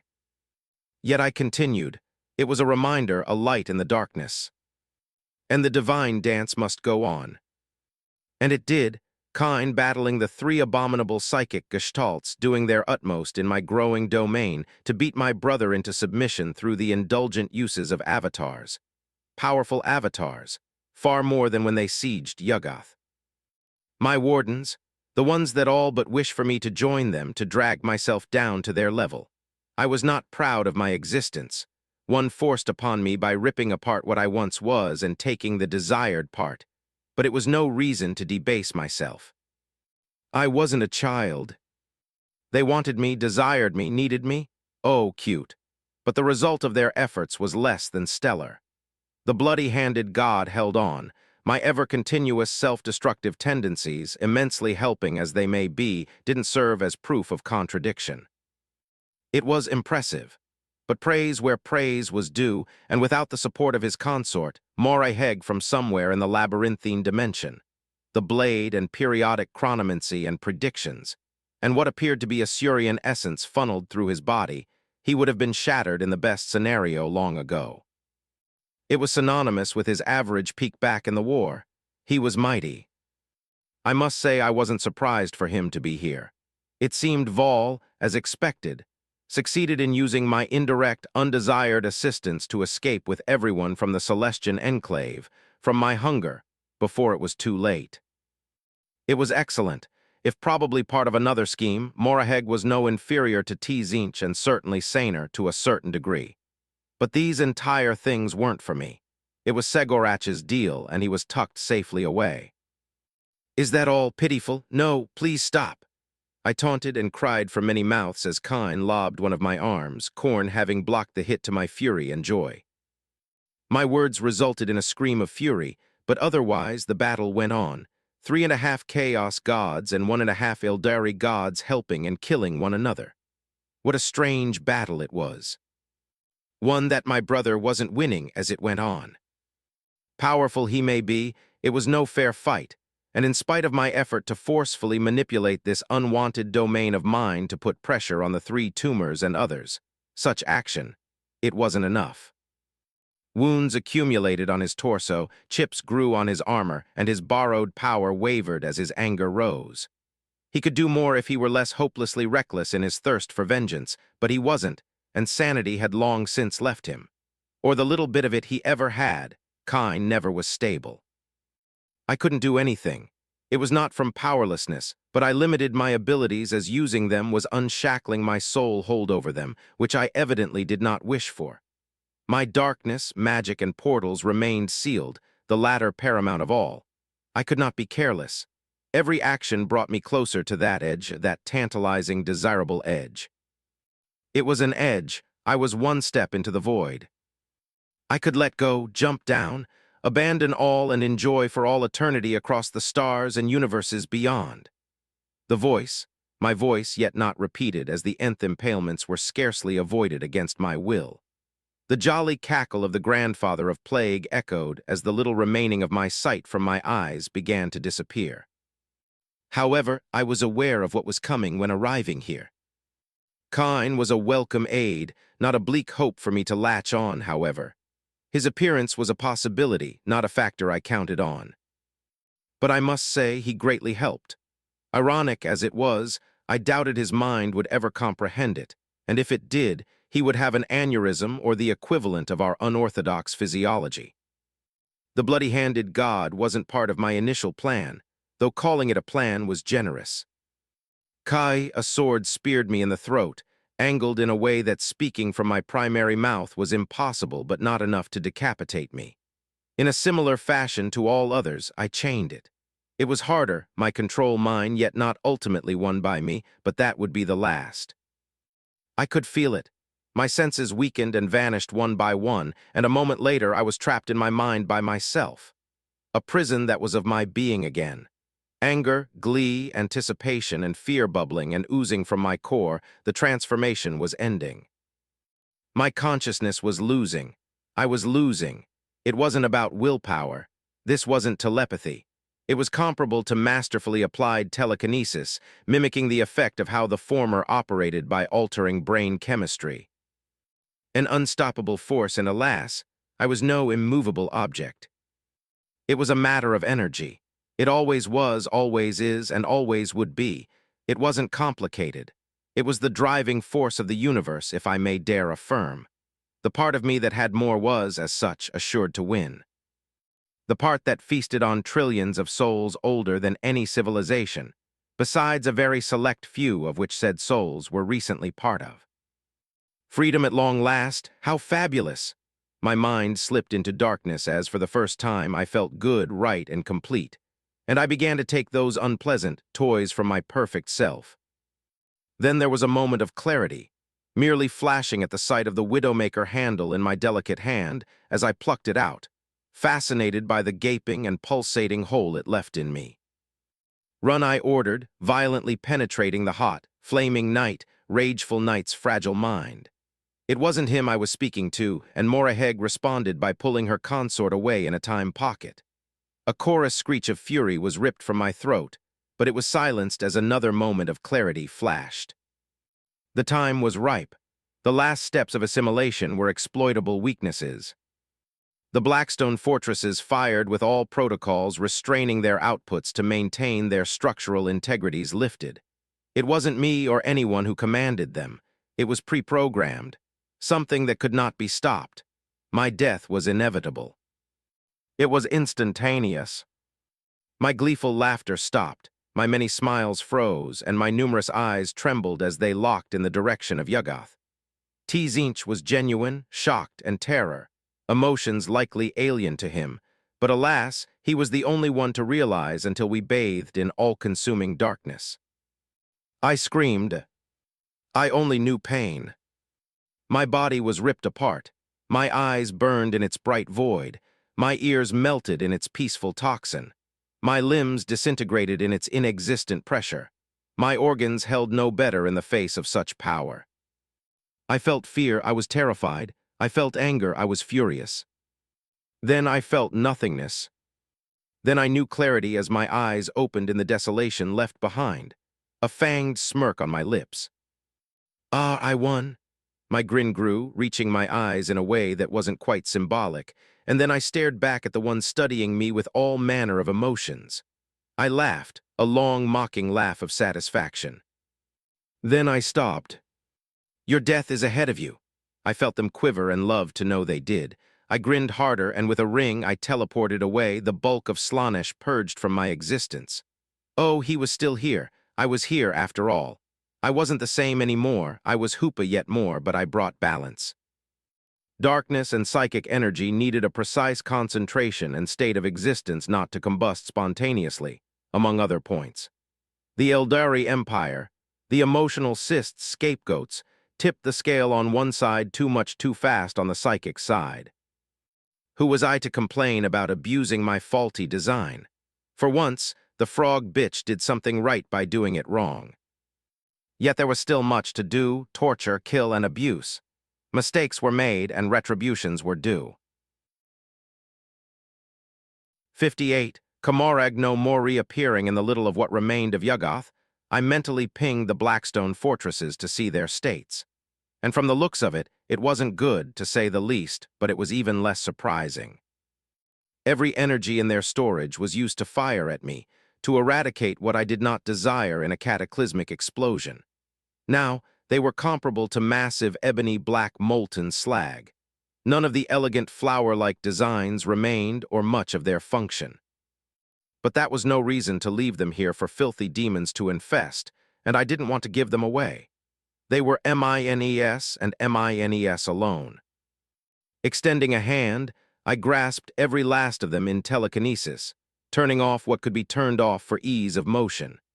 I wouldn't want to rip apart what fraction of the hypermassive structure's salvageable parts were still here.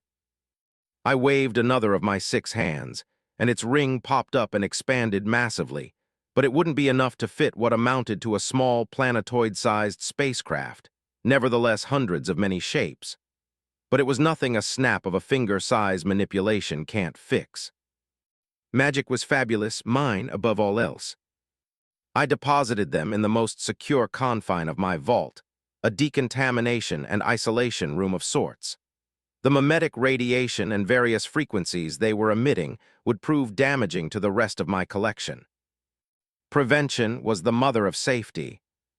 This done, all my talons flew back to me and sheathed themselves in their socket, my face contorting in pain for the briefest of moments. Moments that made the baleful gazes of fear, anger, disgust, and confusion in the warp shift to amusement and satisfaction, but my glare shimmered their open aggression down to their place. They were weak. The abyss wasn't them. They should be careful to whom they gaze, for now they were in luck. I had more pressing matters. I was wounded, and my time here didn't calm me down one bit, the exact opposite. My initial plan when I regained my freedom had been cut and dry. It was inspired by what the Cetan intended. It amounted to the temporary isolation of the psychic ocean from physical space. A lengthy, if uncomplicated, process. Of course, distancing all of the warp was unwanted since it would kill my little bats and space elves, among others. It was an omnicide. But beyond those unique cases, life needed to be wiped out for a clean slate. In principle, it would have worked, but it changed with the fissure on the well of eternity done by the bitch that was Mother. May her non-existent soul suffer evermore. This factoid made this plan futile in its ultimate purpose. It was why the Chaos Gods were so influential despite the barrier Asurian raised. They were feeding off outside sources, other universes.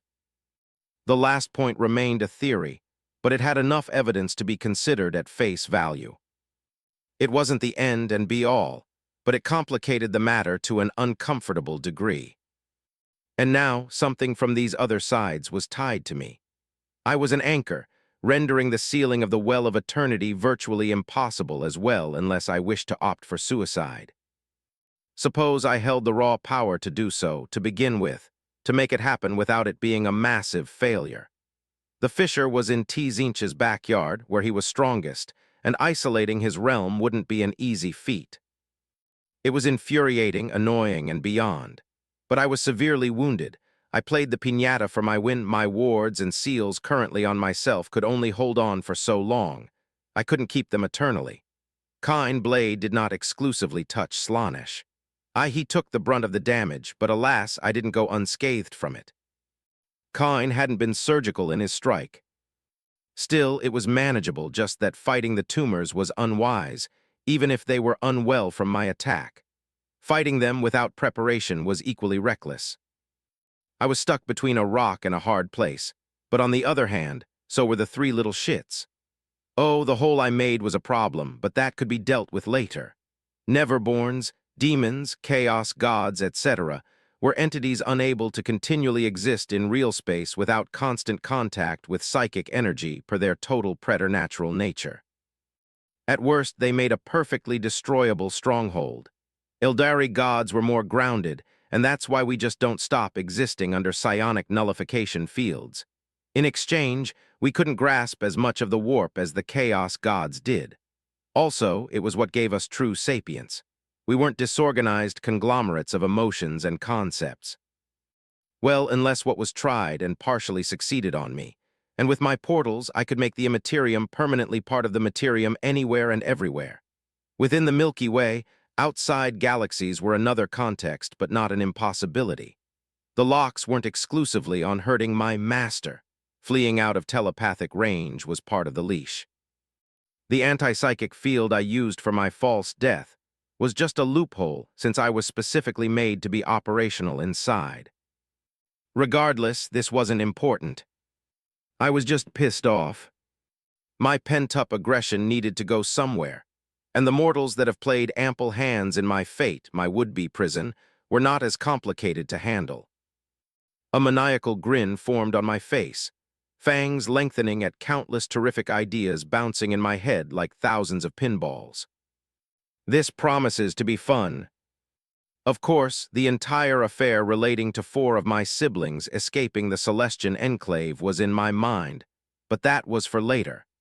I needed to be in tip-top shape for them, and it wasn't as if I couldn't blockade them for the moment. I had extensive control of the labyrinthine dimension, after all, and deep within it. I sensed the ones that had played with force they shouldn't have. Upon a throne of pallid skin and moaning flesh was an equally pale man. His sharp ears parted his flowing dark hair, putting emphasis on his visage, a face that would vanish in a crowd, one that sported a look of loss and confusion. His bright black eyes with hidden power coiling behind studied the endless sea of buildings that was Dark City known as Kamorag from its highest viewpoint. Vyleth, Cardinal Gospel, head of the Dark Muse, felt no satisfaction in his success. He had sensed the horrifically violent and sudden disappearance of the majority of the Eldari Empire population in the location he commanded them to go. It was the culmination of his life work, his vengeance manifesting to false gods undeserving of existence. The Dark Muse was old, older than any mortal, old enough to remember the legendary and mythical Old Ones, their divine creators and their demise, one orchestrated by these traitorous creatures. And traitorous creatures they proved themselves to be as soon after the decimation of the Old Ones, the bloody-handed god, Kala Mencha Kine, had chosen for them to exist no more. Then these beings abandoned them. Or what Vyleth has kept, the fuel of origination from which his burning passion stemmed. His soul couldn't contain eons upon eons of information without collapsing in itself. Apotheosis was rendered impossible, and he did not wish for such, to be part of these lowly parasites, and not a value was lost. Yet before the Seas of Souls was stolen from the Eldari, the one that had saved him from the god of murder's burning blade had been a source of great information equaled in its confusion. The Dark Muse never trusted the avian Neverborn capable of fits of farsight eclipsing the greatest Eldari seers, but it was the only way forward for change to happen. It wasn't a matter of rationality. And now Vyleth had succeeded, the gods had died, and she who thirst was born from their ash. He didn't sense their pungent psychic presence anymore, had the confirmation from the blue avian of their demise, and the tug upon his souls to be devoured was clear even from the mighty defense he and his fellow Dark Muses had raised till the galaxy quieted down. Yet the Dark Muse felt empty. There was no satisfaction, no joy or elation, nothing. For the first time, the weight of time became real and all amounted to a void. Long since had he forgotten his mother, his father, his sisters, his brothers, the planet on which he was born. Nothing. Violet had power in every form beyond the dream of many, yet nothing brought the embers of life he recently lost at this facsimile of a victory. Regret began to blossom at his hesitation, his fear, to join the fall of the olds and the rise of the new, to abandon everything of the shell that he was. His eyes widened, and his mouth hung open as in the center of his vision, a golden ring expanded, the liquid-like portal made of constellations widening. The Dark Muse's heart hammered in his chest, almost to the point of bursting, as something floated down the portal that had shattered any defense of the Dark City. An alarm rang across the endless seas of buildings, from its darkest layer to its ether, but none of the defenses went on to do their purpose. The same was true for the defensive force, but in their case, they were too entranced to move. The arrow-shaped tip of a skinned and purple-furred tail came out first. They were feet shaped like strange shoes with curled-up tips, and soon after muscular legs, a bulky monstrous torso adorned with 6 rings. Then, one by one came disembodied hands until they numbered 6, each orbiting a different axis around the creature, imitating the motion of moons to the gravitational pull of a forming planet. Finally, the head came out, a clean, if bushy purple beard on a gray-skinned visage smirking wider than it ever had any right to be, a dark beak merging with the upper mandible shifting with a smile. 2 massive horns grew from the side of its head, while none of the hair, of a similar color to the beard, was free, taking the form of a top knot held by a golden ring. But it was the eyes, depthless pool of magenta, with 2 golden rings, shining brighter than any metal or gemstones. It was beautiful, the most beautiful creature the ancient Eldari had ever gazed upon. Genuine tears of awe flowed freely at such a magnificent being. His hand extended to grasp the gargantuan being. His body instinctively stood up from his throne to the grand wraithbone window. Yet it was terrifying on an existential level. These were more than predatory, oh, far more. The eyes held naught but malice, rage, hate, sadistic anticipation, ravenous lust, and violence, yet very much intelligent. It reminded the cardinal gospel of the demon that had saved his life, an unnatural act to the highest degree, that had made me feel so small, unimportant, and less. Yet in that instant it dwarfed it all. "No," he whispered, the tug in his soul growing stronger and stronger by the seconds as the being, the god, the devil, gazed at him, its fanged maws splitting wider in a tunnel of spinning teeth. "Yes, Tilda," came the melodic voice in his mind, barely at a level to cause agony yet keep his soul healthy, the hunger within palpable, tasting his entire metaphysical being. One word, and he would die in the truest of the senses. One word was all it would take to cease his existence. He felt fear, incomprehensibly deep fear as realization dawned on him. But he remained frozen, unable to scream, to run, to cry, or anything of that fashion. I stared at the scared, shitless male Eldari, my smile creeping higher by the second. "Why you, Tilda?" I spoke in his fragile mind, and that was a generous wording. It was fragmented, heavily modified, and understandingly so for such an old specimen.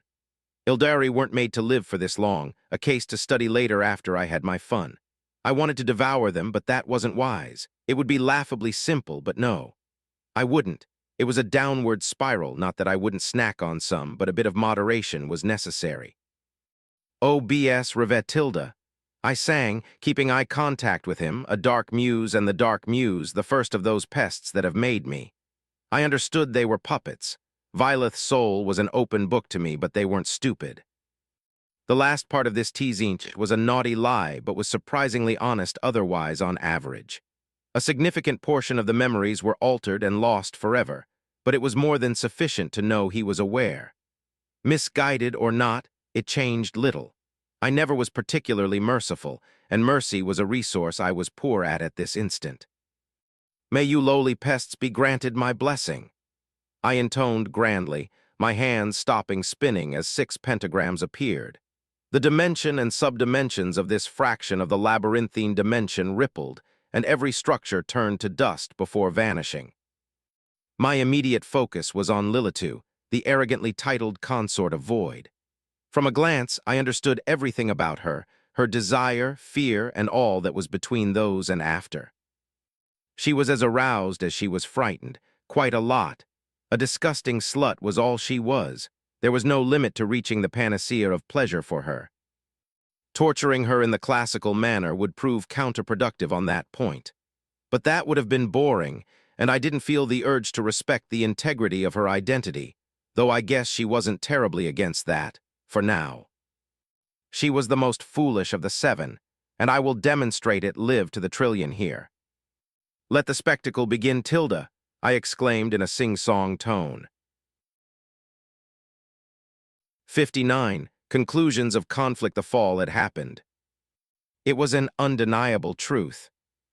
Every creature's bearing, even a figment of a soul, had sensed it. A deep sense of dread, existential revulsion, and attraction rippling across the Milky Way from its epicenter with little to nothing warding it. The Eldari were the most touched, even from the impenetrable fortress that was the Dark Cradle. Panic was a word that would be shameful to use in this context. The scale was of far too important proportions for that, and the Eldari were scarcely the only ones. The Craves were second and quickly followed by every race with the sole exception of the Necron, for they lacked all to perceive it. For now, it was temporary, their state of not life and not death. There had been many breakthroughs in giving the soulless automatons what had been robbed. Regardless, the Archdjinni of the Rings had been wise in his decision, and the immediate divine edict of absolute retreat across the 3 dimensions of the warp, real space, and the in-between that was the webway. One sentence of perfect foresight and the Arc of Life was saved from a horrific fate, quite the understatement. Unlike what happened to the Eldari Empire, to the chagrin of none but the merciful mother, her boundless love was for all her children, unworthy and blind to it as they may be. Their demise was the only facet of their existence that was valuable. Images and, nevertheless, video recordings were highly restricted in direct relation to their inherent mimetic existence and the sheer madness that was plastered on them. The danger, as well, was to invite what shouldn't be asked. The 5 pillars were wardens against the chaos gods, each negating their ideology on a fundamental level, but it changed little when power came into play. It always is.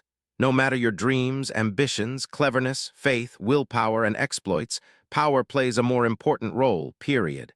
Any case that might appear to prove the contrary was fabricated, the show of trickery or bias. It was unfair, but that was the reality, and corruption was rarely a matter of freedom alone. Cheating was the norm, and any outliers who didn't were devoured in quick order. It wasn't a time of grief. However, quite the contrary, this oh-so-feared cosmic event where the gods and goddesses themselves died and were born neutered, and for that, it was a time for festivity. Naive, it was what it was. Be that as it may, it wasn't false, and they had won without having to act. There wasn't a greatest victory, but for your enemies to jump off the cliff unassisted.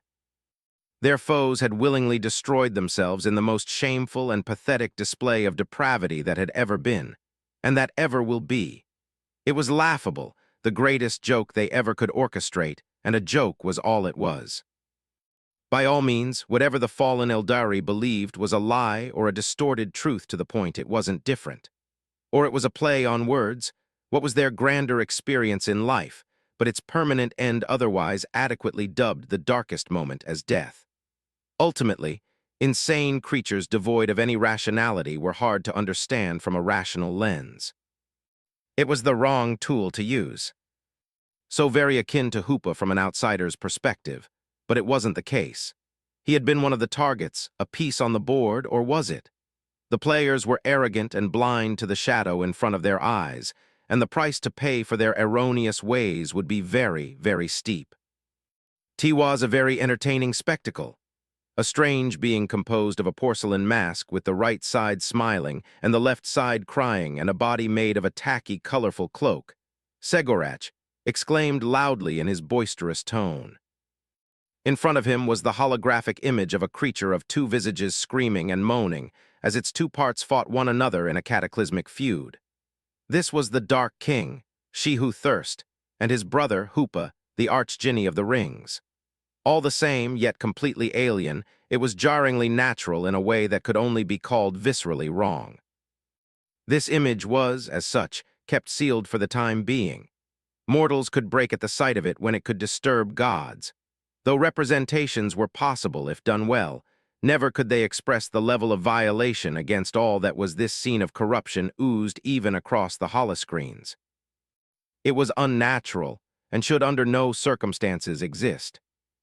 Uncle One, Lilith breathed in relief, watching at the beam that absorbed all light and thoroughly vaporized everything in its path, leaving behind the horrifically wounded Eldari god of magic. The battlefield was now void of anything, the gargantuan psychic warp storm seemingly styling, as if it understood how insignificant it truly was in the face of entropy. It was sudden and impossible to have foreseen from one instant divine beings and monsters fighting in an epic brawl of magic and sword of proportion, equaled only to a mildly intense battle of the war in heaven to another filled with nothing. It was the blink of an eye, but it wasn't to be shocked at. The most destructive weapons of the far-gone old ones had been put to use. Hoopa's survival was only plausible by his intimate connection to the inner workings of those machines of mass destruction. I wouldn't say so, my favorite niece Tilda, hee. I can agree that he succeeded quite well in his suicidal plan. I'm proud of him. Per usual, he freed himself and went straight to nearly jailing himself again. It's as if he murdered death. The laughing god chuckled, reappearing in front of the winged goddess while wiggling a finger from left to right. It's a game won with patience, my dear, and he got a nasty virus injected in him. A beautiful tumor, a lusty cancer planted right in his body. It was the goal all along, or that's what I believe. When one can out-cheat me, I can't be certain. Brother, stop, Isha said sternly, shutting down the spinning buffoon's inane giggles before focusing on the maiden. My child, it's not entirely inaccurate. The fall had been avoided, the prophecy brought down from grace. However, crying victory now is foolish, I fear. The Dark King is wounded. He may have purged himself, but the stain remains. You must feel it. It was the truth. Lilith could detect it. While degrees magnitude weaker above the realm of numbers that mortals could fathom, it was still here. A weak but constant pressure on her soul signifying that not all was gone, an exponentially diminished beast hungering for her blood and viscera. A terrifying prospect if left forgotten. Kine is free and certainly not wanting to be diplomatic. I presume Asurian and Vol are too, Vol above all else. It depends on Moreheg, and we know we can't depend on predicting her actions. We must avoid war, that's evident, but how, I'm uncertain. Kurnus broke his silence and earned nods and hums of agreement. Why not ask our king? The great Harlequin proposed. And as it was on cue, a large golden ring filled with constellations on an abyssal tapestry, their king hovered down. The two goddess gasped at the sight, and the god of the hunt didn't fare any better, jumping back his polearm growing from the vines and hugging his arms. In front of them stood Hoopa. Hundreds of chains held his body tightly, some digging into his flesh to mimic a semblance of health, to keep him from breaking down. His thick tar-like blood, darker than any starless night, dripped from open wounds as bones, muscles, tissue, and organs were bare to observe from his chest to his neck. It wasn't the only blood and biological matter on his form. The Archdjinni of the Rings was covered in glittering scarlet, crimson blood accompanied by more solid objects, shredded clothing, pieces of pallid skin, matted hair of every color and texture, bone fragments, and much more. A butchery happened, and the butcher stood before the four of them with a demented, if relaxed grin of hundreds of fangs with no different body pieces within, and a serrated longer than it strictly needed to be methodically cleaning them.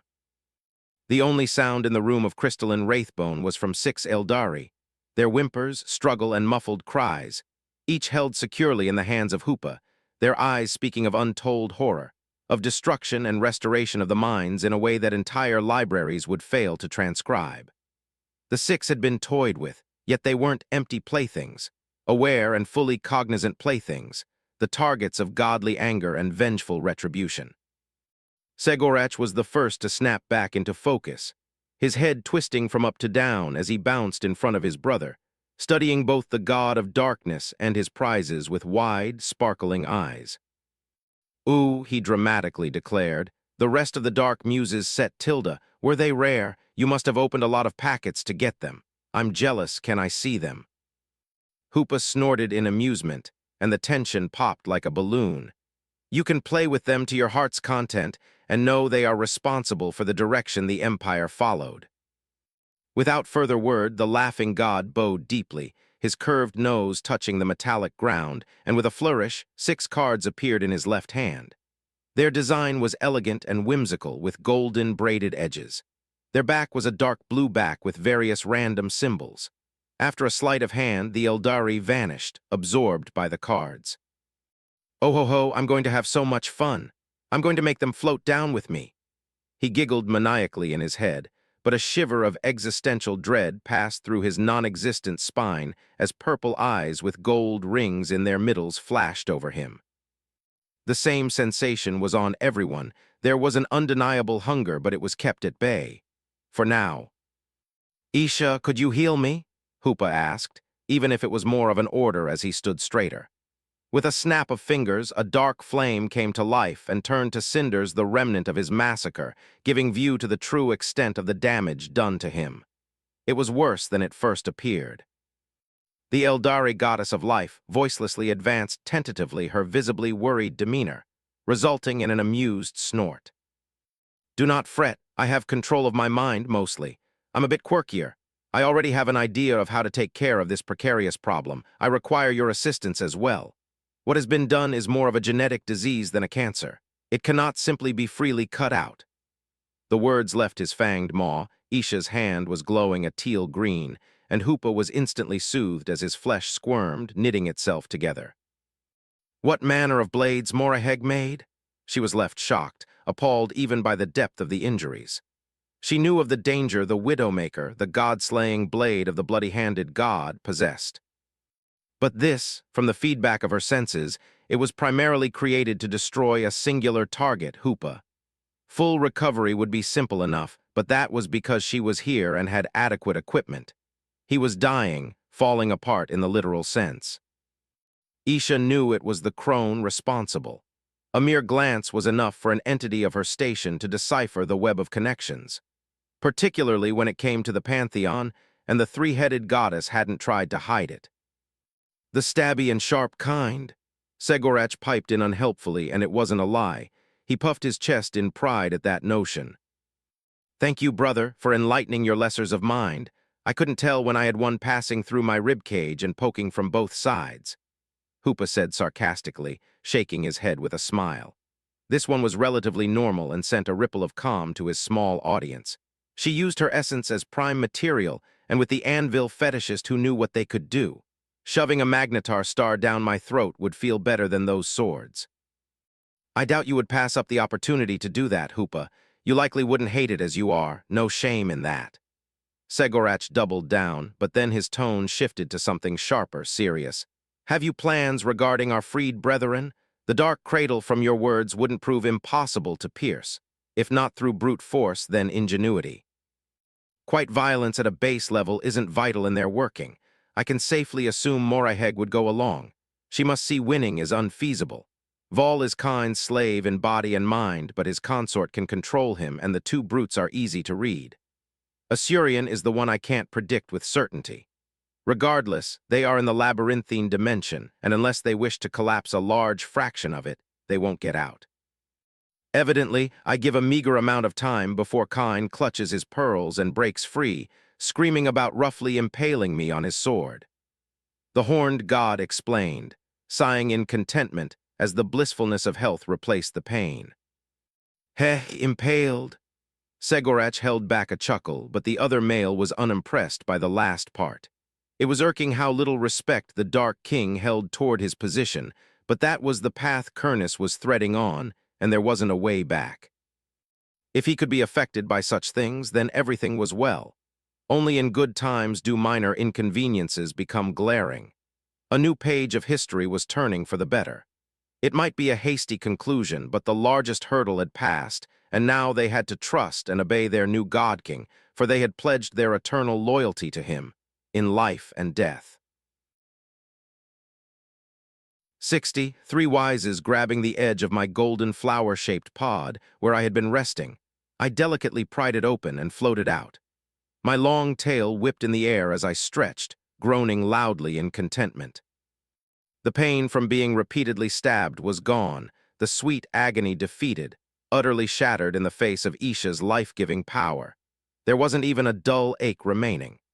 Yet a tiny fraction of me was disappointed the suffering was gone, a little part I would destroy, but all needed to be done in due time.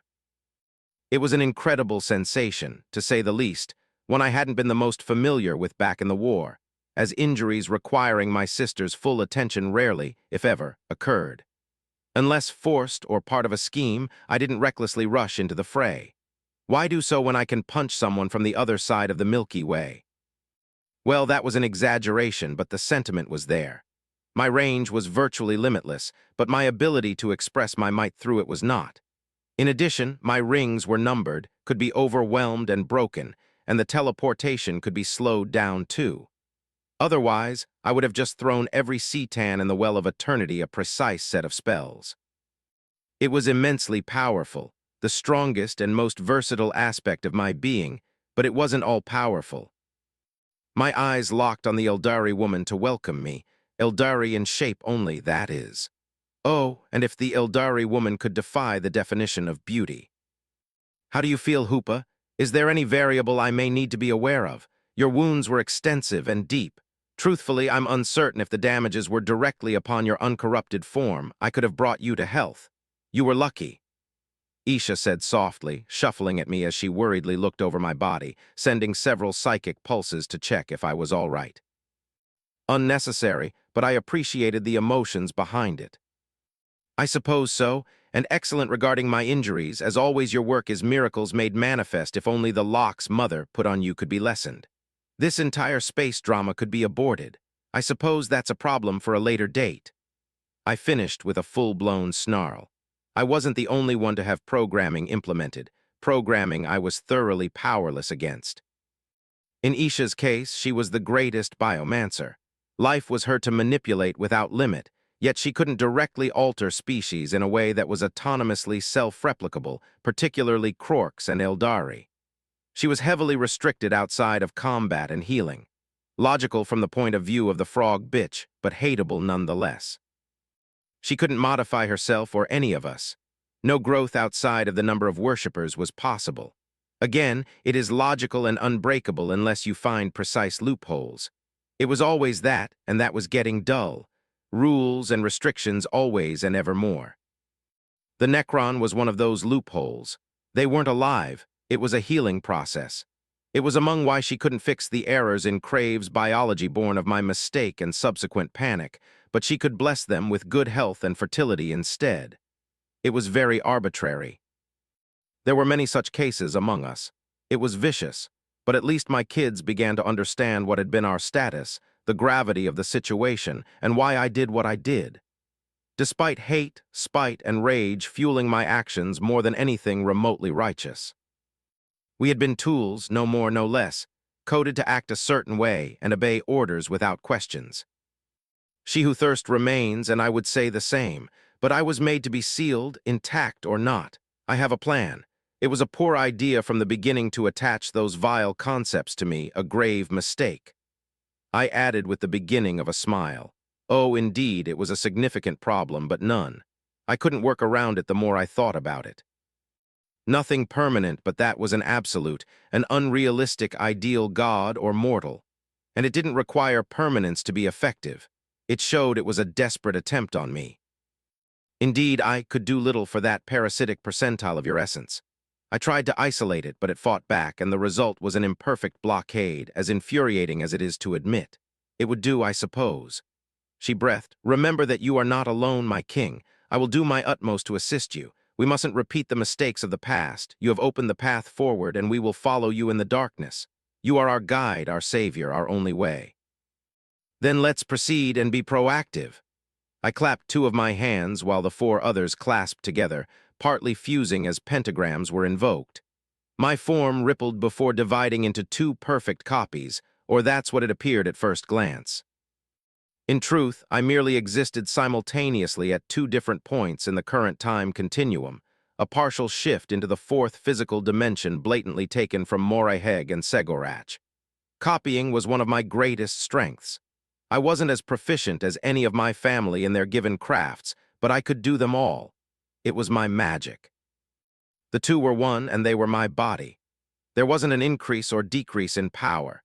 It was neither division nor multiplication. If one were wounded, the other would be in equal amounts. But even if wrongly said, it was easy to mistake it for cloning. After all, I could seamlessly move my two bodies, one in reality, in diametrically opposite manners. It was horrendous for battle outside of extremely specific situations, but for the present, it was perfect. I couldn't waste time, and I had a promise to hold. I have an important discussion I have postponed with the one who freed me, Isha. The me to the right intoned, and without further ado, vanished in a golden loop, leaving the left me. Let's call the Pantheon and begin the planning properly, I declared, and the first council of this new Pantheon began. At the same thousands of times, light years away within the confined fragments of real space, kept isolated from the wider universe, and the warp itself was a planet of green and blue. Beautiful as it may be, it was a life-bound planetoid like countless others. Yet it remained unique, chosen and favored by an alien divining of origin not so alien from this planet. A golden ring flickered into existence at the highest peak of the planetoid's largest chain of mountains, and from it, the deity in question hovered down on the world. Quite the pretty sight. Hoopa hummed pensively, making a rectangle with his finger and a flash of light, later shaking the photo he took before throwing one of his rings. Earth remains Earth, beautiful as ever. Now, he trailed off, snapping his finger, causing a massive throne of immaculate gold to exit a ring and delicately place itself on the rock's ground that suddenly had flattened. At the same time, this entire portion of the mountain became invulnerable to nothing less than the energy of the sun's surface. Zenith Dominion, Asurian did neglect you. That was the name of this throne, a ziggurat in shape but a small mountain in overall size, an artifact damaged by its uses and time. Yet it remained the weapon that once upon a time held against the full might of the infinite empire of the Citan and the gates of the Ghostwind, a realm older than creation where nothingness itself was erased. But for now, it served as suitably comfortable seating, one the Archdjinni of the Rings permanently borrowed from the Celestian Enclave 2 seconds ago. Not that its owner was in the position to protest, but that was unknown to Hoopa, and he wouldn't care. He couldn't use it anyway. By design, it clashed against his divinity of darkness, the necessity of his energy inside to properly function, and the reason why. That should do it, he mumbled, making himself comfortable on the throne of mass destruction. If there was an image of opulence and excess within the realm of sanity, the Eldari god of magic was its perfect image. His tail lazily flicked left and right behind him while he held up a hand below his beard. Two others clasped the armrests. A fourth was waving a fan of dark purple light toward him, and a fifth was plucking pastries from somewhere. The sixth and final one was pointing in front of him, where the golden ring that once around this same wrist had moved and expanded into a portal. It didn't take long for the person on the opposite side to walk out, a human male, but one glance was enough to see he was more, far more, yet simultaneously less. A walking contradiction of a man, his pupils were glowing of the purest light and his hair of the darkest abyss, but his visage was oddly unremarkable, as one mildly handsome farmer could have. Neither of the two were humans, yet only one had the right to say he had ever been one. The first lost it by force, and the second agreed never to have it. Both were tools, yet only one had a choice. Such was the divine irony between light and darkness. "Hello again, El Shaddai," Hoopa greeted smoothly, his sixth hand placed in front of the perpetual for him to walk upon. "Fath Hoopa," The man caught himself doing as wordlessly prompted and declared, staring into the dreadful eyes of the devil, "I have made my 3 wishes. You remember my rules, no? No demanding for more wishes, no control of the will of others and oneself, and no alteration of the 2 above or any of our closes." The human nodded, and Hoopa smiled, a predatory smile full of sharp teeth. A smile that seemed illusory as it vanished when he clapped 2 hands, silencing the eternal blizzard surrounding them. "Then play tell. I'm all ears, my little light." The Archdjinni of the rings told, shifting to smoke to rematerialized with his head tilted at an angle deadly to most mortal races and a broad smile accompanying the motion. God was enjoying this exchange. There was a moment of silence. "I wish for humanity to be free of outside influence until they are prepared." El Shaddai said evenly for his first wish, and the sharp giggle he earned was as anticipated. "Clever, very clever. That can be arranged. No demons, no aliens, no gods, and no nothing not born of mankind progress from then henceforth under my vigilance shall affect humans as a whole. Though a hint, you should have used interact if you wanted to be thorough. I don't want Segorach screaming he won't see the rise of memes. I'm grateful." Hoopa babbled, snapping his finger, and a dark sphere flowed out of the boy that would be King's body. "I wish for the knowledge and wisdom of the cosmos, of reality and unreality." It was his second, and this time it was a whistle of excitement with a massive eye staring at his soul he got. "You're lucky I'm not malicious toward you. Sometimes things are better left unknown." Hoopa said darkly, existential dread flashing in El Shaddai at the sudden shift in presence, the Dark King in its truest form. That would be an arrogant demand even for the likes of the Architect of Fate, an impressive fit of vacuous foolhardiness. "You are bold, very bold. I'm not omniscient, yet I can grant this demand, given time. I hope you understand. For now, accept this, a droplet in the oceans of magic. A truth seldom any can accept without falling to the deepest pit of despair, less so who can climb their way up." A clawed finger delicately touched upon the perpetual forehead, and he screamed. A scream like none other. It was raw, feral, and primal. He cried blood from his eyes, nose, ears, and mouth as a fractal of the truth of the universe was carved into his brain, uncaring for the pain it might cause. "You should have been less vague." The taunting voice rang in his pounding head, adding to the maddening agony. El Shaddai didn't know how long he screamed, but then it all faded into crystal clarity, and he understood. Woe, it was the complex string of words that left his lips as he stood up and shook his head, the blood turning to ash under his power, and his hair combing back in a clean cut. El Shaddai would say he was angry, a large understatement, and that wouldn't be false, but compared to what he learned, he couldn't muster the will to act or even show it. It would be childish as well. He understood the scale of his wish even if he believed he had before.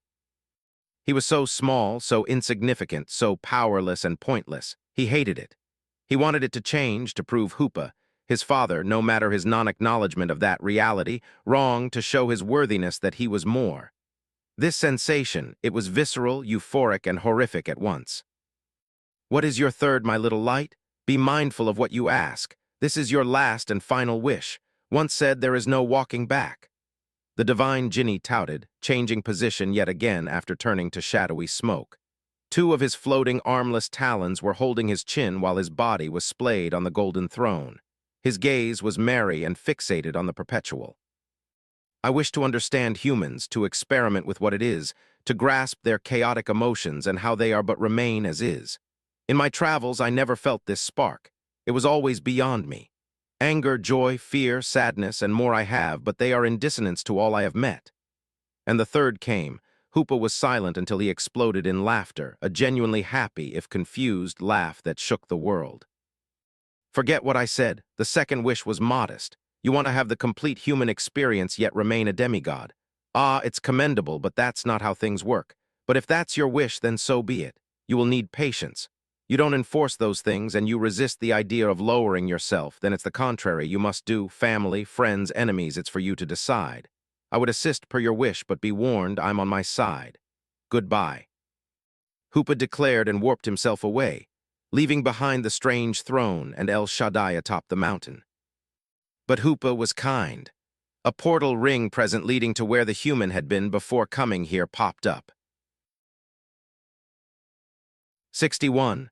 Knitting the divided thinning an elegant string of darkness in its purest, most primal form between my clawed fingers, I directed my gaze at my kin brothers, sisters, and niece. My other myself has finished our part of the contract with the infant lumen of light and rejoined me. And these were quite the unconventional wishes, to say the least, aside from the second, the secret of the arcane and the universe. It was something even the dullest of orc would have desired to possess at some point. It was akin to asking for infinite power. Funny, it was near impossible to obtain, and since El Shaddai kept his mind relatively quiet, his budding divinity blinding me enough to stop most of my passive gleaming, I didn't force myself in either. I was in the dark, and it would spoil the fun. I doubted a deeper hidden purpose beyond having me be an encyclopedia he could contact when the necessity arose, and I was able and willing. I controlled the flow. Not that I had any problem with that. A bit of entertainment never hurt. I had the obligation to answer what he wished, but the how, where, and when were for me to decide unless El Shaddai specified otherwise, which he didn't. From there, a wish was a destination, not the myriad paths to walk toward its finalization. But the first and last were fascinating. The first wish regarding protecting humanity, until it was ready, was what I would have done aside from my protective veil, being lifted the moment humans reached the budding stage of the second stage of civilization, by controlling the Sol system. I wonder what he is planning. There are countless possibilities, but I would bet on a mago-technological empire. A societal system he would need help to support, maintain, and rule. It tied to his third wish. At least for me, I cared little for what he had in mind beyond making it interesting and worthwhile. Oh, and most importantly, that it didn't end with humans going extinct. This wish was shockingly cute, and many would deem it a heresy of the highest order with how ridiculous it sounded and what a waste it was. And they wouldn't be wholly wrong in their observation. However, wishing for an understanding of the human condition remained agreeable. What was ridiculous was having the audacity to want this without having to actually lower oneself permanently. It didn't help me take him seriously, and why I didn't see a problem in being a bit of an asshole. It was an absolute necessity to understand how a human could actually be human. My memories may be shattered fragments, but I understood mortality. It was a near impossible wish from my little light. It was genius in its madness. He, or they, from the many he once was, sacrificed their combined humanities to become what he was. It had been an obligatory step to obtain a cognizant individual with the adequate soul, body, and mind trifecta. Well, in truth, there was an easy answer to that. I could go and seal his mind, soul, and body to falsify a mortal existence from newborn to death, but that was boring and ultimately useless. To make it work, permanent damage and alteration needed to be done. Or complete mind control, but I naturally despised this affront to free will, and it went against one of the rules I set up.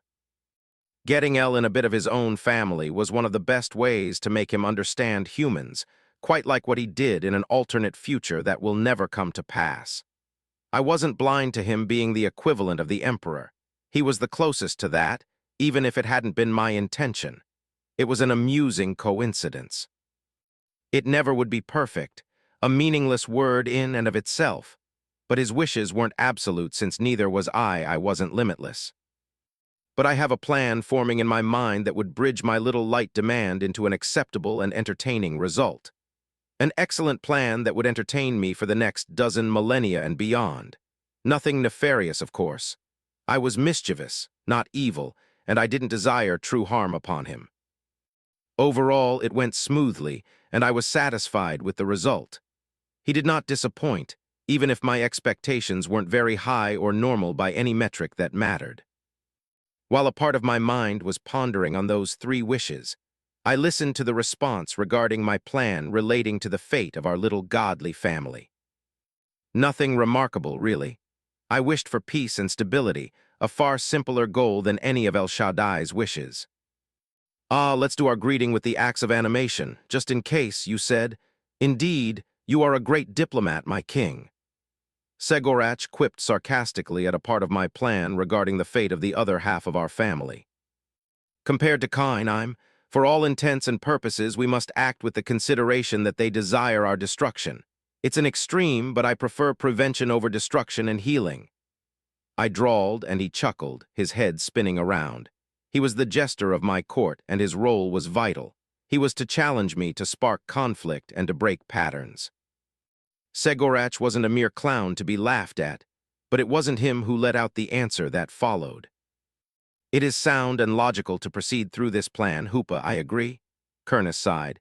It is saddening, but the truth remains unwavering unless there is a wish to be under the care of my consort, if survival is possible, which is unlikely. Our pious brother of the blade wouldn't be up to the way of hearing our words of peace, but he would delight at listening to our dying wails of despair. We must be prepared for the worst and expect even worse. In the end, the fate of this reunion is within the palms of Moriheg's hands, Lilith added with a hint of defeatedness. It wasn't at the prospect of a loss, however. The goddess of dream didn't want a war, nothing more, nothing less, and I agreed. But reality unfortunately relegated to those matters seldom proceeded as desired. I would say life was a bitch, but Isha didn't deserve to be called that. Palm and hand, the great Harlequin astutely corrected, if and if only our theory relating to the divinely infused blades is correct. A simple hypothesis relating the highest possibility of where those 5 were from the tricephalic goddess. Hypothetically, she conceptually sacrificed part of her existence. With Vol, she crafted those weapons numbering to 5 like the finger of a hand, or the toes and feet she would have amputated and used as raw materials. But as amusing the thought was, Moriheg wouldn't have chosen anything but a hand. It held greater symbolism, and it honestly probably never crossed her mind. We are of one mind, then? I queried and earned nods and words of affirmation. Great. I love it when things go together. Excellent, then. Now let's proceed forward, I declared, standing up from my throne, and the 4 Eldari gods and goddesses followed suit from theirs. They were their original thrones, but they were a bit scuffed from the Celestian Enclave explosion caused by my failed reformation into Slaanesh, but they were still usable. I lifted the hands that had been playing with the string of purified darkness and tied the tip into an elegant knot at the center of the pentagram I invoked. It was to be noted that the frog bitch had created us with the capacity to seamlessly function as one, a team of the highest order, a talent we had abused at every possible opportunity. It was how Kine had been so powerful when he shouldn't have been stabbing me and fending off the combined effort of the 3 demonic cancers to protect me. It wasn't his might alone he wielded. It was how the war in heaven was won despite my treachery, hidden as a sacrifice for the greater good. We didn't fight fair, and we mastered the art of selfless teamwork, something that was alien to the Citan. Anyway, the spell I was weaving was with that purpose in mind. It was a poor version of the Zenith Dominion, but it would amply suffice against Kine and Asurian. The dark string, then following my will, unraveled into 5 even thinner threads. Extending a hand, I beckoned Isha to go first. The goddess of love grabbed the thread of darkness in her dainty fingers and invoked her divine symbol, a crying eye. She tied my magic to it, creating a positive feedback loop between us. Segorach followed after that with his own, and then it was Kurnus's turn, who tersely did, and ultimately it was little Lilith. From the strongest, in a decreasing order. Once this little ritual was done, I opened a portal to our destination, and I threw a ball of black chains within.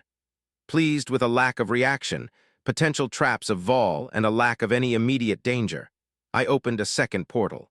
This time, the ring massively expanded until it could fit all of us together and some more. I floated through the portal, and without worded order, the 4 of my kin followed. The other side was the confines of Elgratelwu, one of the key artificial fortress worlds of the labyrinthine dimension built to support a golden gate and control the area. It was a vast structure of wraithbone and psychically inclined technology, averaging in size that of a small craft world. They possessed their cities, farmlands, and subcultures. Thanks to the evacuation now, none of it was present or of use, but it was a temporary setback. The sound of wings beating snapped me out of my observation. Lilith was airborne, her bow in hand, and the string of pearly light held with 3 infernal arrows of nightmare ready to be drawn. She turned to us and spoke. "I will scout the parim." She couldn't finish her sentence when a serrated blade oozing blood and hellfire appearing out of a fissure in time perforated her heart. A blood-curdling scream escaped her mother's lungs, a morbid sight, and she was the first to act. Her spear was held straight at the head of Khan, exiting the fissure in reality from which he must have been awaiting our coming. "How considerate of you, my elder brother, to welcome us in person," I said grandly to the massive god in burning bronze armor, glaring at me with a murderer in his big eyeball of molten stones. He was angry, pissed off, I might say, and the way he batted the blade of the merciful mother and directly slapped her like a fly with such force and speed no creature that wasn't divine would even perceive it spoke volumes. Her momentum would have carried her thousands of clicks away without a quick portal nearby. "Betrayer," he called, barely restrained rage in his voice. "Betrayer, betrayer. You all are betrayers. Traitors, lowly filths of the earth and heaven." Kurnus didn't fare any better as he did to a reckless charge of his own in retaliation to his consort. His staff was held dramatically high, but it had no uses. His brave effort earned him the mirage of a punch in the face, turning his jaw into pulverized godly mush, and a dreadful armored hand with talons in the abdomen bursting from his back in a gory shower. "No, Isha wailed, raw despair and terror in her voice. Tears akin to constellations trailed down her cheeks. Gone was the motherly kindness and love. Only remaining was the grief, tragedy, and destruction of a once hopeful goddess, now throwing her very existence into the deathly crucible to avenge her fallen daughter and husband. What a sight! This time it wasn't only a slap, Kine also awarded her. A gift in the form of a pillar of liquefied, searing bronze engulfed her neck and head, halting her charge with little effort. She flailed, screamed, and cried in vain. The burning bronze evaporated her tears as it crawled over her face, forever disfiguring. Her blonde hair turned to ash, leaving a welting scalp. Her healthy pink blemishless skin slowly melted off, showing the fat, muscles, and bone underneath. Her eyes popped out, and the new openings like her nose, ears, and mouth were drowned in the molten slag. What a sight indeed. "He is disappointing, even for him," Segorach stated matter-of-factly to my side, where Isha, Lilith, and Kurnus, all in perfect condition, stood with varying degrees of discomfort for the 2 goddesses. "Kine was never the cleverest." Isha added sulfuric acid to the open wound, and I chuckled. "He is an attack dog. He knows how to bite, but that is the extent of his limited talent pool and mental capacity.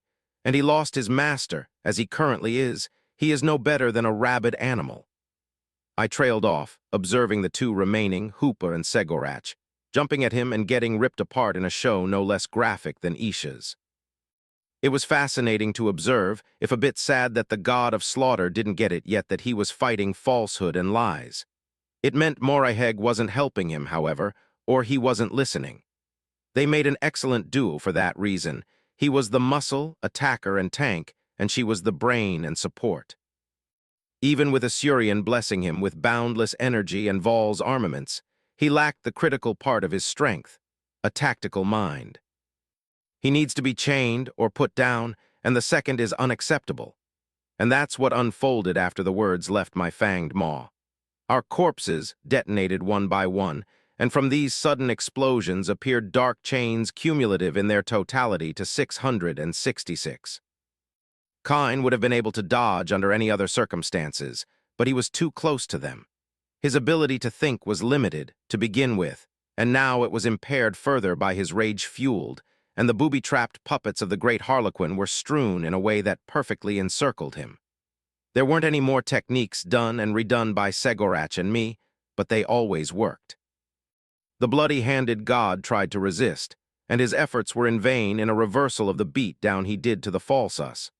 Chains locked on his wrists, feet, neck, chest, shoulders, and head, and the horned helmets aggravated his predicament to unprecedented heights. I gestured to Segorach to stop the illusion hiding us, and my smile grew wider at the widening eyes of Kine. There must be a lot going on in his head, but I wasn't going to torture him. "Go to sleep," I intoned, tightening the chains, sealing away his power in them, and forcefully pulling him into stasis by plucking precise strings of his soul. That was simple, too simple. Lilith let out with a frown, gently kicking the puppet that had represented her. "You are correct, my niece. My consort's survival depends on this, as does mine, Vol, and Assyrian." 3 feminine voices, one young, one elderly, and one between both spoke aloud in unison from behind us. I turned around, my eyes traveling to the missing arm, then higher to 9 other than the crone herself, the Eldari goddess of fate. It was a pleasant surprise and explained a lot, though one thing needed to be asked. "It has been a long time, Moraheg. Where is Assyrian?" "Assyrian, he is alive," the oldest one chuckled darkly. "But I revoked the right of his crown," the middle-aged added, and the youngest finished dramatically. "For only one king is worthy of its authority, you my king." Then she kneeled, fully anchoring herself in the present at her most vulnerable. "That's how it is then," I thought, and tilted my eyes toward hers and said with finality, "Let us not be enemies, Moraheg. Let us rebuild and heal from the rubble and ash of the past. The choice is yours." "I wholeheartedly accept, O Dark King." Her 3 heads bowed, and my grin grew even higher. "Then let us continue." 62. Darkness. I gazed at the flask of sealing, my prison, an object I have come to hate almost as much as Mother. A feat seldom few were capable of earning this kind of intention from me. I wasn't hateful, I was petty, not hateful. Kine was imprisoned under my decision, but my hate wasn't mutual with his blinding rage. He was a particularly dislikable annoyance of a brother. Still, he would remain in the deepest layer of the vault in arcane and temporal stasis until the Pantheon managed to break the chains enforced on us. He had crimes to pay for. It was hypocritical of me, but I was king, and my words were laws. The Phoenix King didn't punish him for murdering countless for no reason other than an inane vendetta and breaking and enslaving Vol, to name only the greatest. I won't be so pathetically lenient. As for Assyrian, I never was a fan of his. It wasn't exclusively his fault. He had been engineered to be a wholly loyal puppy by the frog bitch. He was a victim as much as I was, but regardless, he had been complacent and incompetent, and his punishment was comparatively extremely lenient. He bent the knee and dutifully obeyed my every call, simple as that. He was honestly pitifully pathetic, a hollow shell following my words almost robotically. You can never hate the old ones enough, a lesson I repeatedly learned. Extensive work was required for me to hate you. The Eldari of the Empire managed that with the Dark Muses merely standing above. They were puppets in a game of inane schemes and manipulations, and delighted in their suffering, helplessness, and terror. But truth be told, it was the chaos gods, the abominable psychic gestalt of failures, the changer of ways, Tzinch in particular, I hated, an upstart, arrogant fool of the highest order. I don't hate the tumors for what they were. It was for their action in the past and future. They chose aggression over diplomacy by failing to force me into transforming into She Who Thirst. And quite a cathartic failure it was for me and catastrophic for him. I would have never let them be free for what they represented, but it was an amusing way for them to build a self-fulfilling prophecy. Still, this inanimate object that was the flask of sealing was above the unsightly cuttlefish 2-bit magician in my hate checklist. It was far less rational here, but that changed little to my need for it. 2-bits magician, as the bird and cephalopod may be, the wound done was infectious. It couldn't be healed, it couldn't be stopped, it couldn't be halted, but nothing was absolute. Biting one of my 18 fingers, I drew the runes for the ritual to come with the black tar-like blood upon the blackstone pedestal handmade by a grumpy god of crafting, where I placed the flask of sealing. I didn't fear any trap put into it. It wasn't how Vol mind worked.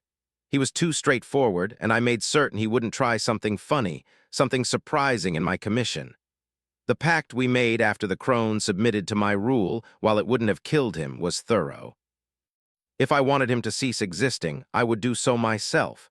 He would be utterly powerless against my judgment, but this was an extreme that shall never pass. My dear brother was shaken and in need of time. He was infuriating at times, but among the greatest victims of the old ones. My claw tips, coated with an endless supply of my blood, trailed on the blackstone, in the air and the void, on time and space themselves. Wherever they were, wherever they passed, reality and unreality sizzled, melting into the primordial soup of the dawn of creation, anchoring the runes into the fabric of all that was, is, and would be. I was working my magic. My jaws were clenched tight, but my movements remained supremely steady and controlled as burning agony flared through 5 points. Each was a crone sword, the names of the blades used by Kine to stab me, and it was Isha and Moraheg using them on me. They trimmed the undesired, separating what must be separated and dividing to isolate the fraction of the whole from my very soul. While the dew of goddesses operated on me, I continued the ritual. It was a delicate balance, but ultimately it was relatively simple. "Show yourself, little parasite?" I internally cooed, shifting my soul, and the pain gained magnitude, showing my effort proved effective. It was deeply rooted, and ripping out wasn't an option. "Show you, got you." A growl boomed from the deepest recess of my chest, as my body contorted from the pain that felt so wrong and good at once. A distorted, screaming moan escaped my lungs. It was one of raw, conflicting emotions of joy, rage, pride, helplessness, despair, hatred, and confusion, but the motion of my floating hands never ceased or grew any less effective.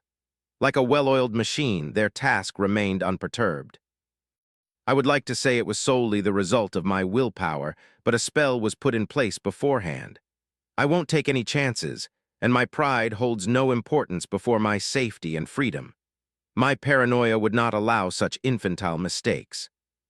It brought memories I would have wished to forget from when my humanity was shredded, altered beyond hope of salvaging, and reformed into what I was once upon a time. My tail lashed at these painful thoughts and the ongoing physical torment. The arrow-tipped limb bashed behind me with the force to shatter smaller moons, but a barrier manifested from the chains around, saving Isha from being flung into a nearby pillar and the 5 next. She was unflinching. Another precaution, the dark chains proved effective in restraining potential rampage, but if it didn't suffice, it was a contingency among hundreds. No risk was permitted, no leakage was allowed, no mercy was given. I had enough. Enough to be a pawn, an object to be used and thrown away, a thing lower than a tool, no more. From then onward, no master would ever take control. And Slaanesh, a depraved part of my existence twisted by the Eldari Empire and its puppet masters, would have no sway over me, never, no matter how minute it might be. There would be no little game enforced on me, no color around my neck, and no obstruction to my path. Hoopa, symbol 337 Knalmaas te Archdjinni off te ring symbol 337 te Derking, symbol 338 The Master off al Rata, symbol 337 te Rots off al Magic and te Darkness off al and Beginning, symbol 335, I chanted, my heart hammering as my words echoed in the highest order of Anakin, my bastardized version of the Song of Creation. The 666 runes that I carved lit up at once in a pale, ominous, foggy purple and fleshy pink. My symbol, the encircled 5-pointed stars, the pentacle manifesting in the epicenter above my bare torso. It was me as me, but parts were undesired. In the middle, tainting my symbol, was 2 curved scythes on one line connecting to a full circle with 8 jagged arrows jutting at equal distances, a mark of chaos. Yet it was more, far more. It symbolized a chaos god in its purest form, or the form it could manifest in this plane of reality from its weakened state. It was a part of myself forced to become as such, an abomination of the worst kind. It was a vicious seed of annihilation, and one undeserving to know anything but endless darkness, wandering, and ignorance. It was the worst of what could be for a being of endless excess. I wasn't blind to the irony of it all.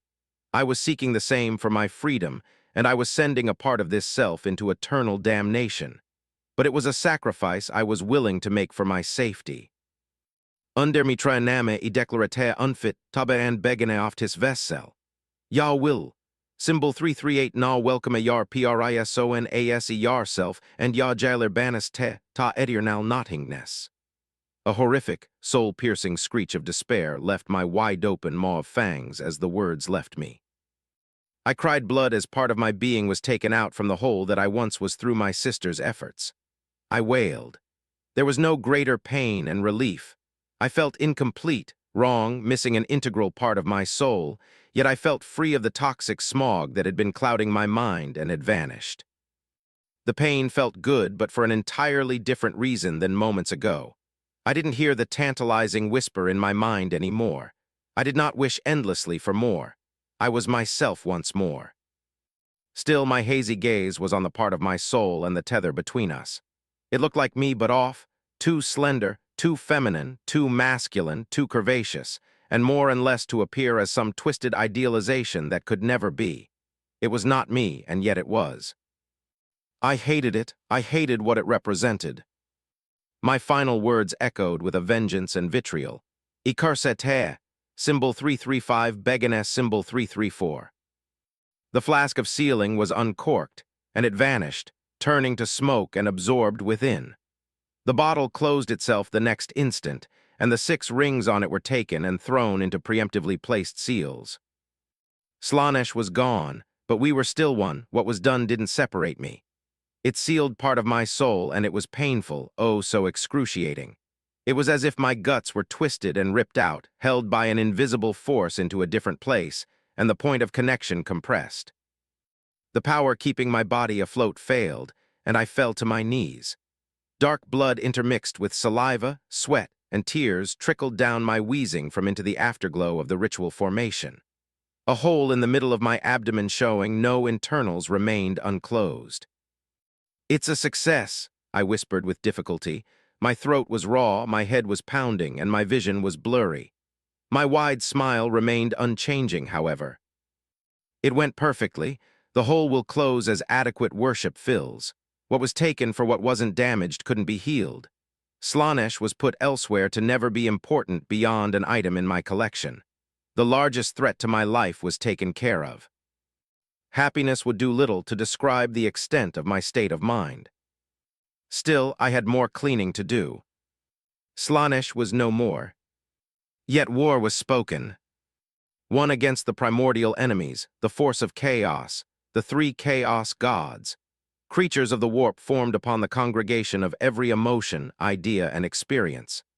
Little terminology existed that would even begin to describe their power, the dread, and the futility that it was to fight then.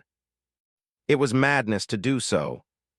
But the rigged game was flipped, and the arc of life under the Eldari pantheon led by the Dark King did not abide by any convoluted rules. It was no fair battle. To even call it a battle would be erroneous. The barrier of the ancient King Assyrian had been shattered, and the labyrinthine dimension damaged, but the Eldari Empire echo of destruction remained.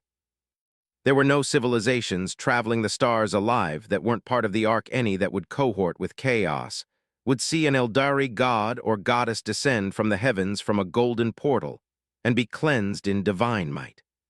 Treachery was answered swiftly and efficiently by the destruction of the soul. There were no battles, no grand fights, merely protection of mortals, of worshippers. Safety and prosperity were given, and the 5 pillars of Hoopa were respected. Conflict existed, but the Pantheon controlled their destiny under Moraheg's guiding hand. It was a shell without cracks, an aegis, an unbreakable shield wielded to protect the lower life forms, order against chaos. A battle across numberless worlds that couldn't be won, for it wasn't won. The fissures within the well of eternity proved insufficient. Omnipotence within one's own personal realm was no omnipotence at all. Gods unable to alter the world alone were no gods. They were parasites, weaklings under a veneer of incomprehensible powers. It wasn't a war. It was pest control and the Pantheon the eradicator. The great game was broken, the pieces lost or broken, and the players in disarray. The far future of grim and darkness was never to come to pass. The power of technology and science was never to be forgotten and cease growth. The promise of progress and understanding was never to be forgotten under peace, for any other path was to meet annihilation. There was no war amongst the stars, no eternity of carnage and slaughter, only the laughter and tyrannical rules of primeval gods.